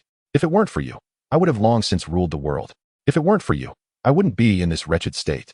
If it weren't for you, I wouldn't have to contend with another version of myself. This is all your fault, Harry Potter. Harry, silenced and somewhat incredulous, mused over how none of this was his doing. Setting aside the fact that every event had unfolded beyond his control, the last point made him question the sanity of the socket spirit. Now, Harry finally comprehended Snape's plight. It was absurd how every misfortune seemed to land squarely on his shoulders. It's too late for your fear now. You cannot escape. The socket spirit bellowed. Little Barty, Lucas, begin immediately. Yes, my master. Upon receiving the socket spirit's command, little Barty seized Harry and brought him before a statue of an angel wielding a scythe, magically positioning the scythe before Harry to ensnare him. As their eyes locked, little Barty gestured with his gaze, reassuring Harry that there was no cause for concern. Naturally, Harry felt no apprehension. To be honest, he nearly laughed at the socket spirit's earlier tirade, though he managed to restrain himself. Meanwhile, Lucas tossed the socket spirit into a cauldron brimming with potions. As he chanted the incantation, he cast his father's bones into the cauldron, followed by the flesh of a servant, which he directly severed from his own left hand and added to the mix. Finally, he procured some of Harry's blood with a knife. As Harry's blood mingled with the concoction, the pot began to boil furiously. Flames erupted, engulfing the cauldron until it was reduced to ashes, leaving only a hunched silhouette. The socket spirit's flesh and blood were continuously replenished until his resurrection was complete. Ha! The socket spirit laughed heartily towards the heavens, exuding an aura of invincible power and vitality as he proclaimed his return. Yet, his elation was short-lived. He suddenly noticed his frail and elderly subordinates forming a protective circle around him. Puzzled, he gazed through the dense fog, only to discover that the graveyard was now filled with cloaked figures. A smirk crept across his face, a band of traitors. He caressed his bald head, inhaled deeply, and then abruptly opened his blood-red, serpent-like eyes. What do you believe you can accomplish against me in my current state? The surrounding Death Eaters remained silent. He commanded his aged and infirm companions to step aside. I offer you one final opportunity to submit to me once more. I may spare your lives. Yet, silence was all he received in return. Only Harry continued to taunt him. Give it up. We are loyal only to the true Dark Lord. Then I shall eliminate you first. The socket spirit brandished the wand his followers had long prepared, casting the spell, Avada Kedavra. A horrific green lightning surged forth, poised to strike Harry. Just then, a statue came hurtling through the air. In a moment of urgency, young Barty deployed a spell to rescue both the statue and Harry. Witnessing this, the socket spirit was utterly astounded.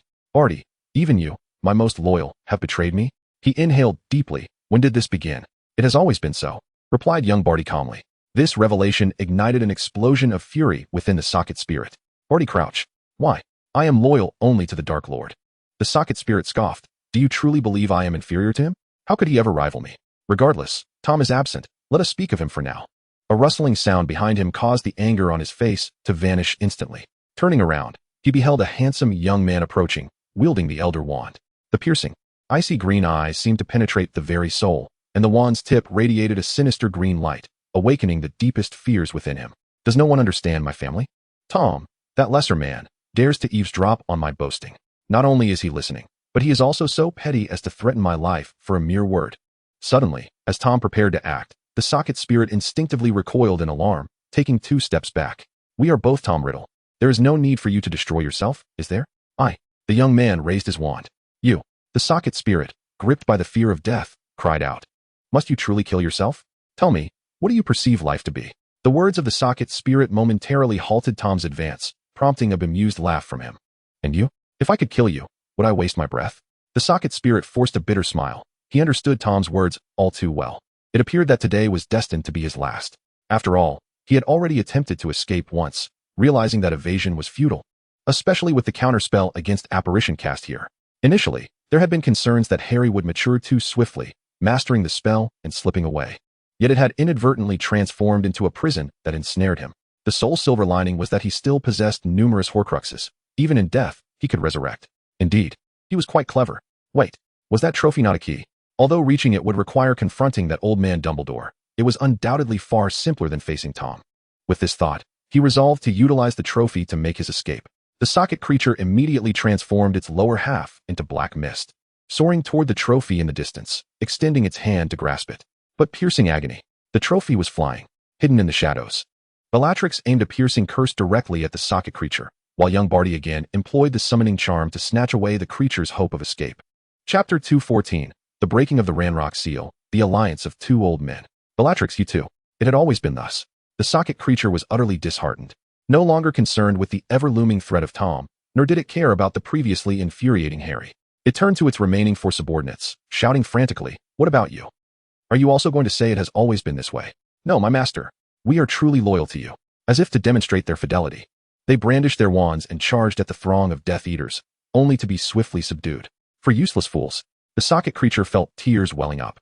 The only four loyal to it were utterly ineffectual, and even if Tom spared its life, it contemplated self-destruction. Of course, this was merely rhetoric. It intended to survive. Without a doubt. "Time's up."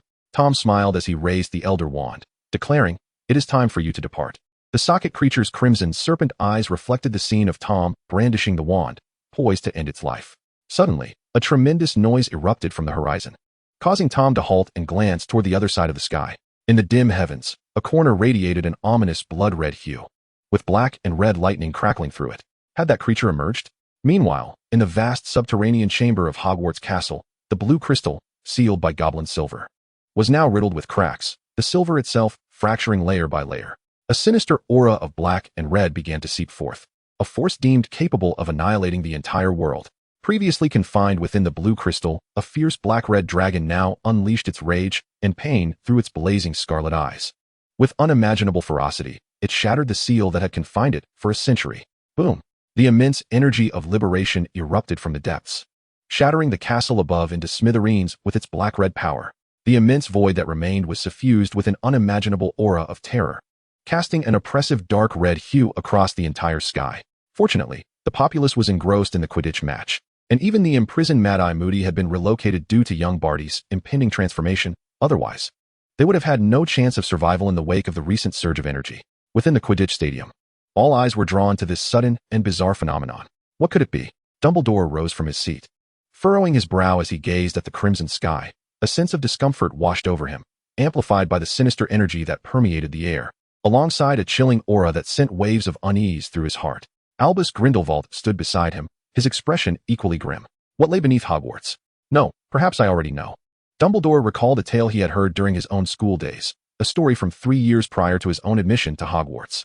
It was said that a rebellious goblin had been sealed away in the depths of Hogwarts by a fifth-year student, who ultimately paid the ultimate price for his bravery. Dumbledore had lamented the loss of such a courageous elder. Had he survived, he would have graduated a year before Dumbledore's own entrance to the school. Yet, until now, he had never considered the goblin's power to be particularly formidable. After all, what could a creature sealed by a fifth-year wizard truly possess in terms of strength?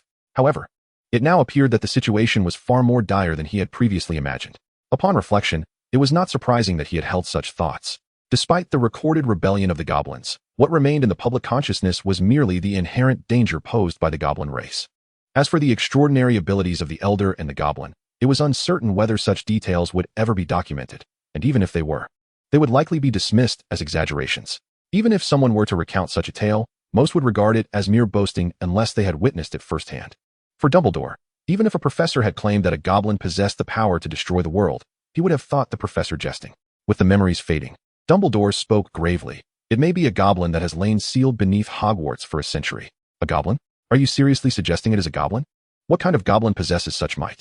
If they are so powerful, why does the wizarding world still remain dominated by wizards? Grindelwald expressed disbelief. Albus, you cannot truly be losing your mind. No, I am not jesting, Dumbledore replied, his demeanor serious, and it has arrived. Grindelwald swiftly turned towards the source of the ominous presence, only to behold a massive black and crimson dragon soaring into the sky, vanishing into the heights in the blink of an eye. The massive black and red dragon, though comparable in size to an ordinary adult fire dragon, measuring only a few dozen meters in length, harbors within it an energy potent enough to annihilate the world. Despite being somewhat perplexed by the phased dragon-like form, Grindelwald understood that this was not the moment for such musings. This creature could potentially rival even that young Tom. In terms of raw energy, the Lonrock dragon's power might even surpass Tom's. Yet, as legendary wizards, both Dumbledore and Grindelwald could distinctly sense that the energy within the dragon, while unprecedentedly formidable, was utterly uncontrolled, rampaging violently within its form. This indicated that the Fae had forcibly infused its body with this energy through some method. Its terrifying nature was derived from this bizarre and potent force. Minerva, get everyone out of here, Dumbledore shouted urgently, imploring Professor McGonagall to evacuate the others present. Albus. Professor McGonagall's face was etched with concern. She was acutely aware of Dumbledore's intentions. Even Snape and Professor Flitwick approached, eager to assist. The horrifying beast was beyond the capabilities of even the most esteemed white wizard of the century, Professor Dumbledore. It is not something you can confront. Dumbledore reassured them with a comforting smile, and I am not alone. With that, he exchanged a knowing glance with Grindelwald. Immediately take the students away, Dumbledore commanded once more. Now, realizing the gravity of the situation, the professors collaborated with the Ministry of Magic personnel to escort the students and other spectators to safety. The competition had effectively ceased the moment Lonrock emerged. Chapter 215, The Terrifying Lonrock Dragon, suggested to surround and overwhelm. Gale, have you been resentful towards me for keeping you cooped up for so long? What do you think? Then help me once more. You know what I would say? The two old men exchanged a knowing smile. Dumbledore retrieved his wand, hoping that after such a prolonged period, it had not dulled. Not as quickly as you rust away in your office. Grindelwald also produced his wand, freshly reconfigured, and with a flourish, blue flames erupted around them. Roar! The blue flames intensified, rising and transforming into two colossal blue flame dragons that soared into the sky. Noticing the commotion below, the Lonrock dragon lowered its head, its blood-red eyes fixating on the two fiery dragons approaching it. Roar! To the astonishment of the two old men, it opened its massive jaws, and a torrent of dragon fire instantaneously enveloped the two flame dragons, its reach obscuring half the sky. Although the spell was a variant, the essence of the blue flames remained that of fierce fire, which could consume nearly anything, treating all as fuel. Yet now, it has been utterly consumed by a flame casually unleashed by that monstrous creature. Although I had anticipated such an outcome, this fiend has certainly overstepped its bounds. Has it not? Grindelwald had never intended to vanquish this beast with mere fire, yet he could not have fathomed that the creature would so effortlessly extinguish his flames. Albus, do you believe that Tom could accomplish such a feat? I cannot say. Ever since I realized I could not best him, I have refrained from challenging him again. Dumbledore's gaze sharpened. It was upon them. From the heights, the magnificent Lonrock dragon descended with a resounding roar, diving fiercely towards the two men. Dumbledore raised his wand, and a soaring pillar of golden fire collided with the descending dragon. Boom. However, the Lonrock dragon merely slowed its approach slightly due to the impact of the flames, then unfurled its wings and charged through the fire towards the pair. Crackle. Realizing that this tactic was equally futile, Dumbledore and Grindelwald utilized apparition to escape. Although Hogwarts possessed countercharms against apparition, the institution no longer existed, and thus the countercharms were rendered moot. Thunderous. The Lonrock dragon landed, creating a massive crater in the earth. Roar. The black-red dragon stood upon the shattered ground, bellowing to the heavens, as if proclaiming its arrival to the world. The two elderly wizards, having teleported to a safe distance, gazed upon the beast, their expressions darkening further. Dumbledore pondered what means he possessed to confront this adversary. Though the golden flames he had wielded earlier were not the lethal fire, their essence derived from the ancient Goblaxian fire, which was by no means inferior to the lethal flames. Yet, that fire had failed to evoke any discernible reaction from the Lonrock dragon. It seemed that previous maneuver had been ineffective. Grindelwald sought to shift the conversation. I am aware. Dumbledore pursed his lips, his beard quivering slightly, contemplating whether he might require a more potent spell. Grindelwald appeared somewhat taken aback. The killing curse? I had thought you would shy away from employing it again. Dumbledore did not respond. He was certainly versed in the dark arts, perhaps only second to Tom in mastery, with Grindelwald possibly not surpassing him by much. However, he had indeed refrained from using it for quite some time. Sometimes, one must learn to adapt. Very well. Grindelwald chuckled, shrugging his shoulders. Let us then send this ancient fiend, larger than ourselves, to its rightful place. With a flick of his wand, a green light began to shimmer at its tip. Dumbledore skillfully waved his wand as well. Simultaneously, two ghastly green bolts of lightning struck the distant Lonrock dragon, silencing the previously roaring creature. The Lonrock dragon appeared unchanged. Have we vanquished it? The Lonrock dragon turned its gaze towards them. No, it has noticed us. Two elderly gentlemen were utterly speechless, having withstood the fatal curses of two legendary wizards without a hint of injury. What manner of creature is this? I am quite curious as to how this entity was sealed away by a fifth-grade wizard. Dumbledore, too, was puzzled, having lived for over a century. He found himself outmatched by a novice who had scarcely begun his studies. How did that young scholar manage to contend with such a being? A fifth-grade wizard? Grindelwald chuckled, grateful for the peculiar news he had just received. Indeed, it was bizarre. It is truly strange, do you not agree? Prior to his imprisonment, he had been a fearsome figure within the magical community, yet upon his release, he found himself diminished. He could accept that a 20-something could surpass him, for that individual was, after all, the Dark Lord. He could also concede to a formidable fairy whose origins were unknown, recognizing that the creature's abilities had been artificially augmented. But now, you tell me that a mere 5th-grade wizard exceeds my prowess? What a jest! Do you truly consider me, Grindelwald, a mere roadside creature? You think you can simply brush me aside? While it was disheartening, Grindelwald did not doubt Dumbledore's words. Yet now he found himself questioning whether Albus feared his own chaos or the possibility of being dismissed as inconsequential. Tom, that young lad, was not so extraordinarily gifted in his 5th year, was he? I think not. As they spoke, they once again employed apparition to evade the oncoming dragon fire. Though they could persist for a time, it was evident that they could not outlast the dragon. They were no match for its stamina. Furthermore, the creature would not continue to play this game indefinitely, having previously spared them due to its disregard. However, after several rounds of assault, it was clear that the beast had grown impatient, and with their inability to inflict damage, they might have to flee. Yet, neither of them harbored thoughts of retreat. Dumbledore would not allow this monster to escape, for he could scarcely fathom the devastation it might wreak upon the world. Likewise, Grindelwald would not stand idly by as Dumbledore fell victim to the dragon's flames. Thus, their plan was to stall, confining the dragon in this location until Tom arrived, at which point they would enact their righteous 3-on-1 assault. If that failed, they would truly be at a loss. Perhaps they could learn from that 5th-grade wizard how to seal the dragon away, but alas, they lacked the means to do so. Chapter 216. Tom, keep practicing. And take it down solo. That fellow? Who is that fellow? At this moment, amidst the thick fog of the graveyard, the socket goblin wore a perplexed expression. He could certainly discern that something extraordinary had captured Tom's attention from afar, for the phenomenon was visible even from such a distance. However, he was unlike Tom. He remained oblivious to the existence that had precipitated such visions. Nevertheless, the socket sprite was not particularly eager to uncover the truth, for he realized that Tom's attention had shifted away from him. Ordinarily, he should have launched a surprise attack. Yet past experiences had taught the socket sprite that such tactics were futile against Tom. Thus, he bid farewell and soared into the sky, casting a flight spell to a distant altitude. As for his 4 remaining subordinates, the frail and the unfortunate, he considered them inconsequential, as long as he remained alive. Their fate was of little concern. Should those 4 fools miraculously escape death, he might extend his mercy to rescue them, provided, of course, that Tom was nowhere in sight.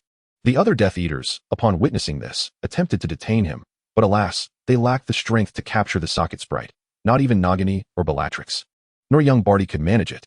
As for Tom, he had departed shortly after noticing the commotion elsewhere. One reason was his sudden decision to spare the noseless fool, as he sensed that the individual might offer him considerable amusement in the future. Secondly, he sought the rewards from the Academy Cup for the Savior's mission. But eliminating the socket sprite would conclude that task. Lastly, he found himself in a rare state of urgency, as Cassandra and Malfoy were still at Hogwarts. Old Dumbledore and Grindelwald, lacking knowledge of ancient magic, were truly no match for the monstrosity of Ranrock. In this graveyard, now vibrant unlike its former desolation, only Nagini accompanied a throng of Death Eaters and the 4 captured fools, who audaciously clamored for the other Death Eaters to rejoin the socket sprite, only to receive a beating for their insolence. After instructing them to be taken back and locked away, Nagini hastened towards Hogwarts. At the ruins of Hogwarts, now marked only by a vast pit, the Ranrock dragon flapped its wings, somewhat annoyed by the antics of the 2 wizards. Its scarlet beastly eyes swiftly locked onto a target. With a roar, dark red energy coalesced, transforming into a celestial rain that plummeted to the earth, inflicting widespread devastation. The very ground seemed to have been plowed, revealing the gruesome aftermath of destruction. The Ranrock dragon lowered its eyes once more, convinced that the 2 wizards could not possibly have survived, for its energy was not easily thwarted. However, as the swirling dust began to settle, the Ranrock dragon's eyes widened in disbelief.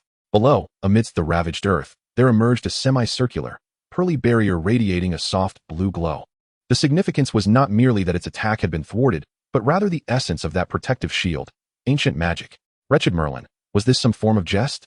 A century ago, during its prime, a child adept in ancient magic had appeared and sealed it away without hesitation.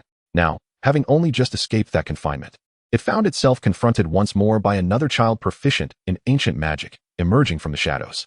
Moreover, from the perspective of this ancient defensive magic, it is evident that this little imp possesses a proficiency in ancient sorcery that surpasses that of the imp from a century ago. Blast it! I can't land a single hit. It's best to flee for now. Once I can fully harness the power within me, I shall fear nothing in this world. Not even that infernal little imp wielding ancient magic below. With this thought, the Lonlock dragon promptly turned and soared in another direction. Below Tom, having just cast the ancient magical defense, retracted the barrier and brandished his elder wand towards the heavens, causing the previously dark crimson sky to be enveloped in ominous clouds. Feeling the sky darken further, the long-locked dragon sensed a surge of unease, causing its flapping wings to quicken. Meanwhile, the Elder Wand, which had been directed skyward, was drawn down once more. With a thunderous boom, a fierce bolt of lightning struck down with ferocity. The bluish-white lightning burst upon the back of the long-locked dragon, igniting a searing pain that rendered its mind blank, and its massive, rigid body plummeted from the sky like a falling aircraft. After delivering a thunderous assault in the form of ancient magic, Tom finally turned to regard the two elderly men with complex expressions. He had first checked on the other fleeing crowds, reasoning that even if he arrived late, these two old men wouldn't perish so easily, as he had anticipated. Upon his arrival, the two elders remained quite spirited. After a prolonged silence, Grindelwald finally managed to utter, "Indeed, you are the more formidable one." The power of this creature was undeniably immense. Upon sighting the long-locked dragon, Tom had discerned that its magical prowess eclipsed his own. However, the crux of the matter was that this power did not belong to it. Overall, its strength was comparable to his own, exceeding the level of a legendary wizard, yet falling short of that of a divine sorcerer. Nonetheless, it was merely a tad peculiar. The peculiar aspect of the long-locked dragon was that ancient magic had little effect on it. While not entirely immune, the vast disparity in power rendered non-ancient magic somewhat effective. Yet, considering the long-locked dragon's prowess, only someone like Merlin might suffice. Did Tom wish to assist? Upon witnessing Tom's ability to inflict harm upon this beast, Dumbledore's previously taut demeanor relaxed slightly, and he contemplated launching a righteous assault. No, it wouldn't be able to flounder for long. The long-locked dragon's strength was not inherently its own, akin to a novice fresh from the starter village attempting to defeat a max-level demon king. Its stats may have been inflated, but it lacked the finesse to wield such power. Furthermore, this energy was exceedingly volatile. After Tom's attack, the energy within it surged once more. Tom even suspected that several more assaults with ancient magic might cause it to implode spontaneously. Of course, such ancient magic would need to be sufficiently potent. At that moment, the long-locked dragon finally managed to forcibly rein in the tumultuous energy. Yet, the pain from its wounds and the agitation of its magical power left it exceedingly discomfort. That little imp. The long-locked dragon's eyes flickered with apprehension. It was not yet time to engage in combat, and it needed to flee. With a powerful thrust of its claws, it surged forward, simultaneously unfurling its wings to take flight. Behind it, a dark mist raced towards it at an alarming speed. The long-locked dragon turned its head and unleashed a torrent of dragon fire. The wondrous topaz force field allowed the flames to circumvent Tom entirely. As the fire dissipated, the dark mist parted, revealing Tom's form in midair, wielding the ancient wand as he directed it towards the ground. The earth trembled violently, splitting into numerous small hills, which an unseen force subsequently uprooted. Tom then aimed the wand at the long-locked dragon. A multitude of small hills hurtled towards the retreating beast. The long-locked dragon twisted its body to evade two of them. As a massive hill, larger than itself by several times, whisked past, the dragon felt a surge of astonishment. This was indeed ancient magic. Chapter 217. Defeating the long-locked, seizing the forbidden. It could not be mistaken. The magic that controlled these boulders to strike, it was also ancient. What had once been mere stones, easily crushed, had now transformed into lethal projectiles. The long-locked dragon dared not confront them head-on, instead channeling a dark red energy to explode the oncoming hills. A colossal explosion sent debris flying, only to be met with several more massive rocks of similar size. Two of these shielded its right flank, while another pair obstructed its path as it instinctively veered left. The intercepted long-locked dragon had no time to react, as a dozen massive hills descended upon it, burying it beneath a mountain of rubble. With a crackle, Tom reappeared using apparition. He did not expect this would contain the long-locked dragon for long, so he resolved to strike with lethal intent. Once more, he waved his wand towards the mountain, pressing down on the long-locked dragon. A peculiar deep purple light flashed. Boom! The explosion erupted with a deafening roar. The deep purple energy detonated, rapidly expanding and reducing the mountain to dust, shattering the dragon's scales beneath. The dual assault of ancient magic from without and internal magical turmoil inflicted unbearable anguish. Tom's ancient magic exacerbated its injuries, and the more grievously wounded it became, the harder it was to control its inner power. Cursed be it. Too much. I can no longer contain it. It is about to overflow. Every wound on the long-locked dragon oozed forth a strange black-red energy. It writhed in agony within the deep pit, its claws clawing at the ground in a desperate bid to alleviate its suffering, but its overwhelming strength rendered anything it grasped to mere dust. Is it truly over? Tom, enveloped in swirling black mist, hovered above the long-locked dragon, declaring, "I no longer have the inclination to play with you." Tom wielded the ancient wand in his right hand and swept it before the long-locked dragon, enshrouding it in a crimson blaze. He then flicked the wand upward, unleashing a torrent of scarlet flames that surged skyward like an erupting volcano. The Lonlock dragon could feel the searing heat below, continuously scorching it while propelling it into the heights above. Every inch of the fractured earth exuded a fervent crimson heat, and the dazzling flames spiraled forth from each fissure in the ground. The blistering fire surged towards the black-red dragon, converging in the air before exploding violently. From a distance, it resembled a towering tree forged from flames of red. Albus Dumbledore and Gellert Grindelwald sat amidst the ruins beside the colossal pit of Hogwarts, gazing at the distant conflagration that seemed to bridge heaven and earth, marveling at the spectacle that appeared capable of illuminating the entire world. You must honestly tell me, are you truly concerned that these monsters might vanquish me? I knew you still cared for me. The Lonlock dragon erupted in a cataclysm of flames. In theory, not even the fearsome fire should have harmed the dragon. However, this was Tom's level 11 inferno. There exists a hierarchy even among fires, with the pinnacle of others merely being the genesis of his. Thus, it was within Tom's expectations that the Lonlock dragon could not withstand it. Yet, he was unprepared for the revelation that the dragon had survived. Before being entirely consumed by the flames, the creature had lost control over its internal magic. The surging magical energy that emanated from its body fortuitously shielded it from the inferno, granting it a reprieve. At that moment, the Lonlock dragon plummeted from a height of 1,000 meters. Such an altitude would reduce even a fairy to mere pulp. Of course, there was the possibility of an unforeseen miracle allowing it to survive once more. Regardless, Tom remained indifferent to its fate. His attention was now captured by another phenomenon, the uncontrollable black-red, eerie energy. These energies were colossal and exceedingly unique.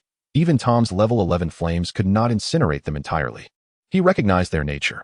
These energies were remnants extracted from countless lives by a former master of ancient magic through arcane means. Their essence was pain. Pain, a profoundly unique emotion, serves as the very foundation of magic. Tom retrieved a small vial of potion from the silver serpent ring, its contents shimmering with a beautiful ruby hue. This potion was unprecedented, never before concocted in either ancient or modern times. It was crafted from the fangs of the blood ancestor, complemented by the dust of flower fairies, the nerves of fire dragons, and the blood of phoenixes. As for its effects, the system's analysis of the blood ancestor's fangs had revealed 4 ominous words: usurpation of taboos. Upon acquiring the potion's ingredients, Tom harbored a suspicion. The curse of the blood ancestor attached to it was indeed a malediction against the taboo of usurpation. Consequently, the fangs imbued with this curse must be the very embodiment of that usurpation taboo. However, the curse had been extracted, and although it was more tenacious than the blood curse once placed upon Nagini, Tom found a means to separate it. It was precisely this confidence that compelled him to proceed with potion making. With a decisive motion, Tom uncorked the vial containing the potion, raising it before him with his left hand. In his right, he wielded the Elder Wand, channeling the swirling black and red energies to converge into the potion. The once ruby-red concoction gradually morphed into a peculiar shade of black and red. Truth be told, this appeared to be an unpalatable brew, one that would likely deter the average individual. Yet, Tom's insatiable yearning for magic could not be so easily quelled. Unlike Lonlock, who forcefully infused magic into himself, Tom, through this specially concocted potion, could devour this power and wholly merge it with every fiber of his magical essence. In doing so, he would not only master this power, but also achieve a profound metamorphosis. Without a moment's hesitation, Tom tilted his head back and consumed the entire potion. In the next instant, a subtle red glow began to emanate from his body. Guided by the potion, an immense energy integrated into his being, his soul, and every strand of his magical essence. His body was undergoing transformation. His soul was transcending. His magic was expanding uncontrollably, returning to its primordial source. The unbridled aura of terror once more summoned an ominous spectacle in the sky. This phenomenon surpassed all previous occurrences. A dark red sky enveloped not just England, but a considerable part of Europe. Both wizards and muggles alike struggled against the rising tide of fear within their hearts. Dark crimson clouds swirled around Tom, and the restless winds rustled his robes ominously. It was not until the faint red glow subsided, restoring him to his original appearance, that the tempest abated. Chapter 218. The Pinnacle of Magical Power. The one true god of magic. Tom slowly opened his eyes, an eerie red glimmer fleeting across his emerald serpent-like gaze. Externally, he appeared unchanged, yet only he and the system understood the magnitude of his transformation. Beep. Congratulations, host, for acquiring ancient taboo, emotional magic, pain. Beep. Special energy source detected. Congratulations, host. All talent attributes increased by 1. Beep. Congratulations, host, for elevating your magical level. Tom gently raised his right hand to inspect his palm, reveling in the euphoric sensation of his transformation in the realm of existence. As he beheld his present self, name, Tom Riddle. Gender, male. Age, 21. Occupation, wizard, professor, dark lord. Magical power, god of magic. Achieving this level. Like Merlin. Talent, max level is 10. Spellcraft. Fire scales, no, Tom, this is your innate ability. You can deduce it just by listening to a brief overview. Transfiguration, 10. Transfiguration? No. It is the divine art of creation that does not involve life. Defense against dark arts. Symbol? No.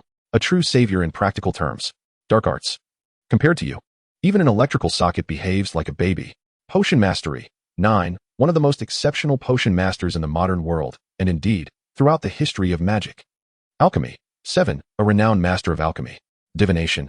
10. Gaze into the future. Do you think I am jesting? Special abilities. Gaze of the basilisk. Controllable. Magic weaker than oneself by 1 level. Whoever is stared at perishes. Blood of the serpent. Descendant of Slytherin. Naturally able to converse with serpents, even control them. Born of fire, a natural child of flames, immune to all fire-related damage, with a permanent fire spell proficiency level of 1. 9 lives, literally, you possess 9 lives. Mastered spells. Killing curse, level 10, maxed out. Soul snatching curse, level 10. Fiery curse, level 10. Disarmament curse, level 10. Ancient magical attack, level 10. Ancient magical defense, level 10. Ancient magical throw, level 9. Topos force field, level 5. Special abilities. Ancient magical runes, gaze of Thanatos. Ancient taboo, emotional magic of pain. Item, Elder Wand, Nightmare Tail Feather, quality, mythical. Aside from his magical power breaking through to the level of the god of magic, he has also mastered a new special ability, and even his talents have undergone a transformation. Numerically, it appears that every talent has increased slightly. This is not merely a result of breaking through to the level of the god of magic.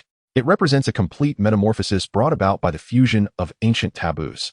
Emotion is the essence of magic, and it is not surprising that Tom's aptitude for learning magic has been enhanced. Wow, Tom.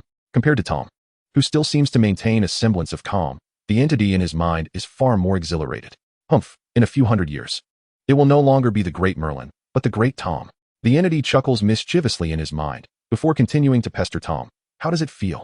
Tom does not respond, as he believes this surge in power is merely an illusion. There is no need to articulate it. Just like now, he feels he could even contend with the Grim Reaper from the Poet's Tales of the Bean. He would not underestimate the Grim Reaper who forged the Elder Wand. For he is, after all, a deity. Yet, it is undeniably true that his current strength is astonishing. Tom, being merely a step away from the god of magic, has now ascended to a level that ranks him among the most formidable, especially after fully assimilating ancient taboos. Even his recent breakthrough does not diminish his standing. Suddenly, the sound of space distorting echoed below. Tom glanced down to find none other than Dumbledore and Grindelwald, 2 venerable figures, who had teleported in. They had witnessed the events that transpired moments ago. It was evident from Dumbledore's expression of concern and Grindelwald's vigilance that they were acutely aware of the bizarre force that had affected the creature. Now that this power had been absorbed by Tom, any impact on him would spell disaster for both wizards and muggles alike. In this era, Tom stands alone at the pinnacle, truly, the god of magic. After all, those deities have long departed from this realm. They occupy their own domains. Even the avatar of the cat god resides in a separate space. As for Merlin, setting aside whether he still exists, even if he does, he is not within this world. Moreover, concerning strength, while the true extent of Merlin's legendary power remains unknown to them, they sense that Tom could easily overpower him. Thus, should Tom decide to unleash his fury, they do not believe anyone could thwart him. In the face of the present Tom, their only distinction from the freshly enrolled Harry is their advanced age. Observing Tom's perpetually aloof demeanor, Dumbledore expressed his concern. Are you well? Tom remained silent, enveloping the atmosphere in a thick tension. After a prolonged silence, amidst the growing anxiety of the 2 elders, Tom finally spoke. Old Dumbledore, I shall not finance the reconstruction of Hogwarts. With that, the tension dissipated, and Dumbledore and Grindelwald exhaled deeply, unable to suppress their smiles. You rascal. Grindelwald leaned against Dumbledore's shoulder. You need not worry about the finances. Dumbledore chuckled, a glint of sharpness flashing in his gaze. I have my means to find someone willing to fund the rebuilding of Hogwarts. He recalled the many rebellious goblins, led by Ranrock, who had followed this formidable creature. By the way, Tom, Grindelwald inquired with curiosity, what of that creature? Is it alive or dead? Ranrock. Tom floated in the air, casting his gaze into the distance. He fled, yet it matters not. That being has utterly lost his power. Though he retains his innate goblin abilities, he is no longer capable of stirring any trouble under my command, much like a mere socket sprite. Even Tom found himself anticipating some amusement from these two fellows to alleviate his boredom. Crack. Another sound of spatial distortion echoed. A familiar figure materialized not far away. Nagini's use of apparition was far less proficient in distance than Tom's, so it took her a bit longer to arrive. At that moment, Nagini surveyed her surroundings with a hint of disbelief. Tom, someone is looking for you. Two elderly men, adorned with knowing smiles, glanced at Tom before simultaneously vanishing with apparition. Tom, expressionless, regarded the spot where the two had just disappeared and then turned his gaze toward Nagini, only for his expression to shift to one of surprise, not due to Nagini herself, but rather because of the notification he received. Ding. Host has detected hidden information. Ancient taboo. Hidden information exploration complete. Hidden quest unlocked. Chapter 219. The surviving Lawnlock and the collaboration with the Socket Spirit. In a tranquil forest, a diminutive fairy, characterized by short limbs and clad in tattered armor, appeared. He leaned against a tree, seated, his once grayish-yellow skin now appearing somewhat pallid, and his previously fierce red eyes had reverted to their original gray-black hue. Lawnlock sat beneath the tree, raising his hands before his eyes, attempting to summon the magic within him. It was gone, truly gone. Aside from the innate fairy magic he possessed, that formidable power had entirely abandoned him. He felt exceedingly weak now. Even his original fairy magic seemed feeble. That wretched little imp. Lawnlock clenched his fists, for he had stolen my power. My everything. Fairies are inherently greedy. They believe that any creation belongs to the maker, not the buyer. Lawnlock's ancestors had been commissioned by the guardians of Hogwarts to construct 5 vaults to seal away a certain power. Lawnlock believed that the power within those vaults rightfully belonged to fairies, having been usurped by despicable wizards. Thus, in his mind, his prior appropriation of that power was entirely justified. Such immense strength was inherently his. Yet now, it had been seized by an even more contemptible wizard. I cannot abide this. I must reclaim my power. I will annihilate that detestable little imp. I shall never let him escape my grasp. At this moment, Lawnlock remained unaware that his power had been irrevocably lost. He merely assumed that Tom, like himself, temporarily wielded such strength. Rising from beneath the tree, Lawnlock was reluctant to admit it, but that little imp was far too powerful. I need assistance. His first thought turned to his followers, yet he was acutely aware that, a century prior, when he was sealed away, they could not have escaped the wizard's reckoning. Yet the fairykin persists. Lawnlock is acutely aware that the fairies constantly contemplate rebellion against the dominion of wizards, for he himself harbors such thoughts. Thus, he might still harness the strength of his kin. However, will these complacent beings, who have enjoyed a prolonged period of ease, truly be inclined to assist him? Being a fairy himself, Lawnlock is well aware of their inherent flaws. Had it not been for the formidable power he once possessed, power so immense that it instilled in them the belief they could indeed overthrow the wizards, he would never have garnered their allegiance. Now, however, he finds himself bereft of all might. Although his understanding of fairies may allow him to deceive a few into aiding him, it remains insufficient. As he pondered while traversing the path, Lawnlock abruptly paused, struck by an unsettling realization. Ahead, he sensed the presence of an individual exuding an aura of grave danger. If only his powers remained intact, he would not have regarded such a being with any concern. Yet now, he must concede that this entity genuinely poses a threat to his existence. The figure cloaked in a black coat, with an egg-shaped head, had also taken notice of Lawnlock. A fairy? The Socket Spirit was taken aback. Though perplexed by the presence of a fairy in this locale, it concluded that since the fairy had spotted it, the course of action was clear: eliminate him. Such blatant disregard for reason. Lawnlock gasped in shock. How infuriating that, upon breaking free from his seal, his power was snatched away by a green-eyed imp, only to face imminent death now. The green-eyed imp, poised to strike down Lawnlock, suddenly halted and, without hesitation, employed a mind-controlling spell against him. However, due to the fairy's innate wariness and greater resistance to mental magic compared to ordinary wizards, combined with Lawnlock's formidable prowess among his kind, the effectiveness of the spell was significantly diminished in the face of Lawnlock's fierce magical resistance. Nonetheless, the Socket Spirit was a legendary wizard and managed to glimpse fragments of Lawnlock's memories. This was sufficient for the Socket Spirit to comprehend the recent events and, moreover, to develop a keen interest in the formidable power that had been mentioned. Regrettably, that power had already been seized by Tom, a fact that deeply unsettled the Socket Spirit. With Tom already possessing unparalleled strength, coupled with that terrifying power, how could one ever hope to prevail? Might it not be prudent to simply align with another version of oneself? After all, I, Voldemort, could certainly play the role of a second-in-command. Since we are both Voldemorts, it would only be logical to surrender and, in this arrangement, he could be the leader while I assumed the subordinate role. This way, aside from gaining a superior, my situation would remain largely unchanged. Yet, what if Tom remained resolute in his intent to eliminate me? The Socket Spirit harbored concerns, for it knew itself well. If another version of itself possessed the capability, it would undoubtedly seek to eradicate the rival. Tom, clearly, shared this mindset. Could it be that he is destined to hide in the shadows for the entirety of his life? The socket spirit gazed skyward, resembling a sorrowful egg. Beside him, Lanlock regarded him with a look akin to that of someone observing a fool. Yet, it appeared that this individual's attention was not directed towards him. Perhaps this was an opportunity to escape. With this thought in mind, Lanlock promptly sprang into action, only to be noticed by the socket spirit. The socket spirit cast a disapproving glance at this ineffectual fairy who had inflicted no harm upon Tom, but then a spark of inspiration ignited within him. Perhaps he could exploit this creature. Lanlock had once possessed that kind of power. Perhaps he could discover a method to extract it through him. If he could also obtain that power, then Tom would be insignificant. This mysterious entity ought to be eliminated decisively. Moreover, before that, he might be able to enlist Lanlock's assistance to gain the fairy's favor.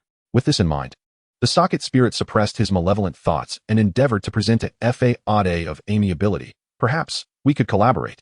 Lanlock was aware that this entity had just employed a mind-reading spell on him, though he could not ascertain the extent of what had been revealed. However, it was certain that the socket spirit had sensed that formidable power, and perhaps he harbored ulterior motives concerning it. Although Lanlock was far from pleased, he refrained from declining the socket spirit's proposal for collaboration. He genuinely required a powerful ally, and the socket spirit's formidable abilities might yet assist him in garnering the fairy's support. As for the possibility of betrayal, Lanlock held no concerns. Through the socket spirit's yearning for that power, he felt confident he could manipulate this creature to his advantage. You are correct, we can indeed collaborate. Thus, two schemers seeking to exploit one another formalized their alliance. Chapter 220. Fairy what? You want me to rebel? Or to rebel against the Dark Lord? Lanlock guided the socket spirit to a concealed passage leading to the Gringotts branch in England, thereby entering the fairy's domain without alerting the outside world. Frankly, the guards appeared quite bewildered upon encountering Lanlock and Voldemort. Ever since 1991, when Tom publicly assaulted the socket spirit, the latter's appearance had ceased to be a secret. As for Lanlock, it suffices to mention that his existence was documented in the annals of fairy history. Moreover, given the fairy's significantly extended lifespans, many among them had encountered Lanlock in the past. Subsequently, under the duress of Lanlock's identity and the socket spirit's life being at stake, the two were successfully led to meet the branch manager of Gringotts by a vault keeper. Within less than 5 minutes of conversation, the fairy manager, utterly perplexed, interrupted Lanlock's discourse. Ignoring Lanlock's displeasure, he inquired, "Are you suggesting that we join you in a rebellion? Or against the Dark Lord?" "Not against the Dark Lord." Before Lanlock could utter a word, the socket spirit, visibly displeased, interjected, proclaiming that it was the illustrious Dark Lord who would lead them to conquer this world. However, the widely recognized Dark Lord is no longer you. What significance do you hold? You have been reduced to a mere pawn by Tom. And yet you speak of world domination. Although the Goblin President yearned to express his disdain, he refrained from doing so, wary of the socket spirit's formidable power. In a fit of fury, Lanlock struck the table with his hand, asserting that he was not invincible, but now that he had returned, bolstered by the Dark Lord's assistance, the goblins would no longer be subjugated by that vile cabal of wizards. The socket spirit fell into a contemplative silence. He too was a wizard, yet chose to remain mute, as confronting the foolish imbeciles of Gringotts could very well reveal his position, and it was possible that Tom would appear at any moment, eager to partake in the unfolding drama. Thus, he resolved not to act unless absolutely necessary. Nevertheless, he inwardly cursed these foolish goblins, biding his time until he could seize that power, cackling with anticipation.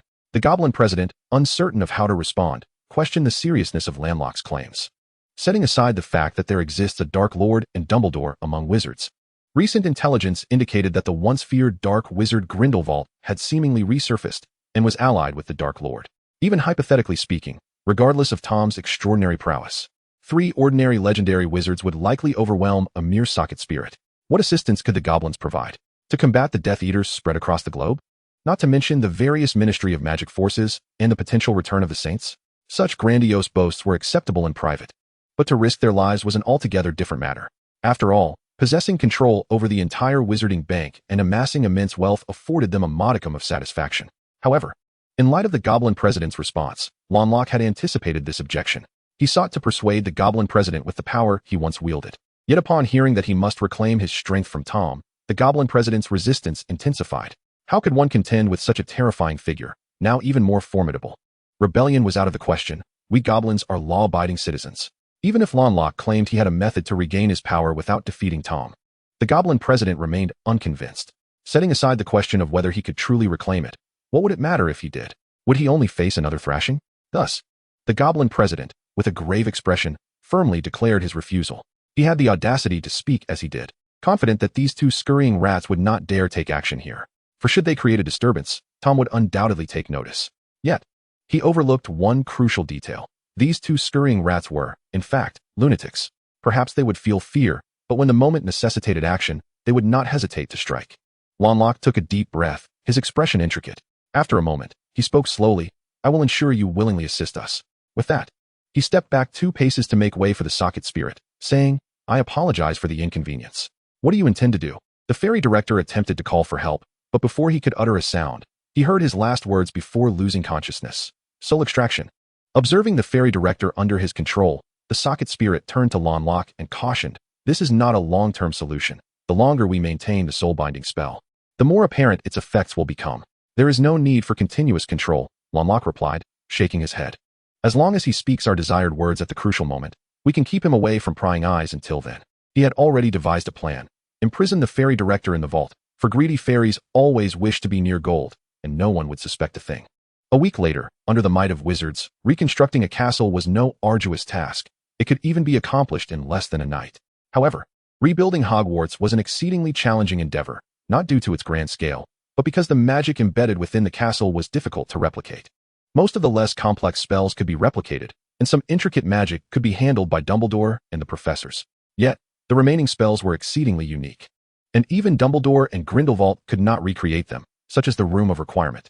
Hogwarts was a collaborative creation of the 4 founders, who surpassed ordinary legendary wizards. Even the current Dumbledore and Grindelwald fell short of their prowess. Fortunately, while these 2 old men were unable to achieve this, Tom could do so effortlessly. At this moment, Tom had long surpassed the 4 founders. He merely needed to have Slytherin and Gryffindor, those 2 ancient spirits, guide him based on their memories. And he could recreate those extraordinary spaces at will. In summary, after a week of effort, Hogwarts was flawlessly rebuilt. The ghosts that had originally fled returned. In the reconstructed Great Hall of Hogwarts, Dumbledore announced the victor of the Triwizard Tournament, Harry Potter. Indeed, it was Harry once more. A testament to Tom's desire to establish his authority, no subordinate could command the Death Eaters.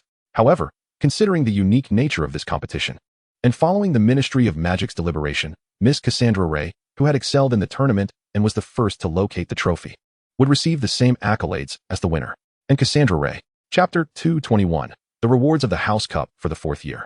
As Dumbledore uttered Cassandra's name, he was not surprised. The majority of prominent positions within the Ministry of Magic in England were either held by Death Eaters or had been supplanted by them. The current Ministry of Magic in England could be aptly described as a division of Death Eaters. It is hardly surprising that the Ministry of Magic would arrive at such a decision, for Cassandra is the esteemed daughter of their family. Furthermore, Dumbledore does not perceive any wrongdoing in this. Although he leans towards Harry, he must concede that, were it not for Tom's insistence, Cassandra ought to have been the rightful victor. Even his old companion acknowledges the girl's exceptional talent. However, unbeknownst to Dumbledore, this year's competition has shattered ancient traditions by adopting the notion of dual victors, a concept not originally conceived by Tom. Tom genuinely believes that the glory of victory is trivial. Yet, the Death Eater faction holds a different view. They have no qualms about Harry, one of their own, emerging as the winner. But the notion that the illustrious lady who dominated the other competitors did not triumph is simply unacceptable.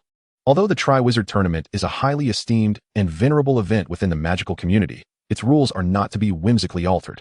Nevertheless, to the Death Eaters, this is utter nonsense. If the Dark Lord can break convention to become a professor, then why should this tournament be exempt from modification? Moreover, given Cassandra's outstanding performance during the competition, no one would dare contest their proposal for dual victors. After bestowing a reward upon both Cassandra and Harry, Dumbledore proceeded to announce the winners of this academic year's House Cup. Sigh, gazing at the parchment in his hands, this moment always brings Dumbledore profound sorrow.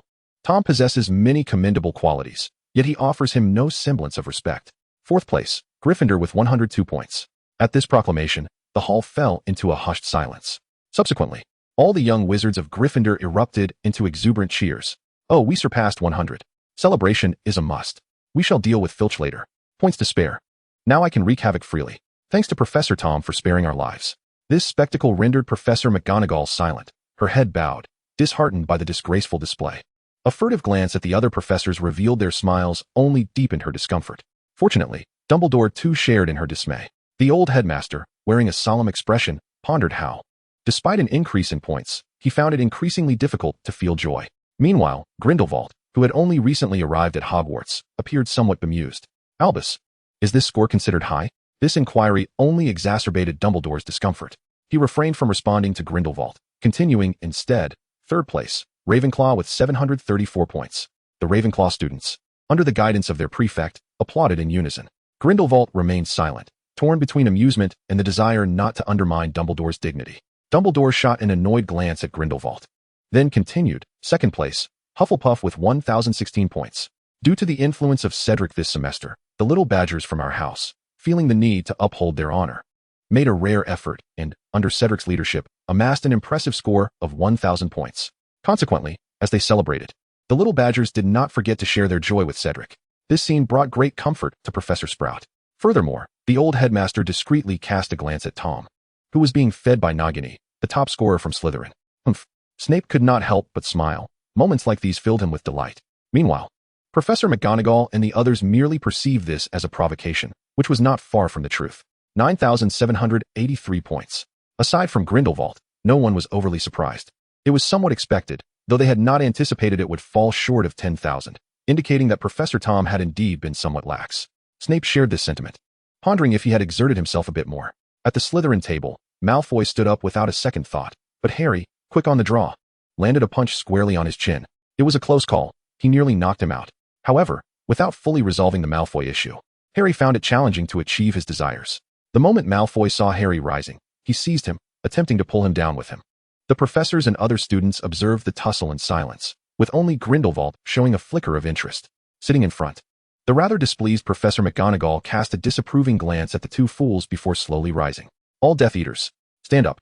The sound of their synchronized standing was remarkably precise. Victory is ours. Huzzah! Grindelwald was taken aback, pondering why this seemed so familiar to him. It was as if a thought struck him, prompting the old wizard to look at Tom and notice the mischievous grin on his face. Humph, this lad truly shares a certain kinship with heroes of the past. A faint smile curled at the corners of Grindelwald's lips as he withdrew his gaze and took a sip from his teacup. Ah, how dull. Finding the spectacle utterly unenjoyable, Dumbledore sat down, popped a handful of candies into his mouth, and mumbled a question to Grindelwald. What do you think? Me? Grindelwald paused, his smile still lingering. I believe this is rather splendid, don't you? Dumbledore squinted. I ought to seriously consider your previous proposal. Huh, with that lad Tom around. Grindelwald replied nonchalantly. What difference does it make? Their conversation revolved around Grindelwald's application for a position, as the old man whimsically sought to emulate Tom by becoming a professor at Hogwarts, providing him a reason to remain close to Dumbledore. However, Dumbledore was concerned that his old companion might lead the children astray. Grindelwald retorted, with Tom around, does he even need my influence? Understanding Grindelwald's implication, Dumbledore could only sigh in resignation. Oh. Subsequently, with a glum expression, he cast a reproachful glance at Tom, who was still being served his meal. It's all your fault. At that moment, however, Tom's attention was captivated by the rewards bestowed by the system. Ding. Congratulations, host, for completing the phase task. Ding. Congratulations, host, for receiving the task reward, a grand package of forging materials, similar to the previous alchemical materials package. This forging materials package contained most of the essential components required for the unique forging techniques of the magical realm. Naturally, it lacked certain exceptionally rare and precious materials, as even a single such item would suffice as a reward for an entire task. Chapter 222. A first taste of fairy forging techniques, the possibility of repairing artifacts. On this day, Tom was engrossed in experimenting with the fairy forging techniques taught by Gryffindor in the Room of Requirement. In the magical world, the distinction between forging and alchemy lies in their differing areas of expertise. Alchemy leans towards the creation of items that possess inherent special abilities, while forging involves the application of unique methods to imbue objects with intricate magical circuits during the crafting process. These magical circuits provide the objects with extraordinary powers. These circuits are exceedingly complex. Any minor mistake could compromise the quality of the forged item or even lead to its complete failure. Conversely, the capabilities bestowed upon the forged items are immensely potent, with more intricate magical circuits resulting in even greater powers. Hence, there arises a demand for superior forging materials. As the better the materials, the more complex the magical circuits they can withstand. The Room of Requirement did not resemble a typical blacksmith's forge, but rather the former Gryffindor gymnasium. The rhythmic clang of metal being hammered echoed throughout the space. Tom, demonstrating exceptional control over his magic, manipulated the hammer to strike a piece of ordinary magical metal, while simultaneously employing sharp, condensed magic to inscribe intricate magical circuits upon the metal during the forging process. In traditional fairy forging techniques, the processes of hammering the metal and inscribing the magical circuits are typically distinct. However, Tom found this unnecessary. Multitasking was effortless for him, and utilizing magic to control the hammering was far more precise than using his hands. Thus, both of his hands were free as he sat comfortably at the forging table, legs crossed, sipping tea while observing the metal being forged autonomously. Beside him, two spectral figures watched the scene unfold. While Slytherin remained composed, Gryffindor struggled to contain his discomfort. Though I hesitate to say it, Tom, are you not concerned about producing subpar work? The traditionalists among Gryffindor were a bit put off by Tom's unconventional methods. Should a god of magic truly be wielding a hammer? What is the purpose of learning magic then? Tom glanced at Gryffindor. Am I not keeping an eye on it? There will be no errors. In truth, Tom has shown considerable diligence. Otherwise, he would not rely on mere observation, as he could complete the forging process solely by sensing the fluctuations of the metal's inherent magical properties and the smoothness of the magical circuits. Gryffindor wore a somewhat sullen expression, aware that persuading Tom was futile. He could only wait for Tom to make an error, at which point he might have a chance to convince him. Thus, he stood by, and the outcome of this waiting was rather telling. One must admit, your talent is indeed extraordinary. Observing the few blades he had forged, Gryffindor felt a twitch at the corner of his mouth. Due to the common materials used, the quality of the magical swords was not particularly high. Only one or two reached a commendable standard, while the others merely achieved a decent quality. Yet, this was the pinnacle attainable with ordinary materials. One cannot expect to forge a divine artifact from mere scrap metal. Even the most esteemed masters of magic forging throughout history would find it impossible to create Mjolnir, the hammer of Thor, from an old iron barrel. The blades, particularly those of commendable quality, owed their attributes to Tom's exceptional skill, which allowed him to inscribe magical circuits that nearly surpassed the metal's capacity. Typically, the commonplace magical metals could only yield decent quality at best. Nevertheless, Tom picked up a sword, weighing it in his hand. Thanks to the sharpness conferred by magic, it could undoubtedly be considered a formidable weapon in the Muggle world, just right for Harry and his companions, who favored close combat. If they had no use for it, it could simply be sold. Casually, he stored the magical swords in his silver serpent ring, when he suddenly recalled the two substantial pieces of fairy metal he had previously acquired from Gryffindor. If he were to forge weapons from them, Tom was confident he could create something on par with Gryffindor's legendary sword. Yet, he felt no pressing need, even if he succeeded. It would merely serve as a toy for Harry and the others, and in Tom's perspective, such a weapon paled in practicality compared to the treasure chest they already possessed. Thus, Tom conceived another idea. He retrieved the artifact known as the Mirror of Baudet, which he had inadvertently damaged while attempting to save Malfoy. As the god of magic, he now possessed advanced alchemical and forging skills, so perhaps he could attempt to repair this mirror. After all, were there not tales of dwarves and fairies forging renowned artifacts? With this thought in mind, Tom began to study the broken mirror, ultimately discovering that there might indeed be some merit to his endeavor. However, relying solely on the mithril he had pilfered from Gryffindor would certainly be insufficient. After all, mithril's primary distinction lies in its capacity for magical storage.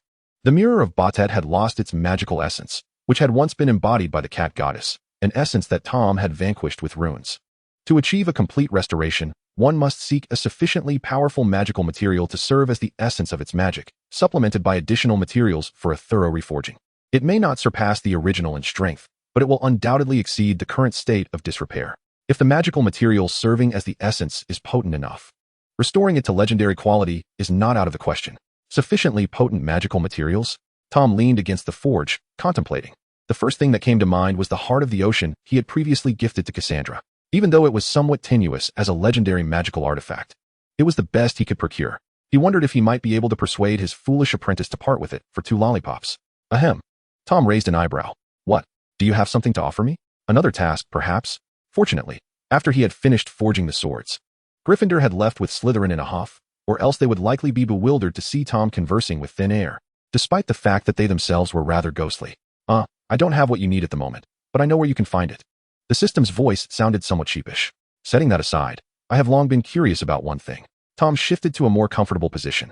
Why is it that you lack task points or a system shop? You only provide tasks and their rewards, and it feels as though the items you offer are cobbled together. Tom had an ominous premonition. Surely, you haven't resorted to pilfering from others? His foreboding was confirmed. Chapter 223, The Giant's Treasure? Hagrid seeks his mother. As if sensing Tom's sarcasm, the system began to explain itself with a hint of grievance. I can't help it. I often banter with my colleagues and accidentally ended up on the blacklist. All the original functionalities were restricted, leaving me with merely a task template. The system lamented. Aside from my own collection, I have no other means of obtaining task rewards, so I can only assist you in this manner. But rest assured, I still possess valuable items. This fool. Tom sighed in resignation, yet he had to admit that the system had indeed been of great help. Although the origins of the rewards were peculiar, the items provided were undoubtedly useful. Humph. I told you, I meticulously selected only the finest treasures. I only seize what is worthwhile, never the worthless. The system seemed to soar with praise. Nevertheless, Tom chose not to dampen its spirits and redirected the conversation back to the earlier topic. You mentioned knowing where I can find the items I need. Indeed, in this world, there are many treasures not encountered in the original narrative, much like the mirror you obtained in Egypt. The system enthusiastically began its introduction, stating, I know of a place where you can acquire materials that perfectly meet your requirements, though its location is rather peculiar. Upon hearing this, Tom raised an eyebrow, pondering which deity might be involved. No, it is within the giant clan of the Scottish Highlands. Giants? Tom was somewhat taken aback. He had not anticipated that this matter would be connected to giants, especially considering their dwindling numbers after years of conflict with wizards. Nevertheless, as one of the oldest wise races, he believed that the giants possessed valuable treasures. Tom fell silent, contemplating whether to seize the opportunity directly or to concoct an excuse first. Wait a moment, the Scottish Highlands? It suddenly dawned on him that Hagrid was indeed a giant from the Scottish Highlands. With this revelation, Tom devised a plan to bring Hagrid home for a family visit, allowing him to have a substantial conversation with his even larger mother about how they might agree to bestow the giant's treasures upon the greatest wizard of all time. If that failed, he would have to resort to enlisting the aid of the most formidable Dark Lord in history. Acting upon his desires was a habit Tom had always cherished. Thus, that very afternoon, he sought out the headmaster in his office, where Dumbledore was sweetly engaged with Grindelwald. Old Dumbledore, I must step out for a while. Do be cautious not to let your affection lead to the castle being inadvertently besieged by the socket goblins. I would prefer not to return to a mess. With that, he disregarded whatever the two elders had to say and departed. After all, his visit was merely to remind them that the socket goblins were still afoot, along with a bit of light-hearted banter. Once outside the headmaster's office, Tom found Nagini and instructed her to summon Cassandra and Harry. This time, he didn't call too many, as Hermione and her family were away on vacation. And little Luna had accompanied her father to France, likely for the same reason. Tom had indeed procured a horned serpent, which had significantly boosted the sales of Mr. Lovegood's the Quibbler over the past 2 years, making their travel plans entirely understandable. However, both Harry and Malfoy remained. Not because Sirius or Lucius were unwilling to take them out, but because they had come to understand that their teacher would invariably treat them to an outing at the end of each academic year, allowing them to encounter various wonders far more intriguing than ordinary travel. Consequently, when Sirius learned that Harry intended to stay at school rather than accompany him, he gazed at Harry's letter in silence for an entire day, lamenting yet another failed travel plan. The following day at dawn, he penned a letter summoning Mr. Worley, and the two spent the day drinking at the Leaky Cauldron until the evening and into the morning. Were it not for their affluence, they likely would have been ejected long ago. In a small cabin on the outskirts of the Forbidden Forest, the story continues. Hagrid was sifting through a collection of miscellaneous items extracted from the Forbidden Forest, such as unicorn hair, the teeth of a 3-headed dog, and the severed limbs of an 8-eyed giant spider. Hey, Hagrid. Upon hearing Harry's distant voice, Hagrid poked his head out from behind the heap of clutter. Hi, Harry. Wait for me. I'll finish up with these things shortly. As he spoke, Hagrid pushed open the heavy wooden door of his hut and, after a brief interval, emerged once more. Harry? Hagrid brushed off his thick coat and looked up, exclaiming, Oh, and there are so many of you. Draco, remember the assignment I gave you? Cassandra. Miss Nagini, it's been a while. And you, Tom, thanks again for your help last time. During his pursuit of Madame Maxime, he had occasionally encountered Tom, who would offer him strategic advice. Without Tom's guidance, Hagrid might never have won Madame Maxime's affection. He recalled Tom's words, if you fancy a girl, just invite her out. It's that simple. Although he had been somewhat skeptical at the time, he followed Tom's advice and invited Madame Maxime out, to his astonishment. It proved successful. Reflecting on it now, he realized Tom's encouragement was meant to inspire him to express his feelings. Tom was truly a good friend. Every time Hagrid thought of this, he felt guilt for having doubted Tom years ago. No, it wasn't just me. Madame Maxime had feelings for you all along. Tom understood Hagrid's gratitude, but had merely been an amused spectator at the time. Given that both Hagrid and Madame Maxime were half-giants, their mutual attraction was hardly surprising. Even without his input, Hagrid was likely to succeed. Next time, let me treat you to some freshly baked rock cakes, nice and crunchy. Hagrid chuckled, his beard quivering with mirth. By the way, do you need my assistance with anything? After sending Fong, his dog, to play with Harry and the others, Hagrid turned to Tom with a look of curiosity. I need to take a trip to the giant clan in the Scottish Highlands, and thought it would be nice to bring Cassandra and the others along for some exposure. Tom explained with a smile. I remember your mother was also a giant from the Highlands, wasn't she? Friedwulfa. Hagrid's expression darkened as he forced a smile. Yes. She was a very beautiful giant. Beautiful? Cassandra, standing beside Tom, raised an eyebrow, struggling to comprehend how beauty could be associated with a giant. Nevertheless, her curiosity was tempered, and she refrained from questioning further. Tom, unfazed by Hagrid's remark, understood that beauty is perceived differently among giants. So, Hagrid, would you like to accompany us? To see your mother again? Of course, if you prefer not to, I completely understand. Chapter 224, Hagrid's Tragic Past, Unexpected Acquaintances. Tom's suggestion stemmed from his awareness of Hagrid's strained relationship with his mother. Hagrid had been abandoned by her. His father was a human wizard, while his mother belonged to the race of giants. The relationship between giants and wizards was far from harmonious. Although Hagrid's parents had once shared a deep affection, managing to overlook the prejudice stemming from their disparate heritages, everything changed after Hagrid's birth. He arrived into the world frail and diminutive, measuring merely 1/6 the size of a typical giant infant.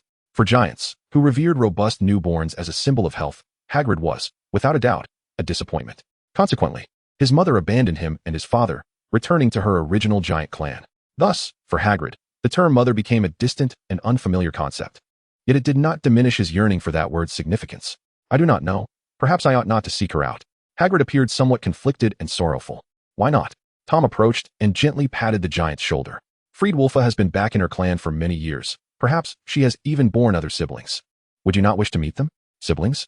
A glimmer of hope sparked in Hagrid's eyes, revealing a longing for connections that felt achingly elusive. Tom observed this moment intently. I recall hearing some tales about Friedwulfa from old Dumbledore. It seems she stood a mere 16 feet tall, which is rather short among giants who average around 25 feet. Giants are known to look down upon their shorter kin, and given her union with a human wizard, she may not have fared well in that environment. Furthermore, if her offspring inherited her diminutive stature, they might also face discrimination or bullying from their peers among the giants. Hagrid furrowed his brow, vividly envisioning the scenario Tom described. After a lengthy pause, he finally spoke. Tom, perhaps you are right. Maybe I should pay her a visit. He rose, gazing down at Tom, who was significantly smaller in stature, his voice tinged with anticipation. When shall we depart? A smile crept across Tom's face. Now. The dusky sunset bathed the world in hues of orange. Wow. A cart, seemingly unpulled by anything, soared through the tangerine sky, followed closely by a massive trike. Malfoy sat in the sidecar, exuberantly shouting with excitement. Having never experienced such a flying muggle contraption, he had expressed a desire to ride Hagrid's motorcycle before their departure. Since Harry had been intercepted by Tom at the start of term, he too had yet to ride in Hagrid's motorcycle, leading to a spirited rivalry with Malfoy. Malfoy wasted no time in bringing up Harry's past missteps, while Harry countered with Malfoy's scandals. They took turns recounting each other's embarrassing moments. Ultimately, Malfoy emerged victorious, armed with a greater arsenal of Harry's indiscretions. Thus, Harry conceded defeat, and Malfoy achieved his wish of riding alongside Hagrid. However, it was not long before Malfoy sensed something amiss. The thrill of the flying motorcycle was exhilarating, yet it seemed rather precarious. Just moments ago, when Hagrid made a sharp turn, Malfoy distinctly felt himself lift from the seat. It dawned on him that aside from its ability to soar and the enchantment of invisibility, the motorcycle appeared devoid of any additional protective charms. In other words, he had nothing but a helmet to ensure his safety. Well, riding a broomstick was similarly risky. Malfoy shrugged nonchalantly. As long as he held on tightly, he should not plummet. Should they accelerate further? Just then, Hagrid chuckled. Malfoy excitedly pumped his fist and exclaimed, "Let us go for it, big guy. Hold on tight." As they set off near dusk, the group did not soar through the skies for long. Night soon enveloped them, ushering in a night graced by a prominent full moon. Shortly after the onset of night, they discovered a nearby Muggle village. This quaint settlement was small, likely comprising fewer than 100 households, with buildings arranged linearly along the road, separated by dry stone walls. The hour was still early in the evening, and some chimneys were still puffing white smoke. Thanks to the invisibility charm on both the carriage and the motorcycle, Tom and his companions landed without attracting the Muggles' attention. Not far from the village, Tom and his group parked their vehicles. After patting the sleek black form of the night steed and feeding them some meat, Tom led Harry and the others toward the Muggle village. Due to having indulged a bit too much earlier, Malfoy felt a touch queasy from the ride, leaving only Harry eager to seek out a place to rest in the village. After a brief search, Harry stumbled upon a rather diminutive tavern. It seemed that due to the sparse population and remote location of the village, there was but a single small tavern, which unfortunately did not offer accommodation. It resembled the previous visit to Jackass Village. Ding ding. Pushing open the wooden door of the tavern, warm lights dispelled the evening's chill. The establishment was sparsely populated. Aside from a few burly men who were already inebriated before midnight, there were only a handful of young tourists with backpacks, likely seeking refuge from the cold winds. Although there was no place to sleep, it was still preferable to braving the outdoors. To Harry and his companion's surprise, they spotted a familiar figure in the corner of the tavern. However, they were not the only ones observing the patrons. The tavern-goers scrutinized them in turn, particularly when Hagrid stooped to enter, leaving them astounded by his towering stature. Nonetheless, they had anticipated this reaction from the Muggles, knowing that the Muggle world also had its own giants, so they felt no need to worry about the local speculations. Moreover, they are currently more interested in the familiar figure seated in the corner, Gilderoy Lockhart. It was evident from Tom's tone that he was taken aback. The man in the green robes sitting in the tavern's corner was indeed Gilderoy Lockhart, who had taken up the post of defense against the dark arts professor at Hogwarts 2 years prior. However, he had since become a Death Eater. Beside him sat a young man with golden short hair, a backpack by his side, clearly a recent graduate traveling as a Muggle. The Muggle youth was engaging in lively conversation with Lockhart, who seemed to take quite a liking to him. Chapter 225, The Naively Simple Muggle Youth. At that moment, upon hearing Tom's voice, Lockhart abruptly halted his animated discussion, looking up in surprise. He then sprang to his feet with a whoosh, exclaiming, "Sir, you have a matter to discuss." Fortunately, Harry interrupted him, saying, "Could you come here for a moment?" "Certainly. I shall be right there," Lockhart replied immediately, turning to the Muggle youth beside him, stating, "Jim, I must step away for a moment." At this point, the Muggle youth named Jim was curiously observing Tom and his companions, particularly Hagrid. He approached Hagrid, elbowing him playfully. "Uncle, how did you grow so tall? You're much taller than I am. Do you play basketball?" Basketball." Hagrid appeared somewhat uncomfortable in Jim's presence. "You don't play? What a pity." Jim's disappointment was fleeting, as he soon resumed his barrage of questions. "Hagrid, we will return shortly." Tom ignored Hagrid's pleading gaze and led Lockhart outside the tavern. Hagrid had hoped that Harry and the others would stay to assist him, but alas, they followed Tom out, leaving Hagrid to contend with the loquacious youth. Once outside the tavern, they found a secluded spot. Lockhart understood the curiosity of Tom and his group, and he was more than willing to share. According to Lockhart, he had recently met the Muggle youth named Jim in this very village, and the circumstances of their acquaintance were rather peculiar, as Jim was a devoted fan of Lockhart's works. Indeed, Lockhart had managed to sell his books to the Muggle world. He had altered the genre of his writings to a science fiction theme and began distributing them among Muggles. Thanks to Lockhart's eloquence and the fresh perspective of a wizard's first-person narrative, his books had garnered considerable success among Muggles. Jim was one of his admirers. Originally, Jim had come for a graduation trip, only to serendipitously encounter Lockhart in this remote little town. In the face of a fan's admiration, Lockhart maintained a pleasant demeanor, and they engaged in conversation for a while, and thus, they found themselves in the present situation. Having not conversed for long before encountering Tom and his group also present in the tavern. "You rascal," Lockhart remarked. Tom wore a smile, contemplating how to sell books to the Muggles. "I was merely considering that if the day should arise when the gentleman requires assistance." Based on Harry's earlier reminder, Lockhart was also aware that addressing one's master in front of Muggles was inappropriate, and that garnering some conversational leverage on their behalf could indeed prove beneficial to you. Although it may not be of immediate use, such sentiments are rather agreeable. However, Tom was more concerned about your unexpected presence here. "In truth, I have come in search of creative inspiration." Lockhart explained that he had recently learned of a Muggle village nearby, which housed an abandoned church that purportedly imprisoned a demon. Many who had entered before had met their demise within its walls, leading to its prolonged closure. It remains uncertain whether the demon still resides inside. Lockhart's intention was to seek out this derelict church that allegedly contained the demon. After all, he had ceased engaging in the act of appropriating others' experiences, thus felt compelled to undertake this journey himself. "We should be nearing the village that holds the church shortly." Upon finishing his statement, Lockhart suddenly noticed the peculiar glances Harry and the others were casting in his direction. "Is something amiss?" Cassandra inquired on behalf of Tom. "Have you remastered those spells?" After Lockhart's departure from Hogwarts, Tom had arranged for a seasoned Death Eater to instruct Lockhart for a period of time. It had been 2 years since then. Surely he had acquired some knowledge.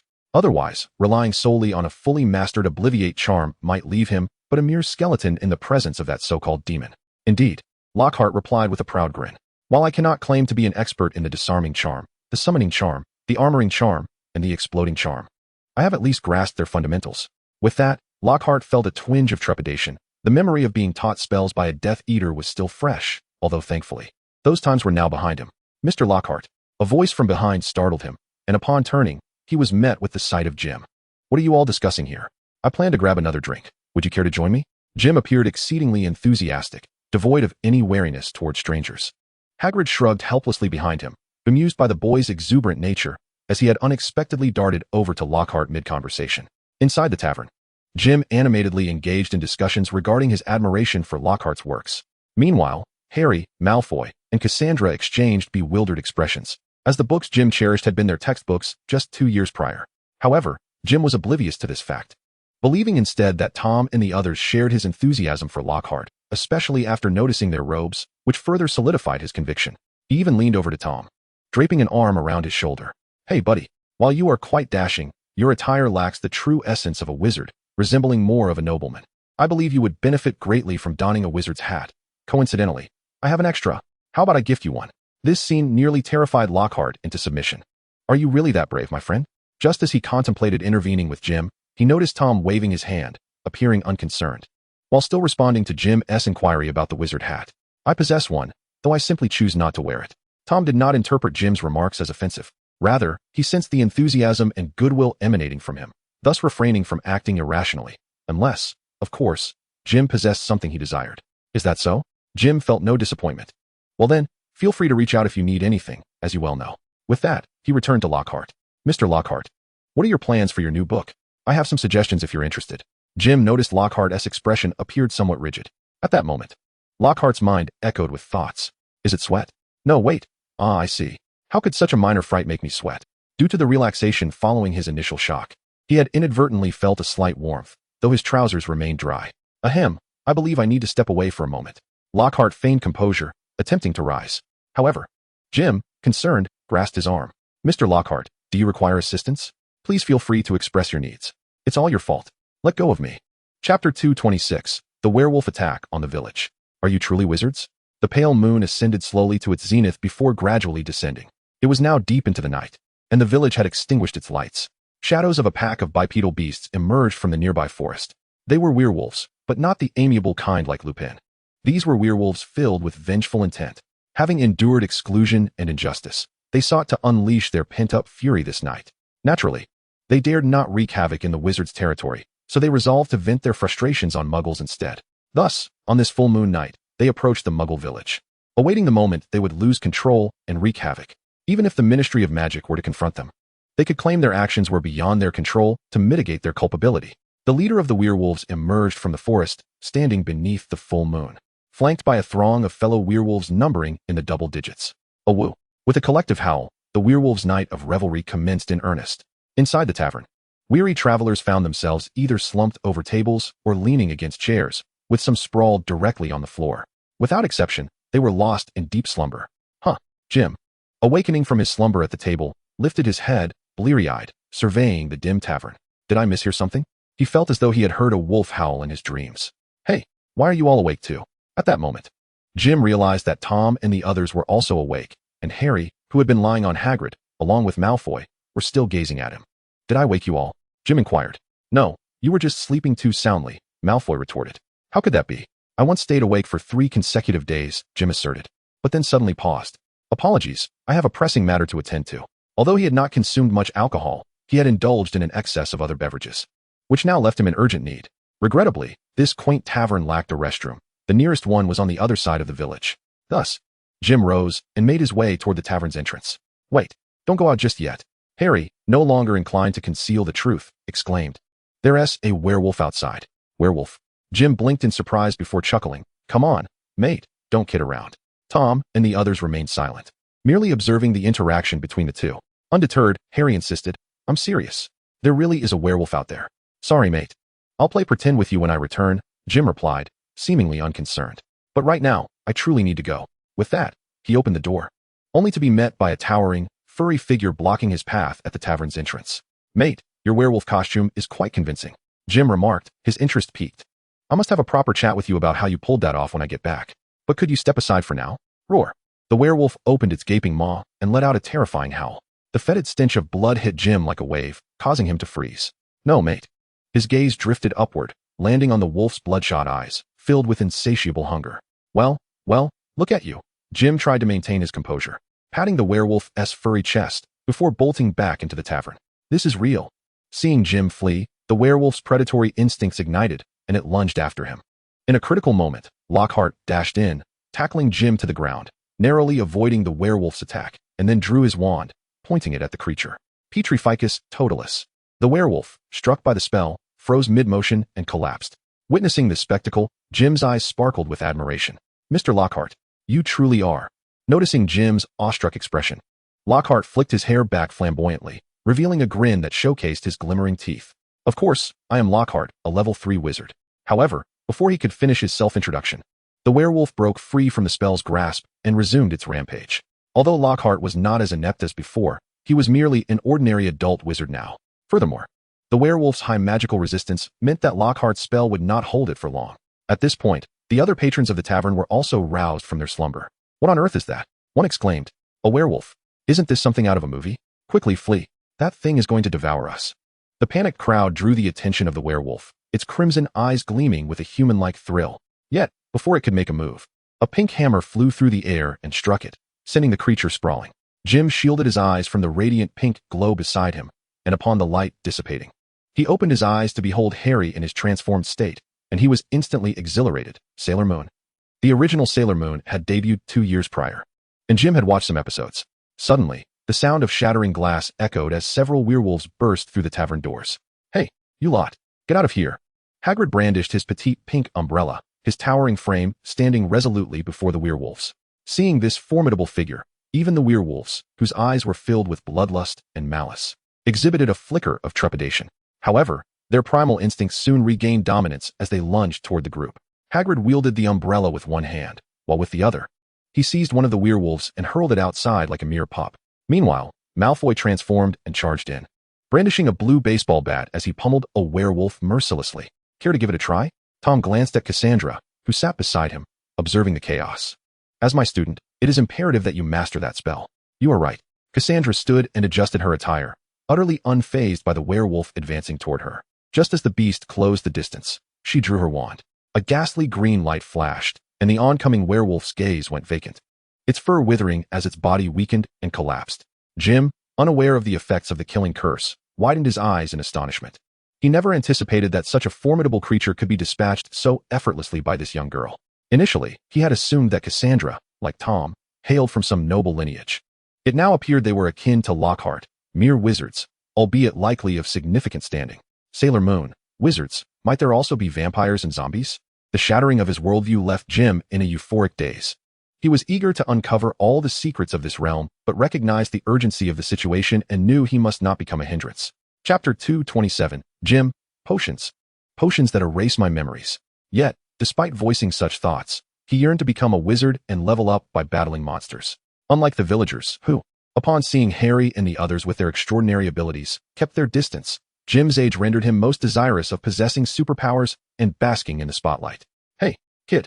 Hearing the voice, Jim turned to see Tom deftly produce an iron sword and toss it to him. "Be careful." Clutching the sharp iron sword, Jim felt as though he had struck gold, his face alight with excitement. "Thank you ever so much, Mr. Riddle." Tom did not respond to him. Instead, he used apparition to bring Nagini outside. The village was now in disarray due to the chaos wrought by the pack of werewolves. "Do you truly believe that giving him a sword will suffice for his protection?" Nagini inquired curiously from behind. "That is of no concern to me," Tom replied nonchalantly. Were it not for Jim's amicable relationship with Lockhart, Tom might not have even granted him a sword. Thus, Tom treated his subordinates rather well, at least far better than he did with the sockets. "So what shall we do now, Tom?" Nagini asked, intrigued as she followed him into the forest. "I intend to check whether the nightmare has been harmed by them," Tom stated without glancing back. "As for those werewolves, you handle them. Simply kill them." These werewolves, once transformed, were predominantly driven by their primal instincts, and Tom did not expect them to surrender. It was better to eliminate them outright. Moreover, their strength was rather mediocre. Harry and his companions could easily contend with them, let alone Nagini, thus he need not dirty his hands. Meanwhile, inside the tavern, Jim targeted the werewolf that was stubbornly pursuing Lockhart while enduring spells.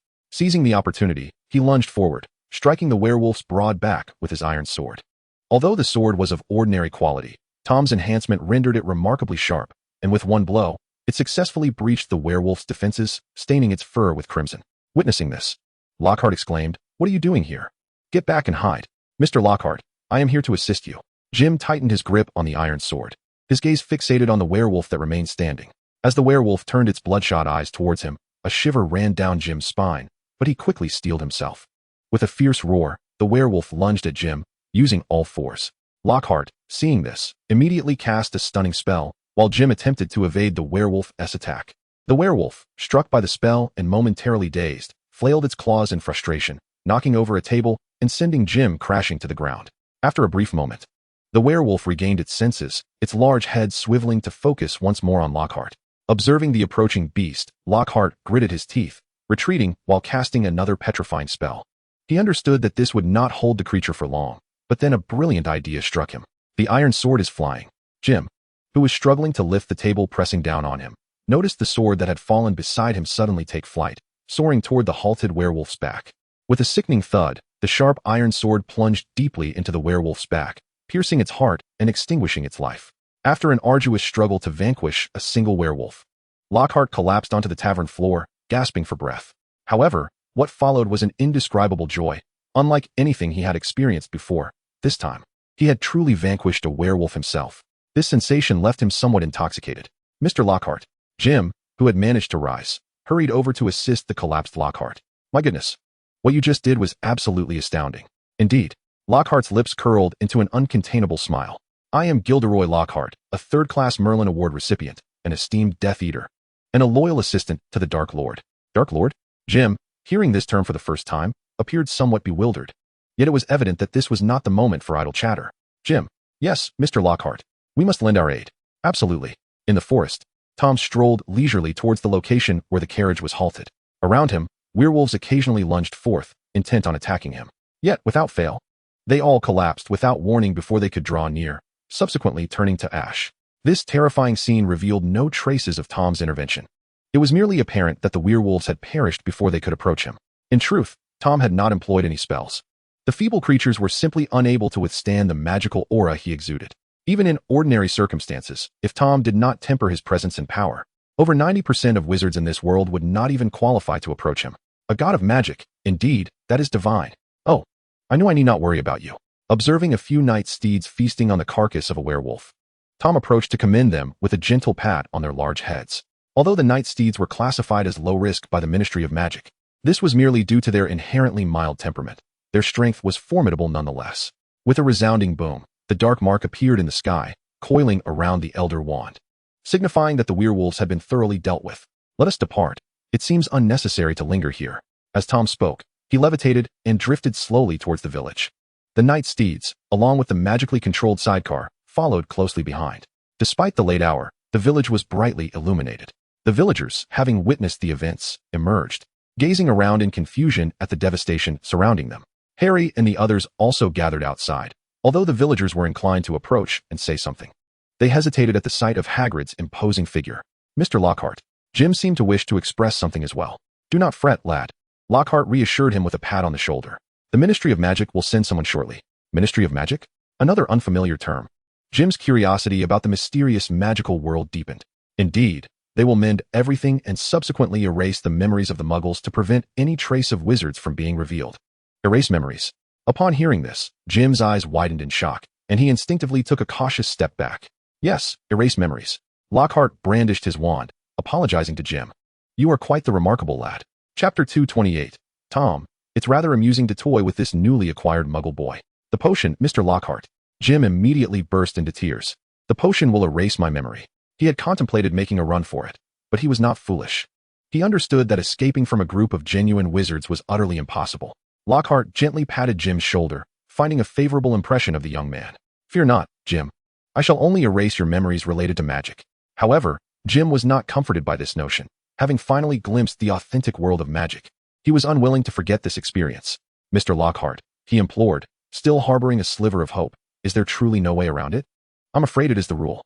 In truth, Lockhart was aware that as long as Tom or Nagini spoke up, the Ministry of Magic's regulations could easily be disregarded. Yet, Lockhart did not wish to trouble Tom unduly. After all, he was but a subordinate, and if Tom found him bothersome, his fate would be sealed. Jim appeared despondent, the anger draining from his face.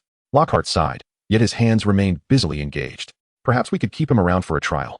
Hearing this, Lockhart paused and turned to see Tom descending with the nightmare carriage and a three-wheeled motorcycle. This spectacle once again captivated the villagers, who had been preoccupied with repairing the damaged houses. A few younger ones, unable to resist, approached with questions, but they turned away, entranced yet disoriented. Mr. Riddle. Jim was no fool. He had already discerned that everyone, including Lockhart, revolved around Tom. Now that Tom had spoken, did that not signify renewed hope? Sir, what do you mean? Lockhart was somewhat taken aback. It wasn't he that he underestimated Jim, but rather, what assistance could a muggle possibly provide to Tom? Nonetheless, he would not dare question Tom's judgment. Ask this lad. If he is willing, he can become an honorary member of the Death Eaters, accompanying you in the future. With that, Tom departed to ensure Cassandra and the others prepared to leave. Jim, left standing in place, appeared quite exhilarated. Mr. Lockhart, what exactly are the Death Eaters? Is it our wizarding organization? It doesn't sound very benevolent, but I can manage. When can I undertake a mission? Lockhart let out a resigned sigh, my boy. We shall discuss this later. For now, it is time to depart. Is this truly the wizard's carriage? Jim exclaimed, circling around the nightmares. Pegasi. And black ones at that. Though they appear somewhat fierce, they are undeniably cool. Boy, Lockhart urged from the side, do not waste the gentleman's time, lest I be compelled to strike you. All right. Jim turned his gaze to Tom, who was boarding the carriage. I shall be obedient. Harry and the others observed their muggle colleague with curiosity. Though they had previously met, Jim's current excitement was a novelty. Harry chuckled to himself, recalling his own initial awe upon entering the magical realm. The carriage's interior had been enchanted with a stretching spell, making it appear far more spacious than its exterior suggested. Jim, unfamiliar with the concept of such magic, marveled at its wonder. Is it my imagination, or is this too? Silence, Tom interjected. All right. Seeing Jim finally quiet down, Tom turned to Nagini beside him. Are there any nearby places to rest? After pondering, Nagini replied. There seems to be an inn not far ahead, run by a vampire. Typically, such inns accommodate those rejected by others, like bounty-hunted dark wizards or werewolves. An inn? Let us go take a look. A sudden hush enveloped the carriage. The excited Jim surveyed his surroundings, his lips pressed tightly together, fearful of being cast out of this magical world by Tom. Speak up. Huh, then I shall, Jim replied. What kind of organization is this? At this, Tom, reclining on Nagini's lap, tilted his head and smirked. Have you played games before? Our game. Jim was puzzled, uncertain of what games wizards played. I am the Dark Lord, and you are my minions, understand? Jim's expression turned blank. Huh? He quickly realized, then lowered his voice. Is there a hero or something in this magical world? Shall we eliminate him? This lad has potential. Tom chuckled, glancing at Harry. Perhaps there were heroes once, but now they serve the Dark Lord. This is a world ruled by the Dark Lord, understand? Oh, I see. Jim grinned sheepishly. So the Dark Lord Mr. Lockhart mentioned is. It is I. With this affirmation, Jim's eyes sparkled. He had initially thought he was merely following an ordinary wizard, only to discover the true magnitude of his companion's power. He calmed himself for a moment before promptly posing the question that weighed most heavily on his mind. So, can I also become a wizard? I mean, can I learn magic? Absolutely not, Tom replied, dousing his hopes without a shred of hesitation. Jim's disappointment was palpable. Why not? Magic is innate, Tom stated as he rose from Nagini's side. Every wizard capable of learning magic receives an admission letter from the nearest magical school upon turning 11, delivered by an owl. But you received nothing, do you understand? Is there any possibility? Jim was still grappling with the idea. What if my owl got lost? But you are still alive, Tom smirked, his gaze fixed on him. Does that matter? If you were a normal wizard who failed to learn to control the magical power within you by the age of 11, you would most likely be dead. Observing Jim's bewildered expression, Tom found a peculiar amusement in the situation. In truth, while Tom's previous words held a degree of truth, he indeed possessed the ability to teach someone to master magic later in life. However, Jim was merely a fleeting whim for Tom, who felt no urgency to elevate him to that level. Chapter 229, The Third Barbie. The vampire run in. Noticing Jim gazing sorrowfully at the sky, Malfoy settled beside him and offered a comforting pat. It's all right. If we can't be wizards, we can still be warriors. I'll teach you how to wield a hammer. Jim, being of a cheerful disposition, quickly perked up, though a hint of gloom lingered. It seems I need to work on my physical fitness. Unfortunately, I likely won't be able to reach your level. He recognized that Harry and his friends possessed physical prowess surpassing that of werewolves, attributing it to the influence of magic. Upon overhearing their exchange, Tom was struck by an idea. He recalled that the Barbie treasure chest he had obtained earlier was part of a set, and the items he had given to Harry and Malfoy were merely two of them. With this in mind, he unhesitatingly retrieved a green treasure chest from his system space and tossed it to Jim. The sight of the chest momentarily stunned Harry and the others. Jim, upon merely observing its exterior, sensed its exceptional value. What is this? Tom remained silent, knowing that Harry and the others would elucidate its purpose to Jim. After listening to their explanations, Jim was filled with delight as he finally understood the transformation Harry and the others had undergone previously. Though it required cross-dressing, At least he would emerge as a superhero. Crossdress or not, Sailor Moon is still a warrior, he thought. If he could not be a wizard, then he would be a warrior endowed with extraordinary powers. Jim felt he had no further demands. Witnessing this scene, Tom was amused, believing that bestowing the third treasure chest upon Jim might yield some interesting outcomes. Though Jim lacked magical power, the chest would still bestow some enhancement, albeit not as significantly as it would for Harry and the others. Moreover, with the defensive bonuses conferred by the female attire and the indomitable weaponry, it is not a significant issue if one cannot be a Superman, but can at least embody a Batman. In high spirits, Jim immediately resolves to pledge his loyalty to Tom, much like the knights he has seen on television. He soon reverts to his previous loquacious self, expressing curiosity about the Ministry of Magic that Mr. Lockhart had mentioned earlier. He decides to inquire of Lockhart. Tom, however, has lost interest in engaging in conversation with his inquisitive Muggle companion. Very well. Jim, being quite perceptive, promptly approaches Lockhart with his queries. Beneath the inky expanse of the starry sky, a colossal, yet somewhat ominous castle looms by the lakeside. The glow emanating from the castle's windows suggests that it is inhabited.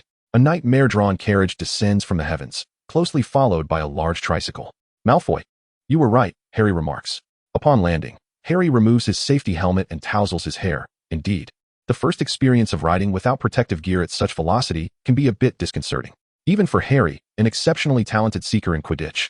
The initial ride on a fast-flying motorcycle without safeguards can induce a moment of unease. Tom, Cassandra inquires, closely trailing him, shall we explore this grand castle? Tom does not respond verbally, yet his actions convey his intentions.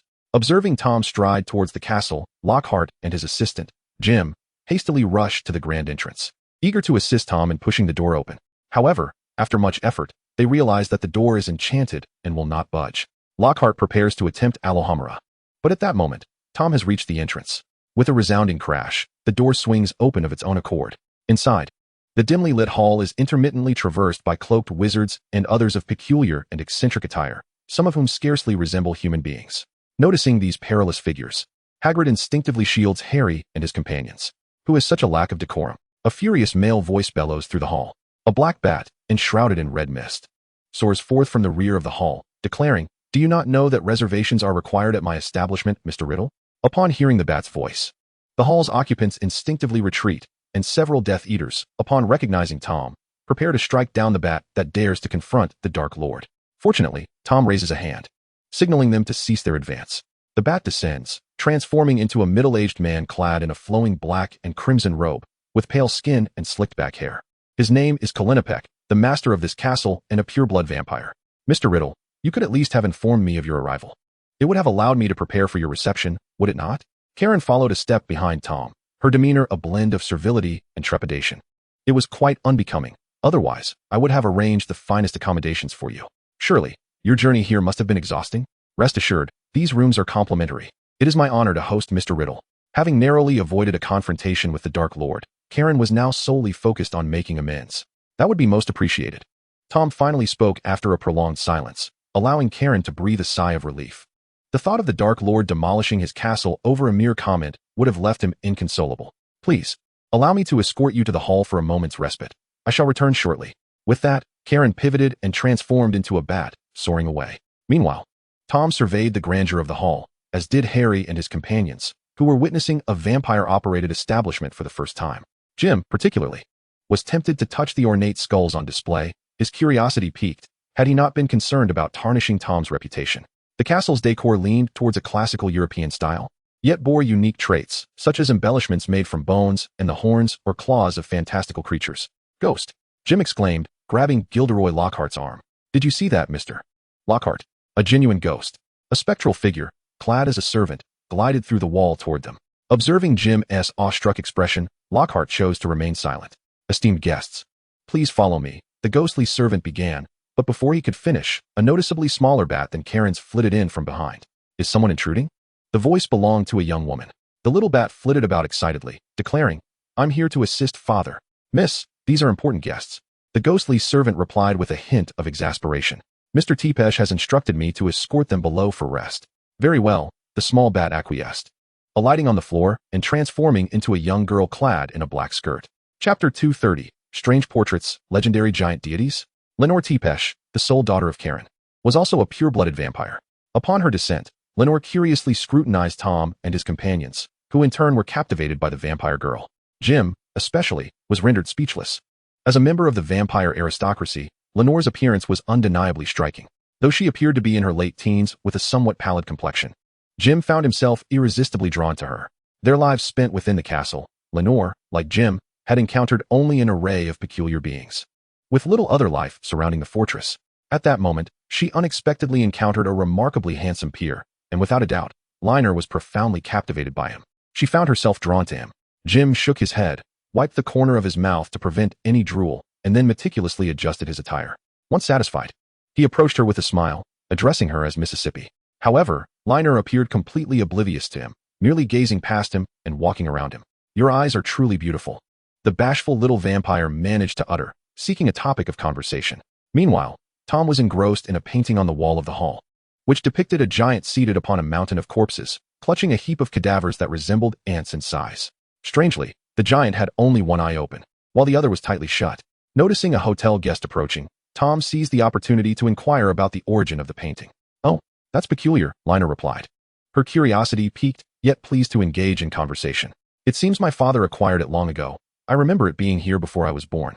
Lost in the delightful exchange, Liner failed to notice Jim, who had turned to stone behind her. Jim, still posing as if to engage Liner, wore a bittersweet smile mixed with tears upon his face. "Alas, this lad truly lacks self-awareness," commented Lockhart from the side. "Even I, Gilderoy Lockhart, with my striking charm, could not garner her attention. How could you possibly succeed?" Harry and Malfoy nodded in agreement. Well aware of the unspoken rule among Hogwarts students, never attempt to woo a lady in Tom's presence. Cassandra and Nagini, however, were less affected. Ever since the fourth-year ball, they no longer believed that mere luck could overshadow their prowess. At that moment, Tom seemed particularly engrossed in the peculiar painting, which depicted not just an ordinary giant. The instant he laid eyes upon it, a vision flashed through Tom's mind, a dark void devoid of any light, where only a 20-meter-tall stone giant sat upon a stony throne, resembling the giant in the painting. With his prophetic abilities, Tom understood that this vision was deeply intertwined with the purpose of his journey. He endeavored to foresee more, but aside from a few fragmented images, nothing else emerged. It was intriguing.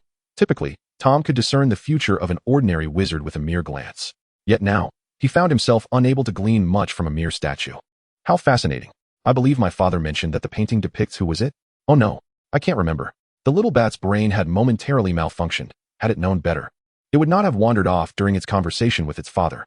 Tom noticed this and chose not to press the little bat further, surmising its thoughts. Habitually, he reached out to pat Linoir's head, causing the small bat to momentarily freeze. Yet, Tom's gaze remained fixated on the painting before him. An entity so enigmatic that even he could not fully predict its nature. It must be a true deity, and not just any deity at that. A giant, a god, with a single eye closed, surely linked to the giants residing in the Scottish Highlands. Was that not the very figure from Celtic mythology? The malevolent god-king Balor. In Celtic lore, the deity of the Tuatha De Danann, the sun god Luff, is indeed his grandson. Tom's anticipation grew regarding the items possessed by those giants. Simultaneously, a flicker of curiosity arose within him. Are you certain that his possessions are in the hands of those giants in the Scottish Highlands? Absolutely. Would I deceive you? Indeed. The system lacked the intelligence required for deception. However, if that were the case, then why are these giants so easily vanquished by wizards? The power of the gods is not something mortals can fathom. Those items are mere ornaments in their possession. That made sense, thus far. It was evident that wielding divine power was no simple task. Ancient magical runes demanded a toll on one's lifespan, while the trident could only be wielded by the progeny of the sea god. Harry's invisibility cloak and the resurrection stone from the Gaunt Manor appeared devoid of any cost. Yet Tom understood that was because Harry and his companions could not truly harness the power of these artifacts, which were renowned alongside the Elder Wand. The invisibility cloak, for instance, merely possessed the attribute of invisibility. It was not its true capability. Tom had discerned this earlier, though it did not surprise him. As these were artifacts of death, they could not be easily obtained and utilized by others. Of course, the Elder Wand was an exception, being a traitorous instrument. Thus, it seemed that the giants in the Scottish Highlands had a relationship with Balor that was not as intimate as one might presume. Otherwise, they would not be incapable of wielding Balor's treasures. While the reasons for those items remaining there were unclear, since he had discovered this, a sinister grin crept upon him.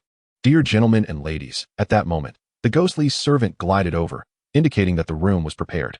Tom withdrew his gaze from the painting and nodded in acknowledgement. After exchanging a brief greeting with the still-stunned little bat, he led Harry and the others to the rooms prepared for them at the inn. This vampire inn was distinct from other Muggle accommodations in one significant way. Its resting area was underground, while the surface housed recreational spaces. The ghostly servant guided them to a stone wall inscribed with the numbers 1732. Here lies one of the most opulent suites prepared by Mr. Teapash for your enjoyment. Chapter 231.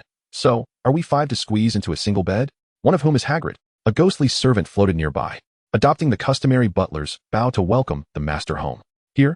This room? Harry exchanged bewildered glances with Malfoy. Surely, the old bat was not jesting with them, attempting to fool them by merely etching a number into the stone wall of the basement. Fear not, sir, we shall confront him about this. As Harry spoke, he was ready to lead Malfoy to confront Karen. Meanwhile, Nagini glanced at the two and then approached the stone wall, reaching for a candelabrum mounted nearby and pulling it down with a forceful tug. With a rumble, akin to the stone walls of Diagon Alley, a doorway large enough for a single person slowly opened. This scene left Harry and the others in awe. Even Jim, who had been petrified and carried by Hagrid, suddenly regained his senses and leapt from Hagrid's arms, eager to enter and see for himself. Observing Jim's excitement, Lockhart, despite having never witnessed such a spectacle himself, could not resist the temptation to showcase his supposed sophistication. What a rustic scene, he declared. Upon hearing Lockhart's remark, Harry and the others exchanged eye rolls, dismissing the pompous man without further argument. Yet Jim gazed at Lockhart with admiration, exclaiming, "Mr. Lockhart, you must be quite familiar with such places." Indeed, Lockhart grinned, revealing his gleaming white teeth. I, Lockhart, have traversed both the light and dark realms over the years. Not only have I frequented such locales, but I have also ventured into the most chaotic and perilous haunts of dark wizards, including Hogwarts on numerous occasions. Lockhart's statement bore a semblance of truth, yet he spoke with a hint of uncertainty, as he recognized that the reality of his experiences likely diverged significantly from Jim's grandiose imagination. Nevertheless, Jim remained enthralled and eagerly inquired if Lockhart could someday escort him on such an adventure. "Why would I take you along? You're far too old and lack any magical prowess. Are you planning to contest for a position with Filch at Hogwarts?" Although Lockhart internally scoffed, he managed to charm Jim with his words. Upon entering the luxurious suite of the inn, the decor mirrored the classical style of the lobby, showcasing a lavishness that rivaled, and in some aspects surpassed, that of the Grand Hall. The suite boasted 3 separate bedrooms, a living room adorned with European-style sofas, tables, and chairs, a dining area suitable for accommodating several guests, private bathrooms, and a collection of dark-themed artistic decorations. To be honest, Tom appeared somewhat unimpressed, but did not express disdain. For him, the ability to rest while away from home sufficed, much like his prior stays at the tavern and earlier at Jack's residence. To be quite candid, it is precisely due to his lack of stringent requirements for accommodations that he likely refrains from constructing a castle wherever he goes. As for the others, Malfoy's expression cannot be described as disdainful. This place is certainly inferior to the chambers of young Master Malfoy. Cassandra remained silent, her demeanor as tranquil as Tom's. She did not perceive this place as particularly agreeable, but held no lofty expectations. Moreover, at times she preferred simpler, cozier lodgings, as this would provide her with an excuse to draw closer to Tom. Nagini, on the other hand, exhibited an even more casual attitude than Cassandra, for her proximity to Tom was far more effortless. After all, whenever Tom desired to recline, he would seek her out.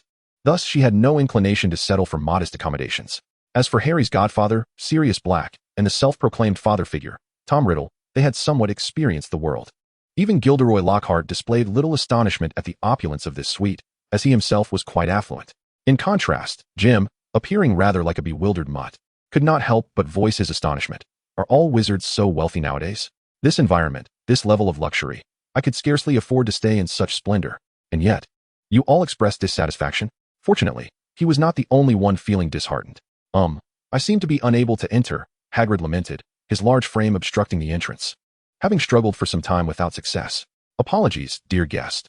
We have made prior arrangements for those of considerable stature, a ghostly attendant remarked, snapping his fingers, causing the doorway to widen, resulting in Hagrid tumbling forward into the room. I truly apologize. Are you all right? The ghostly servant appeared somewhat anxious. I'm fine. Hagrid chuckled, dusting himself off as he rose, offering a smile to the spectre. I'm tough as nails. Ah, that's a relief, the ghostly attendant responded, visibly relaxing at Hagrid's assurance. However, he soon resumed his apologies, stating, I regret to inform you that this luxurious suite is the only one available. The recent influx of guests has been quite substantial. Should you find this arrangement inconvenient, I can assist in securing alternative accommodations, albeit of lesser quality. Not an issue. This will suffice. Cassandra waved her hand dismissively, not bothering to look back as she observed Nagini preparing coffee for Tom. She was content as long as she could rest for a while. Very well, should you require anything, do not hesitate to call. Please enjoy your stay. The ghostly attendant concluded before departing the suite. Hagrid craned his neck to avoid colliding with the ceiling as he ambled toward the sitting room, eventually settling onto a love seat that comfortably accommodated his frame. Meanwhile, Harry took a seat on another couch beside Malfoy. Noticing Harry's troubled expression, Malfoy inquired, "Scarhead, what troubles you?" "I'm merely contemplating," Harry mused, stroking his chin. "3 rooms, how shall we divide them?" "That is quite simple." Malfoy chuckled. "I assumed you were deeply troubled. But it's clear that the gentleman should have a room of his own, am I not right? Cassandra and Professor Nagini are both women. They ought to have a room of their own, leaving the rest." Malfoy was taken aback, staring blankly as he counted. Himself, Scarhead, Lockhart, Jim, Hagrid. How on earth could they all sleep together? Not to mention Hagrid's imposing physique making it feel cramped even for one. And even if the 5 of them could somehow squeeze onto a single bed, they wouldn't need to wait until morning to be suffocated by Hagrid. The stench of decay would be unbearable. At that moment, Jim was still dazedly wandering about, oblivious to the fact that he might have to spend the night with a half-blood giant.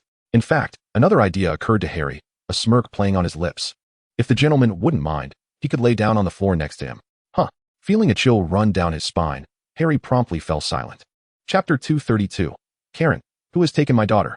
He must face the wrath of the bloodline. Seeing Harry's silence, Cassandra finally withdrew her gaze. "Since you all seem so concerned about this," Cassandra crossed her arms, casually suggesting, "How about this? I will share a space with Tom." Coughing lightly, she exchanged an impatient glance with Nagini before continuing, "The remaining 2 rooms can be divided among you." At this point, Cassandra had completely forgotten her earlier remarks to the ghostly servant about merely resting for a moment. "Please, if one can sleep closely, why sit apart? I, Cassandra Valerie, have aspirations too." Meanwhile, Tom, sipping the coffee brewed by Nagini, smiled at Cassandra. "It's all right. I actually don't need to sleep at all. I detest you, Tom." On the other side, a cheerful little bat flitted through the corridor and arrived at her father's office. "Daddy!" Bang! Liner burst through the door. "Oh, my darling sweet child." Mr. Karen hastily set aside his muggle book, How to Appease a Bad-Tempered Boss, and looked at his little bat with a gentle smile. "Daddy, let me tell you, I met someone very special." It had been a while since he had seen his little bat so joyful. She truly was adorable. "He is so handsome. His eyes are beautiful, not just his eyes, but..." The little bat had grown up. He couldn't help but wonder when she might encounter a partner like her mother in her bloodline journey. When that day arrived, he would surely be heartbroken. How disheartening. Just the thought of those wretched boys stealing away his daughter made him yearn to drink their blood and feast upon their flesh. He looked to be about my age. "Daddy, do you think we are truly a perfect match? Daddy, do you think if I suggested leaving with him, he would agree?" The little bat yearned for freedom. Karen, who had been lost in his thoughts, suddenly snapped back to reality, slamming his hand on the table. "What did you just say?" What's wrong?" Lenore was somewhat perplexed. "Father, do you believe he wouldn't allow me to leave with him?" "What should I do?" "Absolutely not," Karen replied, his agitation causing him to stutter. Taking a deep breath, he grit his teeth and posed the question he yearned to ask. "Who is he?" There was another thought Karen refrained from voicing. Regardless of his identity, if he had abducted my daughter, he must face the wrath of our bloodline. Though Lenore was puzzled by Karen's inquiry, she reflected momentarily. "Well, he possesses a pair of striking green eyes, reminiscent of a serpent, yet akin to precious emeralds." An ominous premonition gnawed at Karen. His eyes, previously flushed with anger, began to cool, and his sharp fangs instinctively retreated. Lenore, oblivious to his discomfort, continued. "I overheard others in the inn refer to him as Reed." "Mr. Riddle?" Karen's tone was unervingly calm. "Tom Riddle? Yes, that's the name." The little bat was elated. "It matches me perfectly. Father, what if we have children in the future? If it's a son, how about naming him Lauren? Lauren T. Pesh Riddle." Karen appeared to be entirely unperturbed by his daughter's exuberance, his mouth agape, as he sank pallidly into his chair. "Who has taken my daughter?" "Oh, it turns out to be the Dark Lord." Daddy? Lenore pouted, pressing her lips together. "You should help me think of a solution, or it might be too late by then." Snapping back to reality, Karen sat up abruptly, his expression grave as he regarded his daughter. "Listen to me, Lenore. As for that gentleman, I shall handle the matter. You should return to your room and rest, all right?" Lenore felt a twinge of disappointment upon hearing this. "Why? Is Mr. Riddle not a good person?" "No, my dear daughter. How am I to respond to you in this regard? If I were to dare say he is not a good man, you could inherit your father's in today. We might even save on burial expenses. As I cannot guarantee there will be anything left of me." Karen coughed twice. "Ahem. Mr. Riddle is undoubtedly a good man." Upon hearing this, Lenore grew increasingly anxious. Is he not exceptional enough? Or am I not worthy? Why aren't we suitable for each other? Not exceptional enough? In the entire wizarding world, nay? Throughout the annals of magical history, One would be hard-pressed to find anyone more distinguished than him. But precisely because of that, my dear, our family cannot afford such a gamble. Karen felt an acute sense of insecurity about Linor's potential presence before Tom. He realized he could not protect his daughter. Tom was indeed extraordinarily gifted. It would not be an exaggeration to label him as the pinnacle of sorcery. Even Professor Dumbledore, reputed as the greatest white wizard of the century, might not surpass him.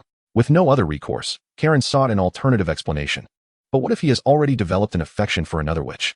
You know, Mr. Riddle is so exceptional that many witches would surely be drawn to him. And the likelihood of him favoring another is not insignificant.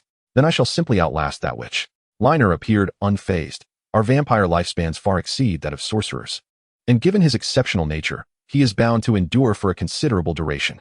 If I can indeed outlive the witch you mentioned, then surely we can be together, right? My dear daughter, your reasoning is quite astute. Where on earth did you learn such things? Had I known, I would never have purchased those absurd books for you. Karen felt a surge of emotion, nearly brought to tears. He wished to offer further counsel, yet all he received was Liner's retort. Father, you do not understand him. For goodness sake, I could almost wish for death. Ultimately, with no alternatives, Karen consented to Liner meeting Tom, but with one stipulation. He must accompany her. This way, should Liner inadvertently offend Tom, he could intervene. This stipulation left Liner somewhat discontented. She had envisioned a private world with Tom. However, she had no choice. She begrudgingly acquiesced. Returning to our earlier discussion, Father, what name should we choose if we were to have a daughter? Well, perhaps it is more prudent to focus on establishing a preliminary relationship with him, starting from the foundation of a marriage?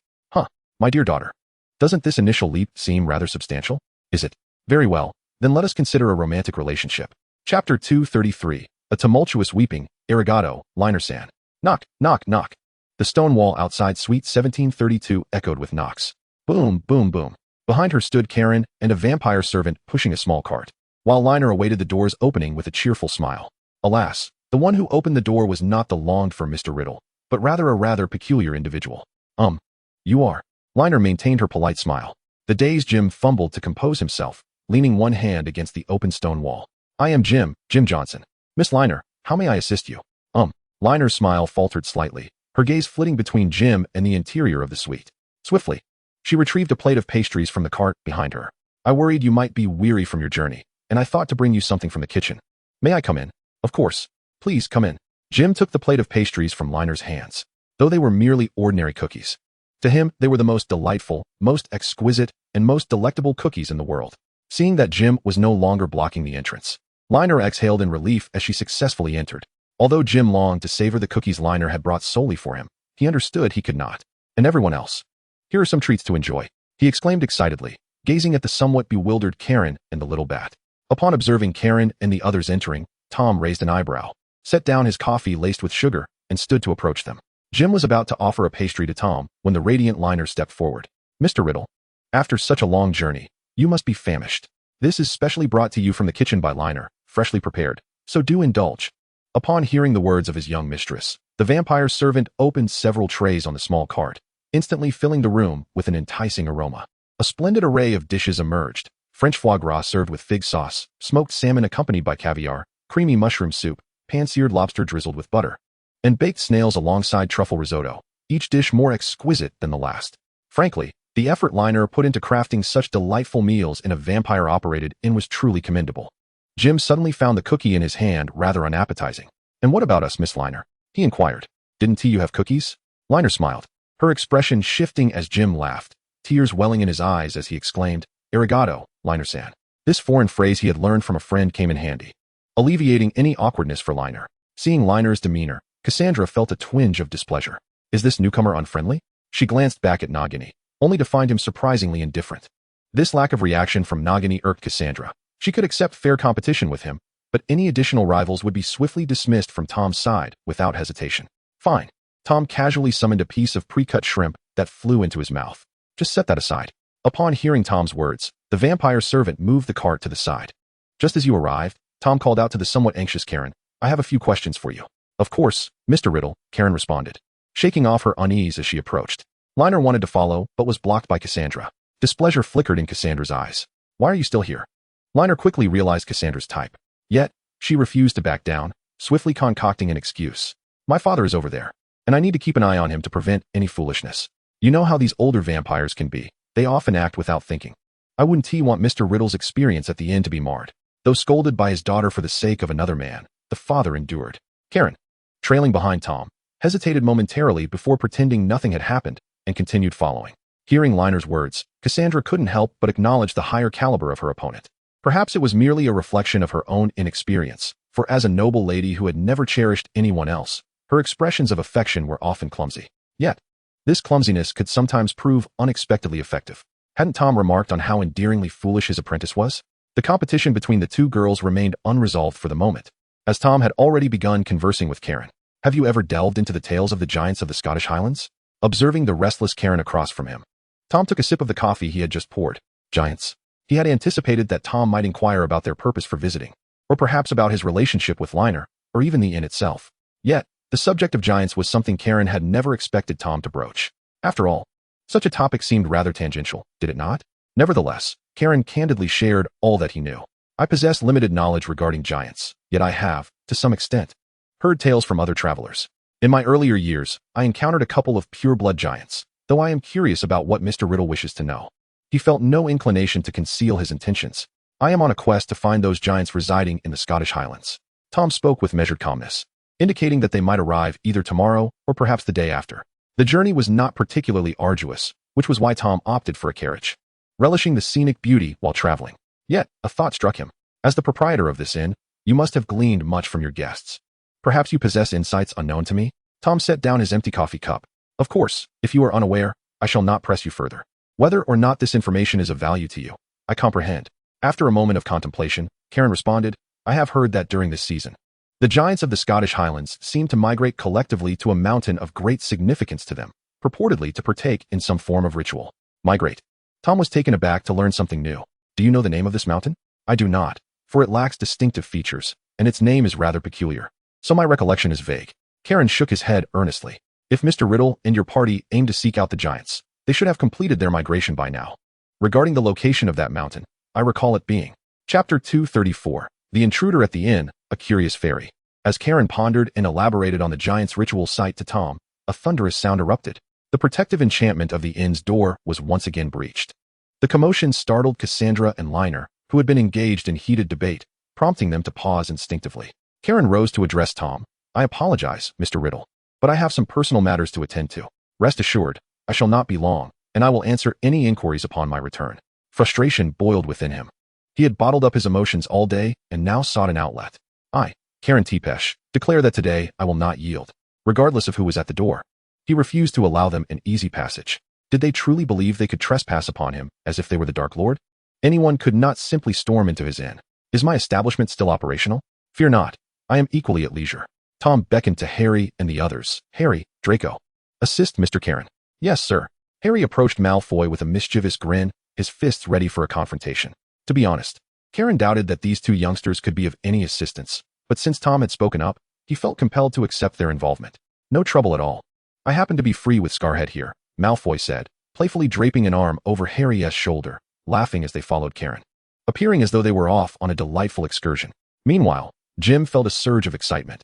He too needed an outlet, especially since he hadn't yet experimented with the treasure box he had acquired. If you wish to join, then go ahead.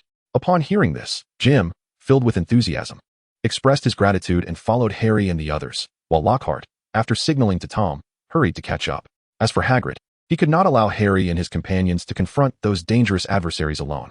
With everyone else departing, the little bat grew anxious. She had never encountered such exhilarating circumstances. Observing the eager Lenore, Tom, recalling how obedient the elder bat was, decided to offer his protection. If you find yourselves in trouble, seek me out. Or you can call for Nagini as well. I adore Tom the most. Lenore exclaimed joyfully. If it were my father, he would never allow me to face those ruffians. Batgirl, don't you think your term of endearment is a bit too familiar? Karen remarked disapprovingly, casting a glare at Lenore. If the situation had been different, she would have certainly educated the young bat on how she single-handedly dealt with a juvenile fire dragon. Upon arriving at the inn's lobby, an unusual armored vehicle shattered the magical barrier at the entrance and crashed through the door. The vehicle, though antiquated in design, possessed extraordinary power due to the enchanted circuits engraved upon it. Several fairies leaped from the armored car, quickly dominating the lobby along with dozens more that followed closely behind. At that moment, the guests were sequestered in their rooms, leaving only a handful of vampire servants still at work in the lobby. For this group of fairies, Controlling the entire area was remarkably effortless. Fairies? Karen, who had rushed over, felt perplexed. He couldn't recall any grievances with these creatures, and they appeared entirely ordinary, showing no signs of coercion. But why would they assault his inn? Puzzled, he nonetheless felt compelled to teach these intruders a lesson. It had been too long since he had taken action. Did they truly believe that any stray cat or dog could trample through his domain without consequence? The fairies in the lobby had yet to react when they caught a glimpse of a shadow darting past. Boom. In an instant, Karen had seized the leading fairy and pressed him against the wall, causing significant cracks to mar the surface with his formidable strength. It's him. Quick, capture him. Hearing this, Karen was taken aback. Were they here to apprehend him? What a ridiculous notion. The furious vampire turned, his eyes wide with rage. And upon locking gazes with the fairy's crimson eyes, they all fell into a dazed stupor. The hypnotic abilities possessed by elder or powerful vampires are formidable enough to rival the soul curse among the 3 unforgivable curses. The enchanted fairies wielding their battle axes and massive hammers struck at their comrades, seemingly anticipating this chaotic scene. Though the reason behind their pursuit of a formidable vampire remained a mystery, their audacity indicated they were well prepared. Suddenly, with a resounding bang, an unknown entity erupted, filling the air with a peculiar mist. Upon inhaling this distinct scent, Carlton weakened, unable to maintain the hypnosis, which allowed the fairies to regain their senses. Quickly, subdue him first, then capture him. The fairies shouted as they raised their silver battle axes to strike at Carlton. At that moment, a voice echoed from the back of the hall. Garlic? Who the hell has been consuming garlic? Did they eat it by the ton? It reeks. Harry and Malfoy, arriving breathlessly, shouted amidst the stench, then transformed and charged toward the fairies attacking Carlton. Fairies? I've always said these creatures are no good. To be honest, you remind me of someone, but I'd rather not recall him. Despite the distraction, Harry and his companions maintained their fierce combat prowess. The fairies, with their robust physiques, were no match for Harry and his allies, yet their specially forged weapons posed unexpected challenges. The sharp silver axes were overwhelming, while the concussive war hammers were equally terrifying. At least for both Harry and Malfoy, engaging them directly yielded no advantages. I shall assist you, a youthful blonde man exclaimed as he leaped toward one of the fairies, delivering a kick that missed its mark. Undeterred, he quickly retreated 2 steps, produced a small green object, and struck a pose he had premeditated. Transform. A brilliant green light illuminated the hall. I shall take your place and punish you. Sailor Green Jim Johnson, making his entrance. Though Jim felt a tinge of shyness in his green Lolita dress, the immense power within him and his excitement at becoming a superhero banished any lingering embarrassment. With a shimmering green sword materializing in his hand, he struck at the back of a fairy, landing 2 swift blows. This sudden ambush caught the fairy off guard, and in retaliation, it swung its massive hammer in fury. However, emboldened by his successful sneak attack, Jim fearlessly parried with his sword. Bang! The sword slipped from his grasp, and Jim was sent flying. Lacking magical power, the enhancement from the treasure box was insufficient compared to Harry and his allies, and it was no surprise that Jim found himself at a disadvantage.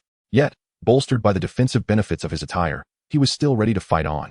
Chapter 235, The Capture of the Great Intelligent Races, Lanrock's Conspiracy. As Jim beheld the fairy charging toward him, brandishing its colossal hammer, a wave of alarm washed over him. He bore the agony of his wounds, rolling to evade the colossal hammer hurled by the fairy. Swiftly, he extended his hand, summoning a green longsword that flew into his grasp. You wretched little imp, prepare to face me. Jim thrust the blade into the fairy's abdomen, the sharp edge piercing through with success. The searing pain in its torso, coupled with the provocation, only fueled the fairy's fury. However, the unfortunate truth was that its injuries had severely hampered its agility. Jim keenly observed this, and a spark of inspiration ignited within him. Much like a superhero from the silver screen, he believed that even with lesser attributes, victory could be his through skillful maneuvering. With renewed determination, Jim charged once more, only to be sent sprawling by another mighty blow. Perhaps a more subtle approach suits me better. He resolved to adopt a more cautious strategy, avoiding direct confrontation with the fairy and opting for a more measured approach. Unless his opponent was gravely wounded, he would not be greedy for strikes. Before long, Hagrid's imposing figure emerged into the hall. A glance revealed Harry and his companions struggling under the onslaught of the fairies. Harry, over here. Hagrid shouted as he charged towards them, wielding his little pink umbrella to swat nearby fairies aside. While he possessed some magical abilities, his proficiency was not particularly high. However, the strength bestowed upon him by his giant lineage rendered him immensely powerful, significantly enhancing his resistance to magic. In the face of these fairies, Hagrid was able to dominate effortlessly. Yet, for those fairies at a distance, he still relied on his pink umbrella to cast spells. Upon Hagrid's arrival, Harry and Malfoy instinctively exhaled in relief. These fairies were no trifling adversaries. Being a magical race, they were formidable, especially the adult fairies equipped with their crafted magical weapons, rivaling the strength of seasoned wizards. "Hey, what are you lot doing here instead of guarding your Gringotts? What do you intend to achieve?" Hagrid exclaimed, hurling one fairy out of the inn with considerable force. He was aware of the fairies' history of rebellion, yet they had been relatively subdued for years. What had prompted this sudden surge of activity? Although they were not attacking the wizard's territory, such actions were undoubtedly suspicious. The fairies had abandoned their troves of gold to stir up trouble, which could not help but raise questions. Yet, the fairies offered no reply to Hagrid, their eyes gleaming with newfound interest at the sight of the giant. A giant? Is he the target? No, too short. He isn't a pure-blood giant. No need to capture him. In mere moments, the fairies' initial intrigue transformed into fury. Then let's eliminate him. Upon hearing their words, Hagrid's expression darkened considerably. Although the motives of these fairies remain a mystery, and their desire to capture pure-blood giants is perplexing, one thing is certain. Taking my life is no simple feat. Hagrid brandished a small pink umbrella, wielding it as a weapon against the encroaching fairies, and with a swift motion, he sent several of them flying.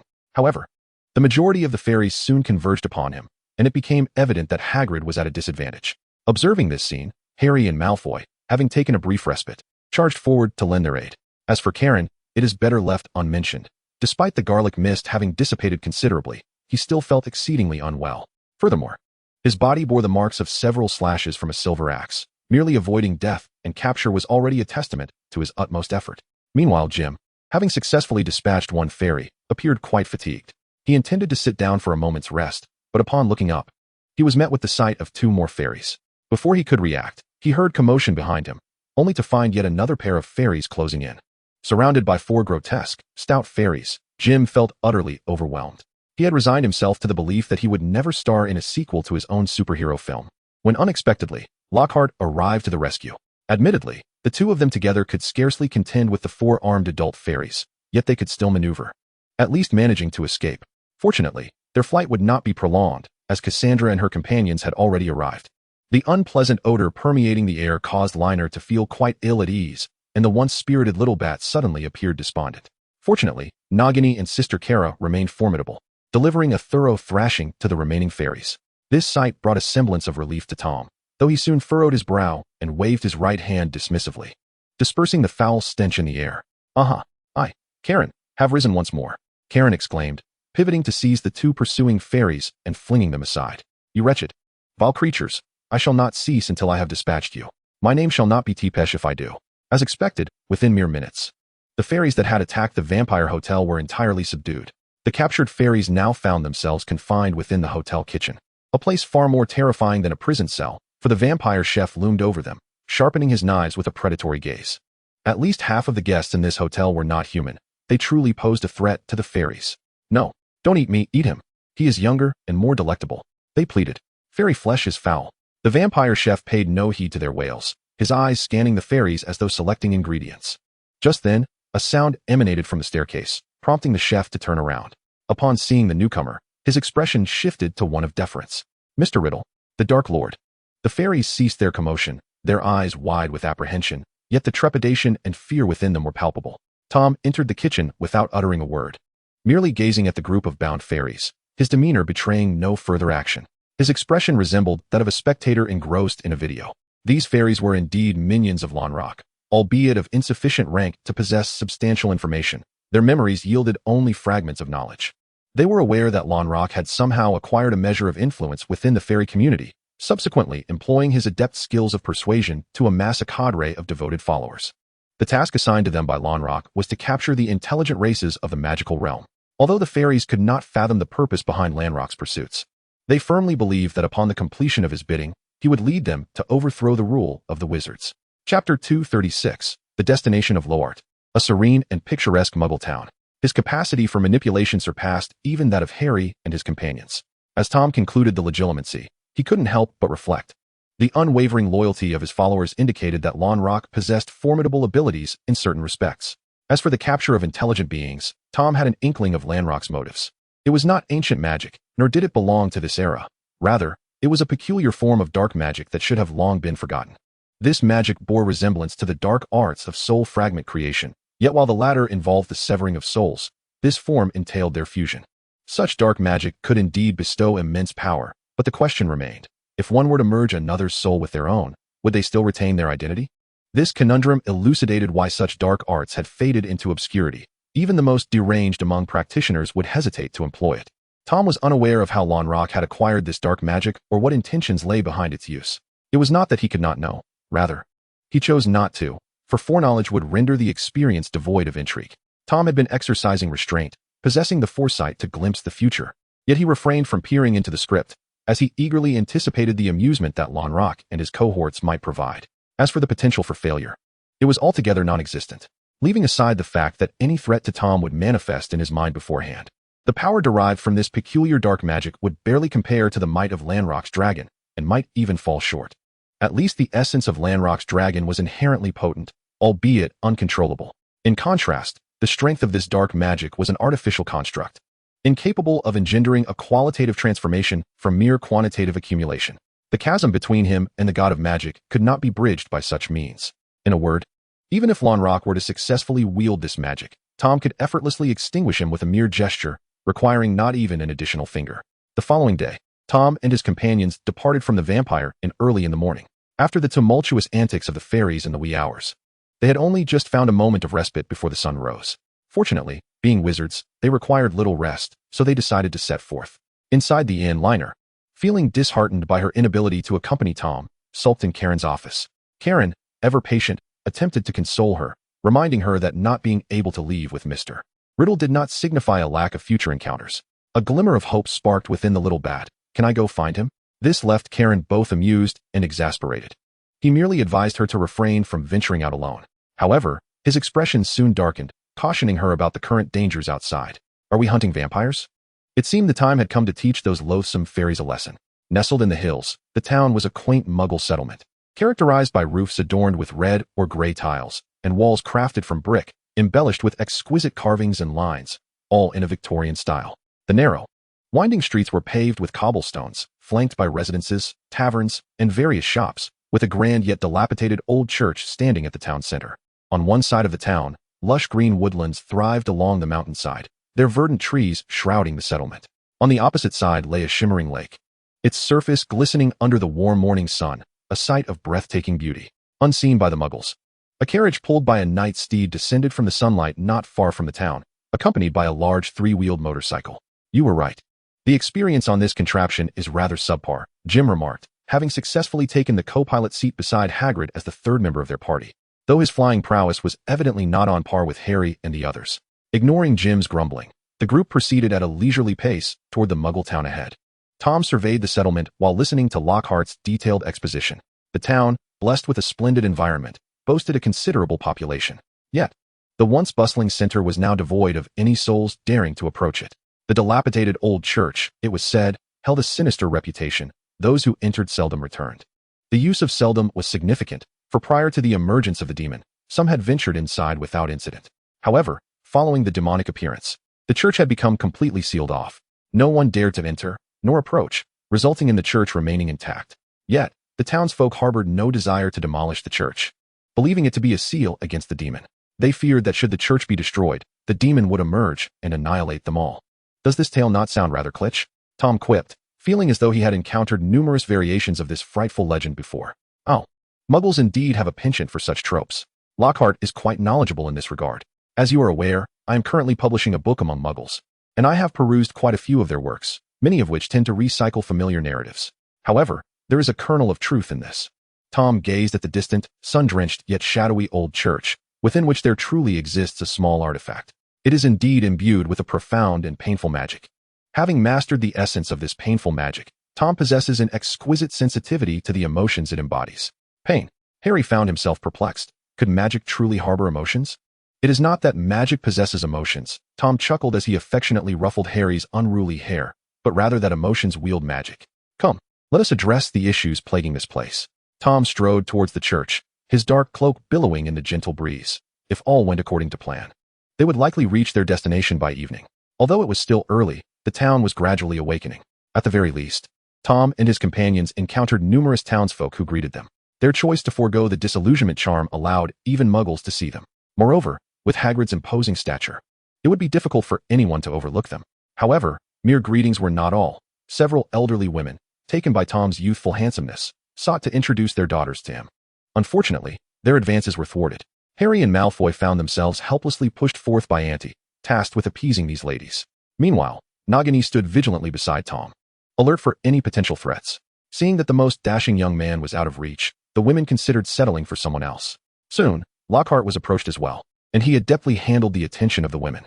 His dazzling smile, accentuated by his gleaming teeth, effortlessly endeared him to the matrons. In Chapter 237, The Half-Dead Witch, The Fury of Momo, with Lockhart leading the charge, Harry and Malfoy, who were initially disregarded due to their youth, found themselves completely liberated from the clutches of the women. The only remaining young man in their party who had not faced any harassment was Jim, who, in light of the situation, had grown remarkably calm. Truth be told, Jim felt a twinge of envy watching Lockhart bask in popularity, even contemplating emulating him to promote his own charms. Alas, upon recalling his experiences as the cookie boy, he became disillusioned. It might also be that the treasures these women showcased did not quite align with his desires, especially when compared to Liner. Regrettably, the cookie boy in his adolescence would not dream of a vampire lady. With Lockhart diverting the attention, the path to the church lay clear before them. Moreover, Lockhart's ability to extricate himself from such situations was remarkable. With just a few clever words, he deftly led the ladies away, proving himself to be a true charmer. As we approached the vicinity of the church, the crowd gradually discerned the imposing, albeit dilapidated, structure before us. While its darkness and where were undeniable, it exuded an air of grandeur befitting a high-ranking cardinal. One could not help but wonder who had erected such a monument in this remote location. I must advise you to refrain from venturing any closer. A passerby, witnessing Tom and his companion's intent to enter the church that sealed the demon, urgently implored them to halt. Perhaps unaware that this place harbored. Very well, we acknowledge the demon, but this gentleman, Lockhart expertly maneuvered into the conversation, effortlessly disorienting the other party with his words until they forgot their initial purpose. The entire church, save for the new lock, was steeped in antiquity. Malfoy gazed at the new lock lying on the ground and the decayed doorframe, falling into a contemplative silence. Creak. The ancient church doors creaked open, releasing a wave of musty, damp air laced with the scent of decay. Harry, who had opened the door, was momentarily overwhelmed, but thankfully, the noxious odors dissipated once Tom entered. Wow, it must have been quite beautiful in its heyday. The interior of the church dazzled Jim. Even with the encroaching greenery, the once resplendent frescoes remained tall and vivid, and sunlight streamed through the dust-laden stained glass. The wide nave, complete with a pulpit and neatly arranged benches, still bore witness to its former glory. Indeed, it was exquisite. Even Hagrid, with his penchant for robust aesthetics, couldn't help but marvel at how muggles occasionally grasped the essence of such artistry. Did I miss something? At that moment, Lockhart, who had also entered, began to survey the church's decor, noting that it wasn't half bad, albeit a bit too antiquated. Otherwise, it would serve as a splendid venue for my new book launch. Mr. Lockhart, one might find oneself on a cross for such remarks in the presence of the devout. Jim felt a retort bubbling within him, yet, not being a devout follower himself, he ultimately refrained from voicing it. Nonetheless, even if he had spoken up, it would have been futile for Lockhart. The notion of muggles wanting to crucify wizards seemed entirely reasonable. Tom, it appears the object we seek is not here. Nagini sensed no magical presence in the surroundings. Tom pointed upward, affirmatively stating, yes, it resides above us, in the bell tower atop the church. There hung an ancient bell of considerable size, its resonance likely capable of echoing for miles when struck. Beneath the suspended bell lay an eerie coffin, shrouded in green vines. Its dark exterior, adorned with red accents, radiated an aura of death, as one would expect of a coffin. Yet, the encircling vines bestowed a touch of vitality upon it. Is this it? Cassandra inquired curiously, gazing at the coffin. Is this the demon you spoke of? I am uncertain. I heard it from others. Loart, too, had not anticipated this turn of events. However, given the current circumstances, it seemed that the demon could only be the entity confined within the coffin. Moreover, this coffin was evidently no ordinary object, despite the absence of any discernible magical aura. Yet, Tom had previously stated from a considerable distance that there was a malevolent magic permeating this place. This could only imply that the coffin was effectively shielding the anguish-laden magic contained within. Should we pry it open? Harry mused, stroking his chin, curious yet apprehensive about the contents within the coffin. You go ahead, Scarhead, Malfoy exclaimed without hesitation, patting Harry on the shoulder. If you get bitten by whatever's inside, I shall surely avenge you. This coffin will be perfect for you when the time comes. I'll carry your casket back to Hogwarts. Do you ever think before you speak? Harry had grown accustomed to Malfoy's incessant chatter, and now was hardly the time for a physical altercation atop the clock tower. Just as Nagini was about to inquire of Tom, she noticed their adversary subtly raising his right hand, his index finger beckoning. Bang! The coffin lid suddenly flung open on its own, The entity within was revealed in all its ghastly glory. It was a corpse, a witch's remains, to be precise. A corpse? Cassandra was taken aback. Had the demon perished? Just moments ago, she had gripped her wand tightly, fearing an ambush upon the entity's emergence. No, to be precise, it had not fully succumbed to death. As Tom's words hung in the air, the desiccated figure abruptly opened its eyes, tendrils of black mist oozing forth. A cacophony of anguished screams ensued. Boom. The corpse transformed into a tempestuous mass of crimson-tinged black mist, violently shattering the tower's apex before soaring into the distance. What was that? Cassandra, still shielded by a luminescent barrier, found herself momentarily dazed. The sensation that entity had evoked was even more perilous than that of Annie, the juvenile dragon. In silence, Tom observed the chaotic black mist ravaging the clouds above. Silence. This entity, powerful yet enigmatic, instantly captivated everyone's attention.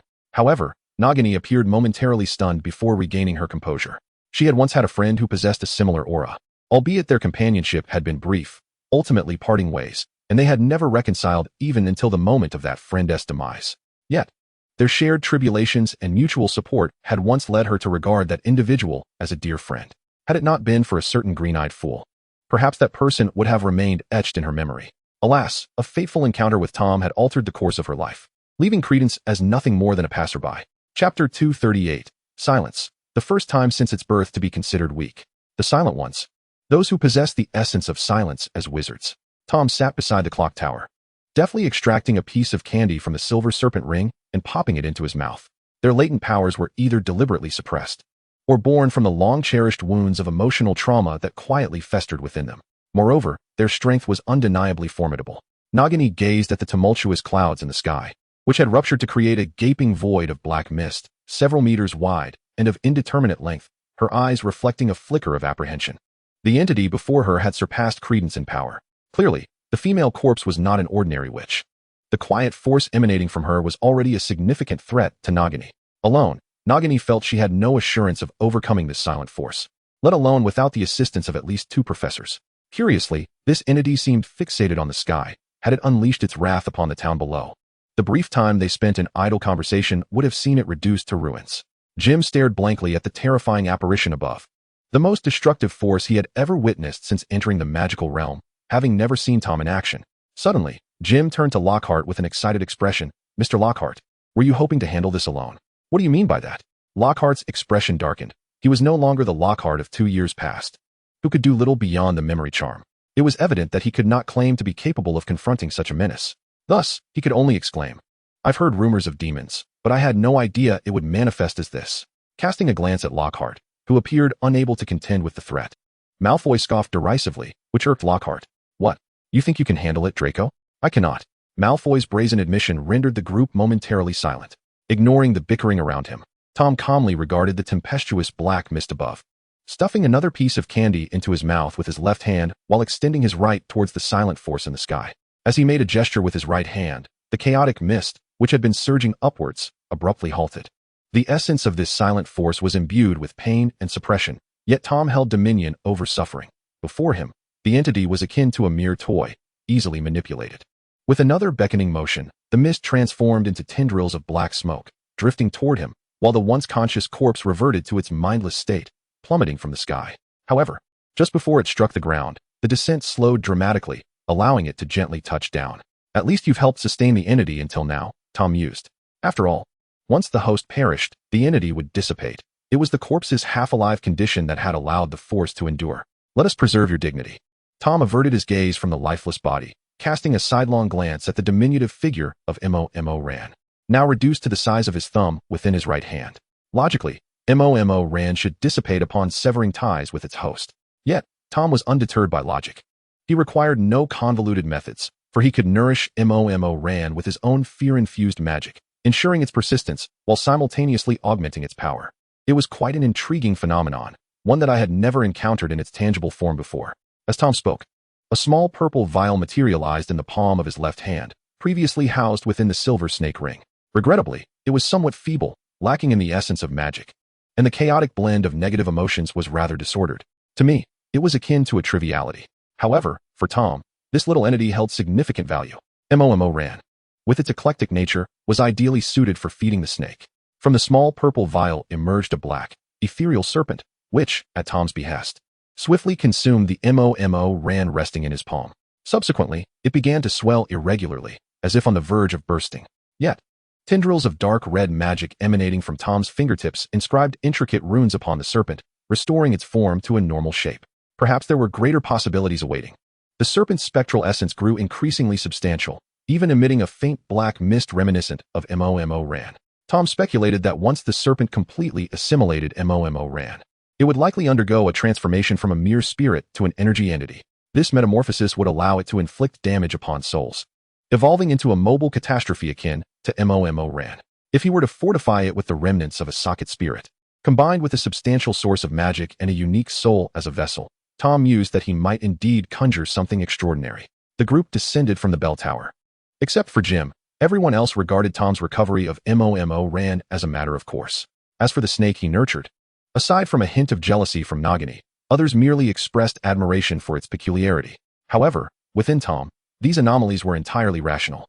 But should we truly return that corpse to the bell tower? Hagrid voiced his concern. Tom, you mentioned she wasn't dead yet? The uppermost level of the tower had been ravaged by MOMO ran, and even if a coffin existed, it would surely be exposed to the elements. She isn't dead, but she is near her end, her body decaying, her soul fragmented. No one in this world can save her. Except for me. Nevertheless, Tom had no inclination to expend energy rescuing a stranger, even having just usurped MOMO ran from her. Moreover, the only thing MOMO ran would bring to that broken soul was further anguish. As for the roofless clock tower, it seemed fitting to leave her there. Tom gazed upward at the unclouded sky, a realm he longed to embrace, a sanctuary of freedom for a soul that had once struggled in perpetual darkness. His words served as a modest consolation for her yearning. Nagini paused momentarily, falling 2 steps behind Tom, not doubting his words. The life of the female corpse was indeed a tale easily discerned by him. Yet, her unwavering belief in Tom's words softened her gaze upon his slender figure, revealing that despite his pride, he truly was one of the kindest souls in this world. Chapter 239. Farewell, Arrival at the Giant Tribe of the Scottish Highlands. The recently emerged figure from the church steeple, Murmurs, was naturally observed by the townsfolk, who mistook her for the demon sealed within the church.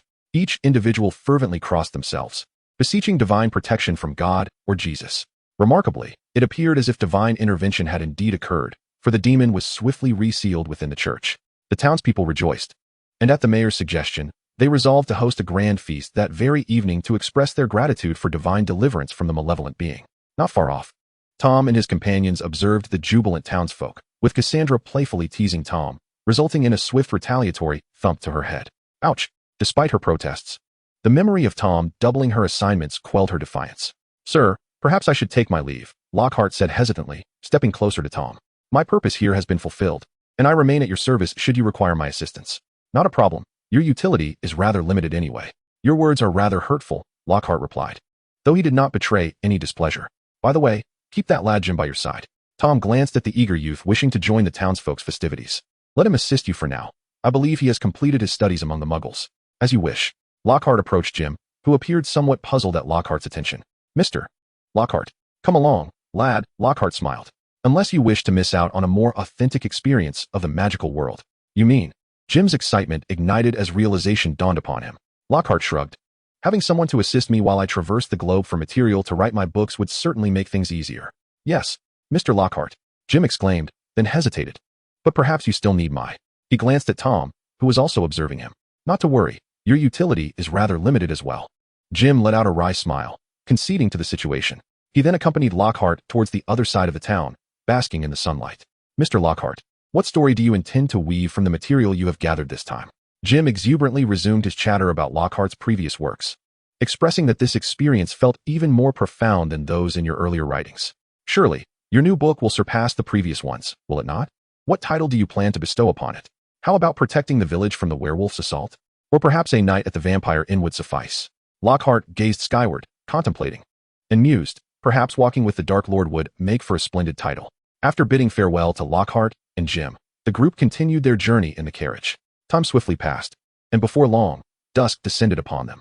In the Scottish Highlands stood a majestic peak, their destination, where the giant clan conducted their ceremonial rites. The summit of this mountain featured a vast depression, the very site of the giant's rituals.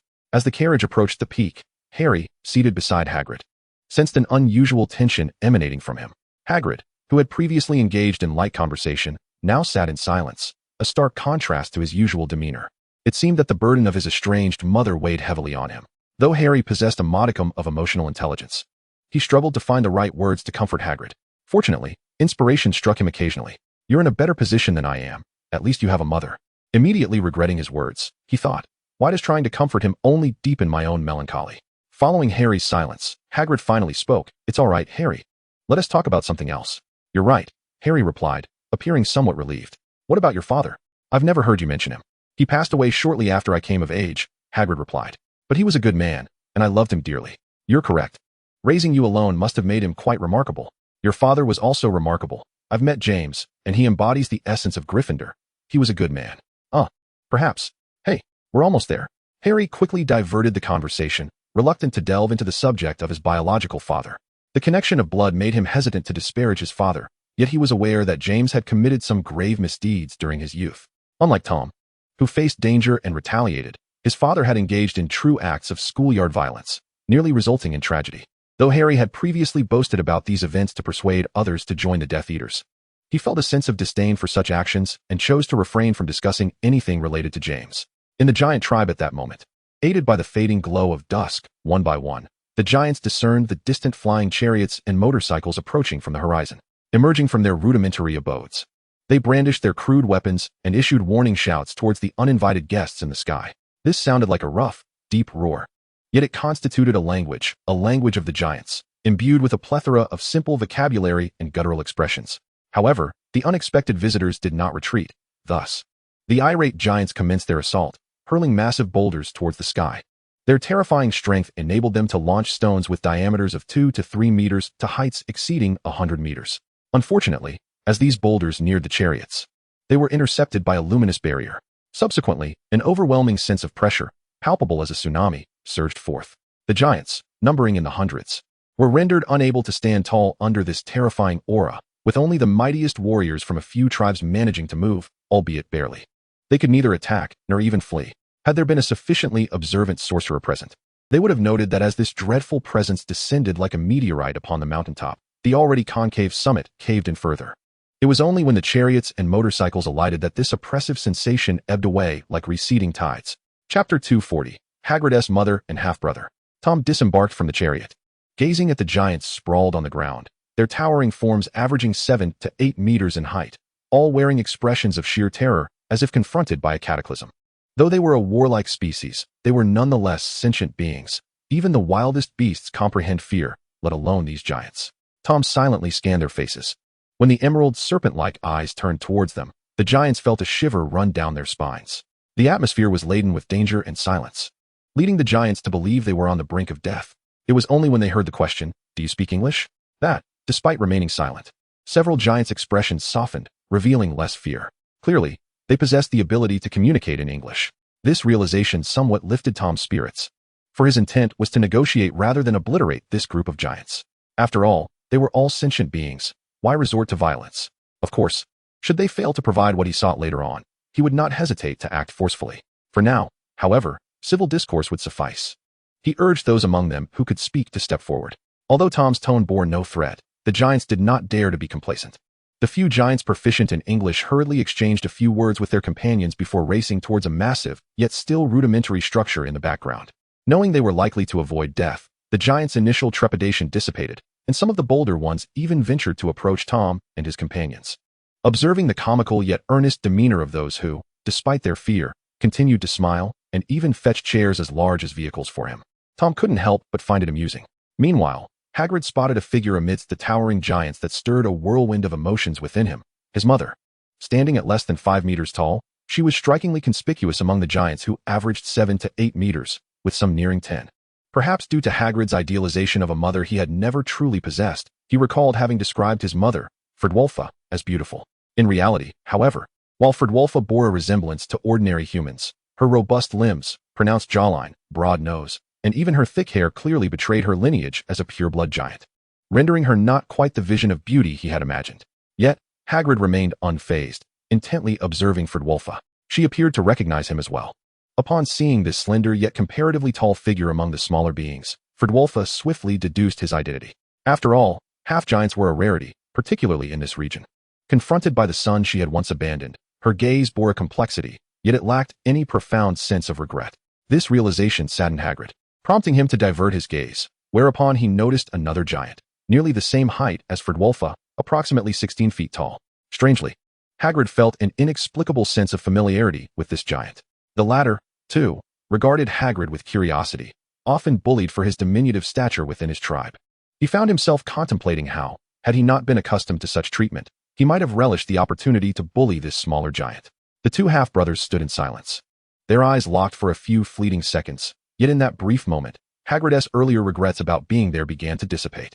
Though his biological mother may not welcome him, he still had other kin.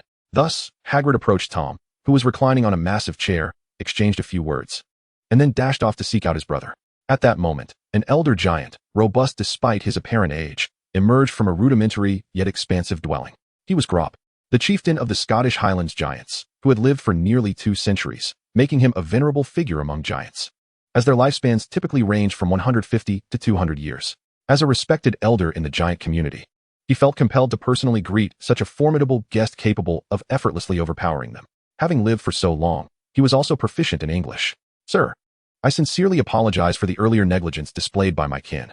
We were unaware of your purpose in visiting our tribe," Grop stated, inviting Tom into his abode for a conversation while expressing his apologies for the previous affronts. Should anyone witness the notoriously irascible giant chief behaving in such a manner, they would surely be left astonished. However, this was merely a helpless decision on Gregor's part. Having battled for many years, his temperament was far from amiable. Yet, having lived for so long, he was also a shrewd individual, aware of when to temper his foul mood in the presence of certain individuals. It was nothing significant. He simply required their assistance. Tom, enshrouded in swirling black mist, floated beside Gregor, maintaining an equal height. Behind them, Harry and his companion struggled to keep pace, their short legs flailing in a comical manner. This was not the case for Cassandra and Nagini, who could also perform the flying spell. Harry and his friends envied them, vowing that once their magical prowess was sufficient, they too would learn the art of flight from Tom. As Gregor heard Tom's request, he instinctively sighed in relief. If it was merely a request for assistance, he could assure Tom that the giant would exert every effort to aid him, treating it as compensation for previous offenses. "Let us sit down and discuss this. I am still unaware of your name." "Tom Riddle." "Ah, that is my name." Tom looked calmly at Gregor's incredulous visage. "Is there a problem?" "Of course not." Though inwardly, Gregor thought otherwise. The Dark Lord, he mused, where had such a formidable wizard emerged from? This was troublesome. The Dark Lord might possess an even worse temperament than his own. If a disagreement arose, whom would he turn to for reasoning? Though giants were not particularly fond of reasoning in the first place, Gregor felt a mixture of resignation and relief. Fortunately, he had learned the identity of his companion, and he could exercise caution moving forward. It was also somewhat understandable, given that the giants lived far removed from the wizard's territories. Here, one would not find anything akin to the Daily Prophet. He had only heard Tom's name from other wizards. He recalled having once dismissed the notion of a human wizard being touted as the Dark Lord, even boasting that he would remain unfazed should the Dark Lord come knocking. After all, giants were born warriors, unafraid of any challenge. Moreover, what could one solitary wizard, no matter how powerful, truly accomplish against them? Yet now, he could see the truth. Tom was indeed formidable. Chapter 241. The Truth of the Giant Sacrifice, the Slumbering Barrow. Gregor's dwelling was a simple construction of wood and stone. Aside from some basic furniture, it contained little else. The decorations were merely bones of animals and even magical creatures, adorned with rudimentary carvings. Naturally, there were no luxuries such as tea or coffee in the giant tribe, though simple fruits were available, plucked along with their branches. Looking at the bare branches on the ground, Tom could envision the giants consuming fruit as if they were skewers. Gregor presented a bundle of branches still adorned with leaves and fruit before Tom. "Now you may tell me what assistance you require. Take your time." Tom casually plucked a bright red-orange fruit from a tree, known as the European rowan berry, which muggles often use to make jams, though it can be consumed raw as well. Upon tasting it, he found it rather unpalatable. The texture was mediocre, and the flavor leaned towards sour with a hint of bitterness. Were it not for the abundant yield of its fruit, even giants might not have bothered to harvest it. After just one bite, Tom refrained from eating more and inquired of Grolg. "Before that, I am quite curious about something." "Do go on," Grolg replied. "I have heard that you hold rituals here." "Indeed, that is correct." Grolg was not surprised that Tom was aware of this. Otherwise, they would not have sought out the giant tribe. Tom nodded slightly, and then looked up to ask directly, "Whom do you honor in your rituals?" This left Grolg somewhat perplexed, ultimately concluding that Tom was simply inquisitive. "Have you heard of the great deity Baylor? He is the god of giants." worshipped by our kind for generations.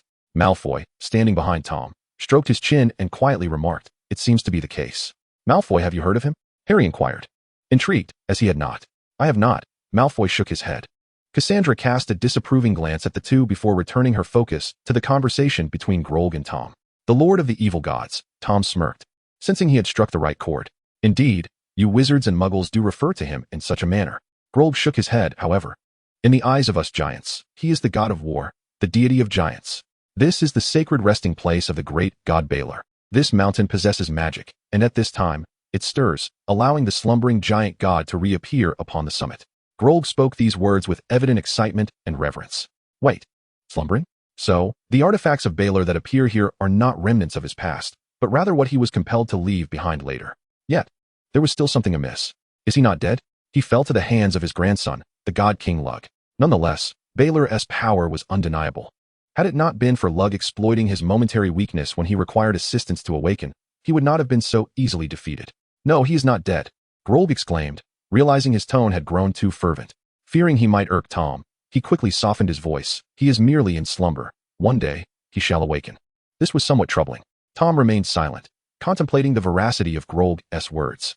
In truth, upon arriving here, he had attempted to sense the location of the treasure. However, this mountain was peculiar. It dampened his perception. It seemed Grog's assertions might indeed hold merit. But how could he retrieve what belonged to the slumbering Baylor? Steal it? That seemed unlikely to succeed.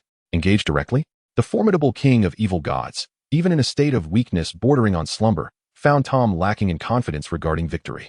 Moreover, given Barol's divine power, Tom knew his magical runes could never vanquish such an entity. The situation was indeed precarious. Nevertheless, Tom harbored no thoughts of surrender. He inquired about the timing of their sacrificial rites. "At dusk tomorrow," replied Glorg. Honestly, as there was little to conceal, Tom would inevitably learn of the ceremony once it commenced. "I intend to remain and observe your rituals," Tom asserted with an air of firmness that left no room for questioning. Glorg paused, grappling with his thoughts, and eventually cautioned. "However, sir, it is not our desire to impose, yet you may need to adhere to certain protocols during the event." Tom remained silent.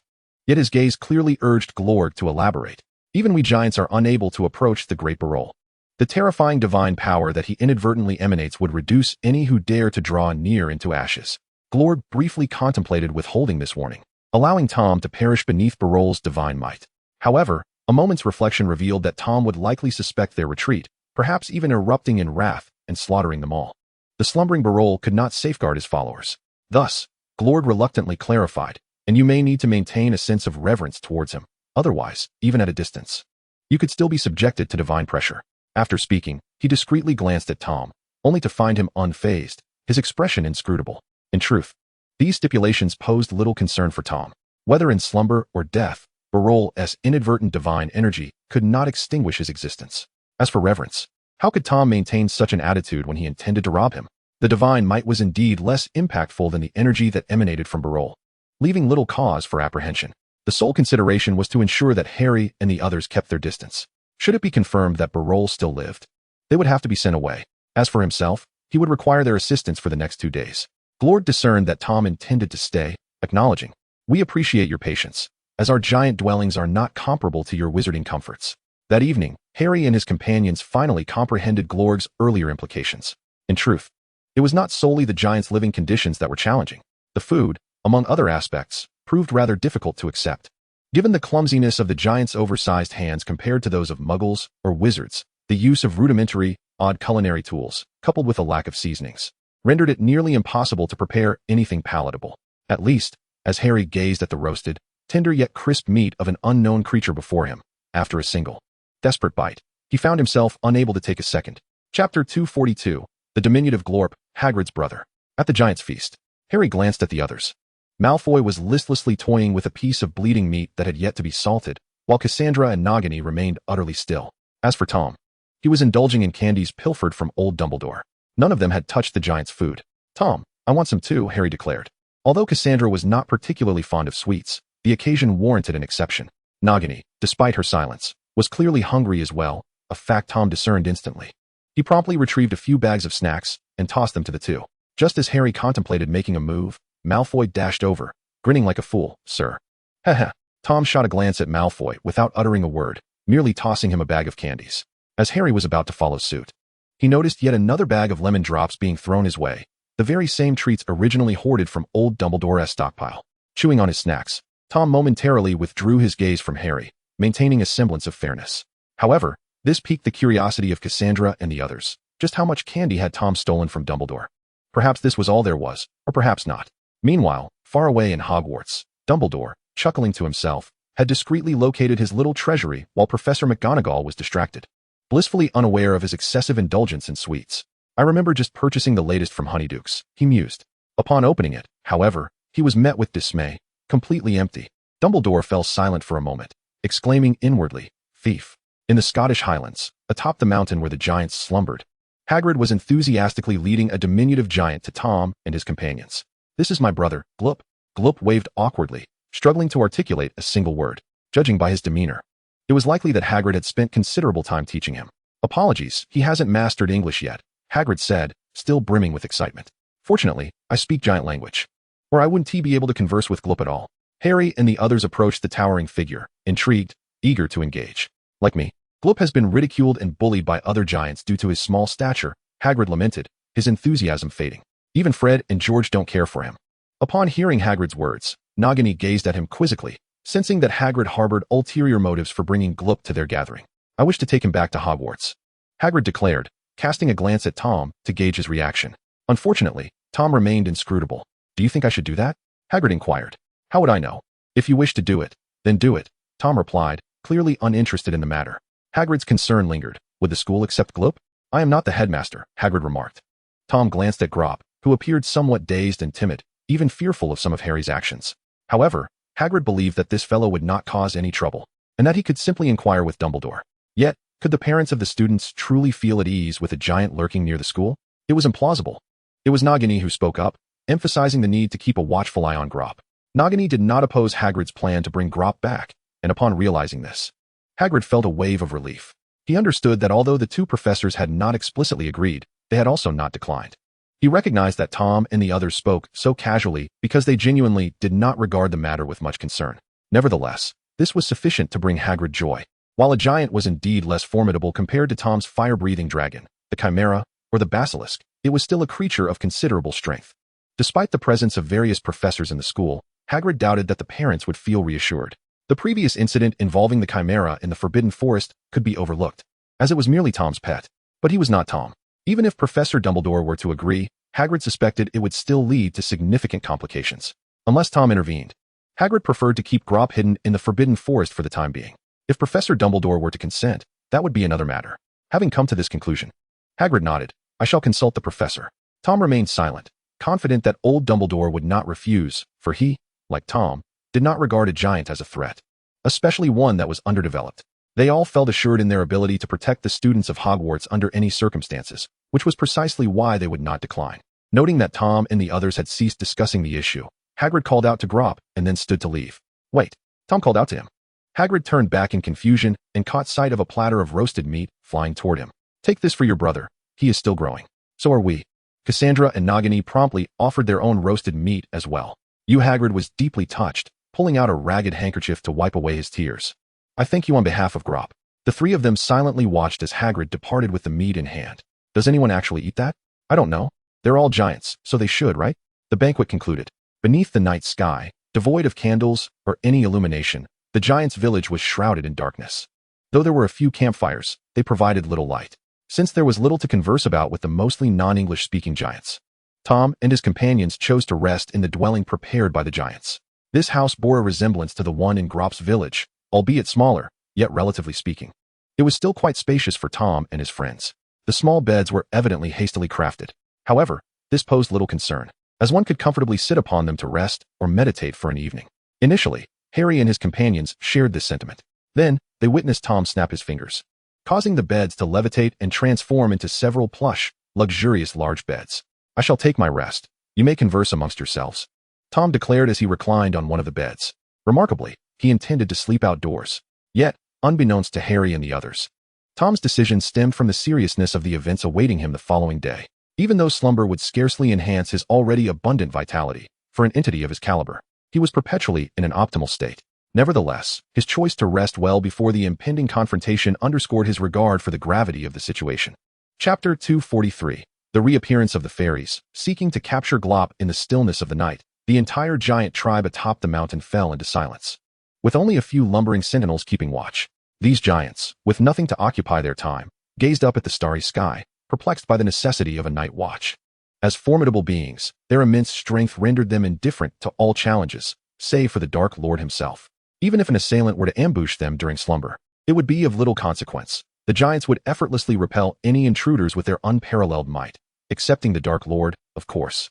Moreover, given that the tribe resided at the mountain's summit, any would-be attackers would find it no easy feat to reach them. Thus, they deemed the concept of a night watch utterly superfluous. Meanwhile, on another side of the summit, a group of diminutive fairies stealthily ascended. Aware of the giants' nocturnal sentinels, they refrained from flying to the mountaintop, as even the cover of night would render them conspicuous. Their mission was merely to abduct a giant, not to engage in combat. The giant tribe was far more formidable than the Vampire Inn, posing a collective nightmare for the fairies.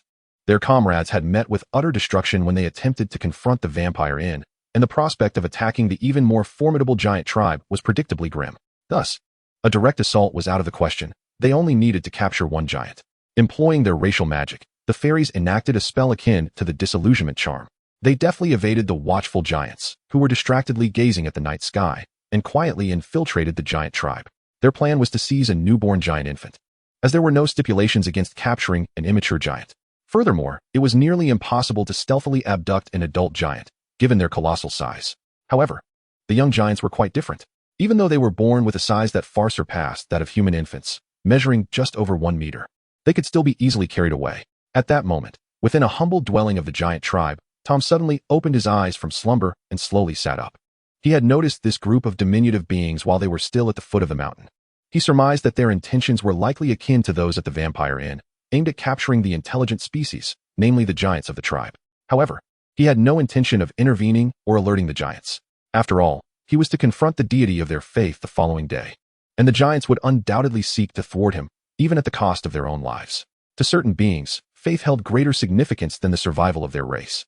Given that a conflict was inevitable, Tom naturally had no desire to assist. Had he not been mindful of his limited understanding of the rituals and parole, he might have obliterated the giant tribe immediately after conversing with Glorg. Not even Hagrid's mother would be spared, although he was not as deranged as the socket elf. Tom's ruthlessness was never to be underestimated. Perhaps he might consider sparing Glop, as he had observed that Glop seemed somewhat dull-witted. Furthermore, having been bullied by the giants for so long, Glop's heart likely resided far from the giant tribe. If he did not act foolishly and seek trouble, Tom harbored little interest in slaying a weak giant. The same applied to the other giants. If they did not provoke him, he had no inclination to kill them either. However, the likelihood of them refraining from foolishness was nearly negligible. At the sound, Tom turned his gaze to the bed beside him where Nagini lay. "What's the matter? Didn't you say you wanted to rest?" Nagini inquired, a hint of confusion in her eyes as she regarded Tom's glowing emerald gaze. "I'm merely observing," Tom replied, gently shaking his head as he tapped his fingers on the surface of the bed. The surrounding space rippled like droplets falling onto a lake's surface.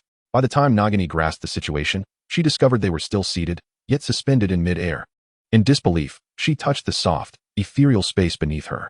"You are still on the bed. The position hasn't changed," Tom explained as he glanced downward. "I have merely altered our perspective. What sort of magic is this?" Although Nagini was no stranger to the extraordinary, she followed Tom's gaze and saw several diminutive, nearly transparent figures below. Fairies? She recognized their identity, only to realize she had spoken a tad too loudly. "It's fine. They cannot hear us," Tom assured her as he shifted their viewpoint. Immediately, Nagini discovered that they had arrived near the fairies, observing their actions with clarity. At that moment, the group of fairies was quietly watching the houses near the Grorg family, climbing windows and peering through door cracks. Nagini, aided by the window, glimpsed what was inside the house. Were those not the newborns of the giant clan? Were they intending to capture these newly born giants? Indeed. However, several giants inside remained vigilant. Surely, they could not succeed. Each race places immense importance on the protection of their young, giants included. As Nagini anticipated, the fairies soon ceased their observations. This would not do. Those large beings were too watchful. They whispered among themselves. Capturing them would undoubtedly create a significant commotion. Thus, they resolved to change their approach. Although the fairies had prepared potent sleeping powders extracted from certain magical plants for capturing the giants, it was evidently unrealistic to incapacitate so many adult giants at once. After distancing themselves from the original house, they began to focus on the younger giants. While still somewhat large, with their fairy strength and some special forged items, it was not entirely impossible with caution. However, they were not hasty. Instead, they proceeded with extreme care, ensuring they remained undetected while seeking their target. Fortunately, this mountain possessed magical properties that could obscure magical sensing, providing them substantial assistance. Tom and Nagini watched for nearly half an hour before the fairies finally identified their target. He was not as tall as the other juvenile giants, and his protection seemed minimal, as he was oddly placed in a dilapidated area. What a perfect target. Had he been ostracized by the other giants? Regardless of the reason, they decided to capture him. Chapter 244. The ceremony is about to begin. Barol is set to appear. Are they aiming to capture Glop? Nagini recognized the identity of the giant in their sights. This revelation surprised Nagini somewhat, but nothing more. Tom, what do you intend to do? Tom still had no intention of intervening. He preferred to observe. As for Glop, he was not familiar with him. However, go wake Hagrid. Even without the desire to act. In Tom's eyes, Glop was the only giant who, despite his foolishness, would not unwittingly cause him trouble. Thus, Tom harbored no ill feelings towards him. Since they had seen this, it would be best to leave it to Hagrid. Consider it a small favor for a colleague. The surrounding space transformed back to the house where they had initially been. They remained seated on the bed. Nagini dismounted from the bed and approached Hagrid, who lay by the door. It was somewhat amusing that Hagrid had to stay in a guest room upon returning home.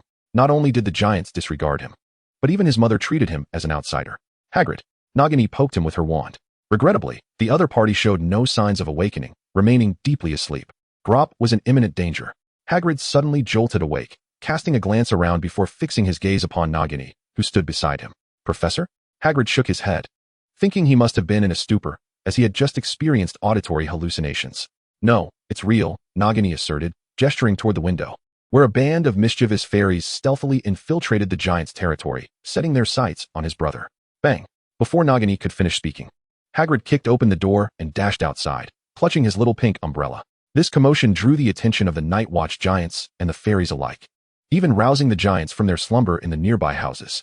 The fairies heard several thunderous roars in the giant's tongue. They refrained from speaking, hoping against hope that they had not been detected. Hey, you wretched little creatures, keep away from my brother. Realizing that the pink umbrella was pointing directly at them, the fairies understood they had indeed been discovered. This is bad. We must flee.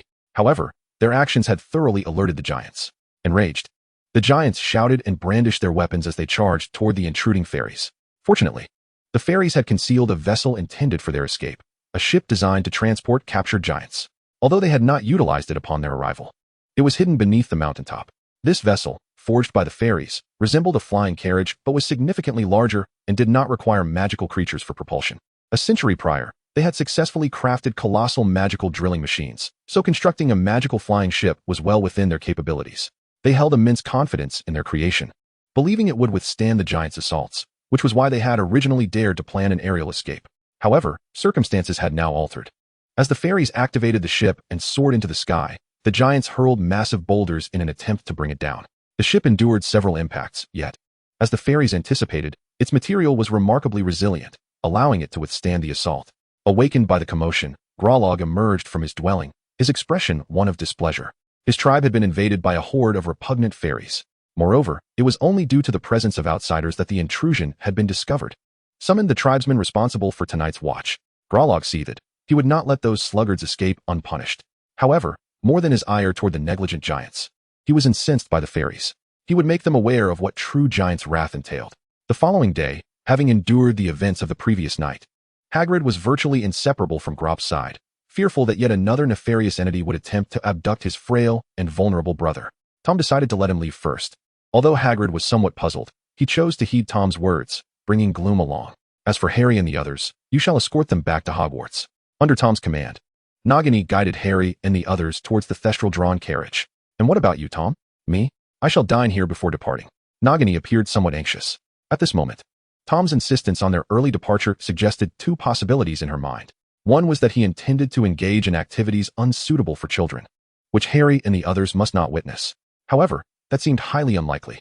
Thus, the only other option remained. Tom was about to undertake a perilous endeavor, one so dangerous that even he could not guarantee the safety of himself and others. Why not join us, Tom? Nagini sought to persuade him once more. Yet this time, Tom's demeanor was resolute, treating her like a pet snake, magically casting her into the carriage. Harry and his companions, feeling the weight of Tom's gaze upon them, dared not act recklessly and obediently boarded the carriage. Cassandra, standing beside Tom, observed their compliance with a nod of approval. She then turned her attention to Tom, her tone laced with anticipation. "What shall we do now?" Tom raised his hand, pointing towards the carriage. Cassandra covered her mouth with one hand, her eyes widening in astonishment. "Tom, you must join me." Like Nagini, Cassandra was also magically propelled into the carriage, where she was caught by Nagini. Subsequently, the carriage door closed automatically. Accompanied by the thestral shrill neighs echoing through the air, the enchanted carriage soared away towards Hogwarts. In the Giants' tribe, Grolg instinctively swallowed hard upon witnessing this scene. "Brother, you are leaving me with a sense of insecurity. We were meant to observe the sacrificial rite, yet you abruptly sent your companions away. Anyone could see that you are up to something." Grolg's expression was a complex mix of emotions until he caught sight of Tom turning to face him. Still smiling and maintaining a calm demeanor, yet his eyes appeared even colder. "Shall we proceed?" Tom flew to Grolg's side. "It should be nearing the time for the sacrificial event." "Indeed, that is correct." Unlike Tom's tranquility, Grolg's voice trembled with tension. Hearing Grolg's words, Tom nodded slightly. "That is good. Now lead me there." Grolg took a deep breath. Yes, the location of the Giants' sacrificial ceremony was at the very center of the mountain's summit, not far from the Giants' tribe. At that moment, Grolg's kin had gathered in droves, hundreds of colossal giants filling the vicinity, creating a spectacle from afar. Chapter 245. Is he still alive? No, he is already dead. The giants stood hundreds of meters away from the central position. The rowdy giants, a rare sight in their orderly formation, bore serious expressions that bordered on the comical.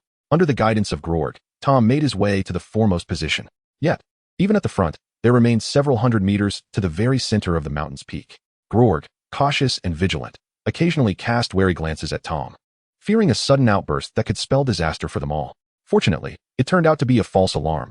Tom refrained from aggression, instead quietly awaiting the arrival of Barol. By this time, the afternoon sun had already dipped significantly. Grorg instructed the tribesmen to bring forth the prepared offerings. Tom surveyed the offerings, noting that most consisted of ordinary animals, with a few mystical creatures among them. However, without exception, they were all still alive. Most were bound, some severely injured with broken legs or still bleeding, yet they clung to life. As time elapsed, the twilight's glow descended, casting a golden hue even upon the clouds at the mountain's summit. Suddenly, without warning, the entire mountain began to tremble. Tom noticed the golden clouds above starting to disperse, as if something forbade them from lingering overhead. At the very center of the peak, the dark earth began to ripple like liquid. Tom had long observed that despite the high altitude, there was not a trace of snow. Yet, this was no cause for lamentation, as such anomalies paled in comparison to those witnessed during the unsealing of the Lomlock Dragon. However, this did not imply that whatever lay here was weaker. The unusual stillness caused Tom to furrow his brow, as two possibilities emerged. One was that Barol was indeed dead, completely so, with even the remnants of divinity nearly vanished. The other was that Barol retained consciousness, capable of suppressing his own aura. The notion that something other than Barol, perhaps an artifact of immense power, was at play was utterly implausible. No artifact could entirely obscure its own presence.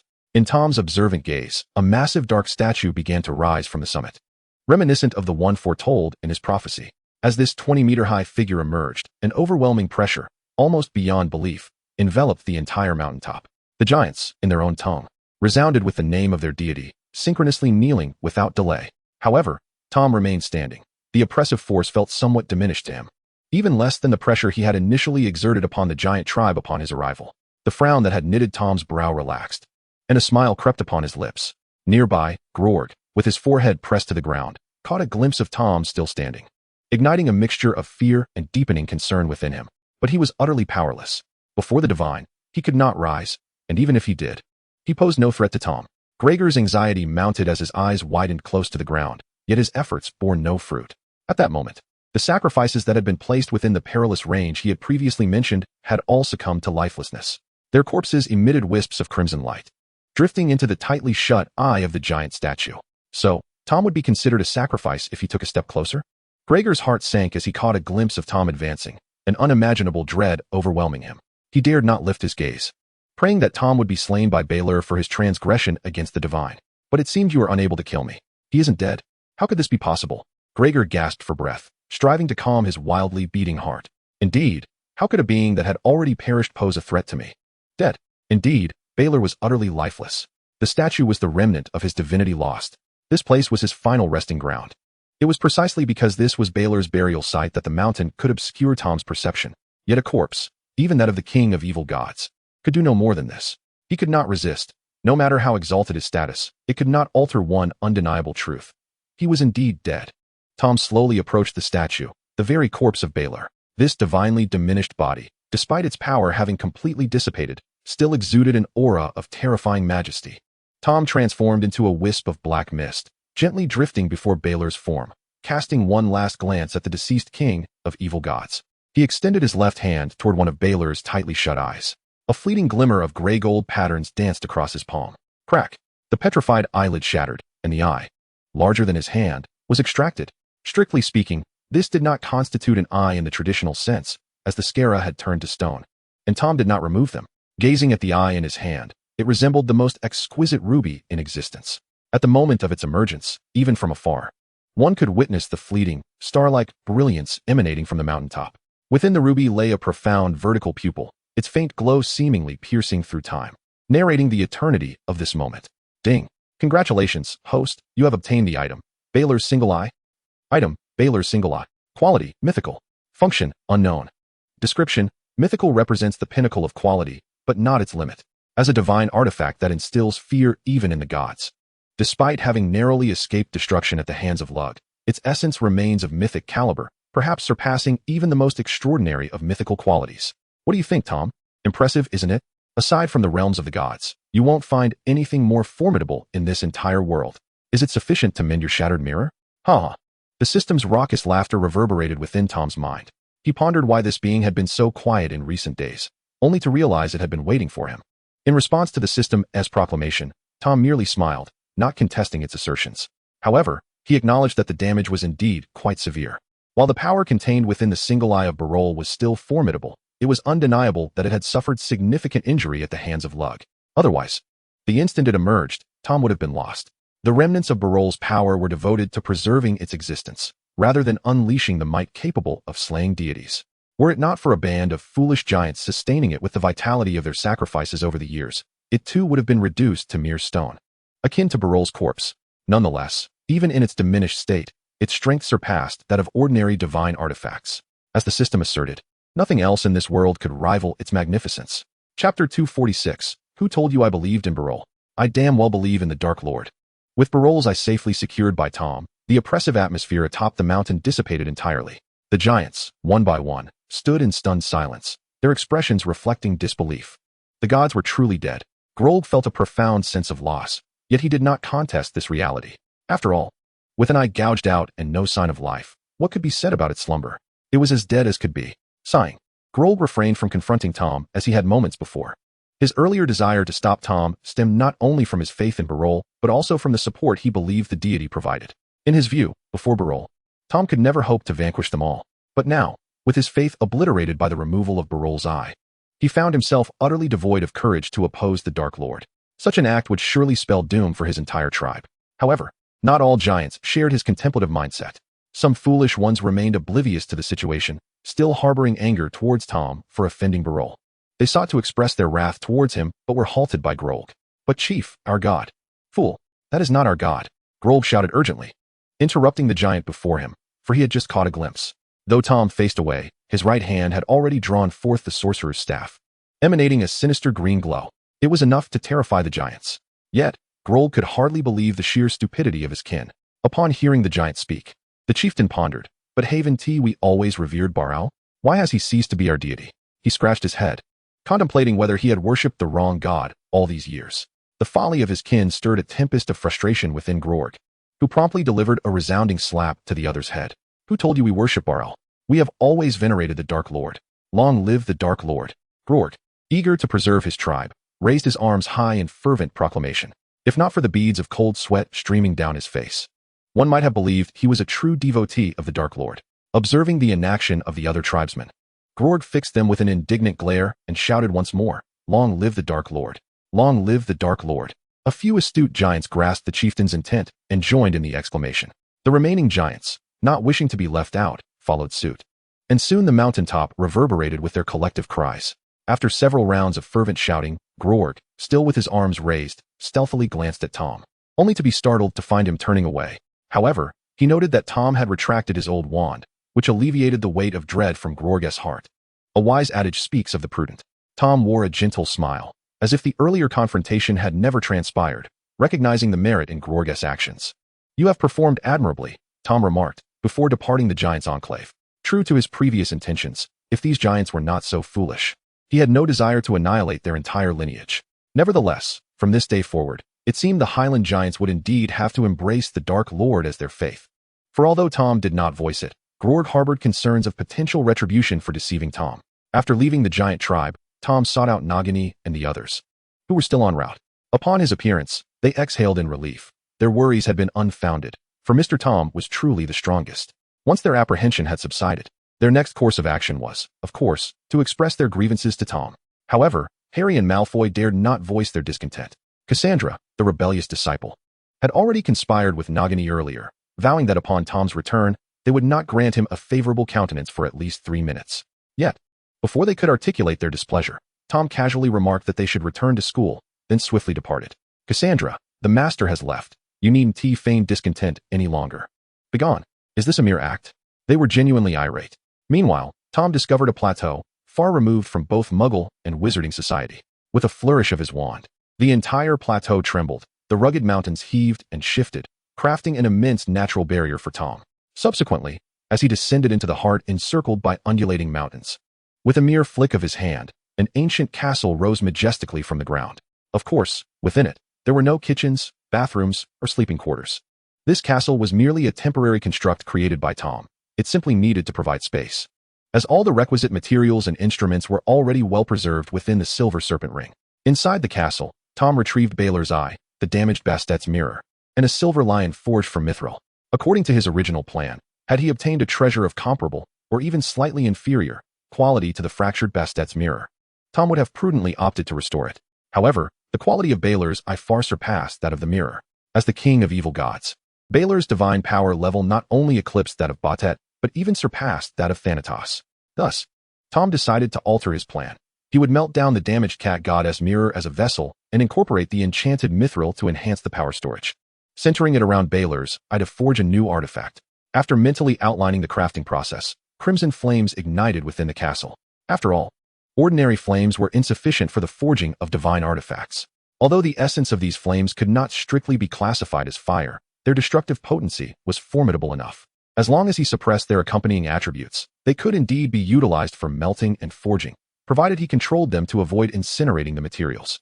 Under Tom's command, the crimson flames enveloped the mithril lion suspended in midair, melting it into a silvery liquid. The molten silver, under the influence of magical power, was shaped into ordinary metal strips, which Tom then forged into an enormous silver chain using elven craftsmanship. He subsequently melted down the damaged Bastet's mirror, transforming it into droplets of golden liquid. Seizing the opportunity while their power had yet to dissipate, he employed alchemy to affix them to the silver chain. The enchanted mithril, imbued with elven magic, could even preserve the divine power within, preventing it from fading away. Gazing at the floating silver chain adorned with golden patterns, Tom nodded in satisfaction.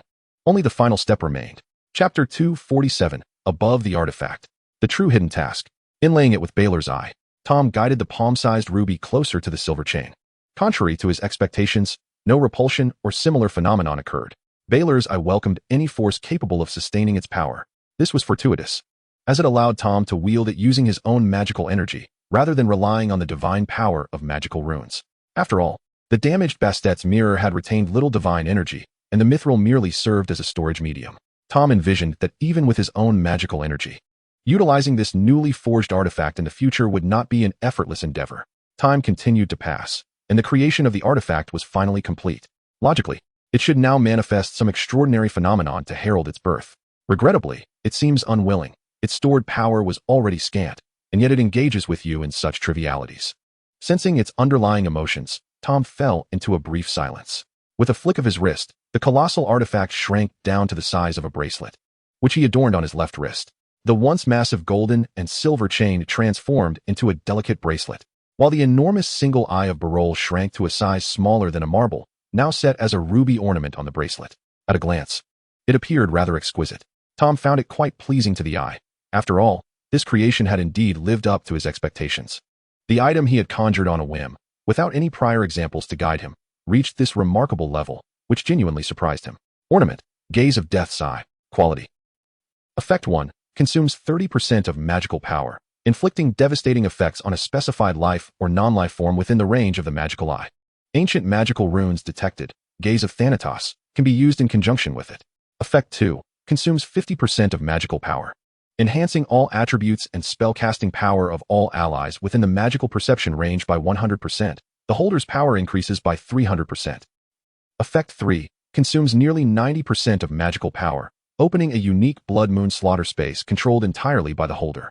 All entities drawn into this space are stripped of their powers, impervious to divine forces of the same level. A quality-surpassing myth.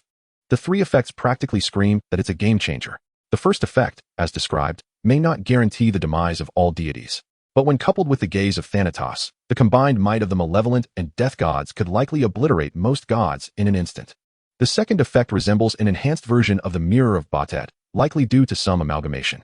Nevertheless, the results are indeed impressive. All attributes of his subordinates are doubled, while he himself receives an increase of 300%. In terms of raw statistics, Tom felt confident in his ability to contend with several formidable gods. After all, the sole distinction between the god of magic and true gods lies in the absence of divine office. Divine offices not only provide significant numerical boosts, but also endow deities with a power known as authority. With a 300% increase in stats, he could compensate for the numerical disparity brought by divine office, and in some cases, even surpass it. Of course, exceptionally powerful entities are exceptions, as there exists a variance among divine offices. However, the primary advantage of this second effect is its collective nature. It is utterly devoid of humanity. As for the third effect, what differentiates it from cheating? A space that one can control that will resembles the creative mode of certain sandbox games. Not only does it impose limitations on the adversaries, but it also nullifies their powers entirely. Although utilizing this would deplete nearly 90% of his magical energy, the opponent would be left with nothing at all. Yet, this isn't the most outrageous aspect. The most astonishing part is that it does not restrict itself to ensnaring just one enemy within the space. After all, although the first ability can directly eliminate an enemy, it is limited to a single target. When faced with numerous formidable foes, this ability becomes truly terrifying. It is no wonder that it is regarded as an artifact of the unknown level, possessing a simple consciousness that allows for only the expression of basic emotions. It still boasts an extraordinary capability. Its sole drawback lies in the considerable mana consumption. The consumption rates of 30, 50, or nearly 90% are not fixed. They fluctuate based on Tom's mana reserves. Should Tom's mana increase or its quality improve, the frequency of use will naturally rise. However, at present, its toll on Tom remains significant, making it not a regular tactic. Yet, this is inconsequential. It resembles the time when he first acquired the Gaze of Thanatos. Speaking of which, upon his successful ascension to the status of the god of magic, has his trump card also been upgraded? This feeling is indeed palpable. Tom, we are simply invincible in this world, and even in the heavens, echoed the voice of Tsuko, feigning profundity yet unable to suppress a chuckle within Tom's mind. Nevertheless, it is not entirely accurate. After all, this ability is not conventional. Without employing it or utilizing magical inscriptions, even combating relatively weaker deities proves somewhat arduous. For I am still merely an ordinary human. Tom understands the essence of humility, much like a certain general who, despite possessing the power to overpower gods, claims to be just an ordinary human, and having saved an entire world, insists he merely rescued a small city, truly the epitome of modesty. Let us set that aside. Tsuko suggested with an odd chuckle. Now that we have this, shall we undertake the hidden task previously assigned to you? The hidden task referred to the mission that emerged when Tom learned in the magic history class that Ranrock had not perished, and which was subsequently unlocked upon Tom acquiring the ancient taboo. Hidden task, the final taboo, the endpoint of all. For a being, inflicting injury, illness, madness, or shortening one's lifespan may be deemed taboo. This is the taboo of life, whereas death represents the ultimate taboo for any existence. Task conditions: journey to the boundary between life and death, confront the Grim Reaper, engage in conversation or battle. Task reward: unknown, determined by the host's choices. Will you commence the task? You could simply unleash your full power and eliminate it, thus earning a reward that I won't disclose, but you will undoubtedly desire. Indeed, it is an elimination. The Grim Reaper in this task corresponds to the one from the original tale, the Reaper from the tales of Beetle the Bard, the master of the Deathly Hallows. Its strength among the gods is passable, but Tom unleashing his full potential would surely overwhelm it. Chapter 248. Tom's plan to confront the Grim Reaper head-on. The system's suggestion arises from the fact that vanquishing death itself would naturally yield the most exceptional rewards among hidden tasks. However, Tom is not inclined to follow the system's advice. While the prospect of obtaining rewards directly is undeniably enticing, The notion of effortlessly dispatching death seems rather mundane. Since ascending to the status of the god of magic, Tom has come to realize that, apart from the true deities, there exists no entity in this realm capable of challenging him. At times, he finds it impossible to seek out a worthy opponent, even when facing Dumbledore and Grindelwald together. He perceives little difference between them and Harry teaming up with Malfoy, as he can effortlessly subdue them all with a mere flick of his hand. This undeniable reality has instilled within Tom a profound sense of loneliness, a sentiment that cannot be alleviated by merely lowering his stature to engage in casual conversation with others. He stands too high above them. Even if he wished to locate those deities, he lacks knowledge of where to search, for they do not reside within this world, but rather in domains of their own. Now, with the activation of the hidden task, the system will transport him to Death's realm, the boundary between life and death. Faced with such a formidable opponent, one who is not only certain to be found, but also possesses greater power, how could he be expected to bypass the challenge? Apologies, system, but I intend to confront him head-on. However, he is a deity, endowed with authority. It is impossible for you to defeat him without possessing divinity, the system interjects. Tom momentarily pauses at the realization that he lacks such authority. Perhaps he could threaten the deity instead. If he wields authority, he would unleash his powers to overcome him. But even now, without that new artifact, you cannot hope to triumph over him. I am aware, hence I do not plan to challenge him just yet. So when do you intend to confront him? After Harry and the others graduate, that is, once I have completed the initial task. The initial task involves defeating another Voldemort and becoming the savior. Not long ago, Tom had sought confirmation from the system regarding his suspicions. This task comprises 3 distinct phases. It bears resemblance to the path originally traversed by the savior, albeit from an alternative direction. The first phase, enrollment, marking Tom's entry. The second phase, completing his studies, during which Tom can earn a reward each academic year. The final phase, graduation, where the savior, having matured, is ready to vanquish the Dark Lord and save the world. This encapsulates the entirety of the initial task. In summary, it is quite a lengthy endeavor, as rewards during the second phase necessitate a year for each. However, it is important to note that the second phase does not necessarily require such an extensive duration. Tom could simply eliminate the socket demon to complete the third phase. Yet, doing so would conclude the second phase entirely, rendering any subsequent acquisition of the House Cup moot. Thus, Tom intends to wait until he has reaped the rewards of all 7 academic years before confronting the socket demon. After all, some of these rewards are considerably beneficial even for him. After receiving all the rewards, Tom found himself having grown as well. All right, that works too, he mused. The system did not dispute the possibility that Tom, by that time, could vanquish death through sheer determination. In the system's perspective, the 2 tasks merely represented a sequential relationship. The order of completion held no significance. Moreover, the system was in agreement with Tom's desire to mature over 3 years to attain all the rewards of the second phase. After all, the ultimate prize of the second phase, the Academy Cup of the 7th year, was one of the system's original treasures. So, Tom, have you formulated any plans? The system inquired, intrigued. Given your usual habits, you must have already contemplated your next steps, haven't you? Meanwhile, on another front, the socket spirit and Lonlock arrived at the magical realm's prison, Azkaban. Despite having the assistance of the fairies coaxed by Lonlock, their numbers remained insufficient. Reluctant to face imminent peril, they opted to procure additional resources instead. Are you certain that group of dark wizards will submit to us? Lonlock's pace faltered. Azkaban was not a place one could simply invade at will. It is not a matter of certainty. They will undoubtedly agree, for we can offer them freedom. The fact that that fellow left these dark wizards behind has presented us with an opportunity. The socket spirit proclaimed that no one understood dark wizards better than he did. After years of manipulation, his sole defeat had come at the hands of another version of himself. Therefore, as long as that other self remained uninvolved, he was confident in his ability to deceive. And what if they betray you, much like the other Death Eaters? Having spent considerable time with the socket spirit, Lonlock had gleaned some insights into his character, including the fact that he and the boy who had previously bested him were, in reality, the same person, a notion Lonlock found hard to believe. Look at him, youthful and handsome, not only powerful but also versed in ancient magic. And you? Old and unattractive, lacking a nose and bald, with no knowledge of ancient spells.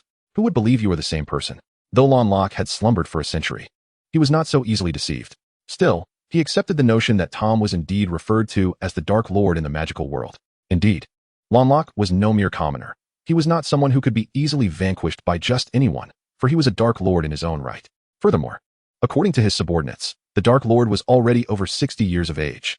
Thus, Tom was merely an ancient being who had mastered the art of maintaining his youth, not the kind of aberration that could be subdued after merely 2 years of study. In his view, such aberrations deserved to be eradicated. as they threatened the delicate balance of the magical realm. By the way, make sure to dispose of Tom as well. Although he is an ancient creature, an old monster that has matured poses a greater threat to balance than those petty deviants. Lonrock vehemently insists that Merlin should weaken the Dark Lord. Of course, it is merely a fleeting thought, for Merlin might have been deceased for countless years. After pondering for a moment, Lonrock continued, or perhaps they had always been. Silence. Fine. You're impressive. I shall heed your counsel. Just wait until I regain my strength. Lonrock felt a simmering anger that he could not express. The nearby socket goblin, having overheard Lanrock's remarks, fell silent as well. Given the precedent set by Little Batty and Bella, he could not guarantee that these individuals were not traps intentionally left by Tom to ensnare him. No, they were not Death Eaters in the past. Hence, there is no cause for concern. He was willing to gamble, to wager that these worthless beings were not traps laid by Tom. Chapter 249. Dementors. You wish for me to confront that creature that devours Dementors? What if they betray you afterward? The socket goblin halted, realizing that seeking trouble with Tom might very well be a path to his demise. Based on his understanding of dark wizards, they would likely feign submission only to turn and embrace the Death Eaters as soon as they were free. Thus, the origin of such a scenario became evident. Yet, the socket goblin pressed forward, for he had no other options. Fear not, I shall place a curse upon them. They shall not dare betray me. But what if the Dark Lord removes the curse? The socket goblin gazed silently at Lonrock, leaving the latter feeling somewhat awkward. Do you have an insatiable need to chatter? Lonrock's heart tightened. Without my assistance, you cannot confront him. The socket goblin inhaled deeply. Let us not entertain hypotheticals, otherwise, I might as well surrender outright. Yet he would not accept you, would he? The socket goblin felt as if his head might explode. Silence yourself.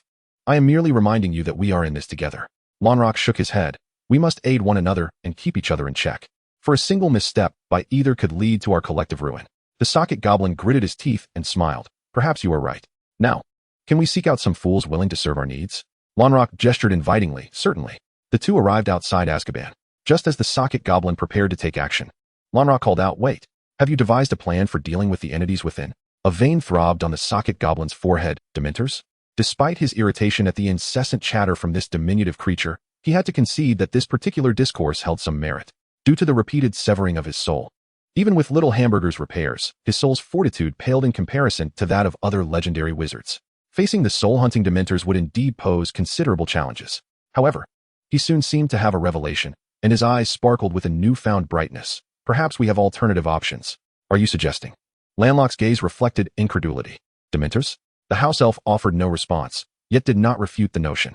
You truly are a madman, Lanlock had to concede, for in this regard, he could not compete with the bald figure before him. Dementors possess consciousness. The house elf shook its head. They were not incapable of communication. If we promise them the freedom to consume souls at will, they may indeed become our allies. The house elf's eyes gleamed with increasing fervor. For Dementors were undoubtedly far more useful than the wretched dark wizard imprisoned within, and they posed little risk of betrayal. After pondering for a moment, Lonlock deemed this notion not entirely implausible. Yet, are you truly confident? Oh, it's not merely confidence. The house elf grinned wickedly. I am certain we can compel them to serve us. As he spoke, he strode into Azkaban, laughing heartily while calling out, Dementors, come forth to greet you. Before he could finish his sentence, a swarm of shadowy figures surged toward him. Grr. Greetings, you are quite fragrant. Ijigu, let me savor that shining bald head. Maka maka kabaka. The scent of decaying souls is truly intoxicating. The house elf was momentarily stunned. Something had gone awry. He had evidently forgotten that after numerous soul renditions, his own essence was exceedingly frail and unstable. Even consuming small morsels could only replenish him in quantity, not in quality, unless he retrieved his fragmented soul. Yet, this was manifestly impossible. The house elf had painstakingly severed his being into 8 parts, 7 Horcruxes plus himself, solely to secure 8 lives.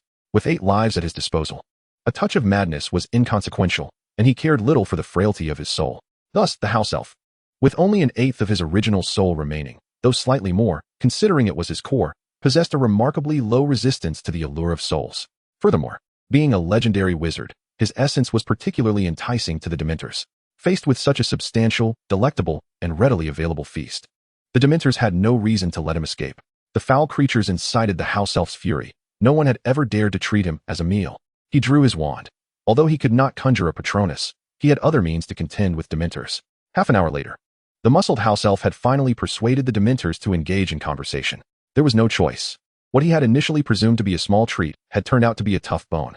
Since they could not devour him, they might as well listen to the bald figure's proposal of an all-you-can-eat buffet. Tumbly BR? What do you think? Small morsels, I believe there is potential. After a discussion among the Dementors, they unanimously concluded that their hunger in Azkaban had reached critical levels, prompting them to devise a grand scheme with the balding man and the little fellow. Witnessing this scene, the Plug Spirit excitedly waved his wand, conjuring a phantom of Hogwarts. The Dementors paused momentarily, recognizing the familiar surroundings. There was no need for them to do much. They merely needed to venture there and break in. With a flick of his wand, the ethereal figures of young wizards in their colorful robes materialized, and the Plug Spirit assured them they could feast as much as they desired. Surprisingly, however, the Dementors seemed disinclined to visit Hogwarts. Do you not wish to go? The Plug Spirit inquired, furrowing his brow in confusion. Why was that? Another round of incomprehensible Dementor speech left him somewhat exasperated. Although communication was possible, it was limited to the Dementors understanding his words, while he was left to infer their meanings. After a prolonged period of confusion, the Plug Spirit sighed in resignation. Very well, seek out this individual instead. With that, he conjured the image of Tom, promising that as long as they troubled him, he could procure as many souls as they desired. Yet, this time the Dementors fell into a collective silence. That Baldy is up to no good, they thought. Is that creature even something we can confront? It devours Dementors. Realizing the balding man's malicious intent, the Dementors erupted into chaos, ignoring the little fellow's attempts to pacify them. Chapter 250, the Summer Horror Experience Class for the Death Eaters. Seeing that his attempts to calm the Dementors were futile, the Plug Spirit was tremendously disheartened. Faced with so many Dementors, he felt thoroughly troubled, especially as he was particularly vulnerable to soul attacks.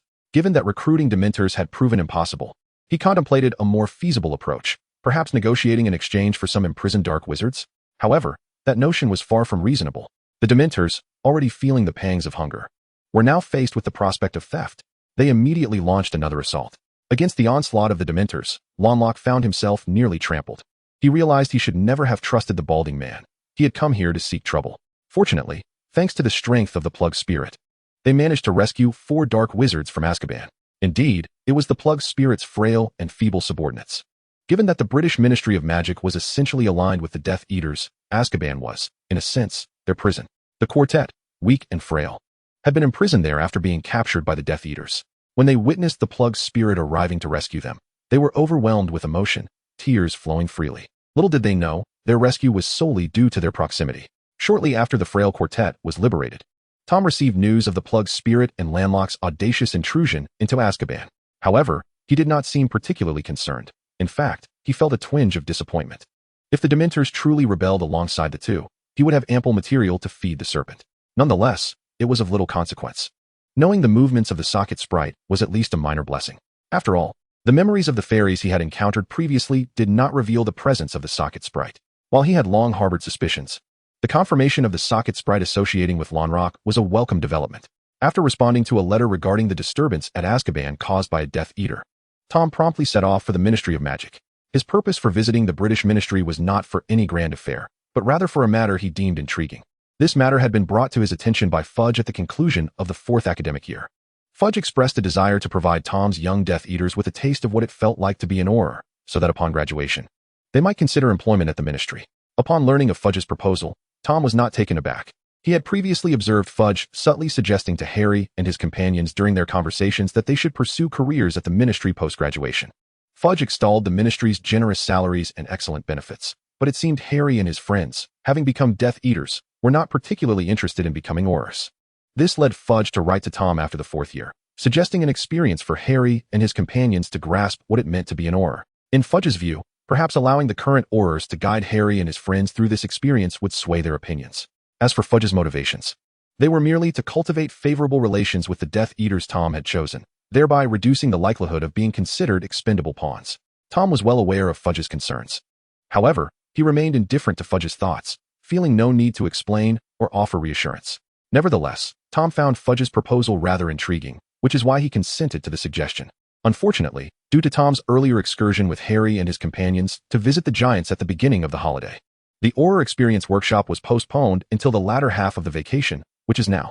After returning from the Giant clan in the Scottish Highlands, Harry and his friends each returned to their respective homes. However, they had all received letters from the ministry in advance, eliminating the need for Tom to pick them up himself. If they were interested, their parents would naturally bring them along.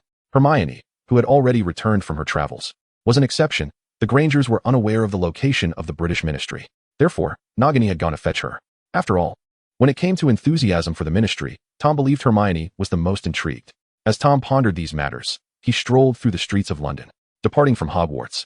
There was no need for trains or subways. With a mere apparition, he arrived at his destination. The reason he did not simply teleport directly to the Ministry of Magic was that, having spent considerable time in the magical realm, Tom occasionally wished to glimpse the Muggle world, albeit excluding the nuisance of being accosted. After dismissing the 23rd young lady who approached him for conversation, Tom finally arrived near the Scottish Square. The entrance to the British Ministry of Magic is located at the intersection of Great Scottish Square and Scotland Square, marked by a red telephone booth. After turning down the advances of the 59th married woman, Tom stepped into the red telephone booth and dialed the number 62442. Beep. Upon connecting, the voice of the welcoming witch from the Ministry of Magic greeted him. "Good day. May I inquire about the purpose of your visit?" "It is I. Apologies, I do not recognize you." Tom Marvolo Riddle. Click. Not wishing to hear the monotonous apologies of the welcoming witch, Tom abruptly hung up the phone. Subsequently, the telephone booth descended like an elevator, reaching the second level of the Ministry of Magic, deep beneath central London. The ministry, situated underground, comprised a total of 10 floors, with Tom's destination, the Auror office, located on the second level. Ding. As the elevator doors opened, Tom bypassed two welcoming witches and navigated effortlessly towards the Auror office. The office consisted of numerous open-plan cubicles, each corresponding to an Auror's designated workspace, characterized by a compact design. The walls of the cubicles typically bore posters of dark wizards, maps, and clippings from the Daily Prophet. The desks were adorned with quills and parchment, and some even housed magical artifacts and case evidence boxes beneath them. Given the Auror's propensity for haste, long hours, and urgent missions, they preferred to keep their belongings close at hand, ready to grab their tools or evidence boxes and depart at a moment's notice. Even during Tom's visit, he observed several Aurors bustling in and out. Indeed, it was quite a demanding role. Tom's remark caused the nearby Auror, who had been walking with his head down, to abruptly halt. Chapter 251. The Aurors of the Ministry, Fudge's Preparations. In truth, the current Auror office was predominantly occupied by individuals who were not Death Eaters, as the latter primarily held high-ranking positions that did not require fieldwork. While the Aurors wielded considerable power, it was not sufficient to rival that of their superiors. Nevertheless, a few Death Eaters were present in the Auror office, as other locations were overcrowded. It was impractical to replace all of them. The Auror beside Tom was one of those who had not joined the ranks of the Death Eaters. Observing the slightly older young Auror before him, Tom gently patted the individual's shoulder before stepping into the Auror office. It was only at this moment that the young Auror exhaled in relief. Retrieving his pocket watch to check the time, hastily making his way towards the elevator. Inside the Auror office, Minister of Magic Fudge and the Director of the Auror office, Scrimgeour, had been waiting for some time. Additionally, several familiar and unfamiliar Aurors stood by. Among them was Moody, a woman who appeared vaguely recognizable, and an unknown man. Tom cast a brief glance around before turning his attention to Fudge. Noticing Tom, Fudge swiftly approached him, stating, "Professor Tom, please take a moment to rest here." "Have Harry and the others not yet arrived?" Tom raised an eyebrow, following Fudge's lead to take a seat at Scrimgeour's desk. Observing this interaction, Scrimgeour's eye twitched slightly, though he refrained from voicing any objections, fearing that his own premature exit from the elevator might lead to dismissal. The thought of being ousted from the ministry, only to be ambushed by a horde of unknown dark wizards, was not one he relished. At this moment, Fudge stood beside Tom, introducing the specifically summoned Aurors. "This is Alastair Moody. I believe you are acquainted."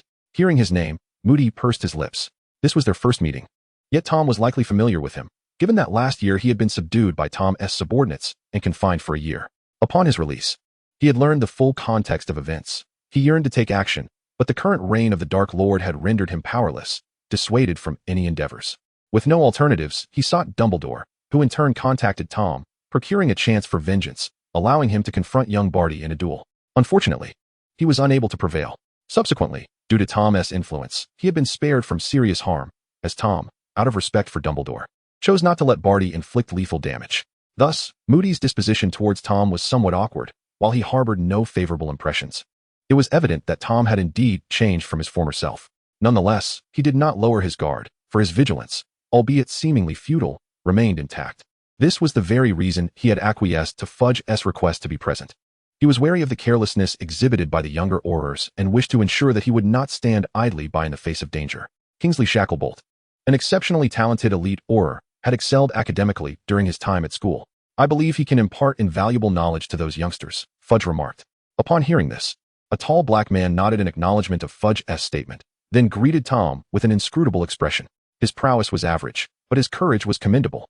Tom noted that Kingsley's magical ability was somewhat inferior to Moody's, yet still well within the elite Auror category. Upon hearing Tom's words, Fudge also let out a sigh of relief. Although he referred to their abilities as mediocre, it was, after all, Tom who deemed them so. Kingsley was already a formidable presence in the entire Auror office, second only to Scrimgeour. After all, Moody had retired, and he could certainly be considered one of their representatives. Lastly, there was Nymphadora Tonks, a remarkably talented young woman, a rarity among metamorph magi. Although she was still a trainee Auror, she had graduated from Hogwarts only a few years prior, and it seemed likely that she would have much to discuss with Mr. Potter and his companions. As Fudge concluded his remarks, a somewhat stiff young woman with short violet hair, shining black eyes, and pale skin stepped forward. Professor Riddle, greetings. It was evident that Tonks appeared a bit nervous. After all, she was an Auror, and Tom had just started his career when she graduated. The Dark Lord loomed large in her mind primarily through newspapers and hearsay, and even as the subject of childhood bedtime stories. Thus she regarded Tom with a mixture of awe and trepidation, fear occupying more than 70% of her feelings. Interestingly, she was the same age as Tom. He had been 18 upon his appointment, and she had just graduated at the same age. Now, both were 22, though there was a slight difference in their ages. Tonks. Tom finally understood why she seemed somewhat familiar. Despite the differences in appearance between Tonks and Natalie, the film actress, her uniquely colored hair left a lasting impression on him. As for Scrimgeour, our office head, he would also be personally overseeing the safety of those children this time. Upon hearing Fudge's words, Scrimgeour, who initially appeared rather stern, momentarily faltered, but Tom's gaze brought him back to reality. Yes, according to Minister Fudge's arrangement, I will be going personally. At this, Tom nodded, appearing somewhat satisfied with Fudge's plans. Seeing this, Fudge couldn't help but smile. Professor Tom, rest assured. The Aurors of the Ministry will never allow any harm to come to the young wizards of Hogwarts. It matters little, for I shall accompany you, Tom replied. You are going too? What is the point then? Both Scrimgeour and Fudge were taken aback, having assumed that Tom was merely coming to assess their preparations. Professor Tom, our intention this time is to take those children to witness the work of Aurors, and they are likely to encounter some dark wizards. However, if you are present, those dark wizards might. With a Dark Lord, the most powerful dark wizard in existence in attendance, do you think they would dare make a move? For those dark wizards, facing the Aurors, the odds of death were slim. The worst that could happen would be to suffer a stunning spell before being apprehended and sent to Azkaban, leaving them a chance to escape if they struggled. Yet, when confronted by the Dark Lord, one's refusal to surrender guarantees a swift and brutal demise. Even if one were to escape, the entire world would ultimately offer no refuge for them. After all, the few places that might accept such dark wizards have largely been overrun by Death Eaters. A rat scurrying across the street at least has the sewers to seek solace in. Where would they turn? To the depths of the earth? Or perhaps to outer space? In truth, one might as well surrender from the outset, allowing themselves the comfort of a modest room in Azkaban. Chapter 252. Hermione. I aspire to be minister. Fudge. Nonsense. What? Is that impossible? Tom lightly tapped his fingers against Scrimgeour's desk. His acquiescence to Fudge's proposal stemmed from a mere sense of amusement. If he could not indulge in the spectacle, what enjoyment could there be? It was not that he was unwilling. Rather, Fudge was wrestling with how to articulate his thoughts. However, Tom grasped his intent. He did not wish to make an appearance. This was only natural, as Tom understood that his presence would render the situation mundane once more. Upon hearing this, Fudge's earlier turmoil dissipated. They would proceed according to Professor Tom's wishes. While Fudge felt relieved, Scrimgeour and his associates were not so fortunate. Though discomfort, they had no choice but to brace themselves for what lay ahead. Shortly after their discussion concluded, Nagini escorted Hermione into the room, followed by the pair of Sirius and Mr. Weasley, who arrived with Harry and Cassandra, whether by chance or prearrangement remained unclear. Next came Lucius with Malfoy, Mr. Diggory with Cedric, and Mr. Lovegood with Luna. After delivering Tom's young Death Eaters, they took their leave. After all, Fudge's letter merely indicated that those children were to experience the work of an Auror, and their parents were not included in that arrangement. As for whether the parents felt secure enough to send their children, the very act of bringing them indicated their trust. Otherwise, they would not have done so. Despite the Ministry of Magic being humorously dubbed the Death Eater branch, it still held official standing, and they found some solace in that. Once everyone had gathered, Fudge led them to a quiet conference room. I believe your presence here today signifies a keen interest in the esteemed and heroic profession of Aurors within the Ministry of Magic. Not quite. I only came because I heard the professor would be here. Malfoy's remark rendered Fudge momentarily silent. Nevertheless, as a minister, he quickly regained his composure, forcing a smile. Perhaps Mr. Malfoy feels that way, but I am confident that among the young wizards present, there are those who are genuinely interested in a career as an Auror. For instance, Mr. Potter, I recall your exemplary performance during the Triwizard Tournament, and I envision you becoming a remarkable Auror after graduation. With this, Fudge cast an expectant glance toward Harry. In truth, after my graduation, I intend to wholeheartedly devote myself to the illustrious field of the Death Eaters. Fudge's lips twitched slightly. Thus, your presence here is not motivated by a flicker of interest in the Auror profession, is it? Much like Malfoy. No rush. There are not merely two individuals present. Fudge, adopting a more relaxed demeanor, inquired about Miss Worrell. It seems as though the days when Miss Worrell single-handedly faced a juvenile Hungarian horntail were just yesterday. Evidently, you have surpassed many Aurors. I wonder what Miss Worrell thinks. Not interested. Miss Card's expression conveyed a hint of impatience. Ahem, then what of Miss Lovegood? Well, I'm still contemplating, but I hope to discover more undiscovered magical creatures. I previously conversed with Mr. Scamander, who mentioned that I could serve as his assistant for a time after graduation. Luna blinked her large eyes dreamily, smiling. I believe I shall aspire to become a magizoologist like Mr. Scamander in the future. Fudge felt somewhat numbed, if his memories served him right. The Auror position was highly esteemed within the wizarding community, so how had it fallen behind summer jobs here? Are there still individuals interested in careers within the Ministry of Magic? Miss Granger? In truth, Minister Fudge, I harbor little interest in becoming an Auror. However, I am quite intrigued by the Ministry of Magic. Fudge's eyes suddenly brightened. Come, do elaborate. Miss Granger, I have heard from Professor Dumbledore that your academic performance at Hogwarts was exceptional, only slightly behind that of Professor Tom back in the day. Upon your graduation, the Ministry of Magic would undoubtedly welcome you. With a grand gesture, Fudge proclaimed, Miss Granger, I wonder what position within the ministry you aspire to hold. I shall recommend you in the name of the Minister of Magic. The Minister of Magic? Fudge's smile instantly vanished. Pumpkin. She is aiming for my position. Given the generally extended lifespan of wizards, he had hoped to serve several more terms as minister. Hermione seemed oblivious to Fudge's disquiet, eagerly inquiring about various aspects of becoming the Minister of Magic. Fudge grew increasingly uncomfortable. This was evidently a well-prepared endeavor. The questions Hermione posed indicated that she was not merely acting on a whim. She was a formidable opponent. Moreover, if Tom were to support her, Minister Fudge? Minister Fudge? Hermione waved her hand in front of Fudge. Oh, apologies, I was momentarily distracted. Fudge, maintaining his composure, shifted the topic. What were we discussing? Ah, yes. Mr. Diggory, you have yet to share your thoughts. Might you express them for us to hear? Hermione, displeased, pursed her lips and stepped back to seek comfort from Tom, only to be intercepted midway by Miss Card. Upon hearing Fudge inquiring about him, Cedric straightened his expression. Yes, sir. My ideal profession upon graduating next year is to become an Auror. After the commencement of the new academic year, Cedric became a 7th-year student at Hogwarts, with only a year of studies remaining. Splendid. Excellent. Marvelous. Do you see? This is the reaction that a typical young wizard ought to exhibit. Fudge clapped his thigh and promptly resolved to arrange an internship for Cedric in the Auror office following his graduation. However, Minister Fudge, isn't it necessary to submit a formal application and undergo a selection process? Cedric furrowed his brow. Securing a position as an Auror was no easy feat. Beyond maintaining exemplary results in both the 5th and 7th year examinations, one must also submit a written application to the Ministry of Magic post-graduation, followed by an initial selection and a rigorous assessment, which is reputed to have a dismally low pass rate. Only after successfully navigating this assessment could one enter the Auror office, where they would undergo 3 years of specialized training to become a fully fledged Auror. Now, Fudge proposed that he leap straight to the final step and enter the Auror office for training. Wasn't he that akin to taking shortcuts? No wonder he is regarded as an exceptional student, even praised by Professor Dumbledore. Fudge nodded affirmatively, assuring him that the assessment would be conducted through alternative methods, and he had faith in Cedric's ability to succeed. Chapter 253, The Young Wizard's Novel Experience in the Unfamiliar Muggle World. In truth, had the standards of the Auror office been strictly applied from the outset, Cedric, with his Death Eater affiliation, would not have even passed the initial screening. Of course, that was in the earlier days. Now, such an affiliation was considered an asset.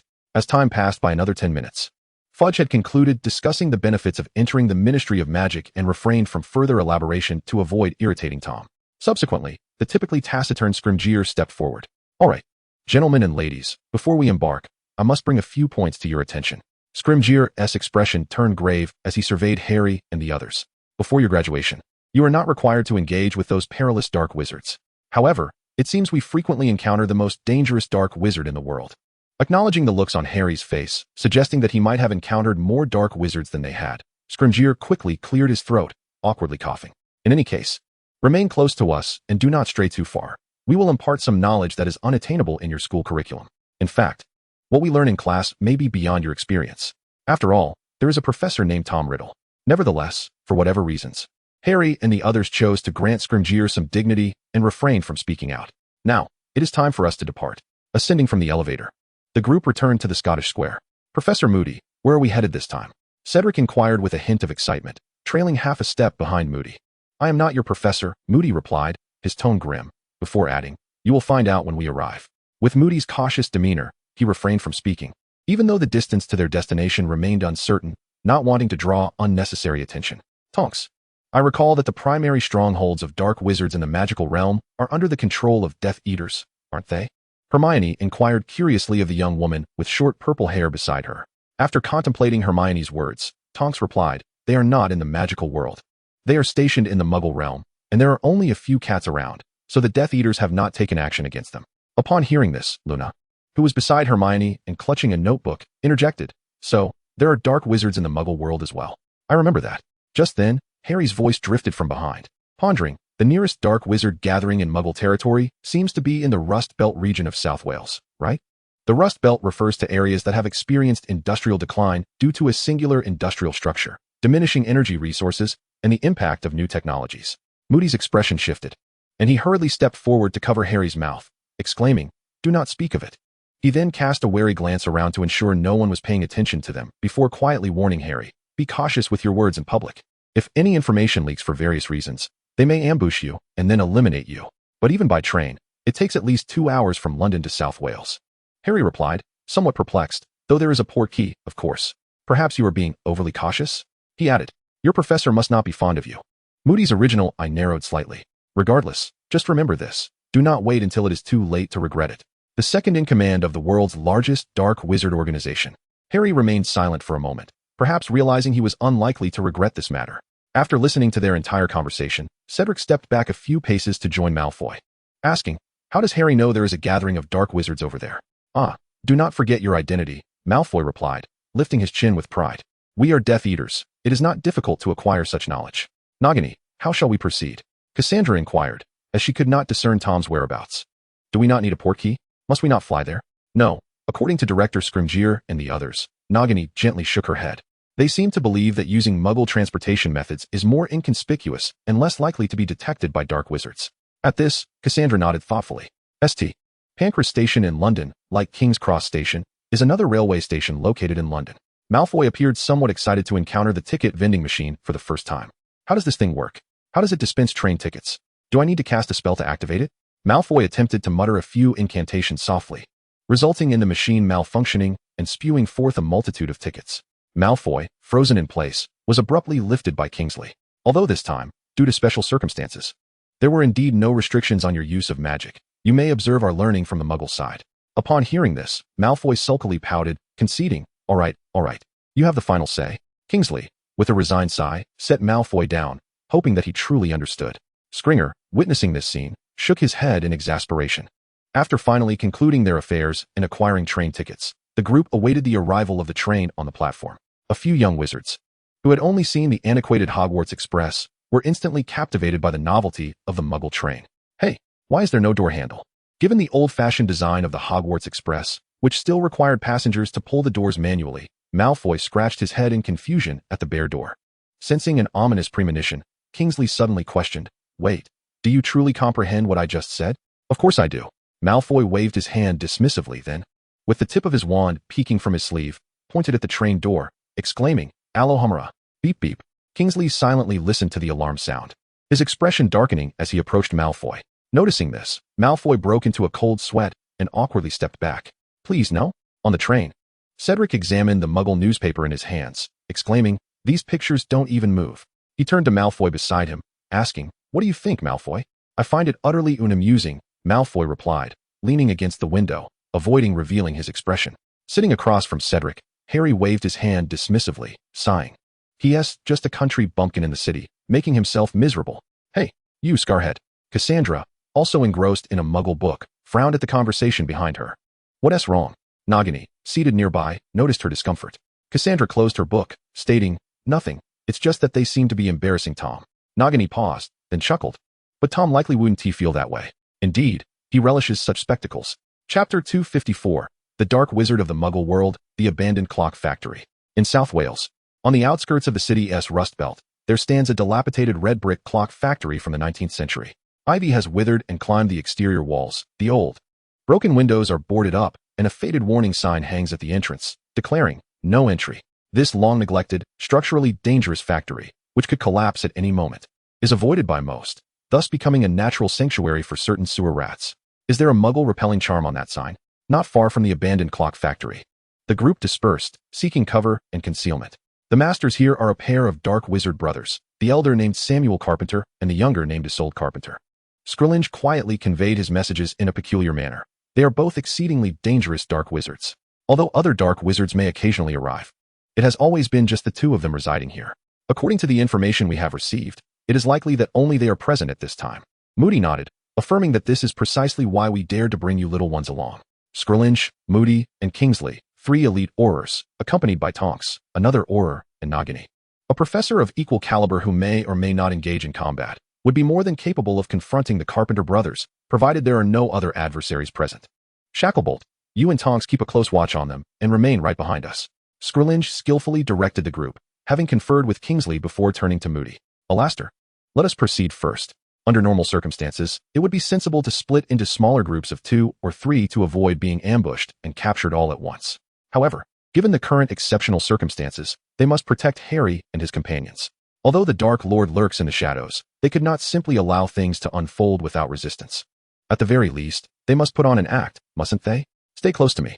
As Scrilinge and Moody circled around to the opposite side of the abandoned clock tower, Kingsley likewise urged everyone to follow closely behind him. Harry and the others did not inquire why they did not enter through the front door, as it is common knowledge that the entrance is heavily fortified. Even the youngest among them, Luna, was aware of this fact. As the group rushed towards the far side of the derelict clock factory, a sudden rustling emerged from the underbrush. A slender black shadow darted forth. Upon closer inspection, it was a stray cat, an aged and somewhat ragged black feline. Its fur sparse and its skin dull. The cat's luminous eyes fixated on the distant figures obscured by cover before it scurried towards the forsaken clock tower from an opposite direction. However, unbeknownst to the black cat, a faint, ethereal figure perched upon a nearby tree observed silently. An unregistered animagus? Mr. Shacklebolt, are we truly able to infiltrate without detection? Hermione queried, casting a glance towards Kingsley ahead, her voice barely above a whisper. Wouldn't the disillusionment charm or an invisibility cloak be more effective? No, Kingsley replied, shaking his head. There are too many means to detect both the disillusionment charm and invisibility cloaks. Unfortunately, apart from us and the dark wizards, there is no one else here. Otherwise, blending into a crowd might have been more advantageous. Moreover, Kingsley furrowed his brow. We have already been discovered. Tonks, as a trainee Auror, expressed her surprise. But how is that possible? You'll understand after a few more missions. Kingsley glanced back at the young apprentice, a smile spreading across his face. This was the wisdom of an experienced Auror. Someone had clearly been observing us, and the director was already aware of this fact. Then why do we still need to avoid detection? Malfoy questioned, confusion etched on his features. If they were already discovered, what purpose did hiding serve? To prevent ambushes. Kingsley clarified, navigating through these cover points and exercising caution significantly enhances our safety. Cedric nodded thoughtfully, but what if they set traps in these very locations? That is precisely why the director leads the way, came the response. The group fell silent as they proceeded. Before long, Scrimgeour and Moody appeared to have identified a suitable entry point, a derelict cargo passage that had been boarded up. They exchanged a glance, neither inclined to enter through this route. Scrimgeour casually cast a blasting curse at the sealed passage, after which Moody slipped through a broken window on the opposite side. Once inside, Moody confirmed the area was safe, prompting Scrimgeour to follow suit. Inside the clock factory, the once abandoned assembly line had been dismantled, leaving a chilling amalgamation of decay, putrid odors, and potion fumes that evoked a sense of dread and disgust. Various remnants of magical creatures, peculiar magical plants, and unique metallic materials lay scattered haphazardly throughout the space. The Carpenters had managed to survive thus far not only due to their considerable skills, but also because each possessed a unique expertise. The younger brother, Isolde, was a master of potion making, while the elder, Samuel, excelled in alchemy. This allowed them to establish connections within the dark wizarding community, even engaging with certain Death Eaters. Unfortunately, these ties would prove meaningless today, and even less so in the future, as they were absent. After a thorough examination, Scrimgeour and Moody regrouped. At that moment, the others, under Kingsley's guidance, entered the abandoned clock factory. It should be below, Moody remarked, tapping the ground with his cane. The steam engine room? Scrimgeour nodded. Do you think that's what we saw outside? Let us descend and investigate. Malfoy watched their actions in bewilderment. How did you deduce that? I'm utterly lost. Cedric, however, occasionally nodded in sudden realization. Harry's eyes sparkled with understanding, while Cassandra was more intrigued by the discarded items strewn about. She picked up a leftover bottle of lacewing flies, examining it closely. What are these? Hermione approached, observing the potion ingredients in Cassandra's hand, and then glancing at other abandoned materials. Remnants of red daffodils and a small vial of purple horcrux juice on the table suddenly sparked a thought. The choking gas? Chapter 255, The Carpenter Brothers Scheme, another horcrux maker? At this moment, Moody and his companions had arrived in the underground steam engine room. As soon as they descended, they felt a noticeable rise in the surrounding temperature. Could it be something from the last century still operational? Harry gazed incredulously at the functioning steam boiler.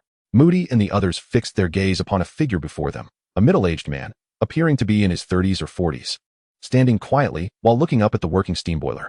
Isolde Carpenter. Scrimgeour's expression turned grave as he drew his wand. Remarkable, isn't it? Isolde said as she turned around, a complete muggle devoid of any magical power. Avada Kedavra. Before Isolde could finish her sentence, she reacted instinctively, rolling away haphazardly. A green light shot past her and struck the machine. Due to the relatively low physical damage, the machine remained largely unaffected. Aren't you Aurors? Isolde shouted in anger, filled with dread. Scrimgeour and the other Aurors stared wide-eyed at Harry. Indeed, after years of growth, Harry had finally managed to cast the first spell he had learned since becoming a wizard. Though the killing intent was not strong, it was resolute enough. Why are you looking at me? Aren't you here to kill him? For Harry, discerning who deserves to be killed was clear. He would not hold back against those who warranted it. A student taught by the Dark Lord was never one to be merciful. Prior to this, while on their way, Scrimgeour had cautioned them against harboring any notions of leniency towards these dangerous dark wizards. He had recounted the ruthless nature of the Carpenter brothers, adept in murder and arson, with numerous victims among both wizards and muggles, the elderly and the young alike. They were even known for their grotesque practice of human transmutation. Why all the unnecessary chatter? Malfoy retorted, scowling at Harry. Just attack already. Thunderous explosion. Wait. Harry hurriedly stopped Malfoy. Faced with Malfoy's puzzled expression, Harry replied seriously. If you use an explosion spell here, the steam engine room will be detonated. Fine. Malfoy shrugged, then suggested Avada. Ahem. You all step back. We will handle this. Kingsley stepped forward and pulled Malfoy back, leaving him quite displeased. Yet, confronted with the dark wizard who had previously threatened him, Malfoy could only seethe in silence. Where did these little brats come from? I couldn't even cast the killing curse at their age. Are today as children growing up twisted?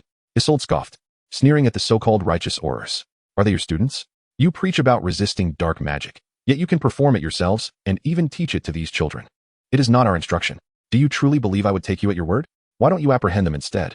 Utilize the unforgivable curse and confine them to Azkaban. Is this not the protocol of your Ministry of Magic? Humph, what a load of nonsense.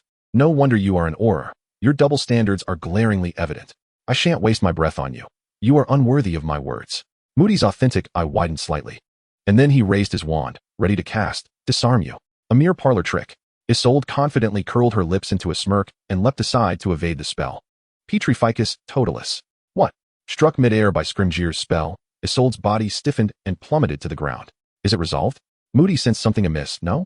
It was far too effortless. Something is off. No sooner had he spoken than he abruptly turned and cast the disarming spell. The spell was thwarted by a machine, and a figure emerged from behind it, none other than Isolde herself. Huh, truly, an experienced old Auror, keenly perceptive, I see. How is this possible? Cedric, who had likewise drawn his wand in vigilance, widened his eyes in disbelief. But I distinctly saw two Isoldes? The one just now was a mere illusion? Kingsley furrowed his brow.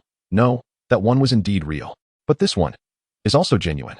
Moody articulated each word with precision, to enable multiple selves to coexist. A time turner? No. Every time turner is recorded within the Ministry's registry, hence it must be a Horcrux. The previously silent Scrimgeour slowly spoke, uttering the term invented by Helga and proliferated by Voldemort. His words left the gathered crowd, especially Harry and his friends, wide-eyed. Quite impressive indeed. No wonder you are the head of the Auror office. Your knowledge is extensive. This is, in fact, a fragmentary method of Horcrux creation I stumbled upon. Out of curiosity, I delved into it a little. Isolde smiled, entirely devoid of the tension or fear one might expect when confronted by multiple elite Aurors. But why? Kingsley was perplexed. What a Horcrux can accomplish should merely be the division of one's own soul. Isolde appeared to be brimming with confidence as she unabashedly revealed the truth. Correct. But my brother is skilled in alchemy. and he utilized dark magic to assist me in crafting the wizard's corpse into a Horcrux. With that, Isolde let out a resigned sigh. Unfortunately, my soul is not robust enough, and my studies are incomplete. I could only manage to split it twice at best. In other words, the Isolde before us is not the original. Moody realized the gravity of the situation and hastily turned to the exit, where a scruffy black cat was now distinctly visible. A cat? The black cat then underwent a transformation, morphing into a man of 70 or 80 years, with thinning hair, parched skin, and a visage marred by the marks of dark magic. Samuel Carpenter? Moody recognized the newcomer as the elder of the Carpenter brothers. He raised his hand and cast a disarming charm, but Samuel had already coldly shut the door, the spell striking the heavy iron barrier. Observing this, Tonks hurriedly stepped forward, her wand aimed at the door. Alohomora. Yet, as she had feared, the iron door remained impervious to her unlocking spell. Do you intend to confine us here? Scrimgeour glared intently at Isolde. It is not our desire, but rather our predicament, Isolde replied with a resigned shrug. This place, including the door, was the fruit of years of toil and resources we had painstakingly gathered, all products of alchemy. After speaking, Isolde smiled, adding, moreover, we have diligently woven a countercharm for apparition here. You shall not escape. Chapter 256. Magic fails? But we are melee mages. Do not entertain thoughts of blasting your way out. Isolde pointed at Harry. As that little imp suggested, using a blasting curse will only send you all skyward. Now, where was I? Feigning contemplation, Isolde suddenly threw her arms wide in wonder. Isn't it marvelous? A mundane without a shred of magic can craft such powerful devices. Ever since witnessing a muggle explosion for the first time, I have been utterly captivated. A manic gleam sparkled in Isolde's eyes. Art is nothing but an explosion. The steam room was growing increasingly hot, evidently on the verge of explosion due to the carpenter's deliberate manipulation, the boiler dangerously overpressurized. Yet, even without your blasting curse, you would merely prolong your demise. The artistry of destruction here is inevitable. With that, Isolde turned away, of course, if you manage to survive until then. As her words lingered, a peculiar gas began to infiltrate the previously sealed space. Moody sniffed the air, his expression darkening. Throat-locking poison gas. Without hesitation, he retrieved an antidote from his pocket. For facing Isolde, a master of potion-making, he could hardly be unprepared. Not only he, but the aurors present had also anticipated this. They ensured Harry and the others consumed the antidote as well. Witnessing this, Isolde clapped her hands from the corner. Well done. Quite thorough preparation. Had it not been for my creation of Horcruxes and the fact that my brother is an animagus remaining undisclosed, you might have truly succeeded in overcoming us this time. Such a pity, to lose most of what I have accumulated over the years and my 2 Horcruxes. Truly, they seem to serve only as a last resort. As Kingsley approached to bind her, Isolde made no move to resist. But if you manage to eliminate all of you, that would be quite a victory. Hearing her words, Kingsley furrowed his brow. Ignore her. Let us first deal with this matter. Scrimgeour focused intently on the steam boiler, contemplating their next course of action. Perhaps we should utilize a freezing charm to cool it down, suggested Tonks from behind. No, Moody replied, casting a wary glance at the seemingly victorious Isolde. I have a nagging feeling that this will end badly. True to his intuition, with the failure of the boiler's pressure control system, a sudden localized cooling without venting would only exacerbate the damage to the equipment, posing a significant safety risk. Let it go. Instead of struggling, we might as well engage in some conversation as we await the spectacle of the impending explosion. Upon hearing Isolde's comment, Cedric had a question. You mentioned that you became enamored with these after witnessing them in the Muggle world, and given your current understanding, does that imply? Indeed. I have conducted numerous experiments, Isolde replied with a proud smile. Several explosions in the Muggle realm were orchestrated by me. Cedric inhaled sharply, exclaiming, You lunatic. Thank you for the compliment, she retorted playfully. Their exchange was overheard by Kingsley and the others, though at that moment, their primary concern was how to resolve the current predicament. Suddenly, they noticed a flicker of blue and pink lights from behind them. Turning around, they discovered Harry and Malfoy, both dressed in women's clothing, standing by the door. The unlocking charm is ineffective, and we cannot blast it open, can we? So, Scarhead. Oh, 1, 2. Together, they exerted their strength, tearing the iron door down. Isolde stared in disbelief at the scene before her, as did Scrimgeour and the others, with Tonks staring with her mouth agape. Cedric, however, was unfazed, having witnessed such oddities before. Isolde's expression shifted to one of bewilderment. Are you truly wizards? Surely. You cannot be mere fire dragon hatchlings transformed into humans? Huh. You can ponder that back in Azkaban, came the retort.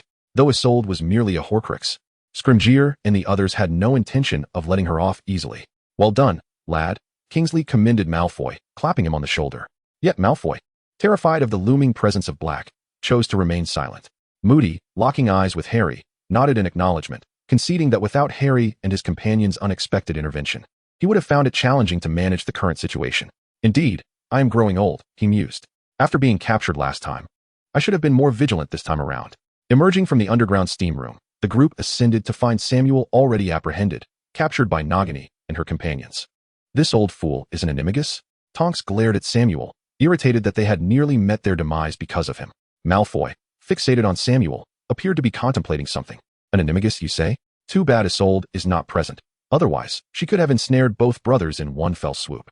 Kingsley, although somewhat regretful, acknowledged that capturing Samuel was still a commendable feat. Let's leave this place. Scringer took the lead as they stepped outside, with Moody calling out to the group before following closely behind. Although they had successfully escaped from the steam engine room, they still had no intention of addressing the imminent explosion within it. However, they considered this a fortuitous turn of events, as the abandoned clock factory was devoid of muggles. Furthermore, a direct explosion would eliminate various dark magical artifacts left behind by the Carpenters, thus facilitating their tasks as Aurors. Meanwhile, in the perpetually shrouded and eerie turnover alley, Isolde emerged from the Borgin and Burke's shop, traversing the narrow, winding alleyway ahead. The ground was slick with an unknown creature's residue, each step eliciting a squelching sound. He tightened his black cloak, and beneath the dark hood, traces of dark magic could be faintly discerned upon his face. The prolonged absence of news from his brother signified the failure of their plan, suggesting that his brother Samuel had been captured. To rescue him, Isolde realized he could not rely solely on his own strength. He needed assistance. It was said that the Ministry of Magic was under the control of a certain individual, and although that figure might not concern himself with trivial matters, the ministry itself would not easily be opposed, even without that individual's intervention. He required allies and had heard rumors of recent stirrings among the fairies. Perhaps he could investigate. Chapter 257. The Arrival of the Saint, Grindelwald. I can no longer return. On their return to the Ministry of Magic, the group split into two factions. Moody, accompanied by Kingsley and Tonks, intended to escort Samuel and the Horcrux Isolde to Azkaban, while Scringer was tasked with bringing Harry and his companions back to the Ministry. Due to the absence of the need to utilize a Muggle train for their return, their journey progressed swiftly. Upon arriving at the Ministry, they were greeted by the beaming faces of Fudge and a patiently waiting Tom. Fudge was eager to learn if Harry and his friends had developed any aspirations of becoming Aurors after graduation. I still wish to be the second in command. Malfoy, give it up. Stop dreaming. The position of second in command is mine. Well, Aurors are indeed exceptional, and the work is quite engaging, but I prefer magical creatures, so I'm not particularly interested. I feel the same, yet I plan to join the Ministry after graduation. I've made up my mind to run for the position of minister once I have sufficient qualifications. With each statement from Harry and his friends, Fudge's smile diminished until Hermione's final remark struck him like a blow, causing him to collapse with a thud. The only solace amidst the dismal news was that Cedric seemed increasingly determined to pursue a career as an Auror. For Fudge, however, the revelations were disheartening, leaving him to regret his earlier suggestion of a summer Auror experience interest class. Perhaps this opportunistic approach is inherently flawed. Perhaps the only true path lies in diligently enhancing one's own abilities and worth. He truly ought to make an effort, as his desire to retain the position of minister is palpable. If he cannot even outshine a little girl in the future, where would he place his dignity? Nevertheless, the manner in which he strives is ultimately his own affair, especially since Harry and his companions' holiday is drawing to a close and their 5th year is fast approaching. A week has passed. On this particular day, Tom was, as usual, engrossed in a book within his office. However, he halted his reading midway, sensing the arrival of guests, not at his office door, but rather, they had yet to enter Hogwarts' vicinity. Their hurried pace indicated urgency. Tom was acutely aware of the purpose behind their visit. He placed the collection of tales of Beetle the Bard on the table, then calmly departed his office, making his way to the headmaster's office. Before long, the headmaster's office welcomed a group of extraordinary guests. Upon witnessing Grindelwald in a congenial conversation with Dumbledore, their spirits plummeted, particularly for Rosier. Indeed, this special group comprised the acolytes of the pureblood party. The saints gazed silently at Grindelwald, who sat beside Dumbledore, speechless. How could one vanish without a trace, leaving us frantically searching the world for you, only to find you entangled in a flirtation with the very ex-lover who imprisoned you? The group turned their attention to Tom, who stood at the doorway. What? Isn't this precisely what you were thinking? Tom's expression remained impassive as he voiced their unspoken thoughts. No need for thanks. He then sauntered to a corner of the headmaster's office, finding a stool to settle upon, preparing to observe the unfolding drama. Gellert Rosier furrowed his brow and glared at Dumbledore, then cast a sorrowful glance at Grindelwald. I wish to understand why. This is none of my concern, Grindelwald retorted, indignantly. I was brought here against my will. Hey, you old fool. Tom's composure momentarily faltered. Do you dare claim you wish to remain hidden? Do you dare assert you don't relish your sweet moments with old Dumbledore? Do you dare say you felt no joy when I brought you out?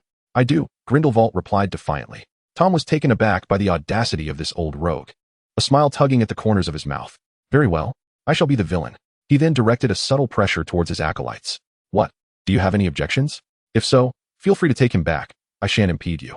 Rossier, beads of cold sweat forming on his forehead, averted his gaze. The other saints remained silent, for they had not experienced imprisonment themselves. Though aged, they were not so uninformed. The young man who appeared rather dapper was acknowledged throughout the magical realm as the Dark Lord, the most formidable wizard in the contemporary world. The sensation from the earlier exchange with Tom felt utterly insignificant. We have come to understand your predicament. The words of the saints left Grindelwald somewhat astonished. How come I am unaware of my own grievances? Gerald, we know you do not wish to be compelled to remain here. No, in fact, I rather do. Come back with us. How can I refuse? Grindelwald pondered expressionlessly for a moment, then shook his head and sighed deeply. I can no longer return. Beside him, old Dumbledore's beard trembled, and to the unknowing observer, it might have appeared as if he were angry, yet Tom discerned that he was stifling a laugh. But we need you, Rosiel lamented, then cast an accusing glance at Dumbledore. Is it because of him? Do not blame me. I have no objections to you bringing Gerald back. Dumbledore continued to suppress his amusement, which irked Grindelwald, who shot him a glare. The silent exchange between the two stirred unease within Rosiel.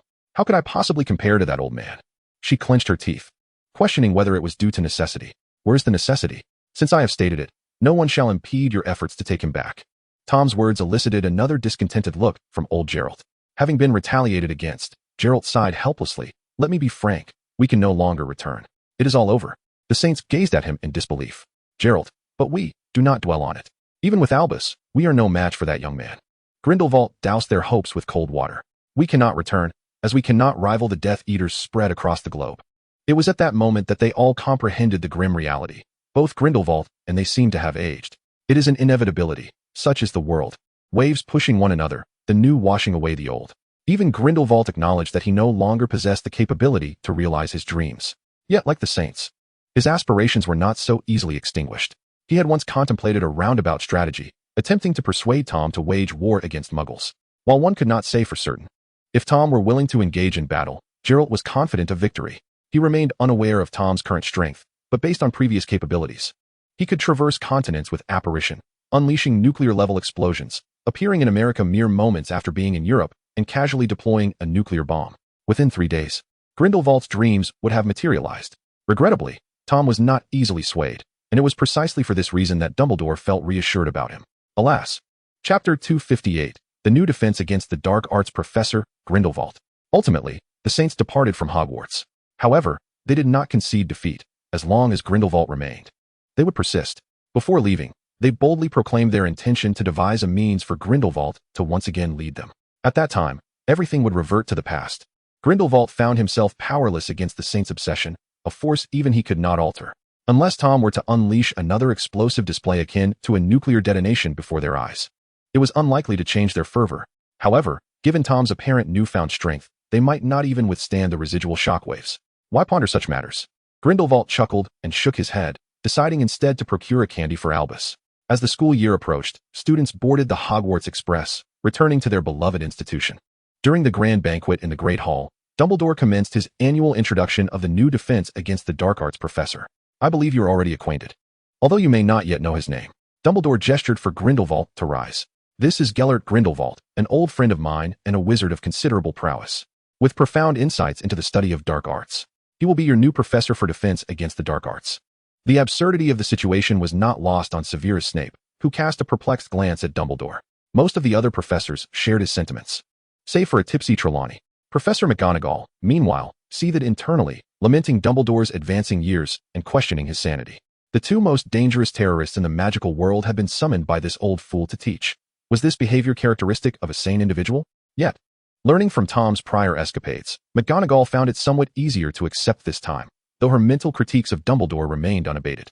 Gellert, please introduce yourself briefly, Dumbledore instructed, settling back into his seat with an expectant gaze directed at his friend. However, Grindelwald did not turn his attention to Dumbledore, but instead exchanged a knowing glance with Tom. Seated across the hall, he then rose to address the assembly. Grindelwald remained silent for a moment, surveying the students below him. The professors and students alike widened their eyes. struck by a sense of deja vu. Dumbledore, in particular, recognized the collusion between his dearest friend and his most favored student. I believe this should not be the case, Grindelwald began, igniting a wave of astonishment among the audience. Ahem, please take your seats. Very well, let us commence the banquet with the usual pleasantries. Dumbledore hastily interjected, attempting to regain control before pulling Grindelwald back down. What are you playing at? Dumbledore inquired. Leaning closer to Grindelwald, his tone tinged with displeasure. Do not blame me, Grindelwald replied with a smile. It was young Tom's idea. Oh, Dumbledore, do not listen to him. Upon overhearing their exchange, Tom set down his teacup, bemused by Dumbledore's unalterable nature. I did suggest he leave an impression on the students, but it is evident he has merely reverted to his old habits. We must swiftly contain him. This time, I shall construct the new Numenor. I assure you, even a nuclear bomb dropped by a muggle would fail to harm it. Then I shall find you a new companion, and you can express your affection daily, capturing photographs to send to him. Tom, with a tone as chilling as 37 degrees, uttered the most frigid words from Grindelwald's heart, and this is merely the beginning. At that moment, I shall confine him, and you, along with your new companion, can reside in the new Numenor for 2 days, sleeping in the adjacent room. How can such a malicious little imp exist? Grindelwald's expression darkened. He remarked that this lad was indeed called the Dark Lord for a reason. The professors overheard the quarrel among the 3 prominent figures. Professor McGonagall could only sigh helplessly, feeling that managing Hogwarts was becoming increasingly arduous. The other professors shared her sentiments. They too were perplexed by Tom's transformation. Typically so elegant and reticent, Professor Tom would hardly spare a word for others. Yet when facing these 2 elderly gentlemen, he unleashed a barrage of wicked schemes. Nevertheless, they appeared to share a camaraderie, devoid of deep-seated enmity, leaving them utterly baffled. Snape, still grappling with his decision to abstain from alcohol, pondered when he might finally assume the role of defense against the dark arts professor. As for the topic of dispute among Tom and the others, they could continue their bickering. Below, the students, apart from dining, were equally lively. Should this young first-year consider joining the extracurricular Death Eater Club established by the upperclassmen? A specialized training for aspiring Death Eaters lasting 2.5 years. Recruitment for the Death Eaters has commenced. With just a single galleon, you can join the most formidable wizarding organization in the world. Did you see that blue fellow?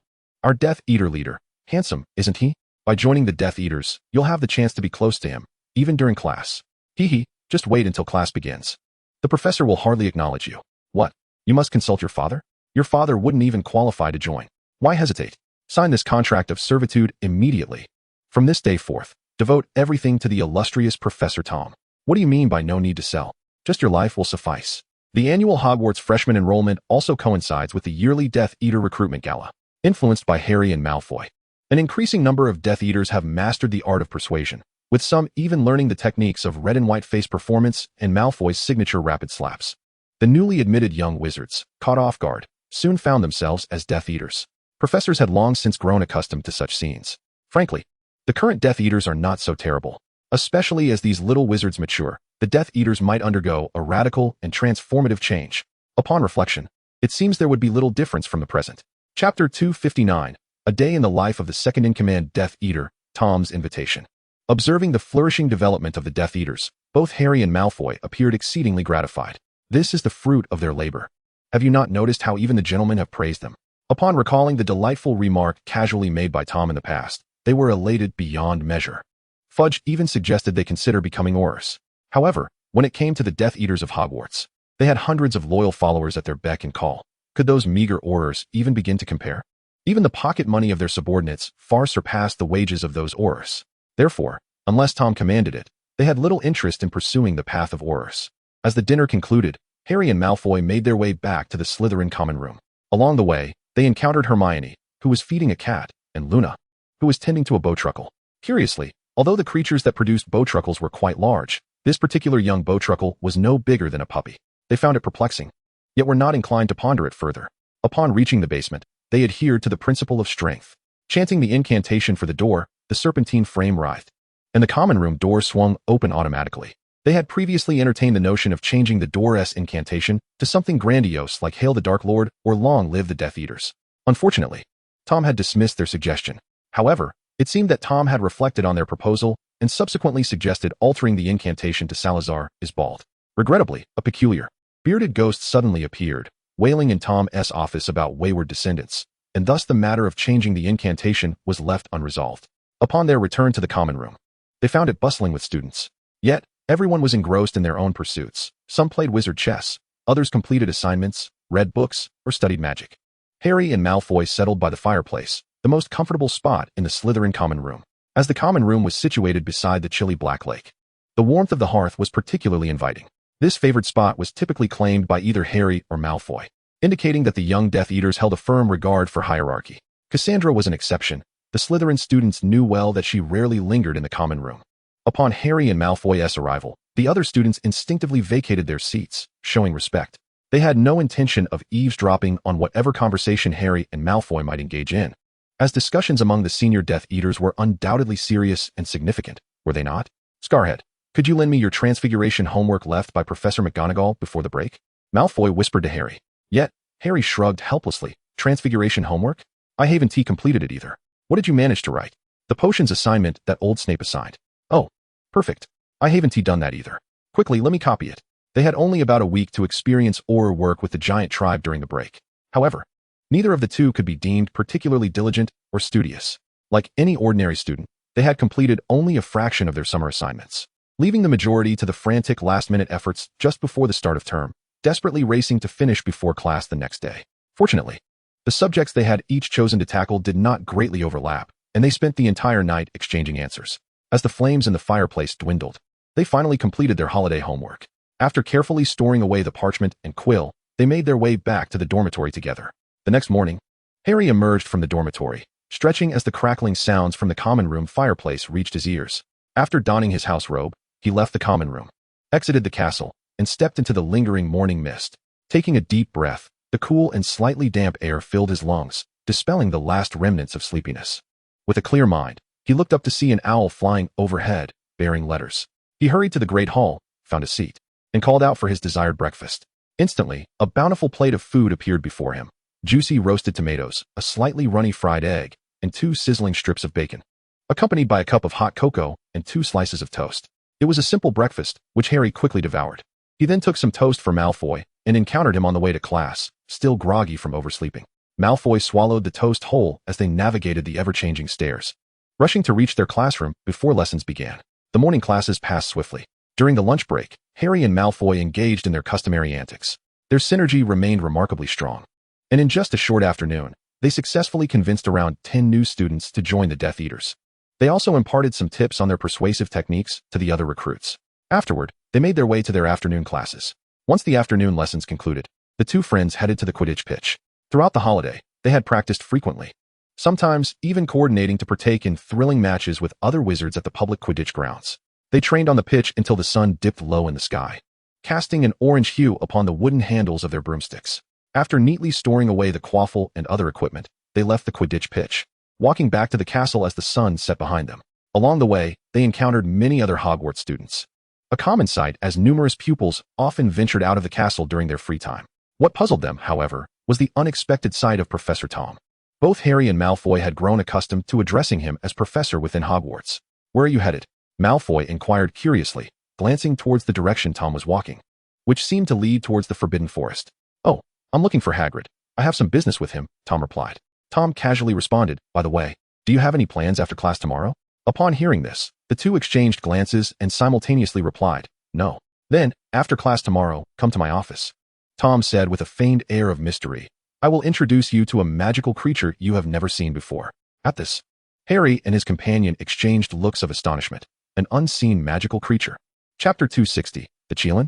Whoever bows their head becomes the second in command. Scarhead, what do you think the magical creature the professor wants to show us is? The next day arrived swiftly, and Harry and Malfoy made their way together to the 4th floor of the castle, to Tom's office. "Oh, you've arrived?" Tom said, tucking away some letters. "Shall we set off?" Professor?" Harry inquired, somewhat puzzled. "Did we not usually wait until the holidays to go out? Why are we leaving school just one day after it started?" In contrast, Malfoy was far more relaxed, primarily concerned with where they might go to have fun, hoping for an extended adventure, especially since his godfather had recently grown increasingly displeased with him, sometimes offering him strange drinks under the guise of hospitality. Fortunately, Malfoy possessed remarkable wit, allowing him to evade serious trouble. "I know what you're thinking," Tom said as he approached, "but don't worry. We will only be away for a short while." With that, Tom waved his hand, and a wisp of dark mist enveloped Harry and Malfoy. With a crackle, the three figures vanished from their spot. In East Asia, on the western shores of the Pacific, lies a unique and familiar land. Towering limestone peaks, either connected or isolated, rise sharply, while low-lying areas collect rainwater into lakes, and the rocky surfaces of the forest exhibit typical karst topography. Beside a waterfall with a significant drop, the forest is adorned with tall subtropical trees, with towering firs rooted in the moist soil. As the sun set, the presence of the moon illuminated the dark forest, rendering it not entirely impenetrable to sight. The sound of flowing water passed by, imparting an indescribable sense of comfort. With a crackle, the space twisted, and the figures of Tom, Harry, and Malfoy emerged beside the waterfall in the forest. Observing the towering shadows of the trees above and feeling the slightly sticky earth beneath his feet, Harry instinctively exclaimed, "What on earth are we doing here?" "This is East Asia, on the western shores of the Pacific." Tom surveyed the surroundings as if searching for something. East Asia? Malfoy's mind took a moment to process this information. After a few seconds, his eyes widened in disbelief. His professor had traversed the entire Eurasian continent with just a single apparition spell, and he was doing so while accompanied by 2 others. He proudly lifted his chin. Although the remarkable feat was not his own, it was closely associated with him. This realization filled him with immense pride. "So, Professor, what are we doing here?" Harry asked, noticing Tom beginning to move and quickly following suit. "Have you heard the tale of old Dumbledore and old Grindelwald?" In response to Harry's inquiry, Tom did not reply immediately. Instead, he reciprocated with a question. "Are you referring to the 2 months they cohabited in their youth? I recall it being described as tender and tumultuous." "Ahem, that was something I mentioned to you earlier. What I am referring to is the recent encounter I spoke of." "Oh, you mean the time they ultimately dueled?" "Indeed." Noticing that Harry had finally recalled the event, Tom nodded slightly. Before their fateful confrontation, Grindelwald was campaigning for the position of Supreme Leader of the International Wizarding Federation, relying on magical creatures for his support. During their conversation, they had unknowingly traversed a distance. Not far from the waterfall, the rustling of trees by the water's edge signaled the approach of a creature illuminated by the moonlight, glimmering softly as it emerged. A Chelan. Upon hearing Tom's words, Harry and Malfoy followed his gaze to behold a creature about the size of a young fawn, its overall hue a warm brownish yellow. It bore a resemblance to both a dragon and a deer, with 2 long, whisker-like appendages extending from its nostrils to the middle of its body, and its back adorned with coppery scales that shimmered with a golden hue under the moonlight. A Chelan? Malfoy was utterly entranced, for he had a profound admiration for gold, and the creature's majestic golden sheen in the moonlight had undeniably captured his heart. Tom approached the water's edge, and the Chelan, drinking, raised its head to regard him. An adult Chelan is notably larger than a full-grown deer, yet it was apparent that this little one had not yet reached maturity, being only slightly larger than a fawn. Judging by its size, it was likely around 50 or 60 years old. Tom and the young Chelan curiously scrutinized each other. It might very well be the same one Newt had taken long ago. It is said that a Chelan's lifespan typically spans around 2,000 years, indicating their exceedingly slow rate of growth. Nonetheless, their numbers remain remarkably scarce. Thus, after the election for the Supreme Leader of the International Wizarding Federation, it is not inconceivable that Newt or old Dumbledore returned it to a suitable habitat. As Tom observed the young Chelan, it too regarded him with curiosity. The Chelan possesses the ability to foresee the future. However, it could not discern the future of the man before it, not even a glimpse. Furthermore, the Chelan has the power to penetrate the soul of an individual, discerning the purity of one's heart. When it encounters a being of pure intent, it bows in reverence. Yet, it could not comprehend Tom. It truly could not understand him. In the eyes of the young Chelan, Tom's soul was an ineffable presence, an entity that evoked a sense of danger and terror, yet did not appear to be tainted or filthy. Rather, it resembled a unique essence. Overall, while it was likely not pure, it possessed an unexpected purity. However, all of this is merely its own perception, for it cannot fully penetrate the depths of Tom's soul. Thus, it is unable to make a judgment. After a moment of hesitation over whether to bow, the little Chelan decided to turn its attention to the other 2. At that moment, Tom also turned around and beckoned Harry and the others to come forward, instructing, "Come, stand before it." Although somewhat perplexed by the purpose of this action, both Harry and Malfoy complied without protest. Subsequently, a mischievous chuckle echoed in their ears. "Heh. If any of you can make the Chelan bow, that one shall secure the position of second-in-command." Malfoy's eyes widened in disbelief. He had thought such an opportunity would never arise. "Sorry, Scarhead." Hee. Meanwhile, Harry felt a twinge of grievance. Wasn't it agreed that I would be the one? It seemed as though their hearts were being toyed with. What a misallocation. Alas. However, Tom was indifferent to their thoughts. He was simply struck by a whim to have Harry and Malfoy retrace the path once taken by Dumbledore and Grindelwald, thinking it might be rather amusing. In truth, he had not manipulated Harry's feelings. Harry remained his favored choice for second-in-command. As for the Chelan, It mattered not whom it chose. Tom's decision would remain unchanged. Chapter 261. Malfoy, why are you holding your head so high? Don't rush, Scarhead. As Harry prepared to step forward, Malfoy was the first to raise a hand to block Harry's path. Observing Harry's puzzled expression, Malfoy spoke with earnest conviction, allow me to take the lead this time. In the past, I always let you go first. As a proud Malfoy, I feel a sense of guilt. You feel guilt? Do you truly believe I am unaware of your thoughts? I have no desire to expose you. Harry's face darkened, resembling someone contemplating a duel with Malfoy. Yet, that was the extent of it. Harry ultimately chose to grant Malfoy the opportunity to go first. To him, there was little distinction between going first or second, as long as they could make the Qilin bow. Falling 2 steps behind, Harry approached Tom's side, joining him in quietly observing Malfoy's performance. Tom, too, opted not to foresee the outcome, preferring to retain a sense of anticipation and curiosity about the future. Malfoy strode confidently toward the little Qilin, chest puffed out. He locked eyes with the creature. Yet, after a prolonged wait, he thought, why is your head held so high? Malfoy's face darkened. Are we competing to see who can hold their head higher? He chuckled in frustration. Was it not said that the Qilin bows to those of pure soul? What then did this raised head signify? Was his soul truly lacking in purity? Impossible. Absolutely impossible. Malfoy's immediate reaction was to refute this thought within his mind. Yet the more he protested, the less assured he felt. Upon reflection, it seemed he harbored a modicum of complexity within himself. He recalled the red-haired girl who often graced his dreams, a product of the typical adolescent psyche. She certainly seemed to revel in her play within his mind. Although the reason eludes him, midway through his dreams, the girl's face inexplicably transforms into that of a scarred individual, leading him to frequently awaken in terror from nightmares. As this peculiar phenomenon recurs, Malfoy begins to ponder whether there might be something amiss within himself. Could it be that the scarred one harbors a secret infatuation for young Master Malfoy, thus casting a spell upon him? Why else would he find himself preoccupied with thoughts of that person throughout the day? Alas, that wicked scarred face. You shall never capture the heart of young Master Malfoy. Not now nor ever. It is simply impossible. Sighing deeply, Malfoy gazes skyward, oblivious to the strange look cast upon him by the small Qilin. How absurdly human this being seems. The Qilin-esque gaze flits back and forth between Malfoy and Harry, as if it has gleaned some understanding of the dynamics between males. Yet, despite its moment of enlightenment, the Qilin does not lower its head, for Malfoy's soul is hardly one of purity. Very well, Malfoy, you may descend, Tom beckons. And Malfoy refrains from requesting another attempt. At this juncture, his rivalry with Harry for the position of second-in-command stems more from a desire to compete than any profound obsession with the role itself. In truth, he has long since reconciled himself to Harry occupying that position. Should another challenge arise, he might even assist Harry in dealing with the interloper. Once Malfoy has stepped back a couple of paces, Tom promptly pats Harry on the shoulder, encouraging him, go forth, Harry. The time has come to demonstrate your prowess as second-in-command. Meanwhile, Malfoy, in his own fashion, attempts to console. Do not fret, Scarhead. Even my soul, so pure, has not been acknowledged. It is only natural for you to remain unrecognized as well. Harry shoots an irritated glance at Malfoy before approaching the Qilin with a heart full of trepidation. In his anxious gaze, the Qilin surveys him with curiosity. Taking a deep breath, Harry braces himself for what is to come, yet the Qilin merely continues to regard him with intrigue. This causes Harry to instinctively close his eyes, waiting in silence for the outcome. However, after what seems an eternity of stillness, he finally opens his eyes, only to feel his pupils tremble and let out a long sigh. As he had anticipated, the Qilin did not bow its head, though it did not elevate it as it had in Malfoy's presence either. Yet, it is only to be expected that the Qilin would not lower its head. After all, Harry is no saint.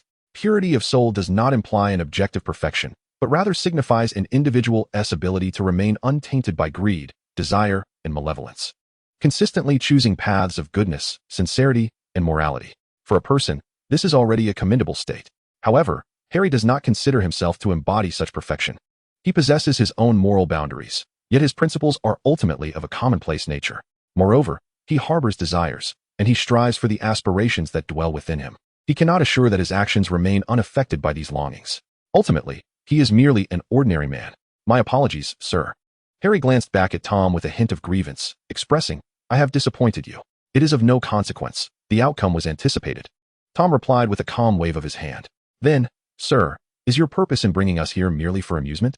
Harry's extraordinary intellect suddenly flared, leading him to ponder whether the true candidate for the second-in-command position had already been decided in Tom's mind. Who, then, is the one you spoke of who, upon bowing to the Qilin, secures the position of second-in-command? Harry genuinely believed he and Malfoy had lost their chance for that role, destined to depart from it. I was merely jesting, Tom said, kneeling before the young Chelan. This little creature cannot sway my choice. Or do you think I require the approval of other beings to select my subordinates? Tom inclined his head slightly, his peripheral gaze brushing past Harry. At that moment, Harry comprehended that Tom was indeed resolute in appointing him to the second-in-command position. A wave of emotion washed over Harry, not from feeling like a jester, but from a realization that he had transcended that role. As for Malfoy, Harry asserted that Malfoy was the true jester. He, Harry Potter, was destined to be the second-in-command of the Death Eaters. Draco Malfoy was merely there to accompany the prince in his studies. Previously, Malfoy had mocked him as a fool. Now, the tides had turned, and it was finally Malfoy's turn. The thought made Harry unable to suppress a hearty laugh. Indeed, Malfoy was the true clown. You're talking nonsense. How dare you, a mere jester with a scar, mock you, Master Malfoy? Malfoy was immediately incensed and lunged at Harry. Tom chose to ignore their playful scuffle, redirecting his focus to the enchanting creature before him. Chapter 262. The Dark Lord entices a young Chelan. And the giant in the Forbidden Forest. Tom remained silent, extending a hand to gently caress the young Chelan's head. Sensing Tom's benevolence, the Chelan did not resist, merely tilting its head in curiosity. It remained intrigued by the nature of this human soul before it. Curiosity? Tom seemed to discern its inner thoughts. Then come with me. Stay by my side until you unveil the depths of my soul. His warm hand stroked the Chelan's head, and his emerald eyes appeared to captivate its very essence. What do you think? Tom's uniquely charming and gentle voice echoed within the Chelan's mind. The creature shook its head, feeling a certain enchantment in the touch. Realizing this, the Chelan, resembling a restless fawn, shifted its hooves on the ground and took a few steps back, watching the human who beckoned it with a mix of intrigue and caution. How could the inexperienced Chelan possibly stand as a match against the cunning and treacherous Dark Lord? With just a few words, Tom managed to capture the Chelan's heart once more. Your family has left you, has it not? Harry and Malfoy exchanged glances, silently reflecting on the unwavering dedication the gentleman exhibited towards his beloved pet. He would resort to any means necessary to secure its companionship. Meanwhile, the Chelan, although puzzled as to how Tom possessed such knowledge, did not dwell on it. It must be quite lonely for a Chelan to live here all alone for so long. Tom mused, producing some enticing treats from magical creatures. Drawn by the allure of the food, the Chelan instinctively approached, allowing Tom to gently place his hand upon it, stroking its fur as he spoke. But from this moment onward, things shall be different.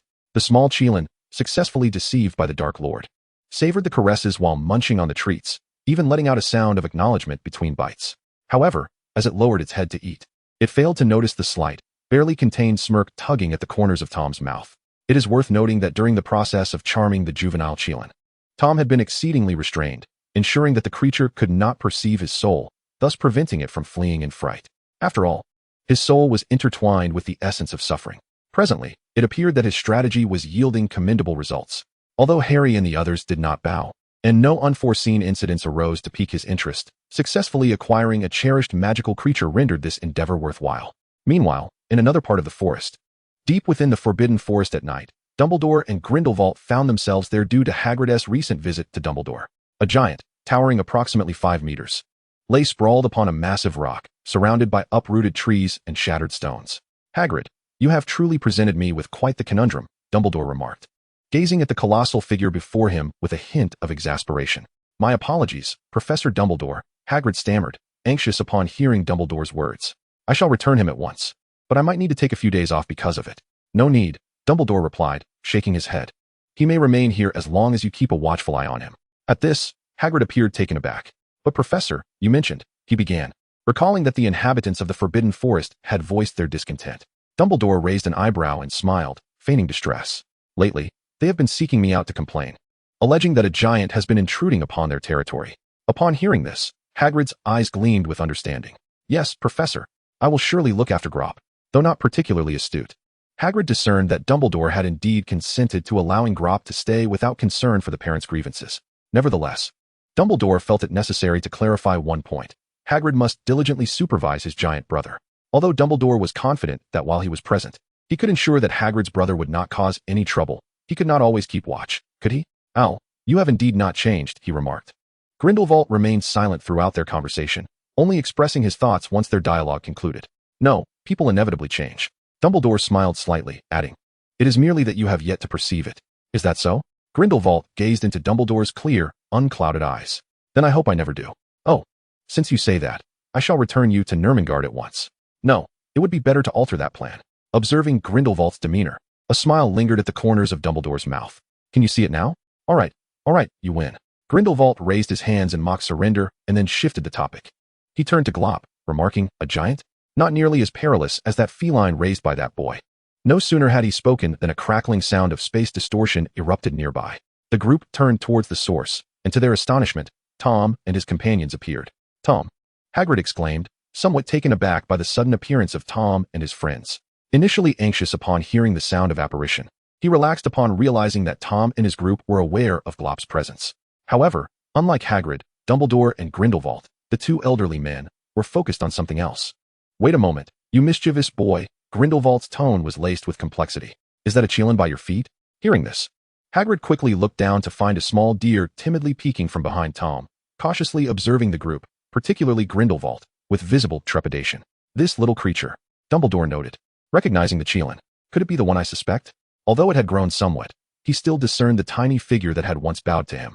Grindelwald's complicated feelings stemmed from memories of his own defeat, as this Chelan was a reminder of a time long past. He had personally slain its brother, and its mother had fallen at the hands of his followers. Now, he found himself face to face with the very creature that had thwarted his plans. Much had changed since then, yet he could not help but feel a pang of nostalgia. Although the older man was lost in thought, his expression betrayed little emotion.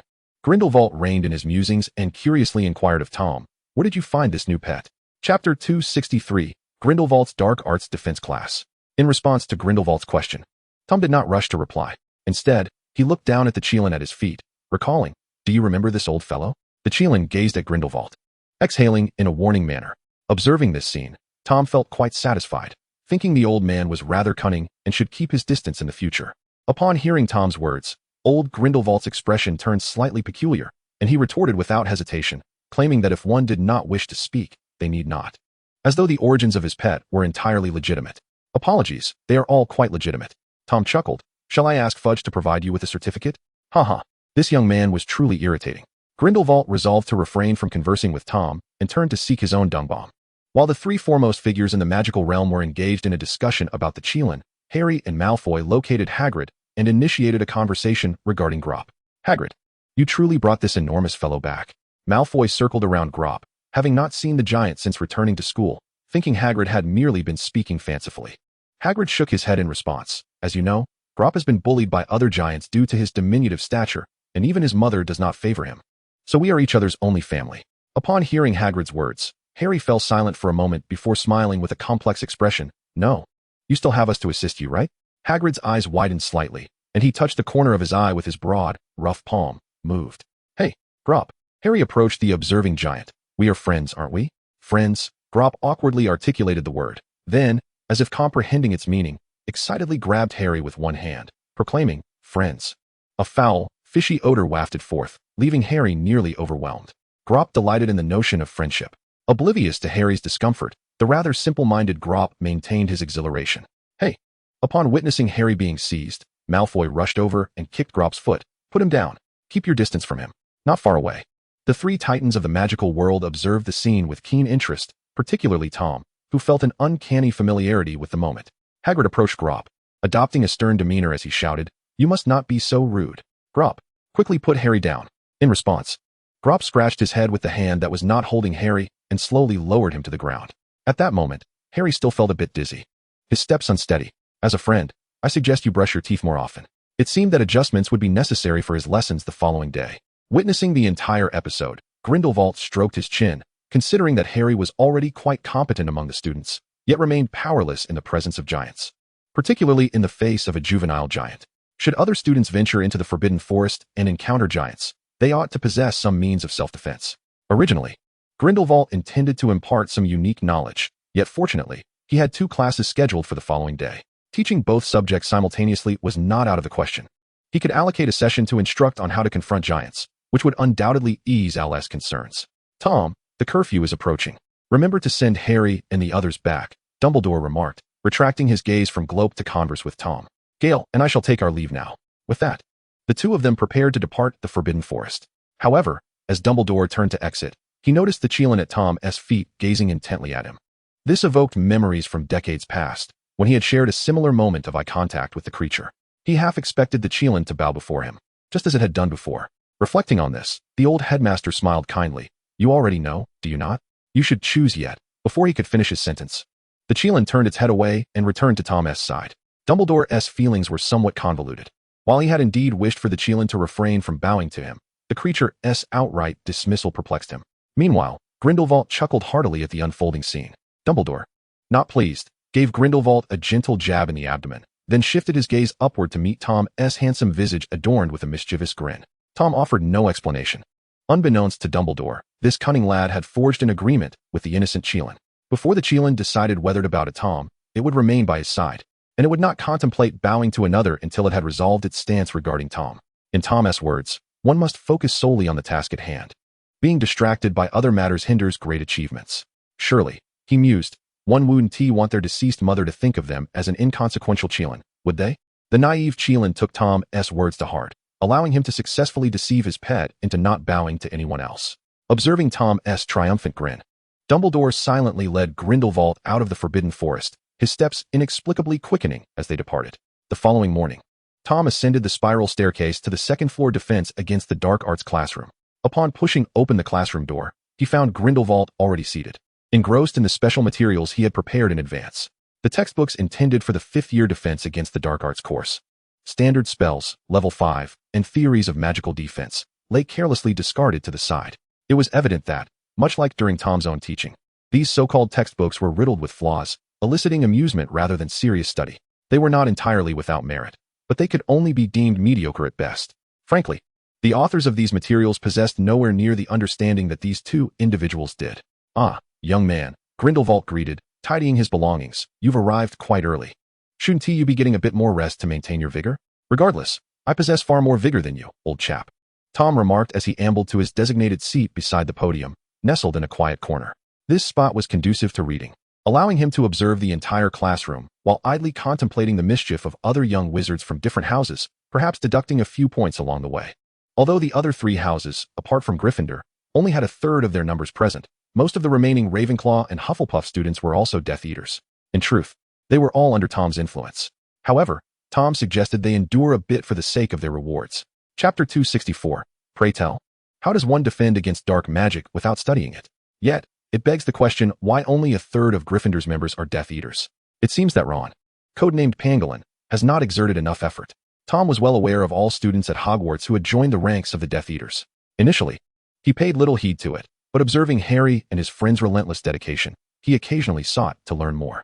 This included the aforementioned Ron, who had joined the Death Eaters in his second year, and now, in his fifth year, had only managed to infiltrate one-third of Gryffindor.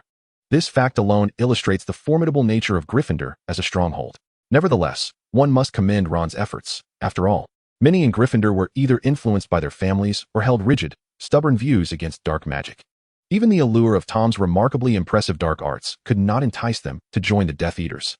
They would only consider joining if invited, as the mental barriers imposed by their families were difficult to surmount.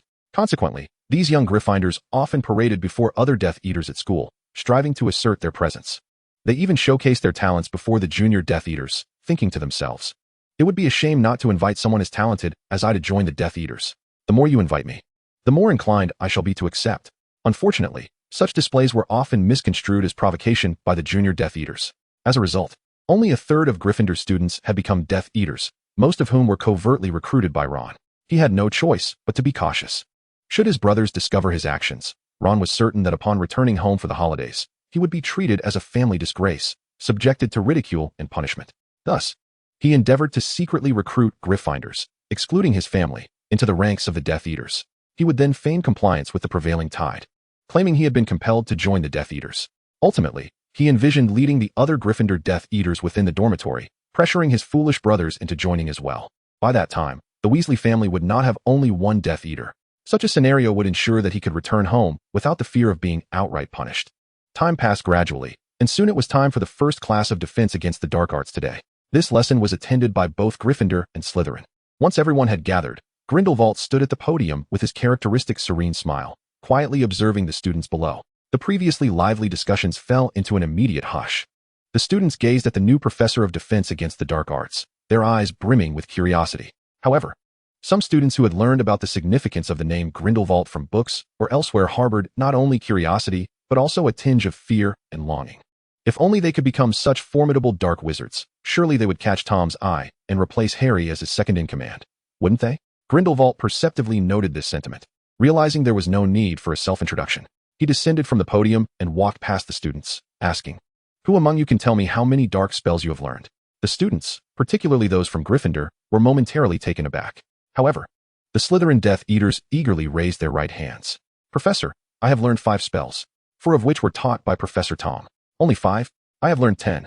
And all from Professor Tom. Huh, laughable. You dare to claim only 10? Aren't you afraid of losing your teeth from laughing so hard? I have learned no less than 20. Upon hearing these declarations, the bewildered old Grindelwald glanced back at Tom, who wore a smile and gestured modestly with his right hand, feigning humility. Yet, in truth, Tom was somewhat astonished. Had he truly taught so many spells? He had only taught a few during substitute lessons, but upon reflection, it seemed he had indeed taught a considerable number. Ahem, it appears you have a commendable professor. However, those not called upon need not speak. I would like to hear from the young ones I do call upon. Grindelwald cleared his throat to silence the crowd, then tapped on the wooden desk to his right, directing a smile at a red-haired boy seated at the desk. Now please respond. Professor, do you wish to kill me? Ron was taken aback, indeed. He had stealthily learned 2 dark spells during Tom's lessons, but he could not divulge that. At least not now. If he did, his foolish brothers would surely block his doorway, followed by a furious letter from Mrs. Weasley, and ultimately, he would be expelled back to the burrow, where his family would hold a trial by fire against him. The entire sequence of events flashed through Ron's mind, and he shook his head vigorously. I don't know any spells, Professor. That's quite all right, Grindelwald nodded. By the end of this class, you shall know. Ron's expression stiffened, and he fell into silence once more. I am pleased to see many of you have prepared in advance for this lesson, the professor remarked, visibly gratified. However, some students are so indolent that they do not even study the most fundamental dark arts. This deeply disappoints me as a professor. Finally, a Gryffindor student, unable to contain himself, timidly raised his right hand and inquired, "But Professor, isn't this class supposed to be about defense against the dark arts? How can we defend against dark magic if we do not study it?" Grindelwald turned his gaze towards the young lion and remarked, "There is a saying, to know oneself and one's enemy is to ensure victory in every battle. Once you understand dark magic, you will learn how to resist and even conquer it. Do you not agree?" Upon hearing this, the young lion hesitantly nodded. I suppose so. But how do we come to understand dark magic? By studying it. Precisely, Grindelwald affirmed, a look of approval illuminating his face. He then surveyed the students below, asking if there were any further questions. Another Gryffindor student raised his hand. "But Professor, wouldn't that make us dark wizards?" Grindelwald chuckled. "Go home and ask your grandfather if he knows any dark magic. If he claims he does not, he is surely deceiving you. Have him come speak with me." "But my grandfather is a muggle." Grindelwald, calm and composed, interjected, 20 points deducted from Gryffindor. Chapter 265, The Dark Arts Aptitude of Hogwarts Students. Are there any more questions? This time, no other brave souls dared to raise their hands in response to Grindelwald's inquiry. Since there are no further issues, he continued, producing the prepared. "Then kindly close your chatterbox mouths. Class is now in session."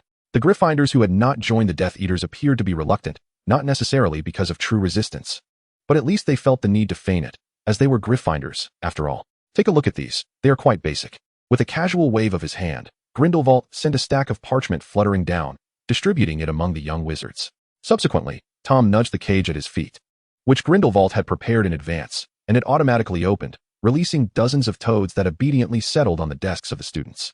Harry picked up the parchment that had flown to him, reading about the Bat-Bogey Hex, the Hanging Charm, and the Skull Expansion Curse.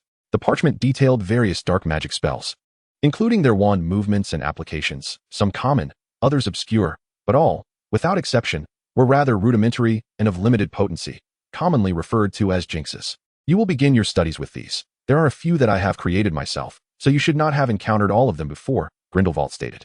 He then found a chair to sit beside Tom, adding, "In half an hour, I shall assess your progress." With that, he and Tom engaged in casual conversation over tea, leaving one to ponder why there might be a tea set in a defense against the dark arts classroom. Perhaps it was placed there by old Dumbledore? It is hardly surprising that, as the headmaster, Tom would consider the students' thirst for tea during lessons. This is the explanation he offered to the other professors. Furthermore, it is noteworthy that other classrooms are also equipped with tea sets and various other items. Observing 2 professors who seemingly had no intention of explaining the spells, a timid young wizard ventured to ask, "Professor, are you not going to teach?" "Teach what?" Grindelwald replied, momentarily taken aback before realizing, those are all basic spells that require no instruction. They can be learned effortlessly. To him, the difficulty of those incantations was akin to the simplicity of 1 + 1 = 2. Is there really a need to teach? He mused. You clearly have never been a professor. Tom interjected. You need to meticulously explain each step in detail to help them grasp those spells. No, Tom, Grindelwald shook his head. You underestimate them. If it requires your method to teach, then perhaps there is no need to learn dark magic at all. They might as well abandon their wands and cultivate the land among muggles.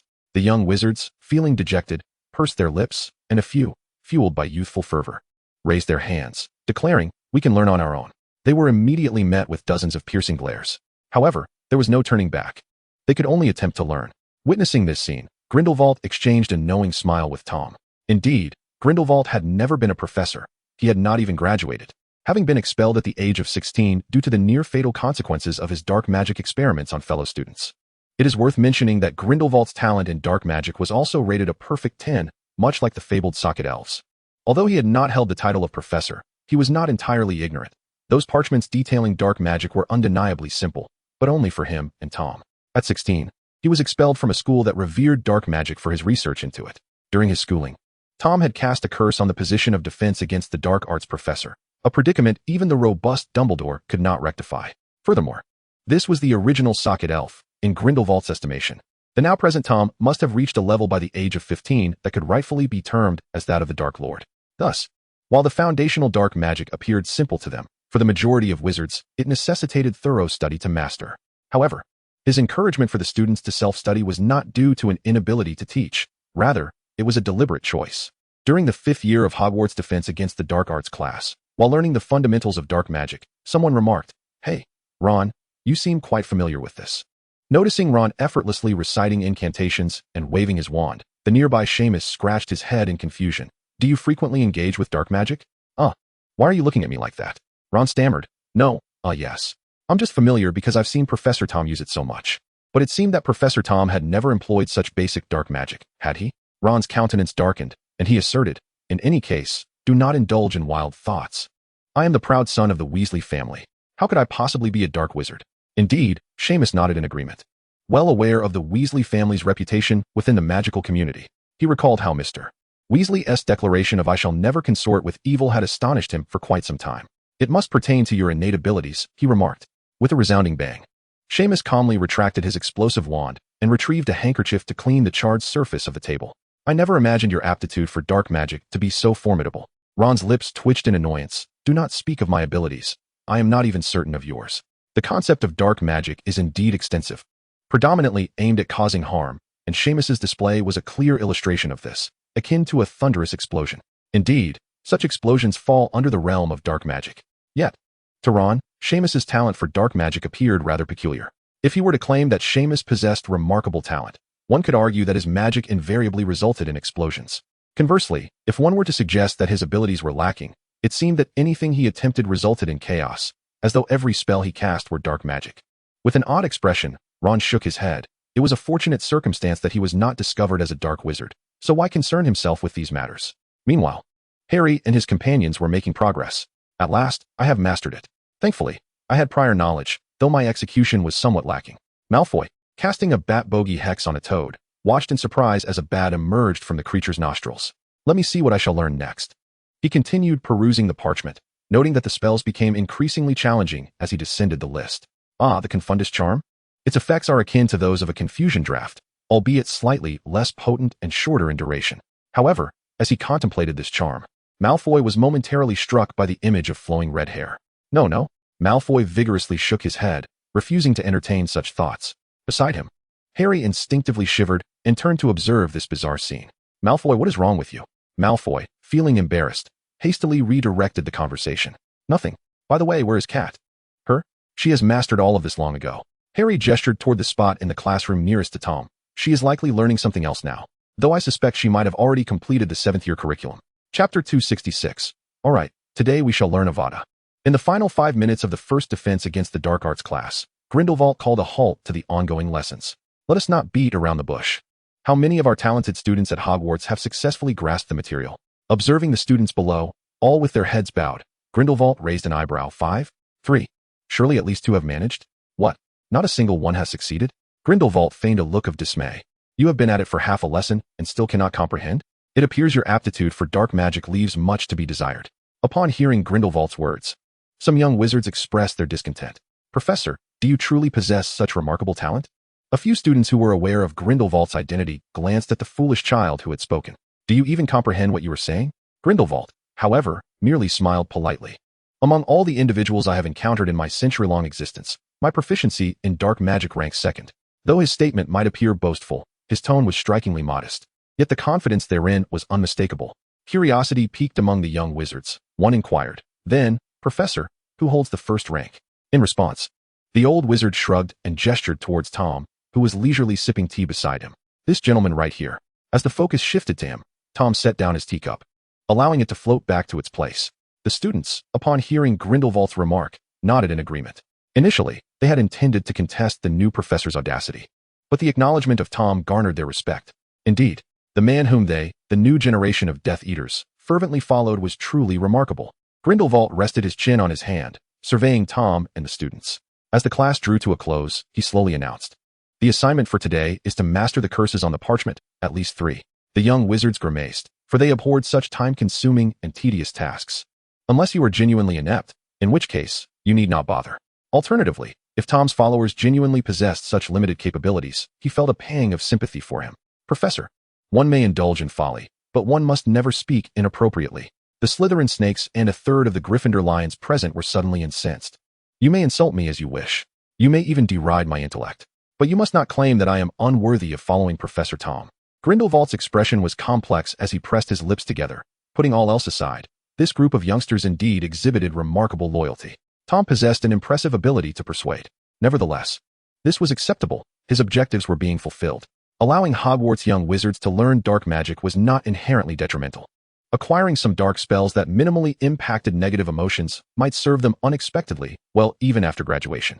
As the students heard the professor declare the end of class, a small portion hurried to exit the classroom. What is the next class again? Let me see. It appears to be defense against the dark arts. However, just as the departing students reached the spiral staircase, they turned back towards the defense against the dark arts classroom. Upon their return, Grindelwald greeted them with a smile. "Oh, you've returned? Please take your seats. We shall commence shortly." Settling back into their still warm seats, the returning students were met with teasing remarks from those who had remained. This only deepened their displeasure.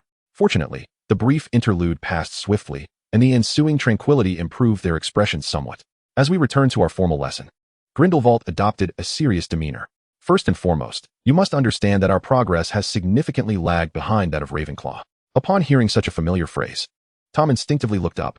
Their eyes met, and an unspoken exchange transpired between them. "Where did you learn that?" he inquired. "Muggles teach this way, and I find it quite effective, so I thought I would give it a try." Tom fell into a contemplative silence. Grindelwald shrugged, having once regarded Muggles as adversaries. He could not deny their strengths. In fact, he would often delve into their methodologies, absorbing anything of value. This approach proved remarkably effective for novice wizards encountering new concepts for the first time. Those Ravenclaws are merely a pack of bookworms. Don't think that reading a few books in advance will allow them to surpass us. It's merely a matter of acquiring knowledge earlier. As if anyone couldn't do the same. Unlike the emotionally stirred young wizards or the nostalgic old Grindelwald who admired Muggle teaching methods, Tom understood that such tactics, if overused, could become ineffective, even counterproductive.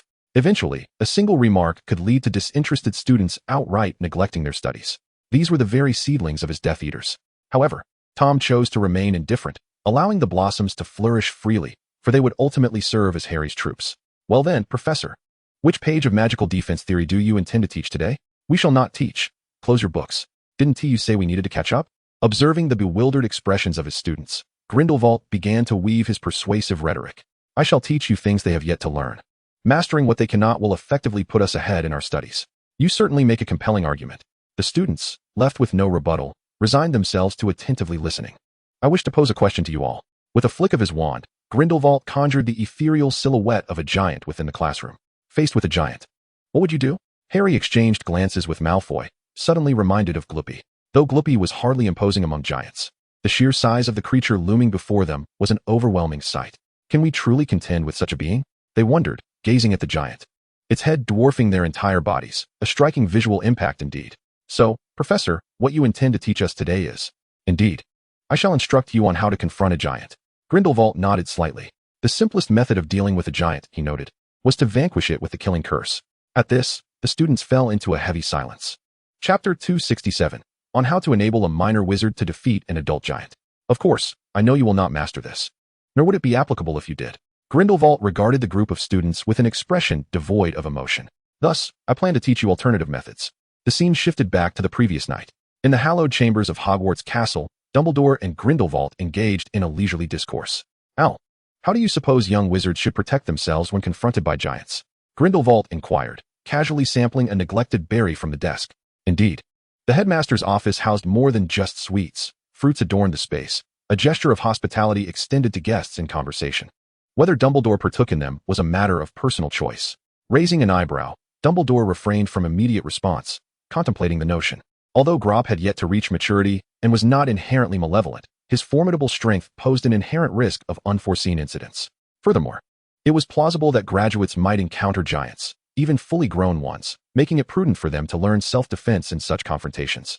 However, Gale, I must admit your concern for these matters is unexpected, Dumbledore remarked, though the motive remained unclear. He was certain that Grindelwald was not one to exhibit compassion towards the young or elderly. The well-being of students was hardly a matter of genuine concern for him. Grindelwald, for his part, offered no denial, merely smiling in silence. What do you think I should teach them to confront giants? Grindelwald deftly shifted the topic. What about summoning Tom to discuss this? He seems rather mischievous and likely brimming with clever ideas. Unnecessary, Dumbledore replied, dismissing the diversion with a shake of his head. Having served as a professor for many years, I possess some experience in these matters. However, it is vital to understand just how powerless an underage wizard is against an adult giant. Grindelwald pondered briefly, acknowledging the grim reality. There was little chance of victory. The odds were overwhelmingly against them. Indeed, which is why we must teach them how to safeguard themselves, Dumbledore affirmed, rather than striving to conquer their adversaries. Returning to the present, Grindelwald reflected on their previous day's dialogue. Initially, he had contemplated strategies for a small weakling to triumph over a larger one. Such was his nature. He instinctively sought combative solutions. Yet Dumbledore's words had prompted a paradigm shift in his thinking. These youngsters stood no chance against giants. Survival was the paramount goal. If you encounter a giant, Grindelwald waved his wand, conjuring a phantasmal forest scene depicting a giant's chance encounter with a young wizard. You might first attempt to communicate with them. The notion felt somewhat foreign to him, yet it was Dumbledore's directive. Giants, despite the language barrier, could be engaged through alternative means, such as gestures. However, should conflict arise and the situation become uncontrollable, Grindelwald's demeanor turned serious. Then you must flee. He was not jesting or acting playfully. Rather, he assumed the demeanor of a genuine professor, endeavoring to impart knowledge to his students. Of course, this was not Grindelwald's true intention. It was primarily due to Tom's earlier message, indicating that although he could never become Dumbledore's favorite student, he might just become Dumbledore's preferred colleague. Furthermore, if he taught earnestly, Tom suggested he could later persuade Al to join him on a honeymoon trip. Just the two of them. Grindelwald narrowed his eyes. He had to admit, Tom possessed a rather adept knack for understanding people's hearts. Grindelwald reiterated that he was not under any manipulation. He did not wish to embark on a honeymoon with Dumbledore, but rather aspired to exemplify the ideal of being a mentor. Kindly address him as Professor Gellert Grindelwald. Under ordinary circumstances, it would be improbable for one to outrun a giant towering over 7 meters. Grindelwald shifted the illusory scene, where a young wizard utilized magic to befuddle the giant. However, one could confuse or disrupt the giant, and by leveraging their surroundings, escape was not an insurmountable task. Although, logically, this spell would not be taught until the following year. It was not entirely inappropriate to teach it now. With a flick of his wrist, a toad soared through the air with a flourish of his wand. It became a distraction. There were no special effects, yet the toad's body quivered violently, and as Grindelwald pointed his wand in another direction, the toad seemed to spot something enticing, promptly leaping toward it. This spell would bewilder the senses of the cursed creature, and if executed skillfully, it could even mislead the target into acting according to one's strategy. Grindelwald retracted his wand, considering that none of them were particularly exceptional in the strictest sense. He advised them to maintain full concentration while casting spells. The students listened intently, undeterred by Grindelwald's earlier reprimand, as they found themselves quite intrigued by this spell, sensing that it could serve as a lesser version of the soul-taking curse. Although, as Death Eaters, they were not yet capable of wielding the soul curse. A simplified version would suffice. Observing Grindelwald illuminating the path for his fledgling Death Eaters, Tom nodded in satisfaction and leisurely sipped his tea. With Grindelwald present, he need not worry about supplementary lessons. After all, for much of the past few years, their dark arts defense classes had been rather frustrating. Nevertheless, they were his subordinates, and once their elders had passed, he would still need to rely on them. Tom did not wish for them to be too weak. After imparting the confusion spell and wand movements, Grindelwald also shared some techniques for spellcasting and his personal insights. As for the remainder, it was up to these young wizards to practice. They could venture into the Forbidden Forest to test their skills against that giant. Grindelwald firmly believed that practical experience was the most beneficial for the growth of students, a pedagogical principle he had only recently conceived. He contemplated the possibility of teaching them how to deal with other dark magical creatures. Otherwise, he might as well capture a few to serve as teaching materials. As for whether the students would inadvertently harm themselves during practice, he candidly admitted he had no desire to intervene. He yearned to proclaim that only exceptionally talented wizards deserved to be his pupils. However, considering the title of Dumbledore's most favored colleague and the promised honeymoon trip with Al, Grindelwald hesitated momentarily before opting to amend his words. Very well, I shall take you there later. But under no circumstances are you to enter the Forbidden Forest without the professor's permission. Chapter 268. Bella heads to Gringotts, the Hufflepuff Cup. Gringotts, have you met him before? He inquired. That Ranrock has returned. The goblins busily recorded their accounts while engaging in casual conversation. I know, I've been there too. I must say, that madman is truly unbelievable. One goblin, slightly apprehensive, tapped the table. He actually wants us to join him in overthrowing Wizarding Rule. Huh, what a joke. Though I admit, some of his words aren't entirely absurd. Who does he think he is? Dumbledore, Grindelwald, or that esteemed gentleman? Who could he possibly rival? With the magic he possessed at that time, I could have easily given him a couple of slaps. Of course, this was an exaggeration. Ranrock was indeed quite formidable among goblins. Another elder goblin, even more seasoned, set down his quill and began to voice his disdain. What? Do you actually believe his nonsense? As soon as he spoke, the goblins fell silent. After all, regardless of their words, deep down they harbored an overwhelming desire to topple the wizard's dominion, yearning for a time when goblins could seize everything. Yet, they were relatively rational compared to others who openly clamored to follow Ranrock. They understood that such actions would be tantamount to digging their own graves. Even if they were somewhat tempted by the notion of overthrowing wizarding authority, they still found it absurd. Are you kidding? How could we trust that fellow's delusions? He is nothing but a traitor to goblins. Indeed, we goblins are undeniably law-abiding citizens. Fearing their hidden thoughts might be discovered, the goblins hastily shouted various assertions, yet each was acutely aware of the truth. Fortunately, the seasoned elder goblin quickly shifted the topic. By the way, the director has been acting rather strangely lately. I wonder what has gotten into him. A forthright young goblin interjected, P.S. openly supporting Ranrock. Hey, watch your words, kid. A colleague beside him swiftly covered his mouth. If the director hears you, do you wish to keep company with a Ukrainian Iron Belly? Deep within Gringotts, the vaults were guarded by a Ukrainian Iron Belly, a massive adult dragon. Previously, there had been goblins who fell afoul of the director and were reassigned to work alongside that Ukrainian Iron Belly, after which they were never seen again. Perhaps it is due to growing accustomed, or perhaps because of recent departures, or perhaps it is due to the ignoble dragon's appetite, as suggested by the bank president. These matters are beyond their jurisdiction, and they harbor no desire to intervene. Nevertheless, one must always tread carefully around superiors. This adage rings true in both the realm of witches and that of muggles. Just as the fairies were engaged in merry conversation, the grand doors of Gringotts swung open. The melodious hum and lively footsteps resonated in the ears of the fairies. Upon lifting their gazes, they beheld a woman clad in a flowing black gown, with voluminous, curly black hair cascading down her shoulders. She appeared as though she had just encountered delightful news, her demeanor radiating an unsettling cheerfulness. However, the fairies were not concerned with this peculiar display. Bellatrix Lestrange. They recognized her instantly as one of the Dark Lord's most devoted followers and a senior employee of the most formidable enterprise in the Wizarding World, Death Eaters. What could possibly bring her here? Was it for monetary gain? Or had the Death Eaters finally infiltrated their domain? Medicinal potions. My galleons. Do the Death Eaters accept surrender? It has never been stated that fairies are forbidden from joining them, has it? The fairies held a myriad of thoughts, yet none contemplated rebellion. They were indeed greedy, but not foolish, and they valued their lives above all. Had they been reckless, they would have long since joined Lonrock in his madness. Fortunately, an elder fairy, unlike the younger ones, quickly regained his composure. Good day, Ms. Lestrange. Might I inquire if you require access to the vault? Gringotts is honored to serve you. At once, the smile on Bellatrix's face vanished, replaced by a look of disdain directed at the speaking fairy. Repulsive, wretched creature. Enough of your prattle. Do not waste my time. 4 fervent Death Eaters like Bellatrix, beings were categorized into 2 types, Tom and the rest. Her demeanor towards the latter was notoriously vile. Should she be kept waiting? Unbeknownst to them, Bellatrix had already brandished her wand. I shall set Gringotts ablaze. This was the collective thought of the fairies present. These avaricious beings, valuing their lives, especially feared those who displayed reckless disregard for their own existence. Of course, madam. The elder fairy hastened his speech. We will arrange for staff to escort you to the vault immediately. No, I refuse to waste time waiting for you to find someone. You will take me. Bellatrix pointed her wand menacingly at the elder fairy. Now, instantly. Very well, no problem. The elder fairy trembled as he raised his hands. Madam, please remain calm. However, Bella remained silent. Her wand pointed at the fairy as she watched him descend from the chair that towered above her. Please follow me. We shall take the mine cart to your vault. The elderly fairy led the way, too fearful to glance back, terrified that his gaze would meet the glimmer of green light. Hurry up. Observing the fairy's slow progress with his little legs, Bella impatiently kicked him. The elderly fairy shuddered and then hastened his pace, significantly reducing the time it took to reach the vault. Upon arriving at the subterranean vault in the specially designed mine cart, Bella urged, move faster. Noticing the fairy's trembling hand struggling to steady the key, she stepped forward, snatched it from him, and declared, let me handle this. Bella inserted the key into the vault's grand door.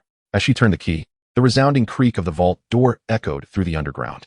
When the door swung open, a mountain of galleons greeted her sight, yet Bella paid them no heed. Her gaze was immediately drawn to a golden cup beside the heap.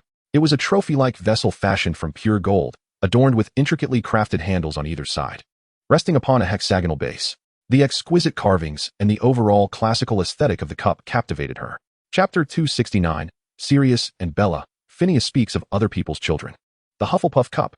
This was the very item Tom required, the purpose of Bella's journey. Indeed, this was it. Bella exclaimed in excitement as she grasped the cup. I shall personally return this to him. He will be delighted. Perhaps. The elderly fairy quietly made his way towards the vault's exit. Even the alluring galleons could not keep him there. Observing Bella's dreamy demeanor, the fairy thought it prudent not to delve into her thoughts. Excuse me, madam? The elderly fairy timidly raised his right hand. Shall I take my leave?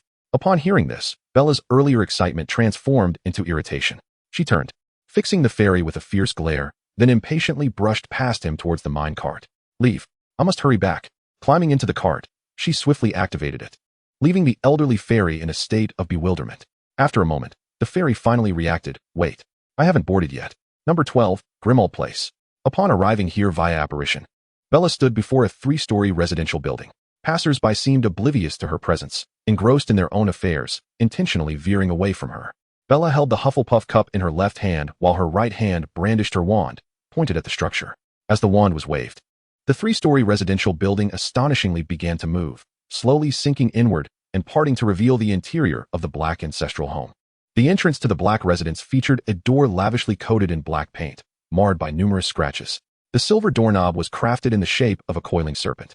This formidable door lacked a keyhole, and there was no mailbox. It was further enchanted, rendering it accessible solely through specific magical means, with standard spells such as Alohomora proving ineffective. Beside the door hung a doorbell, though Bellatrix had no need for it, as she possessed the knowledge to unlock the door magically. Upon casting her spell, a woman emerged from the portrait adjacent to the entrance. Oh, my dear niece. The woman in the painting exclaimed, revealing herself as Walburga Black, the mother of Sirius and Bellatrix's aunt. What brings you back to the Black family home so unexpectedly? Walburga's demeanor towards Bellatrix was markedly more amiable than it had been with Sirius. Aunt, I have merely come to deliver something to him. Bellatrix addressed Walburga in a rather unique manner, for Walburga was not only her aunt, but also the wife of Bellatrix's uncle. Indeed, Sirius's parents were cousins by blood.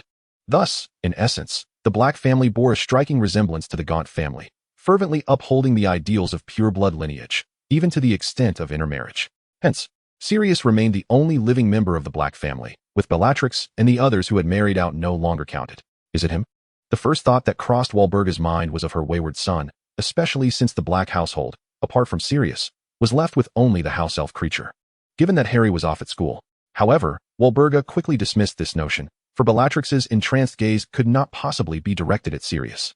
As Walburga pondered, Sirius and Creature soon appeared before Bellatrix. Miss Bellatrix Lestrange, Creature exclaimed, tears streaming down his face. Creature has missed you dearly. The current state of the Black family is dire, with that traitor allowing outsiders to dwell within. In stark contrast to Sirius, whom Creature regarded as a traitor, the house elf displayed utmost respect and deference towards Bellatrix. Irritated, Sirius kicked Creature, retorting, Harry is not an outsider. I intend for this ancestral home to be inherited by Harry after my demise. Upon hearing this, Walburga in the portrait nearly fainted with fury. You ungrateful wretch. Silence, you old hag. Sirius was unconcerned with such matters, muttering that he would find a way to remove their portraits one day. Many portraits within the Black family residence appeared to be bound by a permanent sticking charm, making their removal through conventional means impossible. Bellatrix was well aware of the strained relationship Sirius had with the Black family, and she herself harbored no fondness for him either. Nonetheless, Sirius was indifferent. He harbored an intense disdain for the grotesque ideologies of the Black family. The members of the Black lineage held no affection for him, and he reciprocated their sentiments in kind. Thus, during Harry's absence, Sirius found himself embroiled in daily quarrels with the portraits, engaging in verbal duels with every depiction that crossed his path. This peculiar pastime honed his eloquence remarkably. However, Bellatrix had little interest in the bickering between mother and son and coldly instructed Sirius to step aside. And so he did, defiantly positioning himself in front of his cousin. "What brings you here?" he inquired. Yet, Kreacher was eager for Bellatrix to enter, exclaiming, "Miss Bellatrix, please, go in and rest." "Silence, Kreacher," Sirius barked, unwilling to permit her entry. Observing this, Bellatrix furrowed her brow, gripping her wand tightly. "He instructed me to await him here with the goblet. Will you not move aside?" Unlike the elusive Walburga, Sirius swiftly deduced the identity in question, Professor Tom Riddle. A resounding voice echoed within the room, and in the next moment, the portrait of Walburga was unceremoniously kicked aside by Phineas. He leaned against the frame, calling out to Bellatrix, "Is Tom coming?" Like most of his kin, Phineas harbored a favorable opinion of Voldemort, especially the youthful Tom, who exhibited remarkable prowess at such a tender age, essentially a superior version of Voldemort. In Phineas's view, Tom's only flaw was his lack of the Black surname. Indeed, should his descendants possess even a fraction of Tom's prowess, he would gladly accept them, even if they were half-bloods. While Sirius resided at home, he had lost count of the number of times he had overheard Phineas lamenting, questioning why the descendants of the Gaunt family could be so formidable while his own lineage. Typically, when Phineas reached this point, he would glance at Sirius and fall into silence, merely sighing deeply. Finally, those wretched fools of Dumbledore have thwarted me at every turn. But now I have found my opportunity. In the headmaster's office, whenever Phineas wished to converse with Tom, he was invariably met with the violent opposition of the other portraits. According to reliable whispers, this was, in fact, orchestrated by Dumbledore himself, who feared that Tom might lead Phineas astray. Under the firm insistence of Phineas and the Black family, Sirius eventually allowed Bellatrix to enter the room. This was a significant triumph for the Black family in their confrontation with a traitor, a moment to be recorded for future mockery of Sirius. However, upon learning that it was Tom's request, Sirius had no intention of obstructing Bellatrix any longer. As they entered the sitting room, Bellatrix clutched the goblet, lost in thought. Her complexion flushed and her gaze distant, which caused a pang of discomfort within Sirius. In truth, Bellatrix was not unattractive. However, her erratic demeanor created a stark contrast. At least from Sirius's perspective, Bellatrix's behavior was akin to a harbinger of the apocalypse. It is noteworthy that she did not exhibit such a disposition when in the company of her husband, who happened to be Sirius's cousin by marriage. At that moment, Sirius felt an awkward tension in the air, not due to Bellatrix's discomfort, for it seemed that Tom had tormented her mercilessly in her mind. Thus, Bellatrix, absorbed in her thoughts, remained indifferent to the awkwardness, leaving Sirius to bear it alone. Fortunately, there was still Phineas to engage in a quarrel with him. "You wretched scion of the Black family, hurry and await Tom's arrival at the door." "Silence, you old fool. I, Bellatrix Lestrange, demand that you assist the family in teaching this traitor a lesson in the name of my great-great-grandfather." Upon hearing her name, Bellatrix cast an irritated glance at Phineas. However, deeply valuing family ties, she refrained from uttering any disparaging remarks, merely responding with a displeased tone. "No need," he said, "to wait here." "But how will Tom enter?" Phineas queried, perplexed. "Apparition.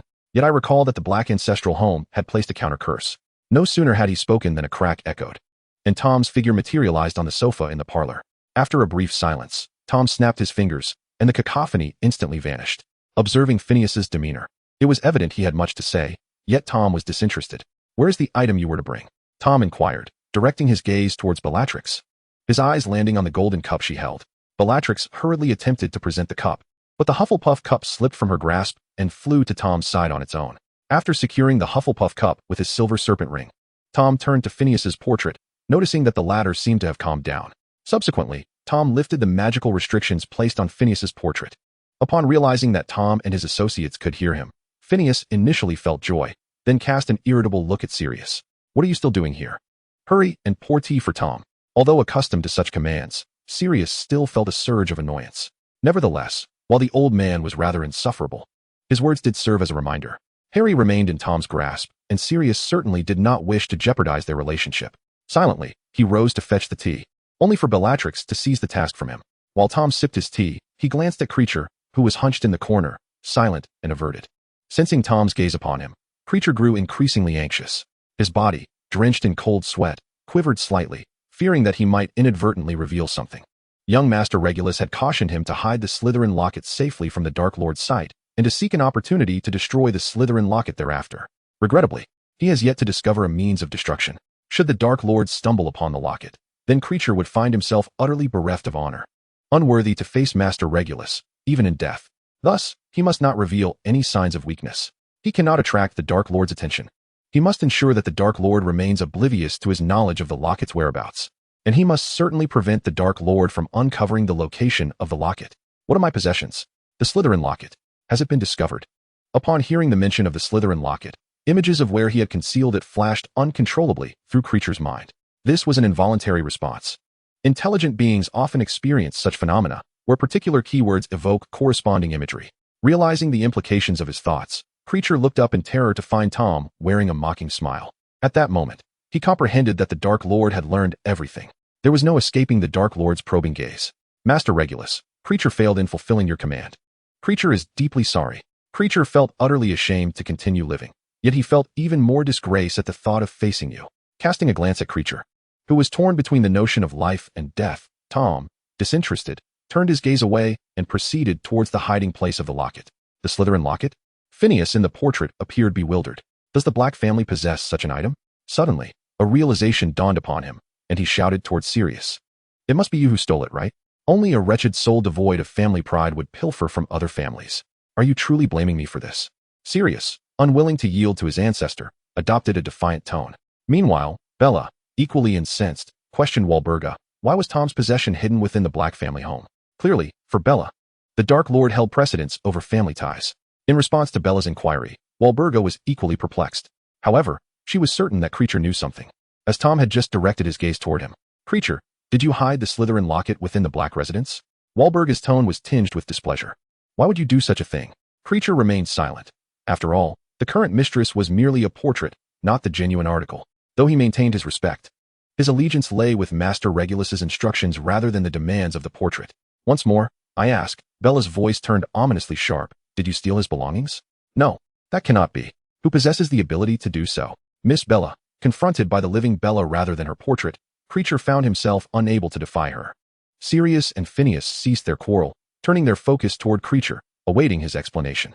Faced with such a predicament, the house elf Creature, after much internal conflict, ultimately decided to speak up, considering that Regulus had never instructed him to conceal the identities of the Black family members. Thus, he revealed, it is Master Regulus. Chapter 271. Sirius's brother, the Locket of Slytherin. Regulus Black, the brother of Sirius Black, unlike Sirius, adhered to the family's teachings from a young age, upholding the ideals of pure-blood superiority and harboring aspirations towards the Dark Lord. Consequently, the Black family regarded him with a sense of pride that contrasted sharply with their treatment of Sirius. Particularly after Regulus joined the Death Eaters at the age of 16. The family glorified him. Regulus, who had long desired to join the Death Eaters and idolized the Dark Lord, was overwhelmed with excitement upon meeting him for the first time. However, this euphoria was short-lived. After spending a considerable amount of time with the house elf, Regulus realized that his companion was a ruthless being, willing to employ any means necessary to achieve his goals. Although this revelation was difficult for Regulus to accept, it did not incite thoughts of rebellion within him. The turning point came when the house elf requested a domestic elf for experimentation. Unaware of the true nature of the request, Regulus naively recommended Creature, believing that Creature's assistance would bring honor to the Dark Lord. Ultimately, Creature was taken to a concealed cavern by the house elf, where the Locket of Slytherin was hidden. To test the safety of his Horcrux's location, Creature was callously abandoned in the cave to await his demise. Fortunately, as a house elf, he possessed magical abilities and ultimately managed to escape the cave, returning to the Black residence. Upon learning the truth from Creature, Regulus, despite his unwavering belief in pure-blood supremacy, did not abandon his moral principles.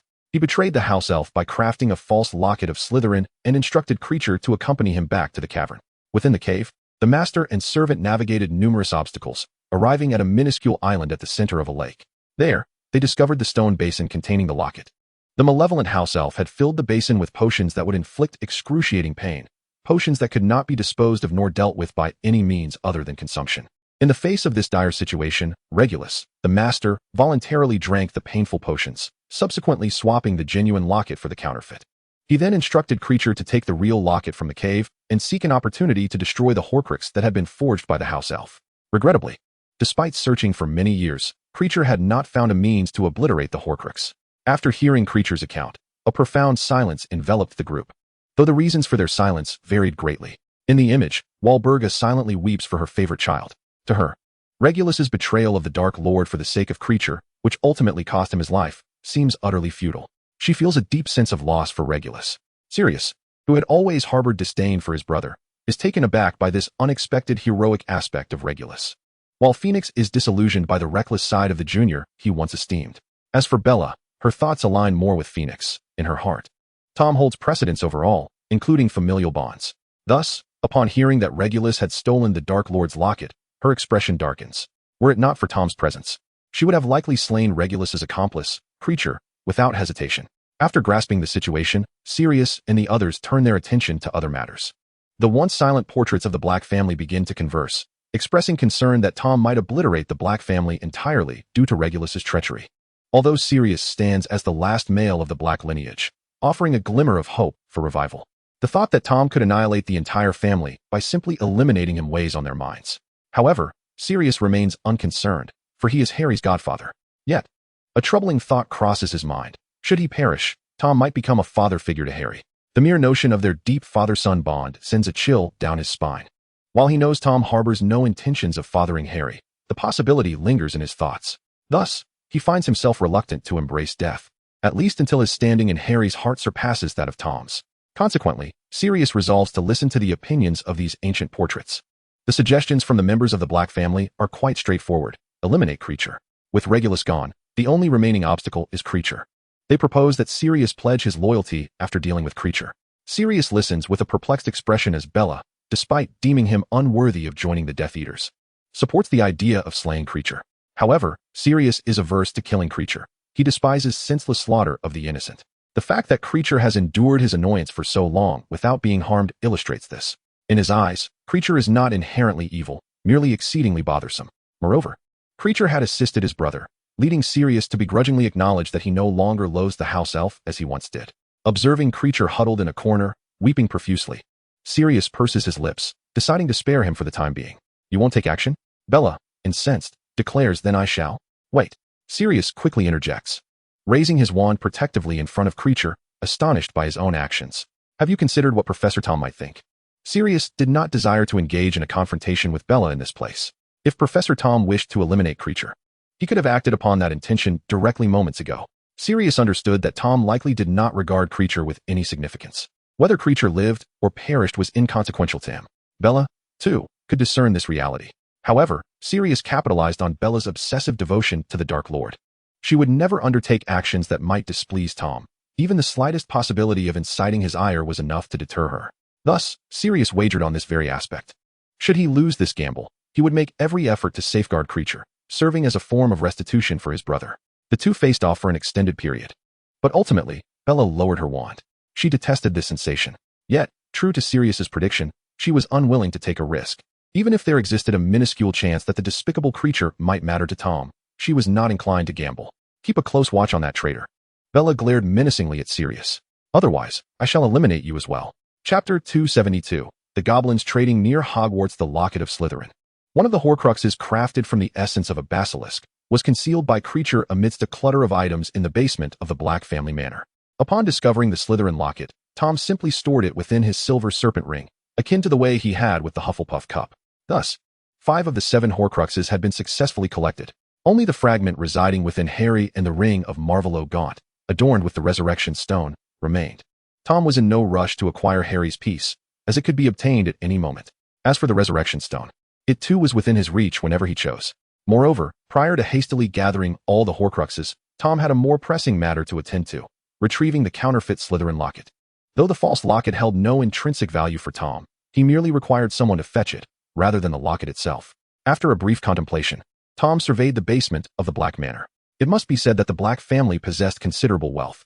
Although the majority of the space was cluttered with odds and ends, these items were anything but trivial to the Black lineage. Most were magical tools or exquisite treasures. After all, the Black family would hardly retain rubbish, would they? In light of this, creature's choice to conceal the Slytherin locket amidst such opulent clutter was rather astute. The beautiful locket, placed among equally exquisite items, could indeed achieve an unexpected effect of concealment. Having casually scanned the area and finding nothing of interest to pilfer, Tom departed the basement of the Black Manor and returned to the living room. The living room was once again infused with the awkward atmosphere that prevailed before Tom's arrival. Glancing at Bella, who was visibly displeased as she toyed with her wand, and at Sirius, who languished on the sofa with a similarly sour disposition, Tom's entrance prompted Bella to spring up. However, Tom slowly raised his hand to halt her, his emerald serpent-like eyes flickering with the images of recent events before he leisurely settled into an armchair. Showing little interest in trifling matters, Tom turned his gaze directly to Bella and inquired about another matter. What of the investigation I requested? The fairies recently seen in the villages near Hogwarts?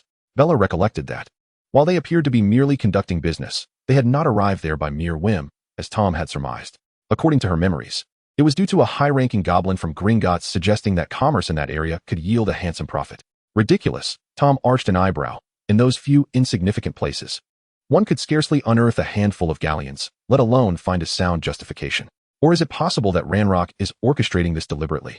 Unfortunately, their use of legilimency yielded no trace of the goblin named Ranrock in the fairies' memories, indicating some tampering had occurred.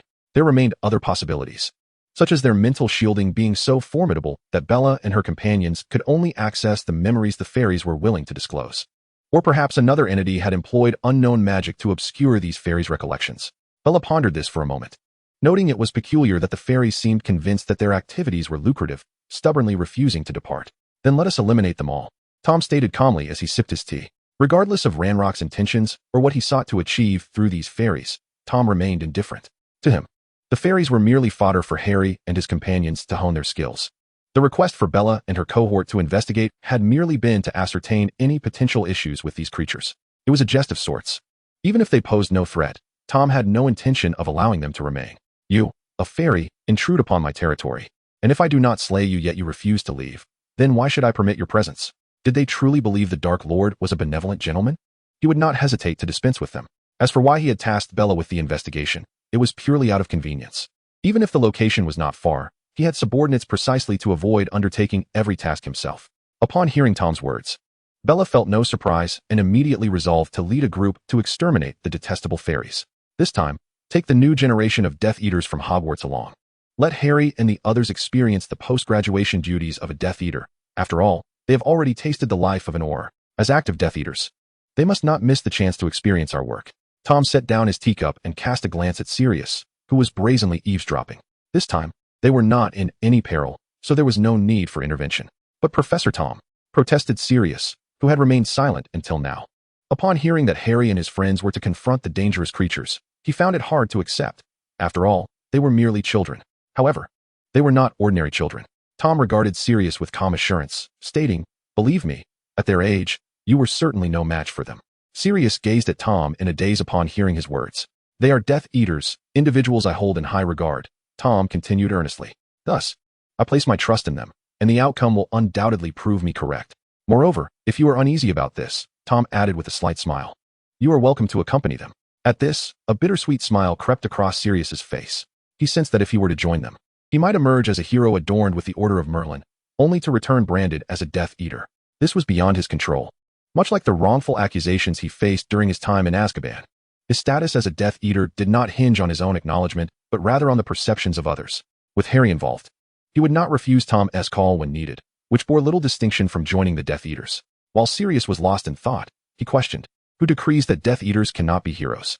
The Dark Lord himself can be a savior. Why can't his followers be heroes?" He was not surprised that his mental barriers offered no protection against Tom. He leaned forward with his arms resting on his knees, hands intertwined supporting his chin. "Professor Tom, you hardly require my presence, do you?" "You are correct. I do not place great value on you," Tom replied. "In truth, you might as well deceive me." Sirius wore an expression of complexity. Though he had received the answer he sought, it brought him little joy. Ignoring Sirius's discontent, Tom continued, "Thus, I have not coerced you. This has always been your choice. I do not lack for subordinates." Chapter 273, The Captured Intelligent Creature, Targeting the Centaur. In the southern regions of Europe, nestled within the majestic Alps, a small giant tribe resided atop the snow-capped peaks. These giants, who had long secluded themselves in this wintry realm, encountered an unexpected visitor that day. A striking black mist, stark against the white snow, streaked across the sky and descended upon the giant tribe. Upon noticing this, the giants hastily grasped their rudimentary wooden mallets and stone hammers, warily observing the figure that emerged from the black mist. It was a bald human with skin of an eerie pallor, draped in tattered black robes that billowed in the wind. Contrary to their records of giants, this human astonishingly lacked a nose. No, it appeared that there were two nostrils instead. Nevertheless, the bald man draped in a black robe exuded an aura that was anything but benevolent. However, this was not of paramount importance. What truly mattered was the palpable sense of danger he emanated, an extreme peril. Had it been otherwise, they would have acted long ago. After all, the giants, who revered violence, would only attempt to reason when faced with an adversary they could not overpower. Who are you? How did you find our tribe? In the tongue of the giants, a robust giant, towering at 8 meters, brandished an enormous stone hammer the size of a grown man, taking 2 steps forward to confront the socket spirit. The giant's language was foreign to the socket spirit, yet it mattered little, standing atop the snowy mountain. He refreshed himself by stroking his bald head, and in the next moment, he unleashed his attack. Avada Kedavra!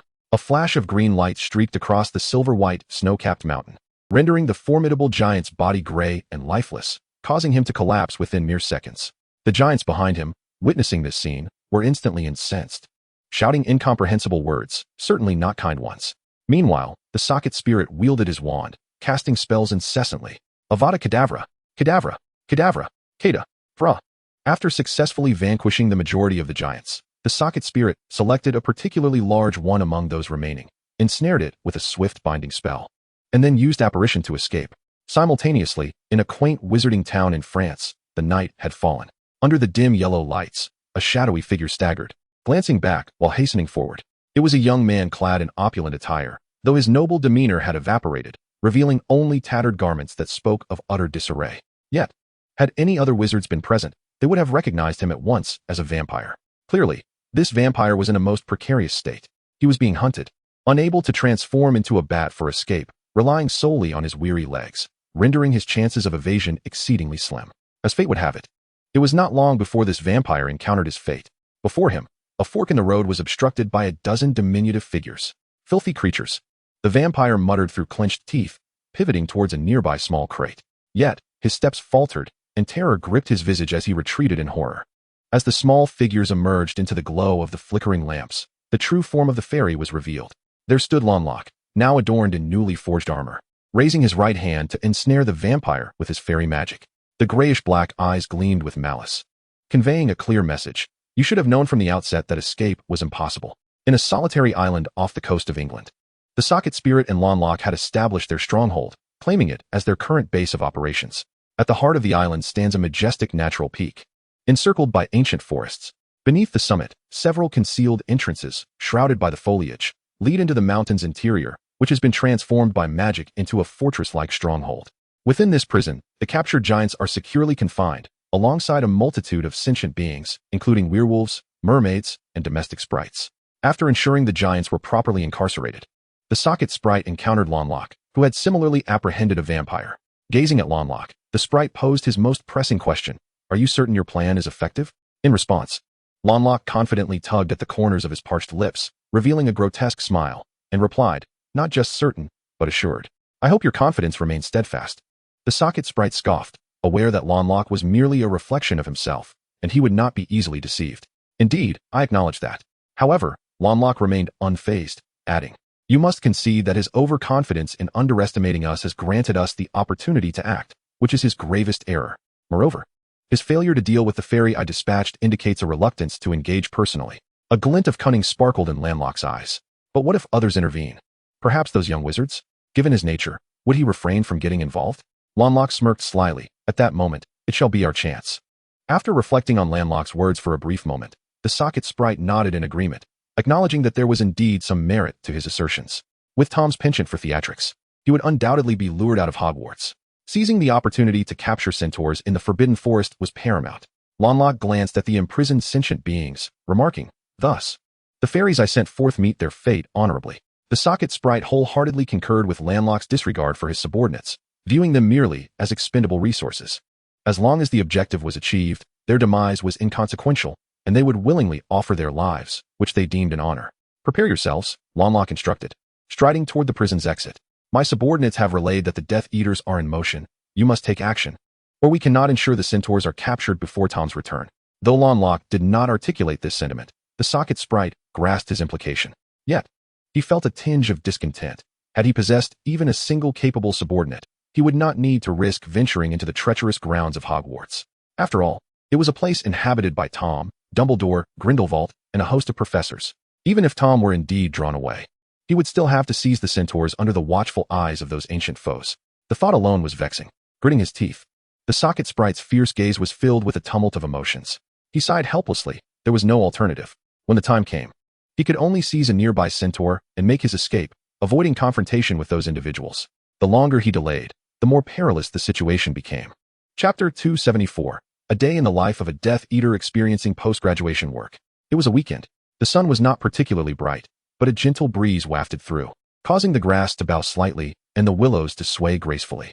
Unlike previous days, Hogwarts was notably less populated today, as many of its residents were Death Eaters. Since it was the weekend and classes were not in session, Tom had chosen this day for the seasoned Death Eaters to introduce the new generation to their post-graduation responsibilities. For instance, the Dark Lord had instructed them to eliminate certain goblins, which was their designated task. A large group of young wizards soared through the air on their broomsticks, heading towards a wizarding village several kilometers away from Hogwarts. Their robes billowed in the wind, appearing as a dark mass from below.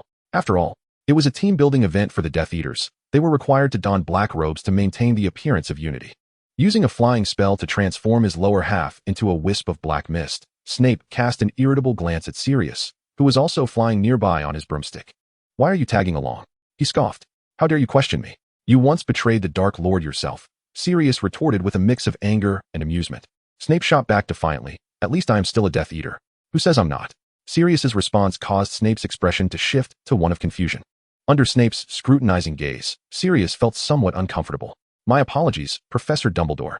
I had no choice before, but now I simply wish to avoid any misunderstandings with Harry. For Harry's sake, following a less detestable Dark Lord for a while isn't entirely unacceptable. Besides, becoming a Death Eater might strengthen my bond with Harry, providing us with plenty of topics to discuss." For wizards with the ability to fly, the journey of several kilometers was but a fleeting moment. Before their broomsticks even touched the ground, the young Death Eaters eagerly leaped off, carelessly discarding their broomsticks upon landing. Having previously devised a plan, they immediately set their sights on their targets, the goblins, whether they were operating stalls or running shops. With wands drawn, they shouted, "For the great Dark Lord! Long live the Death Eaters! I aspire to be the third in command. Goblins! Oh, how delightful you smell! Goblins! All of these are my accomplishments." Regardless of how bizarre their chants were, their fervor was undeniably formidable, instilling fear not only in the goblins, but in all the villagers as well. A seventh-year Slytherin student kicked open the door to the goblin blacksmith shop. "Death Eaters are here. Authorized by the Dark Lord. Surrender at once." Subsequently, a throng of students surged into the fairy blacksmith shop. The blacksmith, caught off guard, was besieged by more than 20 weapons intended for him. Grasping the large sword he hoped to wield for defense became utterly impossible. With so many weapons clinging to him, he would be forcibly disarmed, his hands ensnared. Despite the loss of his weaponry, the blacksmith still harbored thoughts of resistance, only to be swiftly subdued by another 20 assailants. Transformed into a mere statue, the blacksmith felt a pang of indignation. How dare they bully a fairy? And as for you lot, anyone can resist. Just stop pulling at me. He felt the small wizards vying to carry him away, grappling at his hands and feet, while one even clutched his head in an attempt to haul him off. "Where are you grabbing?" "The healing potion." By the time he was hoisted outside, he was rendered speechless, tears streaming down his face. At that moment, the blacksmith's mind was devoid of any magical commands from Lonrock. All that remained was a singular thought. Healing potion, they must retrieve it. Outside, dozens of little Death Eaters formed a group, blocking the fairy's stall, demanding protection fees. "Oh, you claim you cannot pay? Then you shall compensate with your own self." Although typically they would disdainfully avoid fairies, today was different. Today marked the first task assigned by Tom, the Dark Lord, to these Death Eaters. "I care not for your grievances. All I know is you are the target. Speak to my wand." "Oh, you dare to resist? Attempt to thwart my mission? You must have indulged too much in red beans." Above, Snape and the others observed the scene, each with varying sentiments.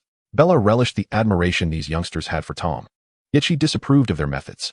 In her view, if one must act, it should be straightforward. There is no room for notions of innocence. If you do not leave promptly, you shall all perish. However, the young Death Eaters' approach was to spare the villagers, as they had no intention of harming them. After all, the villagers were not their targets. Ah, how different it was during my school days, when there were no such violent young wizards. Sirius reminisced nostalgically. Spare us your ramblings. Snape, with a furrowed brow, retorted, it is you who are the most violent. As a victim of bullying, Snape had every right to make such a claim. Oh, those were merely bygone days. Sirius shrugged dismissively. Is that not trivial? Huh. You nearly faced death at our hands several times. Does that seem trivial to you? Snape replied with a sardonic smile. Do not presume this matter is settled. Sirius's expression darkened. As long as you do not trouble Harry, I am always at your service. Yet, unbeknownst to him, it was perhaps Snape who was the least likely to harm Harry, especially when Harry transformed into Hallie. If there were any intentions to harm Harry, at that moment, Snape would have been nothing short of a superhero. His fury would erupt uncontrollably, unleashing powerful spells with unmatched precision. This time, among the Death Eaters tasked with guarding Harry, only Snape remained. As for Bartemius and Anthony, they had been assigned to other duties by Nagini due to their superior capabilities. The number of creatures in this village was scarce. Within 20 minutes, the lesser Death Eaters had thoroughly cleared the area. Subsequently, they hastened towards their next target village. Meanwhile, in another location, Hogwarts, within the Forbidden Forest, a figure cloaked in black, resembling a tattered shroud, appeared silently. Had he followed? The figure murmured softly to himself. Aware of the vast disparity in strength, he could not sense Tom's presence, so he cautiously emerged to probe. After confirming that Tom was indeed absent and not seeking him out, the immense weight on his heart finally lifted. He then ventured deeper into the Forbidden Forest, aware that time was of the essence. Chapter 275, The House Elf. Could it be? I've been captured again. Disarm. Harry cast a disarming spell, sending the fairy's iron axe flying. He then shouted to Mesha, his body enveloped in a pink glow. Instantly, a pink baseball bat materialized in his hands, which he swung fiercely at the fairy's face, sending it crashing out of the shop. The sound of shattering glass echoed as the fairy flew through the window, landing several meters away. Dazed and disoriented, the fairy struggled to rise, only to be struck down again by a bolt of radiant lightning, rendering its body stiff and lifeless once more. Feeling somewhat miffed that Cassandra had stolen his kill, Harry quickly shifted his focus to another fairy charging at him with a knife. With his enhanced physical abilities post-transformation, he dodged the fairy's attacks while inquiring, Cassandra, has he arrived yet? Not yet, Cassandra replied, freezing a fairy with an ice spell. He mentioned he had matters to attend to. Only Professor Snape and the others have come along. Not here. What was the point of my earlier bravado? Malfoy bounced over, having knocked out the fairy in front of him with a swift blow. Recalling his earlier attempts to impress Tom with difficult combat maneuvers and what he deemed cool remarks, he suddenly felt rather foolish. So what was that all about? Harry asked, swinging his baseball bat to knock away the knife-wielding fairy. Embarrassed, Malfoy's face turned crimson. You are so annoying, Potter. In the Forbidden Forest of Hogwarts. In an effort to minimize noise, the house elf chose not to directly attack the centaur tribe. Instead, he created a slight disturbance, luring a vigilant centaur to investigate. Concealed in the shadows, he quietly observed the male centaur, bow in hand, and when he felt the centaur had wandered a sufficient distance, he petrified him entirely. Even in a state of vigilance, the centaur failed to react, instilling within him a profound fear, for he was one of the mightiest centaurs in his tribe. However, such reflections bore no significance now, as he had been ensnared by a petrifying curse, rendering his body rigid and immobile. The sound of sinister laughter echoed, and just as the socket spirit began to articulate a thought, he felt a hand upon his shoulder. Startled and drenched in cold sweat, the socket spirit, driven by his instinct for battle, swiftly cast a lethal curse, Avada Kedavra. Alas, for reasons unknown, the foe that should have been behind him had inexplicably materialized to his left. Caught you, didn't I? The familiar voice sent the socket spirit into a panic, compelling him to glance leftward, where he beheld a ghastly green light flickering before him. Surely not. Again. This imminent peril from Tom was a recurring ordeal for the socket spirit, who had lost count of how many times he had faced such a deathly crisis. Truly disobedient, he thought. With a smile, Tom tapped the socket spirit's bald head with his elder wand, yet the socket spirit, paralyzed by fear, dared not move. Such an unsafe little toy, Tom used as he seized the socket spirit's wand. I'll hold on to this for you. With that, Tom swung the wand sharply against the socket spirit's noseless face. The sound of a sharp crack resonated as the once resilient wand shattered, sending the socket spirit sprawling to the ground, a noticeable red mark marring his pale visage. How had Voldemort ever endured such humiliation? Enraged, the socket spirit shot up, only to lock eyes with Tom's cold, piercing green serpent-like gaze. The socket spirit, once flushed with anger, was instantly plunged into a chilling reality reminiscent of a soul teetering on the brink of death. Tom crouched slightly, his gentle demeanor juxtaposed with a disquieting smile. How about that? I'm safeguarding your belongings. Aren't you touched? The socket spirit found himself utterly incapacitated. He opened his mouth to protest, but noticed the smile on Tom's face vanish entirely. Heh, Tom sneered, resting his hand upon the socket spirit's bald head. Do you dare to strike back? In the next instant, with a crackle, both figures vanished, leaving behind the petrified centaur anxiously awaiting the arrival of his kin. Far from Hogwarts, on a small, isolated island in the sea, the sound of space warping filled the air as Tom and the socket spirit materialized. This place had been ensnared with an anti-disillusionment charm, but it was of no consequence to Tom. Rather than directly teleporting to the island's interior, he opted to remain outside, where he discovered a hidden small boat.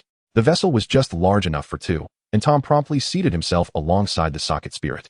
Staring at the oar thrust into his arms, the socket spirit wore an expression of confusion. What are you staring at?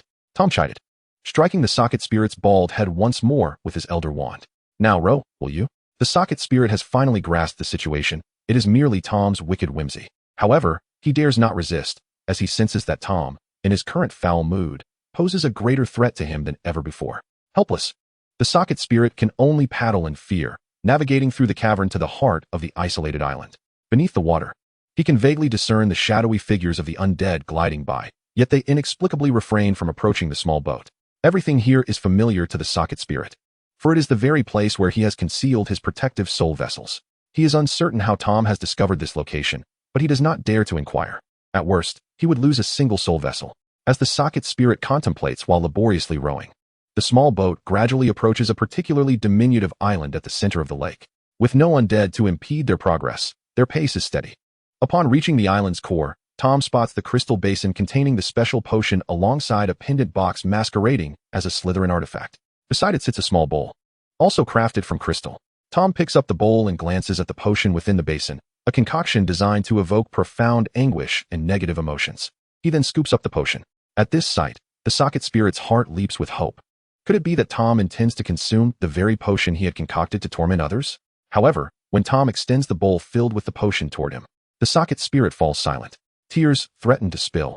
He knows all too well the consequences of drinking his own creation. He does not wish to drink. Not at all. With a bitter smile, he attempts to negotiate, asking if it is truly necessary. If you won't drink, then why should I? Tom, displeased, thrusts the bowl closer, asserting in an irrefutable tone, drink it. Chapter 276, Socket Spirit. More potions. Drink more. Observing Tom wielding the bowl in one hand and the elder wand in the other, the socket spirit struggles to muster a smile. Very well, I shall drink. His withered hands tremble as he takes the bowl and slowly raises it to his lips. Meeting Tom's perilous serpentine gaze, he grits his teeth and cautiously sips a minuscule amount of the potion. Instantly, he is engulfed by unparalleled agony. The torment is so intense that even this most timid of beings feels the urge to perish. A whirlwind of complex yet overwhelming negative emotions floods over him. No longer does he wish to weep. Tears have already streamed down his cheeks. The socket spirit can hardly believe that just a few droplets of this potion can inflict such suffering, and yet there remains an entire basin full. He cannot drink it. Absolutely not. Why drink so slowly? How long will this take? You useless creature. Do not waste my time. Open your mouth. Tom, filled with dissatisfaction, pressed the head of the socket creature down with one hand while using the other to forcefully pour potion from a stone bowl into its mouth. The creature's pallid face quickly filled with tears, anguish etched across its features. Tom, however, remained indifferent, relentlessly scooping the potion and pouring it into the creature's mouth. After a grueling effort to make it consume a third of the potion, the socket creature's body slumped, seemingly spent. Finish it. No nonsense. Open wide. Is that all? The socket creature's eyes widened in disbelief. It had thought it had consumed a significant amount. Why had it let so much slip down its throat in the first place? Watching the weeping creature, Tom, expressionless, pried its mouth open and continued to administer the potion. As only a third remained, the socket creature was on the brink of unconsciousness, the feeble sounds escaping its lips indicating its inability to ingest more. Yet, Tom was relentless in his task. Drink. Keep drinking. Finish it. Rather than slowing down, he hastened his efforts. In truth, from the moment the socket creature had swallowed the first bowl of potion, regret had begun to seep in. It pondered whether it would have been spared this torment had it not provoked Tom. Never before had it felt such fear of offending another. As its consciousness began to blur, the creature wished to succumb to oblivion, but the excruciating pain kept it tethered to reality, even in a faint state. It would likely be roused by the intensity of its suffering. As the potion in the stone basin dwindled, the socket creature could only emit whimpering sounds. Open your mouth. Tom, devoid of emotion, scooped up the final bowl of potion. The socket creature lay lifeless on the ground. Sigh. Tom feigned helplessness as he crouched beside the creature. I have no choice but to make you drink this potion. I have no alternative to retrieve the Slytherin locket box. Do you think I believe you? I could produce it. How could you not? The creature, previously dazed, was suddenly roused by indignation. It appears you must endure this. Tom seemingly paid no heed to the creature's resistance and forcefully opened its mouth. If you are not to suffer, then I must. Listening to Tom's cold words, as frigid as 37 degrees, the socket creature could only watch helplessly as it consumed the final bowl of potion. Not a drop remains. Tom chuckled as he tossed the stone bowl back into the basin. It seems that your possession by Quirrell granted you some resilience. How could you withstand this? Casting one last glance at the creature lying on the ground, he remarked, you have just regained your life. With that, Tom did not lay a finger on the socket creature, nor did he retrieve the fake Slytherin locket box from the basin. Instead, he simply disapparated away. Upon witnessing this scene, the socket spirit became increasingly convinced that Tom had come solely to toy with him. The pretense of retrieving the pendant box was merely a facade. Although he could not fathom why Tom had spared him once more, he was certain that regret would soon follow. It was imperative that he eliminate Tom. A frenzy of rage consumed his thoughts, yet he quickly regained his senses, sitting upright in terror, glancing around to ensure Tom was not lurking in the shadows, eavesdropping, before exhaling in relief.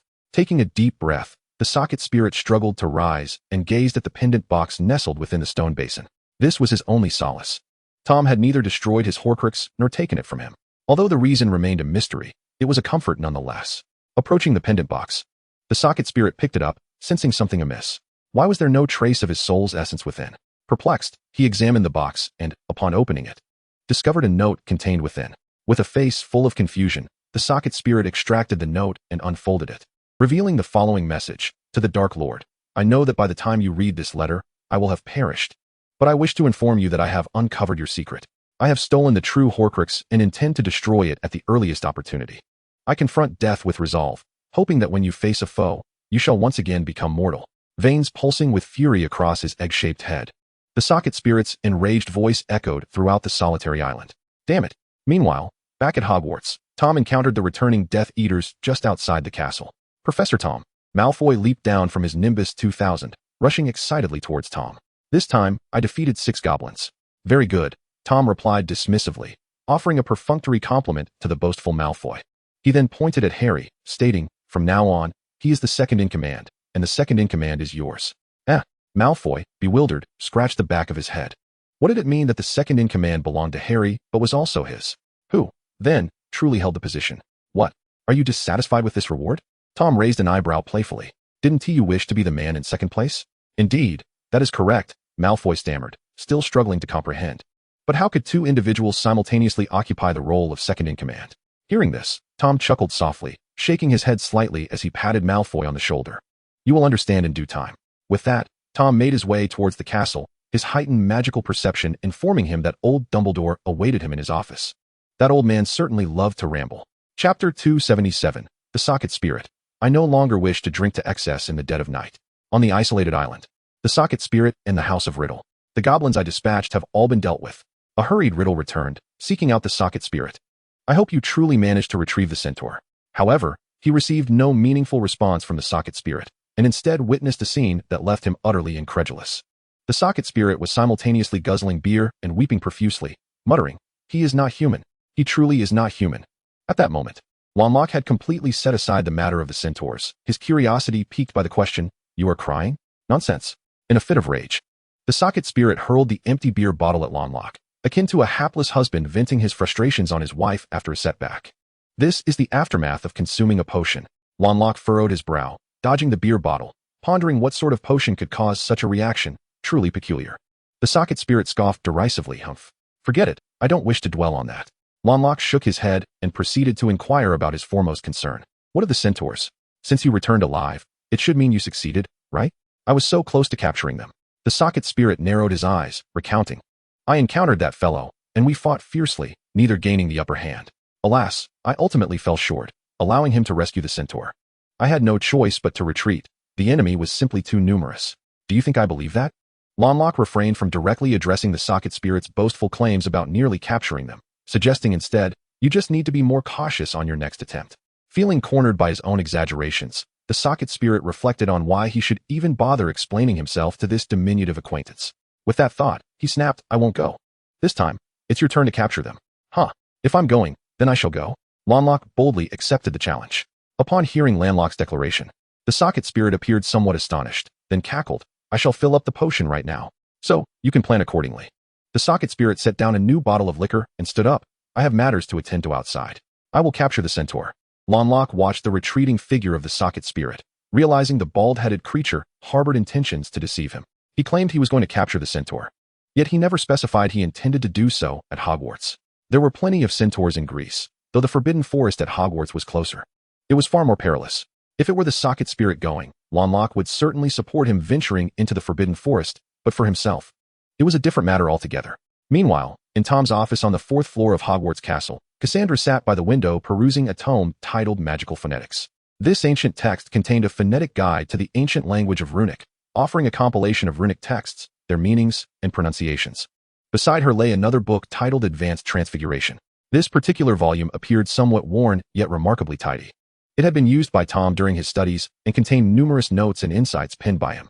The advantage of such a textbook was the wealth of practical knowledge recorded within, knowledge so insightful that even professors might not anticipate it. However, the downside was that some overly basic concepts were neglected by Tom, rendering them potentially incomprehensible to anyone without proper guidance. However, the original owner of the book was always nearby, so Cassandra had no need to worry about that. Logically, a 5th grade student like Cassandra should be using the textbook Intermediate Transfiguration, but since she had already completed it, she switched to Advanced Transfiguration. Nevertheless, at this moment, the magical phonetics table was far more daunting to Cassandra than Advanced Transfiguration due to its sheer volume. She turned to Tom, who was sipping tea, and asked, "Tom, do I really have to memorize all of this?" Upon hearing this, Tom shifted his gaze to her and replied, "No, you are not required to learn it all. Although it would be beneficial if you did. It's quite simple and immensely useful. Ancient languages like Nivian are not merely languages. They can also carry and release magic, being utilized for creating magical items or casting specific spells." Cassandra felt a deep sense of grievance upon hearing Tom's words. "Quite simple, you say? You must be jesting." What could Tom say to that? To him, it was indeed quite simple, and he knew his apprentice was somewhat slow, so he would not impose his standards upon Cassandra. Given her current rate of growth, Tom was confident that Cassandra would eventually be able to challenge Snape after graduation. Cassandra could tell that Tom was not lying. Yet this only deepened her discontent. How could she possibly keep up with such a monster? She thought to herself that the violent coaching program recommended by Potter and Malfoy was from the very beginning an unattainable goal. It would be better to continue using the Confundus charm. Feeling despondent, Cassandra changed the subject. "By the way, Tom, how did you perform on your exams?" "Results?" Tom replied. "Excellent. In how many subjects?" she inquired. "All of them. Perfect scores in every subject?" "Impressive." Cassandra expressed her disbelief, while simultaneously feeling a spark of anticipation. "So, Tom, if I also achieve perfect scores, will you give me a reward?" "A reward?" "Of course," Tom responded, quickly taking charge of the conversation. "How about I get you a pet?" After previous experiences, Tom had come to understand that allowing Cassandra to propose conditions was unwise. This silly apprentice would undoubtedly come up with something outrageous. How infuriating, letting this foolish girl speak first. Cassandra pouted slightly. "All right then, what will you get for me? I remember that the pets you acquire are quite precious, aren't they?" Cassandra was not under the illusion that Tom would gift her a basilisk or a thestral. He would likely keep them for himself, bringing them out to impress others when needed. She almost wanted to suggest that Tom could be her pet instead, but she knew that if she dared to say such a thing, he would certainly give her a light smack on the head. "I'll fetch you a unicorn from the Forbidden Forest," Tom declared. "So, you're giving me something you don't want?" Cassandra retorted. "Where did you learn to speak so sharply?" Tom said, his expression a mix of amusement and exasperation. "What do you mean by something I don't want?" Indeed, he harbored little affection for unicorns, for their true strength lay not in might, but in their remarkable ability to heal and their innate aversion to dark magic. However, it was largely due to the incongruity between unicorns and himself. Who among dark wizards would ride a unicorn? The very thought of the Dark Lord parading such a sacred creature would amuse even Tom himself. How absurd it would be to consider a unicorn as a mere pet, something other wizards could scarcely fathom. Yet, he did desire one, albeit on the condition of selecting it himself. Without hesitation, Cassie declared her intent, recognizing the unicorn's rarity despite her earlier jest at Tom's expense. Moreover, the creature required acknowledgement, and Tom's assurance of procuring one for her suggested he possessed the means to earn the unicorn's respect. "Very well, I shall personally accompany you to capture one," he stated with an air of indifference, as if he were out to catch a stray dog. Chapter 278, The Legacy of Ravenclaw and Hufflepuff, originating from the Dark Lord. Following the morning classes, Tom returned to the room of requirement, feeding the residual soul of a socket sprite to a snake while engaging in idle conversation with the system. "System, do you think there might be legacies from Ravenclaw and Hufflepuff that even those old men are unaware of?"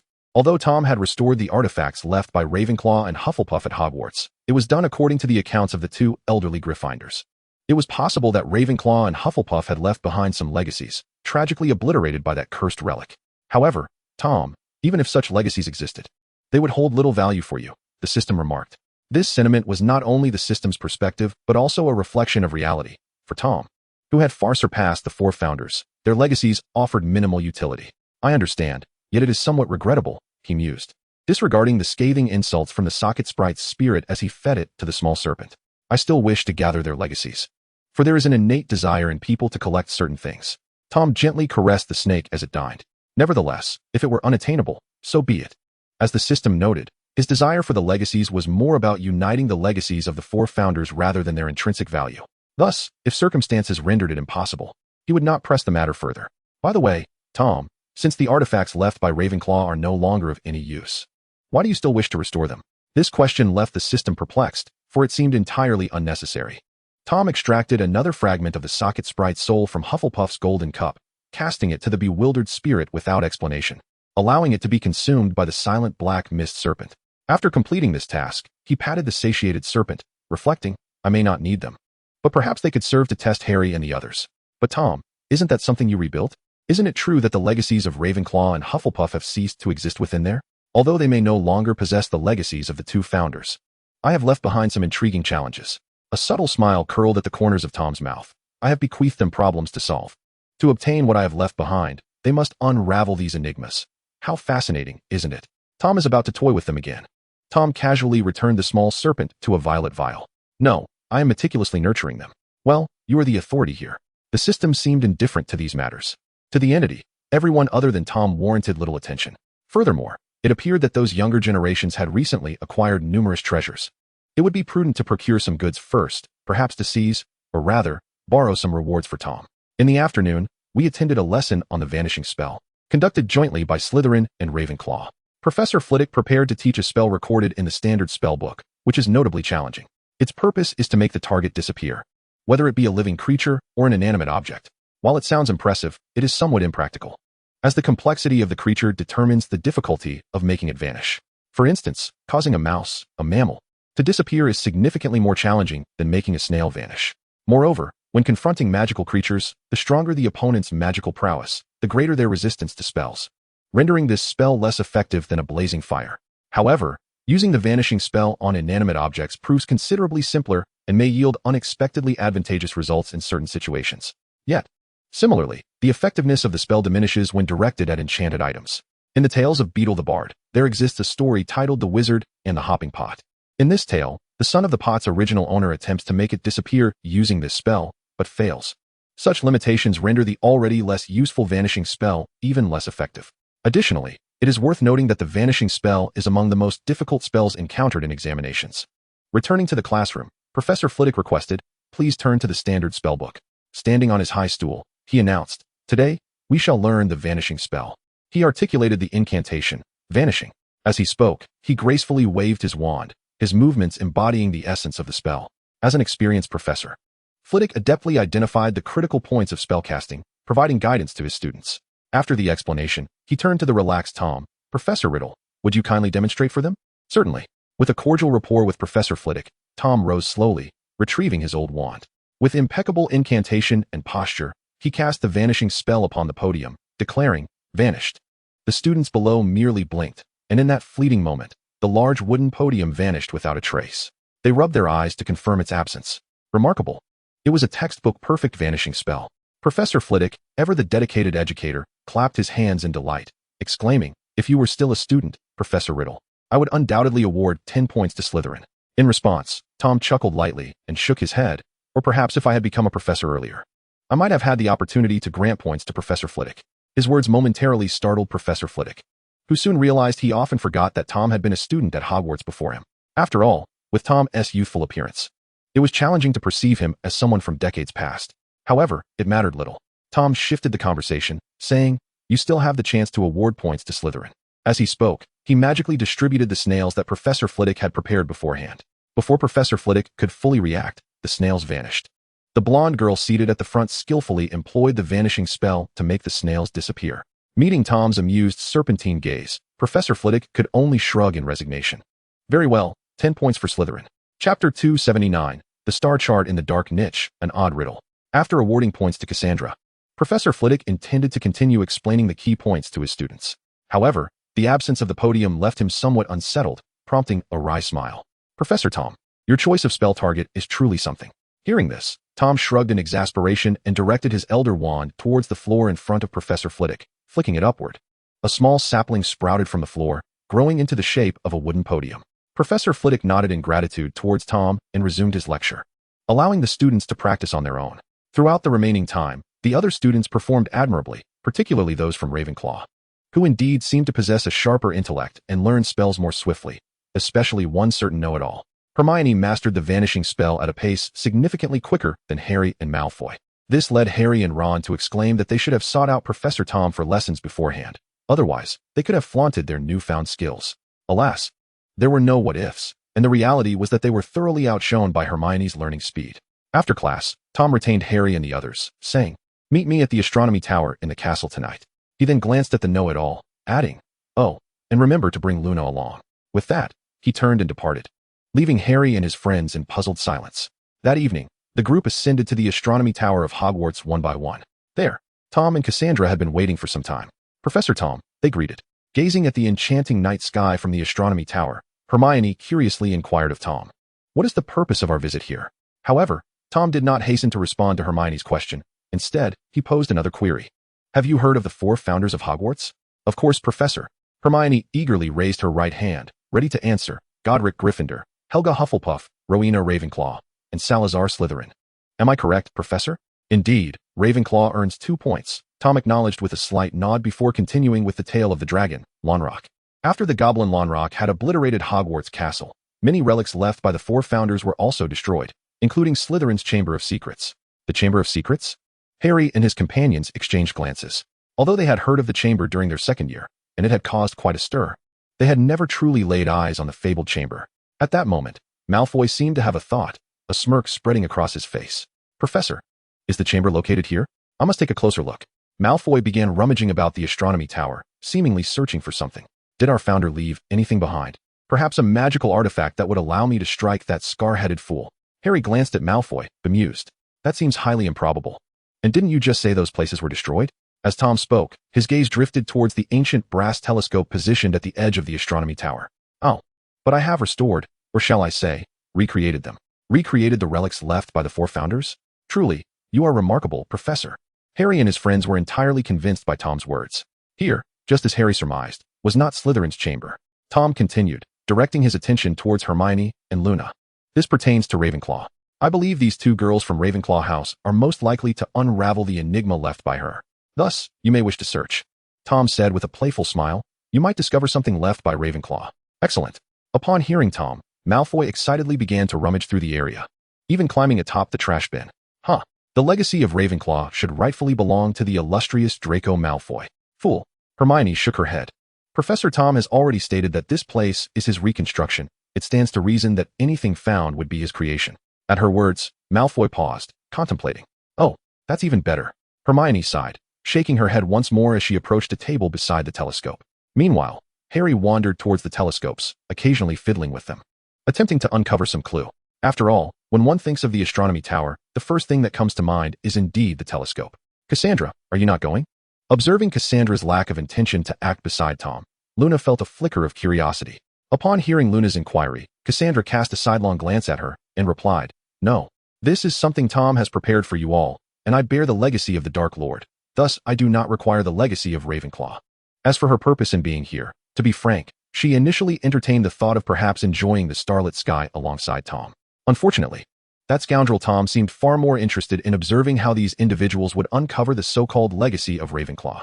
With this thought in mind, Cassandra withdrew Tom's potions notes and began to peruse them, finding it convenient to ask Tom for clarification whenever she encountered something incomprehensible. After all, her ambition was to achieve perfect scores across all subjects. Meanwhile, as Hermione rummaged through the table, she unearthed a yellowed star chart from a hidden compartment beneath the table. Inscribed along the edge of the chart were the words, 34 3939, 3939, 3939, 34. The meaning was roughly, when the guide and the guardian align in a straight line, and touch the scale of time. The truth shall reveal itself. While Hermione examined the star chart, she called out without turning her head, "Hey, you all come and take a look." Draco, having just finished searching the third trash bin, wore an expression of disbelief. "You've already found it? Impossible. You managed to outpace me." "Draco, stop shouting and first see what it says up there," Harry replied as he dashed to the table. The wooden table displayed the yellowed star chart laid out flat. Aside from the brief line of text Hermione had just noted, there were also various celestial images. Chapter 280, The Secret of Stellar Paths, The Wise's Revelation. Draco scrutinized the English on the yellowed star chart, pondering for a long while, only to find his mind a muddled haze, utterly unable to process it. What do they mean by the guide, and what on earth is the guardian scale of time? Draco scratched his head, and after much contemplation, he could only manage a flushed expression, ultimately turning to his good friend Harry for assistance. "Scarhead, do you understand it?" "No." Harry shook his head honestly, then smiled mysteriously, "But I have grasped something else." Draco paused, taken aback. "What is it?" "You should realize your connection with Ravenclaw is non-existent." "Damn it, scoundrel Scarhead. Are you mocking Master Malfoy for lacking intelligence?" Luna observed the two with curiosity, although they shared a good rapport. Why did they always seem to bicker? If Hermione were still focused on this matter, she might have provided an answer, but currently, Hermione was more concerned about another issue. "Wait, if that's the case." The know-it-all suddenly became animated. "What?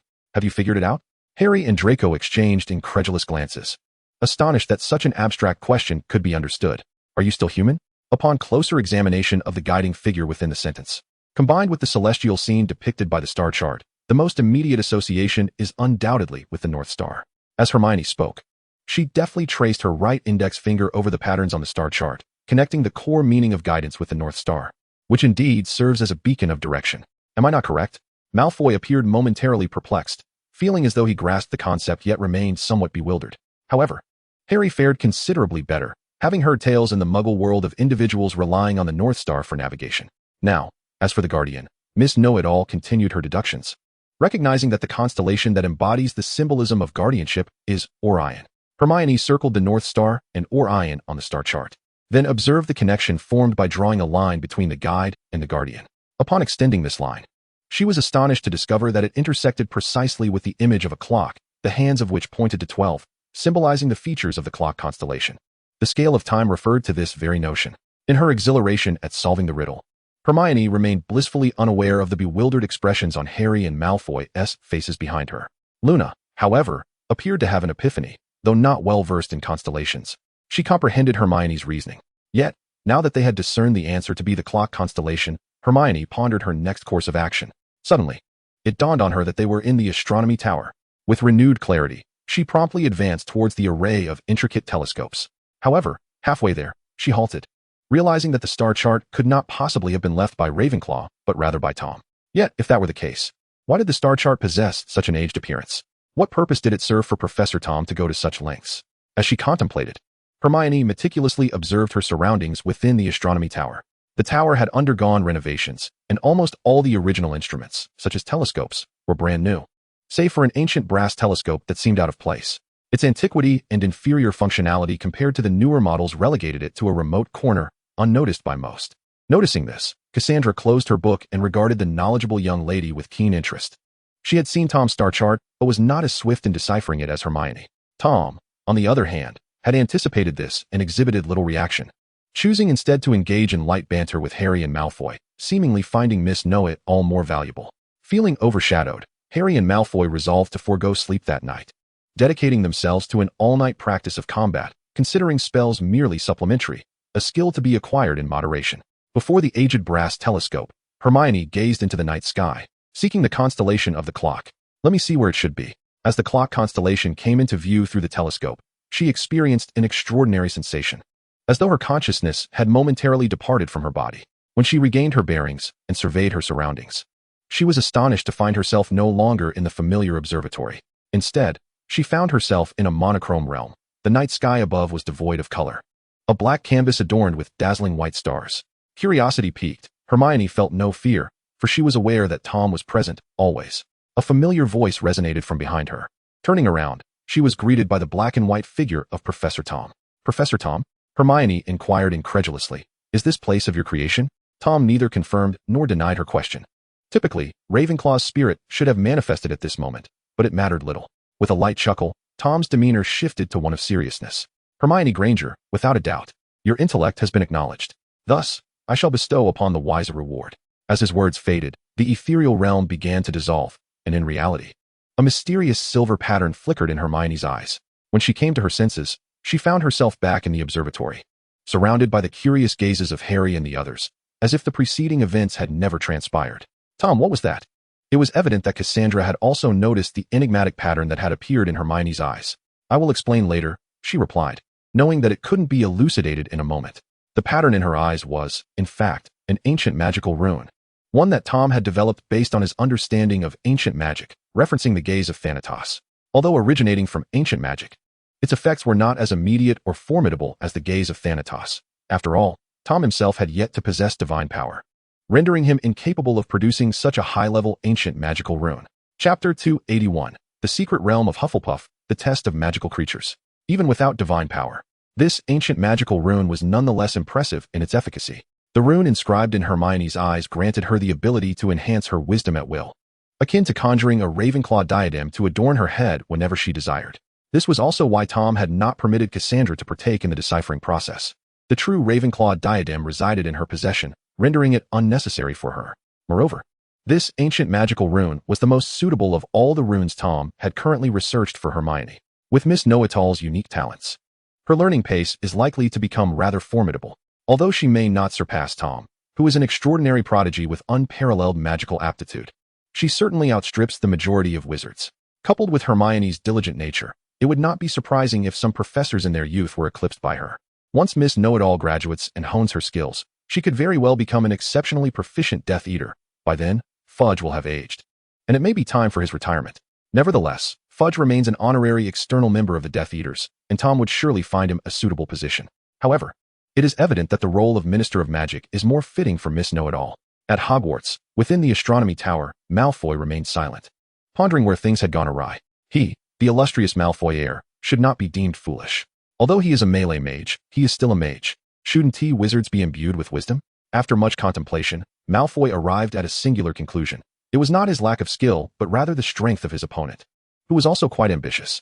Where else could one find a young wizard fluent in 8 languages before even entering school? While Malfoy retained his sharp intellect, he could not compare to such an individual.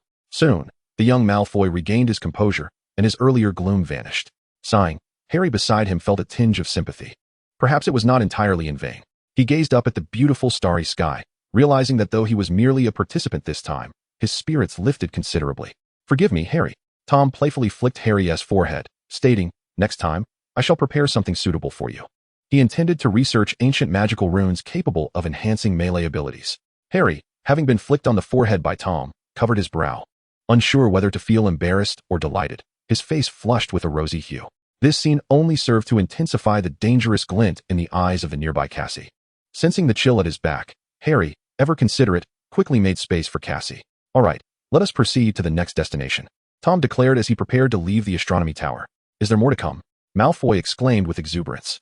This time, he was determined to seize the opportunity. Hermione and the others distanced themselves from the increasingly frenzied Malfoy, and even Harry couldn't help but cover his face in embarrassment. As they departed from Hogwarts Castle, the silvery moonlight cascaded down, illuminating the dark path ahead. "Professor Tom, are we heading to the Forbidden Forest?" Hermione inquired cautiously, stepping closer to Tom. Venturing into the eerie depths of the Forbidden Forest at night was daunting. Even with Tom's reassuring presence, she still felt apprehensive about such a place. "Do not fear. Look at that child," Tom remarked, gesturing for Hermione to observe Luna. At that moment, Luna was merrily trotting along, curiously exploring the nocturnal landscape of the Forbidden Forest. The moonlight delicately illuminated her silvery hair, resembling an ethereal sprite. Hermione yearned to assert her uniqueness, yet she was reluctant to be overshadowed, especially in the presence of Professor Tom, compelling her to feign indifference as she trailed behind him. "Tom, why do you hide things in such a distant place?" questioned Cassie. Her curiosity piqued as they ventured deeper into the Forbidden Forest. Was Tom truly so idle? Tom, too, felt a certain helplessness. After all, this was originally a site chosen by Hufflepuff, and he ought to show some respect for tradition, should he not? If the roles were reversed, the artifacts left by Hufflepuff would indeed have no connection to them. At least, in their current situation, the location still bore the mark of Hufflepuff's selection. How had he never perceived the forest as so foreboding before?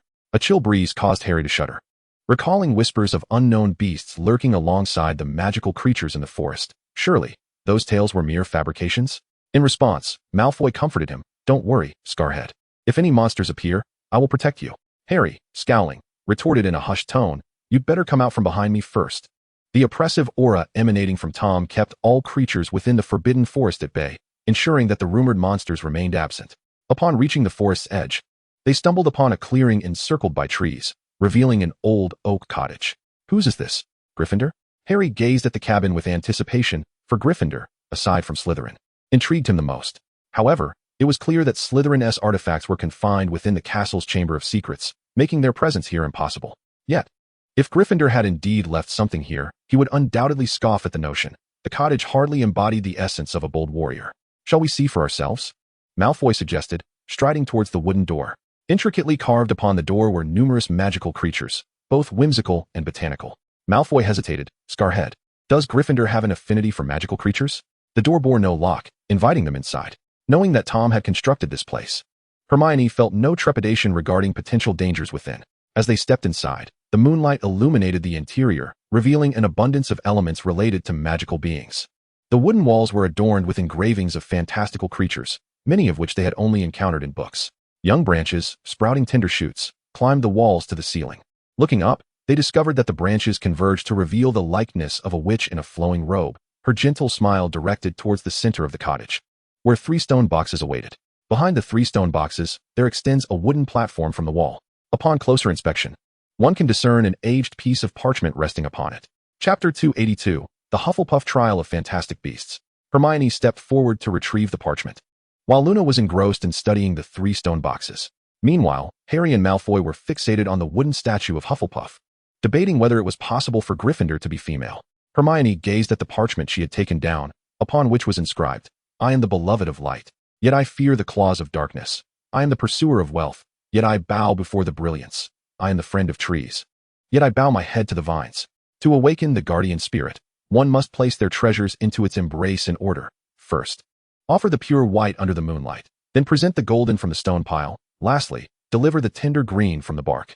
Aside from these words, the parchment was embellished with illustrations of various magical creatures. Hermione furrowed her brow, pondering the riddle, and approached Luna, who was crouched before the 3 stone boxes. Observing the boxes, Hermione suddenly felt a spark of understanding. Each box was intricately carved with different reliefs, from left to right, a unicorn, a niffler, and a bowtruckle. Could it be related to magical creatures? Hermione's eyes brightened. The beloved of light referred to the unicorn. The pursuer of wealth indicated the niffler that delighted in pilfering galleons. And the friend of trees pointed to the bowtruckle that dwells among the branches, did it not? The inscription on the parchment was indeed connected to the magical creatures depicted on the boxes. Crouching beside Luna, she wondered if we were to open the correct box. Not quite. Luna shook her head. They're empty. At this revelation, Hermione was taken aback. Empty? Indeed. See for yourself, Luna replied, as she opened the box adorned with the bowtruckle, revealing its stark emptiness. Upon witnessing this, Hermione seemed to recollect something. Picking up the parchment once more to scrutinize the words concerning the offerings, Harry and Malfoy, who had appeared seemingly out of nowhere, squatted beside her to examine the parchment. Ah, confirmed, Malfoy nodded thoughtfully. What have you confirmed? Harry inquired, puzzled. Have you solved the riddle? Not exactly, Malfoy shook his head. I have merely confirmed that this is yet another puzzle I cannot unravel. Hermione shot an exasperated glance at the two of them. Realizing that we were meant to find items to place within the boxes, and they must be arranged in accordance with the sequence dictated by the parchment. All right, Miss Know-It-All, what should we place inside? Malfoy raised an eyebrow, inquiring how you knew where we were to find the items to place within these boxes. Upon hearing this, the ever-enthusiastic Hermione began to articulate her thoughts with fervor. This phrase indicates that we must seek the pure white under the moonlight. Since it is under the moonlight, it surely cannot be indoors.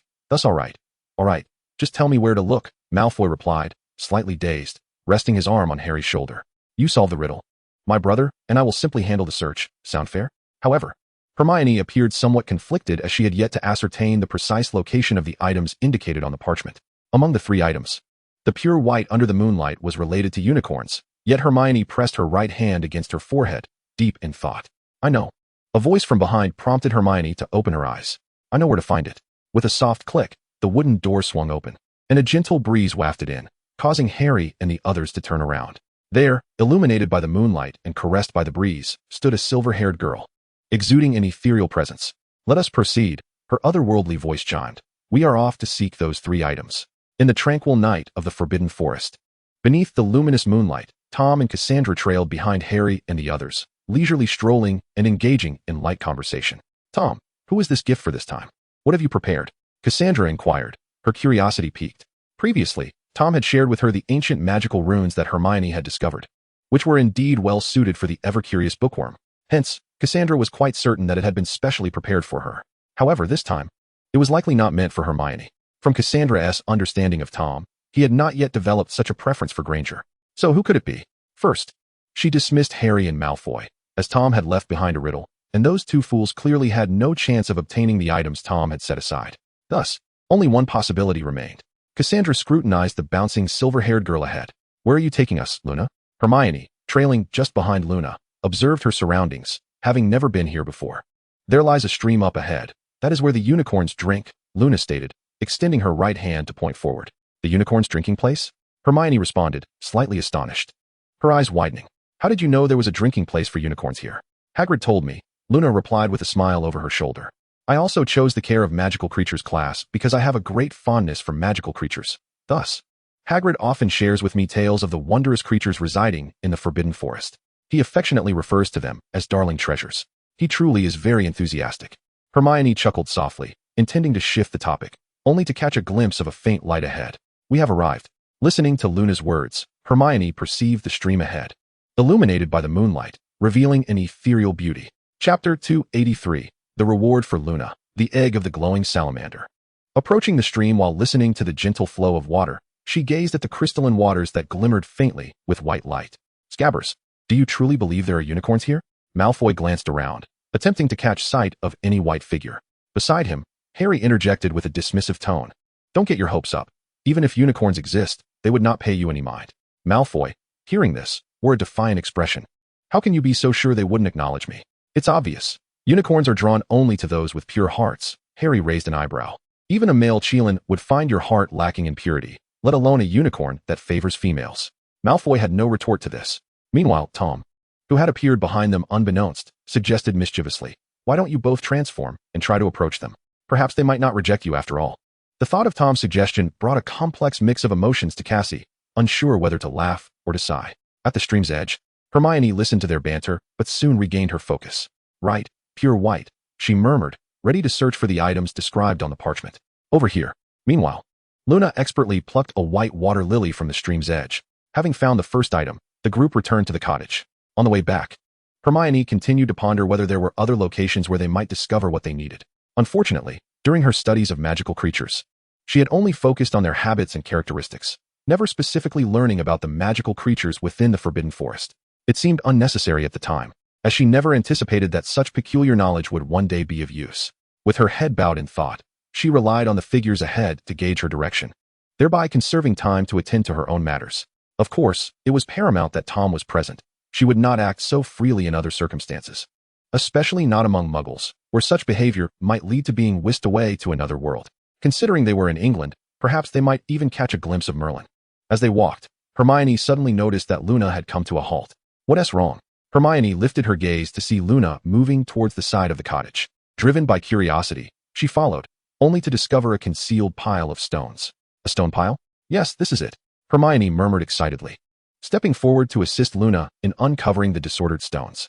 Hidden within was a gleaming gold galleon, slightly tarnished and dust-covered, yet its resplendent golden hue was undeniable. Hey, Harry called from the cabin's entrance, beckoning the two inside, before curiously approaching. Did you find something? Indeed, the second item. Miss Know-It-All appeared somewhat exhilarated, as only one remained. Luna gazed at the golden galleon in her hand, her eyes distinctly reflecting anticipation. These were related to magical creatures, a subject that piqued her interest. Harry observed the two in silence. Had it truly been such a short time? He had yet to unleash his extraordinary wisdom, and it was already nearing conclusion? What's wrong? Scarhead? Malfoy inquired, peering over Harry's shoulder. Upon hearing Harry's words, even the self-assured Malfoy could only stand in muted solidarity with him. Returning to the wooden cabin, Tom sat aside, his gaze fixed upon the robust branches climbing the walls opposite him. Cassandra, seated nearby, curiously followed his line of sight, convinced that Tom would not be so dull as to simply stare at a branch in a stupor. Upon closer inspection, she noticed that those branches appeared to bear something significant. A hint of understanding graced Cassandra's lips. Tom, your herbology notes should be accurate, correct? Even if Professor Sprout were to be mistaken, I would not be. Tom's tone was calm, yet it brimmed with an unmistakable confidence. Cassandra had no doubts regarding this. In fact, she harbored more faith in Tom than he did in himself. Her question merely served to convey that she had deciphered the riddle he left behind. Mistletoe, in the realm of herbology, is considered a rather obscure plant, often parasitizing other flora, and the potions brewed from it are exceedingly rare. Consequently, it holds more symbolic significance, representing love and blessings. It is said that one who kisses beneath the mistletoe cannot be refused. Suddenly, Cassandra, slow to realize, reacted instinctively before her mind could fully grasp the situation. Before the thought could coalesce in her mind, she had already made a move, though alas, she was a fraction too slow. The tender mistletoe shoots had already been plucked. As Hermione, who had taken the mistletoe shoots, suddenly felt the surrounding temperature drop significantly. A shiver ran down her spine. Looking back, she noticed Cassandra with her head lowered, concealing her expression, yet the shadow of her demeanor was still perceptible. "Cassandra, is something amiss?" Hermione asked, appearing bewildered. "It's nothing, sister. We shall discuss it in detail later," Cassandra replied, lifting her head with a menacing smile. She was not convinced that Hermione, whose academic prowess was no less than her own, could be oblivious to the implications of mistletoe. "You think I regard you as a sister while you undermine my endeavors, don't you?" The group approached the 3 stone boxes, opening them one by one. First, they offered the pure white under the moonlight. As Hermione's words echoed, Harry placed the white water lily into the box adorned with a unicorn carving. Next, they presented the golden from the stone pile. Malfoy deposited the old galleon into the box bearing a Niffler engraving. Lastly, they contributed the tender green nestled among the bark. Luna placed the mistletoe shoots, the favored delicacy of the tree guardian, into the box embellished with a tree guardian carving. The 3 individuals placed the stone box's lid back on. A crisp yet faint sound echoed in the ears of the onlookers. Before them, the previously concealed parchment beneath the table slowly revealed a narrow crevice. Observing Harry and the others gathered around, eager to extract the hidden contents, Cassandra, whose emotions had calmed considerably, glanced at Tom and casually inquired, "What have you concealed within?" "A rare egg," Tom replied, no longer feeling the need for concealment. Cassandra raised an eyebrow, intrigued. "How rare is it?" "I just hybridized it." Cassandra fell silent. "What about the luminous newt? Does my name hold up?" Tom continued to elaborate on his method, primarily through the hybridization of the 2-headed newt with other magical creatures, explaining that its luminescence stemmed from a bioluminescent insect, a rather unique magical being. Fortunately, there existed no reproductive barriers among magical creatures. Cassandra turned her gaze to Luna, speculating she would find this particularly fascinating. Indeed, this time, Tom had prepared it specifically for Luna. Chapter 284, Umbridge, a woman even the fairies cannot tolerate. In the Ministry of Magic, within the minister's office on the 1st floor, Cornelius Fudge, seated comfortably in his chair, regarded the fairy opposite him. This fairy appeared somewhat aged, adorned in lavish attire, yet his diminutive stature rendered the spectacle rather comical. Fudge scrutinized the fairy, furrowing his brow in displeasure. "Where is your director?" "Apologies, Minister Fudge. Our director is currently occupied with a matter of utmost importance." The fairy replied calmly, exuding confidence. "However, I believe I can represent Gringotts, so if there is anything you require from us, please feel free to articulate your needs." Though not the director, he was a powerful manager within Gringotts, holding significant influence. Fudge did not linger on this matter, swiftly steering the conversation. "Do you know why I requested your presence here?" "Minister, you have yet to inform me." "Very well, I shall disclose it now." Fudge's tone was authoritative. Numerous reports have surfaced suggesting that Gringotts has improperly enriched itself at the expense of clients over the years. Consequently, the Ministry of Magic will be conducting an investigation over the coming year. Fudge fixed his gaze on the fairy, his eyes carrying an implicit threat. "We will be dispatching personnel to Gringotts, and I trust you will cooperate fully." Upon hearing this, the fairy's expression soured. "Minister Fudge, this is not in accordance with protocol." "Is it? Was it not agreed that wizards do not interfere in the management of Gringotts?" "That is beyond my control." With a resigned shrug, Fudge acknowledged the decision from above. "If you oppose the ministry's investigation, then others must intervene. However, as you well know, their tempers are generally quite volatile. It is not as if I am unaware of who holds sway above." The goblin manager clenched his teeth, fully aware that this was no longer within their power to refuse. Once that individual had spoken, no one could change the course, just as Fudge had warned. Should they dare to reject the inquiry, they would soon find their Gringotts, along with every Gringotts across the globe, encircled by a legion of unknown dark wizards clad in black, eager to witness the ensuing chaos. "Very well, we shall cooperate," the goblin manager sighed deeply, conceding to the inevitable. "May I ask, Minister Fudge, whom do you intend to send to Gringotts to oversee the investigation? When are you planning to commence?" "Whom shall I send?" Fudge remarked, clapping his hands and calling out, "Come in." At that moment, the door creaked open. and a stout woman clad in a pink dress entered, clutching a stack of documents. "Minister," she greeted in a syrupy voice, smiling at Fudge before turning toward the goblin manager. "Dolores Umbridge, an esteemed member of our ministry. I hope you will cooperate with her during the upcoming year of investigation." Upon hearing Fudge's introduction and witnessing Umbridge extend a hand in feigned friendship, the goblin manager felt an unsettling premonition and reluctantly shook her hand.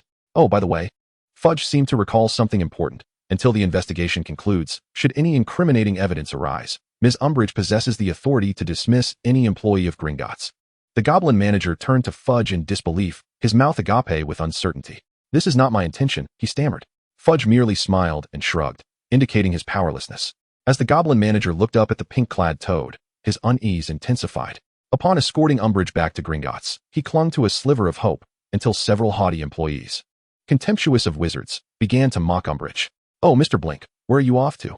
"I'm going to inspect the security of the client's vaults. Is there a problem?" "It seems you intend to pocket some for yourself." "Preposterous. I merely wish to. I don't care what you intend. Anyone unable to prove their innocence will be treated as a thief. Mr. Blink, you are hereby dismissed." In less than 5 minutes since entering Gringotts, a seasoned employee had already been ousted, leaving the goblin manager in a state of utter shock. "Ms. Umbridge, you..." Umbridge's expression suggested she relished the prospect of further dismissals, causing the goblin manager to swallow hard and fall silent. Seeing the astute manager of the fairies, Umbridge felt an overwhelming sense of vanity swell within her as she set her sights on another fairy. "You. Yes, you. What are you planning to do?" "I just want to go to the restroom." "And what is that in your hand?" "Paper towels. What's the problem?" "That is a significant issue. Clearly, it is an enchanted item used to conceal written messages of a private nature. Hand it over, and you may leave." But how can I go to the restroom without paper?" "That is not my concern. You cannot depart my sight while holding such an item. Otherwise, you too shall be dismissed." The silent fairy manager could only remain quiet, as he finally comprehended why the Ministry of Magic, or rather that individual, had designated her for this investigation. At that moment, emboldened by her previous success, Umbridge turned her gaze to another fairy, one who had earlier spoken out against her. "Mr. Doric, may I inquire what you are currently engaged in?" Her saccharine voice made the fairy seated at the front feel increasingly uneasy. "I am just sitting here. I truly haven't done anything." Umbridge smiled upon hearing this. "Indeed, your inaction only reveals you to be a mere parasite, living off your ill-gotten salary. You too." "I am dismissed." Doric was at a loss, wondering who would regard him with any value once he left Gringotts. "Not at all. However, I would like you to utilize this idle time without customers to draft a work report for me." "Really?" Doric's eyes brightened, filled with joy. "I mean, of course." "No problem." Observing the compliant fairy, Umbridge nodded approvingly. "You must fill 10 sheets of parchment." "Yes, I assure you I will complete it." Umbridge chuckled, retrieving a feather quill. "You will write with this quill of mine." Though the unfortunate fairy Doric was unaware of the impending ordeal, he felt puzzled but did not hesitate to comply. It had barely been half an hour since Umbridge entered Gringotts, yet for the fairies, this torment would persist for an entire year. Chapter 285. The scheme to infiltrate the Ministry of Magic and steal the prophecy ball related to Tom. On a remote island overseas, Lonrock conversed with a socket fairy. "The Ministry of Magic is sending personnel to investigate Gringotts?" Lonrock expressed surprise upon learning this from his fairy subordinates. "Isn't that rather normal?" The socket fairy, munching on an apple, seemed unfazed. "Your diminutive companions are stirring up trouble everywhere. It's hardly surprising that the establishment most closely associated with fairies is under scrutiny." "True." Lonrock nodded, yet concern soon followed. "Surely they won't uncover anything substantial? What is there to fear? The only direct connection we have is with the head of Gringotts." The socket fairy's red eyes gleamed. "As long as he remains hidden, all will be well. Furthermore, even if he is discovered..." The socket elf shrugged indifferently, remarking that losing some assistance was trivial for them at this juncture. Upon hearing this, Lonrock pondered for a moment and decided not to dwell further. He had no intention of meddling in the affairs of Gringotts, as it was unlikely any repercussions would fall upon them. "Just don't forget the main matter," the socket elf cautioned, his gaze fixated on Lonrock, the threat in his eyes unmistakable. "If you fail to deliver the promised results, I may have to eliminate you first." Lonrock silently clenched his teeth, acknowledging the unspoken warning. The socket elf maintained his intense stare for a moment longer before retracting it. However, once the oppressive aura dissipated, Lonrock, feeling increasingly discontent, could not refrain from delicately broaching the subject. "Are you not concerned about that scarred little wretch? I have heard tales of your prophecy." The mention of the prophecy, which foretold his defeat at the hands of Harry, elicited disdain and irritation in the socket elf's eyes. "What a ridiculous prophecy. It claims he is to be a savior, a hero, yet he has joined the Death Eaters, and I hear the bounty on his head is quite substantial." The socket elf dismissed the prophecy entirely, for regardless of its veracity, he would meet his end at Tom's hands. Are you truly unconcerned? Lanlock pressed on. I heard that when he was born. He stole a glance at the socket elf's expression, attempting to subtly mock the notion that an infant could pose such a threat. Yet, he felt emboldened, knowing the socket elf would not dare harm him, as he possessed a certain magic that the elf coveted to ascend to Tom's level. The socket elf's eyes flickered with a dangerous hue as he opened his mouth to reprimand Lanlock, but then seemed to reconsider. Prophecy? What prophecy? Lanlock was taken aback by the elf's lack of fury. Yet, the elf merely deflected the question, inquiring instead about the significance of seizing the initiative. Lanlock, momentarily bewildered, then brightened with realization.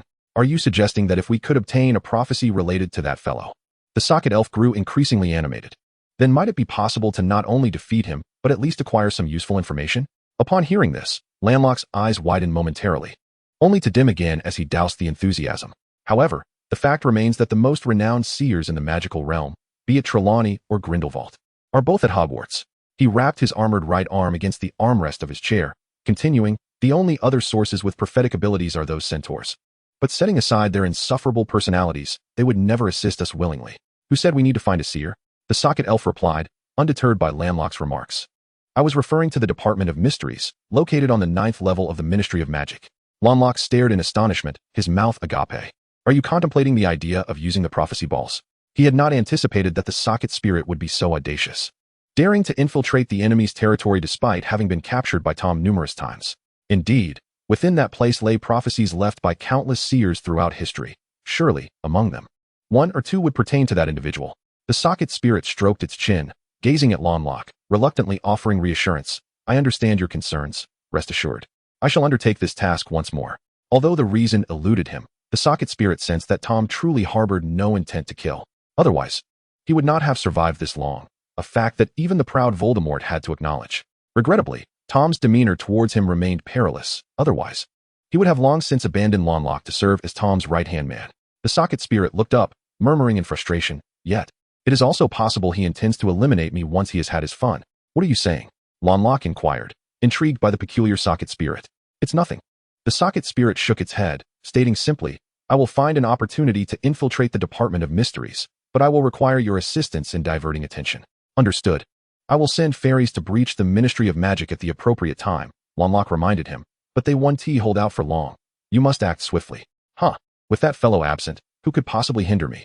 The socket spirit exuded confidence, though locating the appropriate prophecy balls would still demand some time.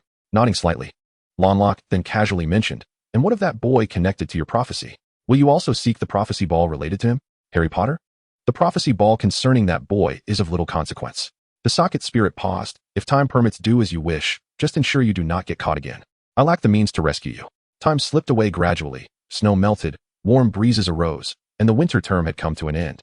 Following the conclusion of the Christmas feast, during the winter break from January to February, Sirius and his companions finally realized their wish for a family trip with Harry and the others. Even Cassie was included, as Mr. Worry took her and Mrs. Worry on a journey to America. This turn of events was largely thanks to Nagini.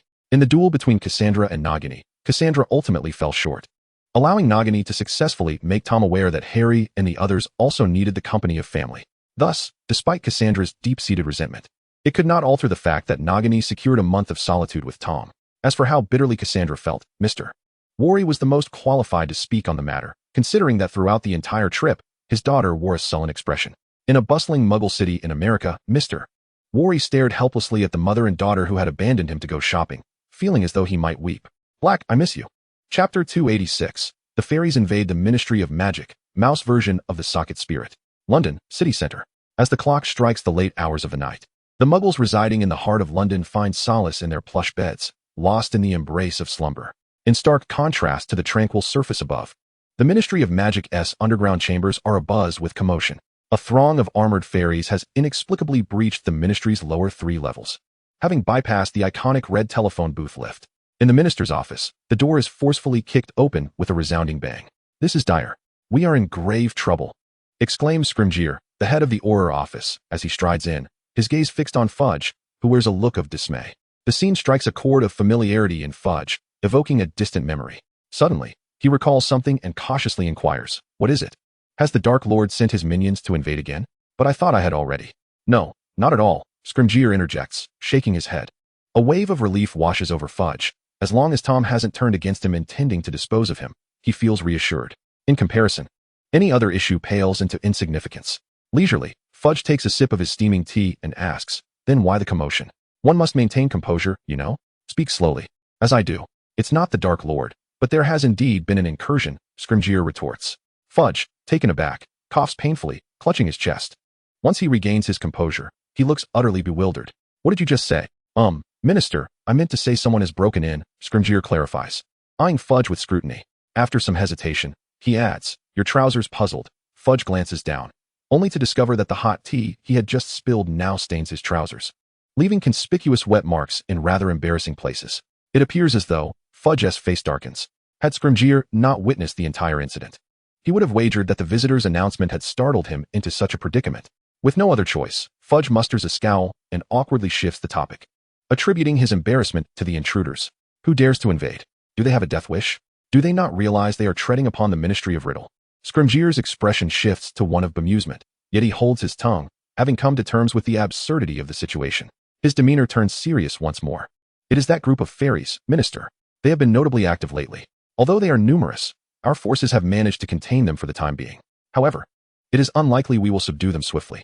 The Ministry's strength is now at least 2 to 3 times greater than before, bolstered not just by Aurors, but also a substantial number of formidable Death Eaters.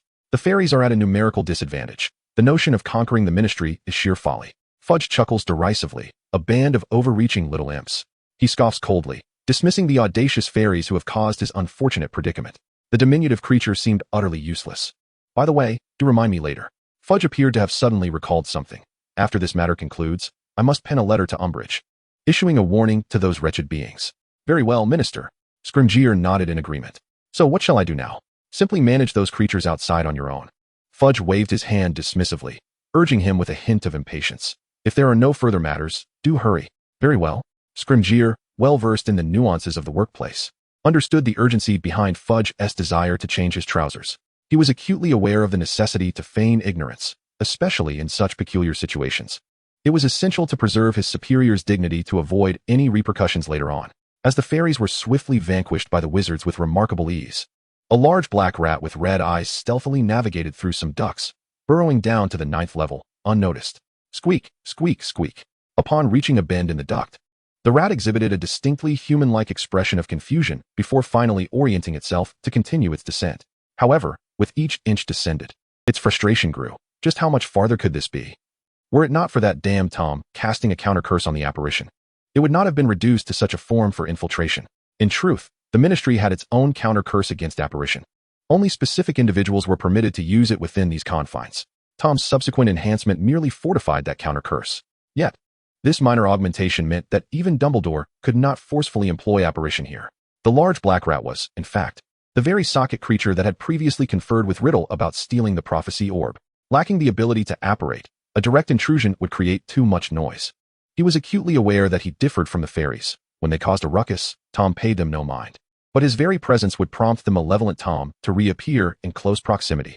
This realization incited both rage and a tinge of delight within him.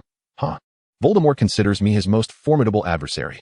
As for why the socket creature could transform into a rat, it was due to his newfound animagus abilities, which he had diligently pursued during the winter break from January to February. Logically, his animagus form should have been a snake. However, the conspicuous nature of a snake rendered it impractical, akin to a double-edged sword. Thus, upon Riddle's counsel, he recognized that assuming the guise of a less noticeable animal could effectively evade the dangers posed by Tom. He consented to Riddle's assistance, utilizing a long-lost spell to forcibly alter his form from snake to rat. To be honest, the socket creature had initially aspired to transform into a ladybug, believing that a smaller size might better facilitate evasion of the perils wrought by Tom. Regrettably, the magic only permitted certain animals to be transmuted into a select few specific forms. There was no spell to shift a snake into a ladybug, although one could become a pig. Nonetheless, transforming into a pig was far less advantageous than becoming a snake. The ultimate outcome was that the socket spirit, with a grim expression and clenched teeth, chose to transform into a rat. Although he initially felt somewhat uncomfortable, he soon discovered the advantages of being a mouse. Remarkably, Tom had yet to capture him despite his prolonged escapade. With his spirits lifted, the red-eyed rodent joyfully navigated through the pipes, indulging in countless miniature hamburgers, thriving in his newfound environment. Oblivious to the unpleasant odors that pervaded the pipes, he made his way towards the mysterious Department of Mysteries located on the 9th subterranean level. Chapter 287. The Socket Spirit. The old wretch lacks chivalry. In the dimly lit confines of the Department of Mysteries, a large red-eyed rat entered, gradually transforming back into human form. Once the Socket Spirit regained his original appearance, he ventured into the chamber that housed the prophecy orbs. Within the pitch-black darkness, specks of blue-white luminescence flickered to life. Those were the prophecy orbs, each the size of a palm, containing the foresights left by various seers from different eras.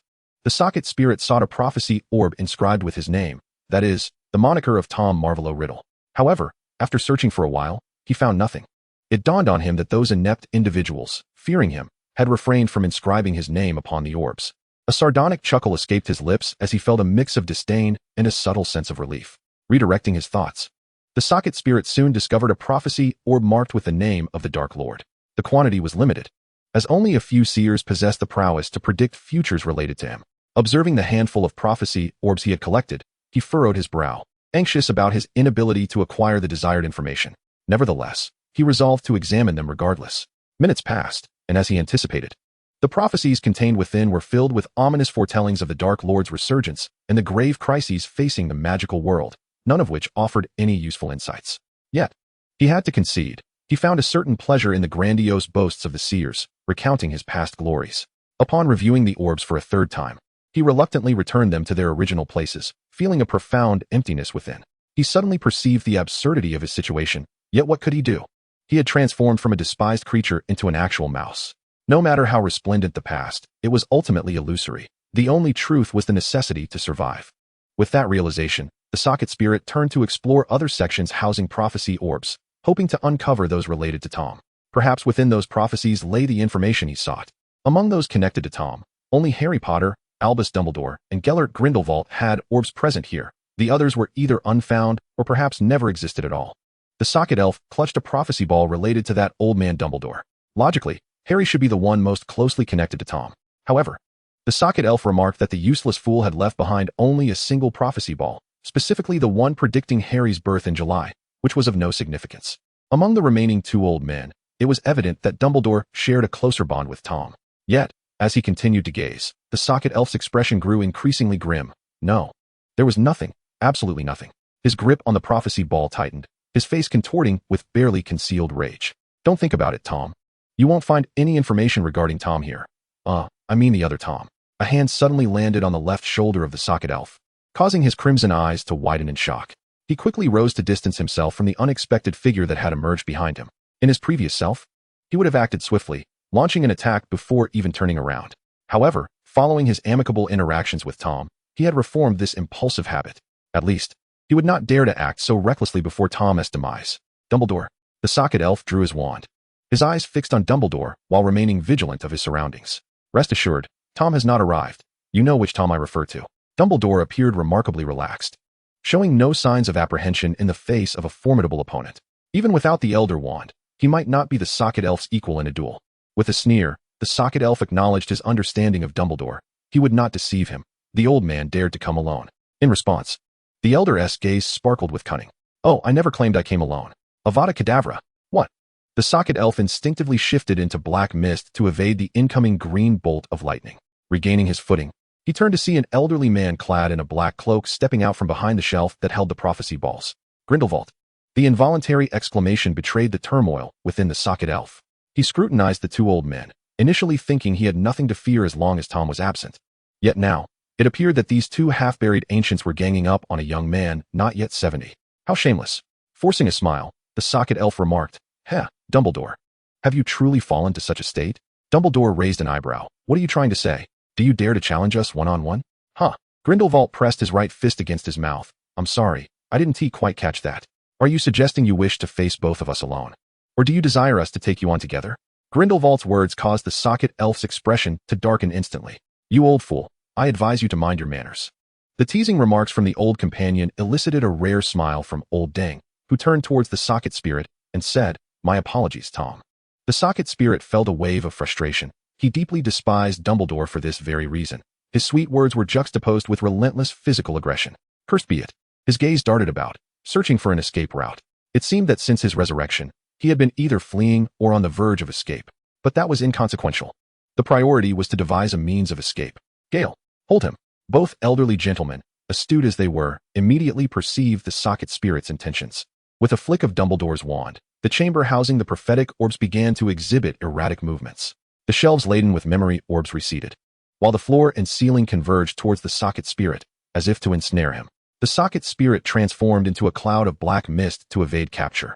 But just as he regained his human form, a piercing red curse from Grindelwald came hurtling towards him, armed with his wand. The socket spirit deflected the incoming curse at an acute angle, sending it back toward Dumbledore. With a swift motion of his left hand, Dumbledore conjured a white barrier to intercept the spell. None of the three resorted to devastating curses. The socket spirit was wary of making too much noise, uncertain of the motivations behind the arrival of the two venerable wizards. However, with Tom absent, he clung to the slim hope that Tom was either unaware of the situation or simply not present. As for Dumbledore and Grindelwald, their concerns stemmed from the potential collateral damage to the Department of Mysteries, as the prophetic orbs were undeniably valuable. In Chapter 288, titled Lawnlock, "What do you mean you've been captured again?" it became evident that such matters were beyond the trio's control. For the two elderly wizards, the socket spirit, being a fellow legendary wizard, possessed formidable strength. In a one-on-one confrontation, he might even surpass either of them, though not by a wide margin. Nevertheless, subduing the socket spirit would require considerable effort. Achieving this without inflicting harm upon the Ministry of Magic seemed nearly impossible. As for the socket spirit, with Tom's counter-curse in effect, he could not use apparition to escape. Engaging in combat with the two legendary wizards was equally futile. They were not to be trifled with. And without apparition, his chances of evading them were slim. Thus, he was left with but one desperate option: to set the ministry ablaze. By destroying the vessel of the counter-curse, the curse itself would dissipate. However, this course of action necessitated a race against time, with every moment fraught with unquantifiable consequences.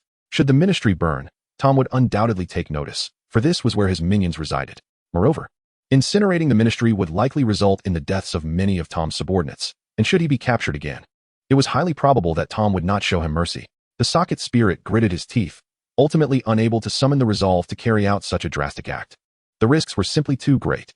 Upon reflecting on this, he deftly evaded yet another curse, pivoted, and brandished his wand towards the distant towering shelves, exclaiming, "Prophecy orbs, come forth." A series of crisp, delicate collisions echoed as countless prophecy orbs surged forth like a deluge. With a flick of his wand, an abundance of prophecy orbs hurtled towards the two elderly figures. Observing this, Dumbledore and Grindelwald hastily employed magic to intercept the onslaught of prophecy orbs. Restoration ensued. Dumbledore cast a repair charm, reinstating the shelves that had toppled under the impact of the prophecy orbs, and meticulously repositioned the orbs in their rightful places. Meanwhile, Grindelwald pursued the socket sprite, which had transformed into a cloud of black mist. However, bereft of Dumbledore's assistance, he found it exceedingly challenging to apprehend the sprite on his own. In the blink of an eye, the sprite seized an opportunity to vanish, slipping away around a corner.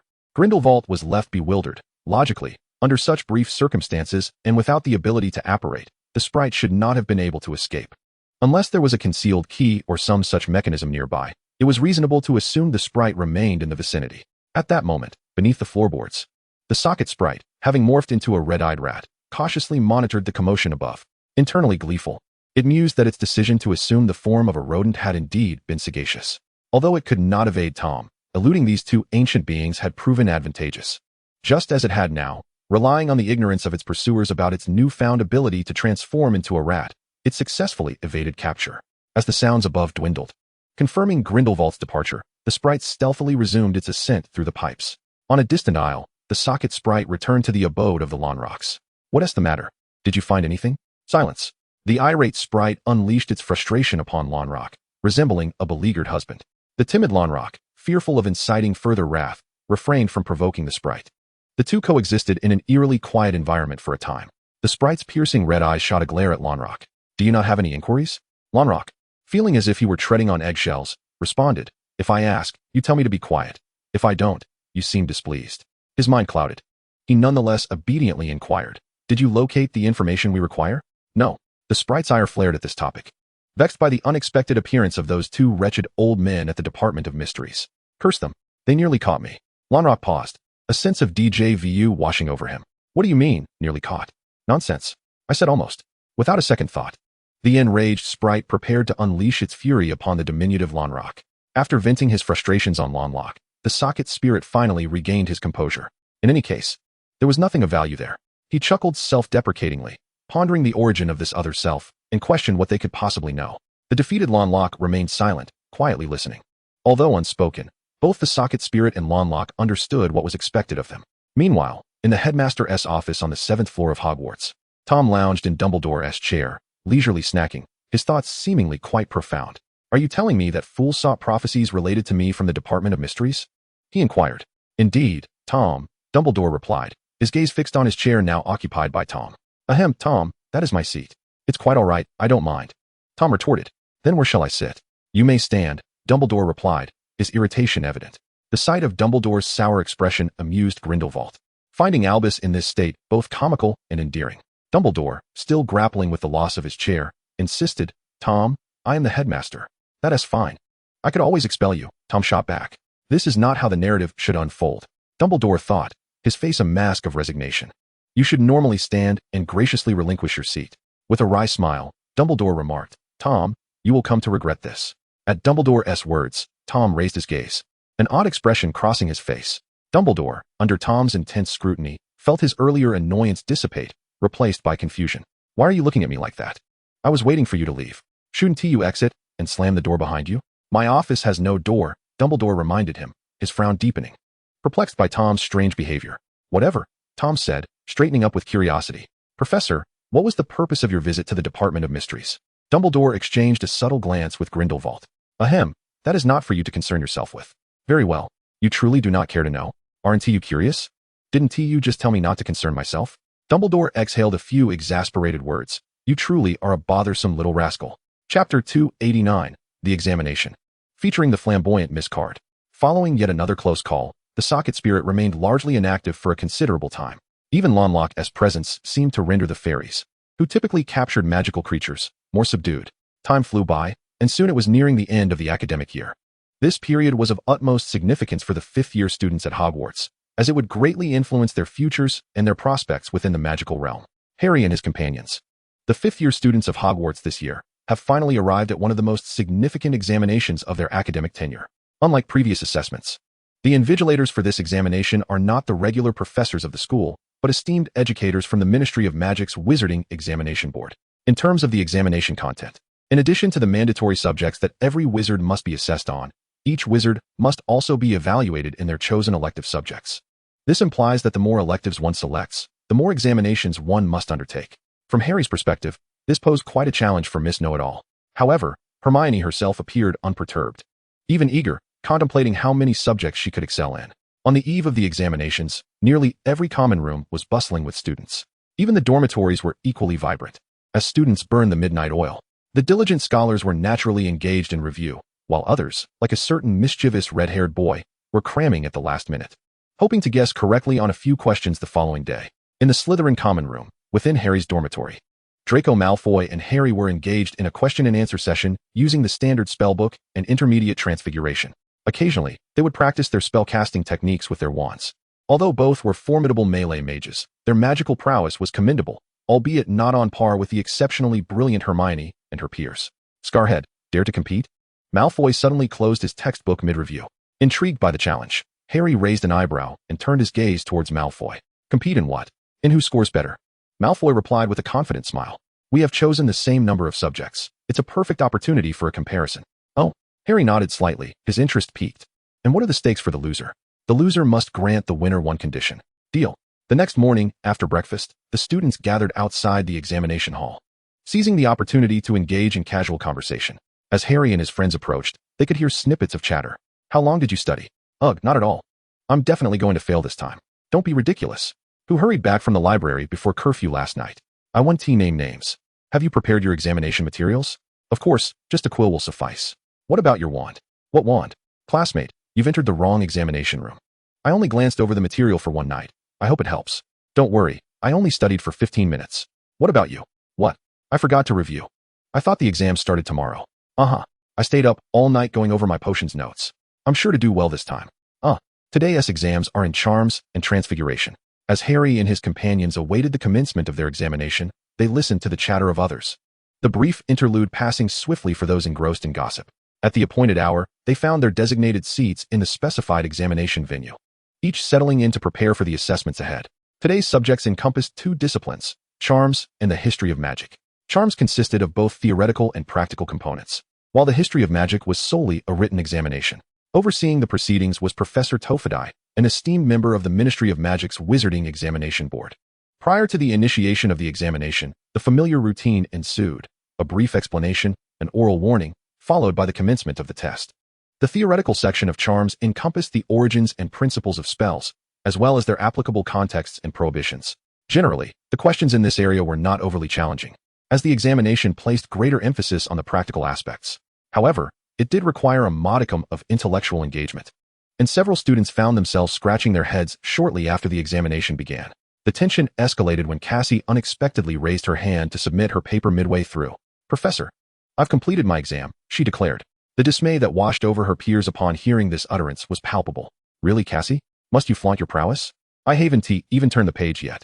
A wave of anxiety swept through the students, their brows slick with perspiration, as the examination felt akin to a sentence of confinement.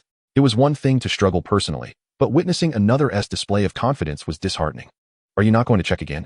In the case of an ordinary wizard behaving thus, Professor Tofadai would likely dismiss it as mere mischief or resignation, even going so far as to revoke their examination privileges. Yet this was a different matter altogether, despite being a first-time encounter. He recognized Cassie instantly from the descriptions he had gleaned from colleagues, an acolyte of the Dark Lord, capable of having him stripped of his position with a mere frown. Cassie's distinctive features were unmistakable. Her unique presence, striking beauty, resplendent golden hair, and elegant attire rendered her the most radiant figure in any setting. It could only be said that she was a testament to the Dark Lord's lineage. Perhaps there were flaws, but certainly no ugliness. Recognizing Cassie's identity was the reason for Professor Tofadai's patient counsel. "Of course, Professor, the examination rules do not stipulate that one cannot submit their paper early." Cassie replied with a smile that radiated confidence. Upon hearing this, Harry and Draco, seated towards the back, were momentarily stunned. The examination rules indeed lacked such a stipulation, but that was only because no one had anticipated such a phenomenon in the examination hall. They were barely halfway through, with Cassie's precedent weighing on their minds. Both felt a growing unease, preoccupied with the thought of where their peers stood in comparison. This distraction caused their quills to slow considerably. Professor Tofadai had always prided himself on his unwavering commitment to professional ethics. Even being a student of the Dark Lord would not afford her any special treatment. However, as Cassandra aptly pointed out, this did not violate any rules. The opposing party neither cheated nor engaged in any dubious activities. They simply submitted their work early. Although such a situation had not previously occurred, Professor Tafuti let out a deep sigh, hoping that the student had indeed reviewed the exam thoroughly. With that, he descended to collect Cassandra's answer sheet. Chapter 290, The Unyielding Duo of Maha. Full marks. Indeed, full marks. In truth, Professor Tafuti did not believe that an exam completed in such a brief interval could yield an impressive score. This was precisely why he had gently advised the student. What if, subsequently, the child performed poorly, causing the Dark Lord to become displeased and suspecting foul play? Where would they seek redress if they found themselves in trouble? It could be said that Professor Tafuti underestimated Tom. Perhaps Tom did not pursue the so-called fairness, but he certainly would not bother himself with trivial matters. After submitting her paper, Cassandra rose gracefully and departed. The other examinees exchanged glances, each lost in their own thoughts as they observed her retreating figure. It was not until a sudden epiphany struck Malfoy that he slapped his thigh and, with great restraint, exclaimed, "This is ridiculously easy." Another round? Undoubtedly. The unfolding events aligned precisely with Malfoy's expectations.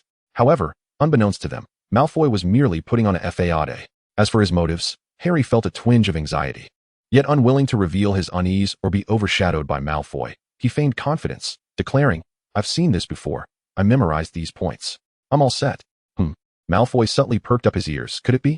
Was Scarhead that impressive? The two, oblivious to each other's bravado, continued to boast, each trying to outshine the other. The outcome was predictable. The Maha duo was expelled from the examination room for disrupting the decorum and had their exam scores annulled. After all, the invigilating professor was the highly principled Professor Tafuti, and unlike Cassandra, he held them to a much lower threshold of tolerance. Standing outside the now deserted examination hall, Harry and Malfoy exchanged awkward glances. What should they do next? What else could they do? Prepare for the next examination, of course, but you won't outshine me. I return that remark to you unaltered. Following the theoretical portion, the practical segment commenced. The practical examination in charms focused on the vanishing spell, a topic previously emphasized by Professor Flitwick. After numerous rehearsals, the students performed reasonably well. Their wand movements were mostly accurate, and the incantations were pronounced correctly. Although the actual effectiveness of their spells was somewhat lacking, with only a small number of students managing to vanish items such as parchment and quills. Many could only make smaller objects disappear, while others experienced outright failures in casting the spell. Cassandra's impeccable incantations, her gestures with the wand, and the remarkable effect of making a desk vanish distinguished her among the candidates.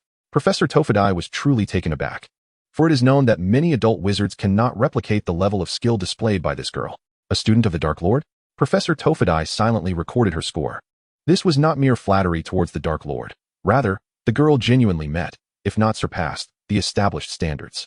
As the examination continued, Cassandra further demonstrated her worth as the most formidable apprentice of her time. The following day's defense against the dark arts exam comprised a theoretical section analyzing the types of dark magic, principles of defense, and characteristics of common dark creatures along with response strategies. The practical section involved the shield charm. For Cassandra, these tasks posed no challenge, particularly the shield charm, which she executed with effortless precision, even showcasing a silent casting. Undoubtedly, she achieved a perfect score. In the evening astronomy exam, she effortlessly recited star charts and celestial phenomena, utilized a telescope to identify designated celestial bodies, and meticulously drew the star map. Again, a perfect score.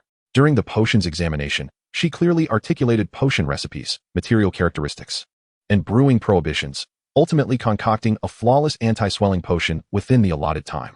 Once more, a perfect score. In herbology, she identified various herbs and skillfully processed designated plants.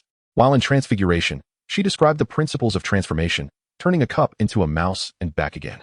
As the professors from the Ministry of Magic's Examination Bureau graded the papers, they were taken aback. Cassandra's answers did not merely replicate the standard responses.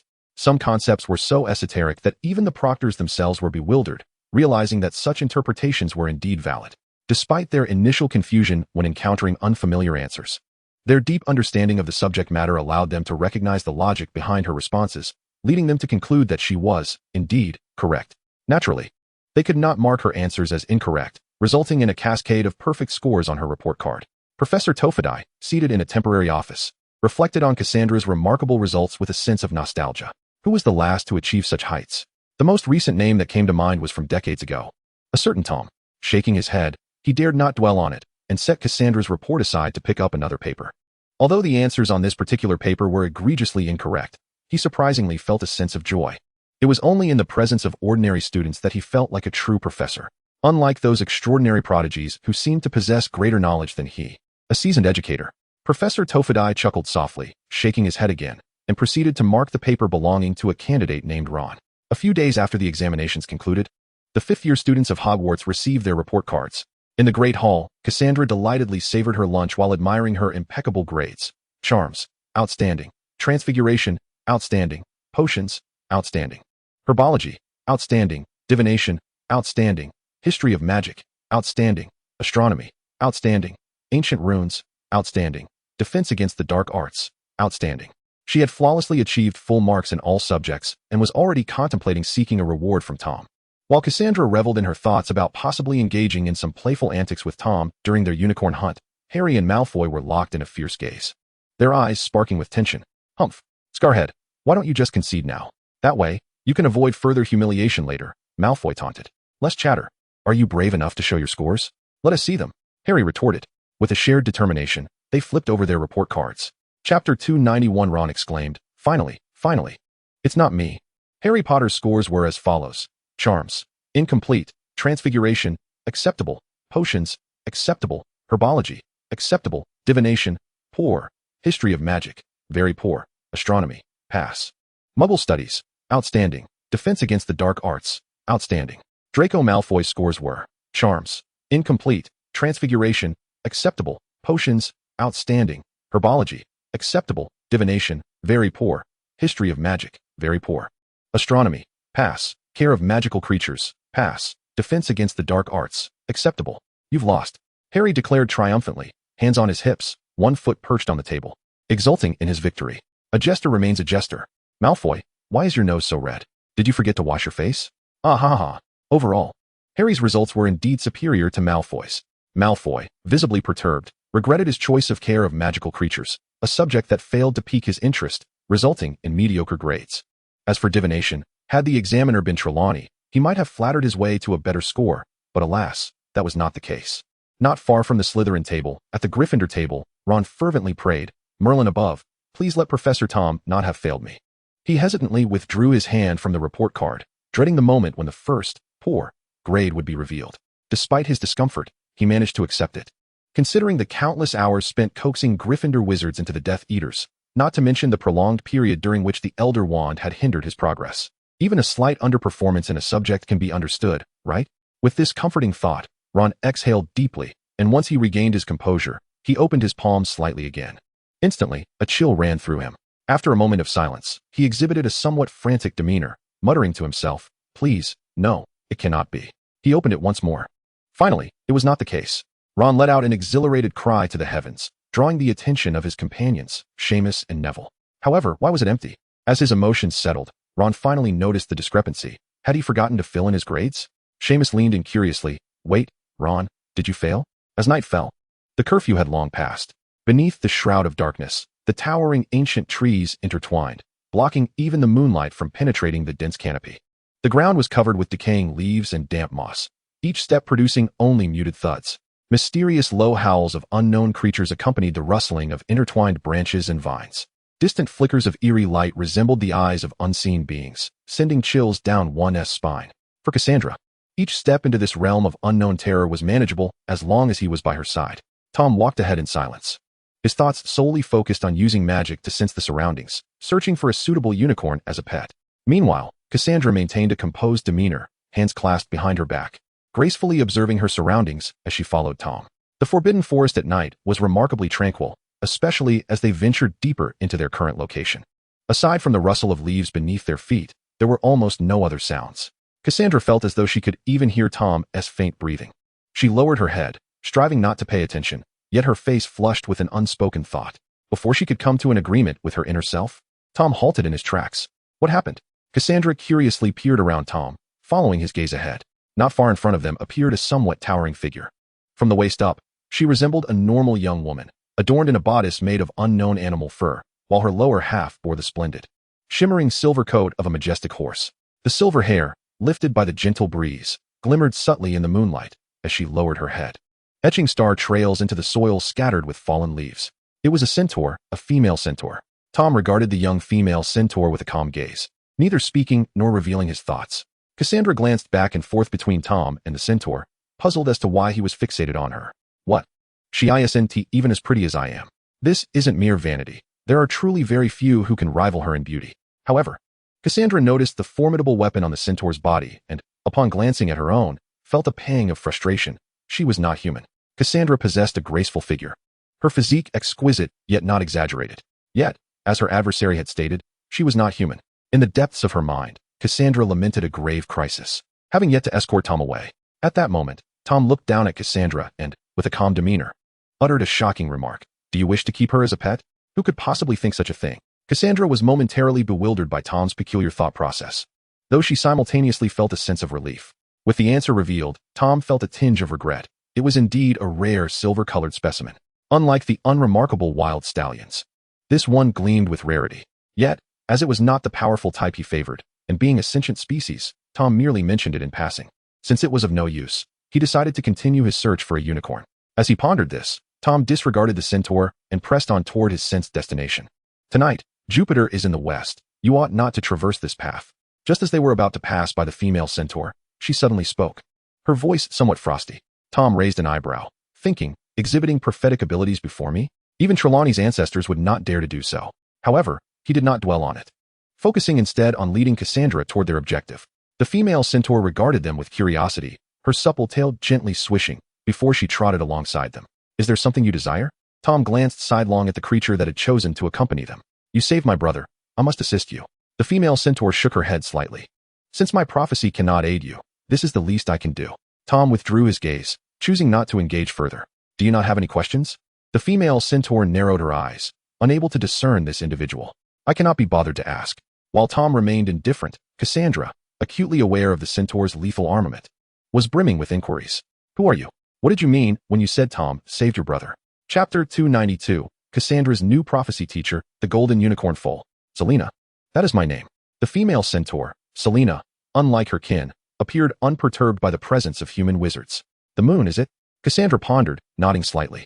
As for my brother, his prophetic talent is not as strong as mine, but he is the mightiest warrior in our tribe. Selena continued her explanation. Previously, he was pursuing a very dangerous being in the Forbidden Forest and nearly got captured. It was he who saved me. Upon hearing this, Cassandra inquired with curiosity, Tom? Just as Tom was about to express his lack of recollection, a memory surged forth. He recalled encountering a centaur in the Forbidden Forest while capturing a socket sprite, and indeed, there had been a petrified centaur nearby. It appeared there was such an unfortunate soul. Although Tom spoke candidly, Selena seemed unperturbed, perhaps due to her inherently placid disposition. Cassandra, on the other hand, was even less concerned. Her focus lay elsewhere. And you? What brings you here? The celestial alignment tonight suggests that my desires can be fulfilled by arriving at this moment. Selena glanced upwards at the night sky, and indeed, the reality aligned with her predictions. Can you foresee such things? Cassandra inquired, intrigued. Can you predict what Tom and I will encounter next? No. Selena replied with a slight shake of her head, her gaze shifting to Tom, laced with uncertainty. I cannot glimpse his future, nothing at all. Then what about yours? I can only predict matters pertaining to myself. The stars have indicated that my arrival here will yield my wishes. Understanding Cassandra's unspoken question, Selena continued. I initially intended to guide you. While I cannot discern his future, I can foresee yours. Selena cast her eyes down upon Cassandra. I know the path that will benefit you. However, should he disagree, I must seek alternative means. Tom came to a halt. Do you wish to assist me? Indeed. Selena responded, unperturbed by the complexities. Perhaps you could assist me with another task. An idea struck Tom. The centaur's prophetic abilities might prove advantageous. Can humans learn the centaur's methods of divination? Selena appeared surprised. You wish to learn? No. Tom shook his head slightly, gesturing towards Cassandra. I want you to teach her. Tom could discern that this young centaur possessed considerable prophetic talent, perhaps even exceptional. It might indeed be a wise course to have her instruct his rather foolish apprentice in the art of divination. After all, he was unable to teach her. He did not possess the knowledge of crystal balls, tea leaves, or the intricacies of astrology. His visions of the future came effortlessly. Thus, Tom was at a loss as to how to impart the skill of divination. At Hogwarts, Trelawney's divination skills were inferior to Cassandra's. Consequently, Cassandra's learning in this regard relied heavily on self-study. Tom did not wish for her talents to languish unfulfilled. Cassandra remained silent, contemplatively assessing both Tom and Selena. She grasped Tom's intentions and was not averse to learning divination from Selena. Furthermore, this new instructor might possess a wealth of valuable knowledge. Cassandra scrutinized her potential new mentor, noting her formidable presence. Though she knew Tom might not care for such matters, she herself was always eager to learn. Very well. Serena, without much thought, instinctively took action and promptly instructed Cassandra to wait for her outside the Forbidden Forest every weekend evening. Realizing this, Cassandra came back to her senses and responded with a subdued, yes. Once Serena departed, Cassandra acknowledged that she had tasks assigned by Tom, rendering her previous intentions unnecessary. Tom led Cassandra to a serene lake nestled deep within the Forbidden Forest. Though modest in size, the shimmering waves of the lake, kissed by the moonlight, created an ethereal beauty that was truly captivating. This was the primary watering hole for the unicorns within the forest. Look over there. Tom gestured towards the distance. Tell me which one catches your eye. Following the direction of Tom's finger, Cassandra spotted a dozen unicorns resting on the opposite shore. Much like Serena, their coats gleamed with a silky silver hue. She was unsure if it was merely an illusion, but Cassandra felt as if their pelts radiated light. Wait, are there golden ones too? Cassandra observed that, in addition to the standard silver unicorns, there were a few smaller golden ones without horns. Unicorns are golden until they reach the age of 2, Tom explained. They grow their horns around 4 years old and mature by the age of 7, at which point their coats turn entirely silver. Cassandra had not chosen to study magical creatures, and most of what Tom had taught her regarding these beings revolved around how to deal with them, so her lack of knowledge was understandable. Have you made your choice? Tom inquired. Yes, I think a unicorn foal would be a delightful choice, Cassandra replied. No sooner had she spoken than Tom snapped his fingers. With a crackle, a golden unicorn foal appeared beside them. Standing approximately 0.6 meters tall and about a meter long, it looked quite adorable. The entire occurrence transpired so swiftly that the unicorns in the distance had yet to notice. Hiss! The little foal gazed around with curiosity. Upon noticing Tom and Cassandra, it exhibited a mixture of intrigue and caution.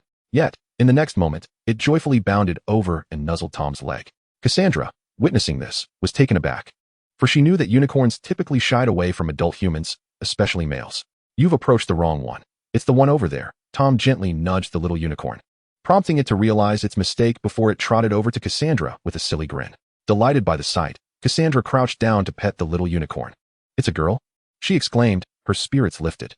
Tom, what should we name her? However, Tom looked at her with an odd expression. Foolish apprentice. I don't recall teaching you to do that. Cassandra was momentarily taken aback, but soon her cheeks flushed with embarrassment. I didn't. It wasn't wrong for me to touch it. I just realized, she exclaimed, glaring at Tom. Pouting, she gathered the little unicorn in her arms and declared, Come on, we won't play with him anymore. Chapter 293, Slytherin, 666. Who among us has suffered as much as I have? However, when it came to Tom, Cassandra's temper often flared and subsided just as quickly. They sat by the shore, and Cassandra had lost the enthusiasm she had just moments before. Tom, do you think it's right to let it leave its family when it's so small? She asked, stroking the little unicorn, her voice tinged with melancholy. Tom was taken aback. This foolish apprentice actually possessed such a side. She was more concerned about a unicorn than about people. Yet, in truth, Cassandra did not care much for unicorns. This one was different, though. It was a gift from Tom. Despite being a free acquisition, she still hoped to care for this unicorn well. All right then, Tom replied, rising to his feet. Cassandra looked at him quizzically. What are you going to do?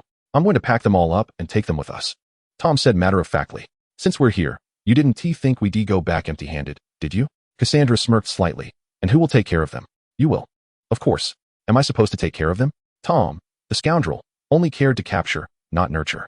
Cassandra had little interest in raising unicorns. Then I suppose we should forget about it. In truth, Cassandra had little enthusiasm for pets. Having one for amusement was acceptable. But too many, regardless of how rare and precious a unicorn might be, did not pique her interest. Tom said nothing further, instead devising an alternative plan for his foolish apprentice. Why not bring this little one along when you come to the Forbidden Forest each week to learn divination from that centaur? Cassandra wanted to retort that the other unicorns would hardly welcome her, a horse trader, but Tom seemed to sense her thoughts. Don't worry, they won't treat you poorly. Recalling how the little unicorn had shown affection to Tom, she chose not to question further. Tom offered no additional explanation, and they simply sat in silence, quietly admiring the nightscape. The following day, in the Hogwarts Great Hall. You all know what is about to transpire, correct? Dumbledore said, his expression grave as he surveyed the professors and students below. The students remained silent, their faces, save for the Slytherin snakes, revealing a somber mood. The professors, apart from the indifferent Tom, Nagini, and the haughty Snape, bore serious expressions as well. Professor McGonagall, however, appeared notably different, seemingly having come to terms with things. Well, it seems you are prepared, Dumbledore sighed in resignation. Then let us proceed. As the academic year draws to a close, the much-anticipated ceremony for the House Cup has arrived. 4th place. Ahem, Professor McGonagall furrowed her brow slightly in embarrassment, suggesting that merely stating the house points would suffice. Upon hearing this, Dumbledore's eyes lit up, and he widened them slightly, as if to say, of course, Minerva, ideas abound. 4th place, 39 points. As the words fell, a brief silence enveloped the Gryffindor table, soon followed by a cacophony of noise. A conspiracy. It must be a conspiracy. How could we have failed to surpass 100 points? Some of the little lions, with remarkable ingenuity, attempted to unveil the truth, launching verbal assaults at their fellow Gryffindors seated nearby. Surely, it was you lot who had been excessively brazen this year. We simply advised you to be cautious in your pranks against Filch, yet you insisted on confronting him overtly. We were merely hoping to celebrate after the considerable points we earned last year. Enough of this noise. We have already restrained ourselves, lest we owe an additional 200 points. Old Dumbledore wore a frown, while old McGonagall suppressed a smile, her head bowed. A group of disappointing students. Tom feigned displeasure. Yet he hadn't even mentioned Gryffindor. The little lions paused momentarily before erupting in joy. Professor, could it be that we are not in last place? No, it is still you. Gazing at Tom's mocking grin, the little lions felt a chill in their hearts. Unhappy. Old Dumbledore shot a glance at Tom, but refrained from further comment. He continued, 3rd place, Ravenclaw, with 846 points. The little eagles of Ravenclaw were far from satisfied. They had not anticipated securing 1st place, yet 2nd should surely have been theirs. But, considering the circumstances, it was remarkable that the Hufflepuffs, typically lackadaisical, had performed with fervor, mirroring last year's tenacity. 2nd place, Hufflepuff, 971 points. Wow, Hufflepuff, Cedric. The little badgers wept with joy, for they knew that after today, their beloved Cedric would soon depart. This was precisely why they had exerted themselves so fiercely this year. This would be their final moment of glory. Yet, they consoled themselves with the thought that next year they could relax. Haha. Observing the ecstatic students of her house below, Professor Sprout could only shake her head with a resigned smile. And then, as you already know, Dumbledore continued, his lips curling into a smile. 1st place, Slytherin, 7,983 points. Not surpassing 10,000. No, cursed teeth. We have failed to meet Professor Tom's expectations. A conspiracy. This is undoubtedly a conspiracy. I demand a thorough recount of the house points we earned this semester. The illustrious Riddle House will not allow such a disgrace to occur again. Are you not members of Slytherin? That is merely a thing of the past. I now declare that we are members of Riddle House. And what of it? Any objections? Damn it. If it weren't for the absence of other colleges, such incidents would not have transpired. Yet, are they not also Death Eaters? Never mind. I shall endure with their share of existence. The students from the other 3 colleges appeared somewhat rigid, as if they were suppressing an impending outburst. For heaven's sake. We are not even a fraction of your numbers. How dare you speak of conspiracy? And that individual who threatened to eliminate his colleague. I shall expose you. If you have the gall, challenge me one-on-one. Moreover, the 2 ghostly figures lurking in the shadows were equally unsettled. What did I just hear? Old ghost. You haven't changed your surname, have you? It's quite normal to adopt a surname from your grandson, Salazar Slytherin. Ah ha ha ha. Gryffindor pointed at the Slytherin's bald head, which had turned a shade of blackish red, laughing uproariously, showing no intention of sparing the other any dignity. Chapter 294. The Altered Reward. The Peculiar Weather of India. Observing the students below losing control, old Dumbledore promptly summoned his ever-reliable pupil. However, even without Dumbledore's silent signal, Tom found the surrounding clamor intolerable. Silence. Indeed, as Dumbledore had anticipated, the moment Tom spoke, the fervent little Death Eaters had no choice but to comply. There were no issues with the scores. Last year, Slytherin had gained extra points due to 2 additional champions, so a reduction this year was entirely reasonable. Tom found no need to elaborate, and the little snakes, upon hearing this, swiftly changed their demeanor. I told you, under Professor Tom's governance, how could Hogwarts harbor such conspiracies? Dumbledore's expression grew pained. If memory served him right, he was the headmaster, was he not? Tom, at the moment of winning the House Cup. The voice of the system echoed in Tom's mind. Faced with this situation, Tom refrained from inquiring further, knowing the system would elucidate itself. If you intend to challenge a true deity in mortal form, the items I had prepared for you are no longer suitable. The system, unusually earnest, continued. However, aside from ascension to divinity and that particular item, I currently possess no other means to bring about a qualitative transformation in your abilities, hence we must explore alternative paths. As the system's words resonated, a notification chime sounded in Tom's mind. Ding. Congratulations, host, on completing the phase task. Congratulations, host, on receiving the task reward. Purification Potion. A vial of unremarkable transparent potion materialized in the system space. Item, Purification Potion. Quality, none, special item. Effect, can specifically eliminate any factors added to an item post-manufacture. Description, restores to factory settings. What does it mean to eliminate any post-manufactured factors?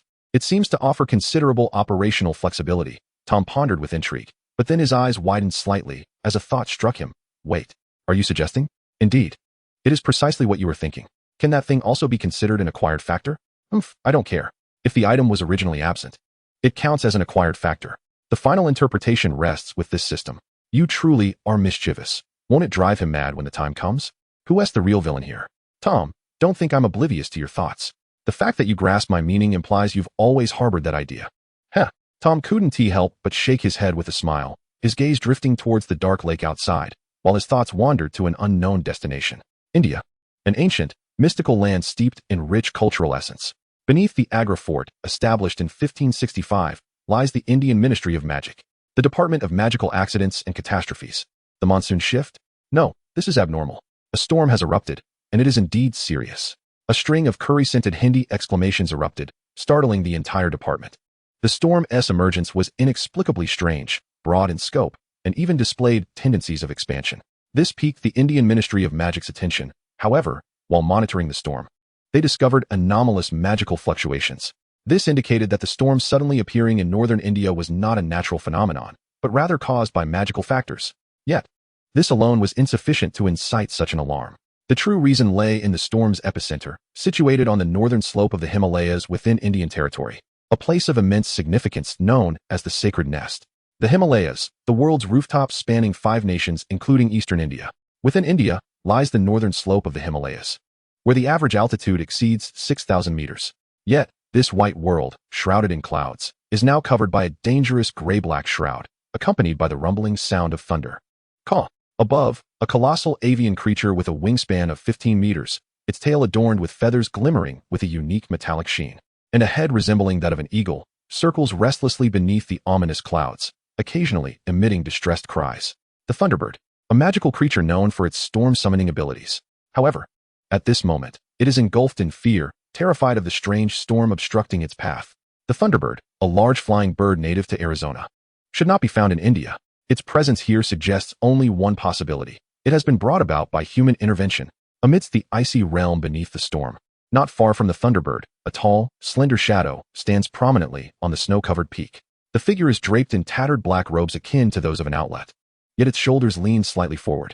Beneath the restless winds that continually lift the dark robe lies a rough, dull waxen covering encasing withered bones.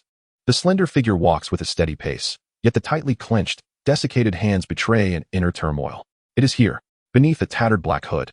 A rugged visage weathered by time and hardship bore an unkempt beard, with a peculiar silver scar slashing across the man's left cheek, extending downwards towards his neck. At this moment, he gazed intently with murky, aged eyes, filled with an obsessive yearning, fixed upon the golden, velvety feather in his right hand, which faintly revealed mysterious runes. This scene unfolded as he returned to the Indian Ministry of Magic, discovering the anomaly of a tempest. Nearly 3 hours had elapsed since the man first appeared on the northern slopes of the Himalayas within Indian territory. The storm had already engulfed a significant portion of India. The last time such a wide-ranging magical phenomenon occurred was during Tom's breakthrough as the god of magic. However, given the current intensity of the storm, it was evidently not on par with Tom's earlier event. Yet, unlike Tom's instance, which was purely a magical anomaly, generated by sheer force exerting influence on the surrounding environment, this tempest was fundamentally meteorological in nature, inherently expansive in scope. Given time, it could potentially rival or even surpass Tom's previous phenomenon. This alarming situation, likely linked to the sacred sites of the Indian magical community, could not be ignored. Furthermore, within the Indian Ministry of Magic, certain individuals harbored another compelling reason for their concern. Whether it stemmed from the Holy Nest or another source, such matters rightfully belonged to the illustrious Dark Lord. A curry-scented Death Eater hastily returned to his dwelling, penning a letter to Hogwarts in England that very night. Chapter 295, The Invitation from Peter. A place even Tom dared not venture. In England, at Hogwarts, on the 4th floor of the castle, within Tom's office. Tom set down the Daily Prophet. Regarding the 2 fidgeting Indian girls before him with a furrowed brow, what did you just say? Upon overhearing the conversation, Nagini, who had been engrossed in a book, and Cassandra, busy with her assignments, turned their attention to the trio. Professor Tom, it's like this. The sisters exchanged glances, and the elder, Parvati, stepped forward. In a few days, during the holiday, our father intends to take us back to our ancestral home in India. You may not have met him, but he holds you in high regard. Therefore, the younger sister, Padma, bit her lip, summoning her courage to step out from beside her sister. Our father has asked us to inquire if you would consider joining us in India, so he can extend his hospitality to you. What do you think? Tom regarded the sisters thoughtfully, not rushing to respond. Instead, he murmured softly, India, is it? Strangely, upon hearing that word, a peculiar melody echoed in his mind. Reminiscent of Akura, Oya Monkey Run. Tom's gaze sharpened. He was rather reluctant to visit that place. It was not that he held any particular disdain for the enchanting land of Curry, perhaps just a hint. After all, while he played among muggles, he occasionally encountered bewildering tales about that enchanting realm, leaving him momentarily speechless. However, it was merely a fleeting curiosity. Tom could assure himself that his reluctance to visit stemmed from a simple disinterest. There was no compelling reason to go there. Beside him, Nagini spoke up, prompting Tom to recall a letter he had received not long ago from a Death Eater in India. He appeared somewhat disheartened, torn between his persistent aversion to the trip and a burgeoning intrigue regarding the matters mentioned in that letter. After all, upon receiving the correspondence, he had foretold that the Tempest's origin was indeed a rather fascinating little entity. Should he send his subordinates on a journey instead? Yet, unless it was old Dumbledore and his ilk, he doubted anyone else could handle the situation effectively. But perhaps, it would be best if he led the expedition himself. After all, Tom had promised old Greg that he would allow him to accompany Dumbledore on a honeymoon. To be honest, Tom had considered that perhaps sending those 2 elderly gentlemen to India for their honeymoon could serve a dual purpose, but given their age, gastrointestinal discomfort might be best avoided. If he were to send them to that magical land for a honeymoon, they would undoubtedly resent him. Very well. Tom sighed heavily, glancing at the Patil sisters. Return to your parents and inform them of my consent. Remember to write to me with the details of the departure time and location. Really? Tom's words sparked a look of delight on Padma's face. However, Parvati, displaying a more mature demeanor, thanked Tom before taking her leave with her sister. Nagini, please instruct the house elves in the kitchen to prepare an ample supply of food. Tom rose and commanded. Oh, Cassandra, you should also fetch Harry and the others. They should still be home. Food? Cassandra inquired, puzzled. Why bring food? Isn't it better to eat there? Foolish apprentice, do you comprehend what you are saying? Tom retorted. The food there is something even my formidable physique would hesitate to endure. Although this invitation came from the Patil family, who were indeed affluent in India, he doubted the cleanliness and hygiene would meet acceptable standards. Moreover, many of the local aristocracy were Death Eaters. Perhaps that would suffice. But Tom had no intention of partaking in their cuisine. Tom shook his head in resignation. You will understand when you arrive. Trust me. You will not wish to regret your choices once there. Upon witnessing Tom's grave expression, Cassandra instinctively swallowed hard, nodding solemnly as though facing a formidable adversary. I understand. Meanwhile, Nagini had already obediently made her way to the castle's kitchen. With the convenience of magic, concerns about freshness were never an issue. I shall accompany you as well, Tom, Cassandra declared, pushing open the office door, preparing to depart. Wait, Tom suddenly interjected, as if struck by a thought. Also summon that Snape fellow. Regarding the recent situation with Severus Snape, who seems to be on the verge of becoming a bitter recluse, Tom was well aware. Thus, he decided to invite the oil-haired Batman to join the fun. Professor Snape? Very well. Cassandra felt somewhat perplexed, yet she dismissed her concerns, as it was merely a matter of inviting one additional person along. On the 8th floor of the castle, in the headmaster's office, McGonagall expressed her dissatisfaction. Albus, what on earth is going on? She had just been preoccupied with assigning an overwhelming amount of summer homework to her lackluster students. Apologies, Minerva, for summoning you so abruptly, Dumbledore replied, his serious demeanor tinged with regret. I may need to step away for a brief moment to assist an old friend, so I must trouble you to oversee Hogwarts during my absence. Leaving? McGonagall's initially displeased expression softened, replaced by confusion. Is something amiss? Nothing of great consequence. Merely some inept individuals unable to resolve even trivial matters. Grindelwald interjected from the sofa, his discontent palpable. Al, too, is hastily cleaning up after that peculiar group of miscreants. Grindelwald's tendency to meddle in others' affairs truly required re-evaluation. Why did he feel the need to involve himself? It was not as if he had ever shown such concern for my own matters. Enough, Gellert, we shall discuss this later. Dumbledore found himself at a loss in the face of Grindelwald's jealousy. Furthermore, he felt guilty. After all, they had promised each other a shared adventure. Yet he now found himself reneging on that agreement. Attempting to placate Grindelwald, Dumbledore suggested, perhaps a trip to India could still be a splendid idea? Grindelwald regarded Dumbledore with an expression of bewilderment. Are you particularly eager for curry? Dumbledore fell silent, recalling his previous visit to India, where he had encountered several old friends and indulged in a feast that had become a rather harrowing memory. He now pondered whether his aging body could withstand such an experience once more. As Dumbledore continued to reflect, a small serpent-like creature composed of white mist flew in through the window.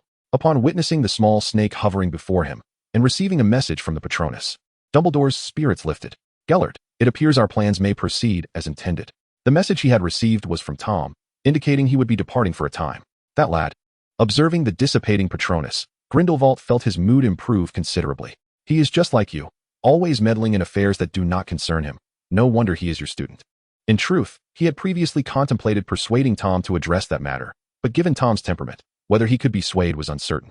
The crux of his concern lay in potentially offending the lad, with Tom's penchant for vengeance.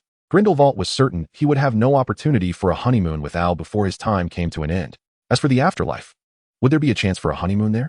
Perhaps only death can liberate one from the vengeance of that young man. Humph, Tom is indeed my most esteemed student. Dumbledore was greatly pleased by Grindelwald's recent remarks, his laughter causing his beard to tremble. Grindelwald, with a complex expression, regarded Dumbledore, reflecting that while he could not manipulate your most cherished pupil, another whom you equally favor could indeed be dealt with, someone by the name of Scamander, if I recall correctly. He is quite an unlikable fellow. Perhaps I shall find the time to teach him a lesson. While Dumbledore daydreamed about his honeymoon, Grindelwald contemplated how to torment Newt. In the depths of the castle, within Snape's office, a knock resounded. Come in, he replied, engrossed in his studies of magical potions without raising his head.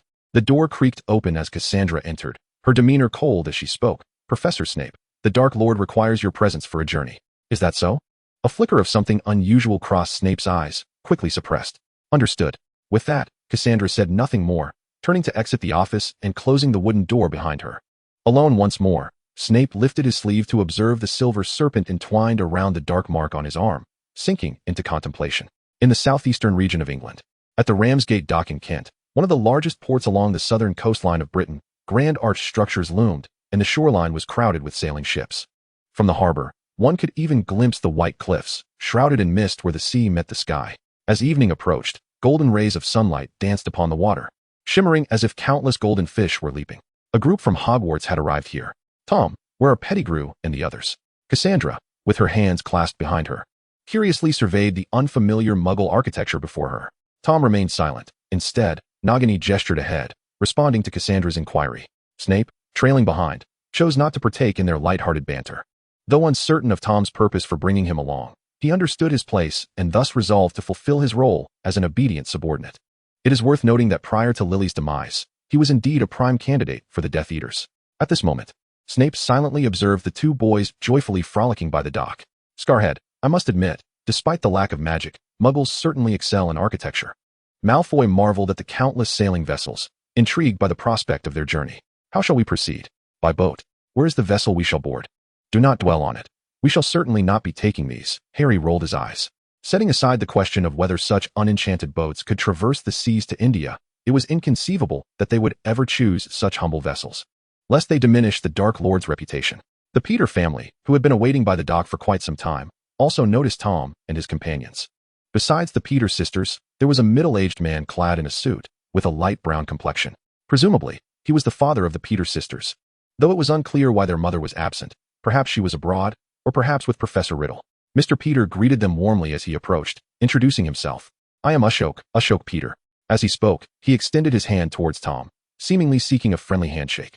However, Tom remained unmoved, his expression cold and indifferent, which left Ashok feeling somewhat awkward. Nonetheless, Ashok could comprehend this.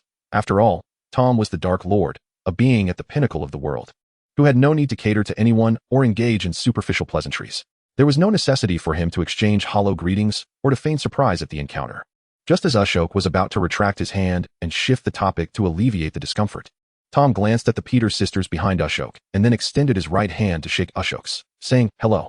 Noticing this, Nagini's lips curled slightly in a smile, for she knew that Tom would not embarrass the father of his students in front of them. Perhaps Tom had initially taken on the role of a professor for amusement, but he was not the irresponsible Dark Lord that others imagined.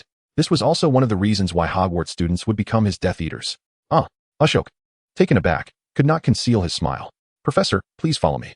I have already prepared the tickets. We can discuss further once we board. As he spoke, he led Tom towards another direction of the dock, while Harry and the others followed closely behind, engaging in conversation with the Peter sisters about matters in India. However, one individual stood out, feeling somewhat out of place. Snape stared intently at Ashok ahead, his expression serious. Why is he the professor? Am I not a professor? They reached the outermost edge of the dock, which appeared somewhat desolate due to the absence of Muggles. However, this so-called desolation was merely an external facade. As the sun began to set and the tide started to rise, Ashok approached a somewhat faded azure lighthouse. He took out his wand and lightly tapped the base of the lighthouse, which bore an oyster design inscribed with the phrase "Tide rises, passage opens." Instantly, a radiant blue light emanated from the oyster pattern, spreading throughout the lighthouse. Following this, a passageway opened, seemingly of its own accord, wide enough for several individuals to pass through. The world inside was in stark contrast to the desolation outside. Through the passage, one could glimpse a hidden harbor, illuminated by warm yellow lights, where wizards clad in robes and other attire moved about busily. The sound of a cruise ship's whistle echoed in the air. Let us go? The ship seems to have arrived. Chapter 297, The Tide Messenger, the source of the storm's secrets. Beneath the dim glow of the lanterns, Tom and his companions navigated through the throngs of people toward the boarding area. This was the largest wizarding dock in England. Ashok led the way, enthusiastically pointing out the sights to Tom, exclaiming, "And there is the vessel we shall embark upon, the Tidal Messenger." Following Ashok's gesture, Tom beheld a magnificent cruise ship anchored at the dock. Its hull, adorned with dark hues, featured intricate carvings of waves and owls, while the prow displayed figures of sea sirens, their mouths seemingly singing. The Tidal Messenger bore an appearance reminiscent of a 19th-century vintage steamship, yet it was imbued with the magical elegance characteristic of wizarding crafts. "Oh, how beautiful it is!" Malfoy stood entranced, his eyes sparkling at the sight. "When I return, I must persuade my father to procure one for me." Harry rolled his eyes in exasperation. The Potter sisters, witnessing Malfoy's enthrallment for the first time, were equally taken aback. Parvati gently tapped Harry on the shoulder, whispering, "Has he always been like this?" With a resigned shrug, Harry replied, "Yes, you get used to it." The Tidal Messenger served primarily to ferry British wizards to and from overseas. Ashok continued his exposition, mentioning that it also undertook the transportation of interregional wizarding goods and occasionally offered leisurely routes, such as the annual North Sea Magical Whale Watching Tour during the summer. He then distributed the pre-prepared tickets to the group. Tom examined the gilded ticket in his hand when he heard Nagini's voice beside him. "Tom, we actually do not require tickets. As Tom's gaze shifted, Nagini elaborated, "Strictly speaking, this ship belongs to us." Ashok stood silently nearby, momentarily taken aback by the implication that the ship was affiliated with the Death Eaters. However, considering that the Ministry of Magic was, in a sense, also under their influence, he found it easier to accept. Well, since we have purchased the tickets, we might as well use them, he thought. Tom was indifferent to the matter. After all, the funds spent on the tickets ultimately came from him. He had never considered that his Death Eater enterprises extended to such possessions, having never paid much attention to these trivialities. Yet, upon reflection, it struck him that with Death Eaters spread across the globe, vessels akin to the Tidal Messenger must be countless. A wry smile crossed Tom's face as he recalled his past, when he had to take out loans for his education. It dawned on him that he had yet to repay those debts, hadn't he? Well, given my close ties with old Dumbledore, my debts are essentially his as well. Let him take care of it. Upon boarding the Tidal Messenger, the tickets transformed into shell-shaped badges, which could be worn or displayed. Apart from Tom's room being upgraded to the most luxurious accommodation at the staff's discretion, everything unfolded as Ashok had anticipated. As the sun sank nearly below the horizon, the evening breeze offered little incentive to linger outside. A gathering of individuals arrived at the restaurant, where a server guided them to their designated seats. The dining establishment aboard the Tidal Messenger possessed a unique charm, offering views of the surroundings above and below the vessel, creating an ambience akin to dining beneath the sea. Harry, in a moment of curiosity, attempted to catch a passing fish, but alas, his efforts were in vain. During the interlude of awaiting their meal, Ashok began to elucidate the reason behind his invitation for Tom to accompany him to India. "Professor, you must be aware that there have been some unusual occurrences in my homeland." Tom nodded silently, gesturing for him to continue. "What you may not know is the source of that calamity," Ashok continued, seemingly unperturbed by the potential revelations. "It originates from a sacred site of the Wizarding World located in the Himalayas, known as the Sanctum." Tom pondered this, recognizing that, although the term sanctum was not widely known, it did ring a bell. However, that was merely the name circulated among outsiders. Ashok fixed his gaze on Tom with earnestness. "Its true name is Garuda Sanctum." Garuda? Snape, who had remained silent until now, blinked in surprise. He had encountered the name before. It belonged to the divine bird of Indian mythology, reputed to possess the ability to dispel calamity, with wings that could span 36 million miles. It was said to obscure the sky and unleash tempests, serving as the steed of Vishnu, one of the three principal deities of India. Of course, whether the actual Garuda possessed such grandeur was another matter, given Ashok's penchant for embellishment. Nonetheless, it was indeed a deity. Indeed, the sanctum houses the legendary feathers left by Garuda, which is why it has become a sacred and forbidden site for Indian wizards. Ashok's expression darkened.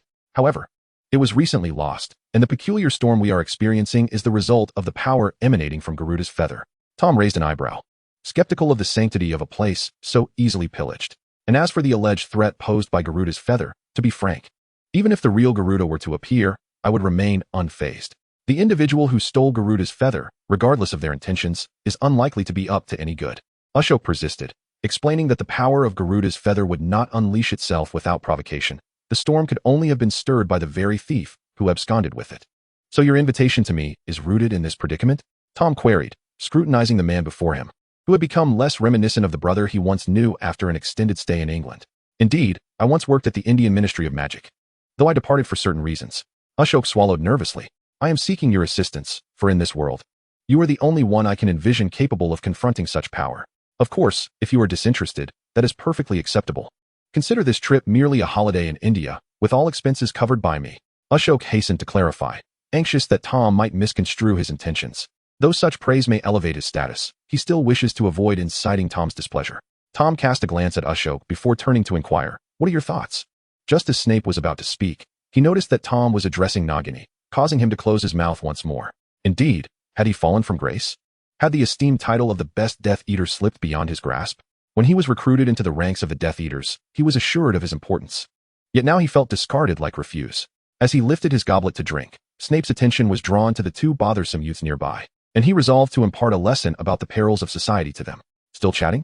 Have you completed your potion's homework?" Upon hearing that distinctively familiar voice, Harry and his companion shuddered in unison. Oh no, they had forgotten that Snape was also present and had not brought their assignments. Snape was well aware of their predicament. Indeed, that was precisely the effect he sought. Since they had failed to complete their potion's homework before returning to England, their assignments would now be doubled.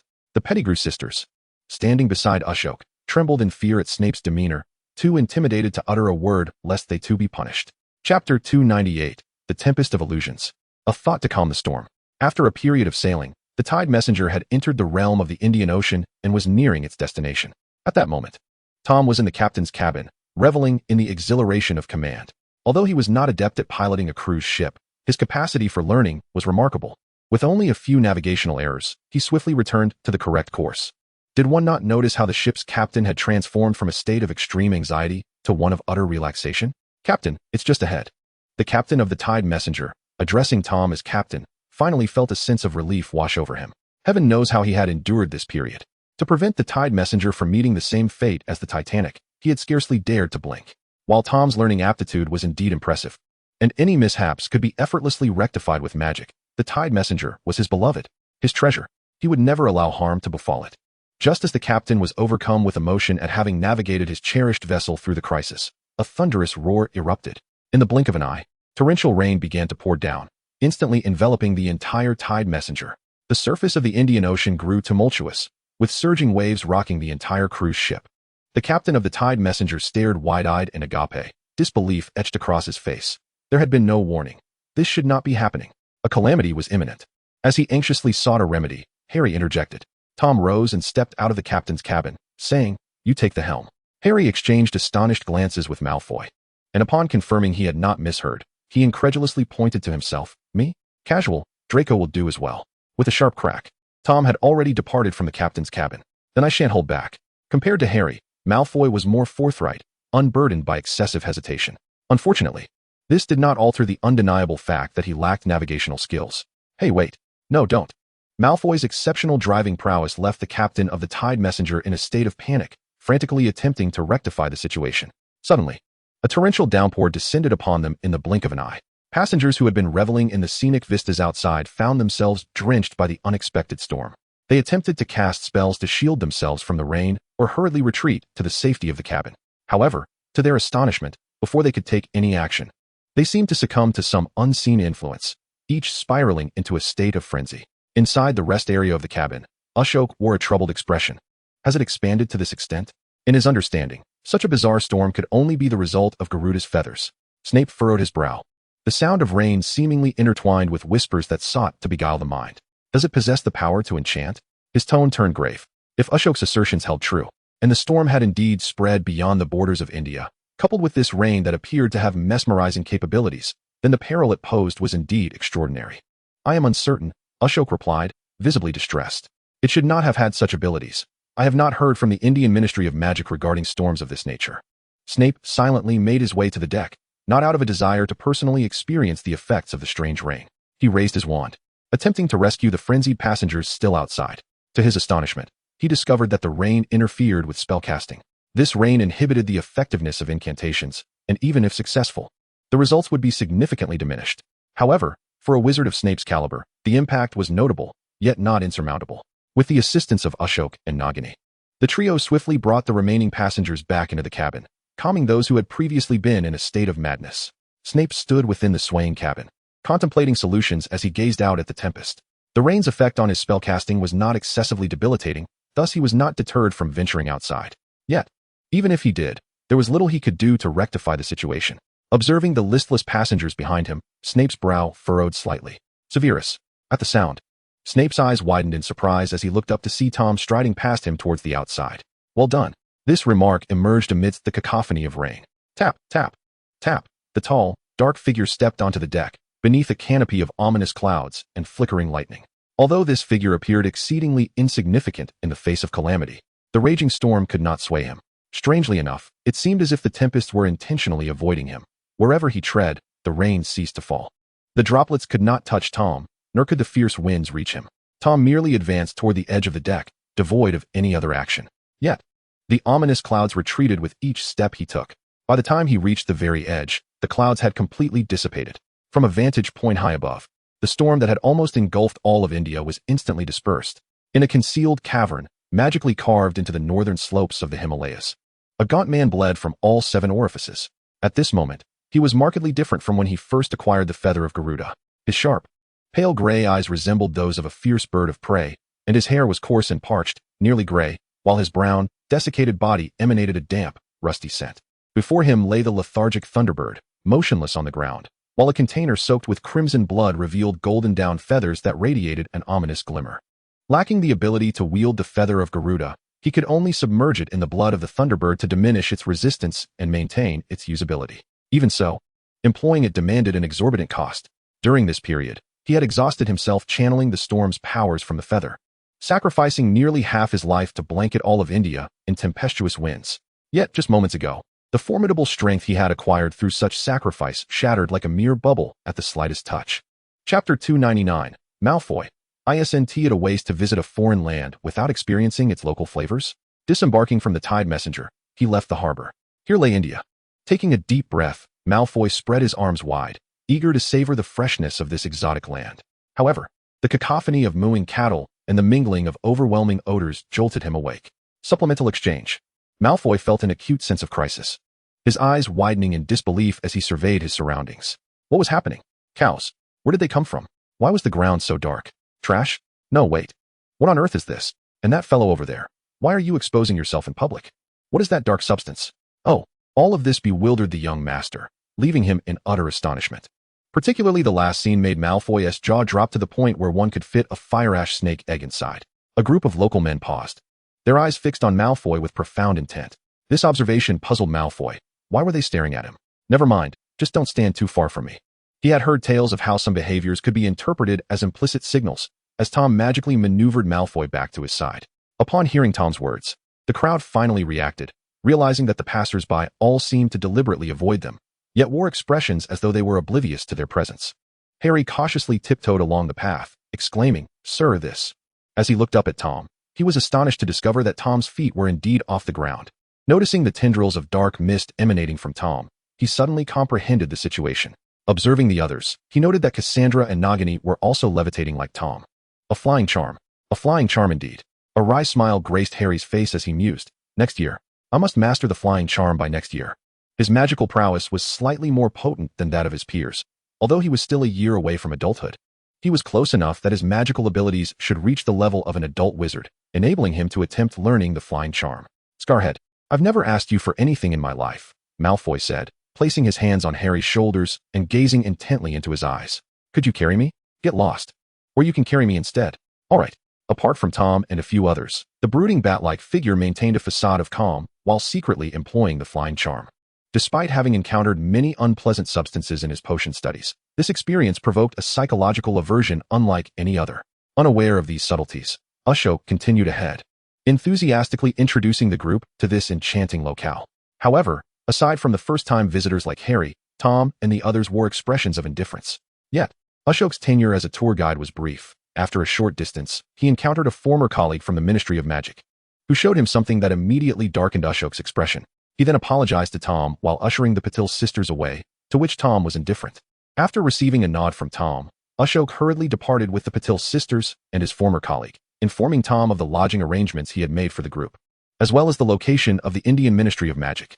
They could either venture there after their sightseeing or notify him to escort them, with all expenses still to be reimbursed by him. With a crack, Ashok and the others disapparated away. Tom withdrew his gaze and turned to Harry and the others, asking, "So what do you wish to do next?" "Sir," Malfoy exclaimed, raising his right hand eagerly. "I just spotted a vendor selling cow patties. Perhaps I misheard, but I must go try it."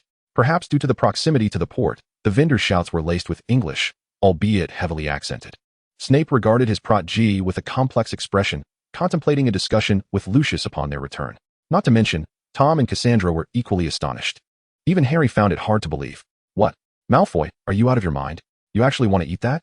Come on, Scarhead, think about it. Who in their right mind would truly eat such a thing? This is undoubtedly a local specialty." Malfoy wore an expression that suggested he had already seen through everything.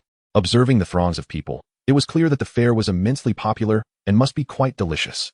To visit here without sampling the local delicacies would indeed be a squandered opportunity. Harry appeared contemplative, nodding slightly in agreement. "You are right. I shall procure one as well." "Are you truly going to eat that?" Cassandra expressed her confusion, her astonishment palpable. She surveyed the surroundings. While not overtly filthy, it certainly left much to be desired. Cassandra's brow furrowed at the thought of consuming anything from this place. Indeed, just as Malfoy mentioned, Harry felt no apprehension. To visit a foreign land and not indulge in its specialties would be a missed experience. With that, he hurried in the direction Malfoy had taken. Tom placed a hand on Cassandra's shoulder, his demeanor serious as he gently shook his head. "We cannot save them." In response, Cassandra rolled her eyes dramatically. "Tom, you are being deliberately provocative, aren't you?"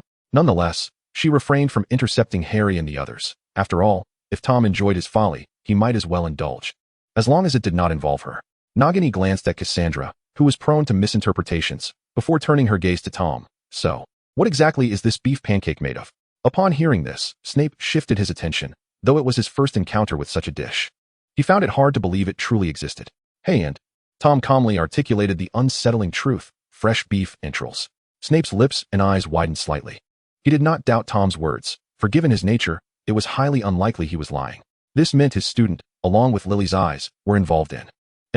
Cassandra swiftly covered Tom's mouth with her hand, her complexion paling. "Tom, please do not say any more." At that moment, a noise from behind prompted her to turn. There stood Harry, frozen in astonishment not far behind her, his eyes wide, mouth agape, a half-eaten beef pancake tumbling from his lips and hitting the ground. He appeared as though petrified, evidently having overheard Tom's earlier remarks. "Hey, Scarhead, was someone just touching me?" "Must have been a figment of my imagination," Malfoy remarked, sauntering back while munching on a beef pancake, casually draping an arm around Harry's shoulders. "What do you reckon this thing is made of? The flavor is so peculiar. And the texture is bizarre. How could anyone enjoy such a dish?" Harry remained rigid, motionless. Noticing the unusual silence, Malfoy felt a sense of foreboding. "What is wrong with you?" Chapter 300, Malfoy, "I was wrong. I shall never try it again." Gasping for breath, Harry collapsed to the ground, panting heavily, his gaze vacant, drool glistening at the corners of his mouth. That dreadful pancake had been discarded who knows where, as he had failed to locate a trash bin. Initially, he had contemplated stamping on it in anger, but after some internal conflict, he refrained. At that moment, his mind was a tumultuous whirlpool, replaying the earlier events in an endless loop. Although he appeared to be in a rather disheveled state, he was still far superior to Malfoy. Harry merely took a bite and promptly expelled it from his mouth, while Malfoy, on the other hand, had truly consumed it. This audacious display was also the reason why Harry refrained from holding a grudge against Malfoy.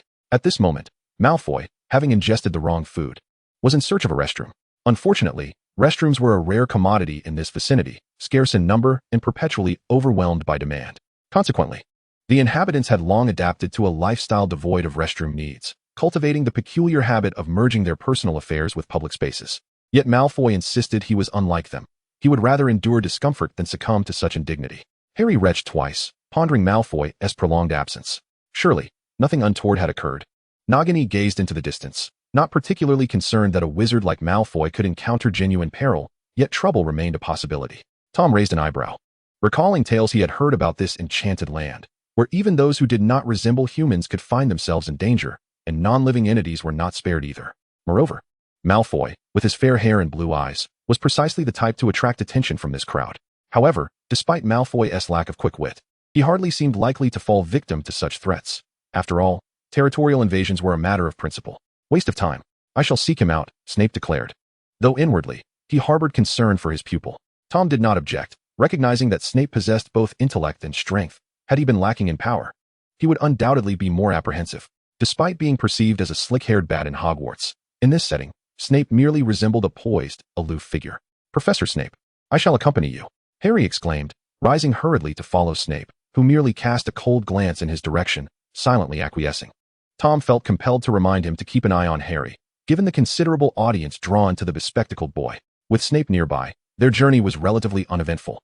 His menacing aura was sufficient to deter a plethora of timid individuals. Yet, a few audacious souls were drawn to his fiery temperament and approached him, eager to engage in territorial disputes.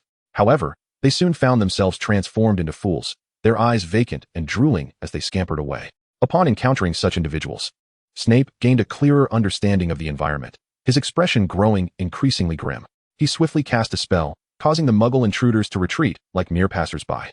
Heaven knows how harrowing the journey has been for Harry, who closely trails behind Snape, fearing not only the transformation into a young girl, but also worrying about Malfoy's predicament. The more he ponders, the more anxious he becomes. Even though he possesses the power to easily overpower these individuals, he cannot escape such emotions. Meanwhile, on the other side, as Harry feared, Malfoy indeed finds himself in a crisis. Who could have anticipated that someone would lurk in the restroom awaiting him? Encountering the most perilous adversary at his weakest moment leaves Malfoy utterly defeated. Fortunately, he is ultimately a wizard, a melee sorcerer nonetheless, and despite his frailty, he remains the formidable second-in-command of the Death Eaters. This minor dilemma is swiftly resolved. However, the true catastrophe lies ahead, as this group of ruffians conceals a wizard among them. This wizard is no ordinary foe, and a depleted Malfoy is no match for him. With greedy eyes fixated upon him, Malfoy feels his virtue slipping away, igniting a furious rage within him. His eyes widen, bloodshot with anger, as his battle cry reverberates through the public restroom. Amidst the azure glow, he transforms once more into the enchanting Sailor Moon. The good news is that Malfoy has undergone a transformation. The bad news is that his opponent is now even more exhilarated. Yet, the transformed Malfoy is not so easily subdued. With sheer numerical beauty, he slams the wizard into the ground, crashing through the restroom and bursting outside. Nevertheless, the weakened Malfoy still provides the adversary with an opportunity to escape. Their battle exchanges escalate, traversing from one street to another. The naturally fearless trio of muggles not only remains, but also attracts a considerable crowd of onlookers. Upon seeing a foreign maiden clad in a blue Lolita skirt, their eyes widen in astonishment, but as they witness the opponent's ability to shatter walls with a single blow, they regain their composure. Currently, the lesser head controls the greater head. Soon there will be no lesser head left. Yet, they are reluctant to depart, as even a mere glimpse of such a beautiful foreign girl, particularly one adorned in youthful Lolita attire, is a rarity. However, when celestial beings clash, mortals suffer.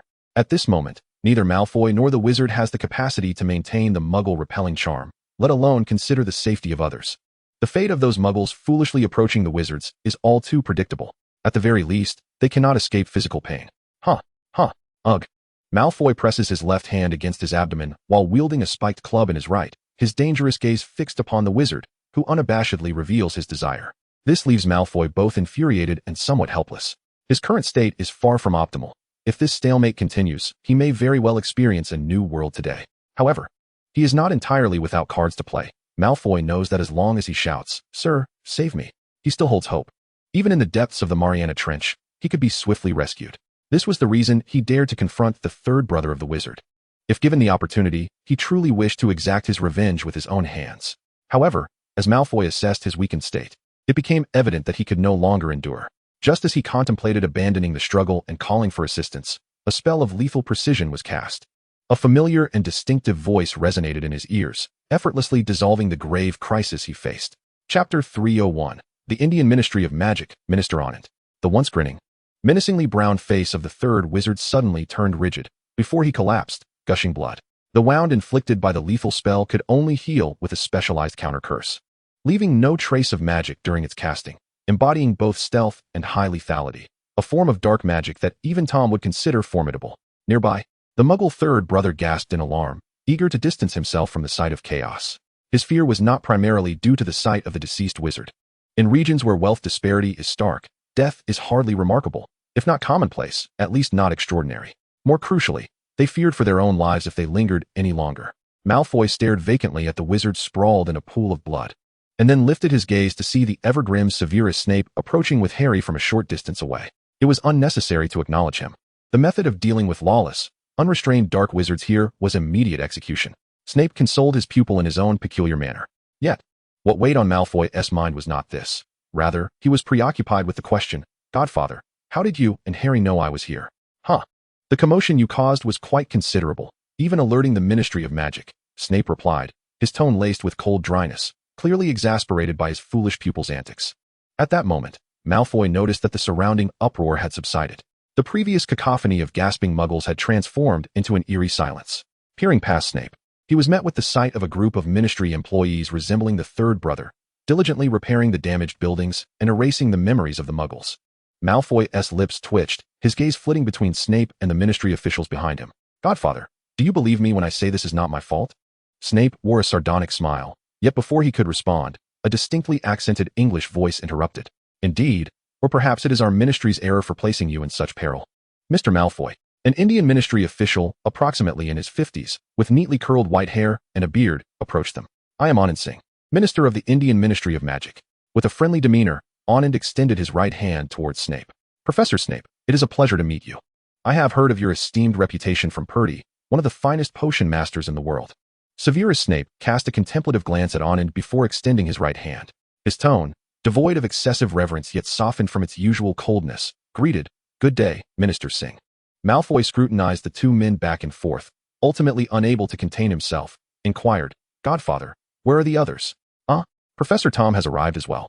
I shall send someone to fetch him. Anand, momentarily losing his composure, exclaimed, "No, I shall go personally, Professor Snape. Would you mind accompanying me for a while?" In truth, Anand was genuinely unaware that Tom had come, for although Tom had arrived through proper channels, he had not registered.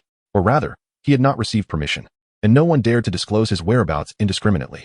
However, Snape and his companions were of little concern. After all, with so many Death Eaters roaming the world, even someone as uniquely positioned as Snape would likely escape scrutiny. At that moment, Anand felt a surge of anxiety, a stark contrast to his earlier demeanor before Snape. While he could surmise Tom's intentions for being here, he harbored worries. He feared Tom might target him. What if Tom also had his sights set on the Indian Ministry of Magic? The thought of being surrounded by Tom's followers was unsettling. Yet, Anand's concerns were largely unfounded. For the reason the Indian Ministry had seen so few Death Eaters thus far was Tom's lack of interest in the region. Setting aside the potential drain on resources, he simply found these individuals' motivations peculiar and of little utility. He certainly did not wish to receive a letter advocating nonviolent non-cooperation from the Indian Ministry of Magic. From the moment Snape and Harry set out in search of Malfoy to their return with Minister Anand, barely half an hour had elapsed. Meanwhile, Tom was reveling in the sights with Nagini and Cassandra. Though there were few scenic vistas and some individuals could be quite the eyesore, the proximity to the sea made even a view of the ocean preferable to idleness. Initially, Tom contemplated whether to take them shopping, as there were indeed some locales that appeared relatively normal, perhaps the fabled affluent district where items might be more reliable. However, both Cassandra and Nagini unanimously declined, indicating that they might consider unique magical artifacts but would forego typical purchases. With a hint of boredom, Tom amused himself by magically teasing a few nearby cows. Meanwhile, Nagini and Cassandra engaged in light conversation. In truth, while Tom appeared idly restless, he remained vigilant, keeping an eye on Harry and the others. A flicker of intrigue danced in his emerald eyes as he slightly raised his gaze, followed by the crackling sound of spatial distortion. "Is it here?" Tom mused, not bothering to look back, instead magically directing one cow to charge another as he entertained himself with a makeshift bullfight. "Professor Tom?" Anand, looking somewhat anxious under the scrutiny of Nagini and the others, approached Tom. Yet, Tom seemed disinclined to acknowledge him, remaining engrossed in the bovine spectacle. Just as Anand felt a rising sense of unease, he heard a voice say, "You must have suspects, yes?" Upon witnessing the favored bull triumph over another, Tom nodded in satisfaction before turning back, reflecting that it was indeed improbable to have uncovered nothing after such a prolonged search. He recalled Ashok mentioning that his former colleagues at the Indian Ministry of Magic had identified a suspect. Oh, Anand, regaining his focus, hastily followed, saying, "Professor Tom, where shall I guide you?" "To the Ministry of Magic," Tom replied. The Agra Fort, a majestic structure located on the western bank of the Yamuna River in Agra, Uttar Pradesh, bears traces of magic within its ancient red sandstone walls. Much like the entrance to the Ministry of Magic in England, cleverly disguised as a red telephone booth, the Indian Ministry's entrance is camouflaged as an ancient pillar from the Peacock dynasty. It is curious how the Ministry favors such conspicuous locations for its entrances. England's red telephone booths are strategically placed in bustling areas, while India's pillar is prominently situated amidst historical ruins. Perhaps they rely on magic to remain undiscovered by Muggles. Distinct from other regions, wands crafted by Indian wizards incorporate the sacred sand of the Ganges. To access the Indian Ministry of Magic, one must lightly touch the pillar's engravings with a wand imbued with this sacred sand. Chapter 302, Former Ministry Employee. Covey with a crack, the group arrived at the Agra Fort via apparition. Outside the ancient pillar of the Peacock dynasty, Anand tapped the intricate engravings with his wand. As Cassandra and the others looked on with curiosity, the engravings began to shimmer with a soft glow. The entrance to the Indian Ministry of Magic opened, revealing an expansive space that seemed to exceed the exterior's dimensions, thanks to the use of a concealment charm. Similar to its English counterpart, this entrance functioned akin to an elevator. While waiting for the elevator to descend, Anand broached a matter of great concern to Tom, the very originator of the storm in question. "Professor Tom, I assume you have gleaned some information regarding this tempest through various channels." Upon hearing Anand's words, Tom remained silent, neither confirming nor denying. His gaze fixed upon Anand. Understanding Tom's unspoken acknowledgement, Anand delved straight into the matter. "Our ministry indeed has a suspect, and we have traced his recent activities, which seem to align with his approach toward the sanctum, coinciding with the storm's emergence." Kavi Sharma, Anand continued, nostalgia flickering in his eyes. "Over 30 years ago, I worked alongside him for a time. He was quite the visionary and remarkably talented, though perhaps a bit too ambitious." "Once worked with him?" Snape mused, stroking his chin in contemplation. "Did he resign? Or was he dismissed? For what reason?" "No, he was expelled." Anand wore a wry smile, affirming what I had previously stated. He was indeed brimming with ideas. What notions could he possibly possess? Cassandra's tone dripped with disdain, as if to suggest he aspired to dominate the world. Upon hearing this, the others discreetly cast glances at Tom. Tom, displeased, questioned, "Why are you looking at me? I have no such ambitions." Indeed, he did not. Otherwise, he would have already achieved them.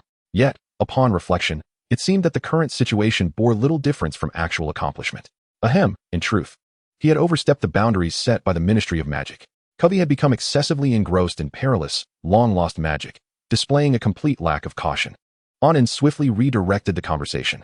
He had been expelled for discovering an extraordinarily dangerous, unknown magic at the source of a tributary of the Ganges, a power he could not control, which caused significant harm to the surrounding muggles.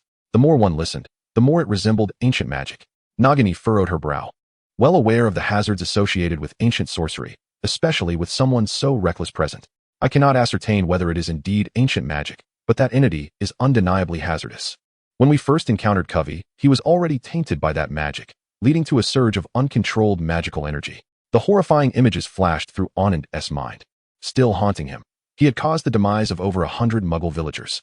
Oh, all in one day. Observing the peculiar looks directed at him from the group, Tom's displeasure was palpable.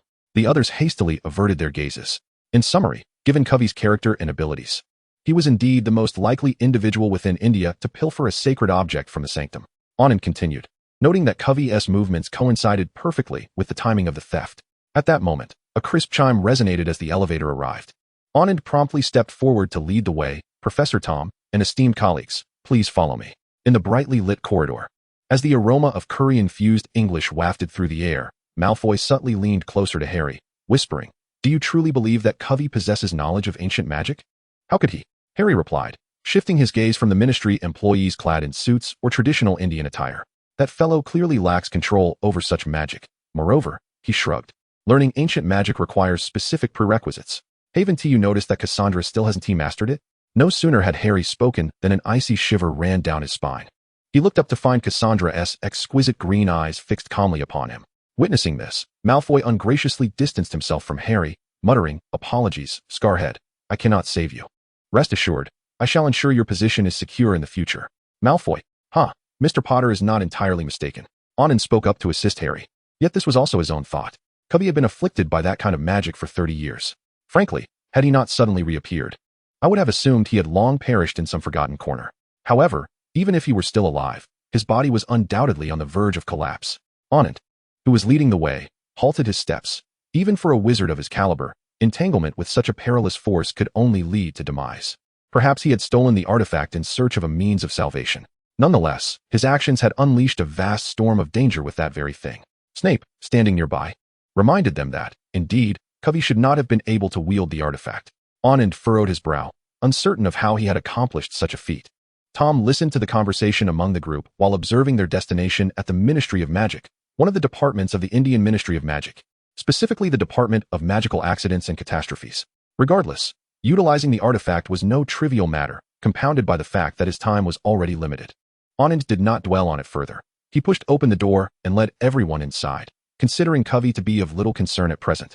The room was a labyrinth of corridors and compartments, with records of magical accident responses, dangerous magical creature distributions, and magical disaster documentation prominently displayed on the walls. Ministry employees were bustling about, their movements indicating no intention to pause. Anand noted this as well, but attributed it merely to the complications arising from the earlier storm. He refrained from interrupting the workers, guiding the group toward a larger compartment within. Chapter 303. Could it truly be the legendary magic band? Before them stood the largest compartment within the Department of Magical Accidents and Catastrophes, the office of Director Carol Vermel. The group arrived at the entrance of this compartment. The preceding storm had inexplicably ceased, perhaps due to Covey's inability to endure any longer. Anand wore an unmistakable air of confidence. Regardless of the cause, it mattered little. The ministry personnel had already reached the foot of the Himalayas, previously hindered by the storm from apprehending him.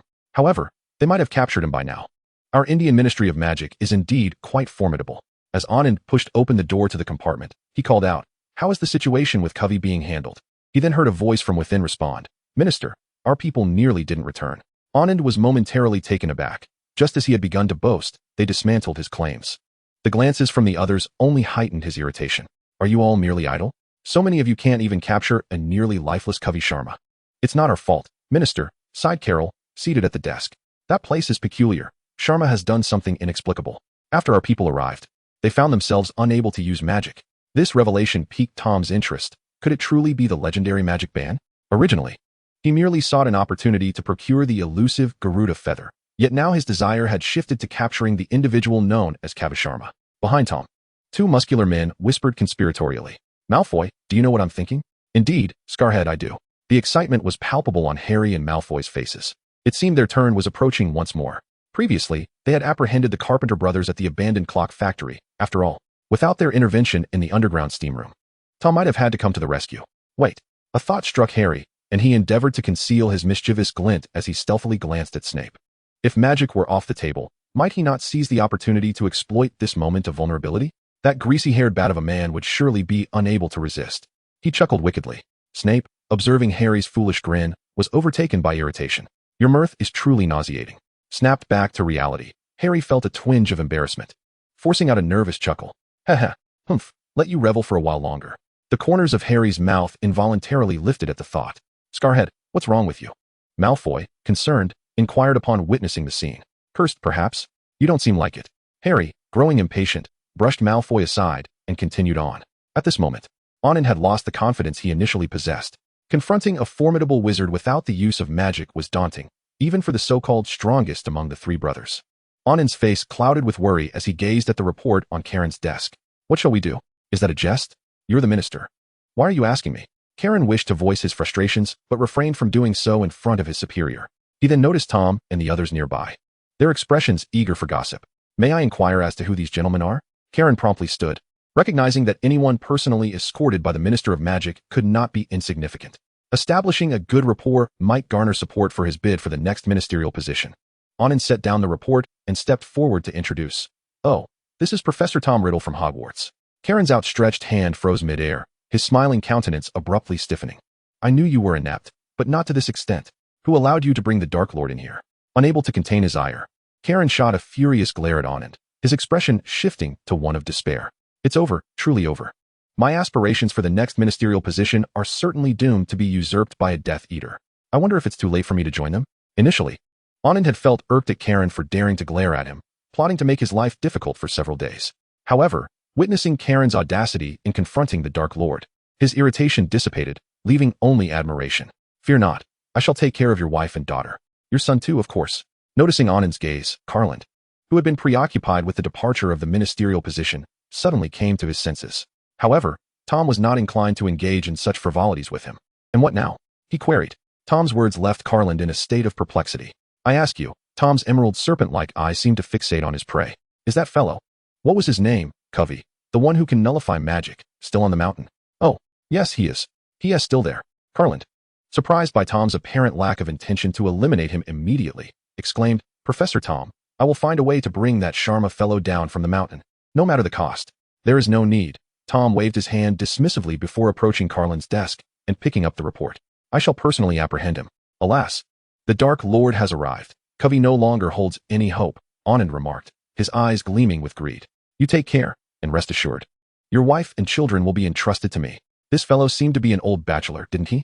Onan, damn it, how can you roam about without a wife? Who is calling me? Onan looked up and met those snake-like eyes. Professor Tom, if you require anything of me, please do not hesitate to command. The desperate Onan was eager to offer his wife and children to salvage his situation. However, such actions would surely lead to dire consequences, perhaps even preventing him from leaving the room altogether. Besides that incident 30 years ago, have there been any other peculiar magical outbursts? Tom, having noted Onan's previous doubts about Covey's demise, decided to shift his approach. I do not recall any, Onan pondered, especially since my tenure as minister began. India has seemed quite peaceful. Ignoring Onan's braggadocio, Tom set down the report. Thus, it is highly probable that his ability to nullify magic was acquired 30 years ago. The Ministry of Magic must remain vigilant at the mountain's base, ensuring he does not escape. After advising Carland, Tom turned to Onan. Tell me the location where that fellow acquired such magic, along with the detailed circumstances of that time. Chapter 304, The Ganges Branch, An Odd Village. Tom was not in a hurry to capture Covey at this moment. After all, with his ability to nullify magic, counter curses against apparition would be ineffective. Since Covey had not yet used apparition to flee the mountain, it indicated he would remain there for the foreseeable future. The ministry's presence was merely to ascertain his continued whereabouts. Although such nullifying magic would undoubtedly have its limitations, Tom did not believe these individuals could genuinely impede him. Leaving the Ministry of Magic, Tom strolled through the streets of the nearby city, where the Muggles continued to remain oblivious to their presence. "Sir, where shall we go next?" Harry inquired, glancing at Tom. "Are we not to seek the source of that magic?" However, it appears that Tom has no intention of using apparition to transport them immediately. It seems he is waiting for someone. How slow indeed. Tom furrowed his brow, his tone tinged with impatience. In the next moment, his figure vanished from sight, only to reappear with Ashok in tow. Ashok, who found Tom's hand resting on his shoulder, looked utterly bewildered. Wasn't he just about to seek out Tom and the others at the Ministry of Magic? Mr. Pettigrew? Malfoy glanced at Ashok in surprise. "Tom, are we taking him with us?" Cassandra inquired, casting a questioning glance at Tom, puzzled by his intentions. However, Nagini seemed to have an inkling, recognizing Ashok's potential utility. Snape, on the other hand, discerned even more, realizing that his inherently curious companion must have surreptitiously viewed Ashok's memories when he saw him hurriedly departing. It was strikingly reminiscent of that old scoundrel Dumbledore. How could he claim he wasn't the one who trained him? Nevertheless, Ashok possessed formidable strength. Even if he hadn't reached elite Auror status, he was still considerably stronger than the average Auror. Even Snape doubted his ability to use legilimency without arousing suspicion. "Professor Tom." "You." Ashok, after a moment of confusion, grasped the current situation. Yet, when he met Tom's penetrating gaze, he felt as though his very thoughts were laid bare. Tom merely smiled enigmatically. "Now that everyone is here, let us depart." With these words, the surrounding space began to warp. There was no need for contact. Tom's apparition now allowed for the direct transportation of the group. At the source of a tributary of the Ganges, a settlement inhabited by some villagers, though they were mostly newcomers, was nestled. This village appeared relatively new, as the original settlement had been lost over 30 years ago. With countless villagers meeting a tragic fate, outside the village, a humid forest thrived, with trees nearby bearing vibrant orange fruits. However, this newly constructed village looked far from fresh. The homes were haphazardly built from weathered wood and thatch, leaking air and rain. It was evident that the villagers lacked a stable supply of water and electricity, with some doorsteps piled high with dry twigs. Nonetheless, being in proximity to the Ganges tributary, the villagers could still make use of its waters.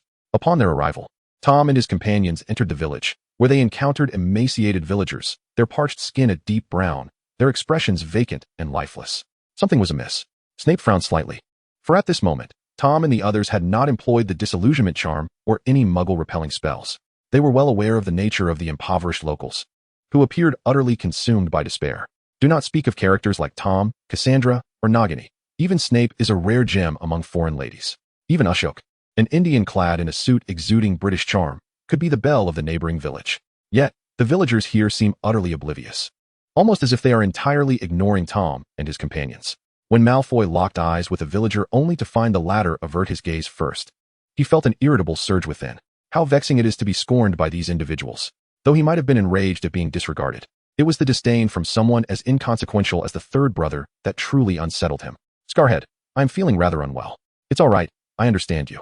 Nagini attempted to employ detection magic to uncover any traces of enchantment upon the villagers, but to her dismay, she found nothing. She could not believe that these villagers were inherently this way. It had to be a result of some insidious means. Snape approached a villager seated on the ground, washing fruits in a wooden basin. He crouched down to meet the villager's gaze, yet his brow furrowed increasingly. Rising, he exchanged a brief glance with Tom and shook his head ever so slightly. "Alas, it is evident that you are incapable." Tom's words prompted Snape to press his lips together, for indeed, he had gleaned little from the situation. The villagers' memories appeared unremarkable. However, once Tom personally engaged, he discerned the underlying issue at a mere glance. These were mere decoys left behind by Cavett. A soul-binding curse? A manipulation of the mind? No. It was not mere control, it was a complete transformation. Tom regarded the villagers with keen interest, intrigued to discover that one among them possessed some rather amusing tricks. Upon hearing Tom's words, Nagini and the others were taken aback. The resolute Cassandra began contemplating how to confront this individual later. She understood that Tom typically had no interest in preying upon the weak, especially not those who could barely withstand his residual power. Thus, Cassandra was certain she had an opportunity to act. Ashok gazed at the villagers with a complex expression. "Do not look any longer, they are beyond saving." As Tom spoke, he made his way toward the river at the village's rear, stating, "Even if I were to restore them, they would no longer be the same as they once were. They would merely resemble their former selves." Ashok recognized that Tom was addressing him, even without direct eye contact. He harbored no doubts regarding Tom's words, nor his abilities. Beyond mere restoration, Tom undoubtedly possessed other methods to resolve these issues, and not just one. However, Ashok felt neither the right nor the authority to compel him to act. Following Tom as he proceeded toward the river, the others trailed behind. Ashok shook his head and followed suit, for he had matters of greater importance at hand. He was confident that Tom had also perceived something, perhaps a fragment, perhaps the entirety.